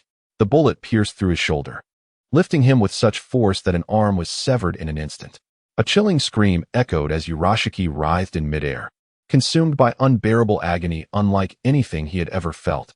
as if the pain emanated from his very soul. Desperately, he staggered backward, his eyes rapidly shifting into a crimson Sharingan. Cold sweat dripped from his brow, and a profound fear lingered in his gaze. Naruto, calm and collected, retrieved a laser device from his vest and affixed it to the gun's muzzle. The combination of the long gun with the laser was designed to target the eyes directly. The moment the laser activated, Urashiki felt as though he was staring directly into the sun. Tears streamed from his eyes as shock coursed through him, compelling him to instinctively activate his ocular technique. A thunderous sound erupted. Naruto's lance pierced through Urashiki's body once more. His injuries healed instantly. Time manipulation was at play. Naruto furrowed his brow, recalling only vaguely the specifics of Urashiki's time-based technique. Nevertheless, he pressed on, wielding his lance with renewed vigor. Utilizing the technique of transformation, Urashiki found it impossible to evade Naruto's relentless onslaught.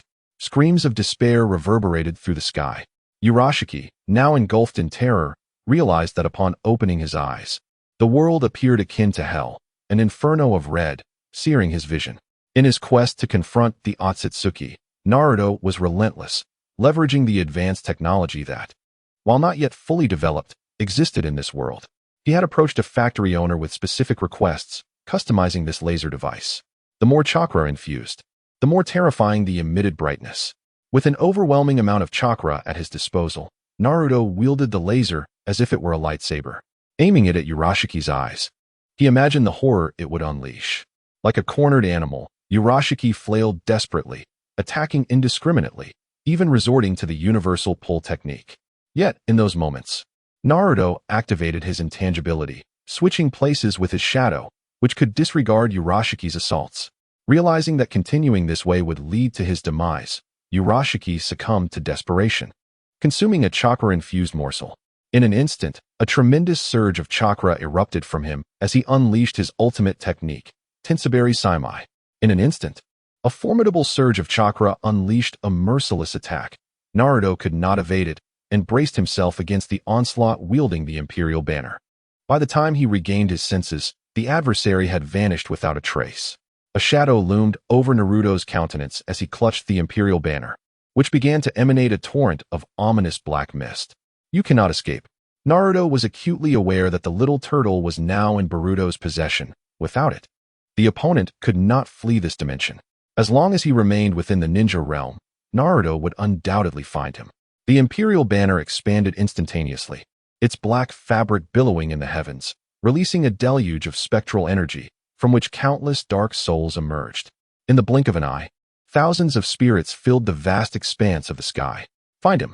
With a commanding shout, the multitude of phantoms dispersed, transcending all material reality, swiftly scouring the vicinity in a matter of moments.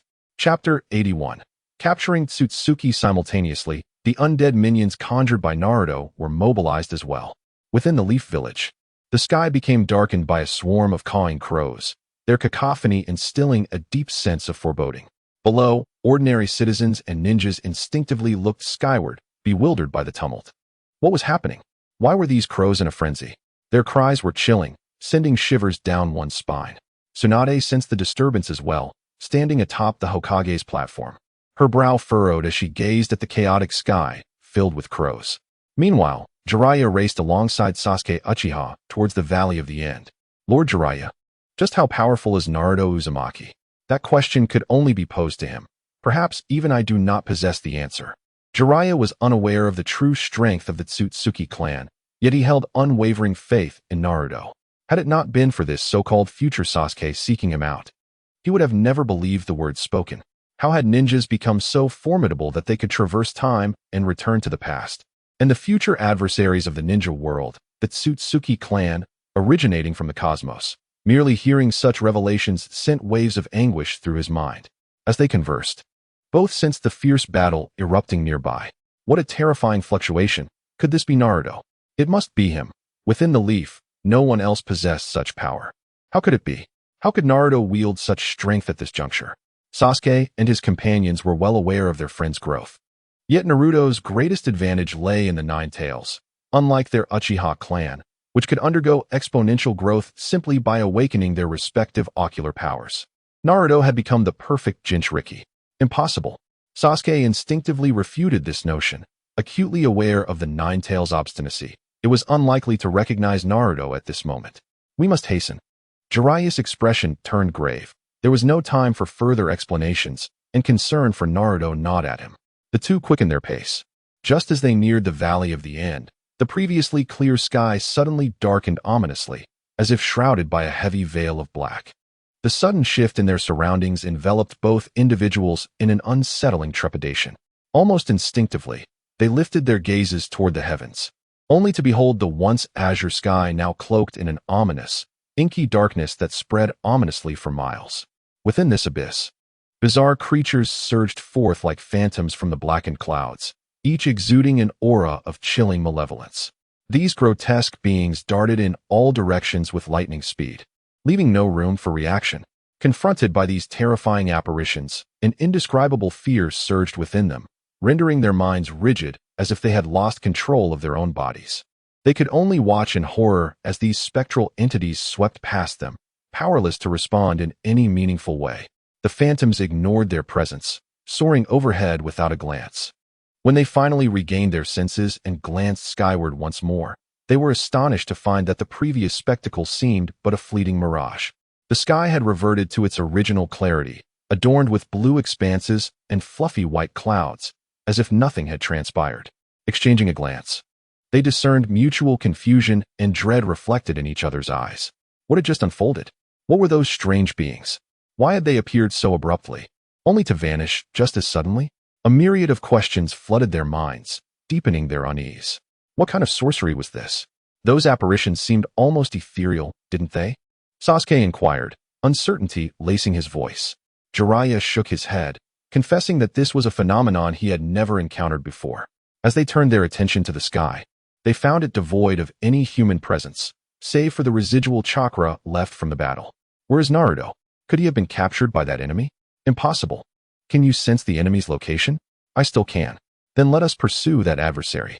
Jiraiya clenched his fist, determined that once the enemy was dealt with, Naruto would be safe. However, Sasuke frowned. His chakra is still not fully restored, and he had little understanding of Jiraiya's prowess. To him, the foe seemed comparable to his own master, Orochimaru. Together, they might not even stand a chance against Akatsuki Kinshiki. Just then, a voice from the distance drew their attention. Boruto Uzumaki rushed toward them. What are you doing here? Weren't you supposed to stay in Konoha? I sensed that big brother Naruto suddenly vanished, and I felt uneasy. So I followed him. Boruto scratched his head, a hint of embarrassment on his face. Meanwhile, a figure suddenly appeared in midair, plummeting downward. On the ground, Kinshiki Akatsuki stood up with a grim expression, tears still streaming from his eyes. Cunning fox, I swear I will kill you. Kinshiki vowed he had never encountered such a brazenly shameless and despicable opponent. The terrifying laser not only disrupted his vision, but also inflicted pain upon his eyes, making the use of his ocular techniques exceedingly arduous. After a considerable length of time, the discomfort in his eyes finally dissipated, returning them to their original white state. However, at this moment, he had developed a certain trepidation towards Naruto. That fellow was utterly shameless. Thus, I shall commence with the weakest. I believe the direction of the raccoon should be this way. Sutsuki Urashiki cast his gaze towards Sunagakure. Yet, unbeknownst to Urashiki, a shadow swiftly passed behind him. Simultaneously, high above in the skies, Naruto sat cross-legged, holding the Imperial fan, searching for the whereabouts of Sutsuki Urashiki. In an instant, a spirit provided a response. Naruto's body emanated dark energy as he opened his eyes. The little mouse has been located. This time, I shall not afford you another opportunity. Naruto's gaze turned cold. He required an Sutsuki for his experiments. This individual must be his own, as it was already confirmed that ninjutsu was ineffective against him. This time, Naruto prepared to unleash his full strength. Activating Flying Thunder God, he vanished from the sky. In the next moment, Naruto reappeared in the Konoha forest, still over 1,000 meters away from his target. With no markers present, Naruto had no choice but to fly over, fortunate that his speed was exceptional. Transformation technique. In an instant, Naruto became a streak of black light, rushing towards his opponent. On the other side, Sutsuki Urashiki, who was confirming his direction, seemed to sense something. Suddenly turning his head, he caught sight of the black light, his pupils narrowing. Too fast. Almost instantaneously, the opponent was upon him. I must escape.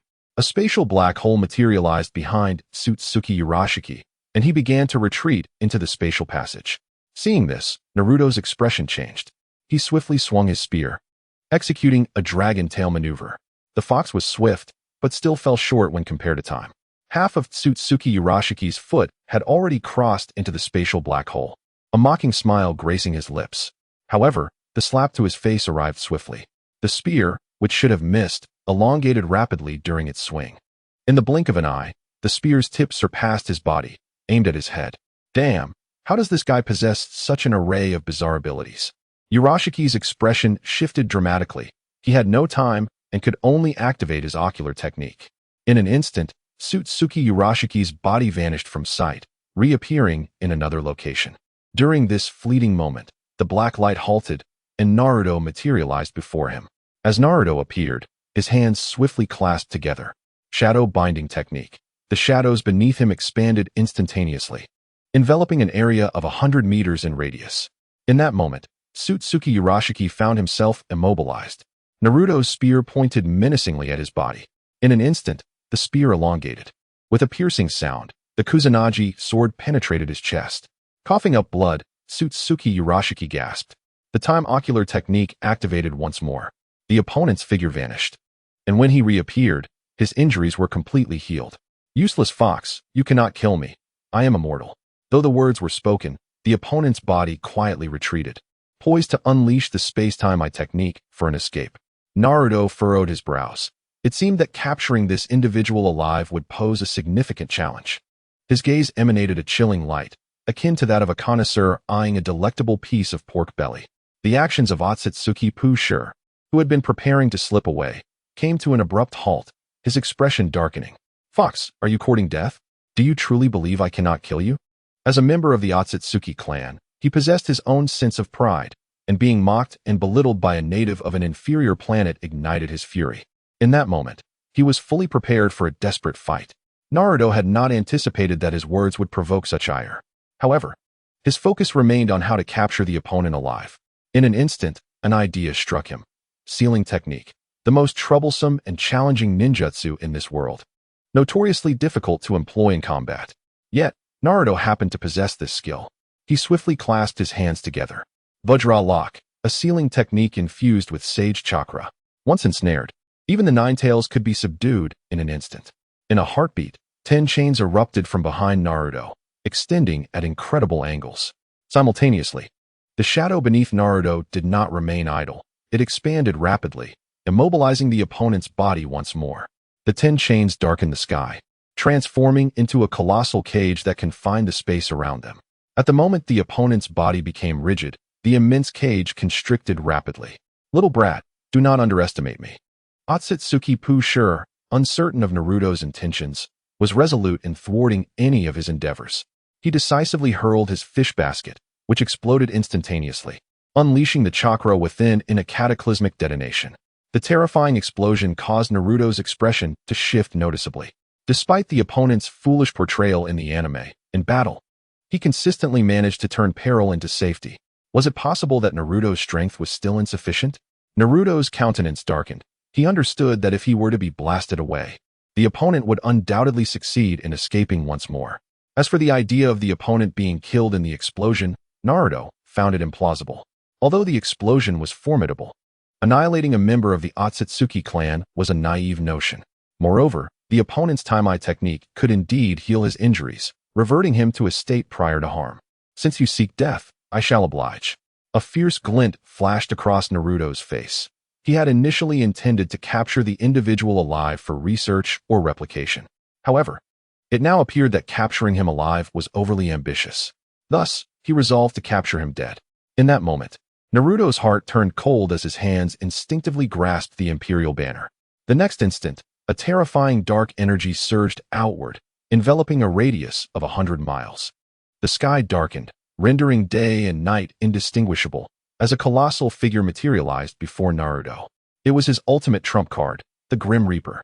Chapter 82, Awakening of the Devil Fruit. The most powerful technique of the Imperial Banner, the Grim Reaper, is specifically designed to counter all fanciful abilities, targeting the very essence of the soul. The so-called immortality of Danzo was instantaneously shattered by this very move. With a commanding voice, Naruto issued his decree. The enormous specter of death, with a grotesque expression, extended its hand, disregarding the terrifying explosion entirely, and reached directly for the figure amidst the chaos. In an instant, Naruto's true form became translucent, slipping into a shadow state. As the powerful shockwave of the explosion swept through like a tempest, it effortlessly coursed through Naruto's body. Suddenly, a colossal mushroom cloud erupted in the forest, accompanied by a deafening roar that reverberated through the ground, causing it to tremble thrice. Trees around them seemed to be enchanted, uprooted and joyously scattering in all directions. Akatsuki Initiative, engulfed at the epicenter of the blast, was rendered unconscious by the sheer force, his body flailing aimlessly like a rag. The specter of death, having missed its target, swiftly elongated its arm in an attempt to seize the figure soaring away, but the aftershocks of the explosion were too overwhelming. In mere breaths, the figure had vanished from sight. The specter of death, its mission thwarted, returned to the realm of the human emperor, dejected. Naruto, perplexed, transformed into a streak of black light, darting toward the direction of the fleeing figure. No one shall escape today, I assure you. Having successfully evaded the explosion, Naruto's speed rivaled lightning, allowing him to catch up to the receding figure in the blink of an eye. Just as he intended to summon the specter of death to capture the soul, he realized the figure lay unconscious. Ha ha ha. Truly, fortune favors me. Naruto halted, gazing at the fallen form, unable to contain his maniacal laughter. 5 elements sealing. Naruto, not daring to be careless, first performed a sealing technique to bind the opponent's chakra, followed by sealing their eyes, and finally their shadow. In the end, he carried the figure away into the depths of the forest. Shortly after their disappearance, a white Zetsu emerged from the ground, surveying the remnants of the battle with a look of shock. What kind of terrifying battle could have transpired here? Such residual force appears beyond the capabilities of ordinary humans. Could it be the Hokage of Konoha? Should I inform Lord Madara about this? Perhaps I should first notify Lord Black Zetsu. Whether he tells Madara or not is beyond our concern. You are indeed wise. How did you become so astute? I suppose observing humans for an extended period has its benefits. Why bother observing them? I am curious about their excretory habits. So how do they do that? After the 2 Zetsu departed, Konoha's ninjas arrived at the scene, gasping at the devastation laid before them. The destructive force had reached a level akin to that of a tailed beast. Could it be that a tailed beast had gone berserk here? Realizing the gravity of the situation, the ninjas meticulously documented the scene before hastily returning to Konoha. Finally, Uchiha Sasuke and his companions arrived. The chakra signature was unmistakable. It belonged to Akatsuki Initiative. Whom was he battling? Why didn't I sense the chakra of the 9 tails? What is this dark aura? Through Sasuke's Rinnegan, the battlefield was suffused with an overwhelming black presence. He was uncertain of its nature, yet it evoked a profound sense of discomfort. The chakra presence of Akatsuki Initiative has vanished. Could he have been slain? Who could have bested him? One could simply inquire with Naruto to find out. Jiraiya surveyed the battlefield, his heart slightly shaken by the sheer magnitude of destruction. Even in sage mode, he could scarcely achieve such devastation. The opponent's self-detonation rivaled the tailed beast bomb of the 10 tails, leaving a vast lake upon the ground, surrounded by remnants of various ninjutsu: wind release, lightning release, earth release, and fire release. To an outsider, it would appear as though 2 formidable ninjas were engaged in a fierce contest of techniques. Within the underground laboratory of Konoha, tranquility reigned. Naruto quietly materialized, discarding the incapacitated Urashiki like a lifeless dog. He had no time to ponder the implications of his research. For in the fleeting moment of consuming Urashiki's shadow, Naruto sensed an extraordinary transformation, a qualitative metamorphosis. Slowly, he raised his arms, and in an instant, the shadows in the corners began to twist and spread, like ink seeping across the floor. The awakening of the devil fruit. After absorbing the shadow of Akatsuki Initiative, Naruto's own shadow had grown immensely powerful, reaching a new pinnacle of influence over the external world. This phenomenon is commonly referred to as the awakening of the devil fruit. It signifies the realization of the fruit's potential to its utmost, transcending mere self-influence to affect external entities. Now, Naruto was no longer confined to controlling his own shadow. He could command all shadows within a 100-meter radius, whether they belonged to the living or the inanimate. None could escape his grasp. Overwhelmed with astonishment, he soon found it hard to believe and began experimenting fervently. Ultimately, he could no longer contain his joy and erupted into laughter. The awakening of the devil fruit. He had not anticipated reaching such heights, where the ability to manipulate external shadows would enable him to achieve even greater feats. His mind was already racing with visions of future developments of the fruit. How should he deal with this individual? After extensive experimentation, Naruto finally regained his composure and turned his gaze toward Urashiki on the ground. First, he would consume his chakra, though gravely injured and unconscious. The chakra within Urashiki remained formidable. Shadows beneath Naruto transformed into tendrils, penetrating Urashiki's body to voraciously absorb his chakra. Such chakra belonged to the Akatsuki clan, truly a waste to bestow upon these beings. After experiencing the potency of this chakra, Naruto was astonished. Its refinement was so profound it could materialize. To put it simply, while an ordinary ninja's chakra resembles mist, Naruto's chakra is akin to seawater. And that within the Akatsuki is comparable to ice. Naruto refrained from recklessly merging this chakra. Instead, he retained it within his shadow. Subsequently, he extracted Urashiki's eyes, placing them in a prepared container. Since replicating the ocular techniques proved futile, what was the underlying reason? Naruto's expression darkened as he clutched the red Rinnegan, his mood fluctuating like the weather. His earlier attempt to replicate the opponent's ocular technique had ended in failure. Naruto sensed that he could replicate his bloodline, even the Rinnegan. Yet he was unable to discern the existence of the ocular techniques. It dawned upon him that the reason lay within himself. Upon a meticulous recollection of the process, he instantly grasped the situation.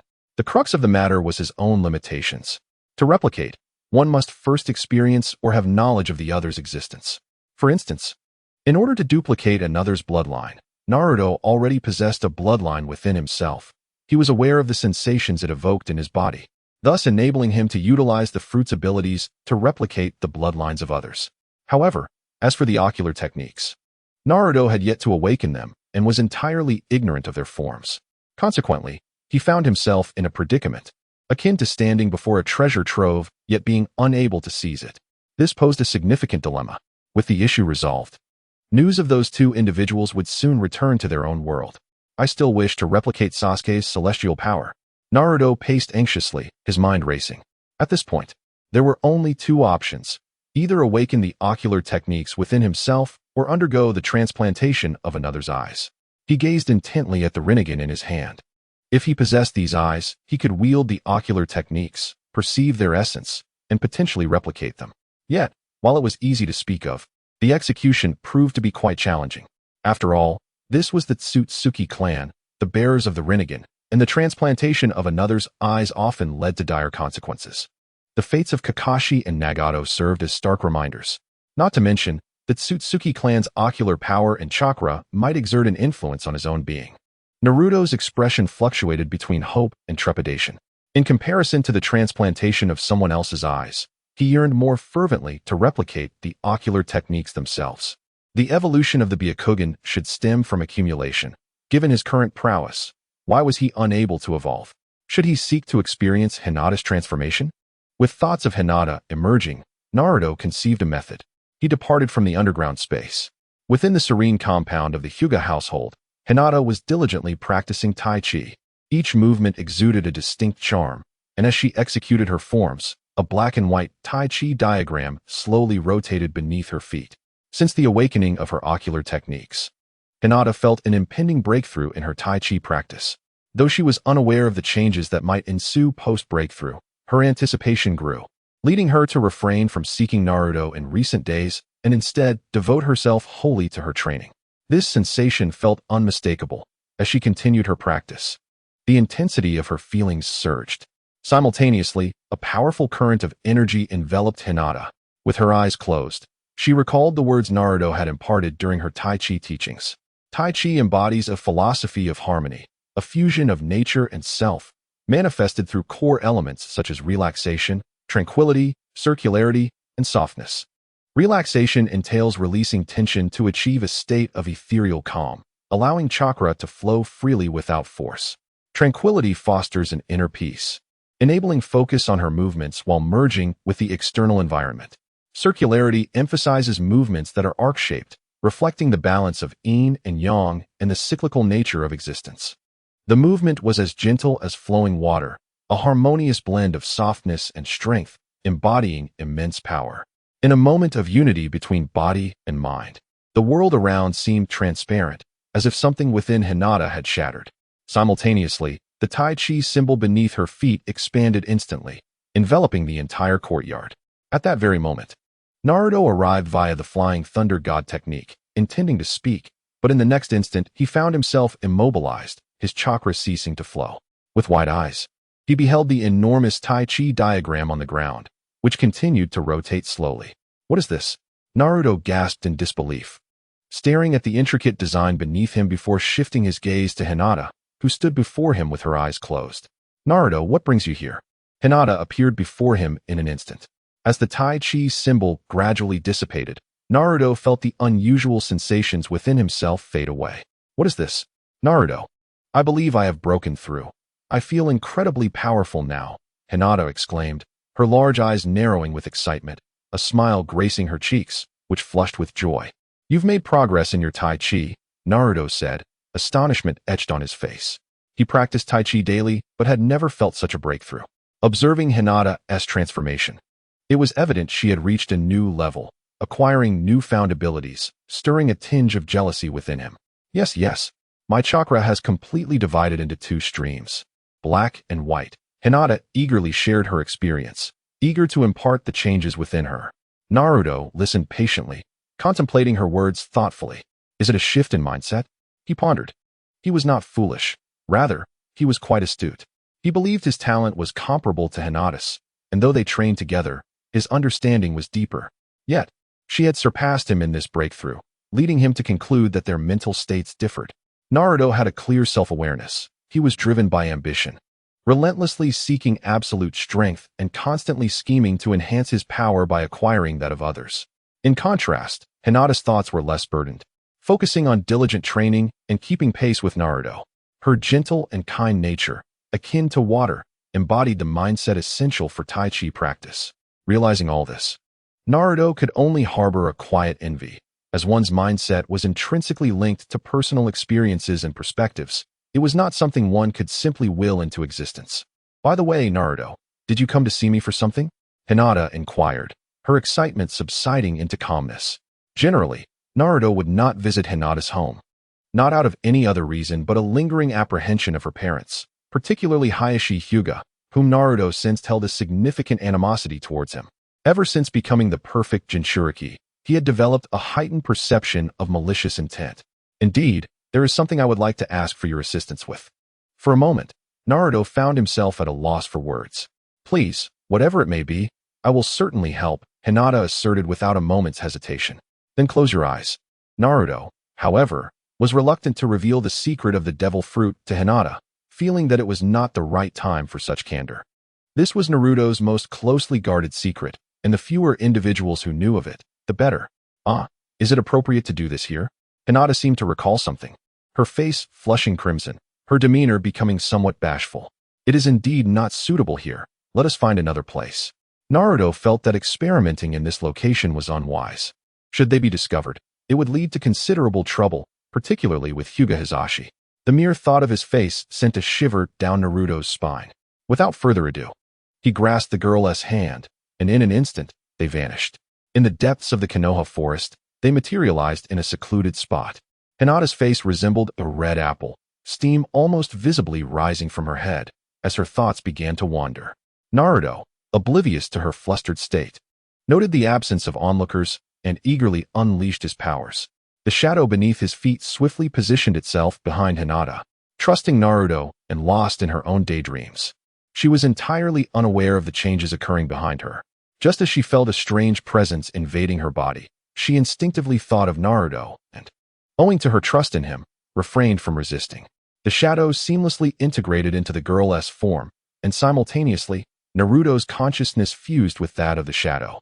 When Hinata opened her eyes, her entire aura had transformed, exuding confidence and composure, devoid of any trace of the girl's previous fragility. What is happening to me? A panicked voice echoed in her mind. Do not be afraid, it's me.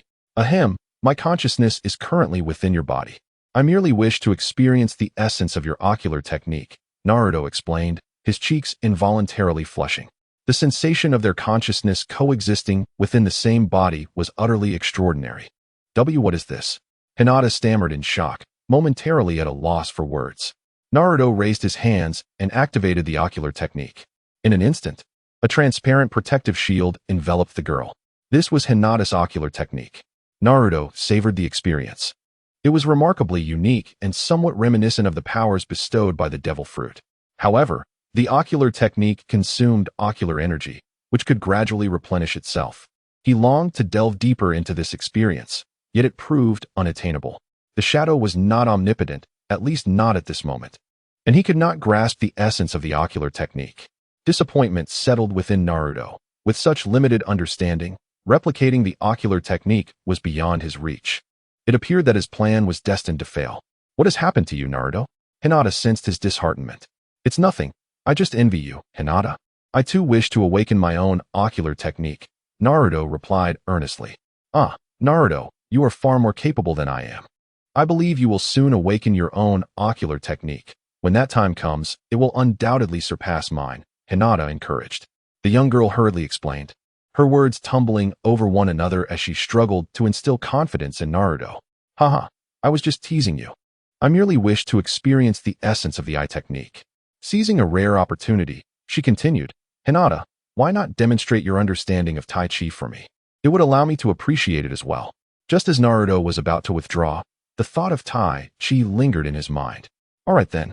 Within her body resided another consciousness, rendering Hinata somewhat uneasy, her demeanor awkward. As Naruto relinquished control, Hinata's consciousness took precedence. Instantly, the girl's aura reverted to its original form, her expression becoming shy once more. The notion of harboring Naruto within her only intensified her discomfort. However, Naruto was not lost in thought. Instead, he was eager to witness the advanced Tai Chi. After a prolonged moment of calm, Hinata managed to steady her emotions and assumed the stance of Tai Chi, beginning to gracefully execute the movements she had internalized. As her forms unfolded, a unique ambience swiftly permeated the air. Beneath her opponent's feet, the yin-yang Tai Chi diagram expanded, reaching a radius of 100 meters. Within this realm, time seemed to slow significantly. In this space, even insects and birds appeared to be suspended in time. While the girl continued her slow, deliberate practice of Tai Chi, experiencing this from within her, Naruto felt the transformation more profoundly, his essence entirely altered. Chakra manifested in two distinct colors, each exhibiting unique abilities, repulsion and attraction. When these two forms of chakra fused, they either enhanced offensive power or triggered a tremendous explosion. After absorbing the experience, Naruto rendered his judgment. Next came the Tai Chi diagram, resembling a domain. Once one entered this sphere, they would inevitably be influenced by its nature. After this sensation, Naruto could only describe it as genius. Hinata is extraordinarily suited for Tai Chi. Her temperament aligns perfectly with this martial art. She is remarkable. She should diligently train and not let her skills languish. Naruto departed from Hinata's body, his consciousness returning to his own. Yes, I will train diligently. I have other matters to attend to, so let me escort you home. The other individual's chakra presence dissipated completely. Where is Naruto? This was a straightforward inquiry. Let us seek someone out. Jiraiya led the two to the Hyuga clan estate. Upon receiving the news, Hyuga Hisashi personally came to greet them at the door. Lord Jiraiya, I was unaware of your visit. Is there something you require? Hisashi's mind was filled with questions. As one of the legendary three ninjas and the new Hokage's right-hand man, his presence at the Hyuga clan could not be without significance. Was it perhaps the typical zeal of a newly appointed official? Hisashi, ahem. I urgently need to find Uzumaki Naruto. I cannot locate that rascal, and I was hoping you and Hinata could assist me. Jiraiya felt a tinge of embarrassment. He was unable to find his own disciple and had to seek help from others. Hisashi's expression darkened upon hearing this, a surge of irritation bubbling within him. Apologies, Lord Jiraiya. Just as Hinata was about to decline, the long-haired man standing behind them suddenly turned his gaze towards a certain direction. I sensed the presence of Naruto Uzumaki. The utterance of this phrase abruptly interrupted Hinata's words. You nearly caused him to choke. What do you mean by that? That rascal dared to intrude upon his home. The mere thought of that boy possibly being in his precious daughter's courtyard ignited Hinata's fury. The more he contemplated, the angrier he became. Swiftly turning to head in that direction. Are you certain? Indeed. Then what are we waiting for? Let us pursue him. The two quickly followed. As the distance between them was not vast, Hinata reached the entrance of the courtyard first, having already activated his Byakugan along the way. A scene imprinted in his mind. The very thing he dreaded most unfolded before his eyes. Two figures held hands, smiles gracing their faces, seemingly engrossed in conversation. Naruto, Uzumaki. Hinata bellowed darkly. Inside the courtyard, Naruto, who had just returned Hinata, shivered at the sound of that shout. He simultaneously spotted his father-in-law glaring at him with his Byakugan fixed intently. Uncle. Even facing the Akatsuki Urashiki, Naruto had never felt such trepidation in his voice. Why, since you've come, have you not greeted your uncle? Hinata's smile was devoid of warmth as he spoke. Chapter 84.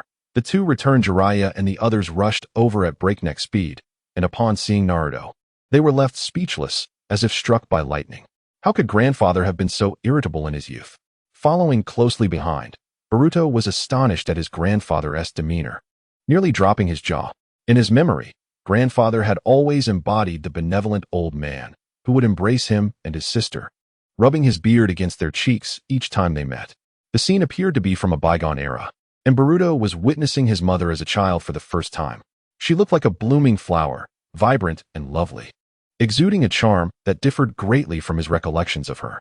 He silently mused that his mother was far more beautiful than Sarada. At that moment, Naruto, braving the encounter, felt as if he were facing not Hinata, but a fearsome bear. He had never felt this anxious, even in the presence of the Akatsuki. Hinata's expression was grim, casting a heavy air of tension as he ignored Naruto entirely. Coughing, Naruto, I urgently need to speak with you. Would you accompany me for a moment? Jiraiya cautiously inquired, his voice barely above a whisper, as if fearing to awaken a slumbering beast. All right, what is the urgent matter? Naruto responded without hesitation. We shall step outside. Uncle, I have matters to attend to. I shall take my leave and visit another day. Before Hinata could react, Naruto seized the three of them and activated the Flying Thunder God technique. In the blink of an eye, the four vanished without a trace. What is this? Hinata's pupils constricted as shock washed over his face. The Flying Thunder God technique. The third Hokage once cautioned Naruto to refrain from revealing it to outsiders. Hinata subtly glanced at her father as she explained. This brat possesses considerable talent, remarked Hisashi with a frown. Several individuals from Naruto's household had appeared. Sasuke and Boruto were somewhat astonished. After all, this was a space-time ninjutsu. You can perform such ninjutsu? Sasuke inquired incredulously. What is so surprising about that? Hearing this, Sasuke furrowed his brow again. Impossible. I can assure you that Naruto lacks such talent. Otherwise, he would not have become Hokage without mastering this technique. Naruto, have you encountered any peculiar individuals these past few days? Jiraiya mused, finding nothing particularly strange. In his eyes, Naruto had wholly inherited his father's talent. Thus mastering this technique was only natural. He was more concerned about the enemy from the future. Someone who could cause even future Naruto trouble must be extraordinarily formidable. Peculiar individuals? A look of confusion spread across Naruto's face as he began to recollect.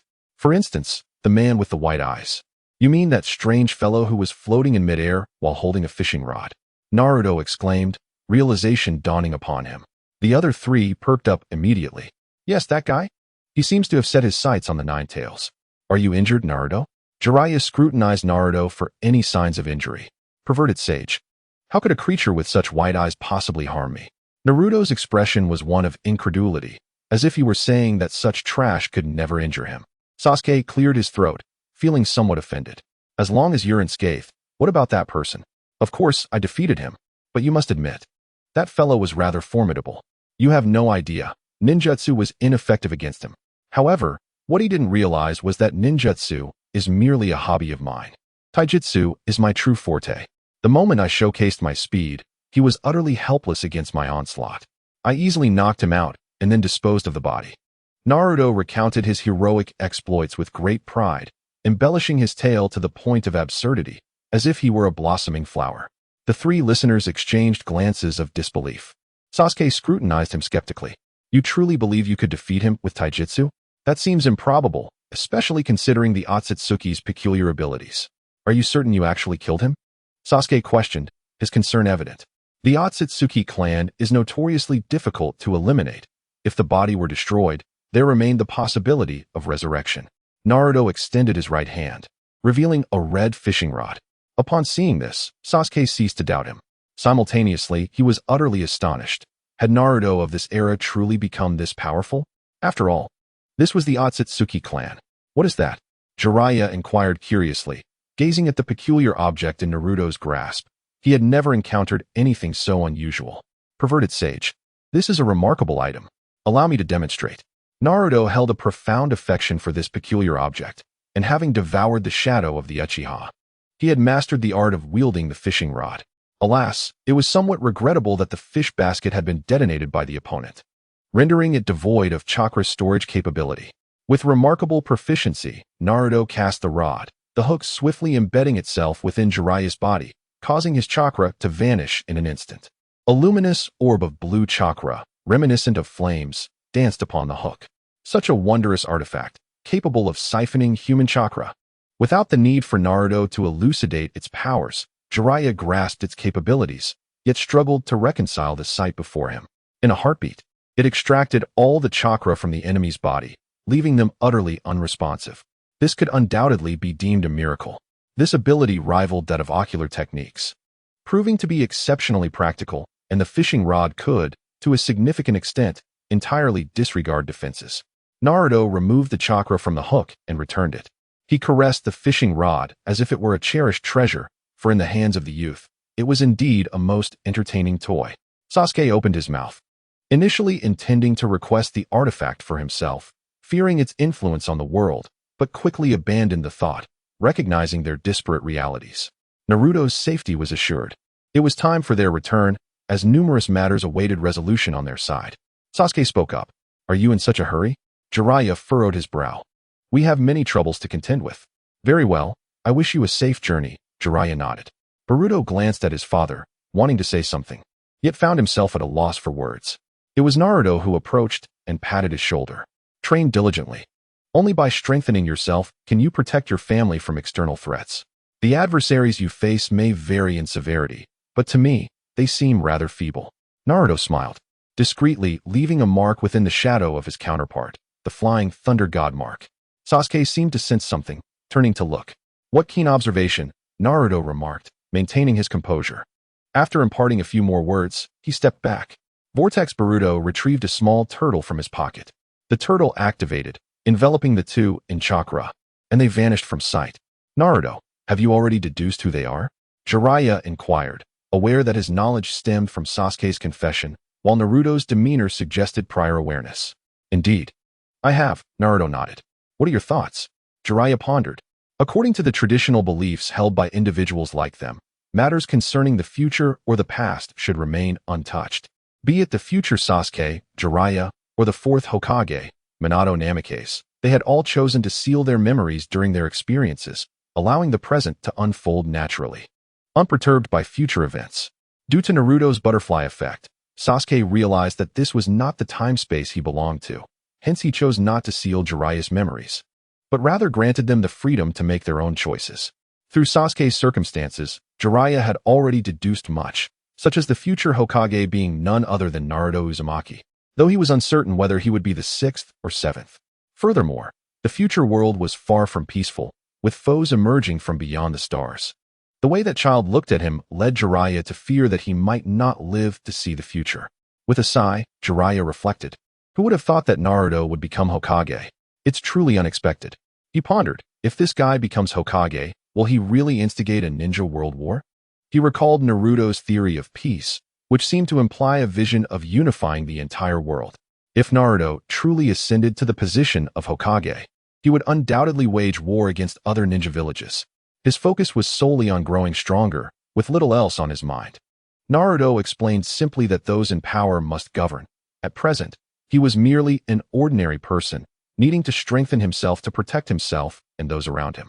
As for the ninja world of Konoha, Naruto had never shown much concern, rather wishing for more Tsutsuki to appear, so he could hunt them down mercilessly. And if he encountered one he couldn't defeat, he would just flee. The fate of the ninja world was of no consequence to him. Not to mention, the ninja world was currently perilous. From what he learned about the corpse sealing technique, it had spread throughout the ninja world. Regardless of the situation, one must possess this technique. Perhaps only such a pure conviction could support the strength he had gained. Jiraiya gazed at the serene Naruto, his eyes reflecting deep envy. In his youth, he was filled with vigor, firmly believing he could change the world, harboring a dream distinct from others, hoping for mutual understanding among people and a realization of peace. However, the harshness of reality taught him that achieving world peace was an arduous task that could not be accomplished alone. Thus, upon learning of the prophecy of the great sage of the six paths, he entrusted this dream to the prophesied child. For the remainder of his life, he sought the path of the prophesied child, hoping that this individual could transform the ninja world and bring about peace. At this moment, as he observed Naruto's unwavering conviction, Jiraiya's heart stirred once more. Could you be that prophesied child? The one who can bring peace to the ninja world?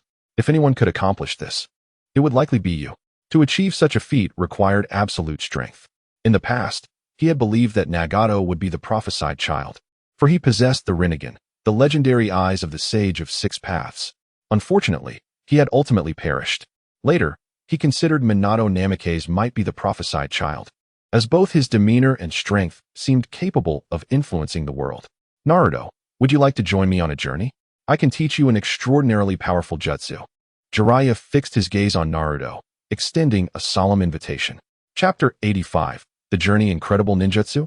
Indeed, it is exceptionally powerful, with only two individuals throughout history having mastered this art.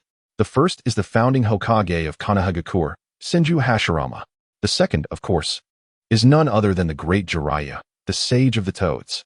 Upon mentioning this, Jiraiya became animated, his excitement manifesting in wild gestures as he struck peculiar poses in the living room. Naruto, witnessing this spectacle, couldn't help but scrunch his toes in embarrassment, silently thinking to himself, how utterly awkward and juvenile this is. However, he understood that Jiraiya was referring to Sage Mode. For a moment, Naruto Uzumaki found himself in a quandary. Sage Mode was not something he needed to learn. Both the Ninetales and the Dragon Vein could absorb natural chakra. What he required was a technique that utilized Sage Chakra. Alright, I agree. When shall we set off? Tomorrow, Jiraiya replied. After they finalized their plans, Jiraiya took his leave, intending to brief Tsunade on the events of the past few days. Meanwhile, Naruto prepared to seek out Orochimaru for a particular task. Within the expansive confines of Orochimaru's laboratory, filled with an array of intricate instruments, the white-coated figure of Orochimaru was engrossed in his research, clutching a stack of documents. At that moment, Naruto suddenly appeared behind him. Why has Naruto-kun come to visit me? I naturally have matters that require your assistance. You wouldn't refuse, would you? Oh, what can I do to serve you, Naruto-kun? Orochimaru turned to assess Naruto, his slitted eyes narrowing slightly. It had been a brief interval since their last encounter, yet he could sense an even greater aura emanating from Naruto. This young man had indeed grown stronger, and Orochimaru's curiosity about the prowess of his ninjutsu intensified. His gaze inadvertently fell upon Naruto's feet, an urge to study him welling up within him. I advise you to dismiss that thought, Naruto replied coldly. Hehe, I am merely curious. Pray tell, what do you wish for me to do? Orochimaru smiled. Clone the second Monkey King, and if possible, enhance its strength or infuse it with Hashirama's cells, essentially pushing beyond its original limits. As Naruto spoke, he produced a glass vial. Orochimaru caught it, peering inside at the contained tissue, and instantly understood. You seek a formidable summoning beast. You could help me with that. As I possess the contract scroll for the Dragon Cave, my interest lies solely in the Monkey King, or more specifically, in its innate talents. Indestructible, is it? Indeed. That is a remarkable ability. With this reminder from Naruto, Orochimaru quickly grasped the essence of the Monkey King's greatest strength. Its body was truly indestructible. As long as its chakra remained intact, its physical resilience rivaled that of the Kusanagi sword. Contemplating this, Orochimaru's eyes narrowed. So this fellow has set his sights on the Monkey King's abilities, having swiftly reached the limits of a ninja, and possesses such an inclination.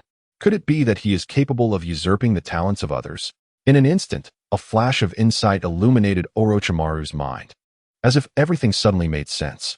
The notion of usurping the bloodline abilities of others seemed utterly fantastical to ordinary individuals. Some things are simply fated from birth.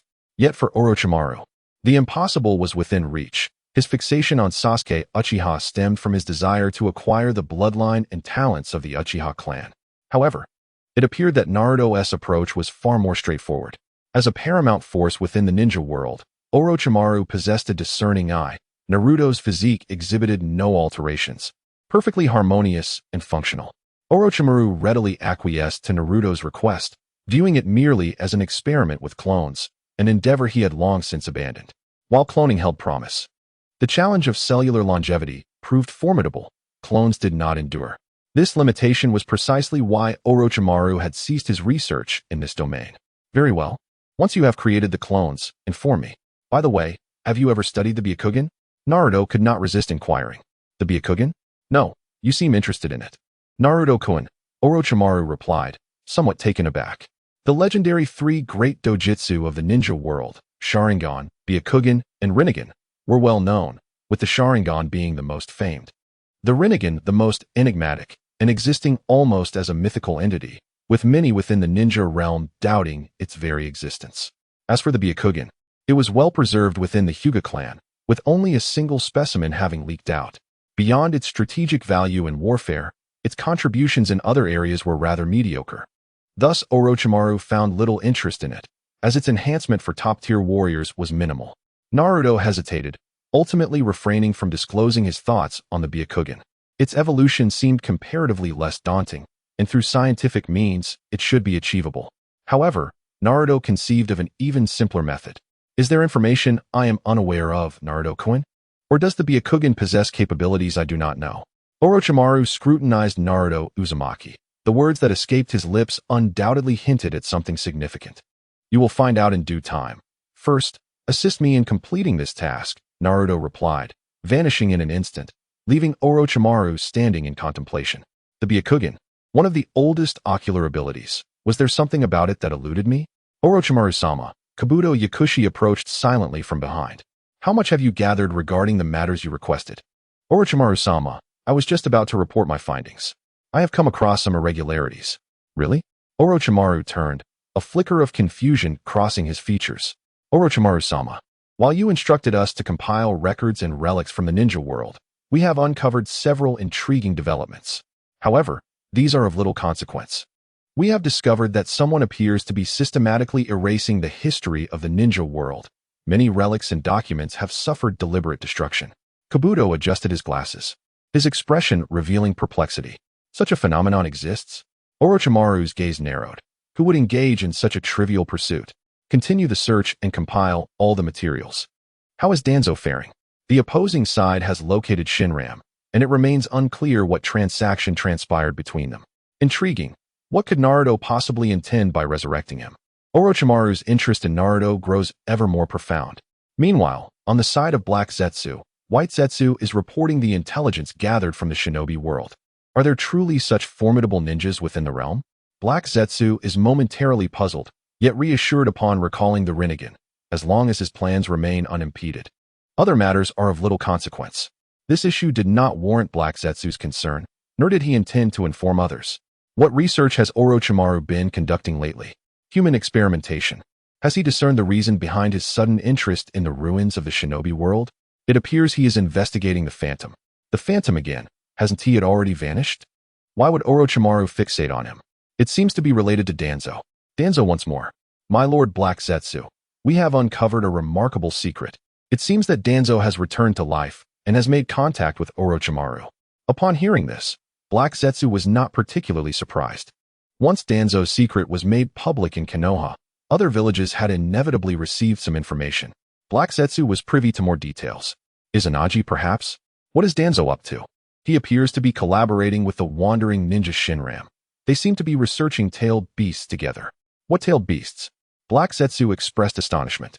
However, after White Zetsu concluded his explanation, Black Zetsu was left speechless, his face betraying a mocking disdain. The nine-tailed beasts were formed by the Sage of Six Paths, utilizing the Yin-Yang release to divide the 10 tails. A mere ordinary doctor dares to fabricate tailed beasts while failing to comprehend his own insignificance, aspiring to rival the Sage of Six Paths. The audacity of an ordinary individual to dream of creating tailed beasts is laughable. Let them be. What progress has been made on Nagato's investigation regarding who healed his legs? It was the one codenamed Shinigami. Is it him? Black Zetsu was once again astonished, as this individual was ostensibly his comrade, part of the same team. Another mysterious member of the Uchiha clan. Black Zetsu fell into contemplation. Now that Nagato's legs have healed, should he urge him to expedite the plan? Perhaps I should consult with Obito and ask him to press for acceleration.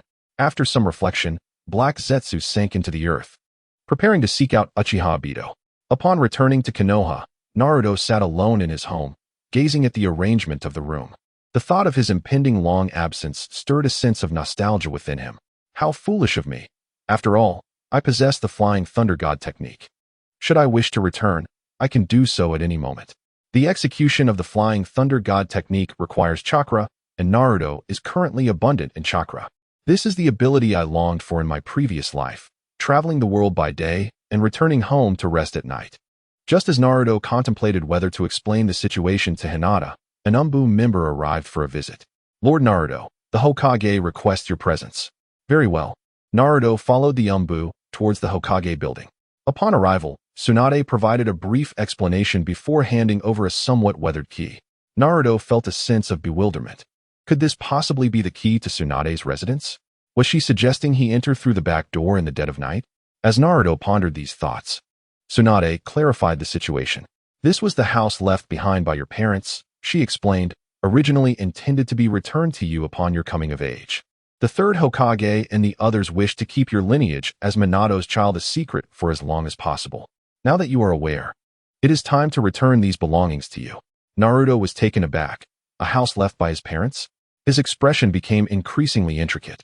The mention of this matter inevitably brought to mind the image of Minato Namikaze, who currently resided within the Emperor's Banner. However, Naruto had intentionally designated a space for him, shielding him from its influence. Go ahead, if you wish to reminisce, then visit it. Tsunade gestured for Naruto to explore. Chapter 86. Preparations for departure. The two-story dwelling of the Namikaze family resembled a tranquil Japanese courtyard, exuding an air of traditional charm. It stood there, seemingly untouched by time. Naruto approached the entrance, gripping the slightly antiquated key in his hand. Taking a deep breath, he gently inserted the key into the lock, and with a soft click, the door slowly creaked open. Stepping inside, a faint scent of dust greeted him. Everything within the room appeared somewhat antiquated, as though forgotten by the passage of time. Paying little heed to the surroundings, Naruto smiled faintly and then swung his right hand with vigor, unleashing a powerful gust of air that swiftly engulfed the entire room. The whirlwind dispersed the dust and revitalized the stale air, turning it fresh and inviting. Satisfied, Naruto nodded and proceeded into the living room. The living room was adorned with a warm ambience, featuring a plush sofa, an elegant tea table, and a vintage television, all harmoniously arranged. Yet, when his gaze fell upon a framed picture on the wall, a tinge of melancholy surged within him. The photograph, slightly yellowed with age, depicted Minato and Kushina, their faces radiant with joy and love. Kushina rested her hands gently on her slightly rounded belly, her expression embodying a tender maternal affection. As Naruto gazed at the photo, he couldn't help but lament. What a pity, this home falls short of the family I had envisioned. He turned away, leaving the living room with a heavy heart. Although this place was indeed his home, it lacked the most essential element, the presence of family. A house devoid of loved ones was ultimately but an empty shell, a foreign space. After departing from there, Naruto sought out his friends, as he would be leaving the next day, and wished to bid them farewell. Hinata, Shikamaru, Ino, Choji, Sakura, and Kiba awaited him. Wow, Naruto, you're incredibly lucky, Kiba exclaimed, his envious eyes betraying his admiration. That's the legendary Jiraiya, one of the 3 legendary Sannin. Naruto had always been strong, so it was only natural for someone like Jiraiya to take notice of him. Shikamaru has witnessed Naruto's prowess, thus he felt no particular surprise. Wait, am I forgetting something? Naruto scratched his head, a nagging sensation that he had overlooked someone. Surely not. Is there anyone who hasn't been invited? Choji glanced around at the familiar faces, all close to Naruto. Oddly enough, he felt as though someone was missing, since he couldn't recall. It must not be someone of great significance, Ino chimed in cheerfully. Really? Perhaps it's Sasuke. Shino remained silent. After pondering, Naruto decided to abandon the attempt to remember, his thoughts drifting back to Sasuke. The mention of Sasuke cast a heavy silence over the group. Ino and Sakura particularly shocked that Sasuke had left Konoha. If only I had stopped him that night. All right, Naruto, where shall we celebrate tonight? Shikamaru, sensing the somber atmosphere, quickly interjected to break the spell of nostalgia. How about we go to my house? Naruto thought for a moment and replied directly. That sounds great. It's been ages since I visited your place, Naruto. Yes. Since we became ninjas, it feels like we haven't gathered like this in a while. Since we all have time now, let us enjoy a good reunion. The group headed towards Naruto's home. When Shikamaru and the others opened the door, they were astonished by the sight inside. The room was filled with plants, some vegetables, and others fruit trees. I just took an interest in it, did a bit of research, and surprisingly found I have a knack for it. Naruto chuckled. You're not planning to make us eat only vegetables, are you? Choji's face paled at the sight of the greenery. Of course not. Don't worry. There'll be plenty of meat today. After saying this, Naruto began to prepare, and the others joined in to help. Laughter and chatter filled the air, reminiscent of their carefree school days. Once the hot pot was ready, they gathered around, eating and chatting, gossiping and teasing each other. Naruto, the taste of these vegetables is simply exquisite. How did you grow them? I feel like my chakra is more vibrant after eating. Choji, mouth stuffed, curiously asked Naruto. Others began to notice the same effect. Well, I'm not really sure how it works. I just tinkered with it during my spare time and ended up with this. Naruto casually responded. Naturally, he couldn't divulge that these plants contained Hashirama's cells. Upon hearing this, the group ceased their inquiries and shifted to other topics. When a group gathers, conversations seem endless. Naruto, how long will your trip last? Ino blinked her large eyes, asking with curiosity. I'm not sure. Probably 1 or 2 years. So long. They all looked up in unison. Yes, the pervy sage said he would teach me a super powerful jutsu. It might be a bit challenging to learn, but once I master it, it will be incredibly powerful. You all better keep up, or I might leave you behind. Naruto teased with a grin. Suddenly, the expressions of everyone grew solemn. May I inquire what formidable ninjutsu this is? Ino swallowed nervously. After all, as a classmate and friend, she did not wish to fall too far behind Naruto. The sentiments of the others echoed her thoughts. Have you heard of Sage Mode? What is that? I've never heard of it. Is it really powerful? A flicker of confusion passed through everyone's eyes, indicating their unfamiliarity with the term. Ahem, it is indeed extraordinarily powerful. It is said that, thus far, only 2 individuals have mastered this technique. Is it that difficult to learn? Who are those 2? Are they famous? How come I've never heard of them? Inspired by Naruto's tone, everyone's curiosity was piqued as they awaited further explanation. The first is the first Hokage, and the second is my master, the perverted sage. Naruto boasted with pride, his expression reminiscent of a child showing off a lollipop to friends. Wow, that's impressive. Even the first Hokage can perform it. What effects does it have? Their intrigue deepened. It is said to involve a special chakra that significantly enhances a ninja's overall abilities. Naruto explained, stroking his chin. How remarkable. They felt elated that Naruto could learn such an extraordinary technique. Simultaneously, they resolved to not fall too far behind him. As for whether Naruto could master it, none of his friends considered this. In their eyes, he was a true genius. The meal was filled with joy and lively conversation, covering a range of topics from the past to the present and future. They also shared their dreams, most of which remained unchanged. Kiba aspired to be Hokage, while Shikamaru desired a leisurely life. Only Sakura's demeanor dimmed when discussing her dreams. The others understood the reason, but were at a loss for words to comfort her. Naruto, not one to fawn, did not offer any assurances. In contrast, Ino's dream was rather straightforward. She wished to marry a handsome man. The next morning, Naruto packed his belongings and cast a glance at the home that held his childhood memories, then strode confidently towards the entrance of Konoha village. Jiraiya had long been waiting there, and Shikamaru and the others hurriedly arrived as well. Naruto, travel safely. Don't forget to come back and visit. Be careful on your journey. When you return, I will surely surpass you. Kiba called out with unwavering confidence. Everyone, take care of yourselves. Train hard.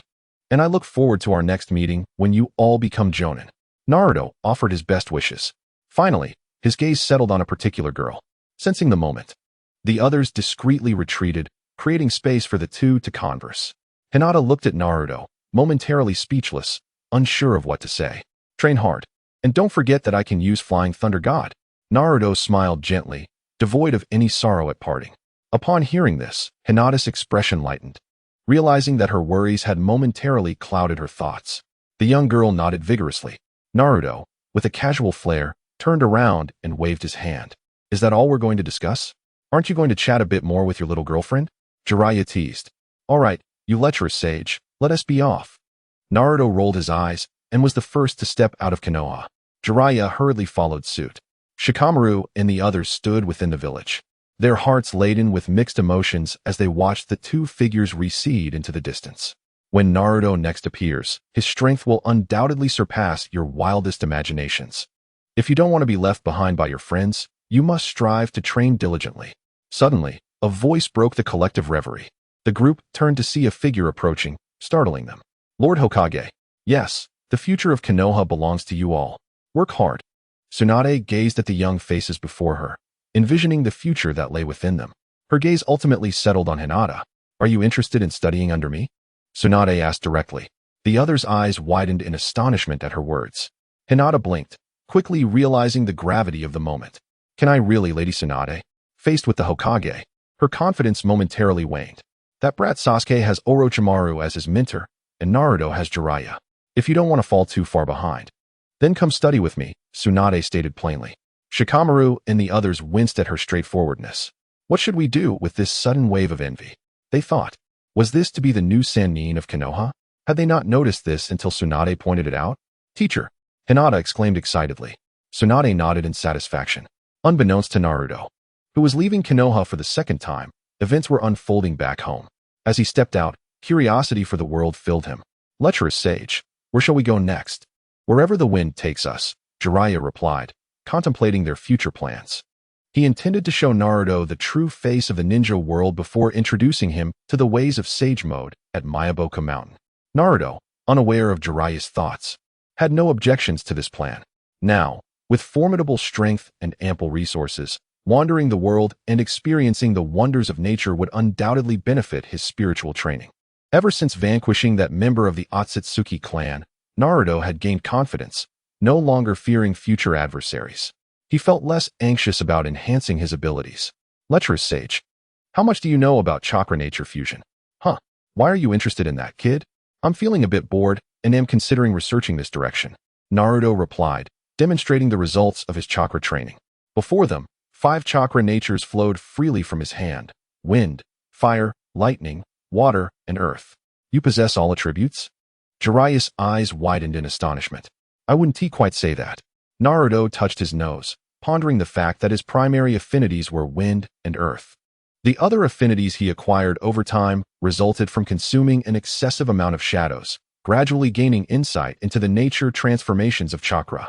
In Chapter 87, Bloodline Limits, Jiraiya, with a serious expression, cautioned, "You are not considering delving into the study of bloodline limits, are you? I advise against pursuing such thoughts. The principle behind bloodline limits is quite straightforward. When 2 types of chakra merge, a new bloodline limit can be created. This is basic knowledge. Even a lower-ranking ninja is aware of this. However, no high-ranking ninja dares to attempt it, as those who ventured have perished. Since the advent of the ninja village era, new bloodline limits have scarcely emerged. Why, you ask? Because it is perilously dangerous. So, why were the ancestors able to create bloodline limits? It was simply due to the incessant wars of their time. Without sufficient strength, death was the only outcome. For an ordinary person to grow stronger, they must first master chakra nature transformations thoroughly before attempting to merge them to see if they can birth a more formidable power. Nevertheless, this process is exceedingly hazardous, as it must occur within one's own body. A single misstep could lead to catastrophic explosions. Even the 3rd Hokage, who mastered 5 different ninjutsu, did not dare to attempt merging bloodline limits, which underscores the immense difficulty involved. What is the big deal? We can use shadow clones for experimentation. Naruto replied nonchalantly, adding that if shadow clones were insufficient, he could control others' bodies using shadows for experiments. Perhaps we should refrain from that. It's too dangerous. Didn't I already promise to teach you sage mode? Jiraiya replied, somewhat exasperated. This guy is indeed intelligent and talented, but he has a knack for mischief. Merging bloodline limits is akin to courting death. They have not reached that level. Is it necessary to engage in such activities? At least from Jiraiya's perspective, Attempting to merge bloodline limits is far more perilous than learning Sage Mode. Naruto sighed internally, realizing that this sentiment was likely shared by many. Unbeknownst to them, to achieve the strength of the Sage of Six Paths, aside from being a Jinchuriki, there exists another method, merging all affinities to attain the bloodline network. Unfortunately, such an endeavor is nearly impossible to accomplish. Over the millennia in the ninja world, the strongest achievement has been the second Tsuchikage's Dust Release, which merged 3 affinities to reach the level of bloodline elimination. Even that is extraordinarily formidable, invincible beneath the Sage of Six Paths. Without such power, no one dares to face the might of Dust Release. Speaking of which, if one were to use Dust Release with Sage techniques, Naruto mused, considering Sage Mode. He possessed Sage Chakra, but lacked Sage techniques. Sage Chakra could amplify the power of ninjutsu. He had not previously contemplated the terrifying potential of Sage Dust Release. Suddenly, he felt a surge of anticipation. Eager to find a place to experiment, the fusion of the 5 elemental affinities also beckoned for exploration. After a day of wandering, the two found refuge in a cave for the night. Naruto sat, engrossed in studying his Sage techniques, while Jiraiya, with his notebook in hand, conceptualized the plots for his novels. They each delved into their respective studies, undisturbed by the other. Naruto pondered for a moment, ultimately deciding to conduct an experiment. He created a shadow clone, and the two exchanged a nod of understanding.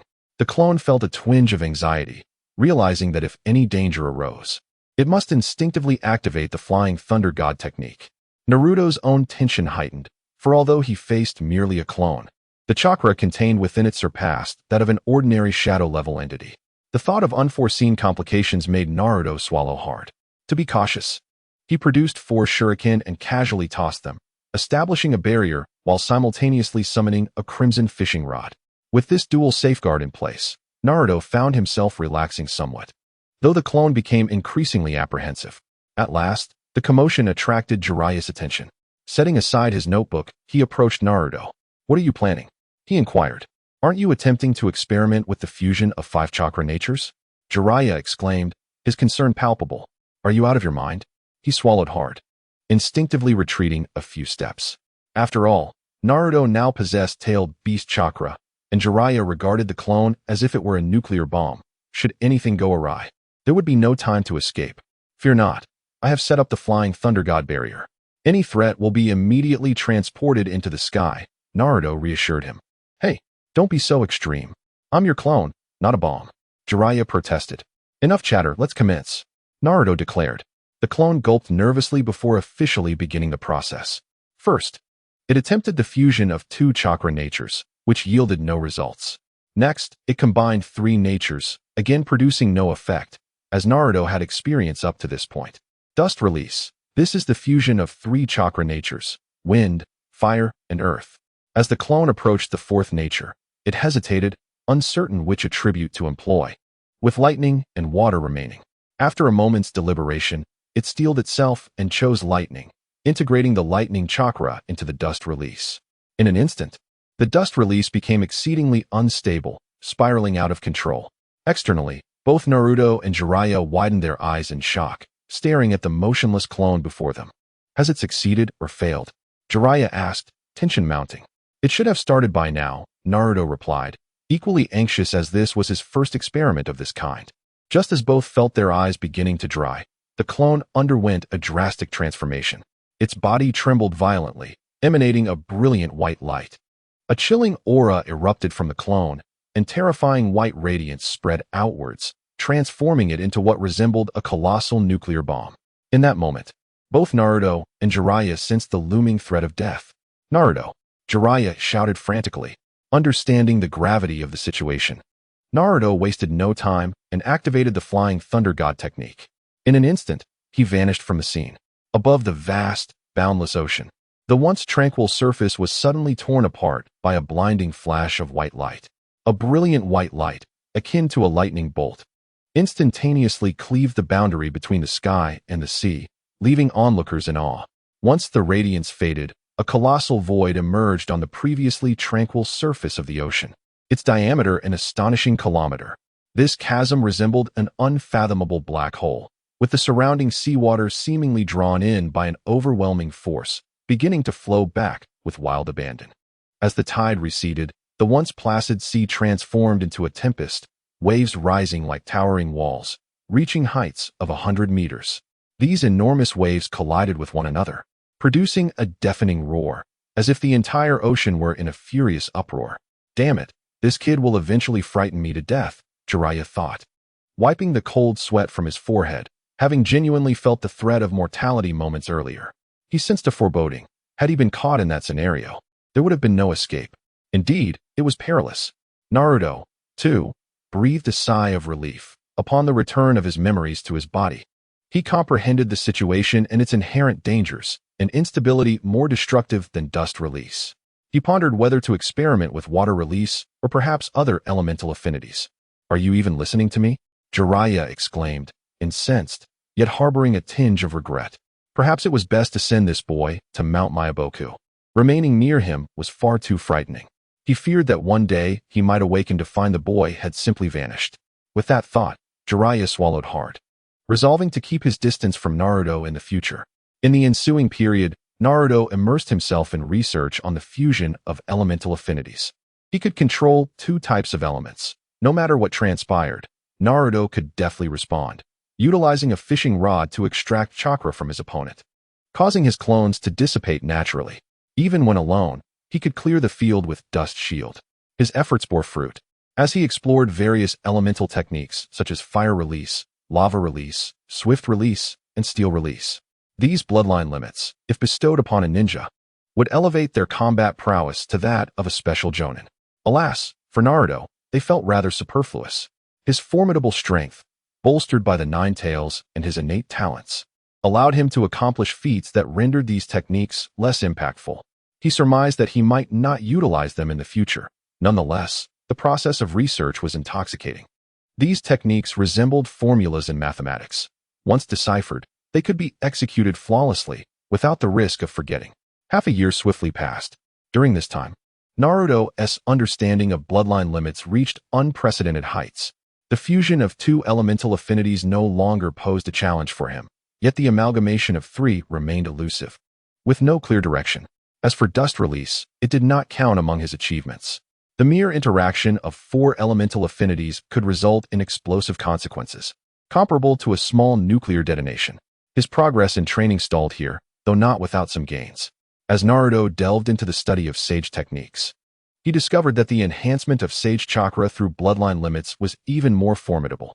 For instance, the sage art, Wind Release Light Fong, utilized by Uchiha Obito, demonstrated that the power of ordinary ninjutsu could be doubled when augmented by sage techniques.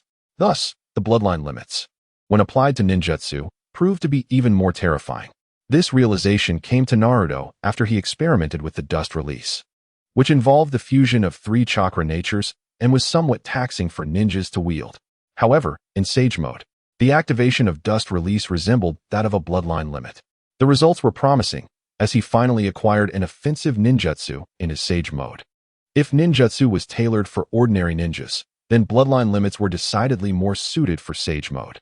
Just as Naruto prepared to continue his research, he suddenly sensed a chakra reaction from a mark. Upon a brief concentration, he immediately recognized its source. Haha, it's Orochimaru. It seems he has made some progress. Without hesitation, Naruto activated the Flying Thunder God technique. In Orochimaru's laboratory, the scientist donned a white lab coat, accompanied by a 1.5-meter tall white-furred monkey. With a swift whoosh, a figure materialized in the lab. The monkey instantly became alert, leaping aside and displaying its fangs and claws at the newcomer. Naruto's attention was instantly captivated by the creature. The monkey, covered in white fur, bore an uncanny resemblance to the Sage of the Six Paths, albeit appearing somewhat younger. Naruto-kun, I have not disappointed your expectations. The product you desired is complete. How does it feel? Orochimaru inquired with a smile. Naruto immediately employed his sensory ninjutsu to scrutinize the monkey. Had Orochimaru been present, he would have used the Byakugan for observation. The chakra within the monkey was abundant and teeming with vitality. Could it be the Hashirama cells? Indeed. It seemed that anything infused with Hashirama cells could elevate its original potential. Naruto's most pressing concern was whether this creature had inherited its remarkable talents. Without further ado, Orochimaru produced a Kusanagi sword and swiftly embedded it into the monkey. The monkey grimaced in pain, yet upon closer inspection, not a single hair was dislodged from the wound. "Ha!"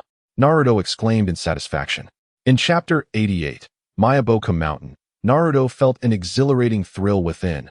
The creature's innate talent was on par with ocular techniques, representing an authentic embodiment of absolute defense. "Naruto-kun, would you mind if I observe from the sidelines? I am quite curious about how you obtained its abilities." "Absolutely not," Naruto replied decisively, unwilling to expose his closely guarded secrets to someone like Orochimaru.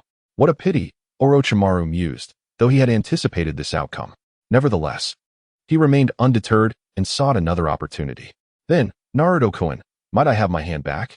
Conducting experiments with only one hand is rather cumbersome." He raised one hand, while the other appeared in a peculiar state, resembling a corpse that had been deceased for several days, covered in decay. "Well, of course I can assist you. But I need you to do me a favor," Naruto said, a peculiar smile curling at the corners of his mouth, which sent a shiver down Orochimaru's spine. "Haven't I already aided you?" Orochimaru replied. No, that was merely a trivial task. This time, what I require of you is of far greater significance. I promise that if you help me accomplish this task, I shall restore your arm to its original form." Upon hearing this, Orochimaru did not feel elated. Instead, he fell into silence. "What is it, Orochimaru-sama? You are one of the legendary Sannin. Do you not wish to reclaim your arm?" Noticing Orochimaru's indifference, Naruto resorted to using his arm as leverage. "With your abilities, is there anything you cannot achieve?" Orochimaru, voicing his doubts, understood that while others might be unaware, he had faced the Akatsuki and was aware of their hidden power. Even the leader of the Akatsuki would likely have the strength to contend. "I am currently occupied. You should be aware of what I am engaged in. This is a rare opportunity, as I will soon be accompanying Jiraiya to Mount Mayaboku to train in sage techniques." "Ah, I see. Sage techniques, you say?" Orochimaru narrowed his eyes. This was the kind of power he had long desired, yet he lamented his lack of aptitude. If that were the case, it was understandable. "What do you require?" Orochimaru acquiesced to the request. "That's more like it, Uncle Snake. You help me, and I help you. Thus, our friendship shall be forged." Naruto smiled and nodded.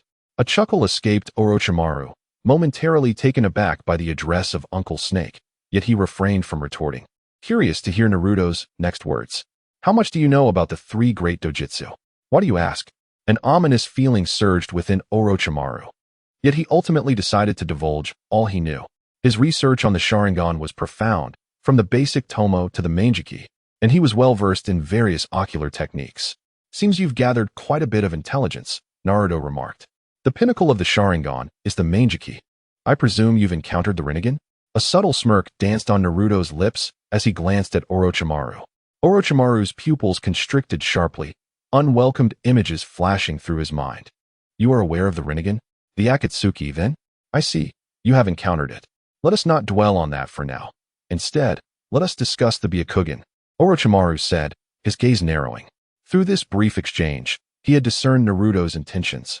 It appeared that Naruto had set his sights on the Byakugan. Was there truly an undisclosed secret regarding it? Orochimaru had witnessed the evolution of the Sharingan. Thus, he pondered, could the Byakugan evolve as well? The Byakugan can evolve? Orochimaru was genuinely astonished. This was news to him. The Hyuga clan could not possibly guard such a secret so tightly, suggesting that even they were unaware of it. As this realization dawned upon him, Orochimaru instinctively licked his lips, as if a veil of destiny had been delicately lifted. Has someone's Byakugan truly evolved? Orochimaru spoke cautiously, tinged with a hint of uncertainty. "Indeed, what I require of you is to either capture the individual or bring back the Byakugan from their possession," Naruto suggested enticingly. Orochimaru, being exceptionally astute, discerned the implications in Naruto's words. Besides the Hyuga clan, there were other sources of Byakugan. "Very well, I consent," he replied. A faint smile graced Naruto's lips. His current objective was none other than Kaguya Otsutsuki. As for why Naruto chose to take matters into his own hands, it was simply a desire to test his abilities in the opponent's domain, where even he dared not be complacent. Orochimaru served as the perfect subject for this trial, as there was little concern for his demise. Naruto divulged the details regarding the moon and informed Orochimaru about the passage leading there, though he was uncertain of its exact location. This would necessitate Orochimaru's own exploration, a pursuit in which he was undoubtedly an expert. Whether it was the Kusanagi or the Mask of Death, Orochimaru had been the one to unearth them, having taken the second Hokage's monkey spirit.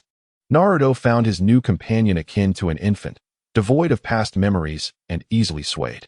After a sumptuous meal, Naruto successfully forged a summoning contract with the creature.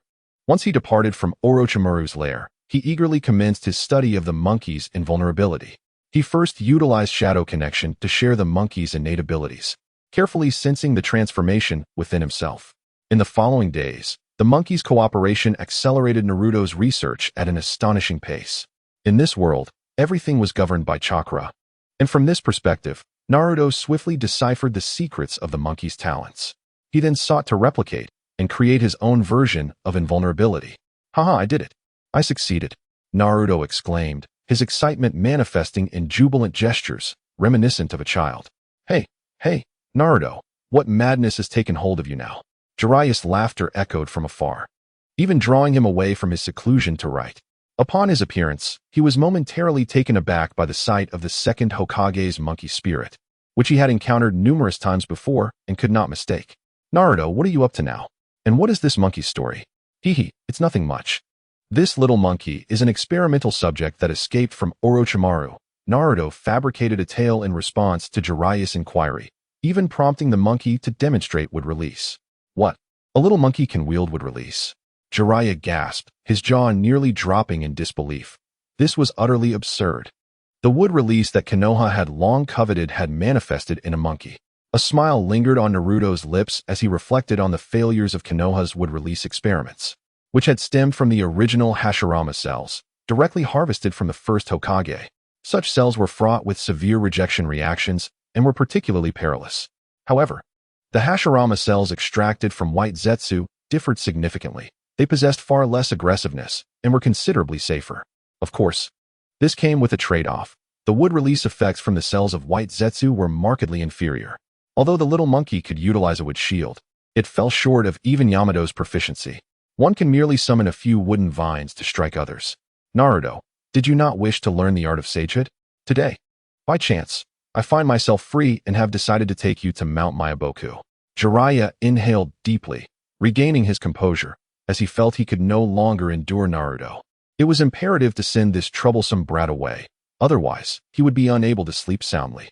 Hence, the opportunity to learn sage techniques had arisen. Naruto was somewhat taken aback. Mount Myaboku, shrouded in mist, appeared ethereal and dreamlike.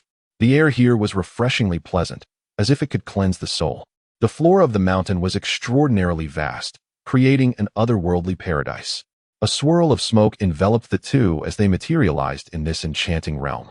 Little Jiraiya, this is your newly accepted disciple. Sage Fukasaku appraised Naruto with a scrutinizing gaze, yet he bore little resemblance to the fated child foretold by the sage.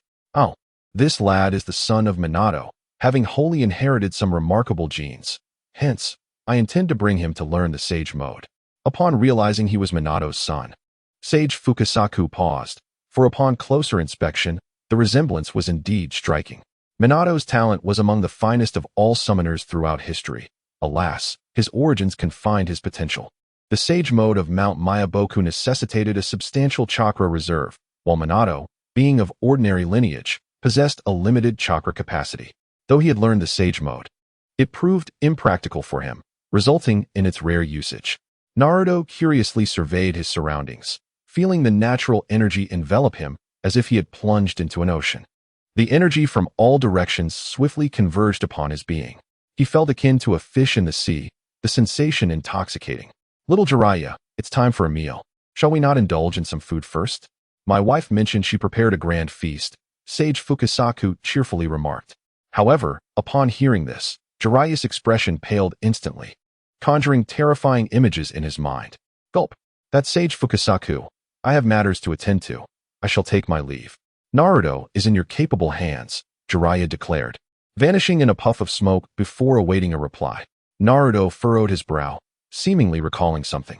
Ahem, Sage Fukasaku, we humans are not accustomed to consuming raw food. Might you inquire with my grandmother to have the dishes fried? With Naruto's formidable prowess as a sage, he could digest even parasites, yet who would willingly consume raw insects? The thought was simply revolting. Such matters are trivial. Let us proceed to my home for a while. Sage Fukasaku replied without further contemplation, leading Naruto to his abode. Upon entering, he bellowed, "What took you so long to return? I have nearly prepared the meal." Where's little Jiraiya? A purple old toad peeked out, glancing around, puzzled by Jiraiya's absence. That boy remains unchanged. Upon hearing of a grand feast, he promptly fled. Sage Fukasaku chuckled. Is it that he finds my cooking distasteful? The expression on the face of the Sesame Sage was one of mild displeasure as his gaze shifted towards Naruto Uzumaki. Chapter 89. An anomaly of the moon. After a flurry of flattery and praise, Naruto found himself indulging in a feast of insects. Observing the two elderly toads across from him, devouring the wriggling creatures with the same ease as one would slurp noodles, he felt a twinge of discomfort. The brightly colored insects continued to squirm as they entered his mouth, which made Naruto feel somewhat queasy. Fortunately, these insects were not as unpalatable as he had anticipated, for they thrived on vegetation imbued with natural energy. Can little Naruto sense natural energy? Inquired Sage Shinsaku during their mealtime. Are you referring to the vibrant energy present in the air? Indeed, you can sense it. Sage Shinsaku gasped in astonishment, having never encountered a human with such a gift before. Once the meal concluded, Sage Shinsaku led Naruto to the toad oil pool. Since you can perceive natural energy, have you ever attempted to absorb it into your body? I have tried. Besides increasing my chakra reserves, it seems to have no other effects. Upon hearing this, Sage Shinsaku gasped again, marveling at the formidable nature of this human. Would you allow me to observe how you harness this energy? Certainly. Without much effort, Naruto found that the natural energy surrounding him began to converge into his body. Sage Shinsaku watched intently as the energy vanished upon entering Naruto, leaving him perplexed. Was it possible that Naruto possessed some extraordinary constitution? The fact that he could absorb such vast amounts of natural energy without any backlash intrigued Sage Shinsaku, prompting him to delve deeper into his senses. However, as he probed into Naruto's body, he was abruptly sent flying backward. Are you all right, Grandpa Shinsaku? I'm fine. How could I forget that this child harbors the nine tails? Truly a terrifying creature, the strongest of the tailed beasts. A flicker of trepidation crossed Sage Shinsaku's eyes.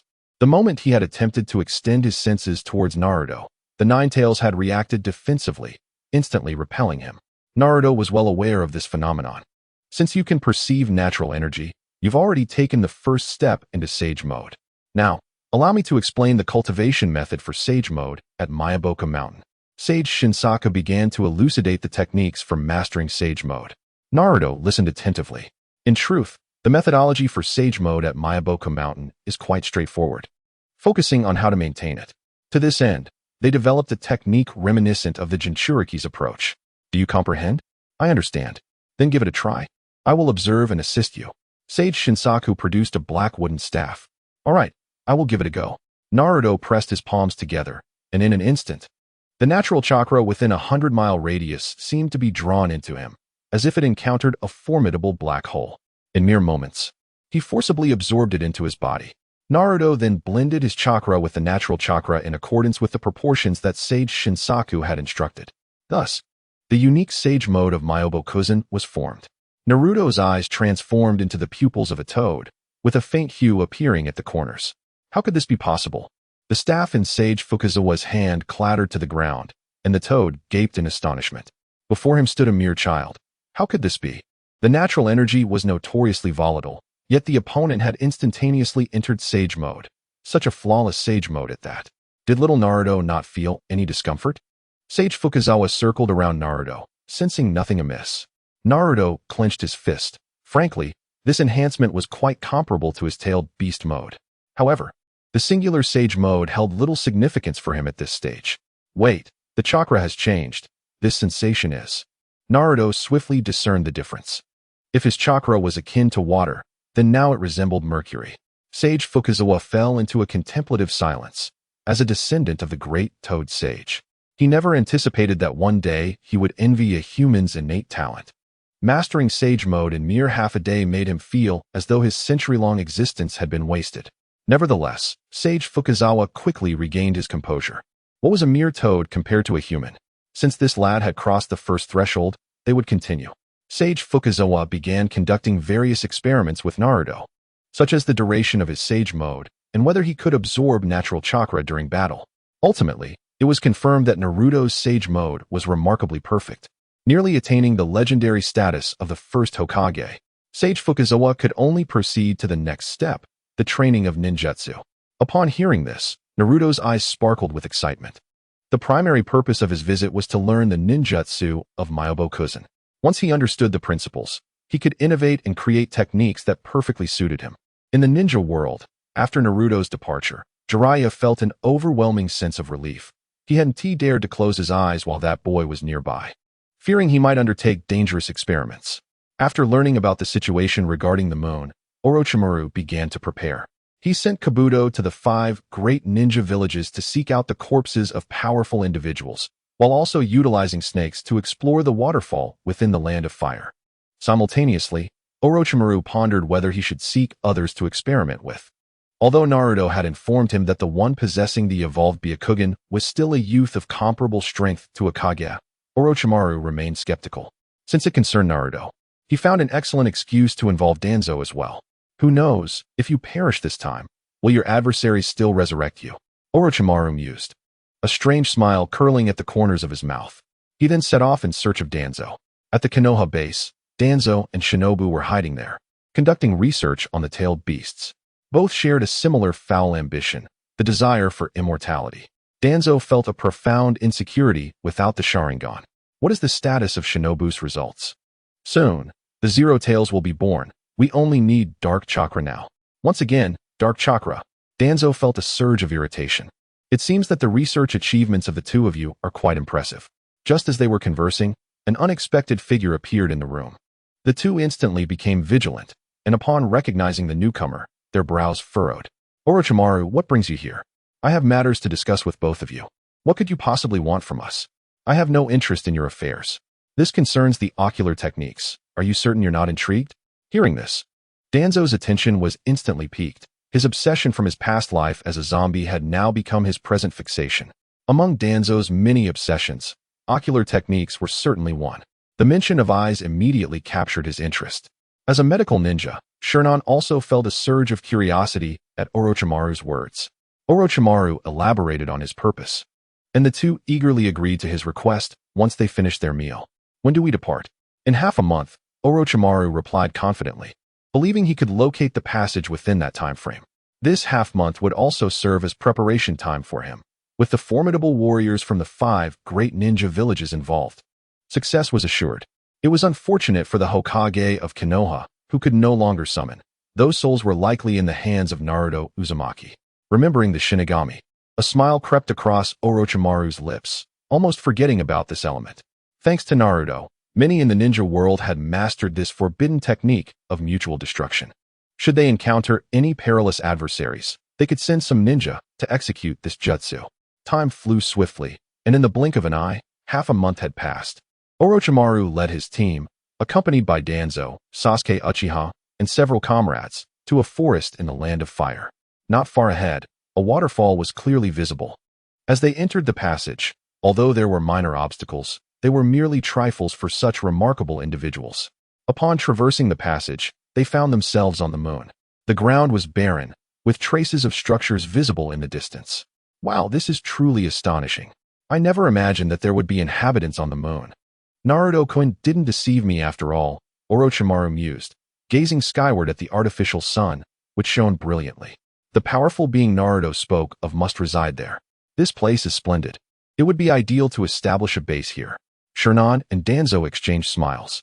The night sky of the ninja world resembled a vast sapphire, while the moon tonight appeared as a brilliant pearl, exceptionally radiant. Hinata sat quietly in her courtyard, gazing up at the full moon, her hand tightly gripping the kunai that Naruto had gifted her, as if it were a bond connecting them. Where are you now, Naruto? She thought, her fingers subconsciously caressing the kunai, her longing flowing like a tide beneath the moonlight, as if she could see Naruto through the luminous glow. Her heart overflowed with affection for him, yearning to express her feelings, yet she feared disturbing his training. Thus, she could only sit in silence, lost in thought as she gazed at the moon.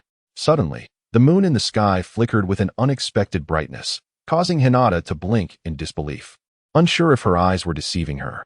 However, It was not long before an extraordinary spectacle erupted upon the moon, its luminosity fluctuating as though a fierce battle were unfolding upon its surface. Startled by her own thoughts, Hinata felt her heart race. Soon, others also took notice of the moon's peculiar behavior. What could this mean? Tsunade's voice resonated with a hint of confusion from within the Hokage building. The members of the Umbu exchanged glances, shaking their heads in helplessness, as such occurrences were beyond their understanding. We must find a way to investigate, Tsunade urged, her tone laced with urgency. Simultaneously, similar phenomena were observed in other villages, with unease rippling through the hearts of all who beheld the moon's anomaly.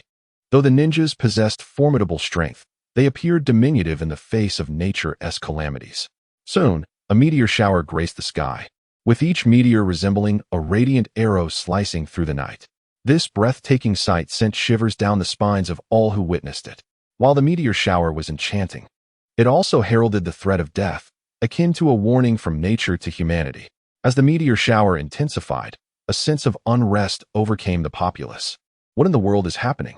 A colossal meteor, 10 meters in diameter, plummeted from the heavens above Konoha like a ferocious beast. Tsunade bellowed in anger, her figure leaping through the air like lightning as she delivered a powerful blow to obliterate the meteor. Without the need for Tsunade's command, all the elite ninjas of Konoha rallied forth. Yet, as they faced the relentless onslaught of meteors, they were gripped by a paralyzing fear. Chapter 90. Hanabi captured Master. What has transpired?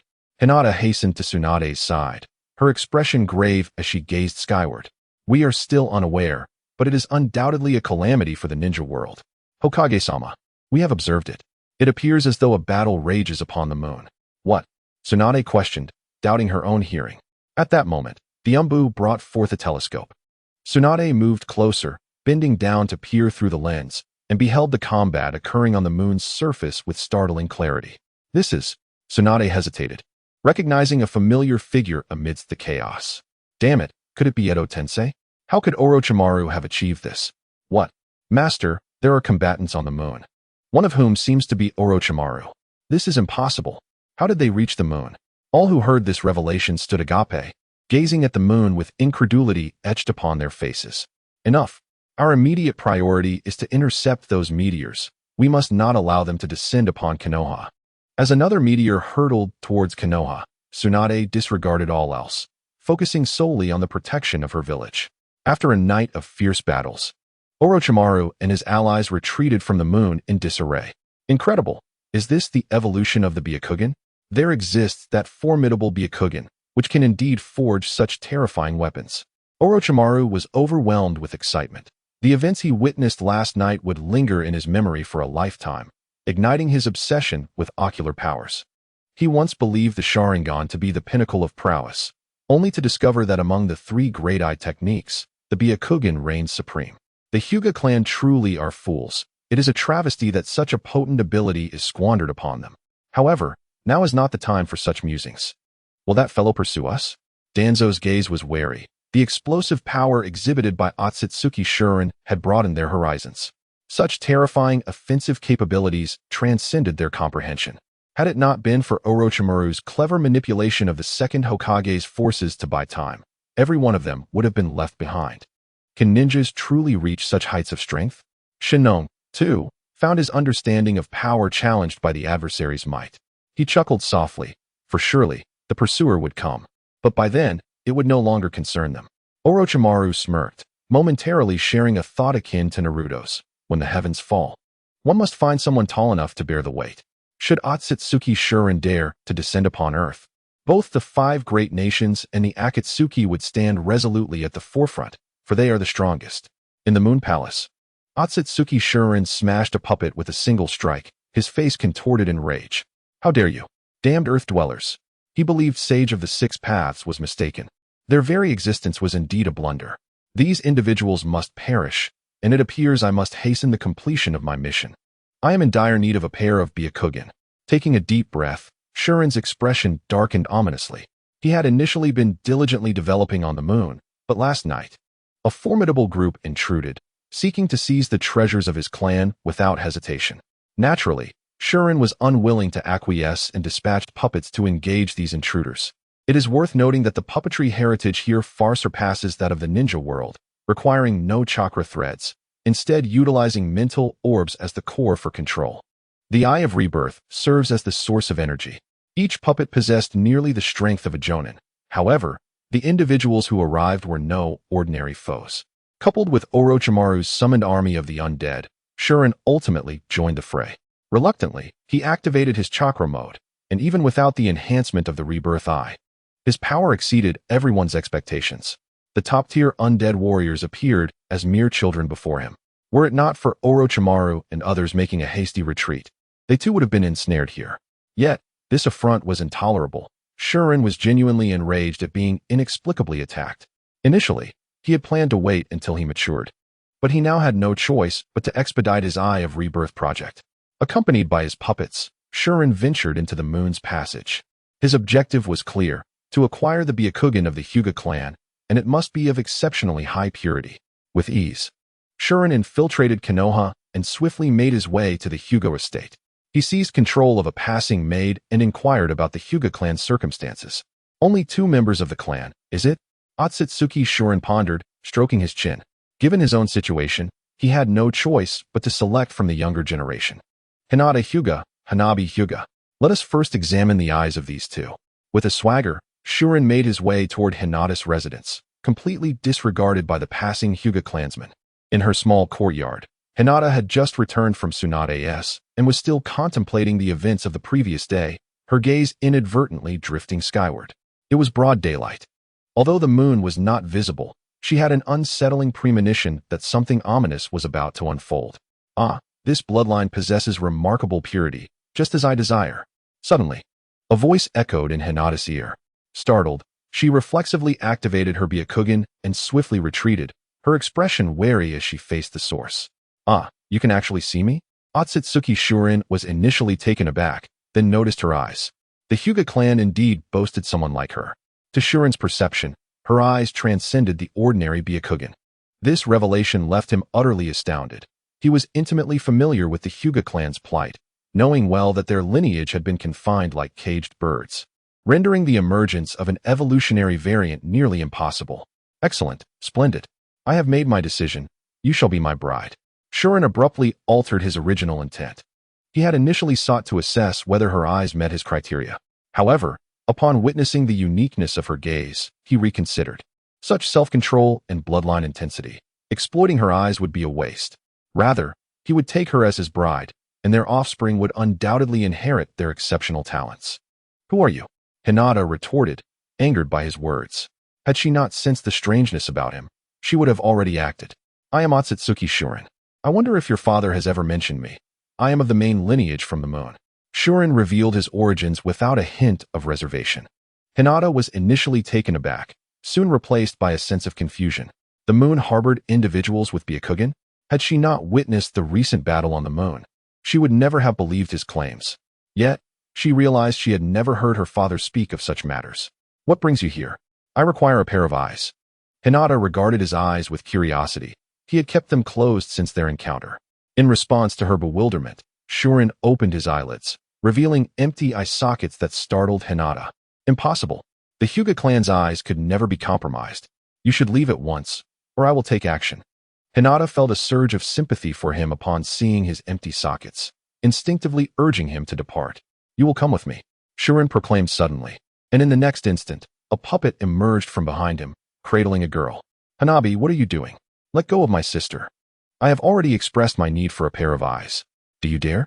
Upon hearing this, Hinata was instantly engulfed in fury, as the adversary audaciously sought to seize her sister's eyes. Activating her Byakugan, the area beneath her feet rapidly expanded into the 8 trigrams field, enveloping the 3 individuals present. What is this? Akatsuki Shuren was once again taken aback, finding himself unable to move. At that moment, Hinata charged forward, delivering a powerful 8 trigrams palm aimed at Shuren's body. Suddenly, a puppet intervened between them, only to be disintegrated by the force of her strike. In the next instant, the chakra of the rebirth eye within Akatsuki Shuren erupted, forcibly breaking free from Hinata's 8 trigrams field. His body soared into the air, hastily fleeing outward. Hanabi! Hinata cried out in desperation, not bothering to conceal her form as she swiftly ascended in pursuit. The commotion here immediately alerted the entire Hyuga clan. When they looked up, their jaws nearly dropped in astonishment. What was happening? An enemy had brazenly intruded into their clan's territory and abducted the second young lady. The enemy could fly, and so could the eldest lady. Release my daughter. Without a moment's hesitation, Hyuga Hayashi dashed after them upon witnessing this scene. The ruckus drew the attention of others in Konoha as well. Tsunade was the first to receive the news. My heavens, this is utterly outrageous. Who possesses such audacity? She exclaimed. To openly provoke us in Konoha. Do they think I am to be trifled with? Quickly, relay the order. Capture him. With Tsunade's command, the elite shinobi of Konoha surged forth like arrows released from a bow. However, it was evident that Otsutsuki Shuren had come prepared. Puppets emerged from all directions, obstructing the Konoha shinobi. Meanwhile, Shuren had already escaped from Konoha, with Hinata relentlessly pursuing him. The two vanishing into the depths of the Konoha forest in the blink of an eye. What should we do, clan leader? Niji was as anxious as a fly in a hot pan, for both of them were his sisters. Let us seek out the Hokage. While others were oblivious to the identity of the foe, Hayashi was all too aware, silently lamenting the dire situation. What are these ruffians doing here? With a gust of wind at his feet, Hayashi moved with remarkable speed. He understood well the lengths to which that lineage would go to obtain the Byakugan. The thought only heightened his concern for his daughter. Hokage-sama, Hanabi has been abducted, and Hinata is in pursuit. The situation is dire. I implore you to immediately notify Jiraiya-sama for assistance. The enemy is formidable, and only Jiraiya-sama might have the strength to rescue my daughter. Hayashi spoke in a rush, his desperation palpable. Calm down and speak slowly. Who are these individuals? Tsunade's expression was grave. Hinata was her pupil, and the fact that an enemy had publicly snatched her disciple's sister was a direct affront to her authority as Hokage. Chapter 91. Shuren's Objective. Tsunade-sama. This concerns the secrets of our Hyuga clan. Hinata Hayashi displayed a look of concern as he surveyed his surroundings, conveying a clear message that this secret must not be overheard by outsiders. Tsunade waved her hand, and in an instant, the surrounding ninjas vanished like phantoms, leaving no trace behind. The matter is lengthy, so I shall be brief. Hinata Hayashi's knowledge is limited. He is aware that the Hyuga clan has a branch residing on the moon, but he has never been there nor knows the specifics, only having had some correspondence with them. Thus, he relayed all that he knew to Tsunade. Consequently, the individual who arrived was indeed after the Byakugan. Indeed, Lady Hokage, I implore you to save my daughter. Hinata Hayashi's voice carried a tone of humility. He cherished family above all. Despite his usual stoic demeanor, he held great affection for his two daughters. According to the traditions of the Hyuga clan, Hinata Hanabi would have been relegated to a branch family member by now. Very well, I understand. I will promptly send word to Jiraiya, Tsunade replied, taking a deep breath, not daring to delay. She immediately utilized her channels to inform Jiraiya. Meanwhile, Jiraiya, indulging in merriment in a nearby town, suddenly received Tsunade's message. What urgency is there in Konoha? He wondered, scratching his head. Having been oblivious to the events that transpired under the moonlight the previous night while he was engaged in revelry. Another drink, my dear. A beautiful woman, with delicate hands, offered him a glass. Enough, enough. I have pressing matters to attend to. We shall play again another time.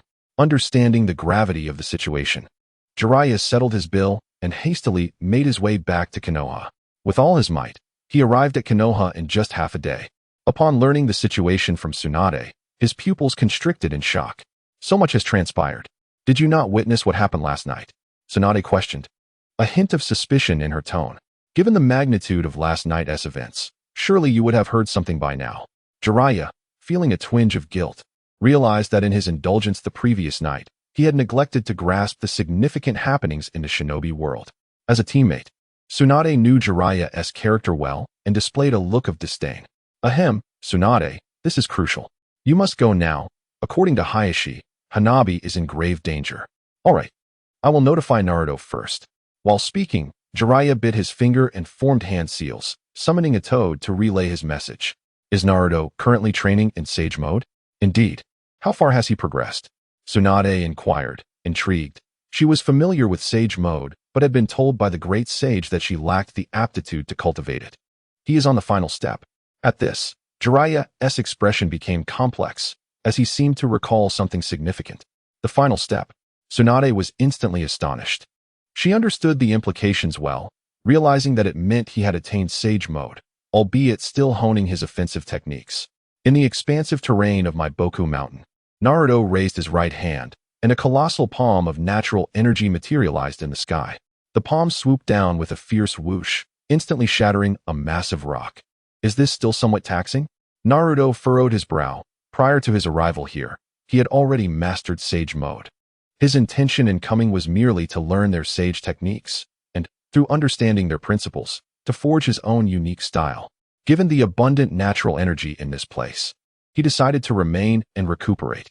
At that moment, Sage Shinsaku hurried over from the distance. Little Naruto paused. He had received a message from Jiraiya.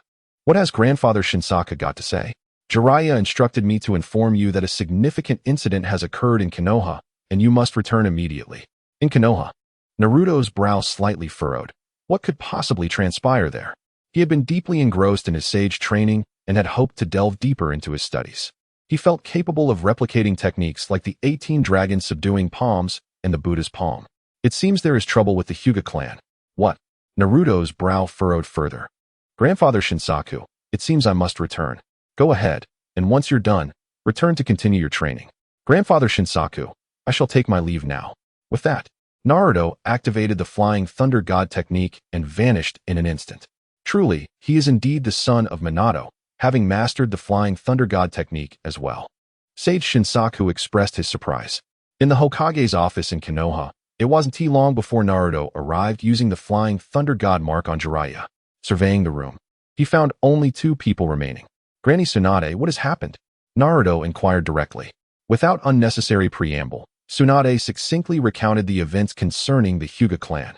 Upon hearing what had transpired yesterday and today, Naruto's mind rapidly replayed the events. It turned out to be Tsutsuki Sharon. He had indeed been pushed into a corner. However, even Naruto had not anticipated that he would leave the moon, considering he had not yet reached his peak during this period. And what is Orochimaru scheming? Given his nature, he should have first sent a snake clone to scout, yet he chose to launch a direct assault? Does he not realize that Sharon possesses strength akin to that of a Kage? Hearing Sharon's name, Naruto breathed a silent sigh of relief. At least neither would pose a threat. Naruto understood Sharon's objective was to seize a pair of Byakugan to awaken his own Rinnegan, targeting none other than his sister-in-law Hanabi. Truth be told, Naruto had only met the young girl a few times. Since we are aware now, let us proceed together, Naruto. Agreed.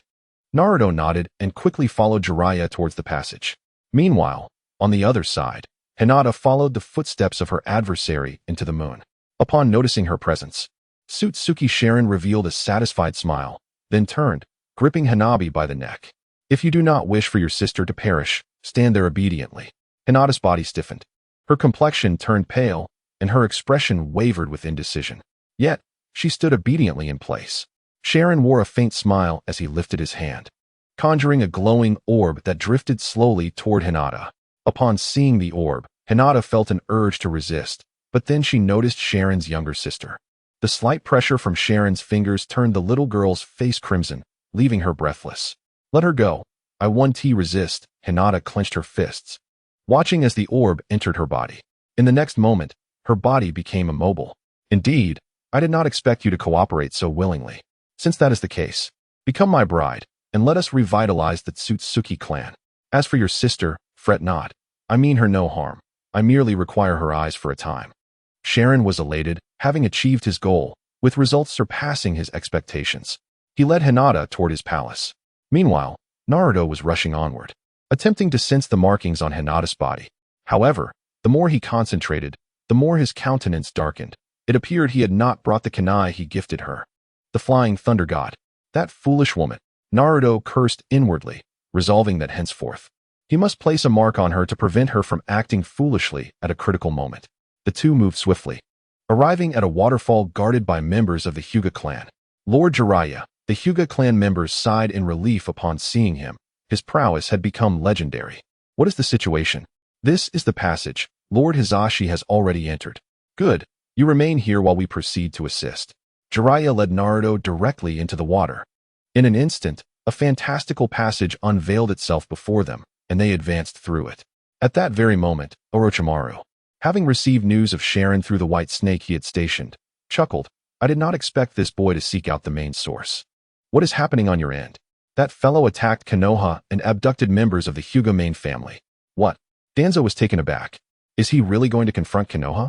Shernon was elated, rubbing his hands together. He had a grudge against Konoha. It seems he has entangled himself with a true menace. Let me see what you're truly capable of. Orochimaru thought of Naruto, certain he would take action. Let us go, let us join the fray. With this thought, Orochimaru prepared to observe the unfolding events. Hey, are you out of your mind? Danzo exclaimed in alarm.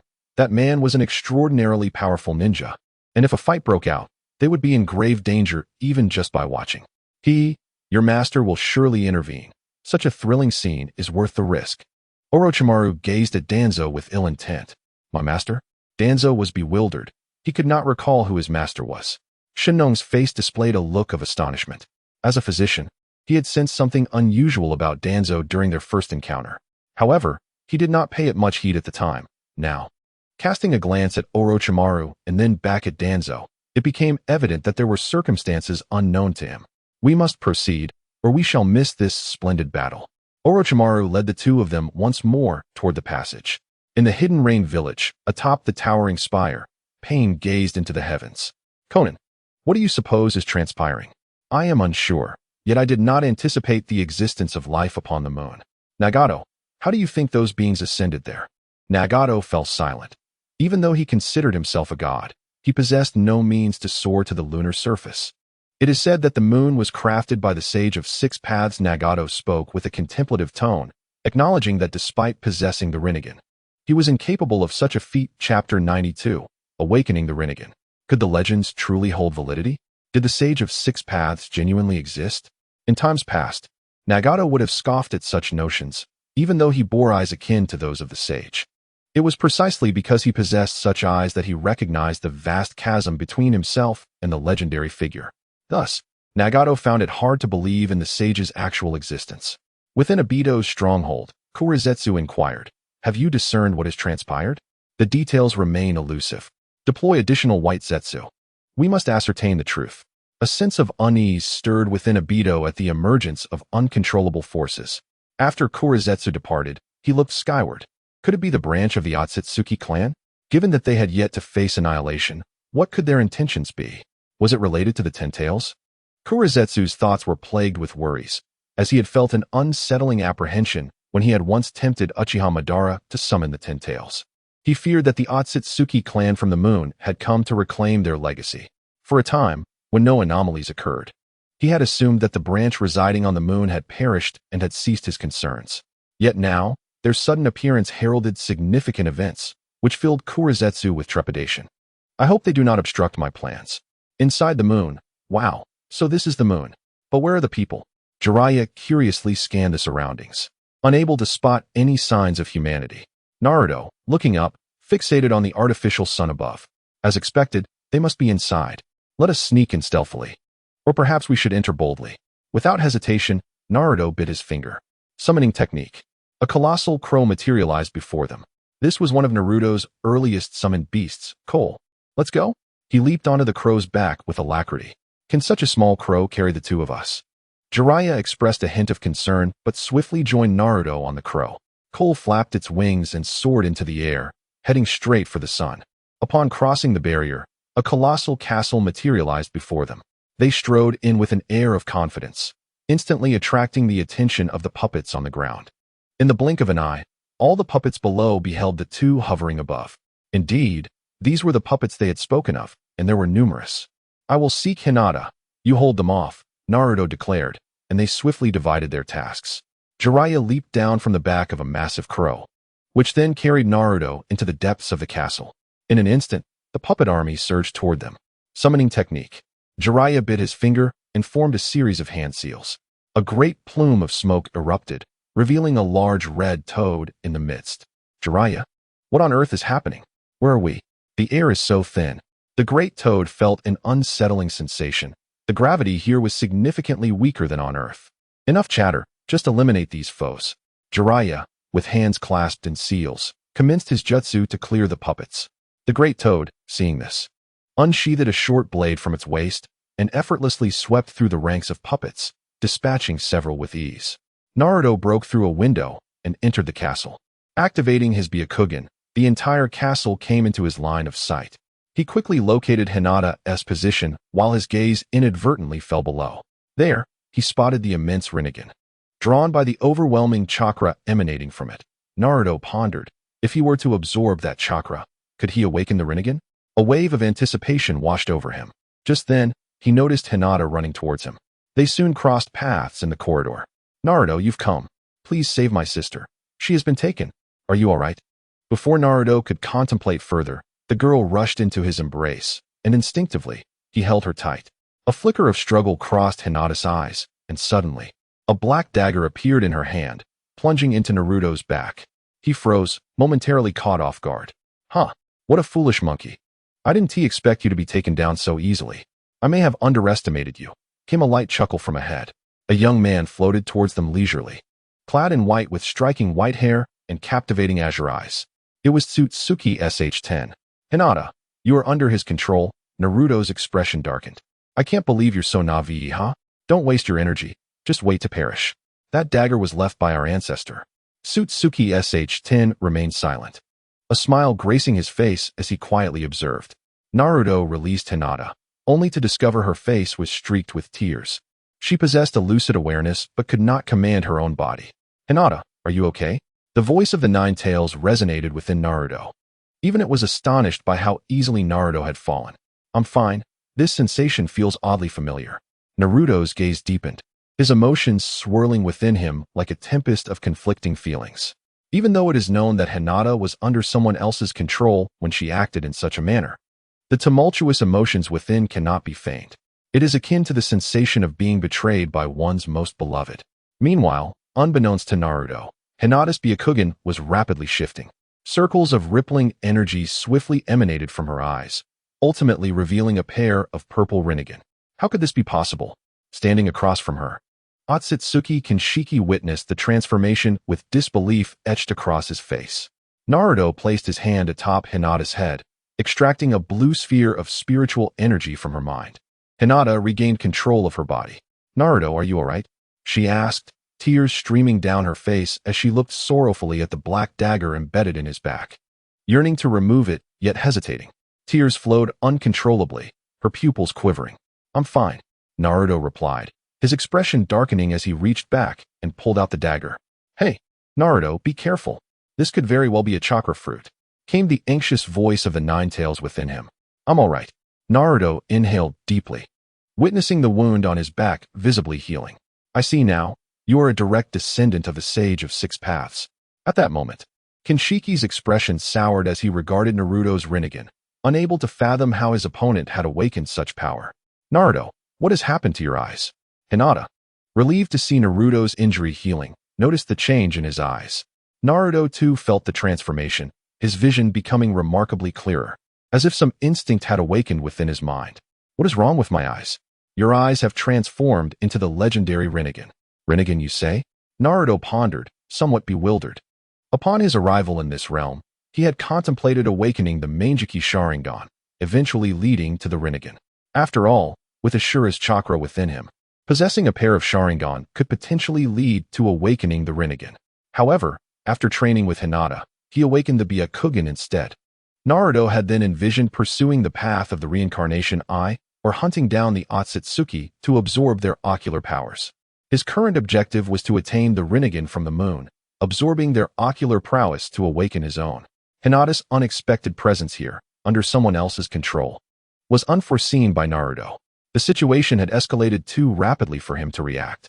He never anticipated that Hinata's betrayal would lead to his awakening the Rinnegan. This realization left him feeling as though he had lost a fortune, for he had bypassed the Mangekyou, resulting in the loss of the birth of a new ocular technique. It must be due to the consumption of too many Uchiha clan members, Naruto surmised, recalling that during the Uchiha massacre, all members had been nearly devoured by his shadow. He had already met the prerequisites. All that was lacking was a mental stimulus. No wonder he had felt a sense of deja vu. It was reminiscent of the moment when the Sage of Six Paths awakened the Rinnegan. A smirk involuntarily crossed his lips. Since you are of the Sage of Six Paths bloodline, you shall stay here obediently today. At this moment, Akatsuki Shinjin's visage was as frigid as an icy chamber, burdened by the ancestral mission and the vendetta of seizing a spouse. In an instant, he activated his chakra mode, with 4 truth-seeking balls whirling behind him like spinning tops. The terrifying repulsive force erupted instantaneously. Naruto swiftly positioned himself before Hinata, who activated her protective shield with all her might. The two of them collided like cannonballs, crashing through layers of walls and soaring outward. In front of the castle, Fukasaku, embroiled in battle, suddenly felt a formidable impact against his abdomen, launching him into the air. His body was compelled to dispel the summoning technique, and with a whoosh, he returned to Mount Myaboku. What is happening? Jiraiya was taken aback, instinctively retreating and preparing for defense. A figure shot out from the castle, casting a glance at Jiraiya before hastily pursuing the two. Naruto and Hinata were thrust out of the barrier, landing with a thud on the surface of the moon. Go save your sister. I will handle this one, Naruto exclaimed. Be careful. He is formidable, Hinata warned. Do you not trust me? Naruto replied, his mood slightly soured. Had the opponent not wielded a kunai, such a predicament would not have arisen. I'm sorry, Naruto. It's all my fault for being so inept. Hinata's head drooped, her face filled with dismay. All right, hurry. This one is mine to deal with. Naruto's tone was tinged with frustration as he fixed his gaze on the advancing Akatsuki Shinjin. Kurama was stirring with anticipation. Come on, Naruto, let this fellow witness our might. The Nine-Tails, having glimpsed future memories, understood that this adversary was a rare 6 paths level powerhouse. Golden chakra surged forth, and in the next moment, Naruto entered Sage Fox mode. However, unlike his opponent, he was devoid of a truth-seeking ball. Yet, Naruto possessed a worthy substitute. Extending his right hand, the Imperial Banner materialized in his grasp. With a sweeping motion, a powerful pressure radiated outward. The two exchanged glances before charging forth and colliding midair with a thunderous impact. Their speed surpassed the so-called limits of ninjas, each clash unleashing tremendous force. Had it not been for a divine artifact like the Kusanagi sword in Naruto's hand, he would not have dared to confront the truth-seeking ball head-on. Chapter 93, The Eye Technique, Dreamlike Illusion. Hey, this must be a joke. Such a powerful being exists in the ninja world? One exclaimed, incredulous. Is this still a battle among ninjas? Just then, not far away, 3 figures lurked, mouths agape, gazing fixedly at the aerial duel. In the sky, 2 figures, one golden and one blue, clashed like beams of laser light, separating only to collide once more. Is this really a battle between ninjas? Orochimaru observed with palpable excitement, for he seemed to witness the very limits of ninjutsu being transcended. Are you saying that fellow is Naruto Uzumaki? Danzo exclaimed in astonishment, unable to close his mouth. No way, that guy is a ninja from Konoha. Silence. Watch closely. This may be the only battle you witness in your lifetime. Orochimaru interrupted impatiently. This clash is a once-in-a-millennium event, transcending the typical confrontations between shinobi. Even if you do nothing but observe, your understanding will expand immensely. Upon hearing this, the two ceased their chatter and devoted their attention to the battle unfolding in the sky. Arise, ancestral statue. At that moment, the Akatsuki Shin, having distanced himself once more, suddenly clapped his hands against the ground. Instantly, stones began to coalesce, and a colossal statue emerged from the earth. Pathetic, Kurama growled. Let this guy witness what true monstrous terror is. Naruto clasped his hands together, and in an instant, a surge of chakra erupted from his body. A deafening roar resonated as an enormous golden nine-tailed fox burst forth from within him. So this is the Nine-Tails? Such a perfect Jinchuriki. Orochimaru's eyes sparkled with intrigue. Damn, is the time too short? The transplant is causing a rejection response.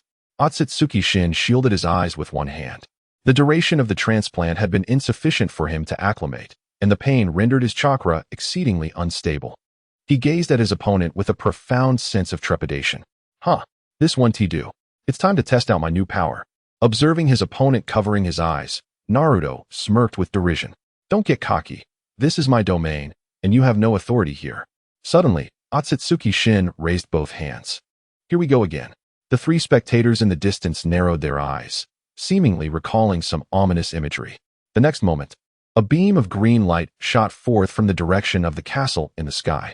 With a thunderous crash, the laser struck towards Naruto, engulfing him in immense smoke. The power of this beam was on par with that of the truth-seeking balls. Huh, this is my territory. Do you dare act so audaciously here? A mocking smile spread across Akatsuki Shin's face, confident that with the presence of the Great Rebirth, he could not fail. Defeated? Orochimaru squinted, feeling the urge for a pair of eyes of his own, lamenting the inadequacy of his current vision. Byakugan, huh? Once I return, I shall procure a pair for research. Resolute, Orochimaru decided to first acquire a pair of Byakugan for thorough examination. As the smoke dissipated, a massive skeletal phantom shielded Naruto within its embrace. Witnessing this scene, Akatsuki Shin's pupils contracted. Naruto, on the other hand, felt a surge of excitement. Susanoo, huh? I've wanted to test this for a long time. With ample ocular power and the Rinnegan, there were no flaws to contend with as Naruto began to exert his strength. The gigantic skeleton, flesh and blood manifesting, adorned itself with armor, ultimately evolving into a towering giant of 500 meters, standing upon the moon. The overwhelming aura instilled a profound silence among all who beheld it. Is this Susanoo? Jiraiya, who had just arrived, was left utterly astonished, still trying to comprehend the unfolding events. The Akatsuki Shin appeared visibly apprehensive, yet he could not fathom how his adversary could possibly surpass him in this location. Contemplating this, he activated the Rinnegan once more, unleashing a barrage of lasers. The colossal golden Susanoo drew forth two mighty blades from its waist, crossing them to intercept the oncoming lasers. At that moment, a rare astronomical phenomenon emerged within the ninja world, as the sun and moon shone simultaneously in the sky, casting a serene blue light from the moon despite it being daytime. This extraordinary sight captured the attention of many, with some utilizing telescopes to witness the battle occurring on the moon's surface. Though it was his first time wielding it, Naruto adeptly commanded the Susanoo, demonstrating remarkable proficiency. The formidable Susanoo stood its ground against Akatsuki Shin, refusing to yield. As Shin prepared to employ the Rinnegan again, he experienced a rejection response due to the short duration of his eye transplant, causing his vision to blur with pain and his chakra to destabilize. Damn it, why now of all times? I must retreat, he thought, recognizing that he required time to stabilize through this tumultuous period. With that realization, he swiftly turned to escape. Meanwhile, Naruto had successfully rescued his sister, and his gaze remained fixed on his adversary. At that moment, Hinata approached, cradling a young girl. Upon seeing Naruto's Susanoo, she momentarily paused, her face reflecting deep concern. Rest assured, we shall reclaim him, Naruto declared, directing the Susanoo to pursue Akatsuki Shin. Suddenly, Shin's fleeing form halted, and four truth-seeking balls materialized at his wrist, spinning rapidly. Silver Wheel Rebirth Explosion. The truth-seeking balls emitted a powerful cutting laser, causing Naruto to instinctively halt, his pupils constricting in alarm. The Susanoo raised its dual blades in response, but the laser descended with relentless force. In a moment of panic, Naruto retreated. Yet the mighty Susanoo was cleaved in twain, dissipating into the ether. The beam struck the lunar surface, instantly carving a vast chasm. As the dust settled, Akatsuki Shin had vanished, leaving the moon nearly split asunder. Orochimaru and the others gasped in astonishment, overwhelmed by the sheer terror of the spectacle. This single strike had almost cleaved the entire moon. The magnitude of such power was beyond their comprehension. The Byakugan, so formidable indeed, Orochimaru mused, his eyes igniting with insatiable greed. He coveted the Byakugan for himself. Naruto's Rinnegan swiftly reverted to the state of the Byakugan as he surveyed his surroundings. Yet he could not locate Akatsuki Shin's chakra anywhere. Had he fled to the ninja world? Naruto's expression shifted, revealing uncertainty and concern. Just then, Jiraiya arrived, casting his gaze upon the two figures suspended in midair. A look of dejection crossed her face. How is it that these individuals can now fly? Has aerial ninjutsu become so commonplace? Naruto and Hinata, with a look of distress, flew over, glancing at Naruto and then at the sister she held in her arms. At that moment, she was at a loss as to how to explain this to her father. It's merely a minor issue. I shall assist him in recovering. Taking a deep breath, Naruto's expression darkened slightly. Hinata blinked her large eyes, failing to comprehend Naruto's intentions. He offered no explanation. As his eyes transitioned once more into the state of the Rinnegan, he placed his hands gently over his sister-in-law's eyes. The Rinnegan's ocular technique activated. Phantasmal illusion. This is a unique ocular technique of Naruto's Rinnegan, a genjutsu capable of rewriting reality, All phenomena are akin to dreams and illusions, as fleeting as dew or lightning, to be perceived as such. While formidable in its power, it is merely a jinjutsu. The reason for its awakening might be tied to the state of his mind at the moment of its emergence. When Naruto withdrew his hands, Hinata remained in a state of bewilderment. It's all better now. You may open your eyes. As Naruto spoke, he began to descend, feeling a lingering estrangement due to the betrayal. Hinata, unable to believe her eyes, cautiously removed the bandage from her sister's eyes, immediately met by a pair of pure white orbs. Sister, where am I? You're truly healed. Hinata's voice trembled, staring in disbelief at her sister's gaze. When she first encountered her sister's eyes during the rescue, her body and hands trembled uncontrollably. Sister, I'm scared. Suddenly, little Hanabi seemed to recall something, her body shivering slightly as she clung tightly to her sister. Do not fear, I am here. Taking a deep breath, Hinata regained her composure, her feet touching the ground. Has Naruto resolved the situation? The person has been rescued, but that individual has escaped. Simultaneously, the Nine-Tails situation was also addressed, without the opponent's chakra supply. The ancestral stone statue shattered, unable to regenerate. The Nine-Tails surged back into Naruto's body. This is the essence of a perfect Jinchuriki. Jiraiya couldn't help but circle around Naruto, astonished that the tailed beasts could still be released. Well, Jiraiya-sensei, please escort the two of them back. I have a matter to attend to. Naruto glanced at Hinata behind him. Aren't you coming back with us? Jiraiya felt somewhat puzzled. No. I must address the contingency left by that individual. Naruto's gaze shifted to the castle in the sky. He could not allow that powerful Rinnegan to remain in the hands of his adversary. He must find a way to eliminate it. Very well. Naruto, I will assist you. Hinata softly interjected. Now calm. She felt immense guilt over the events of the day. The thought that she had harmed Naruto was unbearable, had he not been so strong. The outcome could have been dire. The realization brought her to tears. At that moment, Naruto felt a surge of frustration. He initially intended to say something, but upon seeing her distressed expression, he sighed deeply. Well then, Jiraiya refrained from asking any questions as he accepted the small Hanabi from the other's embrace.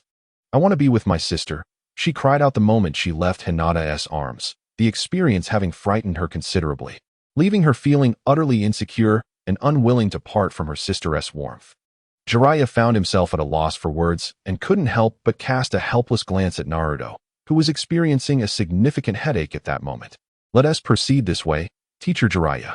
Please inform Granny Tsunade of the situation here while I manage the aftermath. This place is rather complicated, and I will seal off the passage to it later. Naruto explained solemnly, apprehensive that others in the ninja world might take an interest in this location. In this world, the moon held an extraordinarily unique significance, housing the spirit of Kagaya Akatsuki, the mother of the sage of six paths simultaneously. A spatial passage remained here, through which the Akatsuki clan would emerge.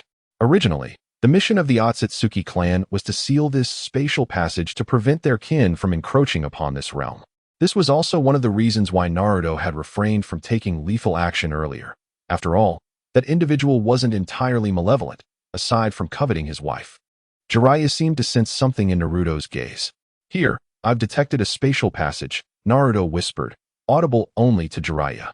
Jiraiya's pupils constricted as a multitude of thoughts raced through his mind, piecing together the potential future adversaries, as if he understood the implications. What do you intend to do? For now, seal it. All right, I comprehend. Jiraiya nodded in acknowledgement. He departed to relay the developments to Tsunade while Naruto turned to seek the Rinnegan. Hinata quietly followed behind him, her head bowed. The two soared towards the castle. Sister, what kind of ninjutsu is this? How can you both fly? At that moment, Hanabi in her arms finally calmed down, her curiosity overpowering her fear as she gazed around with wide, innocent eyes. Hinata was at a loss for how to explain. As Naruto flew, he sensed his own condition. His Rinnegan had awakened similarly to that of Uchiha Madara. Is it due to my bloodline? He had consumed the shadows of numerous individuals using his shadow abilities, and coupled with the development of his chakra, his foundation was akin to that of the Sage of Six Paths upon awakening. Thus, he transitioned directly from Byakugan to Rinnegan. Furthermore, even the abilities of his eyes were comparably potent, possessing the foundational powers of the Six Paths along with his unique ocular technique. Naruto's ocular technique was named Phantom Illusion, a jinjutsu akin to his Izanagi, capable of altering reality. Upon crossing the barrier, the three returned to the castle. The ground bore the remnants of a fierce battle, scattered with parts of puppets. All right, the forthcoming matters may be a bit gruesome. It's best not to let her witness it. Naruto halted and turned to Hanabi. No. I aspire to be a formidable ninja in the future. I'm not afraid of these things. That is not acceptable. Naruto replied sternly. The Rinnegan was far more fearsome than Danzo's Sharingan. A child would surely have nightmares after witnessing it. Hanabi, be obedient. Your parents are waiting for you at home. Don't you wish to return? Hinata gently caressed her younger sister's head. Hanabi quieted down. The runes beneath Naruto's feet unfurled, and in an instant, the Flying Thunder God technique was activated. Hanabi vanished without a trace. I apologize for the trouble I've caused you, Naruto said. Only the two remained in the clearing, with Hinata bowing her head, her tone imbued with an unspoken sense of grievance as she extended her hands. Naruto's voice was calm, devoid of any discernible emotion. Yet, the girl who understood him knew he was genuinely upset this time. Naruto had never spoken to her in such a manner before. With her hands outstretched, Hinata lowered her head in shame. Observing her trembling hands, Naruto reached out and lightly touched her arm. A small whirlpool pattern appeared on her skin. All right, let us go, he said, turning towards the castle. Hinata stood stunned, gazing at her hand, fully aware of what it signified. The mark of the Flying Thunder God.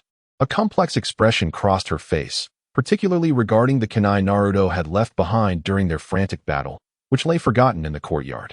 Within the lunar passage, Akatsuki Initiative arrived in the ninja world, casually choosing a direction before soaring away. Had something flown past just now? The speed was so swift that he hadn't noticed. He wondered how things were unfolding on that side, but with Jiraiya around, there was little cause for concern. Several members of the Hyuga clan were engaged in conversation. Shortly thereafter, another figure emerged from the waterfall, Jiraiya. The situation here has been resolved. One of you should remain, while the others return with me to Konoha, he instructed, leading the remaining members back to the village. As Jiraiya hurried into Konoha, preparing to report the incident to Tsunade, he caught sight of Hyuga Hayashi leading his young daughter to the Hokage's office to express their gratitude. Oh, you're back? White-haired old man, Hanabi exclaimed, resembling a startled little rabbit as she instinctively shrank back upon seeing Jiraiya. I'm called perverted. Please refer to me as the Toad Sage, he corrected himself hastily.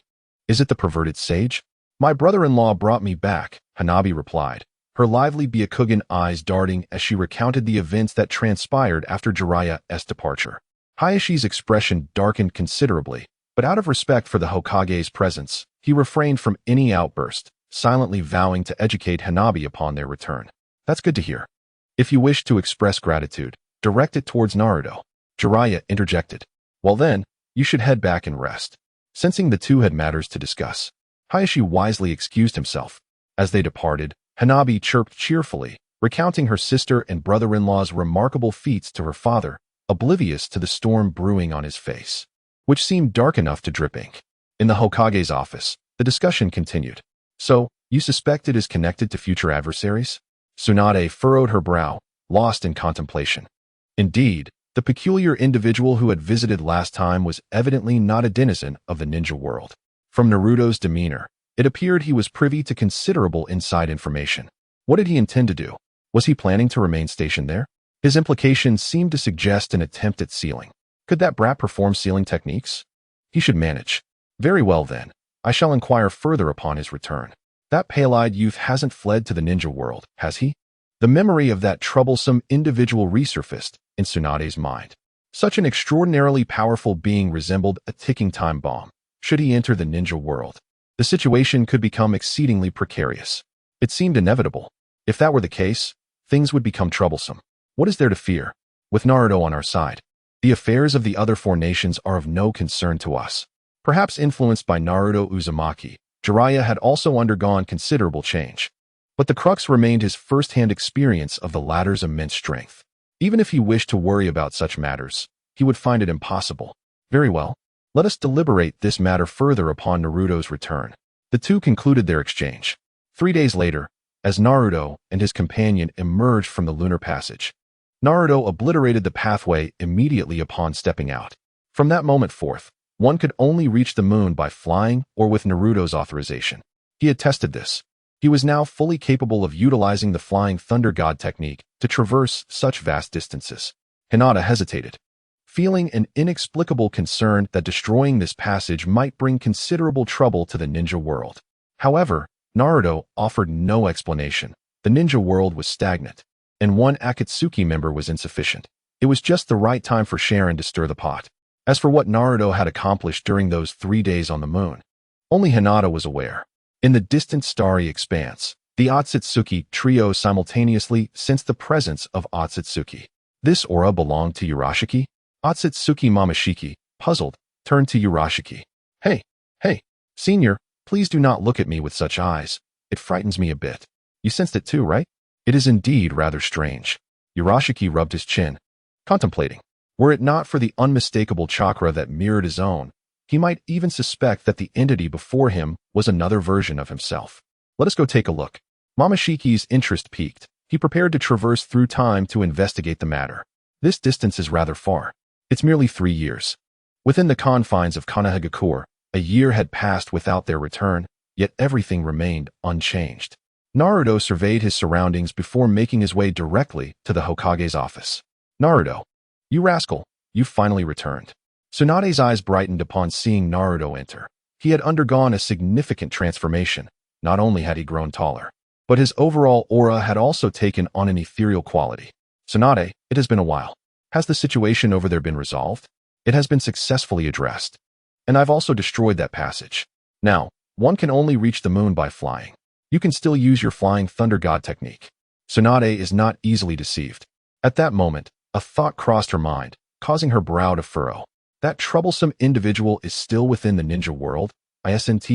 Naruto, what exactly do you intend to achieve by leaving such a dangerous character behind? Tsunade has confirmed that I can indeed contend with him. Speak up. What is your true intention?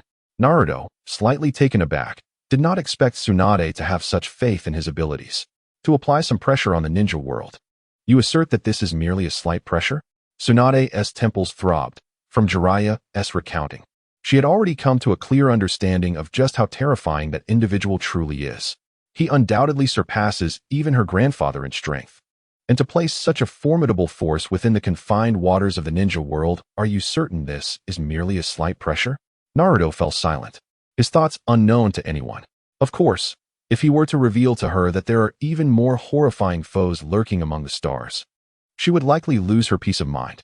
The seal on the passageway on the moon has been shattered by Naruto, simultaneously releasing the aura of Akatsuki Kinshiki. He can confidently assert that should any Akatsuki sense it, they will undoubtedly come to investigate, and the ninja world will soon become even more tumultuous. At this moment, Naruto felt like a spider, having woven an elaborate web, patiently waiting for his prey to ensnare itself. As for the extent of chaos in the ninja world, he cared not in the slightest.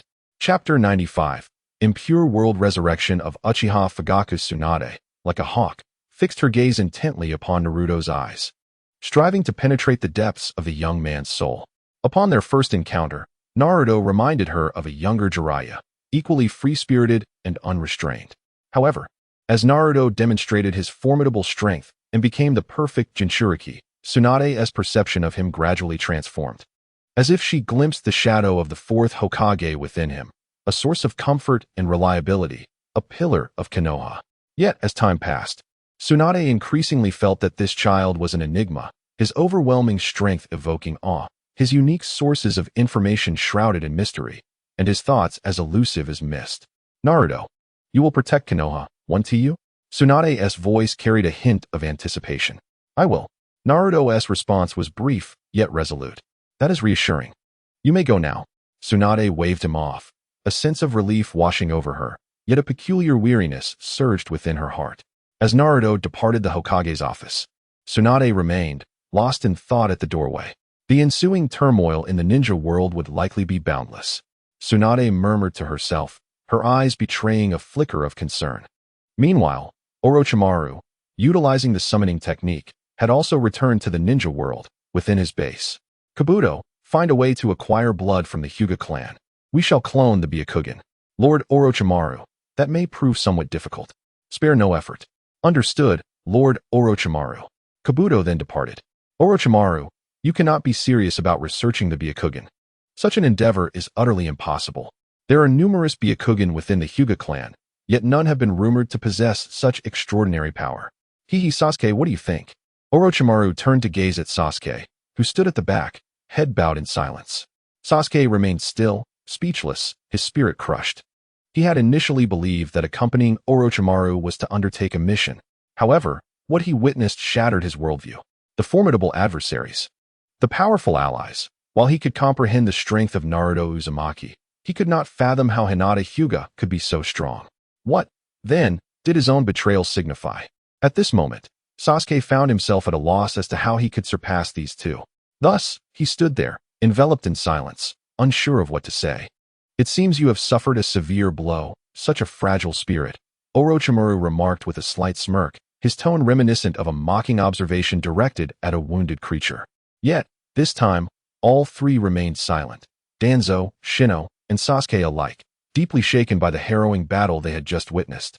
The power displayed was beyond ordinary comprehension, transcending the capabilities of humanity. They pondered quietly within themselves whether they possessed the strength to aspire to such heights. Even Shino, after witnessing the true form of the tailed beasts, felt his ambitions dimmed. Even if he could create a genuine tailed beast, what would that accomplish? Could he possibly defeat such a demonic entity?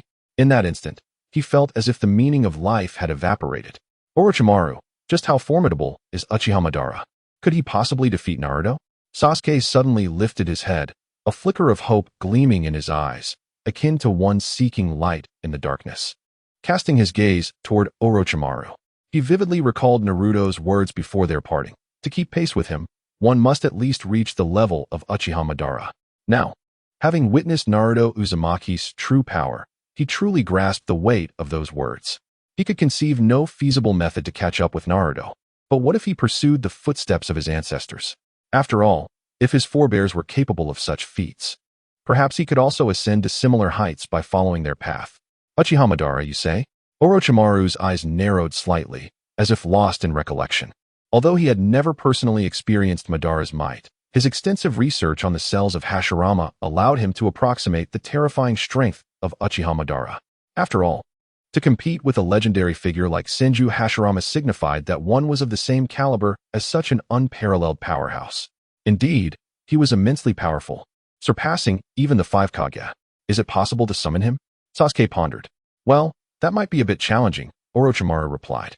What is the issue? Can't locate his remains? It was true that Orochimaru had once considered this legendary figure of the shinobi world, yet despite investing considerable time, he had been unable to find the fabled corpse of Uchiha Madara, ultimately resigning himself to abandon that thought. Upon hearing this, Sasuke's demeanor once again fell into despondence. Do not be hasty. It is not impossible to catch up with Naruto. Orochimaru's gaze fixed upon Sasuke's eyes, where the crimson tomo shone brilliantly once more. Are you referring to my eyes? Sasuke, not lacking in intelligence, comprehended Orochimaru's intent. Yet, he remained unaware that the three tomo were but a precursor to the existence of the Manjiki Sharingan. Indeed, it seemed prudent to seek out the ancient texts of the Uchiha clan. Orochimaru devised a plan. If he could not locate Uchiha Madara, he might still find other members of the Uchiha lineage. The first name that sprang to mind was that of Sasuke's father, Uchiha Fugaku. As a master of grave robbing, Orochimaru swiftly acquired Fugaku's cells from Konoha the very next day. In a vast, empty hall, a ninja was bound and placed at the center of a formation. Sasuke, feeling a sense of trepidation, inquired about Orochimaru's intentions, which were disclosed without concealment. Summoning his father to impart knowledge, Sasuke felt an overwhelming awkwardness. However, driven by a desire to surpass Naruto and exact vengeance, he reluctantly acquiesced to Orochimaru's scheme. The chilling sound of anguished screams reverberated as the summoning ensnared the ninja, and from it emerged a man clad in a green J-nin vest, adorned with a forehead protector. Uchiha Fugaku, the last patriarch of the Uchiha clan. Slowly, Fugaku opened his eyes, his memories frozen at the moment of his demise, leaving him in a state of bewilderment. Where am I? He glanced at his cracked hands, a sense of familiarity washing over him as though he had heard of such a state before. Welcome back, Uchiha Fugaku, came Orochimaru's voice, laced with its distinctive resonance. It is you, Orochimaru. So, this is the reanimation jutsu of the second Hokage? Recognizing Orochimaru, Fugaku instantly grasped the situation and prepared for battle. Suddenly, he noticed the youth beside Orochimaru. Sasuke, not having changed significantly, was easily recognized by his father. "Sasuke?" Fugaku called tentatively.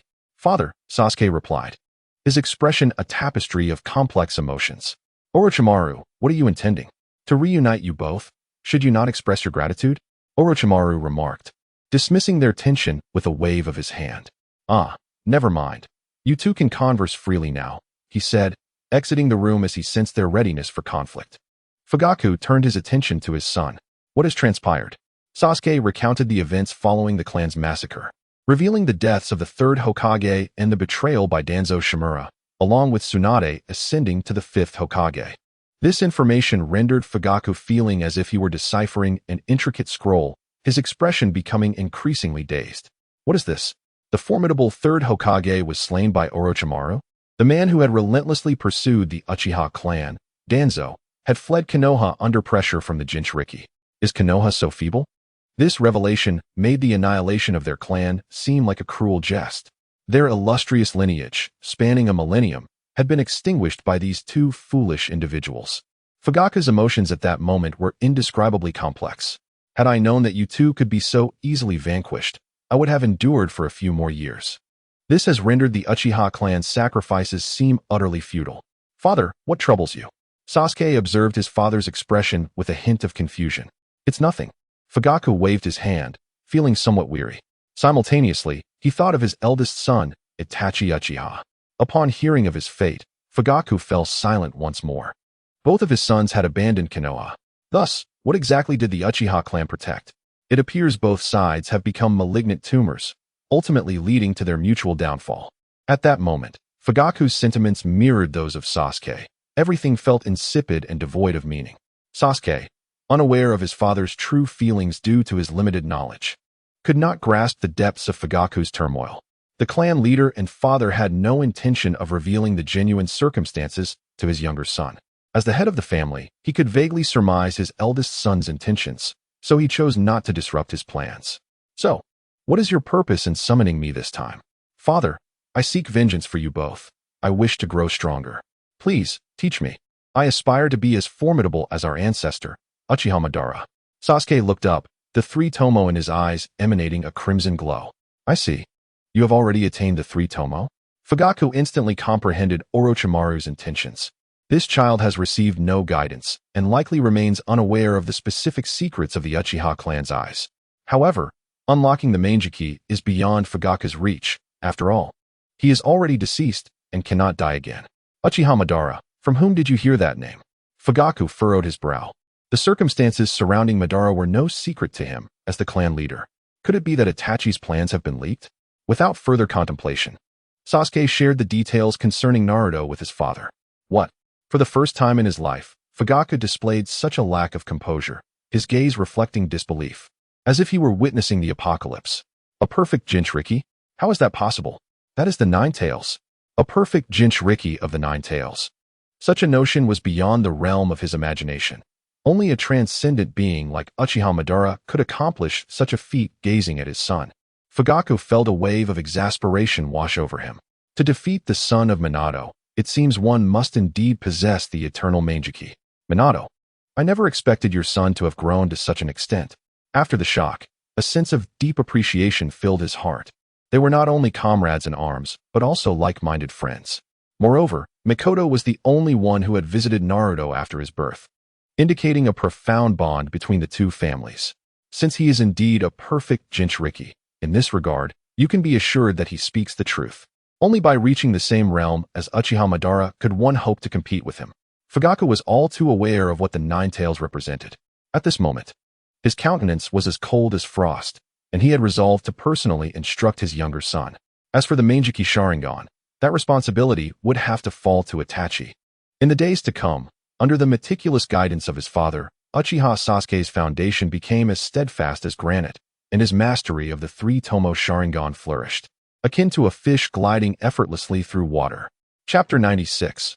Occupying the moon time, akin to a fleeting horse, passed in the blink of an eye. And within a mere fortnight, the ninja world appeared to be enveloped in an unusual tranquility. in the land of fire, amidst the forest by the waterfall. The once weakened Akatsuki Sh-10 had now arrived.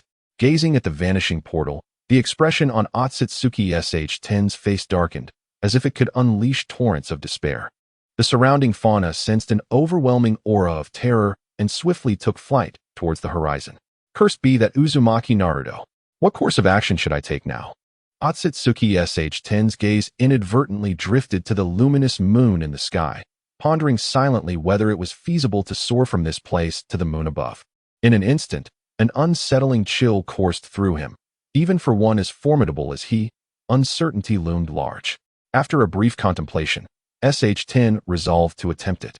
And in a heartbeat, he entered the chakra mode. The 6 truth-seeking balls behind him resembled a celestial ring, encircling his head like stars adorning the moon. His speed was akin to lightning, propelling him towards the heavens. Ascending through altitudes of 1,000, 2,000, and 10,000 meters posed no challenge for him. However, upon breaching the 10,000-meter mark, he began to perceive a hint of pressure. Yet, for Akatsuki Sh-10 in the 6 paths mode, this pressure remained within tolerable limits. It was only upon reaching the atmosphere that he truly felt the overwhelming force akin to a tidal wave. Traversing the cosmos required either a unique constitution or the entry into chakra mode. As Sh-10 gazed at the distant moon, he calculated the intervening distance. A flicker of doubt arose within him. Why had he never noticed it was so far before? With a slight furrow of his brow, he assessed his chakra consumption. I must take a gamble. The truth-seeking balls accelerated around him, transforming Akatsuki Sh-10's velocity into a straight trajectory, aimed directly at the moon. Upon the moon's surface, Naruto was engaged in his training. After driving away Akatsuki Sh-10, this realm had become Naruto's dominion. No one could disturb him here, and the location, facing the cosmos, exuded an energy more domineering than natural energy, imbued with a potent corrosive quality. In Naruto's previous life, he would have described it as an array of cosmic radiation. Yet in this world, it could be unified under the term chakra, which Naruto was diligently studying while simultaneously experimenting with his techniques. Suddenly, as he was immersed in his training, he opened his eyes, his gaze drifting to the star-studded expanse. This sensation in the next moment, Naruto materialized on the lunar surface, confronted by an incoming wave of energy. Uzumaki Naruto, you audacious fool, daring to occupy my territory. The approaching Akatsuki Sh-10's expression twisted into a snarl. I have no time to play with you today. From this moment forth, this land shall be mine. As Naruto spoke, he raised one hand, and various energies began to coalesce towards his palm, culminating in a powerful strike. A colossal golden hand surged towards the Tsutsuki Shin. Fool, he scoffed. Do you truly believe that such a trivial amount of chakra could vanquish me? I have fully mastered my powers. You are no match for me now. Today, I shall demonstrate the might of the Rinnegan. With a resolute intent, a vast wave of green light surged forth to meet the enormous hand. A sardonic smile curled at the corners of Tsutsuki Shin's mouth. Yet, in an instant, that smile faltered, as the immense hand effortlessly swept aside the laser, continuing its advance. How is this possible? He gasped. He is a being of the 6 paths. How could the truth-seeking orbs fail to shatter his assault? Naruto had no intention of explaining that this was a technique he had devised based on the sage arts of my Bokuzen, capable of harnessing the surrounding natural energy for an offensive strike. In the cosmic expanse, the gathered power was even more formidable. What a joke! Tsutsuki Shin's expression twisted into one of rage, as all 6 truth-seeking orbs erupted with terrifying energy, finally breaching the enormous hand's defense. It is not too late to retreat. Naruto's voice resonated in Tsutsuki Shin's ears. You wretch, return my home. Ignoring the warning, Tsutsuki Shin charged forward. Naruto shook his head, raising his hands. Sage art, dust release, original world separation technique. As Naruto spread his arms, a circular barrier materialized in his grasp, infused with the destructive power of sage techniques. It had reached a level comparable to the truth-seeking orbs, capable of even dismantling them. As Tsutsuki Shin rushed towards the white orb, his expression shifted, and his body instinctively halted. Naruto hurled the white sphere, which expanded instantaneously. Attempting to shield himself with the truth-seeking orbs, Tsutsuki Shin was soon engulfed by the white sphere. Watching in horror as the green orbs were rapidly disintegrated. Shocked, he stumbled back, as everything the white sphere touched be it light or meteorite, vanished without a trace. As the sphere dissipated, all surrounding debris disappeared, leaving only an expanse of dark void. At this moment, Sutsuki Shin had retreated several hundred meters. His gaze fixated on the vortex that was Naruto, his expression shifting between turmoil and dread. "Do not force my hand." Naruto regarded him with a calm demeanor, akin to observing an insignificant insect. Though he found the confrontation vexing, he recognized that if he truly desired to kill, Sutsuki Shin would undoubtedly meet his demise. What a farce. Do you think I could be intimidated by such a trivial maneuver? You imply that you could slay me at any moment. If you can, then do so.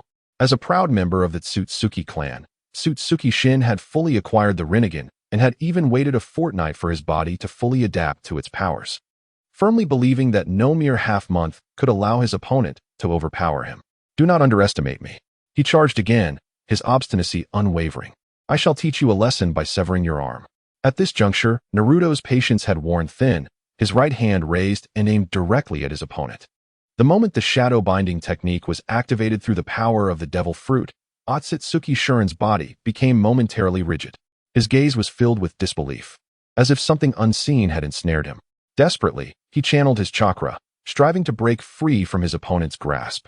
In the next instant, Naruto appeared to his left, brandishing an exceedingly familiar dagger, one that Hinata had used to ambush him. In a flash of black light, an arm was severed and floated away into the starry expanse. Naruto's figure vanished again, returning to his original position, as if he had never moved at all. Yet, the disembodied arm lingered in the air, a stark reminder to Shuren that he was no match for his adversary. Stunned, Shuren gazed blankly at the severed limb. "I could easily kill you at any moment. From now on, this is my territory. If you dare to return, I will not hesitate to end your life," Naruto declared, turning away without a second glance and stepping back into the palace. Shuren's expression fell into despair, lost in confusion as he stared at the floating arm, momentarily at a loss for what to do. Why had this happened? He had obtained the Rinnegan, yet he still faced defeat. What of the will of his ancestors? What was to become of him in the future? Akatsuki Shuren was engulfed in profound uncertainty. In the dark expanse of the starry sky, a solitary figure stood, until Shuren's chakra was nearly depleted. Finally, he came to his senses. He picked up his severed arm, casting a long glance toward the moon before turning and soaring back toward the ninja world. "Wait for me. I will reclaim the moon," he vowed. Meanwhile, Naruto sat cross-legged, toying with the black dagger in his hand. This dagger, forged from the chakra of the truth-seeking balls, astonished Naruto, particularly due to the fact that the truth-seeking balls could endure for over 1,000 years. If he was not mistaken, this dagger must have been left behind by Akatsuki Yawamura. In the ninja world, there were only a handful of powerhouses at the Six Paths level. With only 4 known thus far, Akatsuki Kagaya, her 2 sons who inherited her power, and Akatsuki Shuren, who entered the Six Paths mode through the Rinnegan. Yet, through combat and observation, Naruto discerned a crucial difference. The Six Paths mode of the ninja world varied from that of Akatsuki Shuren. The most evident distinction was the color of their truth-seeking balls, one black, the other green. With this reference in mind, Naruto pondered whether he could devise a method to create the truth-seeking balls. He continued to toy with the black dagger, realizing that his progress was still stalled at the fusion of 4 elemental attributes. As for replicating Akatsuki Shuren's state, Naruto found himself somewhat disdainful of the idea. He plunged once more into seclusion. Time flowed on, and life flourished. The ninja world resembled a serene river, flowing quietly. The Akatsuki organization remained as discreet as ever, their motives shrouded in mystery, while news of Akatsuki Shuren had ceased after his entry into the ninja realm. Under Tsunade's leadership, Konoha rapidly flourished and expanded. In the blink of an eye, more than a year has elapsed, and this year, Naruto has turned 16. Within the subterranean training grounds of Orochimaru's base in the ninja world, Uchiha Sasuke is immersed in relentless training, his Sharingan spinning rapidly, while the Kusanagi sword in his hand crackles with lightning. Opposing him are several individuals resurrected through the impure world reincarnation, engaged in a fierce battle with Sasuke. "Is this all you can muster, Sasuke? If you cannot defeat me, you shall never earn the right to kill Itachi. I will certainly slay him." The mere mention of Uchiha Itachi stirs Sasuke's emotions, and the marks on his neck swiftly spread, propelling him into the Cursed Seal's first stage. The brilliance of the lightning in his hand intensifies, and his speed escalates to a remarkable level. Observing this, Uchiha Fugaku, his father, furrows his brow instead of expressing delight. The two engage in yet another intense clash, culminating in Sasuke entering the second stage of the Cursed Seal, ultimately triumphing over Uchiha Fugaku. Fugaku hesitates, gazing at Sasuke's current form, longing to articulate something but only releasing a deep sigh. "Father, I will certainly defeat Uchiha Itachi." Sasuke retracts the Kusanagi sword, exiting the cursed state and striding outside. After 2 years of rigorous training, Sasuke believes he has become exceptionally formidable. Traversing the dimly lit, narrow corridor, he arrives at Orochimaru's experimental facility. The spacious and brightly lit laboratory is adorned with numerous large tanks, each containing a nude clone. Hinata Niji. No matter how many times he witnesses such a scene, Sasuke finds it challenging to acclimatize, especially when it involves individuals he recognizes. Chapter 97. Brothers at War. Sasuke-kun. What brings you here? Orochimaru ceases his actions and turns to face him. Where is Uchiha Itachi? Sasuke's voice is icy, as if the temperature in the room has dropped several degrees. Do you possess the confidence to defeat that man? I will personally slay him. Tell me his location. I trust you can find him. Sasuke gazes steadily at Orochimaru, harboring no doubts about his so-called mentor's ability to locate the target. He is currently within the Land of Fire. Orochimaru provides an exact location. Without uttering a word, Sasuke turns to leave. Orochimaru-sama, do you believe Sasuke-kun can truly kill him? Kabuto, pausing his task, looks on with curiosity. Who knows? Orochimaru replies nonchalantly. In the past, he would have intervened in this battle, for Sasuke was the vessel he had envisioned. However, ever since the incident on the moon, Orochimaru has relinquished that thought. He has witnessed the ultimate form of the Sharingan, the Mangekyou, and while impressive, it remains within his realm of understanding. Yet, the power of the Rinnegan eludes him entirely, his gaze and curiosity captivated by the latter. Wow, this body is remarkably perfect. Orochimaru observes the figure within the nutrient tank with an almost unsettling gaze, noting the striking resemblance to Hinata Niji. Orochimaru-sama, are you preparing to conduct the reincarnation ceremony now? Let us wait a little longer, perhaps a year, to observe the progress of Danzo and his associates. I have heard whispers that they may have achieved some significant breakthroughs. Is that so? Then it would be prudent to take a look. With eager anticipation, Orochimaru, accompanied by Kabuto, made their way towards Danzo's domain. In a different laboratory, 3 individuals convened, a young boy with white hair bound in bandages, a robust man with black hair, and Danzo, who had now taken on the appearance of a middle-aged gentleman. Today was a time of great delight. The shinobi world would be rewritten by our hands. The secrets of bloodline power have been unveiled to us. I must contemplate. I desire swift release, nether release, Sharingan, steel release, and wood release. The bandaged boy laughed maniacally, voicing his fantastical aspirations. Meanwhile, the other 2 were equally immersed in thoughts of the bloodlines they could potentially transplant. These 3 were none other than Obito, Danzo, and Shinomori. It seems I have arrived at an opportune moment. Your research has borne fruit. At that moment, Orochimaru's voice resonated from the doorway, causing the trio's excitement to temper. Since you have taken the time to visit us, it appears your own research has yielded results as well, Obito remarked, somewhat taken aback. They were well aware of each other's research objectives. Indeed, what I sought has been successfully crafted, and it appears you are nearly prepared as well.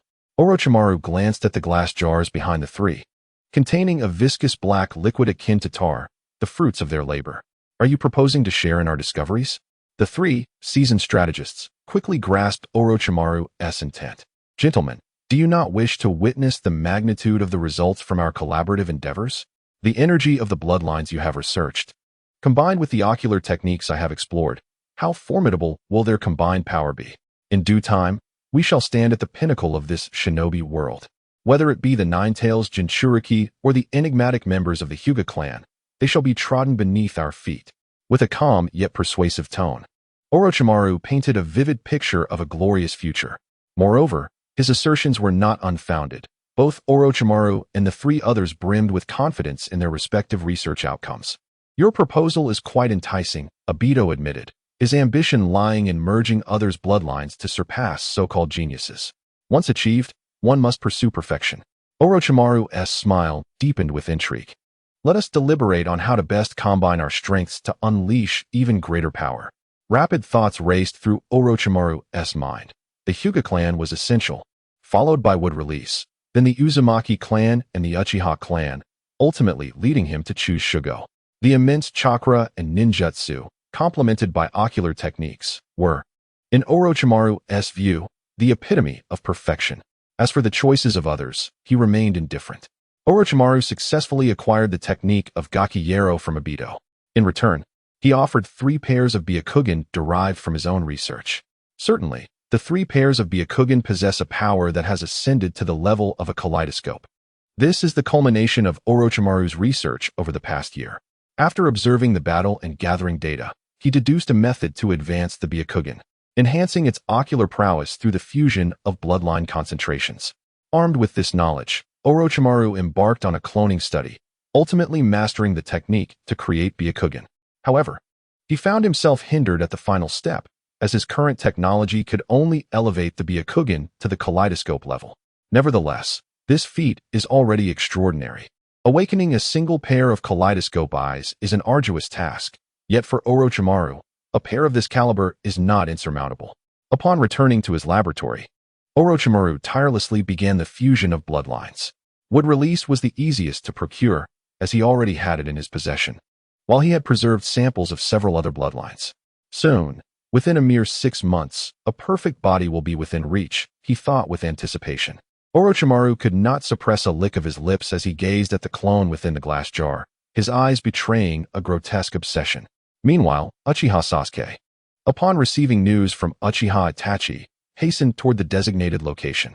Concurrently, Uchiha Itachi and Kisame, engaged in their mission, received word from White Zetsu. Mr. Itachi, your brother has come looking for you again. Shall I lend a hand? No need. I will handle it myself, Itachi replied impassively.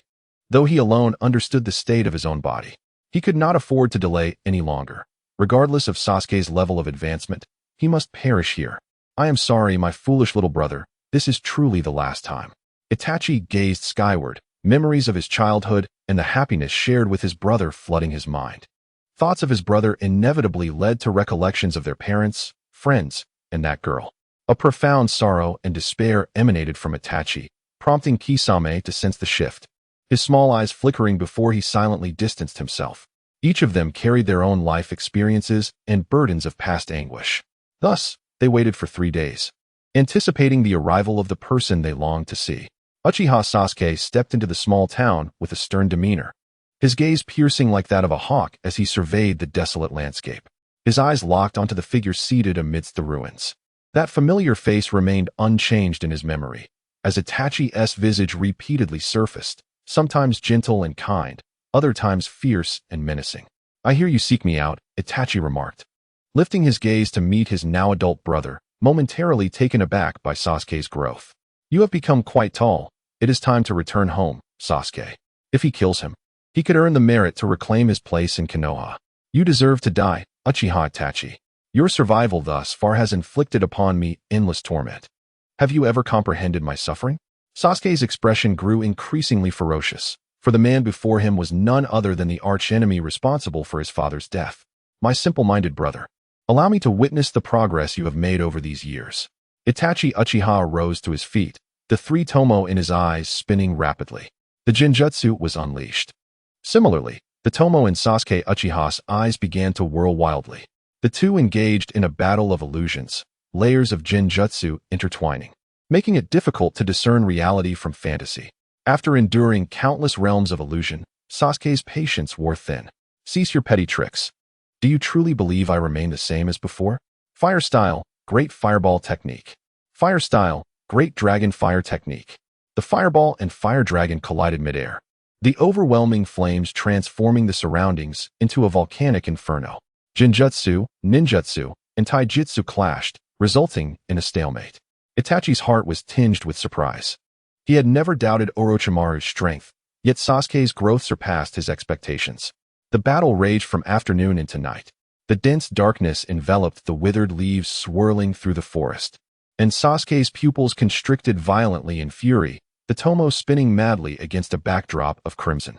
He formed the seals for the Chidori, his nails digging deep into his palms. Drawing forth blood, Itachi remained expressionless, standing there as before, his outer robe slightly disheveled as he methodically removed his tattered clothing. "You have yet to witness the true power of the Sharingan." Itachi's voice was as chilling as a blade dipped in ice, and his left eye's manjiki suddenly erupted with spiral patterns. Sasuke's pupils narrowed. He was no longer the naive child. Under his father's tutelage, he understood that this was the pinnacle of their Uchiha clan's power, the manjiki Sharingan. However, his father had not revealed to him how to awaken it. "Do not underestimate the Avenger," Sasuke roared, the curse seal rapidly spreading across his body, instantly entering the second state of the curse, transforming him into a monstrous figure. Black flames sprang forth from nowhere as Sasuke evaded effortlessly. Unbeknownst to them, the battle had conjured a layer of dark clouds in the sky. Sasuke stood firm, forming the seals. "Death is your fate." Lightning style, Kirin. Amidst the clouds, lightning coalesced into a fearsome Kirin, descending upon Itachi's position. This strike was unavoidable. The area of impact was far too vast. This was a jutsu Sasuke had meticulously prepared for Itachi. Yet, as the smoke cleared, what appeared before Sasuke was something all too familiar, evoking unpleasant memories. This was the third power embedded within the eyes of the Uchiha clan, the divine power of Susanoo. Itachi's voice carried a hint of fatigue as he explained while gradually advancing towards Sasuke, enveloped in his half-formed Susanoo. Sasuke howled in frustration, struggling and unleashing various jutsu. However, against the absolute defense of Susanoo, none could breach it. "It seems you still require my assistance." Orochimaru's voice echoed in Sasuke's mind, accompanied by an excruciating pain in his neck. The eight-headed serpent emerged from the very spot where Sasuke had stood moments before. Orochimaru's figure materialized within the serpent's maw, his gaze fixed upon Itachi Uchiha. "It has been a long time, Itachi. The Susanoo, is it? Such an enviable ability indeed." Suddenly, a crimson chakra sword pierced through the speaking Orochimaru. "How rude," he exclaimed, but soon realized something was amiss. The Kusanagi sword. It was no surprise that Orochimaru recognized it instantly. This was the very Kusanagi he had sought for so long, and those it pierced would be forever sealed within. Upon uttering these words, Itachi watched as the colossal Yamata no Orochi was absorbed into the gourd of the Kusanagi, sword like gelatin. Sasuke fell to the ground. Disbelief etched across his face as he touched his neck, finding that the curse mark had vanished. What a joke! Sasuke Uchiha could scarcely believe it. As Itachi approached him with an impassive expression, "Sasuke, resist." "Sasuke, obey." Itachi extended two fingers of his right hand towards Sasuke's eyes, prompting Sasuke to involuntarily shut them. The searing fingertips, slick with blood, pressed against his forehead. "I'm sorry, Sasuke, this is the last time." Itachi coughed up blood, his body slowly collapsing as the Susanoo dissipated. Sasuke opened his eyes, initially lost in confusion, then enveloped by doubt. Chapter 98. The truth. Sasuke sat there, statue-like, his expression one of utter bewilderment, as if he had become lost within an endless fog. Time slipped away until a heavy sigh echoed, seemingly emanating from an infinite abyss. Slowly, Sasuke raised his gaze, his eyes as still as stagnant waters, toward his father. His lips quivered slightly, yet he felt as though bound by an incantation. Unsure of how to begin, "It is time to reveal the truth to you. As for how you choose once you know it, that is your own matter." Fugaku Uchiha's eyes were complex like a deep pool, filled with boundless sorrow and helplessness as he stared at his eldest son's lifeless body, as if seeking to glimpse the vibrant life that once thrived within. He commenced, in a low, deliberate tone, narrating the events that had unfolded within the Uchiha clan and the village. The morality of the matter had ceased to be relevant. As he recounted the suspicions that had begun during the era of the second Hokage, extending through the third and fourth Hokage's reigns, culminating in the tragic annihilation of their clan. The intricacies of cause and effect were unveiled, layer by layer, chillingly clear. Upon hearing this, Sasuke felt as though his worldview had been shattered by a heavy blow, leaving him momentarily adrift, unable to discern whether this world was real or illusory. And Itachi? He chose the village. That was his own decision. Fugaku could no longer distinguish right from wrong, glancing up at the vast, unclouded sky. The higher-ups of Konoha? Shimura Danzo. A name surfaced in Sasuke's mind, a former high-ranking official of Konoha who ultimately allied with Orochimaru. Unbeknownst to him, his eyes had involuntarily awakened the Manjiki Sharingan. Sasuke rose, meticulously gathering the remains of Itachi Uchiha, his expression devoid of emotion as he made his way toward Orochimaru's lair. Alas, is this truly what you wish to witness, Itachi? Fugaku Uchiha's countenance was a tapestry of complex emotions, his body gradually disintegrating as he liberated himself from the control of the impure world reincarnation. Within Orochimaru's stronghold, Sasuke's demeanor grew even more frigid with his return. The news of the battle spread at an astonishing velocity. The first to receive word was the Akatsuki organization. Upon learning of Itachi's demise, Obito Uchiha slowly removed his mask, donning another in its stead. Itachi ultimately fell at the hands of his brother. How ironic, a man of such contradictions. Was it merely to pave the way for his brother's future? If anyone were to comprehend Itachi's plans, it would undoubtedly be Obito. He was acutely aware of the transaction that transpired between Itachi and the village. With your passing, the plan may now commence. Obito stepped out of the shadowy cave.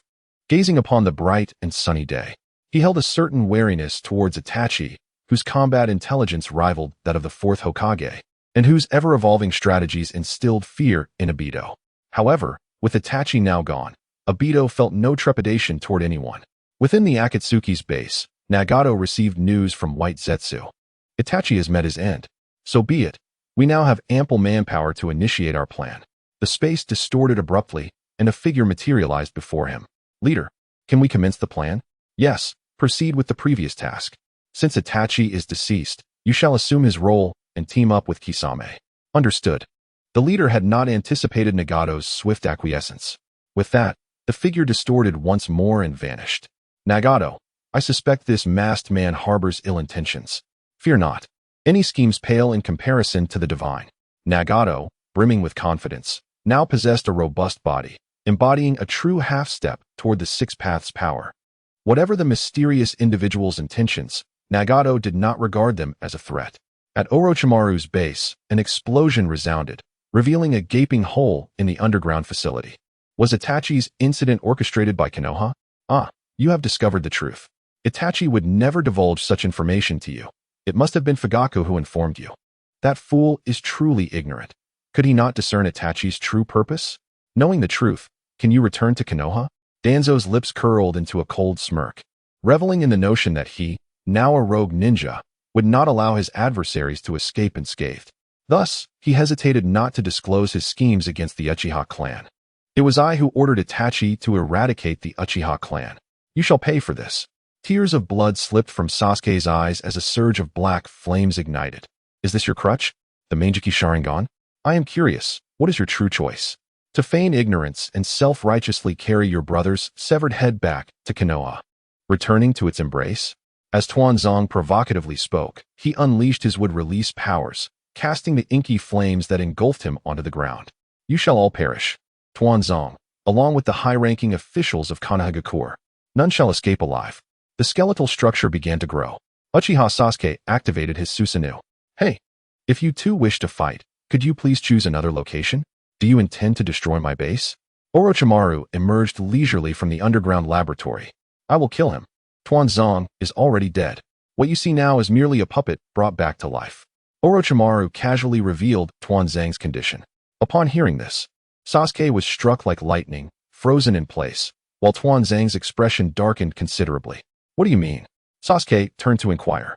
The real Tuanzong has long since perished. What stands before you is nothing more than a shadow of him, Orochimaru explained. During their research into the Kekkei Genkai, they had thoroughly examined Tuanzang's body and uncovered his greatest secret. He had neither shadow nor heartbeat. As a result, everyone involved in the research had come to understand Tuanzang's situation. The figure claiming to be Tuanzong was more accurately described as a mere shadow. The true Tuanzong had already died. This also explained why Tuanzong had reverted to his middle-aged form, as they had provided him with a new body. After grasping the situation, Sasuke furrowed his brow. Regardless of whether he was truly Tuanzong, he must die today. Yet, Sasuke found it difficult to let go of his concerns.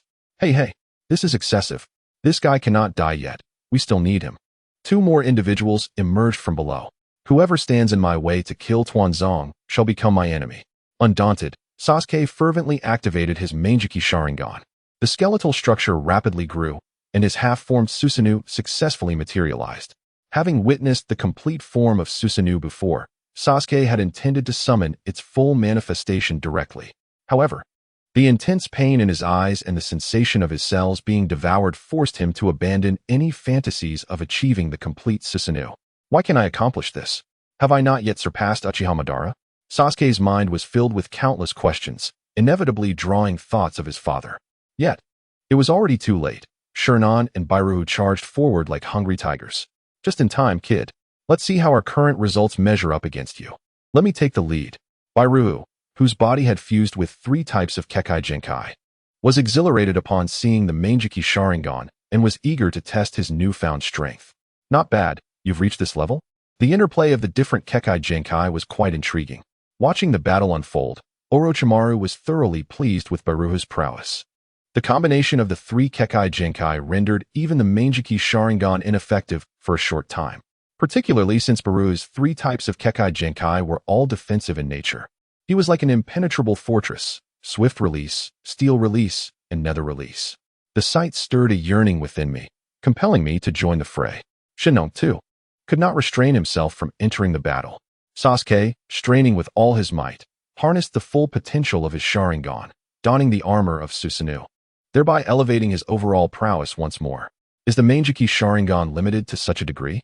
Orochimaru, observing the labored Sasuke, felt a twinge of disappointment. Having witnessed Naruto's complete form, he now saw Sasuke's half-formed Susanoo, evoking a comparison akin to that of a child against a superhero. The clash did not endure for long, as it was Sasuke Uchiha who ultimately succumbed. He had only recently emerged from battle, and his chakra had yet to fully replenish. Relying solely on the support of his Manjiki Sharingan, the strain of this confrontation proved excessive. At that moment, Sasuke began to perceive the adverse effects of his Manjiki Sharingan. The 2 figures before him morphed into 4. Indeed, I have yet to reach the level of Uchiha Madara, Sasuke lamented as he fell. Orochimaru stepped forward, remarking, "So this is the Manjiki Sharingan. It hardly impresses, does it? Can you not discern? It is merely that he is not recovered." Orochimaru, possessing his own ocular powers, pondered why their application felt so taxing. The Byakugan you possess does not carry similar side effects, does it? Rest assured, it does not. As for his predicament, I shall need to investigate further. Orochimaru transported Sasuke Uchiha back for a comprehensive examination. Sasuke was placed upon an apparatus for thorough scrutiny. As Orochimaru perused the gathered data, his brow furrowed in concern. What could be the issue? The matter pertained to bloodline. In the past, Orochimaru might have overlooked the shortcomings of the Manjiki Sharingan. However, his recent year of research had predominantly focused on bloodline fusion and density. Thus, upon reviewing Sasuke's report, he swiftly discerned the underlying problem. The degradation of the Uchiha clan's bloodline had resulted in defects within the Manjiki Sharingan. A fusion of Manjiki from close kin is required to birth an eternal Manjiki, yet a millennium ago, the concepts of eternity and Manjiki were non-existent. Neither Indra nor the Sage of 6 Paths would have faced such a plight. TCH, the Uchiha clan's Manjiki is merely of this caliber. Do not be so dismissive. The ocular techniques within his eyes are rather intriguing. Orochimaru, do the eyes you provided us possess such techniques? Indeed, they do, however. It is up to you to unearth their potential. Chapter 99. The arrival of the Void Ninja within Sasuke's chamber. He lay in a slumber-like state. Having been returned to this place, time passed unmeasured until the space seemed to be kneaded by an invisible hand, twisting and contorting, leading to the spectral emergence of Uchiha Obito. So, this is Itachi's younger brother? Wake up, little one. If you are awake, rise swiftly. Who are you? Sasuke struggled to open his eyes, his vision clouded as though veiled by dense fog. I can be considered a companion of Uchiha Itachi. You are one of the Akatsuki. That is one way to put it. What brings you here? Do you seek vengeance for Uchiha Itachi? The battles of ninjas are nothing but brutal struggles for survival, devoid of any notion of revenge. So what is it that you seek from me? Merely to witness the choices you shall make henceforth. You, too, are of the Uchiha clan.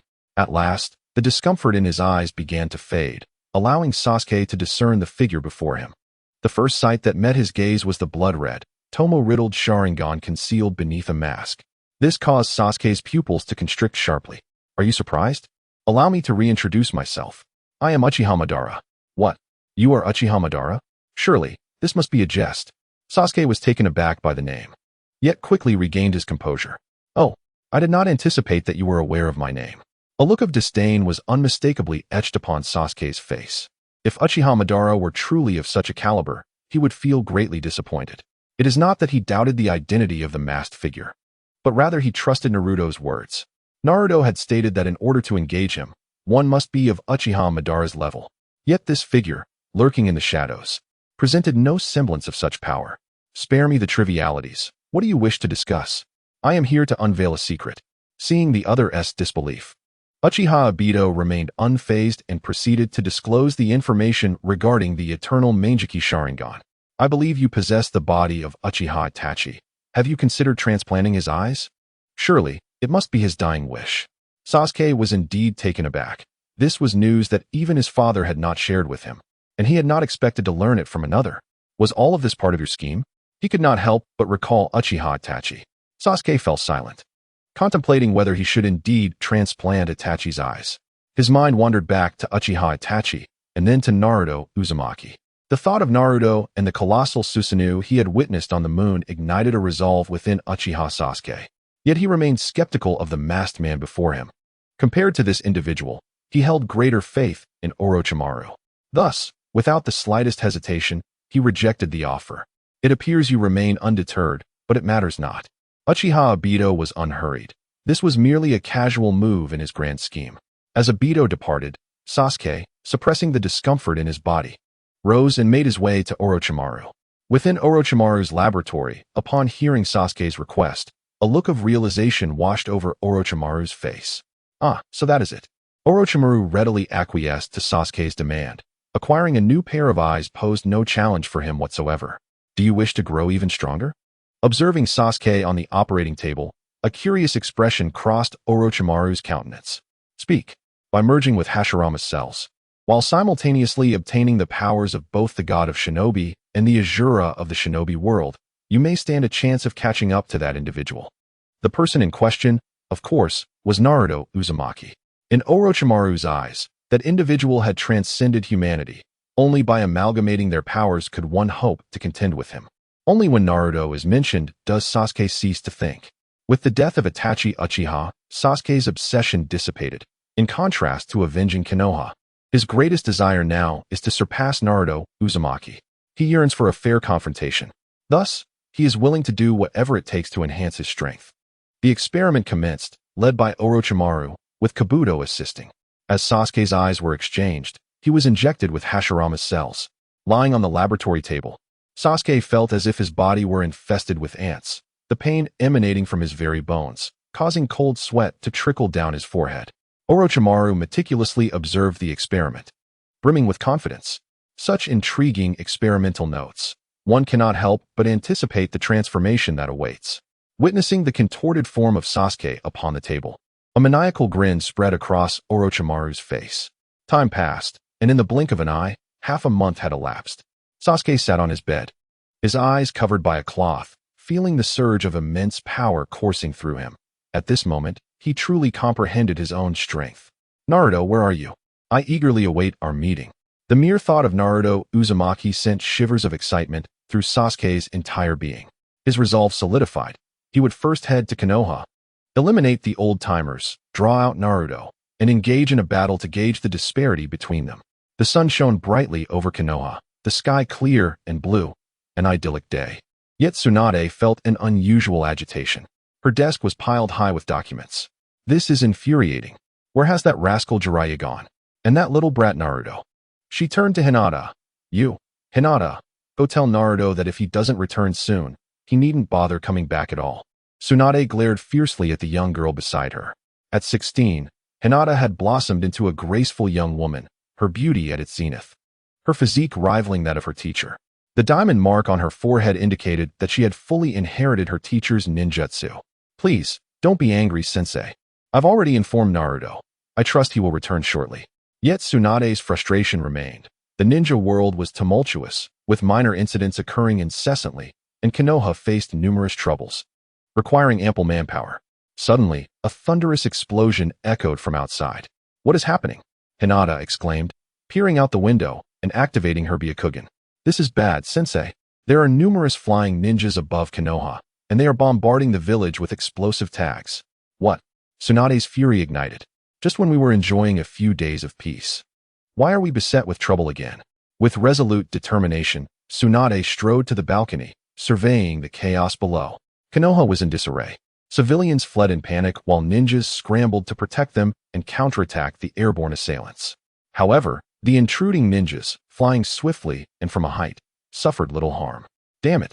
These are sky ninjas. Tsunade recognized their origin without delay. Before Hinata could speak, a small squad in the sky spotted the Hokage building and immediately altered their course, heading towards it. Upon soaring above the Hokage building, shurikens affixed with explosive tags were swiftly hurled down towards it. Upon witnessing this alarming situation, Hinata's expression shifted dramatically. With a swift motion, she raised her hands, unleashing a repulsive force that instantly sent the falling explosive tags flying back. What? How can this be possible? What sort of ninjutsu is this? This is bad. We must flee. There's no time. In an instant, 2 airborne ninjas, unable to evade, were struck by the explosions and plummeted from their gliders. Excellent work, Hinata. Show those ruffians the consequences of disturbing Konoha, Tsunade exclaimed, excitedly patting Hinata on the shoulder. With a resigned sigh, Hinata soared into the air, her speed and agility far surpassing that of the other airborne ninjas. This is not good. Some of them can fly. Retreat quickly.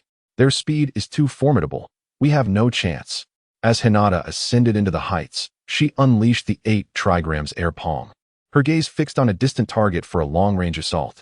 In an instant, it seemed as though the sky were raining ninjas, as one by one the airborne foes plummeted from the heavens. The onlookers below erupted in cheers. That's the Hokage's disciple. It's Lady Hinata. How impressive she is. The villagers of Konoha witnessed Hinata's prowess firsthand. Her graceful flight, formidable strength, striking beauty, and noble lineage swiftly won the admiration of all. Landing beside Tsunade, Hinata received praise for her efforts. Well done. Investigate what those intruders are up to, and see if there are any hidden masterminds behind this. With Tsunade's command, several Umbu emerged promptly. Tsunade turned her gaze to the streets of Konoha, her brow furrowing in concern. These miscreants truly are a ceaseless source of trouble. The village's defenses require an upgrade, she mused, contemplating the necessary improvements. Have Yamato lead a team to assist the villagers with repairs, Tsunade ordered, and suddenly thought of someone. An Umbu received the command and vanished in an instant. A series of precise orders emanated from the Hokage's office, restoring tranquility to Konoha. On the streets, a medic was attending to the villagers when his attention was drawn towards the Hokage building. This is Konoha, truly a place of hidden talent. He marveled, surprised that someone could elevate the Byakugan through sheer skill. Thank you so much, Doctor. You are truly a kind soul. Not at all. The medic replied with a warm smile directed at the ordinary villager. Those despicable foreign ninjas. It was said that this assault was led by unknown airborne ninjas, daring to ambush Konoha. Lady Hinata is remarkable. She single-handedly captured all the invading foes. What a powerful and beautiful ninja. The villagers buzzed with excitement. From their discussions, the medic gleaned the information he sought. The eldest daughter of the Hyuga family, Hinata Hyuga, is indeed a prized pupil of the 5th Hokage. Is this the arrogance of a great nation? Even these ordinary individuals harbor such sentiments. Shinong surveyed the derisive expressions of those around him, a flicker of disdain crossing his mind. The grand spectacle has only just begun. His gaze shifted towards the outskirts of the Hidden Leaf village. Suddenly, an immense Susanoo materialized outside the village, towering into the heavens. I have come to exact my vengeance upon Konoha. The thunderous voice reverberated throughout the village, causing the recently relaxed ninjas and townsfolk to feel a renewed sense of trepidation. Chapter 100, Allies Take Action. The complete Susanoo loomed like a majestic mountain, emanating an overwhelming aura of oppression. Its lofty shadow enveloped the entire village, akin to a dark cloud blotting out the sun. Those who had just regained their composure now stood frozen, as if under a binding spell, their eyes drawn upward to the giant Susanoo. What is this? It seems to be advancing towards Konoha. Run! The crowd erupted in panic, scattering in all directions like startled birds. Is this a Susanoo? How is that possible? Could it be Uchiha Madara? Some elders, survivors from the Warring States period, recognized the familiar form of the Susanoo and were instantly jolted from their seats, as if confronted by a specter. A haunting scene unfolded once more, reminiscent of the time when Uchiha Madara had appeared at the gates of Konoha like a demonic deity. challenging Senju Hashirama. In the Hokage building, the fifth Hokage, Tsunade, who was on the verge of departure, was halted in her tracks by the resounding roar. She turned to look, her pupils dilating in shock, as if witnessing the apocalypse. As an archrival of the Uchiha clan, Tsunade possessed profound knowledge of her adversary. And upon seeing this Susanoo, her immediate reaction was one of disbelief. The fully realized Susanoo was recorded in the annals of the ninja world as a rarity, having appeared only once before, during the confrontation with her great-uncle, the notorious Uchiha Madara. The colossal Susanoo advanced like a mountain, covering vast ground in mere strides until it reached the outskirts of Konoha. Hinata, take me there quickly. Tsunade, unable to provide further explanation, seized her apprentice's hand as the Susanoo was about to breach the village. Hinata, now aware of the gravity of the situation, grasped her mentor firmly and propelled herself towards the village gates. She had never anticipated that anyone besides Naruto could wield a Susanoo. Although this form seemed less formidable than Naruto's, Hinata understood that even this lesser Susanoo was beyond their capacity to confront. Stop right there. We won't allow you to cross this threshold. A chorus of voices rose in unison. Everyone, join forces and halt this intruder. The streets of Konoha, already brimming with elite ninjas, witnessed a gathering of shinobi at the village gates. Fire style, grand fireball technique. Water style, water surge. Wind style, great breakthrough. Lightning style, earth walk. Earth style, earth dragon bullet. In an instant, a dazzling array of extraordinary jutsu unfolded before them. However, when faced with the incoming ninjutsu, Uchiha Sasuke did not even lift an eyelid. With his arms leisurely crossed over his chest, he stood atop the head of Susanoo, casually surveying his surroundings. His heart was set on locating that familiar silhouette, but soon his gaze dimmed. Once again, he found himself devoid of sight of the person he yearned for. If you refuse to reveal yourself, then I shall compel you to do so. Sasuke was unwilling to wait any longer. He directed Susanoo to stride boldly into the village of Konoha. The ninjutsu below struck Susanoo as if merely scratching an itch, leaving no trace whatsoever. This left the onlookers utterly astonished, their jaws nearly dropping in disbelief. It was their first encounter with the defensive prowess of Susanoo, and each was rendered speechless. What kind of ninjutsu is this? It's extraordinarily formidable. This defense is simply invincible. Panic set in as they realized he had entered. We must stop him. Beyond this point lies the streets of Konoha. Should this colossal entity breach them, the village would be doomed. Thus, everyone summoned their utmost strength, unleashing a torrential rain of techniques upon the immense Susanoo, hoping to halt its advance. Unfortunately, reality proved to be relentlessly harsh. No matter their efforts, they could not impede Susanoo's relentless march. Halt! 8 trigrams air palm. Just as despair began to settle in, a furious roar echoed from above. Before the crowd could comprehend the situation, the massive Susanoo abruptly halted, its upper body leaning back. It then involuntarily retreated several steps, exiting the village of Konoha. The scene momentarily froze before erupting into fervent cheers. Descending from the sky were none other than the 5th Hokage, Tsunade, and her disciple, Hinata Hyuga. Lady Hokage is incredible. Go, Lady Hinata. Observing the formidable figures of the 2 women ahead, the crowd behind them regained their fighting spirit. What are you planning, Uchiha Sasuke, you scoundrel? Tsunade bellowed sternly. The crowd, hearing the somewhat familiar name, initially did not react, but soon came to realize. Uchiha Sasuke, the last scion of the Uchiha clan. It had been rumored that he had defected from Konoha, and just days ago, news had circulated that he had slain his own brother. Why then? Was he here to annihilate Konoha today? The crowd was left baffled by his sudden madness. Few were aware of the enmity between the Uchihas and Konoha. I have come for vengeance. Hand over those 2 ancient relics, or I shall eradicate Konoha today. His cold, merciless voice resonated from the heavens. Who do you speak of? Tsunade questioned, puzzled. Naturally, I refer to the 2 elders of Konoha. Hand them over, or I will bring about the ruin of your village today. Sasuke dispelled Susanoo, his form descending from the sky. Clad in a kimono and wielding the Kusanagi sword, he appeared tall and austere, with the most striking feature being the kaleidoscopic pattern of his Sharingan eyes. Those witnessing the Manjiki Sharingan for the first time were left in awe of his gaze. The individual who recognized those eyes was engulfed by a sense of dread, those familiar eyes and that familiar demeanor. What business do you have with those 2 old fellows? They shouldn't harbor any animosity towards you, Tsunade questioned, perplexed. It seems you are unaware of the actions your teacher has undertaken. Sasuke, unwilling to engage in a lengthy explanation, was solely focused on eliminating the two elders.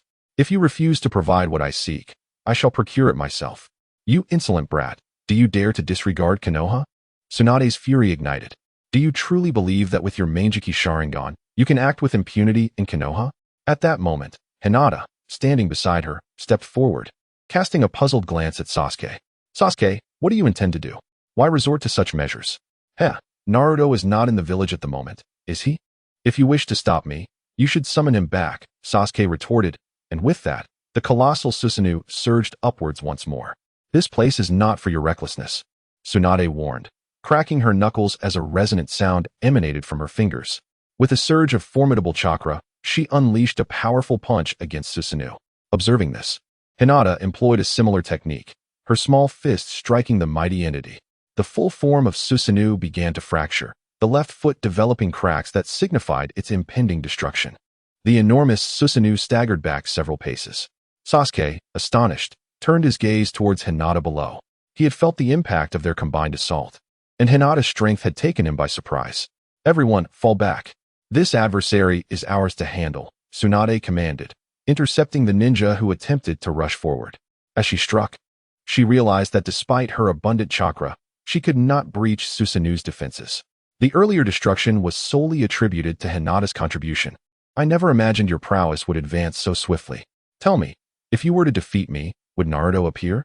Sasuke's gaze shifted to his former comrade, and under his command, the immense Susanoo drew forth a long blade from its waist.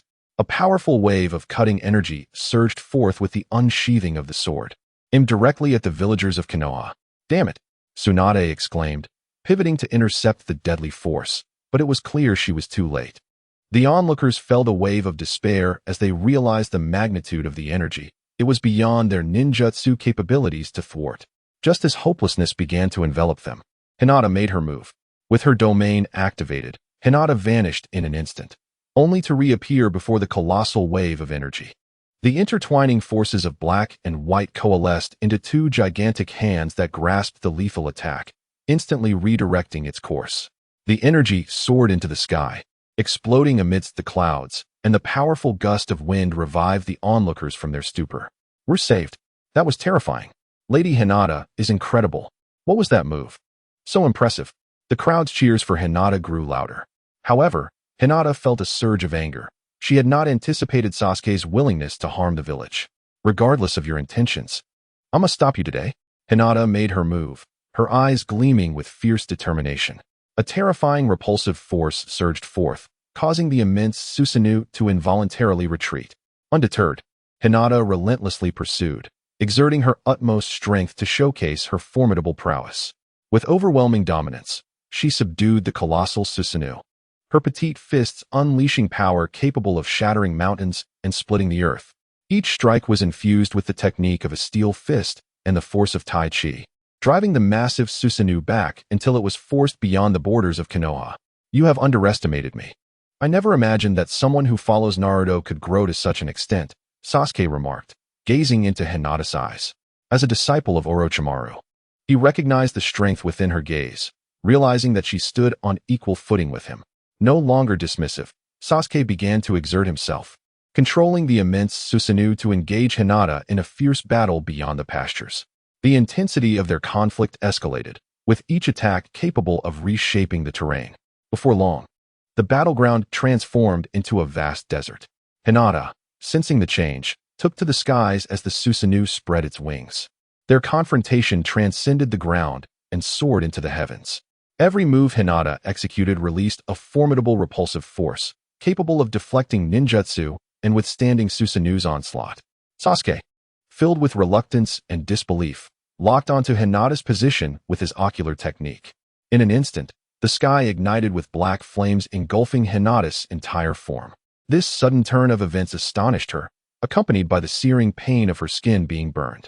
The repulsive force erupted, and the flames were instantly repelled. Hinata formed hand seals, and in the next moment, strange patterns spread across her body, facilitating rapid regeneration. Her wounds visibly healed, but the cost was a significant depletion of her chakra. You're not as impressive as you think, Sasuke sneered. commanding the Susanoo to relentlessly slash at her with its great sword. Hinata found herself compelled to continuously exhaust her chakra reserves. Submit. I have discerned your limits. Sasuke, give up. Naruto will surely be angry at your actions. Do you underestimate me? Do you believe I cannot defeat him? You all treat me as if I am insignificant. Naruto does, and so do you. As Sasuke spoke, memories flooded back, reminiscent of their time as a team. While their abilities surged, he felt trapped in stagnation. Sasuke's expression twisted into a fearsome grimace, and the Susanoo moved with newfound swiftness. He had discerned Hinata's Achilles heel, Konoha. If he targeted Konoha, Hinata would be forced to expend even more energy redirecting his attacks into the sky. Sasuke, why do you think this way? Are we not comrades? You must remain calm. Comrades. The power you possess now is a gift from Naruto, is it not? Though I remain uncertain as to how he managed to facilitate the evolution of your eyes, did that individual ever regard me as a companion? At this juncture, Sasuke's fury intensified, questioning why Hinata was afforded Naruto's support while he was not. Did that man ever consider him a comrade? To this day, how could he be unaware? Surely, within Naruto lies the means to grow stronger. Sasuke could not fathom that Naruto was oblivious to the significance of the Uchiha eyes. It was merely that the latter had chosen not to disclose such knowledge to him. Sasuke's obsession with Uzumaki Naruto had reached an almost unfathomable level. However, at this moment, Hinata's chakra was nearly depleted. She had never relished combat, let alone against a fellow comrade. Hinata genuinely regarded the other as her companion, her teammate. With yet another earth-shattering slash, even though she was enveloped in a protective shield, she was sent flying like a kite with its strings severed. Uzumaki Naruto, come forth. If you do not appear, I shall annihilate Konoha. Sasuke's voice echoed far and wide. Everyone within Konoha heard this proclamation. For a moment, they were taken aback. It had been an age since Naruto had graced the village with his presence, and aside from those familiar with him, most ordinary citizens had nearly forgotten his name. That scoundrel. Tsunade clenched her fists, gritting her teeth as she gazed towards the distant Susanoo, wishing she could obliterate his head with a single blow. Reluctantly, Tsunade retrieved a kunai from her robes. This was a communication marker left by Naruto, to be utilized only in emergencies. Yet, this was indeed an urgent situation. Before she could even infuse it with chakra, Naruto's voice resounded from afar. Oh, it's you, Sasuke. I can hardly believe you've grown to such an extent. What brings you here? Surely you haven't become arrogant? Could it be you think that with your Manjiki Sharingan, you are invincible? Naruto's slightly teasing tone drifted over.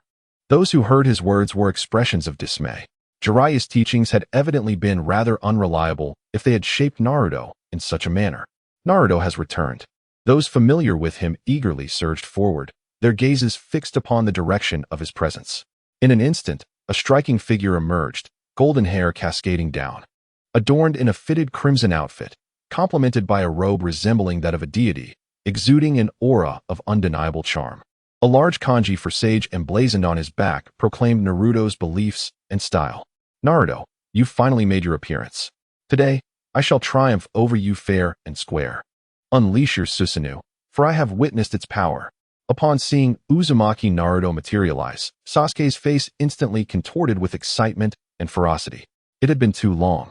Do you have any idea how long I have awaited this day? Do you know how I have endured these past 2 years? Naruto, slightly taken aback, soon dismissed the gravity of the situation. So much confidence, huh? Today, I will definitely defeat you. Is it merely your kaleidoscopic Sharingan that you rely upon? A subtle smile graced Naruto's lips as he felt a surge of chakra flames enveloping him. In an instant, he transformed into Sage Fox mode. The chakra surrounding him swelled dramatically, manifesting a colossal Naruto on the battlefield, a towering figure identical to him, save for the 9 tails that trailed behind. Meanwhile, Naruto himself floated nonchalantly within the head of this gigantic doppelganger, arms crossed. Are you looking down on me, you scoundrel? This is hardly Susanoo. Hey, 9 tails. I sense this brat holds you in disdain. What an irritating aura. The 9 tails was visibly displeased, perceiving the contempt emanating from his adversary. Sasuke, commanding the Susanoo, charged forward. Boom. The two forces collided. This is the power you take pride in. Have you forgotten my earlier words? To be my opponent, you must at least reach the level of Uchiha Madara. Preposterous. I have already surpassed Uchiha Madara. A cold smile appeared on Sasuke's face, revealing his true strength at last. With hands clasped in prayer, a mighty wooden dragon erupted from the ground, coiling upward and ensnaring the nine tails, beginning to siphon its chakra. This spectacle left Naruto astonished, not merely by the adversary's might, but by the revelation that he had implanted Hashirama's cells. Those witnessing the wood release were equally taken aback. It was indeed wood release. Haha, how do you like that? Surprised, are you? By merging the powers of the Uchiha clan with the Senju clan, I have far surpassed Uchiha Madara. Before my wood release, your nine tails is merely a plaything. Wood release, birth of the trees. Sasuke fully revealed his prowess, an overwhelming surge of chakra erupting from within him. The earth fractured, roots spiraled wildly, and the previously ravaged forest burgeoned with life, ancient trees towering into the sky, casting shadows over the land. In an instant, the desolation transformed into an ancient woodland, ensnaring Naruto's nine tails within its embrace. Did these trees possess the ability to absorb chakra and suppress the chakra of tailed beasts? In a fleeting moment, the colossal Naruto vanished without a trace, yet Naruto remained suspended in the air, contemplative. Why the despair? Is this truly your utmost strength? Unleash your Susanoo. Let me witness how you activate it without your Sharingan.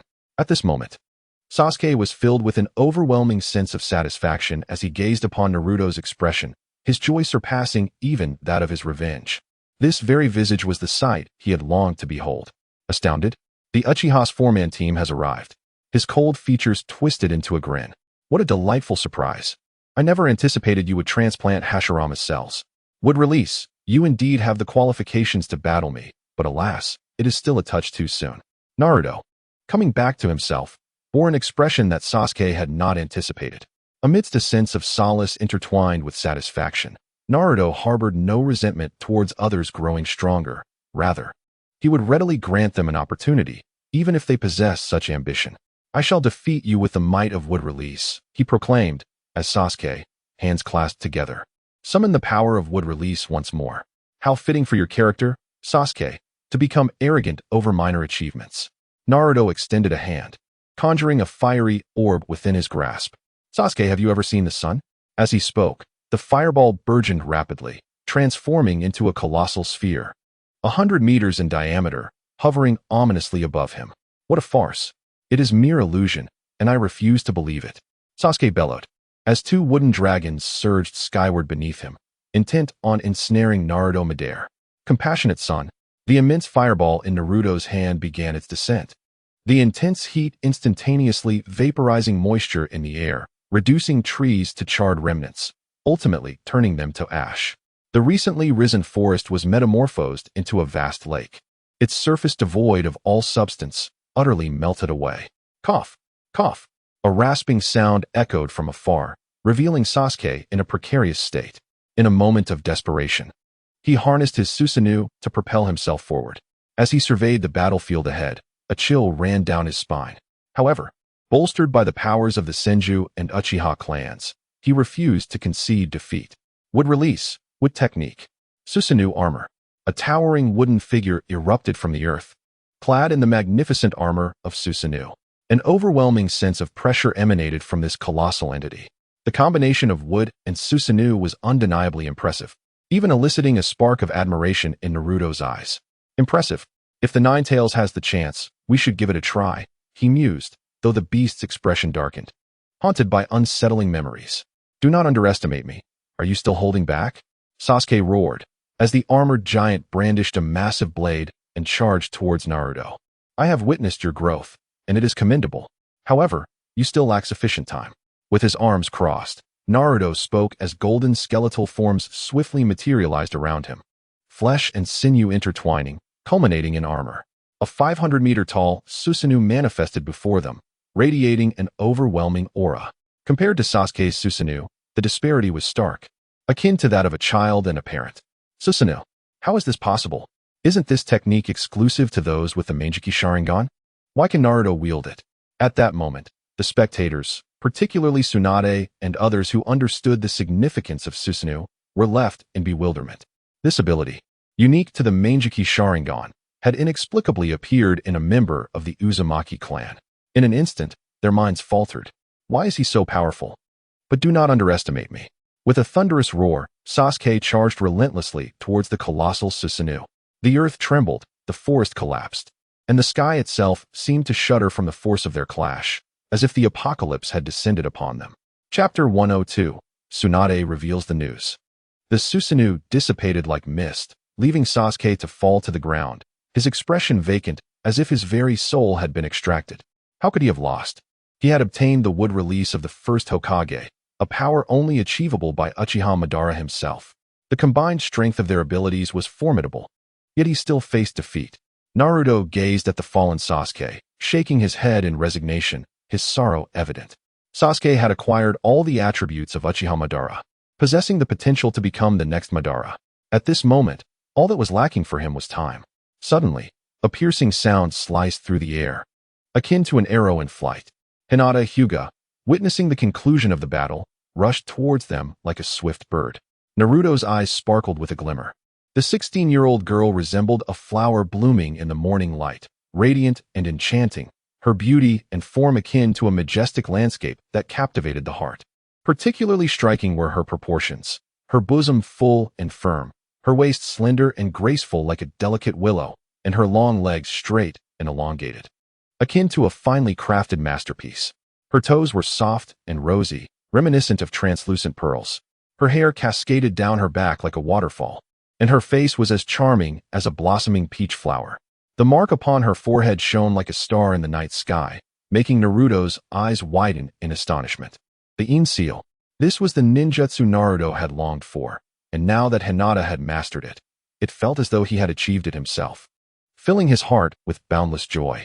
The greatest advantage of this technique was its ability to maintain one's beauty at its pinnacle. Even in the era of Boruto, Tsunade remained in the prime of her 18-year-old self. Who wouldn't envy that? Even Naruto wished to forever remain at the age of 16. Hinata's cheeks flushed under Naruto's gaze, and she instinctively lowered her head, her demeanor becoming somewhat bashful. What to do with Sasuke? That would be left to Tsunade to handle.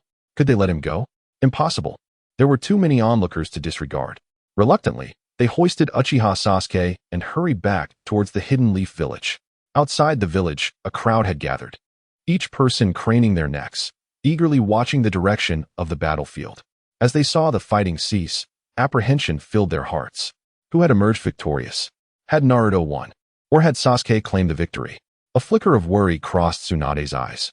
As the sun dipped below the horizon, two silhouettes bathed in the afterglow approached, causing the crowd to squint. When they recognized the two figures, an eruption of cheers filled the air. Lord Naruto is incredible. Lady Hinata is so reliable. Lady Hinata has won. Long live Lord Naruto. At this moment, everyone cast aside their distractions, leaving only the purest joy and relief. They rejoiced in the presence of Naruto and Hinata, the new generation of exceptional talents in Konoha. Their prowess far surpassed that of ordinary ninjas. The ninjas gathered around in a fervor, celebrating Naruto's victory with great enthusiasm. Naruto handed Sasuke over to Kakashi, and without hesitation, the crowd lifted the two of them high into the air amidst cheers and applause. A faint smile graced Naruto's lips as he basked in the celebration. This young lad was indeed impressive. Tsunade, too, couldn't help but smile, her lips curling into a satisfied grin. Inside the spacious office of the Hokage building, Tsunade sat confidently in the Hokage's seat, while Naruto and Hinata excitedly massaged her shoulders. "I thought you little rascal wouldn't come back," she remarked. "How could I not? Granny Tsunade, I've been training in Sage Mode," Naruto replied. Tsunade shot him a sidelong glance.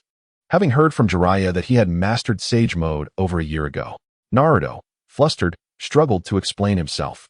The primary duty of ninjas, after reaching the rank of Jonin, was to act as assassins.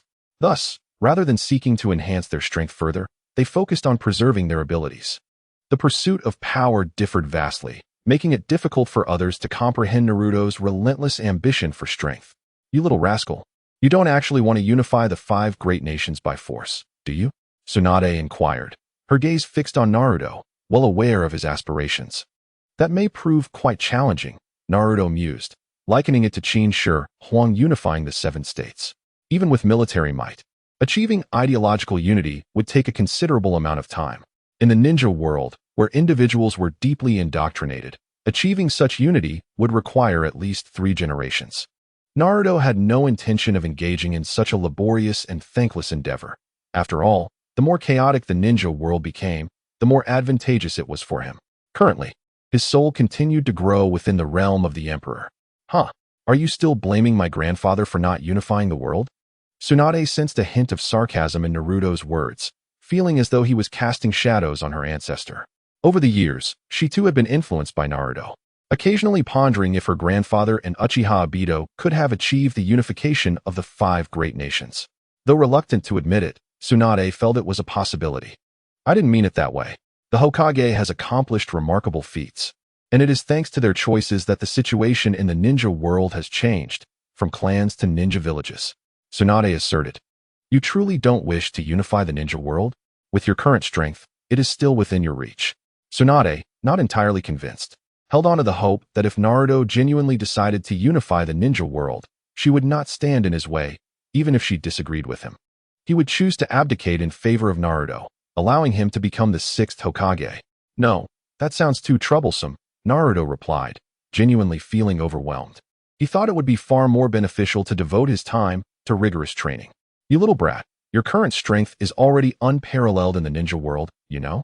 What is up with that Sasuke kid? It was speculated that he had slain his brother, acquiring his Manjiki Sharingan, thus unlocking the eternal Manjiki of the Uchiha clan. Without needing to ponder, Naruto understood the situation. The eternal Manjiki, who would have thought that young boy could develop to such an extent? The next Uchiha Madara? Thankfully, you are here in Konohagakure. This is the greatest relief for Tsunade. She dared not imagine what might have transpired in her absence. What is the eternal Manjiki? Hinata, unable to contain her curiosity, inquired. It is the eye of the Uchiha clan, which awakens in response to extreme emotional stimuli. Evolving from the 1-Tomo Sharingan to the 3-Tomo Sharingan, and then further into the Manjiki Sharingan.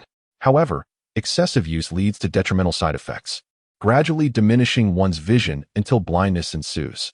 To avoid this fate, one must transplant the Manjiki from a close relative. To date, only one individual has ever achieved such a feat, and that is Uchiha Madara, who stood alongside the first Hokage and was known as the Shura of the ninja world. Sasuke is the second person to meet these criteria. How do you know so much? Tsunade pondered, bewildered by the details she was unaware of. Well, I read a lot or consult some old-timers, Naruto replied. Old-timers? Tsunade questioned, perplexed by what kind of ancient sage could possess such secrets. Naruto glanced around furtively, akin to a thief, and the 9 tails within him instantly grasped what Naruto was up to.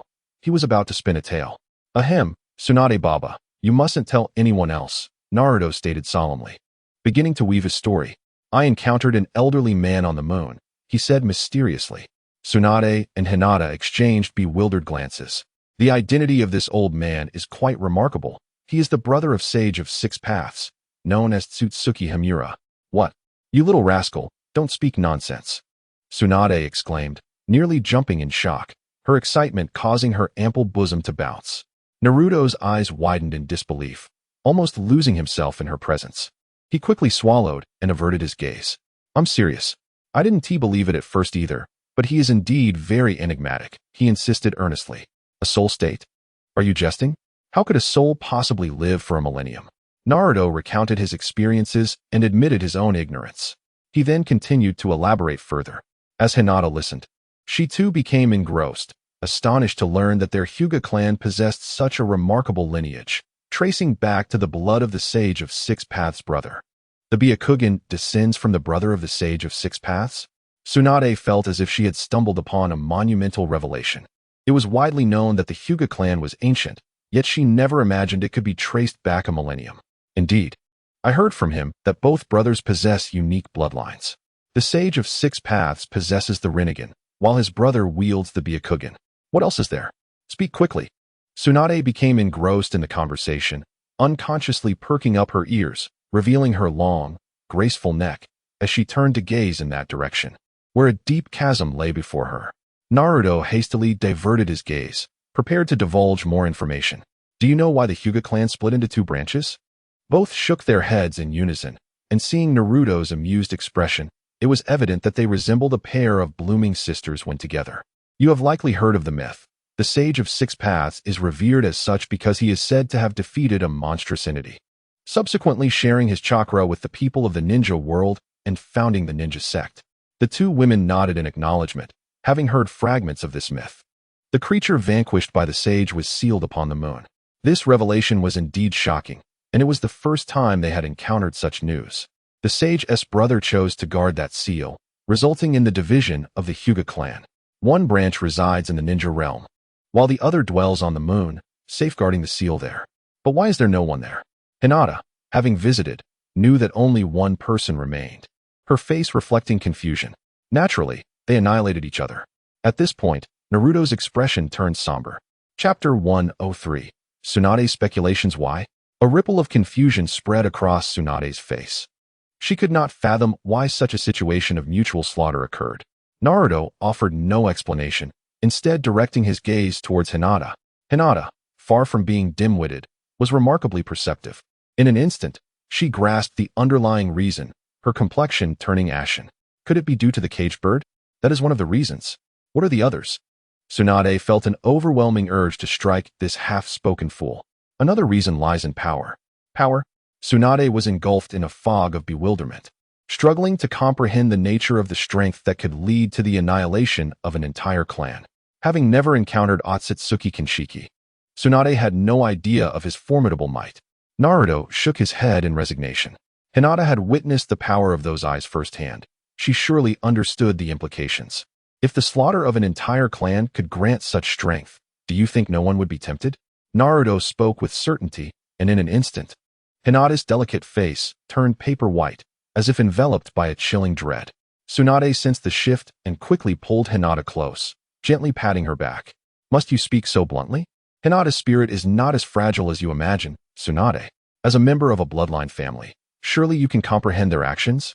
Tsunade's expression suddenly turned cold, as memories of the past surged back like a tidal wave.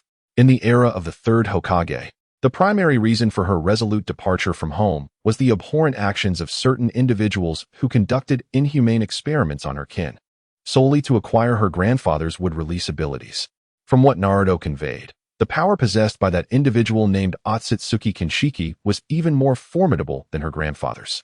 One can only imagine the depths of madness those individuals would descend into. Naruto, why is it so? Hinata opened her mouth, yearning to inquire about the evolution of her eyes. It is because I have discovered an alternative path, Naruto replied, his voice steady and his demeanor self-assured. Tsunade observed the two with a penetrating gaze, seemingly able to see through everything. What is this path you speak of? Tsunade could not help but ask. While most ninjas pursue their bloodline, I am different. I seek to enhance my chakra, Naruto stated candidly, showing no inclination to conceal his method. Chakra? Tsunade pondered, slightly bewildered, completely at a loss regarding Naruto's intention. Hinata wore a similarly confused expression. You all aspire to revert to ancestral power through bloodlines. But I aim to elevate my chakra to the realm of sage chakra, and then proceed further. Now I understand. As someone who successfully cultivated the Unsealing technique, Tsunade quickly grasped Naruto's meaning. However, she soon recognized the challenge inherent in his proposed method, for the cultivation of chakra is a lengthy endeavor, and human energy and time are finite. Ninjas pursue combat prowess and lethality. Ahem, Tsunade, may I learn that Unsealing technique? Naruto rubbed his hands together, glancing at Tsunade and then at Hinata. You shouldn't be lacking in chakra, right? Tsunade's lips twitched, even without mastering sensory ninjutsu. She could sense the unfathomable chakra emanating from Naruto. I heard that this technique can preserve youth indefinitely. Naruto chuckled awkwardly. So, that is what you desire. Tsunade regarded him with a hint of exasperation, her gaze appraising him from head to toe, making Naruto feel somewhat uneasy. You can learn that from Hinata. Tsunade waved her hand nonchalantly. In truth, many advanced ninjutsu techniques present a significant challenge at the entry level. Take Naruto's own creation, the wind release, Raisin Shuriken. The difficulty of cultivation is secondary to the requirement of mastering Sage Mode for perfect execution. Other advanced ninjutsu have similar thresholds. The primary aspect of Tsunade's Unsealing technique lies in the control of chakra. Thank you, Tsunade. Naruto expressed his gratitude profusely. Now, may we discuss what exactly it is that we are guarding with the seals? Tsunade had not forgotten the story from earlier. It is the Ten Tails. The Ten Tails? Aren't there only 9-tailed beasts? Where does this 10 tails come from? I have never heard of it. You aren't trying to deceive me, are you? The 9-tailed beasts were originally one entity, later separated by the Sage of Six Paths, resulting in the creation of the nine-tailed beasts. The essence of the 10 tails has been sealed on the moon. Is there truly such a thing? Despite being mentally prepared, Tsunade was still taken aback. Her mouth agape upon hearing the shocking news.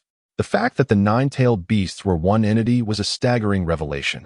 Those of their caliber, as Kage, understood the formidable power of the tailed beasts all too well.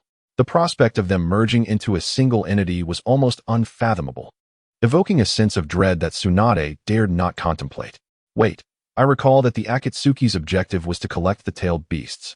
Suddenly, Tsunade remembered the intelligence shared by Jiraiya during their last encounter. He had uncovered that the Akatsuki aimed to gather the tailed beasts, which suggested that they had discovered the vessel of the 10 tails. Naruto feigned deep contemplation. Impudent brat, do not utter such terrifying words with such ease, Tsunade said, her expression darkening as she struggled to fathom the chaos that would ensue if the Akatsuki succeeded in their endeavor. I must share this information with the other 4 nations. That would be futile, Tsunade Baba. They would not believe us. Instead, they would question our motives. Even if they did believe, they would remain indifferent. What then? Tsunade furrowed her brow, unconsciously biting her nails as she fell into deep thought. What is there to fear? Let them gather the tailed beasts. We shall see what their intentions are. Besides, Tsunade Baba, have you forgotten? The 9 tails resides within me, Naruto declared with unwavering confidence. Tsunade snapped back to reality, almost forgetting about the audacious child and his incredible power, which she could not help but trust. She gradually calmed down, only to sense something amiss. Child, why do I feel as though you are deliberately allowing the Akatsuki to proceed with their plans? What are you plotting? As Hokage, she retained a certain level of insight. Nothing at all. Just wait and watch, Tsunade Baba. Is that so? You need a good thrashing, Tsunade exclaimed, landing a punch on Naruto's head, causing him to gasp and clutch his skull. Do you understand that if the Akatsuki incites conflict, countless lives will be lost in the ninja world? Tsunade Baba, do you genuinely believe we are at peace?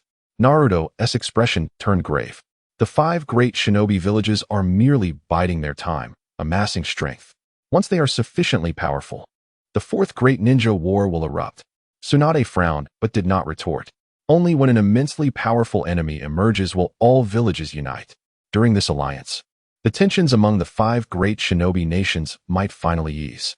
That is your aim, isn't it, child? You have not abandoned the dream of unifying the 5 great countries. A cold smile crept across Tsunade's face as she believed she had discerned Naruto's intentions. This child possessed the potential to challenge all 5 nations in isolation. Following the Akatsuki's plan to collect the tailed beasts and resurrect the 10 tails, he could emerge as a savior of the ninja world, unifying the 5 great nations under the guise of a champion. With camaraderie forged in battle, the resistance of the populace would diminish to its lowest ebb, and within a generation or 2, the existing rifts could be entirely bridged.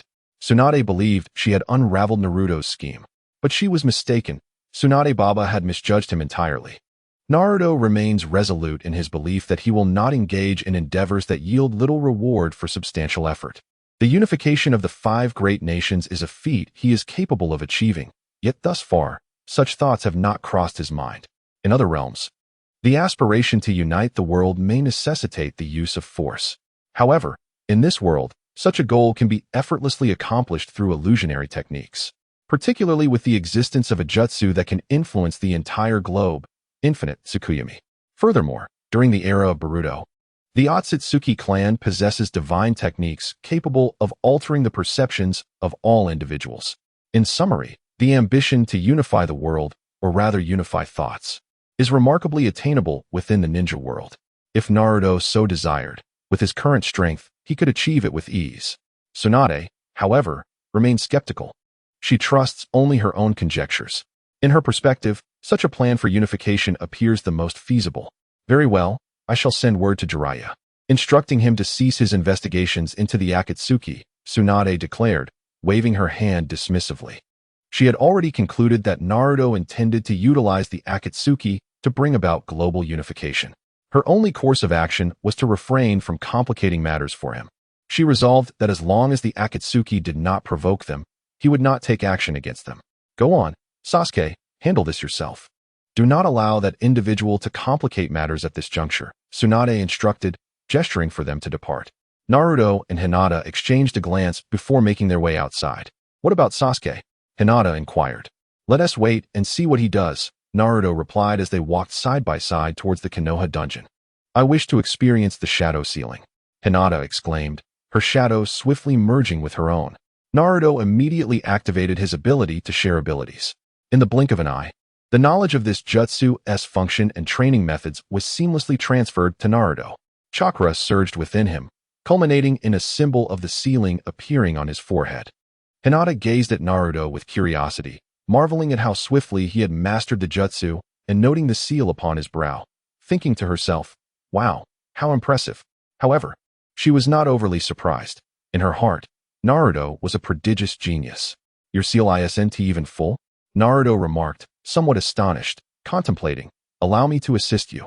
Consequently, his chakra flowed exuberantly into Hinata's body. Having trained together frequently in the past, they were intimately familiar with each other's chakra, which swiftly entered the seal. Before long, the seal on Hinata's forehead was completely filled. Chapter 104. Copying eye techniques. As the two traversed the streets of Konoha, Naruto suddenly halted. His gaze fixated in a particular direction. Why have you stopped, Naruto? Hinata queried, following his line of sight. A physician was tending to an injured villager. Thank you, doctor. The villager expressed gratefully. No need for thanks, it is my duty. As a physician, my calling is to save lives, the middle-aged man replied with a composed demeanor. Do you know him, Naruto? I do, Naruto responded, his expression difficult to articulate. Had it not been for this moment, he might not have recognized the individual. Today, I was unexpectedly attacked, and once again encountered that familiar figure. Shinnon, a nefarious villain disguised as a physician, adept in the art of physical activation, possesses formidable medical ninjutsu, as well as mastery over dark chakra. Indeed, he is a rather intriguing antagonist. Naruto silently noted the chakra of his adversary, intending to investigate further under the cover of night. Let us proceed, he urged, turning to lead Hinata deeper into the dungeon. Shinnon, lost in thought, turned around, catching only a glimpse of a retreating silhouette. Is it merely an illusion? Why do I feel as though I am being watched? Dr. Shinnon, what troubles you? Nothing of consequence. I merely caught sight of our hero.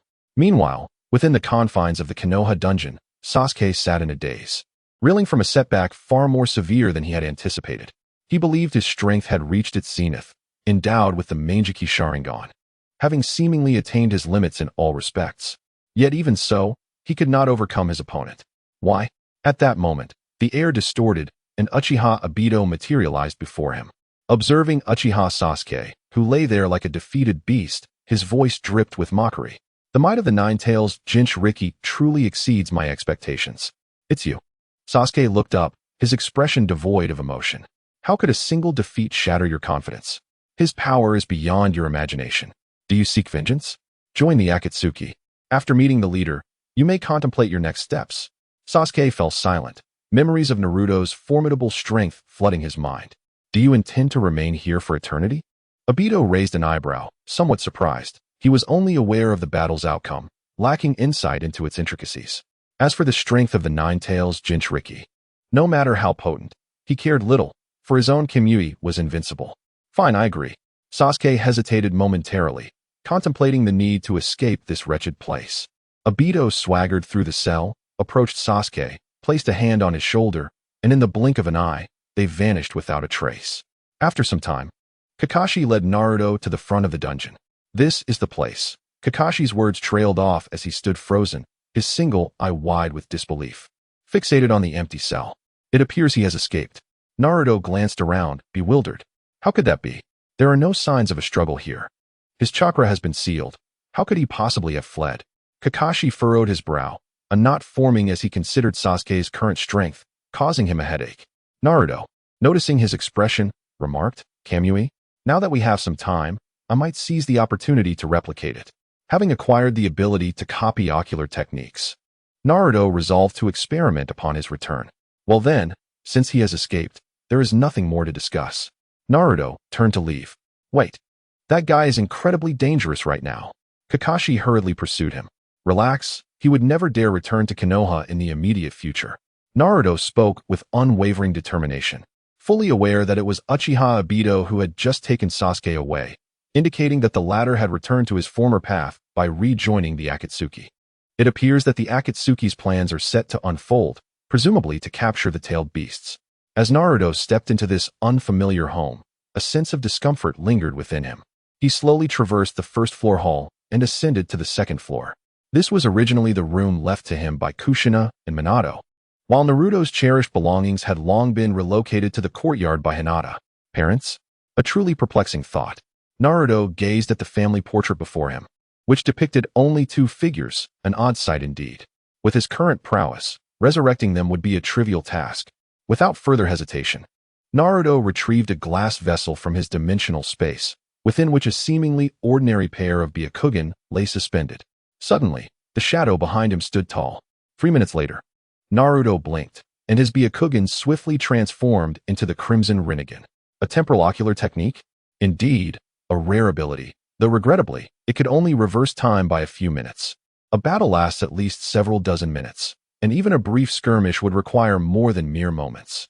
After experiencing this ocular technique, Naruto couldn't help but feel a twinge of disappointment.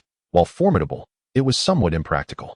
This technique could only affect oneself, making it exceedingly difficult to reverse time for others. Comparatively, his own ocular abilities seemed superior, as they could influence the external world. A mere embellishment, perhaps, allowing him to replicate Kamui. Naruto's gaze shifted to the window. As the shadow beneath him vanished without a sound, Kakashi emerged from the Hokage tower, his brow furrowed and his expression grim. He had reported Sasuke's escape to Tsunade. The Hokage bore him no ill will, yet Kakashi felt the weight of responsibility for the situation. He had entrusted Sasuke to himself, only for the latter to slip away. With a resigned sigh, Kakashi found his feet unconsciously leading him toward the cemetery, only to realize he had arrived at Obito's gravestone. This had become a habit for Kakashi. In moments of joy or sorrow, he would silently come here to converse with his deceased dear friend. Unbeknownst to him, a spectral figure stood silently in the distance atop a great tree, his departed comrade. Foolish Kakashi, he remained incapable of changing this old habit.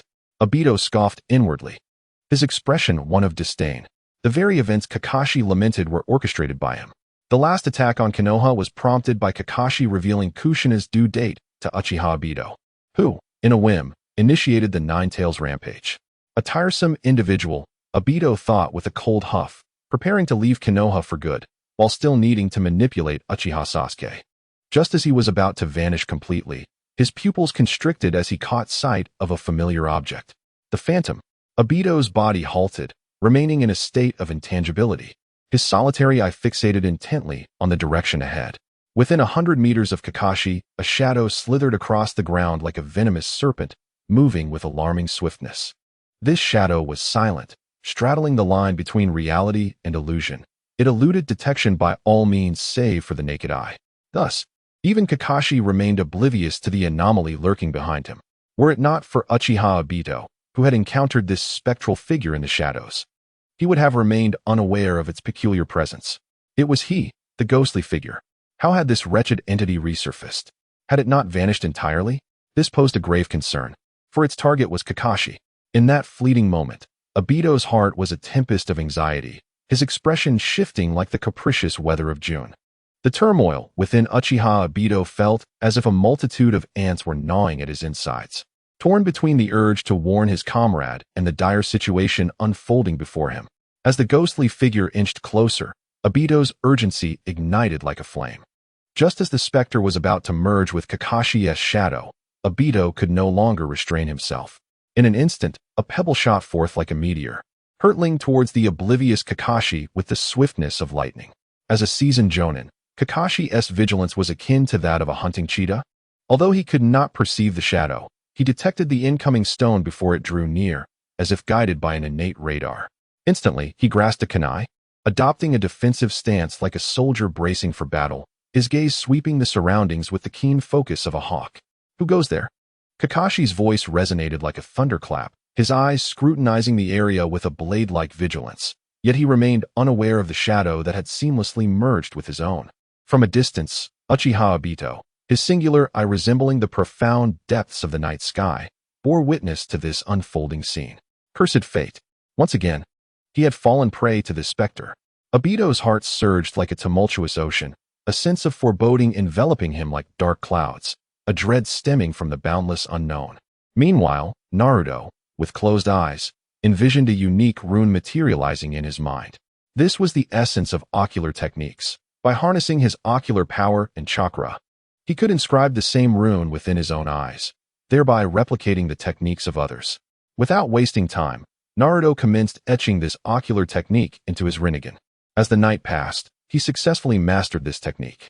Moreover, due to the nature of his Rinnegan, Naruto's prowess far surpassed that of Obito at this moment, granting him abilities akin to those of the Sage of Six Paths. He could not only teleport himself and launch attacks, but also open portals to other dimensions. However, he lamented the existence of limitations. The power of his eyes was finite, making it impossible to endlessly replicate the ocular techniques of others, which left him somewhat disheartened. What should he do next? Naruto pondered, his thoughts drifting. Having reached a plateau in his own strength, achieving any significant enhancement in a short span seemed increasingly improbable. As for the transformation of his chakra into the truth-seeking orbs, he had yet to succeed. Thus far, within the realm of ninjas, there exists not a single complete figure of the Six Paths level. As for Akatsuki Shurin, all his powers are derived from his own eyes. This realization has been grasped by Naruto, who has now awakened the Rinnegan from his Byakugan. The reason why the Byakugan is considered the ordinary state of the Akatsuki clan lies in its compatibility. Just as Naruto pondered how to continue strengthening himself, a sudden memory surfaced in his mind. It was from his clone left on the moon, which had just released its memories. Naruto's expression hardened as he cast his gaze toward the moon in the sky. Did he sense it? It arrived sooner than expected. In the next instant, Naruto activated the Flying Thunder God technique, and his figure vanished from the spot. On the moon's surface, the landscape was desolate and pockmarked, where a small spatial rift floated inexplicably. Chapter 105, The Dark Side. In a flash, Naruto appeared here, his eyes fixated intently on the spatial rift ahead. At that moment, a surge of chakra energy rippled through, causing the space to tremble slightly. The Akatsuki are coming. I wonder who it will be. Hopefully some familiar faces. Naruto smacked his lips, his eyes brimming with eagerness, resembling a tiger with its gaping maw, waiting for a plump lamb to wander into its grasp. Ordinary Akatsuki do not pose a threat to him. He could dispatch them in an instant. Naruto's perception extended toward the spatial rift, as if it had sprouted legs, and swiftly he dove into it. He could not discern how far he had traversed, and feeling no presence, he couldn't help but feel a twinge of disappointment. It seemed he was nearing the destination, yet he wondered how much longer the wait would be. Young one, do you even comprehend what you are doing? At that moment, an ancient voice suddenly resonated in Naruto's ear. Startled, Naruto instinctively dodged, appearing in a different location in the blink of an eye.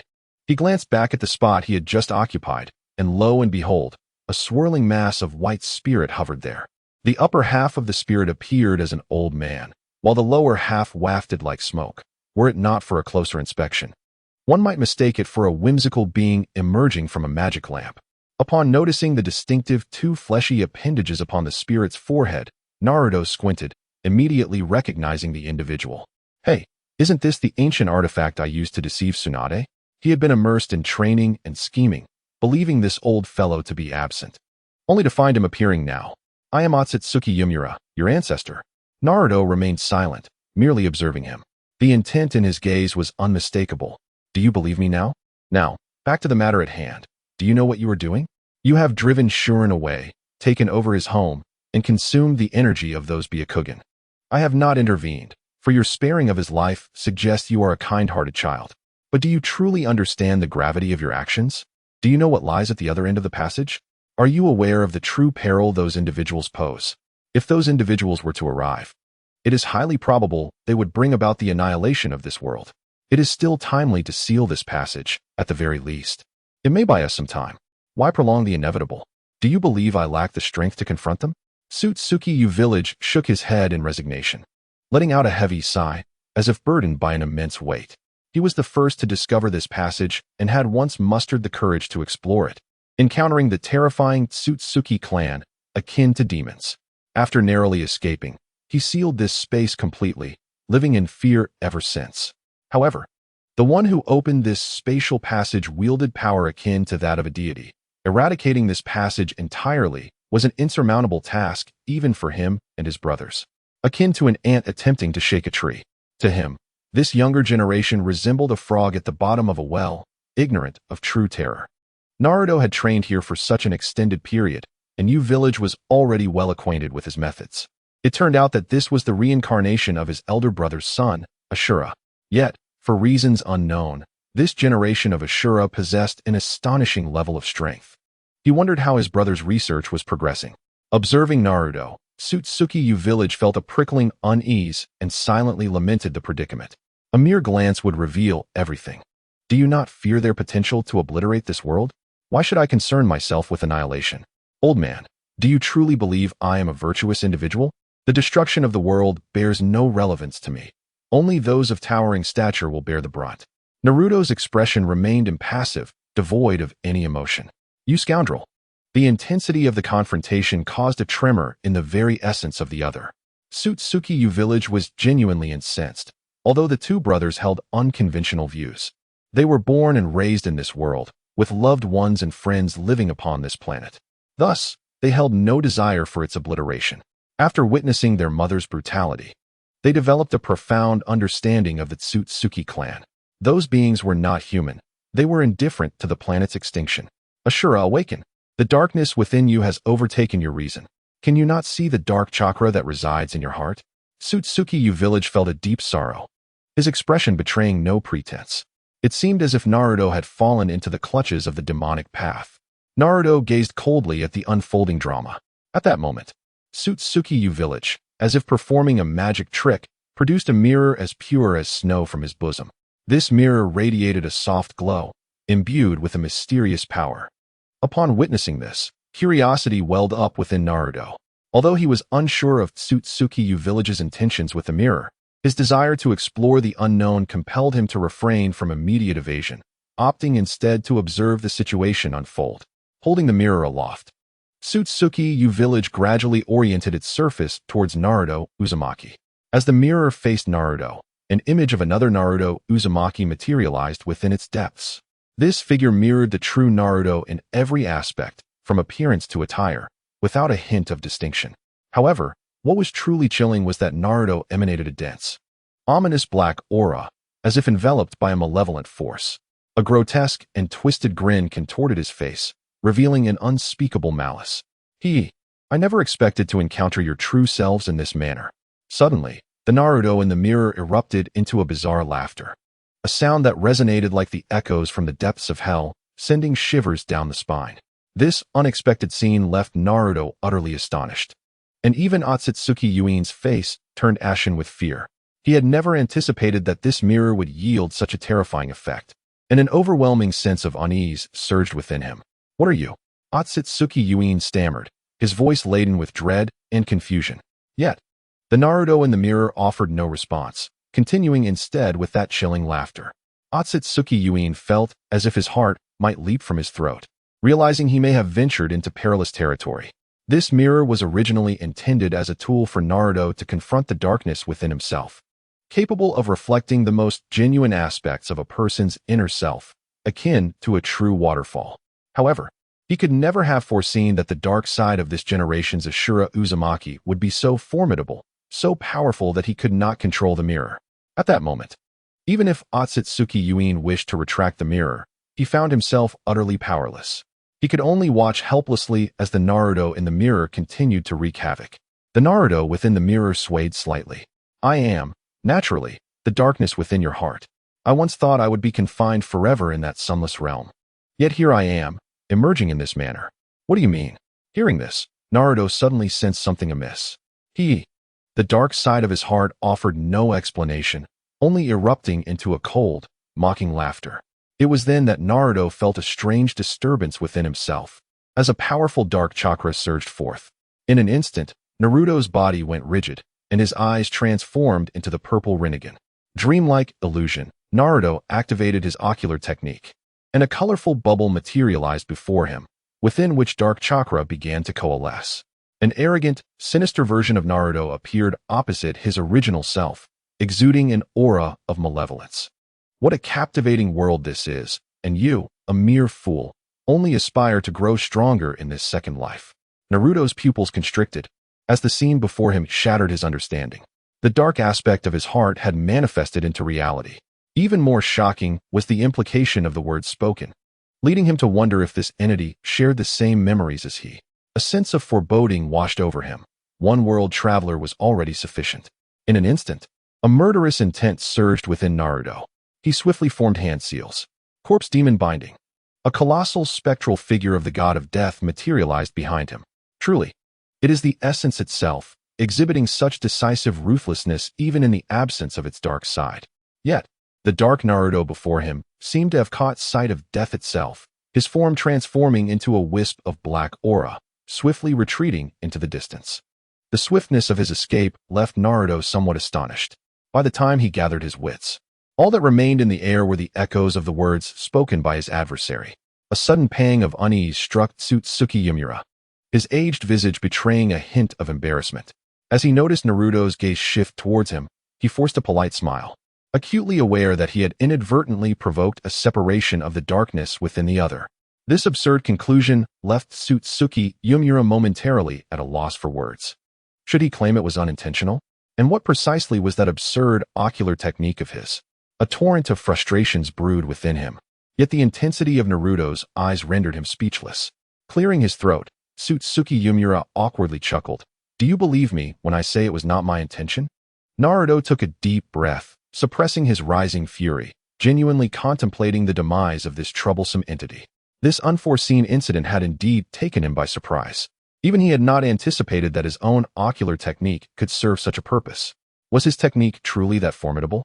Distorting reality and borrowing power from the false to attain the true. After assessing the depletion of his ocular strength, Naruto's expression darkened. Now, he need not worry about his adversary bringing about the world's end. That individual could very well do it themselves. A cold smirk escaped his lips. Naruto was not being overly dramatic. The dark side that had separated from him carried away a third of his strength. It was important to note that the chakra within Naruto now reached a level that, while perhaps an exaggeration, could rival that of the 10 tails. Possessing at least the equivalent of 3 9 tails in magnitude. Could it truly be that severe? Tsutsuki Yumura stammered. Naruto offered no explanation. If humanity were to be unbound by restraint or moral limits, the catastrophic destructive potential unleashed would be beyond human comprehension. In a world burdened by such pressure, who could claim to be devoid of a shadow of darkness within? Fortunately, upon traversing into this realm, Naruto swiftly glimpsed hope and strength, resolutely embarking on the path of power. As for the darkness within, he had cast it aside, for who was without a trace of darkness? As long as one could govern their actions? Yet, the mere contemplation of a boundaryless traveler arising in this world sent shivers down his spine, provoking thoughts of the chaos such a being might unleash. Truly, this old fool was a source of trouble. With a sigh, Naruto shot a glance at the elder, activated the Flying Thunder God technique, and vanished from the scene. It seemed he had stirred up trouble. He would have to seek out his brother for assistance. Tsutsuki Yumura surveyed his surroundings and promptly disappeared to find his brother. Who could have anticipated such an occurrence here? This lunar realm appeared to be utterly deserted now. Just then, a cloud of black mist emerged from the ground, cackling ominously. Fools! Do they not realize that the most perilous place is often the safest? Am I now akin to an evil sword immortal? Let us first experiment with devouring resentment, shall we? By the way, is my laughter too infuriating? Hee hee. Yet, this mirth is truly exhilarating. Chapter 106. The true monster Naruto rushed back to the ninja world with fervor, and upon arriving in Konoha, he eagerly activated his sensory abilities. However, the outcome left him profoundly disappointed. He could not detect the presence of that dark chakra within the village. What could this mean? Had he not truly returned to the ninja world? Employing both the Kagura Shingon and the Byakugan, he still failed to sense the other's aura, stirring doubts within him. Could it be that they remained on the moon? Without further ado, Naruto activated the Flying Thunder God technique, swiftly returning to the moon. Once there, he immediately entered the Nine Tails mode. Kurama, I understand. Together, the man and the fox united their efforts, amplifying the malevolent perception of the Nine Tails to its utmost. In an instant, Naruto detected an overwhelmingly sinister presence. Upon discerning the direction of that aura, a chill ran through him. Without hesitation, he activated the Flying Thunder God technique once more.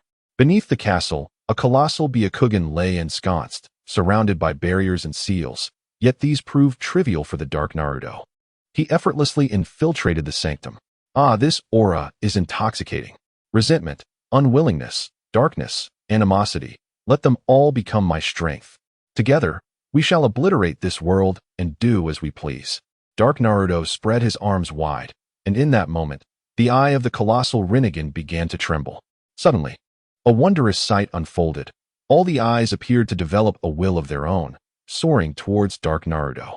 A terrifying scene ensued as the Grand Rinnegan transformed into thousands of eyes, merging with Dark Naruto's form. At that instant, he metamorphosed into a grotesque monster adorned with eyes. Just then, the returning Naruto arrived. Witnessing the bizarre spectacle before him, a creature brimming with eyes stood ominously. With his arrival, every eye on the entity turned to face him, sending shivers down his spine. Even the nine tails within Naruto could not suppress a tremor. What manner of beast is this? The nine tails mused. Hee hee, you're late again, my original self. I have truly become a genuine monster now. Dark Naruto grinned maliciously, his multitude of eyes swirling with wicked intent. Having devoured the great Rinnegan, Naruto's expression darkened. The might of the Rinnegan is well known. Even a sage of six paths must approach its radiant beams with caution. The very reason Naruto had chosen to leave the Rinnegan in place was to allow it to gradually replenish its chakra. Little did he anticipate this latent threat. Raising his hands, he contemplated utilizing the impure world reincarnation. Although he was uncertain of its efficacy against him, he would not easily dare to attempt it. As the embodiment of Naruto's inner darkness, he understood himself best. Upon witnessing the other's movements, he immediately comprehended the ninjutsu about to be employed. The figure of the Black Naruto, adorned with a multitude of eyes, swiftly retreated, vanishing in an instant. This creature indeed possessed the Flying Thunder God technique, complicating matters considerably. Observing this, Naruto furrowed his brow. The most terrifying aspect of the Flying Thunder God technique was its mobility. As long as the opponent wished to evade capture, no one could hope to restrain him. Meanwhile, the Black Naruto appeared within the heart of Konoha like a specter, casting a mere cursory glance before once again disappearing without a trace. In the woods of Konoha, he manifested like a ghost. Patience was essential at this moment. He was not yet a match for his adversary, and he needed to contemplate his next move. With a mental command, the myriad eyes across his body closed like stars dimming in the night sky, reverting him to a more human form, a being of darkness. He vaguely recalled a creature from the land of demons, as well as a legendary artifact from the land of grass that sealed a monster within. The Black Naruto stroked his chin, racking his brain. These two entities were somewhat renowned, yet he found himself devoid of further recollections. However, the prospect of consuming these two creatures was enticing enough, for doing so would likely elevate him to a level comparable to his original self. Thus, he resolved to commence his journey in the land of demons. With eyes ablaze with determination, he fixed his gaze upon a singular direction, entering a state of chakra mode. In the land of demons, a priestess, enjoying her midday repose, was suddenly seized by an icy chill, as if gripped by the throat by the specter of a horrific nightmare. Abruptly, she awoke with a start, her body trembling as though jolted by an electric shock. Terrified by the dreadful dream that had disturbed her slumber, "My lady, what troubles you?" A nearby maid inquired with concern. "Hurry. Inform everyone that the creature is about to break free from its seal." The priestess, Cheyenne, spoke with palpable fear, her voice tinged with a tremor, as if she had just witnessed an impending catastrophe. Upon hearing her words, the maid's complexion drained of color. Without hesitation, she turned and dashed off to relay this urgent news to the authorities. It was well known that Cheyenne's abilities were no secret. Anyone aware of her existence understood that she possessed the unique gift of foreseeing death. Consequently, when she cried out in such a state of alarm about the impending release of the creature, no one dared to take it lightly. Simultaneously, the Black Naruto moved with astonishing speed, like a bolt of black lightning, deftly navigating through obstacles toward the location where the creature was sealed, a roaring volcano. "Is this the place?" he mused, standing at the volcano's mouth, gazing at the churning magma and billowing smoke, a cold smirk gracing his lips. "Let me witness your true power." Before his words had fully escaped his lips, he stepped resolutely into the volcano's entrance. Yet, at that very moment, a group of figures appeared ahead, blocking his path.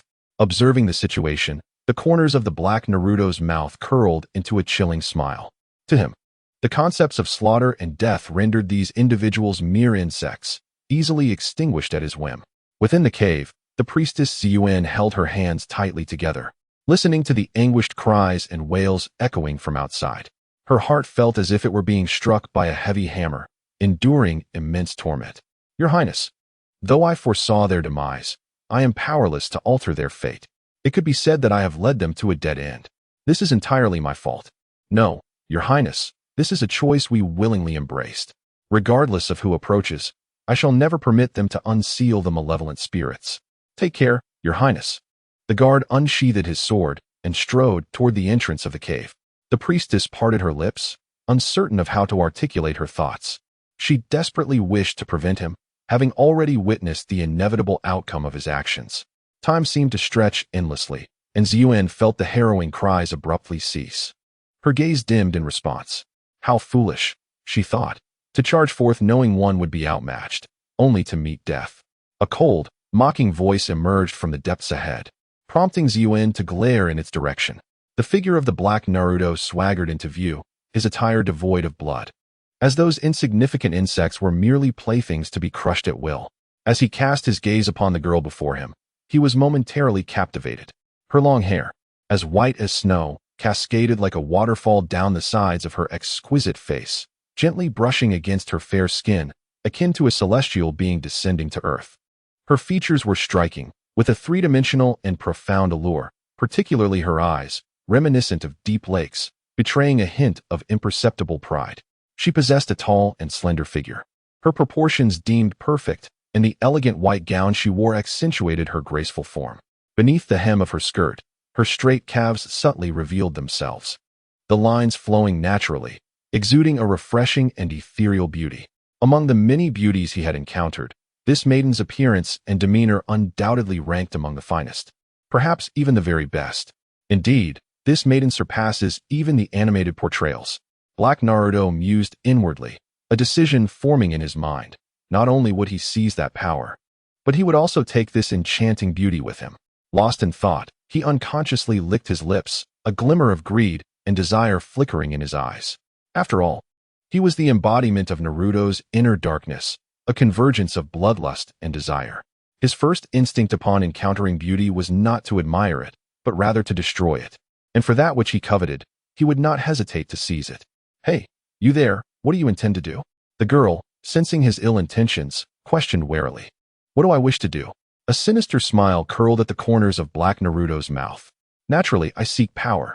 With that, his gaze transcended the girl, fixating directly on the location of the seal behind her. There, he sensed a formidable surge of chakra, its intensity rivaling his own. No, absolutely not. The girl exclaimed urgently. You have no idea how terrifying the malevolent spirits are. If they are unleashed, this world may face annihilation. Miko Shion extended her arms to obstruct the advance of the Dark Naruto. The Akatsuki clan threatens to annihilate the world. The Nine Tails could bring about its destruction, and now, any random monster that appears seems capable of obliterating everything. How infuriating it is that the world can be so easily extinguished. I too have aspirations of annihilating this world. Yet I find myself unable to do so. Yet, this mere creature dares to proclaim its intent to destroy the world. Naruto wore a disdainful expression, as if the world were so fragile that it could be effortlessly shattered. The Ten Tails did not bring about the end. Even the battle between Sage of Six Paths and his mother did not result in the world's demise. The fierce confrontation between Uchiha Madara and Senju Hashirama did not culminate in destruction either. Yet, every time a monster emerges, it claims the world is to be destroyed. As he approached the girl, the Dark Naruto extended a hand. The girl, terrified, shut her eyes. Just as she anticipated her demise, his hand grasped her chin. Only I possess the power to obliterate the world. The rest are unworthy. The Dark Naruto leaned closer to the girl's ear, his voice reverberating within her mind with arrogant certainty. Remain here and witness how I devour that wretch. Releasing her chin, he strode forward. In that instant, his body was adorned with countless eyes, all glowing brilliantly. Witnessing this scene, Miko Shion gasped, covering her mouth. Compared to the specter, this figure before her resembled a true monster. What human would be covered in eyes? With a blinding radiance, the underground space was illuminated, followed by the ominous sound of an explosion. Ha ha ha, I have emerged. Little brat, you should be grateful for releasing me. Craving power? Today, I am in a generous mood. I can bestow upon you strength. Express your gratitude. Why prattle on with such nonsense? I do not require the gifts of others. Ahead, a dark creature, adorned with writhing tentacles, floated in midair. Upon hearing the dark Naruto's words, it turned its head. I see, you too are a monster. I detest those who can boast more than I. The dark Naruto, growing impatient, instantly entered chakra mode. 6 conspicuous truth-seeking balls hovered behind him. And unlike the 6 paths mode of others, his body was covered in eyes, spinning wildly, emanating a sense of hatred and destruction. The specter, witnessing Naruto's transformation, felt a pang of anxiety. Having lived for millennia, it was well acquainted with such entities. Cough. Dear friend, let us discuss matters amicably. What is it that you desire? The specter's voice grew subdued. I wish to devour you. Without uttering another word, the dark Naruto surged forward, inheriting the memories of his true form. And having been transformed by dark chakra, he had consumed the Rinnegan. His terrifying power had reached the level of the Sage of 6 Paths. And now, facing another monster, only one would emerge alive. Chapter 107. Devour to grow stronger. The battle between the two officially erupted at this moment. The volcano erupted violently, spewing forth molten lava as if in a cataclysmic explosion. However, for the two formidable beings, this was merely a trifling tempest. Both possessed a form of immortality in the physical realm, capable of rapid recovery from even the most grievous of wounds. Moreover, each wielded their own methods of replenishing chakra, rendering the combat both enduring and brutal. Ultimately, the outcome of this life and death struggle hinged upon the depth of their reserves and the toll of attrition. In his grasp, Black Naruto held the formidable truth-seeking orbs and sealing techniques, deftly employing these powers to ensnare his opponent within a cage forged from adamantine barriers. Yet, the ensnared wraith did not yield, mocking Black Naruto with scornful words. Futile. I am immortal. You cannot slay me. In response to the wraith's taunt, Black Naruto bellowed in fury. Immortal? No one dares claim such a title before me. Without mercy, he converged all his truth-seeking orbs into a colossal prison, binding the wraith tightly within, ensuring escape was impossible. Then, Black Naruto commenced the agonizing process of devouring the wraith. Time slipped away unnoticed, and eventually, the two swirling masses of darkness coalesced into one. When Black Naruto reappeared in his original position, an ominous aura enveloped him, imbued with an increasingly sinister energy.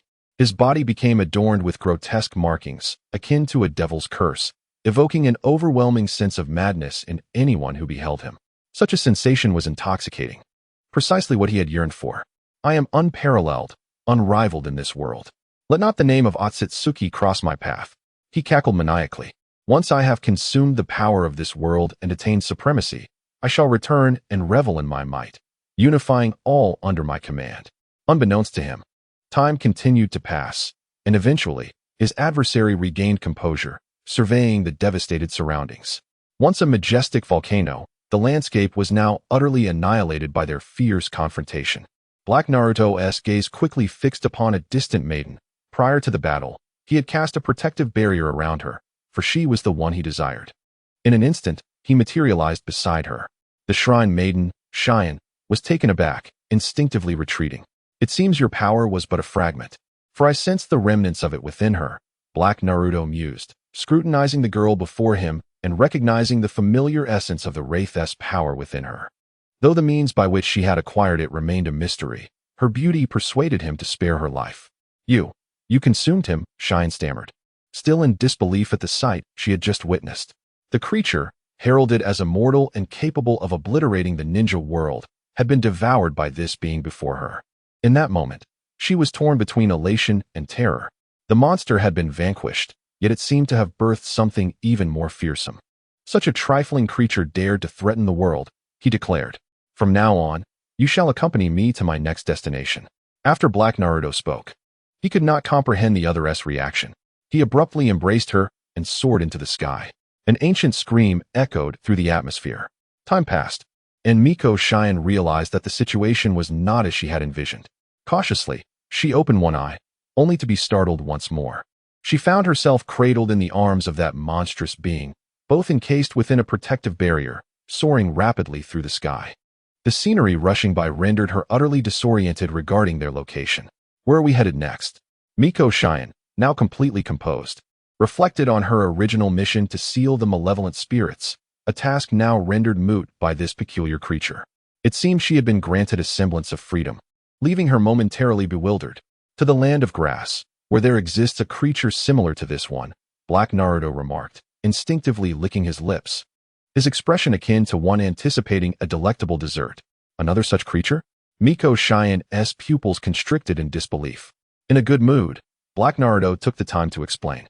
The Elysium Box, a legendary artifact purportedly crafted by the Sage of Six Paths, had been acquired by the Land of Grass, where it was secretly studied. Legend has it that opening the Elysium Box would grant a wish, but would simultaneously unleash a formidable entity known as Wukong, a creature of considerable power, possessing capabilities typical of monsters. Although this being did not exhibit strength on par with the malevolent spirits, it was undeniably a genuine entity of the Six Paths caliber. Upon hearing this, Miko Cheyenne silently exhaled in relief, yet her curiosity about this man grew. How had this creature come into existence? And why did it seem to possess human consciousness? Black Naruto moved with astonishing speed. Despite lacking the abilities of the Shadow Fruit, he had consumed 2 monsters, thus attaining genuine Six Paths status. High above in the sky, a green light streaked past the clouds. Black Naruto had a general sense of the Elysium Box's location, recalling it to be within a prison designated for criminals. After a brief search, he spotted the fortress near the coastline. Is this the place? Black Naruto floated in midair, gazing down at the formidable prison constructed below. Miko Cheyenne curiously glanced down as well. I remember that thing is supposed to be quite sturdy. Let us apply some force. Cradling the young girl in one arm, Black Naruto extended his other hand, gathering a sphere of black chakra. Miko Cheyenne caught a glimpse of it and felt an overwhelming aura emanating from the sphere. She had no doubt that if it were to fall, the ground below would be obliterated. Wait, can we avoid unnecessary bloodshed? Miko Cheyenne, who detested the sight of death, pleaded, her tone laced with urgency. Black Naruto paused his actions, not out of compassion, but rather because he was taken aback by the pleading tone in her voice. Call me Oni-chan, he said. Miko Cheyenne blinked in surprise, questioning whether she had misheard, as a wave of embarrassment washed over her mind. However, upon observing the bustling figures below, a sense of calm washed over him. Oni-chan, please refrain from indiscriminate killing, a voice, tinged with shyness, chimed in. A perverse smile crept across the face of Black Naruto. Yes, this is precisely the flavor I seek. Very well, I shall henceforth be addressed in this manner, provided those fools do not court their own demise. The corners of Black Naruto's mouth nearly stretched to his ears. The utterance of Oni-chan was truly delightful, particularly when it emerged from the lips of a beautiful maiden. Black Naruto began to descend. The sound of air being split echoed around him. The crowd instinctively looked up as a fireball descended from the sky. A tremendous crash resounded, creating a massive crater in the square. What had transpired? It appeared as though an invasion was underway. In an instant, alarms blared, and all inmates, upon hearing the sound, immediately vacated their cells, while the guards' expressions turned grave as they converged towards the square. A man clad in a military coat led the group to the scene. Before he could utter a word, the smoke dissipated, revealing 2 figures. Upon recognizing the individuals present, the man's pupils dilated in shock. Uzumaki Naruto, the Jinchuriki of the 9 Tails. Black Naruto turned at the sound of his name. Ah, so it's you, huh? Such a fool. I shall grant you a chance. Bring forth the box of bliss. And I, in a benevolent mood today, will fulfill one of your wishes. The mocking tone of Black Naruto caused the man's expression to shift. The box of bliss was a closely guarded secret of the Grass Village, known to only a select few. How could this individual possibly be aware of it? Impudent wretch. Uzumaki Naruto, do you comprehend where you stand? You dare to intrude here? Do not blame me for subduing you. The man, named Mu Wei, proclaimed himself the highest warden of this prison. Halt. You are no match for him. Do not throw your lives away heedlessly. The priestess Cheyenne's face paled at the sight of the charging figures. However, the throng paid little heed to the words of a mere girl, and as they rushed forward, they began forming hand seals to unleash ninjutsu. They were courting their own demise, and he bore no responsibility for their foolishness. A wicked grin spread across Naruto's face, radiating an aura of terror. In the next instant, As the light faded, all who had attempted to strike vanished without a trace. Witnessing this spectacle, Mu Wei's pupils constricted, his body trembling involuntarily as he regarded the boy before him as if he were a demon. Have you considered my proposal? Black Naruto's gaze shifted towards him. Mu Wei promptly acquiesced to the request, turning to bring the box of bliss into the square. It was a colossal, square box, each face adorned with exaggerated masks. Black Naruto circled the box of bliss. Legend had it that this artifact was crafted by the Sage of Six Paths, possessing indestructible qualities. Whether this was true or not remained a mystery. As of now, no method has been discovered to destroy it, Mu Wei explained cautiously. Black Naruto raised an arm, conjuring a white sphere of light. Senjutsu, dust release, realm severing technique. As the radiant orb of light made contact with the Elysium box, it gradually vanished from sight. So it possesses the ability to absorb chakra, does it? In that case, let us put it to the test. In the next moment, a terrifying chakra erupted from Black Naruto, the dark energy thick and viscous like the sludge of a sewer, evoking a sense of revulsion. Yet, the Elysium box showed no discrimination, absorbing all of this black chakra into its core. Time seemed to stretch indefinitely until the Elysium box had devoured a sufficient amount of chakra. The mouth upon the mask sealed shut, and the mask began to fall away. Clatter, clatter. The Elysium box opened, revealing a darkness akin to a black hole, obscuring what transpired within. Tap, tap, tap. Footsteps echoed like the beating of a drum, as if some enigmatic entity were slowly emerging from the abyss of shadows. Wu Wei's expression tensed like a taut bowstring, his wide eyes glimmering like brass bells, fixated on the darkness before him. When he beheld the figure of a boy stepping forth from the gloom, tears of joy and sorrow cascaded down his cheeks like a flood breaking through a dam. It was a boy, tattered and worn like a rag, his gaze vacant as if his soul had departed. He was Wu Wei's son, Wuku. Wuku, my child, I am so sorry. Your father has come to bring you home. Wu Wei's lips trembled like leaves in the wind, yet his body moved involuntarily toward his son, as if drawn by an invisible force, yearning to embrace him tightly. Father. The boy slowly raised his head, his eyes devoid of light, akin to a stagnant pool, filled with heart-wrenching numbness. I am sorry. Wu Wei extended his trembling hands, as unsteady as a candle flame in the breeze, longing to envelop his son, wishing to convey all his love and remorse. Suddenly, a bloodied hand, sharp as a dagger, mercilessly pierced through Wu Wei's body, seemingly aiming to penetrate his very soul. Why did you abandon me? Do you know how dark it is inside? Chapter 108. Gara of the Wind, why did you abandon me? Do you know how terrified I was in there? I will make you all feel the same pain that I endured. Wuku's visage twisted into that of a grotesque demon, his expression frenzied like a beast that had lost its sanity, as he erupted with chakra as dark as ink. In an instant, his form began to contort grotesquely, giving rise to a black monstrosity radiating an aura of malevolence. A sly smile crept across Black Naruto's lips. He knew the creature he had long sought had finally appeared. Wu Wei, lying on the ground, watched in horror as his son morphed into a repulsive monster, realization dawning upon him. An overwhelming tide of guilt washed over him, filling his mind with remorse. It was all his fault. Had he not been so negligent, his son would not have transformed into such an abomination. He berated himself incessantly. The creature Wuku had become began its frenzied rampage, slaughtering ordinary ninjas as effortlessly as a wolf amongst sheep, leaving them utterly defenseless. At last, the monster fixed its avaricious gaze upon the Black Naruto standing before it. What? You wretched creature, are you too afraid to advance? The monster let out a deafening roar, a sound so thunderous it seemed capable of tearing the very fabric of the world asunder. Yet, it remained rooted in place, hesitating. For its greatest weapon was the fear it instilled in others. As long as its adversary harbored even a sliver of terror, it could effortlessly penetrate their innermost thoughts. However, it sensed not a trace of fear emanating from this individual.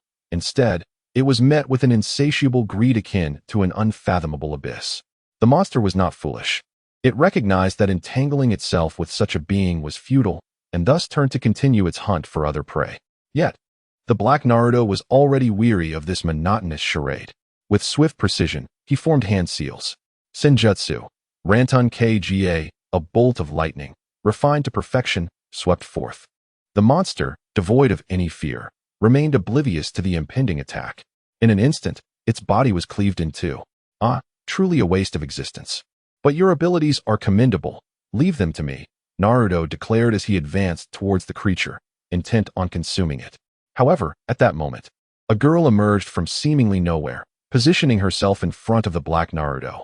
Please, spare him, she implored, summoning her courage. Upon seeing her eyes, Naruto suddenly recalled who she was, the childhood companion of Ryushin Muku.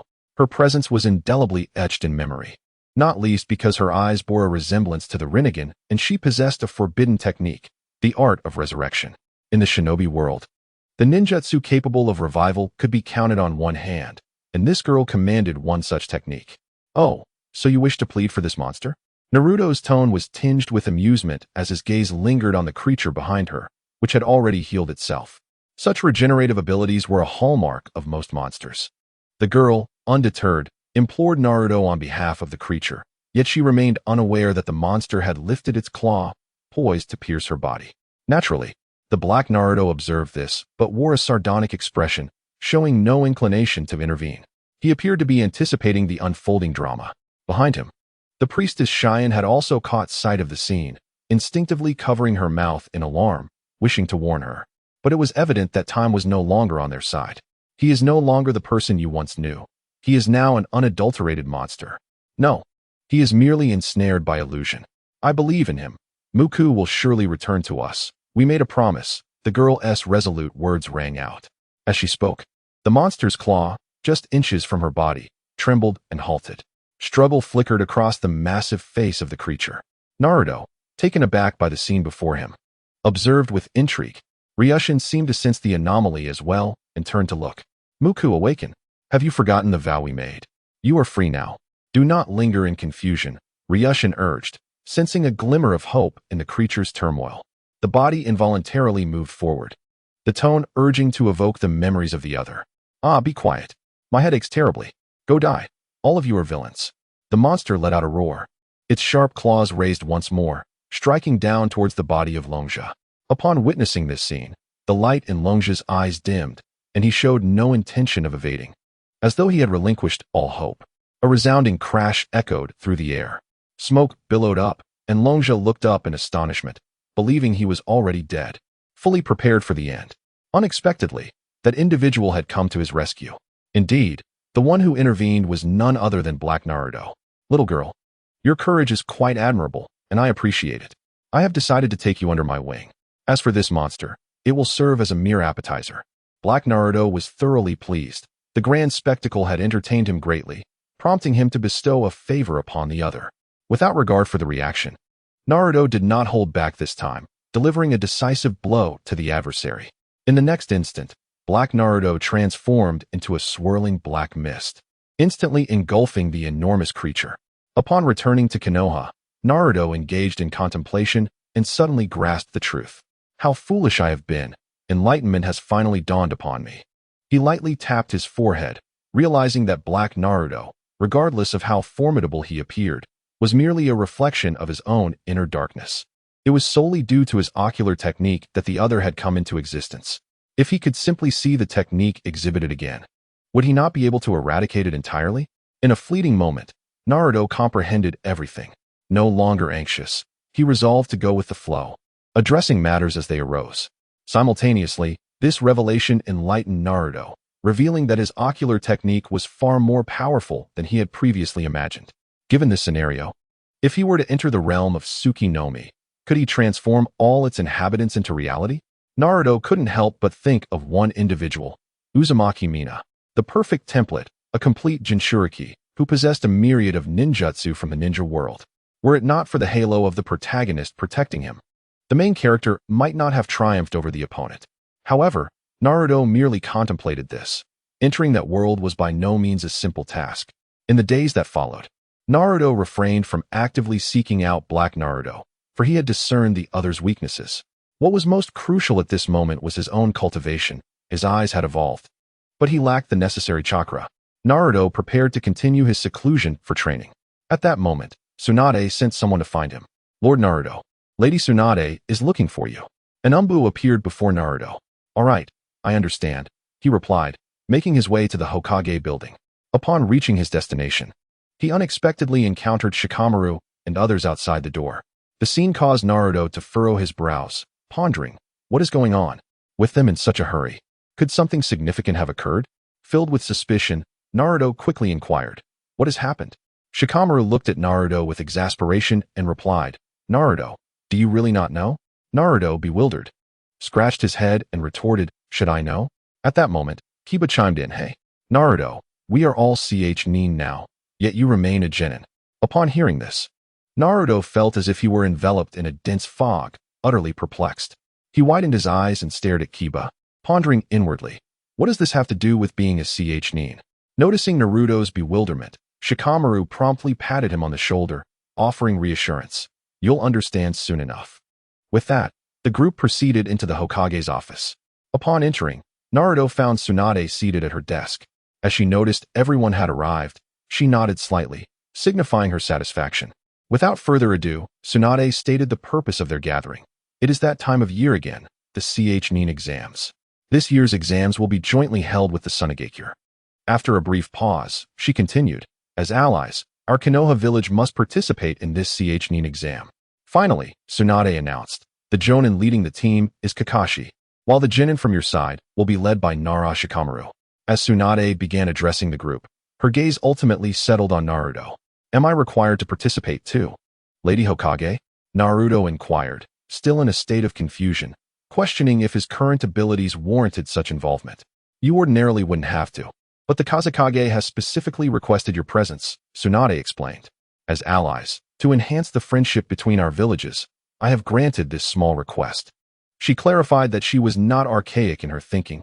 Naruto was a unique asset to Konoha, being not only a Jinchuriki but also the son of the fourth Hokage, a future Hokage, and the strongest in Konoha.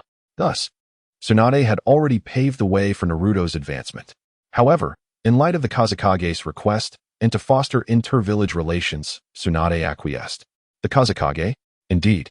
You may not be aware, but the fifth Kazekage of Sunagakure is the very child you defeated 2 years ago, Gara, Tsunade elucidated. It's him. Naruto was not particularly surprised. The position of village leader was not inherited but rather determined by strength, and Gara, being from the weakest of the 5 great nations, was among the few qualified in the younger generation. Well then, Naruto replied with a hint of resignation, feeling as though this was an unnecessary use of his time. All right, you may arrange your schedules accordingly. If there are no further matters, you are dismissed. Tsunade gestured with her hand, prompting the group to take their leave. Naruto, how well do you know that Kazekage? Shikamaru queried. I've only met him once. Does that count as knowing him well? Naruto retorted. That probably doesn't count as familiarity. So why did he specifically request to see you? Shikamaru teased. Perhaps he wishes to spar with you again, he added with a smirk. By the way, Naruto, how strong have you become now? Shikamaru inquired. I wouldn't know. You all are aware that I seldom engage in combat. Naruto shrugged, feigning innocence. The group collectively rolled their eyes in response. Naruto, how is Sasuke doing? At that moment, a timid voice resonated from behind him. Naruto turned to see Sakura, who, at that moment, resembled her childhood self. Perhaps due to her not having joined the main group and thus not experiencing many events, her emotional fluctuations remained minimal. The others fell silent, awaiting Naruto's response, as the matter regarding Sasuke had not been disclosed publicly. Consequently, most were unaware that Sasuke had fled. Naruto pressed his lips together, momentarily at a loss for words. These were friends he had grown up with, and he did not wish to deceive them. Confidential matters could remain unspoken. Shikamaru, ever considerate, offered an explanation. There was indeed nothing that could not be said. Sasuke had escaped. What? That guy has run away again? Upon hearing about Sasuke's situation, the expressions of Shikamaru and the others varied. Some bore a hint of relief, while others exhibited complex emotions. Sakura appeared despondent, feeling as though she and Sasuke had become inhabitants of entirely different worlds. Well, you need not worry about that guy. When we meet again, I'll catch him. Hey. You shouldn't speak so lightly about it. Shikamaru placed a hand on his forehead. Chapter 109. On the road within this group, laughter and conversation flowed, gradually easing their tensions. Compared to Sasuke, they seemed more concerned about their own strength. Both Naruto and Sasuke had long surpassed the capabilities of this assembly, leaving them far behind. This disparity prompted reflections and ignited their determination to catch up. Once everyone had finished their preparations, they gathered at the entrance. Naruto was astonished to discover that the number of participants in the Chunin exams exceeded his expectations. Just then, he noticed Neji and curiously inquired, "Hey, Neji, why haven't you become a Chunin yet?" Neji's expression darkened upon hearing Naruto's words. He coldly scoffed. "Humph, what qualifications do you have to say that?" Naruto, undeterred, let a slight smile grace his lips as he retorted, "Haha, actually, I do have such qualifications." Neji's demeanor became even more sour as he glared at Naruto. "I am going to engage in friendly exchanges with the Kazekage, not to participate in the Chunin exams alongside you." Before he could finish, the atmosphere between the two grew tense, as if an intense argument was about to ensue. Shikamaru and the others, witnessing this exchange, shook their heads in exasperation. Unable to suppress an eye roll, no one intervened, as they were all well aware of the peculiar dynamic between the two.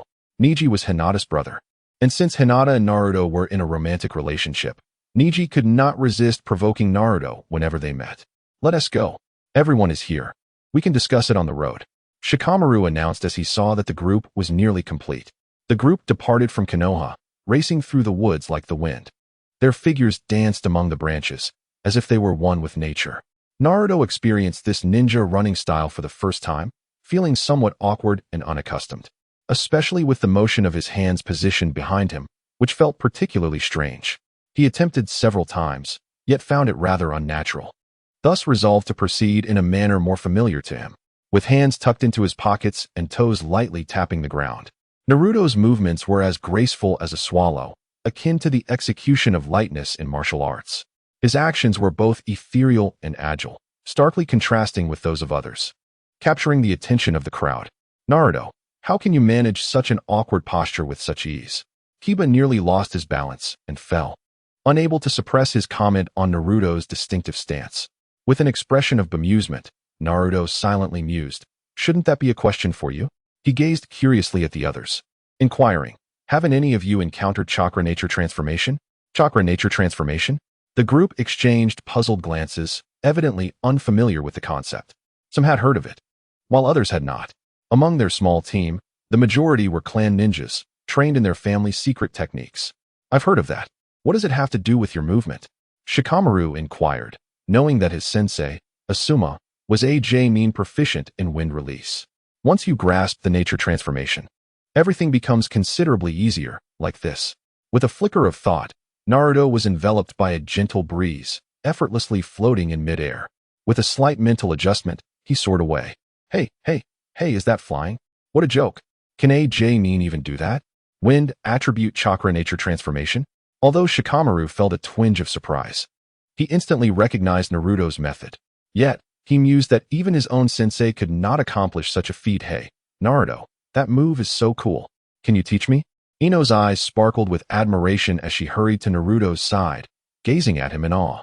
Although she was aware of Naruto's prowess, the visceral concept of flight was still profoundly impressive. Once you master the wind attribute transformation, with a bit of control, you can achieve this. Other attributes can do the same.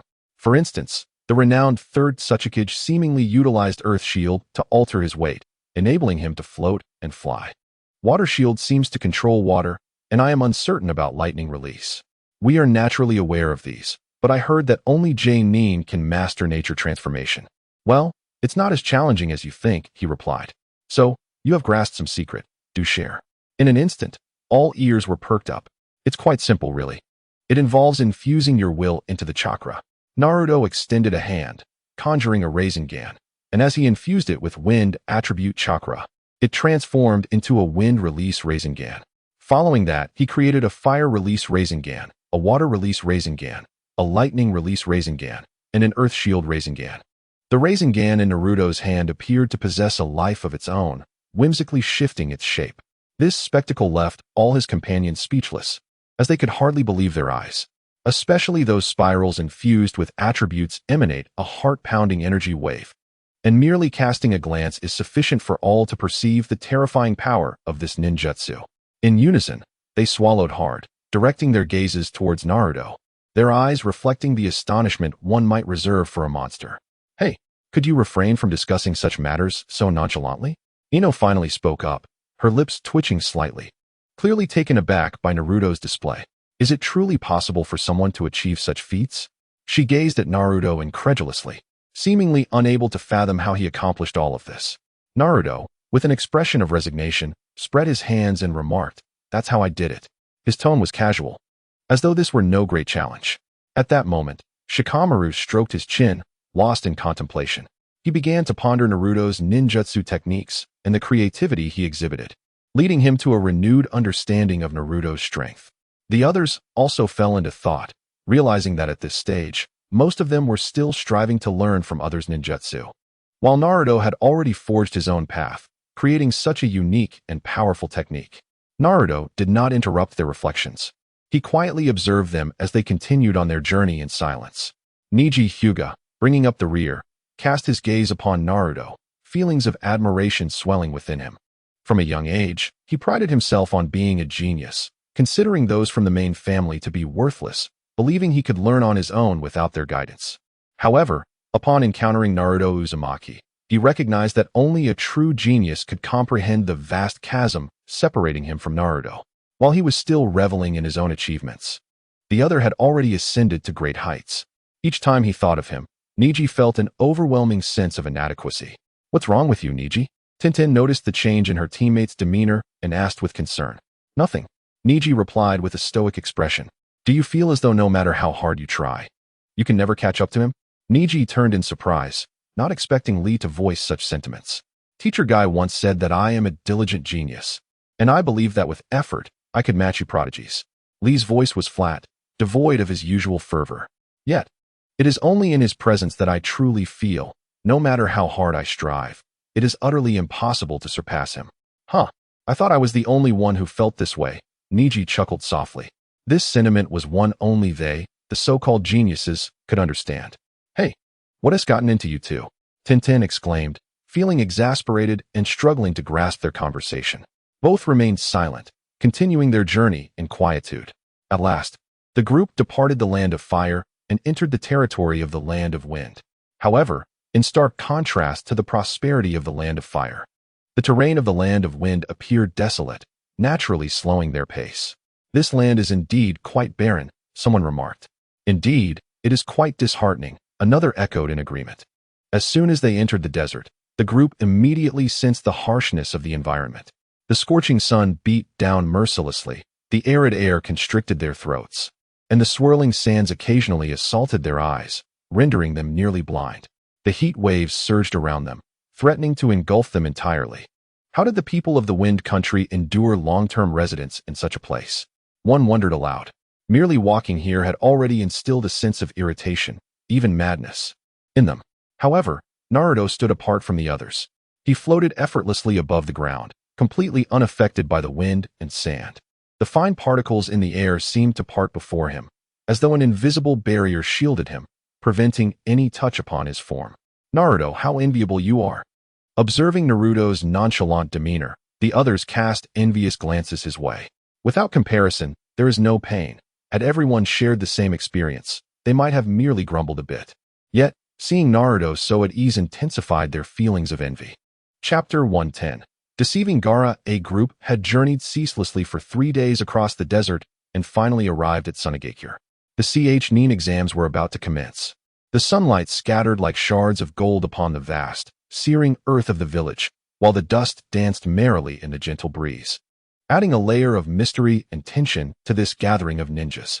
At that moment, a party from Konoha arrived looking somewhat disheveled. Young ninjas from various villages, filled with dreams and ambitions, had come from all corners of the world. Ino, brimming with curiosity, peered around, exclaiming, "Wow, this is Sunagakure. It doesn't seem as desolate as I imagined. I wonder how difficult this exam will be. There are quite a few people here. Why don't you all rest for a bit? I'll go find Kakashi-sensei," Shikamaru instructed, leading Naruto to the Kazekage building. The others quickly scattered, eager to explore and witness the differing scenery from Konoha. Inside the Kazekage building, Naruto and Shikamaru encountered Konoha's elite J-Nin. Only Kakashi, Asuma, and my guy had come this time. Meanwhile, behind them stood a figure who seemed vaguely familiar. With striking red hair, a calm demeanor, clad in crimson attire and carrying a gourd on his back, it was none other than Gara, the 5th Kazekage. "Welcome to Sunagakure," Naruto, my friend, Gara greeted. A faint smile gracing his face, surprising those around him. The Kazekage was smiling. It was the first time they had witnessed such a sight. So handsome. It's been a while, Gara. You've changed quite a bit. I didn't expect you to become Kazekage, Naruto remarked, examining the sun-kissed youth before him, finding it hard to reconcile him with the ruthless Gara of the past. Compared to 2 years ago, it was as if he had transformed into an entirely different person. I owe much of my change to you, Naruto. Without you, I might not have transformed so significantly. Naruto understood that the issue mentioned pertained to Shikaku, the One-Tail. Due to the sealing complications, Shikaku frequently troubled Gara, instilling in him a fear of sleep since childhood, which consequently rendered his temperament increasingly volatile. However, following that particular incident, Shikaku seemed to have vanished, entering a deep slumber within Gara's being, free from the disturbances of its will. At last, Gara had reverted to a semblance of normalcy. And without Shikaku's influence, he could freely manipulate its chakra. In other words, he could be considered a perfect Jinchuriki. Come in and sit. Let us have a proper conversation, Gara invited, regarding Naruto with a unique significance, for they shared the same identity and similar experiences. Through Naruto, Gara had experienced a rebirth, reclaiming the meaning of his life. The others who followed were silent, wisely refraining from intruding on their exchange. Upon entering the Kazekage's office, they found it far more minimalist compared to the Hokage's office. Adorned with portraits of past Kazekages, the space feeling both expansive and luminous. Gara chose not to occupy the Kazekage's chair, but instead sat on a nearby sofa alongside Naruto. There is a question I have long wished to ask you, Gara began. Why be so formal? I have always regarded you as a close friend, Naruto replied, patting Gara on the shoulder. I feel the same. You are my dear friend. I merely wish to inquire about Shikaku's current condition. Can you not discern it for yourself? I can, and that is precisely why I harbor some concern. Do you not resent it? Naruto inquired, astonished. He was acutely aware of Gara's past, the nature of his existence. If their roles were reversed, Naruto could scarcely fathom how he would have acted. To be despised by all, to have one's own father attempt to assassinate him, and to be perpetually plagued by a piercing voice in one's mind. How could one withstand such torment without succumbing to madness? Over the past 2 years, I have managed to calm myself and can now comprehend his plight, hence I hold no animosity towards him, Gara said, his expression tinged with complexity. I see, I understand now. Rest assured, tailed beasts are neither mortal nor ephemeral. Even if they suffer injuries, they will gradually recover. I may have been a bit too forceful last time, Naruto admitted, scratching his cheek, a hint of embarrassment crossing his face as he recalled his previous attempt to experiment with Shikaku, resulting in severe damage to its spirit and subsequent slumber. According to Kurama, it could take decades for Shikaku to recover fully. While decades might merely constitute a brief slumber for a tailed beast, to a human, it equated to a lifetime. That is a relief, Gara said, exhaling with relief upon receiving Naruto's reassurance. As the conversation progressed, the atmosphere became considerably more relaxed and joyful. As they began to share their experiences and transformations over the past 2 years, they delved into dialogues about their aspirations, discussed peace, and exchanged views on the state of the ninja world. Ultimately, being of similar age and devoid of ulterior motives, their discussions were refreshingly candid. Now that you have become the Kazekage, have you ever contemplated how to achieve peace in the ninja world? Naruto inquired, patting Gara's shoulder with curiosity. Gara pondered for a moment, yet with his current understanding and perspective, he found it difficult to conceive of any viable method to realize peace among the ninja realm. The discord among the 5 great shinobi villages had accumulated over such a prolonged period that he could hardly envision a solution. He shook his head, acknowledging that even if conflicts were resolved, as long as the 5 great nations existed, new disputes would inevitably arise. Naruto also shook his head, feeling somewhat disheartened by his younger companion's lack of optimism. Do you have any brilliant ideas? Gara asked, intrigued by Naruto's enthusiasm. Naruto's spirits lifted as he eagerly recounted his theories once more. Initially taken aback by the notion of unifying the entire ninja world, an idea most would deem impossible, Gara found himself reflecting on Naruto's perspective. Hey, there seems to be a kernel of truth in what you say, he remarked, a flicker of interest igniting within him. Doesn't it seem like a feasible approach? Naruto raised an eyebrow, sensing Gara's intrigue. I find it rather implausible. It seems impossible for anyone to accomplish, Gara responded, regaining his composure. This is not necessarily the case. Naruto countered, suggesting that he might possess a method. Gara, unconcerned with potential repercussions, became increasingly interested in Naruto's proposition. Indeed, I do have a plan. If you are keen on exploring this further, I can assist you in brainstorming, Naruto replied, his eyes glinting with mischief as he prepared to entice Gara with his ideas. What plan? Speak up. I am eager to hear. Gara exclaimed, genuinely intrigued to discover the means by which Naruto intended to tackle such a monumental challenge. Provided one possesses sufficient strength, no endeavor is insurmountable. From our perspective, to unify the 5 great nations, one must resort to force. However, the limits of this world exceed our imagination, Naruto continued. In fact, if viewed from a different angle, the task becomes significantly simpler. There is no need to unify the 5 great nations. One merely needs to align everyone's thoughts. Moreover, this has been achieved before. Come, extend your hand. I shall show you something fascinating. Naruto planned to employ the same persuasive tactics he had used with the Nine Tails to intrigue Gara. The primary reason Gara was inclined to trust Naruto was his unwavering admiration for him. Now and in the future, Gara would steadfastly stand by Naruto's side.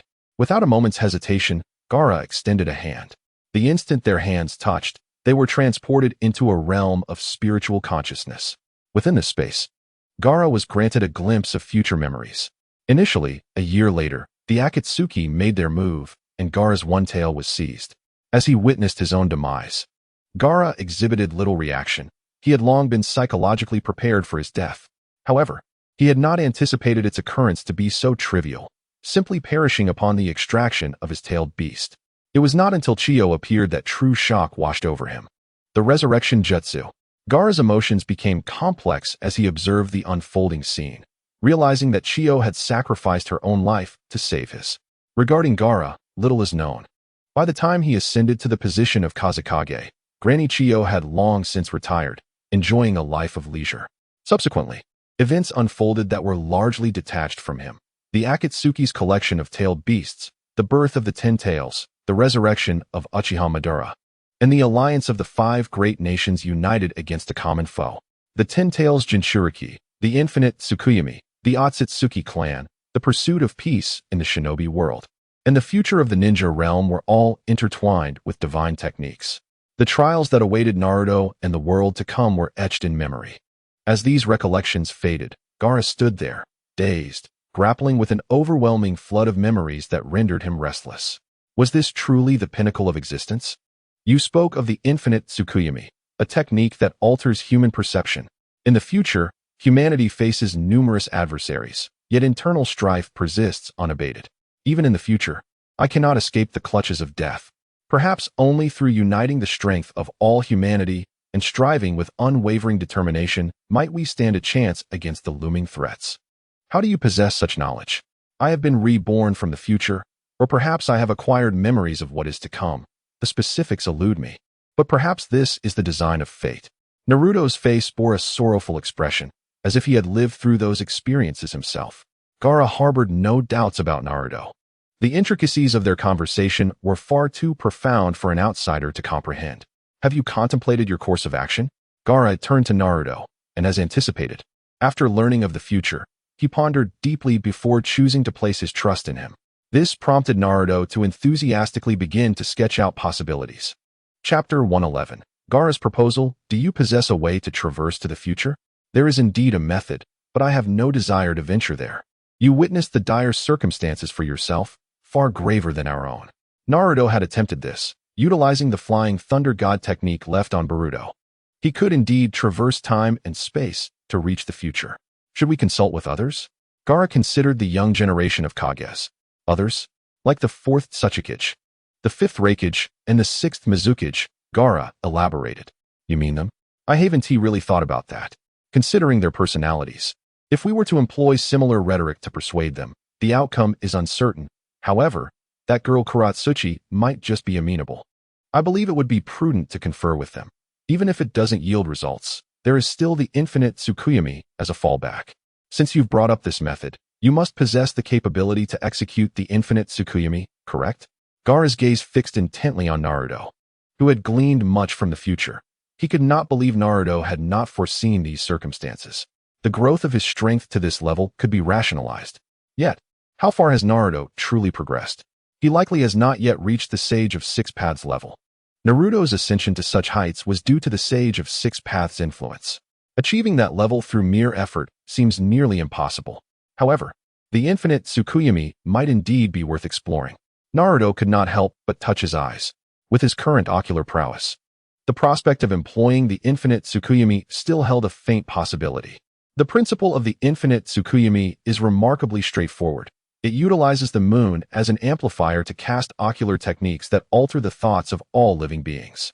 When discussing this, nothing surpasses the efficacy of Shursue's Kodoame Tsukumi. By enhancing it with the power of the Rinnegan and further amplifying its effects through the moon, one could potentially achieve an infinite Kodoame Tsukumi. The two engaged in an extensive discussion regarding the feasibility of this concept. Ultimately, when Naruto emerged, he felt somewhat dazed. Perplexed by how he had found himself discussing such matters and inexplicably formulating plans. Could it be that I have become excessively benevolent? As he walked, he absent-mindedly rubbed his head. He had never harbored ambitions of unifying the ninja world, primarily due to the overwhelming complexity involved. Moreover, even if he were to agree, the thought of managing it all was daunting, considering not everyone aspires to be an emperor. In a world endowed with extraordinary powers, why would one need to assume such a title? Upon contemplation, it seemed plausible that the darkness within him had been thoroughly expelled. Nevertheless, with ample time on his hands, over a year until the onset of the Shippuden era, he could navigate circumstances as they arose. The Chunin exams in Sunagakure bore a striking resemblance to those in Konohagakure, and it could be asserted that all Chunin exams are bound by a similar unified format. Naruto, however, was not required to participate in this particular Chunin exam, as Gara frequently sought his counsel regarding matters of peace. As their discussions deepened, they resolved that once this matter was settled, they would seek out others to collectively deliberate on future peace initiatives. For reasons unbeknownst to him, Naruto acted impulsively and acquiesced to Gara's ideas. They began to discuss the finer details, and before they knew it, the Chunin exams had concluded. Kakashi-sensei, you all may return first. I have matters to discuss with Lord Kazekage, Naruto remarked. Hey, Naruto, don't act on your own accord, Kakashi cautioned. Rest assured, Kakashi-sensei. Please inform Tsunade-sama that I will return a few days later. Fine, then, Kakashi replied, somewhat resigned, leading the group back to Konohagakure. Once the group had departed, Gara and Naruto exchanged glances. I shall make a brief announcement, then we shall set off. All right, which one shall we approach first? Let us start with the Tsuchikage. Gara reflected, deeming that Kuratsuchi would be the most amenable to communication. Her youth imbued her with vigor, and he felt she would likely grasp their ideals. Excellent.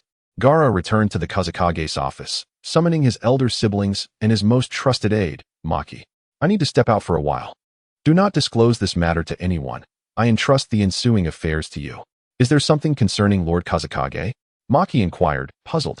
Indeed, it is of significant importance, but not suitable for disclosure. Is it related to that Naruto? Kankuro furrowed his brow. The recent behavior of Gara had not gone unnoticed, leading others to believe he was somewhat bewitched. What sort of enchantment has that fox spirit cast upon him? It is indeed related to him, but I shall not divulge any specifics. Do you have any questions? If not, I shall take my leave. Lord Gara, may I inquire how long it will take for your return? Perhaps 10 days to half a month. That is too long. We may not be able to conceal it for such an extended period. Here, take this. It is a flying thunder god mark. Should any urgent matters arise, I shall return immediately. Gara presented a flying thunder god seal. Maki's expression shifted, hesitating to speak, yet ultimately accepted it. As an esteemed jonin, he understood the significance of this item and quickly deduced that it likely belonged to the jutsu of that Uzumaki Naruto. To his surprise, another from Konoha had mastered this technique. Could it be that Konoha is on the verge of producing another yellow flash? Very well, since there is nothing more to discuss, I shall take my leave. Gara turned and departed, leaving the remaining three to exchange glances. Kankuro, I will rely on you for the upcoming tasks, Maki said, her gaze settling on Kankuro. Kankuro's face contorted into a grimace. Hurry up and stop wasting time, Temari urged, slapping him lightly. Kankuro transformed into Gara's likeness and seated himself upon the Kazekage's throne. Let us be on our way. Naruto placed a hand on Gara's shoulder, activating the flying thunder god technique, and in an instant, they vanished, traversing a vast nation. They appeared within the land of fire. Is this the flying thunder god? How remarkably convenient. Indeed, it is quite handy. If the 5 great nations could truly unify, I would personally devise a flying thunder god teleportation array. Naruto often indulged in such grand visions, and considering his current mastery of the technique, establishing a teleportation array would be rather straightforward. What a splendid idea. On the rooftop of the Tsukage building in Awakens, a black-haired maiden sat silently, her gaze fixed upon the sky, as if the entire world contained only her and the endless azure above. I wonder where Brother Deidara has wandered off to, she murmured, her voice tinged with a faint sense of longing and helplessness. Ever since Deidara's departure, Akatsuki's life had become exceedingly monotonous and dreary. In the past, they would explore every corner of the village together, but now she faced this solitude alone. How dreadfully dull, the young girl sighed, expressing her discontent. Her grandfather and father were perpetually occupied with village affairs, leaving no time to accompany her. Outside of training her ninjutsu, she seemed unable to find anything else of interest to engage in. At that moment, 2 figures appeared atop a nearby rooftop. It was the hurriedly arriving Uzumaki Naruto and Gara. Is that the 4th Tsukage Akatsuki? Gara questioned, observing the distant girl with uncertainty. After all, encountering the legendary Tsukage in reality, especially in the form of a young girl, felt somewhat incredulous to him. It should indeed be her, Naruto affirmed after scrutinizing her attire. The girl donned a qipao, her long legs subtly visible. Such an outfit seemed rather bold in this relatively conservative era. This detail suggested that the young lady possessed a hint of rebelliousness. Naruto chuckled and remarked to Gara, "How shall we approach her?" Gara furrowed his brows, for he had witnessed the might of the 3rd Tsukage in his memories. Dust Release could undoubtedly be regarded as the most formidable ninjutsu beneath the 6 paths. Naruto stroked his chin thoughtfully. What if I just grab him directly? Gara's eyes widened in disbelief as he stared at Naruto, his expression seemingly questioning. Brother, are you serious? To capture the granddaughter of the Tsukage in the Tsukage? What were you thinking? Do you have confidence in this? However, Gara quickly realized that Naruto's prowess was beyond his previous understanding. It could be worth a try. Naruto recalled a certain ability, Kakashi's Kimui. Then let us give it a shot. All right, step inside. Naruto placed a hand on Gara's shoulder, and in the next moment, the space began to distort, causing Gara to vanish from sight. Naruto's gaze locked onto a distant point, and after a moment's contemplation, he edged a little closer, his eyes transforming into the blue Rinnegan. Dojutsu, activate. Kimui. Atop a rooftop, Kuratsuchi, lost in thought, suddenly felt a distortion in her line of sight, accompanied by a slight dizziness. What is happening to me? In the next instant, she lost consciousness, and all sound faded away. Oh no, I've been discovered. I must flee. Naruto activated Kimui once more, the space warped again, and he vanished from sight. The Kamui space was uniquely Naruto's domain. Unlike Obito's shattered world, Naruto's realm resembled a paradise, floating like an island in the void. Is this the Kamui space? How did he achieve this? Gara curiously surveyed his surroundings. Having witnessed the 4th Great Ninja War, he recognized the dojutsu. However, he was perplexed about how Naruto had acquired such an ability. As he scanned the area, suddenly, a figure appeared beside him on the grassy ground. Kuratsuchi was momentarily blinded, and by the time she regained her senses, she found herself in an entirely different location. The young girl immediately assumed a defensive stance, her gaze darting around. Who are you? What do you want with me? Don't be alarmed. I am not your enemy. I brought you here to have a conversation. Gara raised his hands to signify his intentions. Just then, Naruto entered the space as well.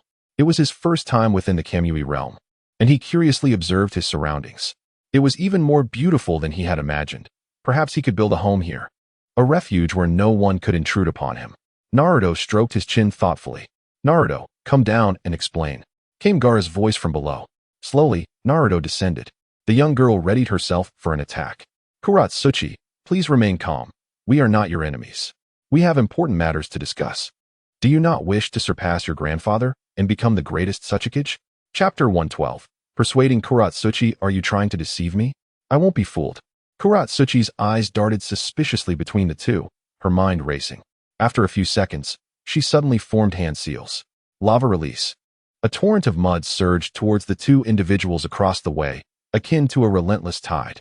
Hey, this is my home. Don't wreak havoc, Naruto exclaimed, his brow furrowing in distress. He had intended to transform this idyllic haven into his cozy abode, but now it was in utter disarray. And he felt a twinge of irritation. It appeared that he needed to demonstrate his prowess. Gara remained unfazed, raising his hands as a substantial amount of sand erupted from the gourd on his back, successfully obstructing the advancing mire. Observing this, Akatsuki leisurely levitated, swiftly forming hand seals. Moments later, she expelled a mass of clay that rapidly coalesced into a colossal clay golem. Not one to be outdone, Gara raised his hands once more, summoning a pair of enormous hands crafted from sand. The two engaged in a fierce skirmish within this confined space, and Naruto, witnessing the destruction around him, felt his frustration escalating. "Hey, you two, cease your antics. Step back and allow me to intervene," Naruto interjected, halting Gara's impending actions. He pressed his palms together before abruptly spreading them apart, conjuring a transparent sphere of light in his grasp. Gara, standing nearby, widened his eyes in astonishment. Had this been in the past, he might not have recognized this technique, but he had recently witnessed it within Naruto's memories. Meanwhile, Akatsuki, having surveyed her surroundings, formulated a plan. She opened her mouth once more, this time producing a substance that resembled rubber. "If I can ensnare you all, I shall find a way to escape," she thought. "Do you intend to use me to threaten my grandfather? Not a chance." Just then, she observed a beam of light shooting towards her, a sight all too familiar. Instinctively, she dodged. In the blink of an eye, everything caught in the beam vanished without a trace. "Is that my grandfather's dust release?" Akatsuki's eyes widened in disbelief. "Have you finally regained your composure? Who exactly are you, and why do you wield my grandfather's dust release?" she questioned. "Can we not converse civilly now?" Naruto refrained from answering, and instead posed a question of his own. Negotiation, he understood, must be grounded in strength. After witnessing the capabilities of her adversaries, Akatsuki found herself regaining her composure. It was impossible not to. The two before her were shrouded in mystery, possessing spatial manipulation abilities, a unique realm, and her grandfather's dust release. Explaining this is exceedingly cumbersome. "Let us engage in a fist bump," Naruto proposed, aware that any explanation would likely incite skepticism. Only by allowing her to witness the future firsthand could she grasp her own predicament. Akatsuki hesitated, eyeing Naruto's outstretched fist. After a prolonged moment of contemplation, she finally met his fist with her own. As their fists connected, a surge of chakra linked them, and in an instant, they found themselves once more within the realm of consciousness. Without reservation, Naruto unveiled memories of the future, particularly those pertaining to her. Akatsuki initially felt perplexed, but upon witnessing the events of the Fourth Great Ninja War and her grandfather's role, her doubts dissipated entirely. "I never expected my grandfather, that old stubborn man, would choose to trust others." Following the conclusion of the Fourth Great Ninja War, a new era dawned. Grandfather successfully retired, and I became the fourth Sasuke. However, before I could revel in this achievement, my expression soured once more. Grandfather could not let go of the village and secretly conducted experiments on creating artificial beings, causing a tremendous upheaval that nearly obliterated Awakens. The subsequent events bore little relevance to me. Rather, they primarily revealed the formidable foes awaiting us in the future. The strength of the Akatsuki clan was beyond my comprehension. As the scene concluded, the two of us stood in silence, and I remained momentarily stunned. An overwhelming influx of information had flooded my mind, leaving me momentarily incapable of processing it all. After an indeterminate period, I finally regained my composure and turned to face the two figures. "Who exactly are you?" "Uzumaki Naruto. How do you know all this?" "Perhaps I have glimpsed the threads of fate." "So, you are aware of this future?" I glanced at Gara. "Indeed. Then what brings you to seek me?" "We aim to alter that future. Though it appears promising, it is not without flaws. The adversaries of the future will be even more formidable. We require a better ninja world," Naruto explained earnestly, his demeanor solemn, while internally strategizing on how to persuade me. "Alter the future? What plans do you have?" My interest was piqued. The two exchanged glances, and Naruto stepped forward to articulate their theory in detail. As I listened, my furrowed brow deepened. Had I not been aware of the forthcoming collapse of power, I would have surely deemed them delusional. Was unifying the ninja world even feasible? However, upon the conclusion of Naruto's exposition, my eyes widened in astonishment. How can you proceed in such a manner? This completely disregards the will of others. But do you not perceive that this is for their benefit? A unified ninja world would cease to witness large-scale wars. heralding a bright new beginning for both ninjas and ordinary people. Yet, I found myself momentarily speechless, struggling to articulate my rebuttal, as a sense of discomfort arose within me at the thought of altering the beliefs of others. I think, therefore I am. One of humanity's cognitions is self-awareness. But what if one day you suddenly discovered that this cognition could be altered? It would be akin to negating your existence as a human being. Merely contemplating such a notion was terrifying. Although I found it difficult to articulate, I was resolute in my desire to prevent such occurrences in my own life. Do you wish to rely on war to kill more people in the pursuit of unification? Or shall we wait until the Akatsuki clan arrives in the future and transforms everyone into nourishment for the god tree? My brow furrowed deeply, unsure of how to counter this argument. Is there truly no gentler method? I lowered my head, feeling despondent. There is. The unexpected declaration caught me off guard as I looked up in disbelief at Naruto, who had spoken these words. His expression seemed to question my humanity. Naruto paid no heed to my reaction. If one has never beheld the light, would one still yearn for it? Naruto's sudden rhetorical question cast both individuals into a fog of contemplation. The inhabitants of the ninja world have never witnessed peace. Hence they neither anticipate it nor strive for it. Without having seen the light, they cannot envision the essence of achievement. Since the dawn of recorded humanity, there has been nothing but slaughter and war. The current state is merely an expansion of the scale of conflict. Be silent. What is it that you truly intend? Kuratsuchi found herself perplexed by the other's line of thought. The ninja world has never known peace. Thus, these individuals are utterly unaware of life after tranquility. All we need to do is allow them to witness it firsthand. They will naturally pursue the path of light, Naruto patiently elucidated. Hey, why are you so verbose? What exactly are you trying to convey? Do you still recall the infinite Tsukuyami? It dawned on them. You intend for everyone to be ensnared by the infinite Tsukuyami. In that instant, both pairs of eyes widened in realization, comprehending the profound implications of each other's words. Although the infinite Tsukuyami is an illusion, it engenders genuine peace, enabling all to experience the moment when dreams come to fruition. Only those who have seen the light will chase after it. Only those who have experienced the infinite Tsukuyami will harbor a longing for the life within it. You are truly a genius. Is this the purpose of your visit to me? In that case, it seems quite reasonable. After Naruto's response, he quietly awaited the other's contemplation. Kuratsuchi furrowed her brow. She had been raised to prioritize her village above all else. Yet, one day, a peculiar individual appeared, urging her to disband her village and collaborate with them to forge a peaceful nation. Were it not for the strength of this individual, she would have long since struck him down. However, when faced with a choice, she hesitated. Her first thought was not of the village but of her grandfather.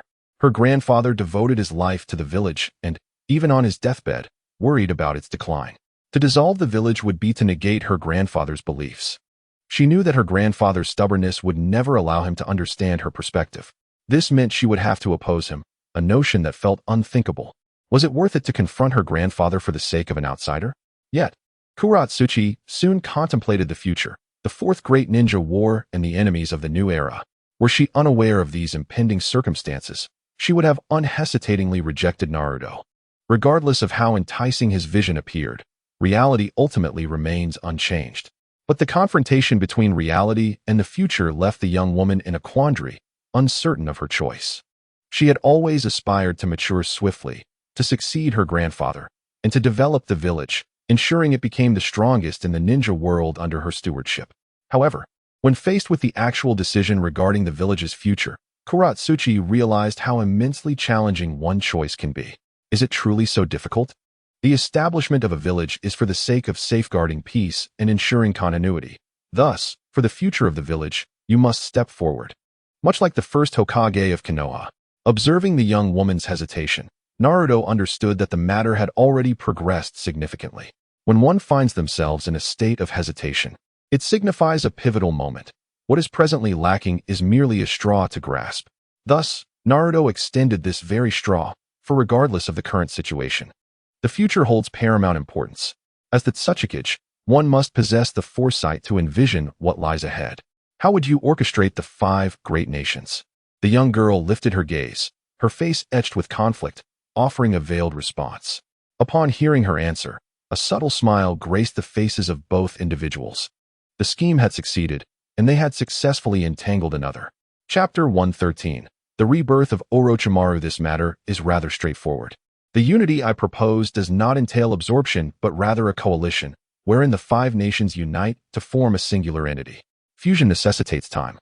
Thus we must afford everyone the opportunity to adapt. The 5 great villages would amalgamate to jointly govern this vast nation.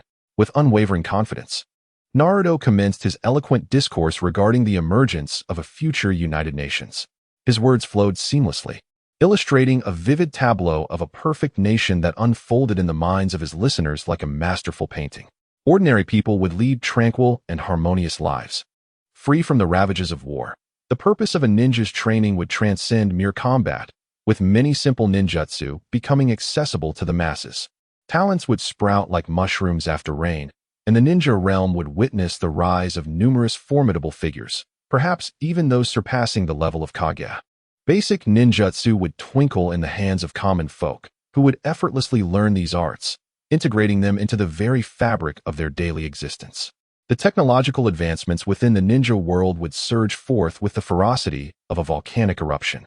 A series of vibrant and colorful images were vividly painted by Naruto, stirring the hearts and igniting the passions of his companions. In that moment, he urged them to take action against the 5 great nations. For the sake of this beautiful vision, both were resolute, devoid of any hesitation. As his speech concluded, the two remained enraptured by the serene panorama Naruto had conjured. Lost in a reverie. Naruto, do you truly believe these dreams can materialize? Gara inquired, his face flushed and his gaze burning with intensity, fixed upon Naruto. Why not? Replied Naruto. Though the future may offer only a fleeting peace, have we not already witnessed the realization of many aspirations? As long as we unite our efforts, the ninja realm shall undoubtedly embrace a future unlike any other. Very well, I shall stand with you. What must we do now? Perhaps I should capture my grandfather and assume the role of Tsuchikage. Akatsuki exclaimed, her cheeks flushed with excitement, akin to a ripe apple, eager to rush out and confront her grandfather to seize the position of Tsuchikage. The two exchanged bemused glances. Ahem, what we need to do now is unify our thoughts. Or we could seek out the other Kage of the future. Are you suggesting we take no action? Akatsuki's expression fell, feeling as though the newly ignited flame of ambition had been doused with a bucket of cold water. You have glimpsed fragments of the future. Within a year, the Akatsuki will make their move, and then everything will transpire. We need not act now. We simply require a unified mindset. When the time comes for us to ascend, we shall issue a joint declaration, and everything will flourish smoothly. Do nothing at all. Hida's brows unconsciously knitted together. Although the 4th Great Ninja War seemed to be portrayed lightly, the death toll was considerable, particularly among the Jinchuriki. Moreover, her brother Deidara had also perished prior to this great conflict. The realization that she was aware of the impending tragedy yet powerless to avert it, merely able to witness the unfolding sorrow, was an agonizing burden for a compassionate heart. Indeed, inaction was the course to take. The more one intervened, the greater the potential for error. Before unification, it was imperative for everyone to experience the infinite Tsukuyomi, to truly grasp the essence of a peaceful existence. Only through this experience could they comprehend that all actions taken were ultimately for their benefit. At that moment, Naruto appeared unusually cold. He was not a true saint, but rather possessed a profound understanding of human nature, unwilling to gamble on the morality of others. Qin Shi Huang unified the realm, yet the noble families of the 6 states, and even many commoners, failed to comprehend, perceiving Qin as a tyrannical aggressor. Why was this so? Because they had never witnessed peace. Better to be a dog of peace than a citizen of chaos. With a point of comparison, those individuals would undoubtedly understand how to choose. Compared to military unification, the casualties of the 4th Great Ninja War were an acceptable sacrifice. Meanwhile, at the moment Hida's vanished. An elderly man, leisurely observing the village from his office, instantly changed expression. Who dared to court death? What had happened to the old man? A burly figure in red noticed the old man's reaction and frowned, attempting to intervene. However, it was too late, as the 3rd Tsuchikage clasped his hands together. Dust release, primitive world displacement technique. In the next instant, a beam of white light pierced through the roof of the Tsuchikage's building. Sunlight poured in, and the old man soared through the breach, his gaze sharp and swiftly scanning the surroundings. Ultimately, his focus landed on a distorted space ahead and a small crimson cloud. Damn Akatsuki, you wretched organization. That Tsuchikage, Onoki, erupted in fury, unleashing a dust release attack. The old man remained composed. After all, they were within the village. What had transpired? Huang to leaped from the gaping hole to intercept his grandfather. You fool. Hidas has been captured by the enemy. That Tsuchikage, infuriated, turned and struck. This alarmed Huang Tu completely, prompting him to look around frantically, failing to find his daughter, who had taken Hidas. Their adversary possessed space-time ninjutsu, but he seemed to have glimpsed the Akatsuki S insignia. The audacity of Akatsuki to seize my granddaughter. Onoki trembled with rage. What do we do now, old man? Fool. Go find Akatsuki. Use any means necessary to locate them. I want them to understand the consequences of my wrath. Onoki shouted, hopping in midair out of frustration. Huang Tu dared not delay. He immediately summoned the Umbu for a thorough search. Onoki floated in the air, scanning for the intruders. After an indeterminate time, in a narrow alley within the village, space warped, and 3 figures materialized. Remember, do not act recklessly, Naruto sternly cautioned, fearful that their adversaries might divulge future information, leading to unforeseen consequences. Enough, I understand. Why are you more verbose than the old man? Hurry and leave. If my grandfather discovers you, you shall not escape. Enough. Little girl is indeed troublesome. We shall take our leave now. Naruto glanced at the sky, and in the next moment, the space distorted. Simultaneously, a beam of white light descended. Hey, old man, do you wish to kill me? The sound of Kuratsuchi's exasperation echoed. Naruto and his companion had completely vanished. In the realm of space, who shall we seek next? The next target is the Mizukage. This should facilitate better communication. Very well then. While Naruto busied himself unifying the ninja world, Sasuke found himself lost, following Uchiha Obito and joining the Akatsuki organization. Regarding the Uchiha who had come to him, Nagato did not refuse. He allowed him to inherit Itachi Uchiha's position and become Kisame's partner. Their objective was the Four Tails. Meanwhile, the Akatsuki's operations commenced. To capture the tailed beasts, Deidara and Sasori set off towards Sunagakure to capture the One Tail. Uchiha Sasuke and Kisame ventured forth to apprehend the Four Tails Jinchuriki. Meanwhile, Zetsu and the Reaper targeted the Three Tails. Senior, our objective now rests solely upon you. As an intelligence officer, I possess no offensive prowess. What is the senior contemplating? Are you acquainted with Uchiha Sasuke from the Uchiha clan? Why do you remain silent? Are you naturally reticent? What is your perspective on Itachi Uchiha's demise? I have heard it was at the hands of his brother, that very Uchiha Sasuke. Senior, be silent. Do you wish to perish? A chilling voice resonated, accompanied by a pair of malevolent eyes that silenced Zetsu instantaneously, leaving Black Zetsu at a loss for words. The individual known as the Reaper was a living zombie created by Naruto Uzumaki utilizing his shadow abilities, having remained undercover within the Akatsuki. Uchiha Itachi, who is he? Why does he evoke such familiarity? Sasuke is my son. Wait, who am I? The Reaper felt an increasing sense of forgetfulness over the years, as if the memories in his mind were gradually fading away, instilling a sense of panic within him. He only knew he belonged to the Uchiha clan. The specifics of those memories were beginning to dissipate. This is all quite normal, for those memories are not his true recollections, but merely instincts associated with the shadows. Senior, we have yet to locate the revival site of the Three Tails. We can only meander through the land of water for now. I understand. As the Akatsuki commenced their operations, Orochimaru's progress was also flowing smoothly.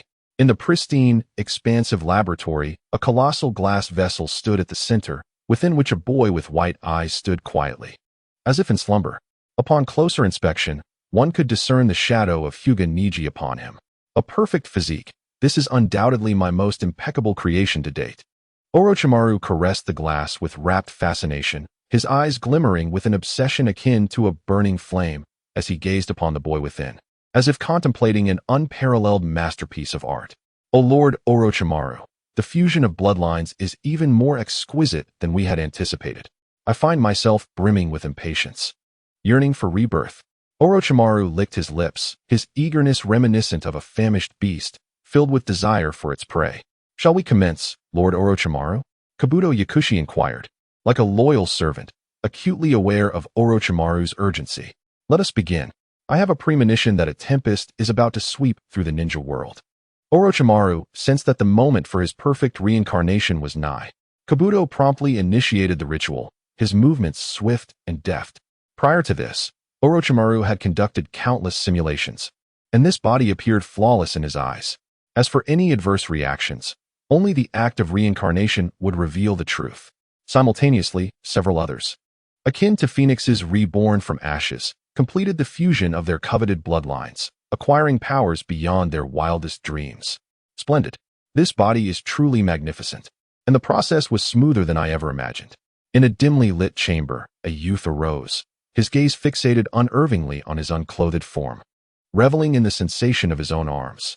The ease with which he had seized this body surpassed Orochimaru's expectations. The cloned form was devoid of a soul, lacking a crucial component.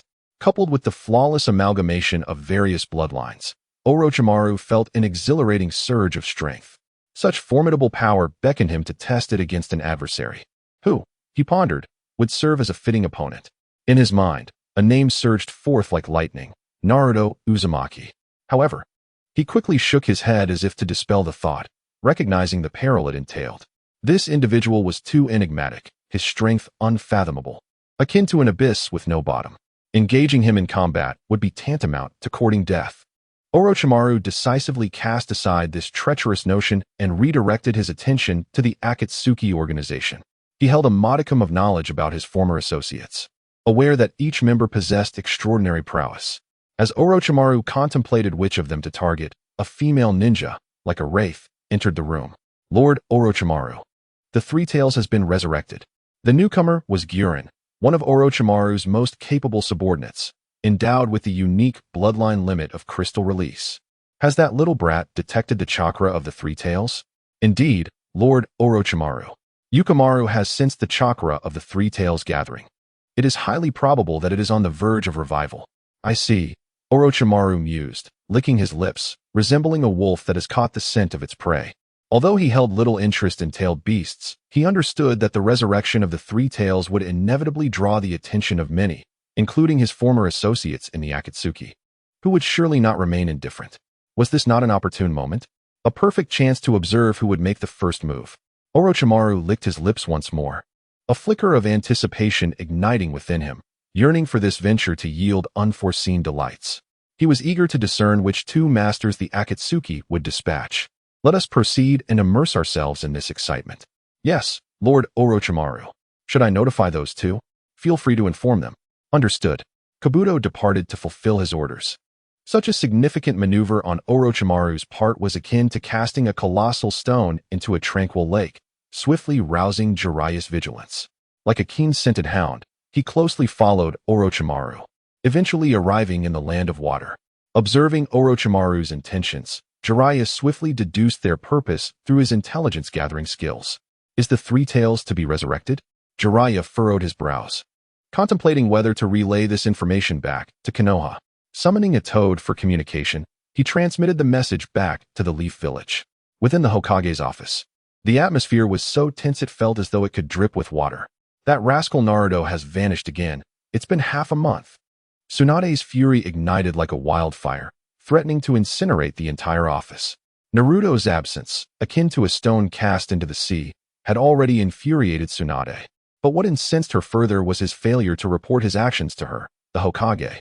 Such insolence was intolerable. Tsunade-sama, we have received intelligence from Jiraiya-sama.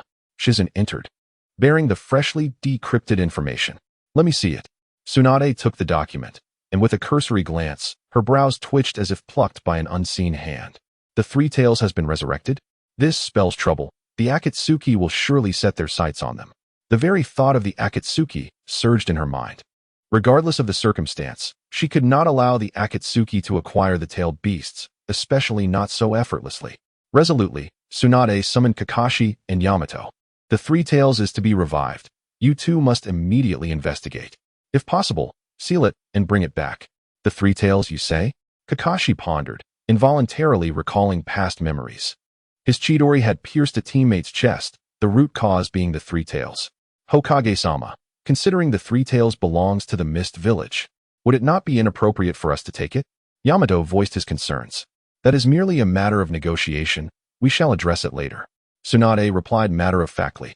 Although on the surface, the Sand Village ranked lowest among the 5 great nations, the true bottom dweller was the Mist Village. Their years of isolation had rendered the internal affairs of the Mist a mystery. Tsunade sought to seize this opportunity to ascertain the current state of the Mist Village. Should they come seeking it, they would simply return the three tails. A single-tailed beast held little value for Konoha at present. Understood, Tsunade-sama. Kakashi and his companion nodded, leading the 12 young ninjas on their journey. Meanwhile, Naruto, lacking the coordinates of the village hidden in the mist, opted for flight. As he traversed the landscape, he meticulously documented his path, intending to mark every place he passed as a destination of his own. This brings to light the astonishing nature of Kamui. Any location he had previously encountered could be accessed through the Kamui space. This ability proved to be incredibly advantageous, rivaling the reincarnation Eyes Yellow Springs. Thus, for Naruto, this journey resembled a leisurely flight, which inevitably slowed his pace. After a week's travel, he finally reached the vast expanse of the sea, entering the territory of the Land of Water. Upon sighting the ocean, Naruto could not resist the urge to pull out his fishing rod, eager to cast a line. Perched on a rocky outcrop, he and Gara sat together. Is it truly wise to be this relaxed? What is there to fear? After all, nothing significant is likely to transpire in the ninja world at present. In Naruto's estimation, there remained half a year until the capture plan for the tailed beasts unfolded, a period he believed would be relatively tranquil. The agents of chaos were still lurking in the shadows.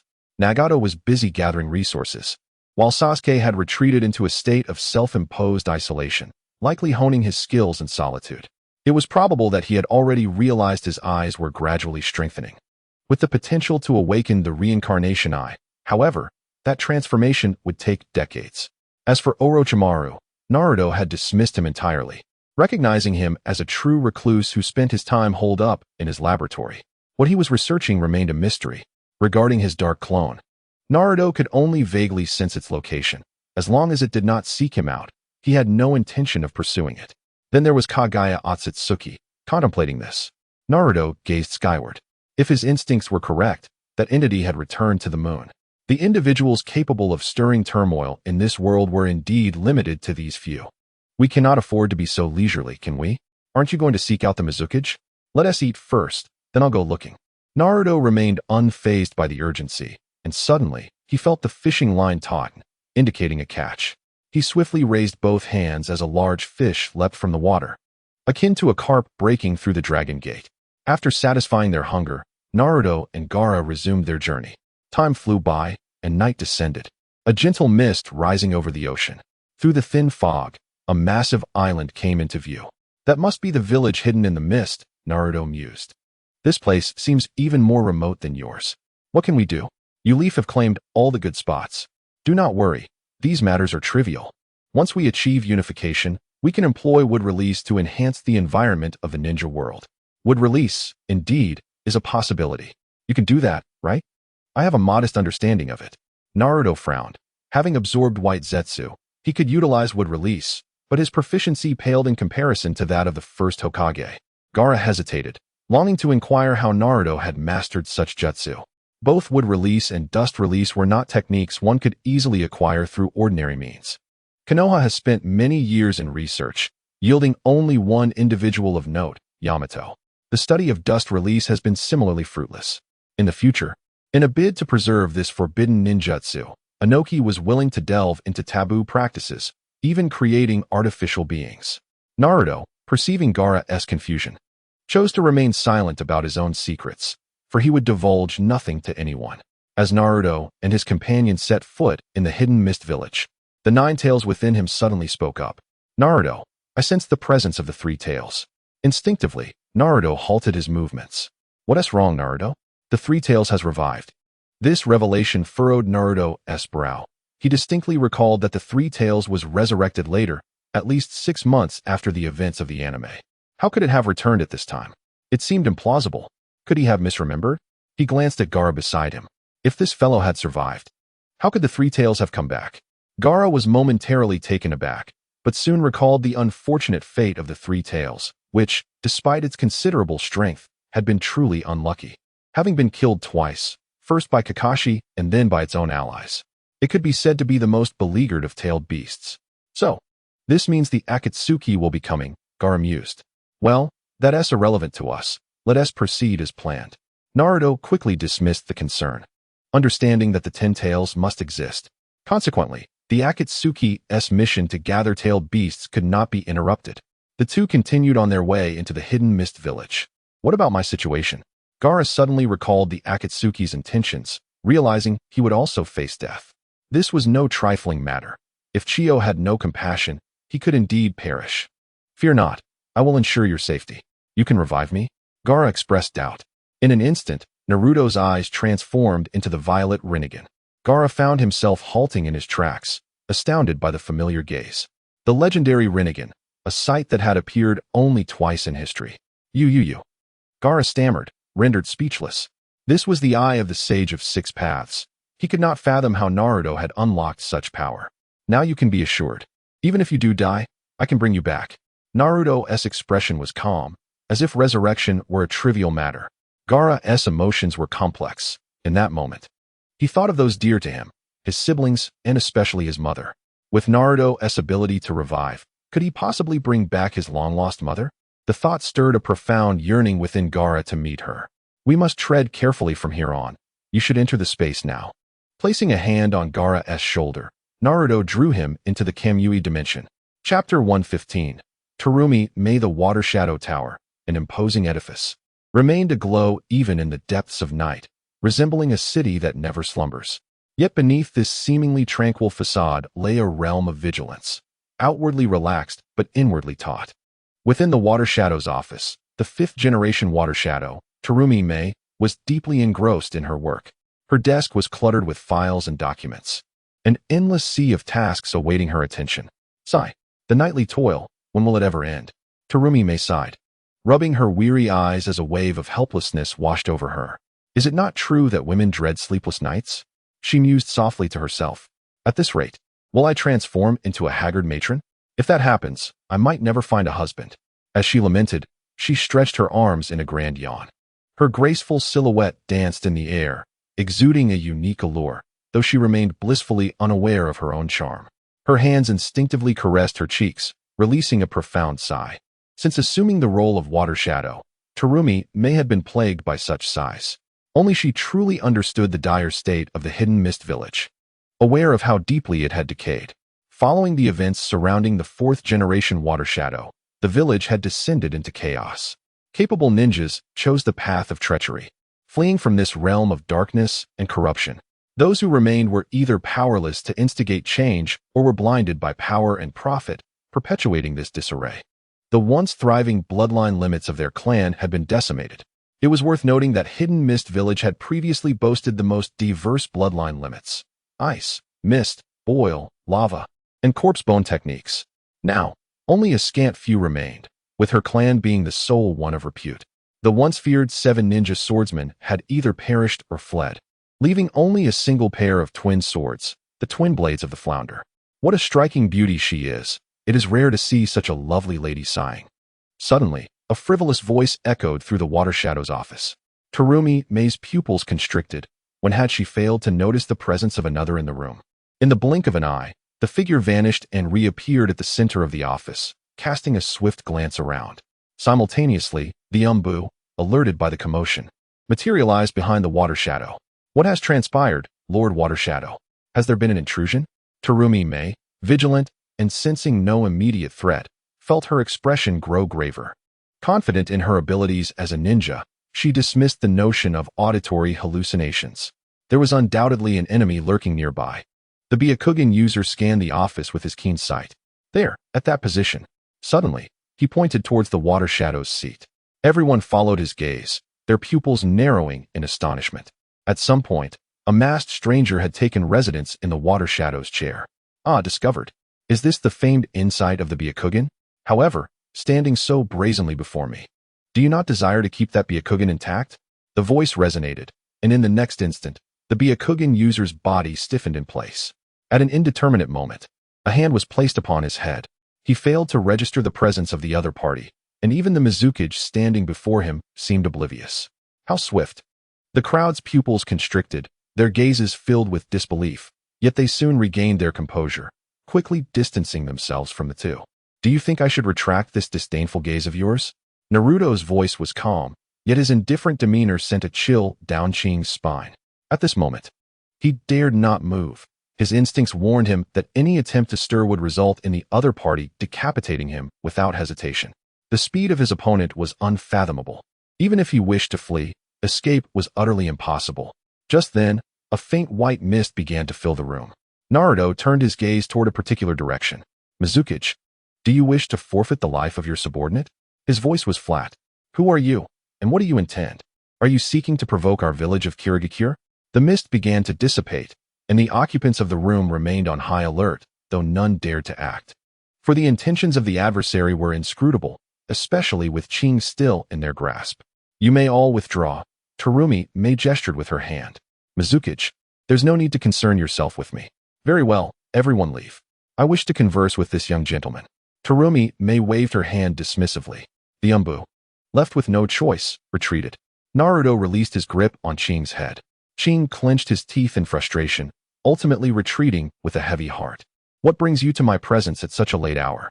Terumi May settled into her seat. Should I declare that I am here to kill you? Would you believe me? Do not jest, young man.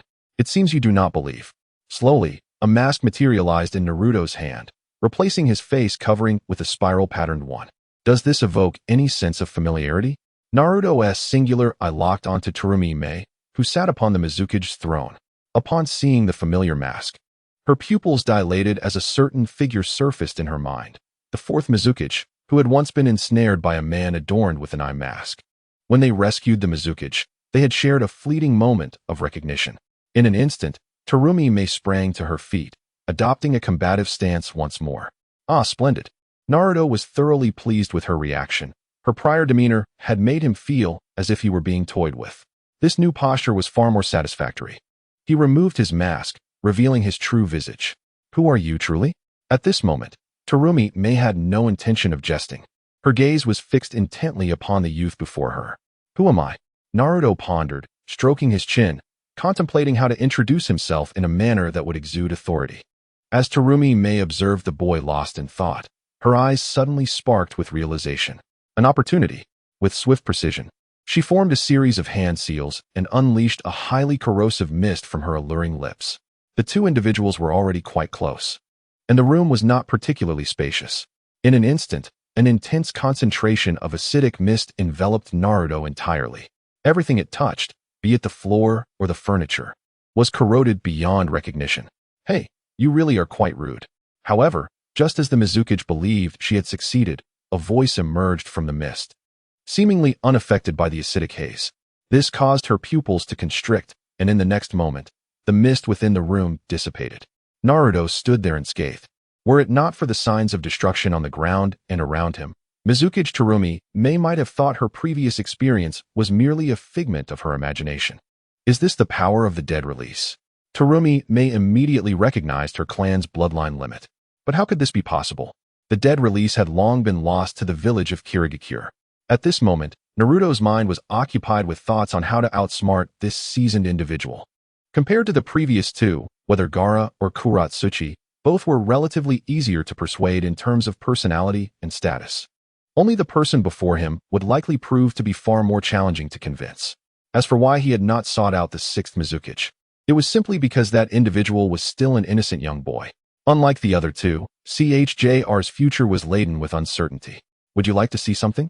After witnessing it, your questions will be answered. What is there to see? I'm not interested in the body of a kid like you. Naruto's gaze narrowed, and in an instant, a terrifying pressure spread throughout the room. Terumi May felt her chakra freeze in an instant, her body trembling involuntarily. It was utterly terrifying. She had never felt such fear even in the presence of a tailed beast. Who exactly was this person?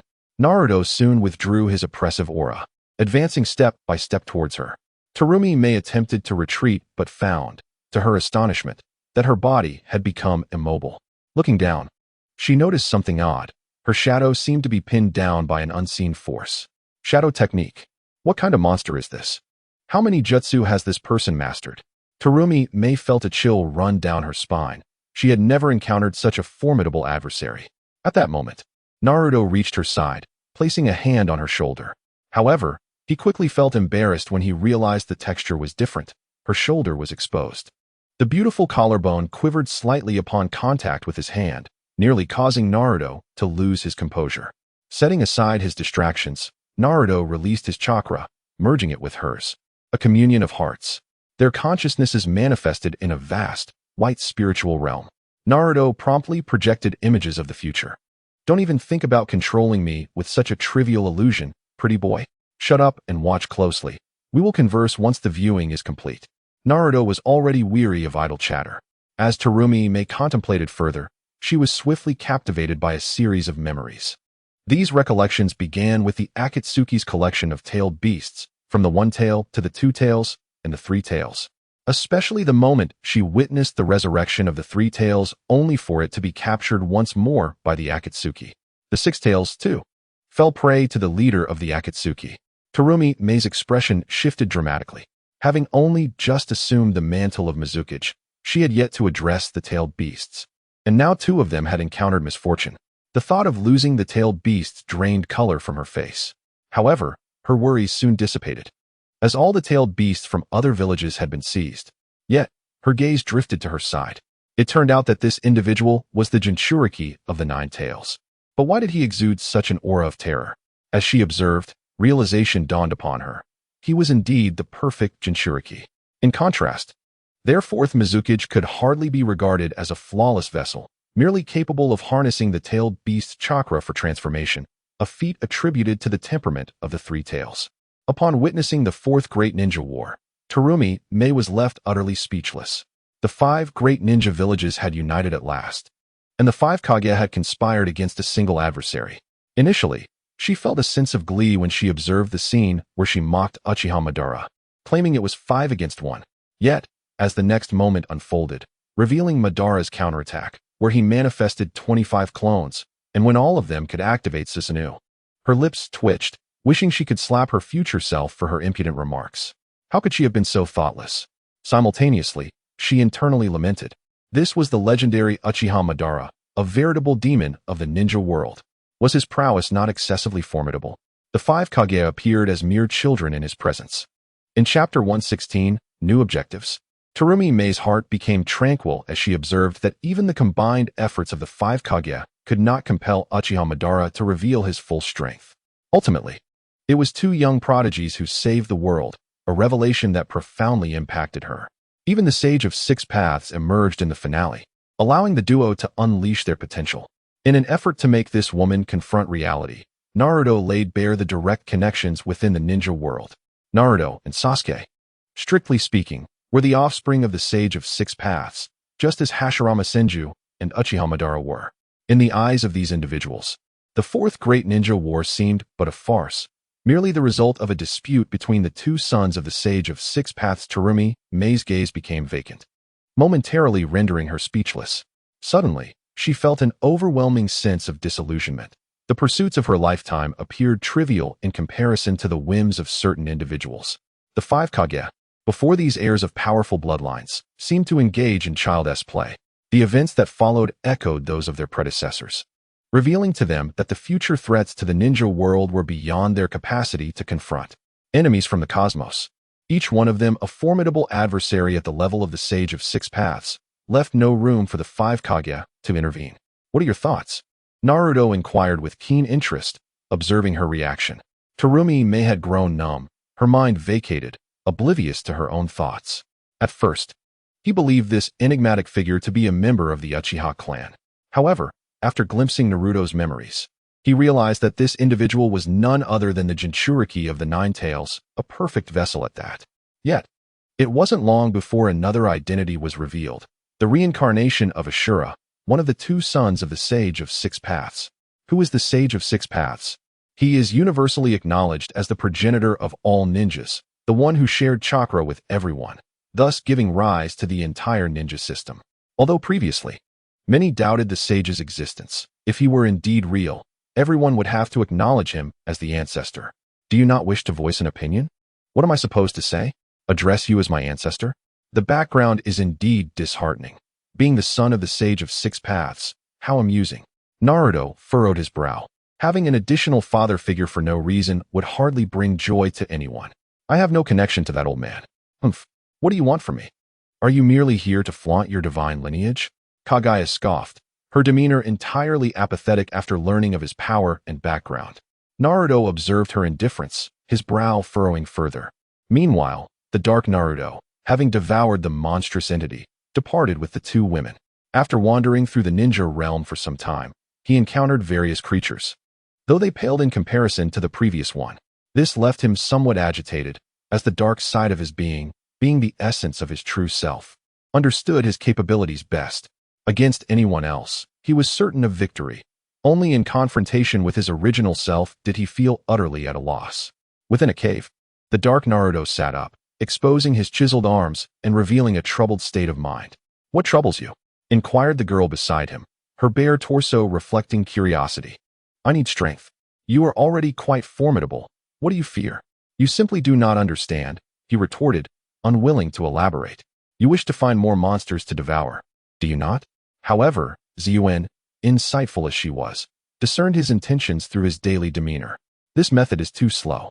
I have heard that within the 5 great nations, there are creatures referred to as tailed beast weapons," she suggested thoughtfully.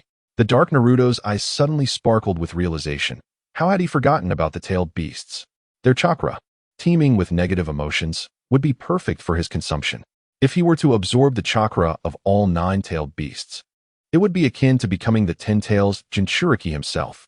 At that point, even the Sage of 6 Paths would pose no threat to him. "Haha, you truly are my good fortune," the Dark Naruto exclaimed, excitedly embracing the girl and planting a kiss on her cheek before swiftly dressing. "Why the rush?" Ziyuan questioned, perplexed by his urgency. Only she understood the immense power of this monstrous youth. When the creature known as Morio broke free from its seal, even several great nations united could not contain it. Ultimately, it was his mother who sacrificed herself to seal it once more. Now, this monster had devoured Morio and acquired its abilities. In other words, this young man before us possesses the strength to rival 2 nations. Even so, he still harbors fears of certain individuals, and it is truly difficult for her to fathom the existence of such people in this world. "Hurry and tidy up. We must set out. Where are we going?" "Let us first visit the Land of Wind." The first thought that crossed Black Naruto's mind was of Shikaku, the weakest of the tailed beasts, who had fallen into slumber after sustaining injuries from the original. He would be the easiest target. Thus, Black Naruto set off towards the hidden sand village with his 2 companions. However, perhaps due to his ill fortune, it was not long before he encountered the artistic duo that had rushed over. Upon seeing them, Black Naruto couldn't help but mock them, and in an instant, a fierce battle ensued. Despite his vile temperament, Black Naruto's strength was truly terrifying. Even united, the artistic duo stood no chance against him. They were left questioning their existence and ultimately had to retreat in defeat.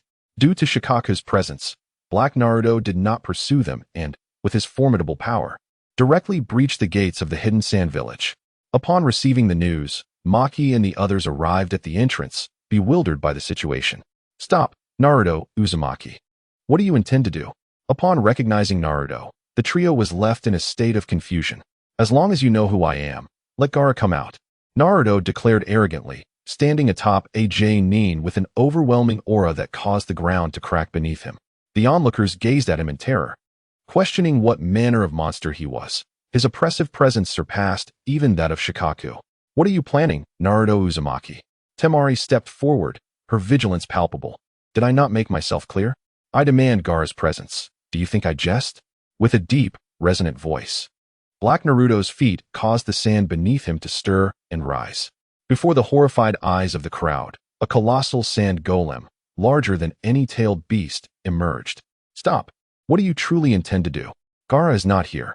Temari's eyelids twitched as she realized this individual was not joking and quickly explained that Gara was not within the village. Black Naruto momentarily halted, his expression darkening. He had been thwarted by the original. He trusted that they would not deceive him. He knew well who Gara was, and with such a commotion, Gara would undoubtedly emerge to stop him if he were present. "Damn it," Naruto spat, dispelling his jutsu and turning to vanish into the distant sky. The villagers of sand exchanged glances, each breaking out in a cold sweat. That was terrifying. What on earth was that creature? Why have we never heard of this person before? Temari's expression was grave as she exchanged glances with Maki. Both sensed that this Naruto was not to be taken lightly. They turned and returned to the Kazakage's office. Phew, has that terrifying monster left? Kankuro slumped in his chair, genuinely afraid to venture outside after witnessing that scene. He is but a frail and helpless puppet master, utterly devoid of means to confront such a monstrous entity. Silence. There lies a problem with that individual. We three have witnessed how Gara was taken away by Naruto Uzumaki. Yet, that man just now seemed completely oblivious to this fact. Thus, it is certain that he is not Naruto Uzumaki. It is astonishing to realize that such terrifying beings still exist within the ninja world.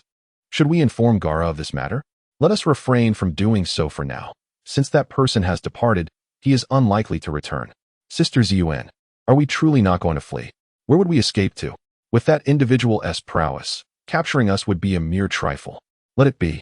Following this person is quite satisfactory, for he will not subject us to cruelty. Zun gazed at the girl beside her, unable to suppress a sigh. Unlike her companion, who harbored concerns, Ziyuan's own worries had long since dissipated, rendering her somewhat at ease with her circumstances. Of course, the primary reason lies in the fact that her companion is a genuine powerhouse. If she can indeed pass on the power of the Shrine Maiden, Ziyuan would find joy in that. However, the same cannot be said for Longja, whose face was marred by conflict. She yearned for purity, yet it was the Dark Naruto who had saved her life, under the condition that she would accompany him. With her heart still tethered to her home, Longja constantly yearned to escape this place. This, Ziyuan understood, and so did the Dark Naruto. Yet neither of them paid much heed. For this world is one of brutal survival of the fittest, where the strong can act as they please. The Dark Naruto, a manifestation of negative emotions, takes what he desires. Though the fruit of coercion may not be sweet, it can still quench one's thirst. After much hesitation, Longja ultimately chose not to leave. She believed in Ziyuan's words and trusted in Naruto's strength. Suddenly, a shadow darted across the sky, racing toward them with the swiftness of lightning. He has returned. The figure appeared before them like a specter, and upon closer inspection, it was indeed the Dark Naruto. His arrival was so swift that it seemed he had always been present. His speed left them no time to react. His gaze fell upon Longja, a flicker of surprise crossing his eyes. He had anticipated that Longja would seize this opportunity to flee, yet she remained steadfast, showing no intention of escape. So swift? As he was not in the village, I chose my next target directly, the Dark Naruto explained. Where are we heading next? Ziyuan inquired hastily. The Dark Naruto did not respond immediately. His gaze swept past Ziyuan, fixating on the direction of Yunin village, as though he could perceive the concealed Two Tails through the shrouded mist. We shall seek the Two Tails. At last, the Dark Naruto spoke, his tone resolute and unwavering. Chapter 117. Confrontation with Nagato. Similarly, the Dark Naruto was unaware of the coordinates of that location. He could not utilize the Flying Thunder God technique and could only proceed at a leisurely pace. Fortunately, the Dark Naruto possessed sufficient strength. After devouring the Wraith and Wu, he retained a special space within him, capable of harboring living beings. This is precisely the reason he can bring two women along. However, the space within him is filled with negative energy, and prolonged exposure to it is detrimental to any living being. It is merely suitable for travel purposes. As he soared through the sky, Naruto suddenly halted his flight. The locations of the tailed beasts are not fixed, and locating them all could prove somewhat troublesome. Nevertheless, there exists an organization that can undoubtedly find them. He immediately thought of the Akatsuki, especially since he had already encountered them in the Sand Village, indicating that they had commenced their operations. By trailing them, or perhaps joining their ranks, he would certainly uncover the whereabouts of all the tailed beasts. Moreover, even if he could not find them, it would be far simpler to consume the chakra of the Ten Tails directly. As for whether he could defeat the Ten Tails, Naruto had not even considered it. Even if he were unable to prevail, with his current strength, defeat was not an option. With these thoughts clarified, he turned and soared toward the Land of Rain. This nation lies at the confluence of several great countries, and due to its unique geographical position, it invariably bears the brunt of conflict whenever a ninja world war erupts. The journey to the Land of Rain from here is significantly shorter than from other locations, and coupled with his formidable strength, his passage was remarkably unhindered. Before long, he caught sight of a vast expanse of dark clouds ahead, beneath which a gentle rain fell. Undoubtedly, he had entered the territory of the Land of Rain. The moment he stepped into this realm, Nagato, who was meditating in his chamber, suddenly felt a disturbance and sensed an uninvited guest intruding into his domain. In an instant, his tightly closed eyes flew open, revealing a pair of deep purple Rinnegan eyes that flickered with a hint of wariness. Who could it be? Such terrifying chakra. Nagato marveled inwardly. The magnitude of this chakra far exceeded his comprehension. He had never encountered such a formidable chakra before, a power that seemed to emanate from the depths of hell, sending chills down one's spine. I hope you are not here to cause trouble, Nagato murmured softly, and without hesitation, he activated the Deva path. A figure swiftly crossed the sky, intercepting him just as he entered the land of rain. Gazing ahead at the figure adorned in Akatsuki attire, with Rinnegan eyes, Deva path Nagato scrutinized the intruder with keen interest. Who are you? What brings you to the Hidden Rain Village? He asked coldly. I am Uzumaki Naruto, and I wish to join your Akatsuki, came the reply. Uzumaki Naruto, the Jinchuriki of the Nine Tails. Within the confines of the room, Nagato was first taken aback, followed by a wave of confusion.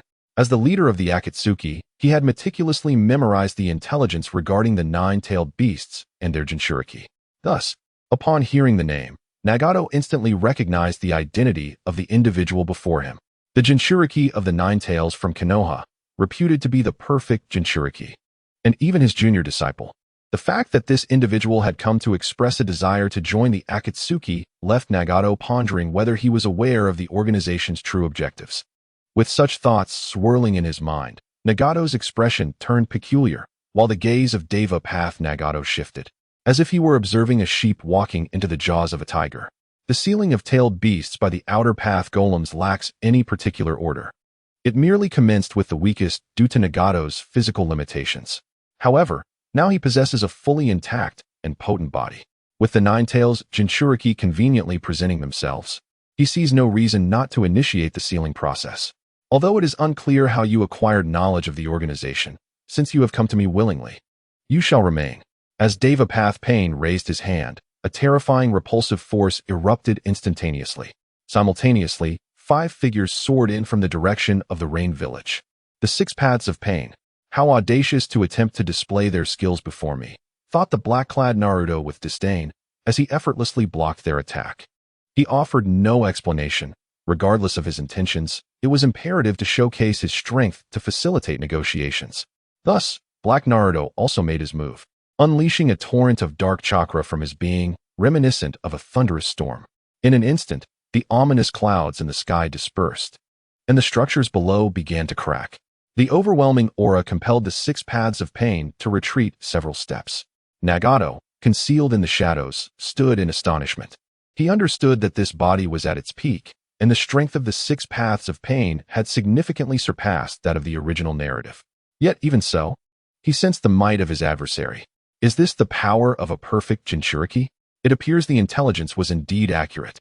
However, in the presence of a god, all is but an illusion. The divine will reveal the chasm that separates us.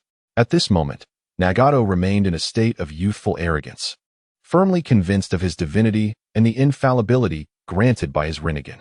Thus, regardless of the enemy's formidable prowess, he felt no fear. The 6 paths of Pain swiftly encircled Black Naruto, deploying their tactics to initiate an assault. The animal path summoned its unique summoning beasts, which launched the first wave of attack. The Azura path transformed, directing 2 chakra cannons towards the airborne Naruto. The human path concealed itself in the midst, poised for a surprise attack to extract the opponent's soul. The Hell path stood at the rear, ever ready to provide support, while Deva path Pain led the offensive. Confronted by the formidable summoned beasts, Pain remained unimpressed, clapping his hands to summon a colossal figure composed of chakra, which emerged behind him to shield against all summoned creatures. Seizing the opportunity, Deva path Pain raised a hand and unleashed Universal Pull. A surge of gravitational force erupted, propelling his body forward uncontrollably. He found himself beside the Azura path, whose hands had transformed into 2 chakra cannons, which illuminated with a fierce glow before firing. 2 powerful beams pierced through his form in an instant. Nevertheless, Deva path Pain maintained his vigilance, swiftly grasping the incoming Naruto. From behind Pain, another hand emerged, Human path. Soul extraction. As the palm tugged upward, a stream of black chakra detached from Naruto's body. The human path sensed something amiss. Why is it not a white soul? Is this your ability? It feels rather weak. Suddenly, the dark Naruto, seized by the throat, spoke, his gaze laced with a hint of disdain. One cannot deny that the fundamental abilities of the Rinnegan are overwhelmingly superior to those of an ordinary ninja. However, for him, they still fell short. As for his own existence, it is akin to that of a tailed beast, possessing both substance and soul. Yet, to grasp his essence, even the human path remains insufficient. In the next moment, his form transformed into a swirl of black smoke, retreating swiftly. "You shall not escape," declared the hungry ghost path, who had appeared behind Dark Naruto, placing both hands upon him.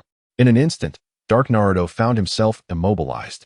"Though I know not how you achieve this, as long as you remain a ninja with chakra coursing through your veins, you cannot defeat God," spoke the Deva path coldly. The dazzling array of attacks moments prior was orchestrated solely to create this opportunity. The ambush by the hungry ghost path, if successful, would be inescapable. In the following instant, the dark chakra within Naruto surged ceaselessly into the hungry ghost path's being. However, Nagato gradually sensed an anomaly. The chakra within his opponent was far too immense. Moreover, this chakra was even more formidable than that of a tailed beast, imbued with an overwhelming abundance of negative emotions. Simultaneously, the hungry ghost path's body began to undergo grotesque distortions, losing its semblance of humanity. By the time Nagato recognized the peril, it was too late. The hungry ghost path had fully transformed into a monstrous entity, wreaking havoc beyond Nagato's control.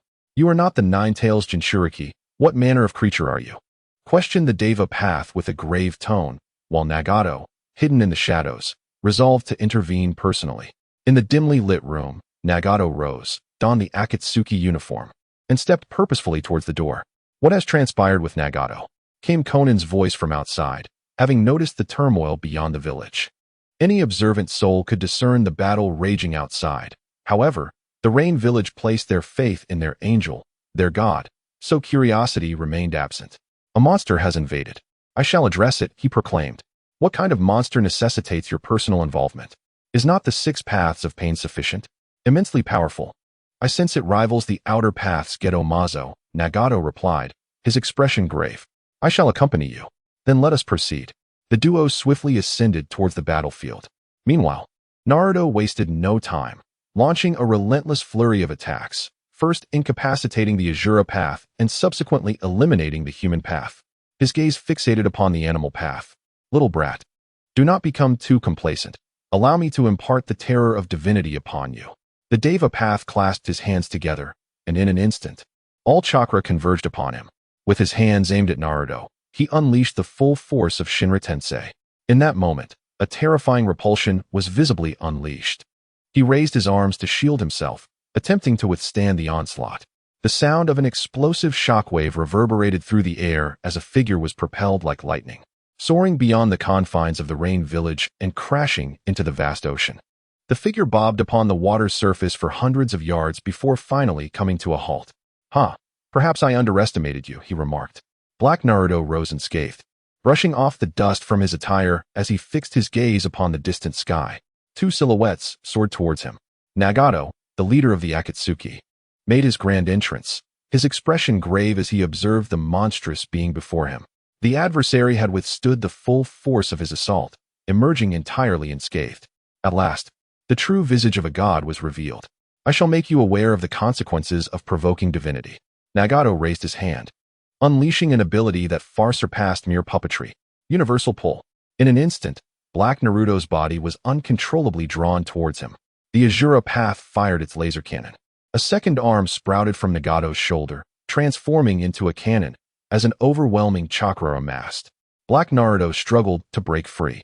Yet he soon realized that Nagato's abilities were incomparably superior to those of his clones, specifically targeting chakra. Even in his current state, he was affected. In the next moment, he felt a familiar grip around his neck. A beam of light flashed, and his body became a headless corpse. Chapter 118. Koyuki's hesitation just as Nagato exhaled in relief. A horrifying event transpired. The headless corpse in his grasp suddenly moved. It swatted away Nagato's hand and floated in midair, rapidly retreating. To their astonishment, a head sprouted anew. Black Naruto twisted his neck. "How about that? My strength is still formidable. Perhaps you should consider allowing me to join? What manner of creature are you?" Nagato's expression was solemn as he gestured for Conan to step back. One might call me a monster, yet you, who claim divinity, seem fearful in the presence of a mere creature like me. A smirk played upon Black Naruto's lips, disdainful of the overly dramatic youth before him. Nagato's gaze sharpened, a flicker of murderous intent flashing in his eyes. Very well, regardless of your intentions, a god fears nothing. Self-proclaimed as a deity, Nagato remained steadfast in his beliefs. The Akatsuki's ideology had undergone a profound transformation since its inception. Initially, the organization sought to gather like-minded individuals to pursue peace within the ninja world. However, following a cataclysmic event, Nagato altered the essence of the Akatsuki. The goal remained unchanged, peace, but now they pursued results without regard for the process. As long as the outcome was achieved, the Akatsuki welcomed all, regardless of their past or intentions. Here, there was room for both dark gods and defectors. As long as one could fulfill the Akatsuki's objectives, the leader would not pry into their motives. With these thoughts, Nagato swiftly regained his composure and acquiesced to the request. As long as the mission was accomplished, he cared not for the other's ambitions, provided they possessed the strength to capture tailed beasts. You are likely aware of the Akatsuki's purpose. I do not concern myself with your desires, only that you can bring back your target. Nagato's expression turned icy as he resumed his stoic demeanor. Now, tell me, which target is mine? Capture the 8 tails. Very well. Initially, according to the original plan, the 8 tails and 9 tails were to be handled by Nagato himself. However, given that the opportunity presented itself, he decided to relinquish this objective to the opposing side. After mutual agreement, they departed directly, and Black Naruto received a set of clothing, albeit lacking a ring, which he dismissed as inconsequential. What he truly sought was intelligence on the Akatsuki organization. At that moment, a white Zetsu emerged from the ground, curiously surveying the individual before him. No matter how one looked at it, this person was none other than the Nine-Tails Jinchuriki, Uzumaki Naruto. Ah, finally, a newcomer has joined us. What is your name? Uzumaki Naruto. Indeed, it is you, the Nine-Tails Jinchuriki, he chuckled. Black Naruto sneered coldly, offering no explanation. I have heard you are as formidable as a monster. There is a question that has troubled me for quite some time. Could you possibly provide me with an answer? White Zetsu seemed unfazed, displaying little emotion. Or perhaps he was simply not like ordinary individuals as he answered to himself. Meanwhile, Black Naruto's brow furrowed involuntarily. He had a nagging suspicion that this creature would utter nothing of merit. As anticipated, White Zetsu posed an inquiry. Can you tell me what it feels like to defecate? The corner of Black Naruto's eye twitched, his fists clenched and then relaxed, wishing he could slap him into silence. Don't you know? By the way, do you need to defecate? I've asked others, but they refuse to tell me. How unfortunate. What does it truly feel like? Black Naruto took a deep breath, the veins on his forehead standing out. This incessant chatter from the individual beside him was unbearable, and was this even a question a rational person would ask? Shut up. Black Naruto finally lost his patience and reprimanded him. Why are you so angry? I merely asked what it feels like. White Zetsu, undeterred, looked up at him. Tell me the current location of the 8 tails. Black Naruto could no longer tolerate it, and prepared to depart swiftly to gather the information. The 8 tails. That individual has been hiding in the cloud Thunder Gorge to train, let me tell you. Yet before White Zetsu could finish, a sonic boom echoed. And when he turned to look, Black Naruto had vanished without a trace. Truly, he was a hot-tempered one. It seemed he had forgotten to mention that the Raikage was also there.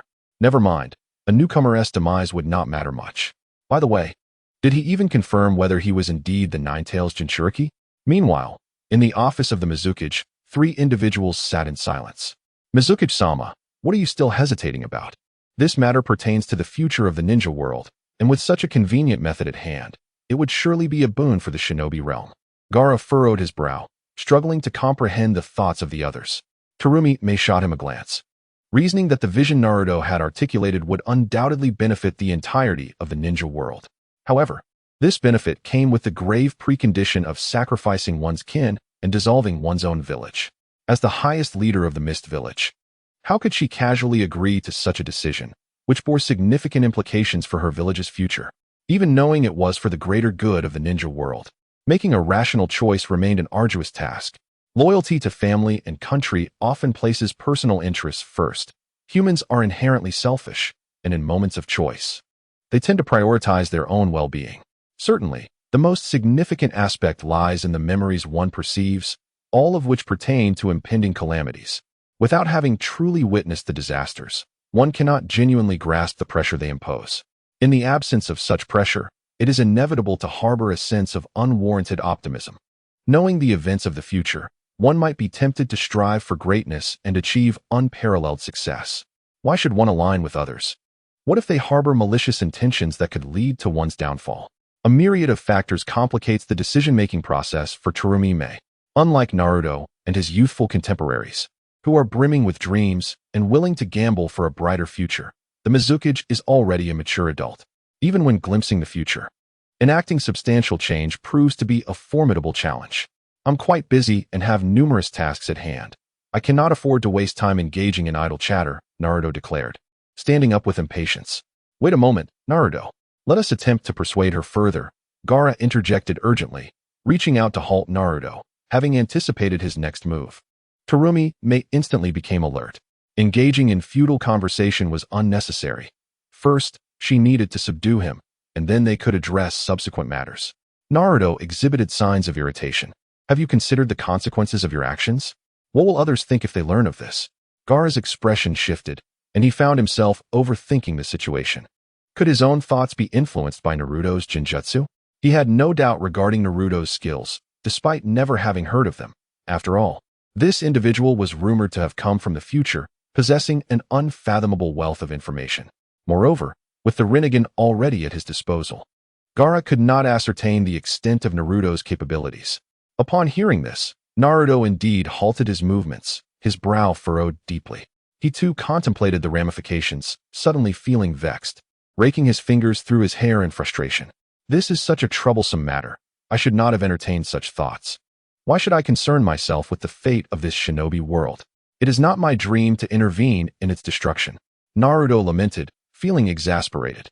Despite possessing the strength to obliterate everything, he found himself overly concerned about the repercussions, rendering him unable to act. With his current power, he could effortlessly cast the infinite Tsukuyami. What are you saying? Gara's countenance darkened, irked by Naruto's defeatist remarks. Let us go, Gara. Those who have not endured such suffering will never comprehend the gravity of our situation. I shall not intervene in this calamity facing the shinobi world. Nagato is correct. Only through experiencing despair will they yearn for peace. Naruto's demeanor turned cold and detached, his gaze icy and merciless, reminiscent of a deity seated high above. Gara trembled at the sight of Naruto's expression, discerning the gravity behind his words. There was no jest in Naruto's tone, having also witnessed the memories of the future. He understood that without intervention from Naruto and Sasuke, the shinobi world would not survive this impending disaster. Gara wished to say something further to persuade him, but Naruto would not grant him the opportunity. He activated Kamui. In the midst of spatial distortion, Gara found himself ensnared within the realm of Kamui. While Naruto's form began to warp as well, his final gaze fell upon Mei Terumi, a hint of a cold smirk gracing his features, as if to convey a message of impending regret. Indeed, Mei felt that regret deeply. Just as Naruto was on the verge of vanishing, she raised her hand, exclaiming, "Wait. We can discuss this." Helplessly, she watched as he disappeared, the realization of her powerlessness weighing heavily upon her. The most agonizing torment lies in knowing the future, yet being unable to alter it. At this moment, Mei found herself engulfed in regret. If those events were to unfold, what would they do? Escape and concealment were utterly impossible, for the fourth great ninja war had engulfed the entirety of the ninja world. Not only ninjas, but even ordinary citizens could not evade their fates. Suddenly, a series of urgent knocks echoed through the chamber, interrupting Mei Terumi before she could utter a word. An Umbu member rushed in, kneeling on one knee. "Lady Mizukage, the Three Tails has been reborn." Mei's pupils constricted as memories flooded her mind. The timing of the Three Tails resurrection could not be worse. It involved the forces of Konoha, the Akatsuki, and Orochimaru. Just the thought sent tremors through her body, for neither Orochimaru nor the Akatsuki were adversaries she could contend with. "According to our scouts, we have detected Konoha's presence nearby. The situation is urgent. We implore you to issue orders. If we do not act swiftly, the Three Tails may fall into their hands." Mei remained silent, her expression devoid of emotion, for she understood that even if they acted, reclaiming the Three Tails from their foes was an impossible task. Let Ao lead the reconnaissance. She finally directed, though the Umbu could not shake the feeling that Lady Mizuki's tone was laced with exhaustion. Chapter 119. Reflection within the realm of Kamui. Chaos erupted as if ignited by a powder keg. Gara's once placid visage transformed into a tempestuous sea, seething with fury. One hand, akin to an iron claw, gripped Naruto's collar tightly, while his voice thundered like a storm. What are you doing, Naruto? Do you understand the gravity of your actions? We were but a step away from success. Have you forgotten our dreams? We are so close to peace in the ninja world. Only 2 steps remain. Why would you utter such words? Are your dreams truly so trivial? Gara, in his fury, struggled to articulate his thoughts. For this was not merely their dream, but a vision of peace for the entire ninja realm. He, as the leader of Sunagakure, had promised to dissolve his village to embrace this shared aspiration. Yet, witnessing Naruto's impulsive change of heart left him bewildered. What does this signify? What of your dreams? Are they truly so cheap? Can you justify my trust in you? Naruto, acutely aware of his fault, wore an awkward smile as he stood silently, enduring the reprimand. Time passed, and perhaps Gara, wearied from his tirade or simply exhausted, released his grip on Naruto's collar. Have you regained your composure? Gara sat on the ground in silence, lost in thought. Perhaps this time, my decision was a miscalculation. I should not have sought out the 5th Hokage. However, you are aware of the circumstances surrounding the 6th Hokage. Naruto continued to acknowledge his own mistakes, justifying his actions to himself. Perhaps Nagato was correct. In the absence of pressure, discussing ideals and dreams with these seasoned individuals is merely a futile endeavor. Only by allowing them to experience pain, to understand that a disunited front yields no results, can they willingly contribute to our aspirations. Gara, we are the youth, willing to stake everything for our dreams. That is our resolve, for we firmly believe that the future belongs to us. Yet, we must also recognize the reality that this era belongs to them. And we have yet to reach our own time. Those stubborn relics of the old era will not relent until they have witnessed despair. The shackles of the past require the hammers of the past to shatter them. When the conversation turned to the hammers of the old era, both of their minds conjured the image of one individual, Uchiha Madara. Upon hearing Naruto's explanation, though it could be perceived as a mere excuse, Gara took it to heart and gradually began to align with his perspective. Indeed, they are young, quick to embrace new ideas, while the older generation remains obstinate. But do you comprehend the toll this may exact on lives? I am aware. These sacrifices are necessary, and they are choices made by them, not our doing. Do not place the burden of responsibility solely upon us. Even without our intervention, Uchiha Madara would resurrect and ascend as the next sage of 6 paths. Naruto, will you truly refrain from intervening? Gara's expression revealed his inner turmoil. He understood the impending events all too well. Upon learning of the resurrection of the 3 tails, he realized that the Akatsuki had begun to mobilize. The actions of the Akatsuki signified the commencement of turmoil within the ninja world. Watch closely. If this becomes tedious, we can glimpse into the future. Are you not curious? I can take you to see. Naruto contemplated the future, recognizing that his own strength in this world had plateaued. Yet, it appeared that many adversaries awaited him in the future. The future? Gara's gaze flickered momentarily, but he quickly recalled the significance of the events to come and resolutely declined. Although he harbored a desire to glimpse the future, he understood the critical nature of what lay ahead. Naruto paused, realizing that there was still an important role for Gara to play. In that case, I shall escort you back. The resurrection of the 3 tails indicates that the Akatsuki has indeed commenced their plans. I will mark you with a seal. When your life encounters danger, I will sense it. As Naruto spoke, he placed a hand on Gara's shoulder. In the next instant, a small seal appeared upon Gara's shoulder, the Flying Thunder God mark. As they returned, Naruto's speed increased significantly, utilizing the Flying Thunder God technique to transport himself directly to Sunagakure. After releasing Gara, the two exchanged a few words before Naruto departed. He was the first to return to Konoha village, where he sought out Tsunade. You actually remembered to come back, she remarked. Tsunade Baba. Naruto scratched his head. Did you know the 3 tails has been resurrected?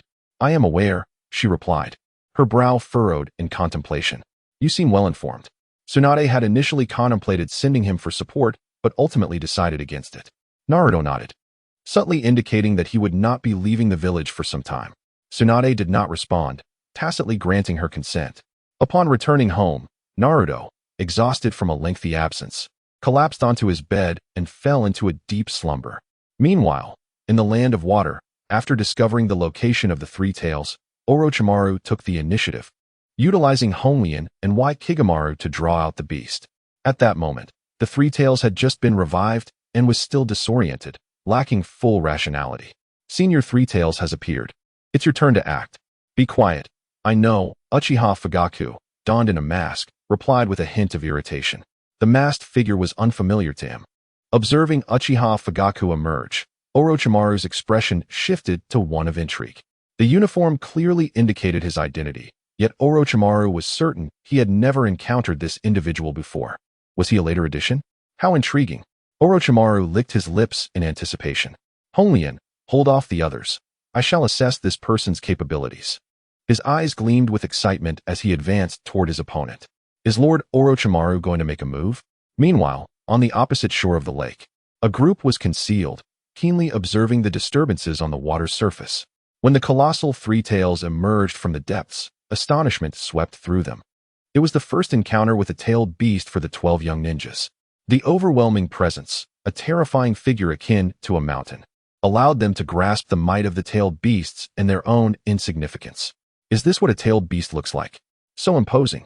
Such a terrifying amount of chakra. The group gazed upward in astonishment, particularly Hinata, who, using her Byakugan, perceived the tailed beast as a mere amalgamation of chakra. The magnitude of its chakra felt akin to gazing directly at the sun. Someone is approaching. Hinata was the first to notice, directing her gaze towards a particular direction, prompting the others to follow her line of sight. Clad in a black garb adorned with red clouds, it was the Akatsuki organization.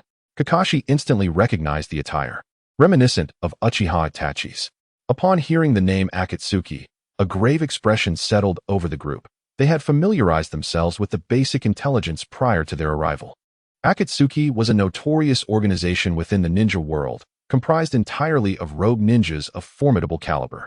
Veiled beneath masks, their village origins remained concealed. Unlike other rogue ninjas, Uchiha Fugaku wore a mask and did not sport a forehead protector, making it nearly impossible for the group to discern his village affiliation. Hige Niji. Hinata gasped in surprise, her mouth agape as she turned towards a specific direction. The others, puzzled, looked on, as Niji himself was momentarily confused, thinking she had called for him. Upon witnessing Hinata's astonished expression, I followed his gaze. In the next instant, a collective gasp escaped the lips of everyone present. Their mouths agape in sheer shock. What had they seen? Emerging from another grove was a youth, characterized by dark hair and white eyes, a devilish grin adorning his face. The makeup around his eyes revealed his identity, Orochimaru, one of the legendary Sannin. As the onlookers beheld his form and countenance, they instinctively turned to the side, casting their eyes upon Hyuga Niji. Niji too was taken aback, his eyes wide in disbelief. Hey, Niji, that's your brother, isn't it? Lee exclaimed impulsively. The expressions on the faces of the crowd darkened. Could this be a product of cloning technology? Kakashi was the first to react, though a look of confusion clouded his features. Cloning Niji Hyuga and then usurping his body, what was Orochimaru's objective? Orochimaru's ninjutsu had long been laid bare in Konoha, particularly during his assault on the third Hokage, where he had unveiled his capabilities. The technique of impure world reincarnation allowed him to seize another's body, thereby obtaining a youthful form, a perverse form of immortality. Yet, what baffled Kakashi and the others was, why target Niji Hyuga specifically? Meanwhile, Niji remained transfixed, staring at the smooth forehead of the young man opposite him, devoid of any markings. The absence of anything there rendered him momentarily dazed. A bird not bound by a cage? At that moment, the complexity of his emotions was difficult to articulate to those around him. The individual before him seemed to embody the perfect version of himself, untethered by constraints, bearing a smile of freedom. Orochimaru appeared to sense something, his gaze flickering in this direction. Those were white eyes. Hinata had perceived it clearly in that fleeting moment. The Byakugan in Orochimaru's eyes differed from that of his kin. It bore a resemblance to his own, yet with an additional pupil, indicating that it was not an ordinary Byakugan, but one that had undergone evolution. It is on par with my eyes, Hinata mused. The Manjiki Sharingan, albeit not at the six paths level. Hinata, astute as ever, quickly deduced that information about the Byakugan's potential for evolution had been leaked, prompting Orochimaru to covet it. However, he remained perplexed as to what methods Orochimaru had employed to clone his brother's body. Orochimaru had acquired the Byakugan. Kakashi raised an eyebrow, struggling to comprehend Orochimaru's intentions. The secret of the Byakugan was known to very few, and in Kakashi's understanding, while the Byakugan was undoubtedly advantageous, it paled in comparison to the prowess exhibited by Sasuke Uchiha's Mangeki Sharingan.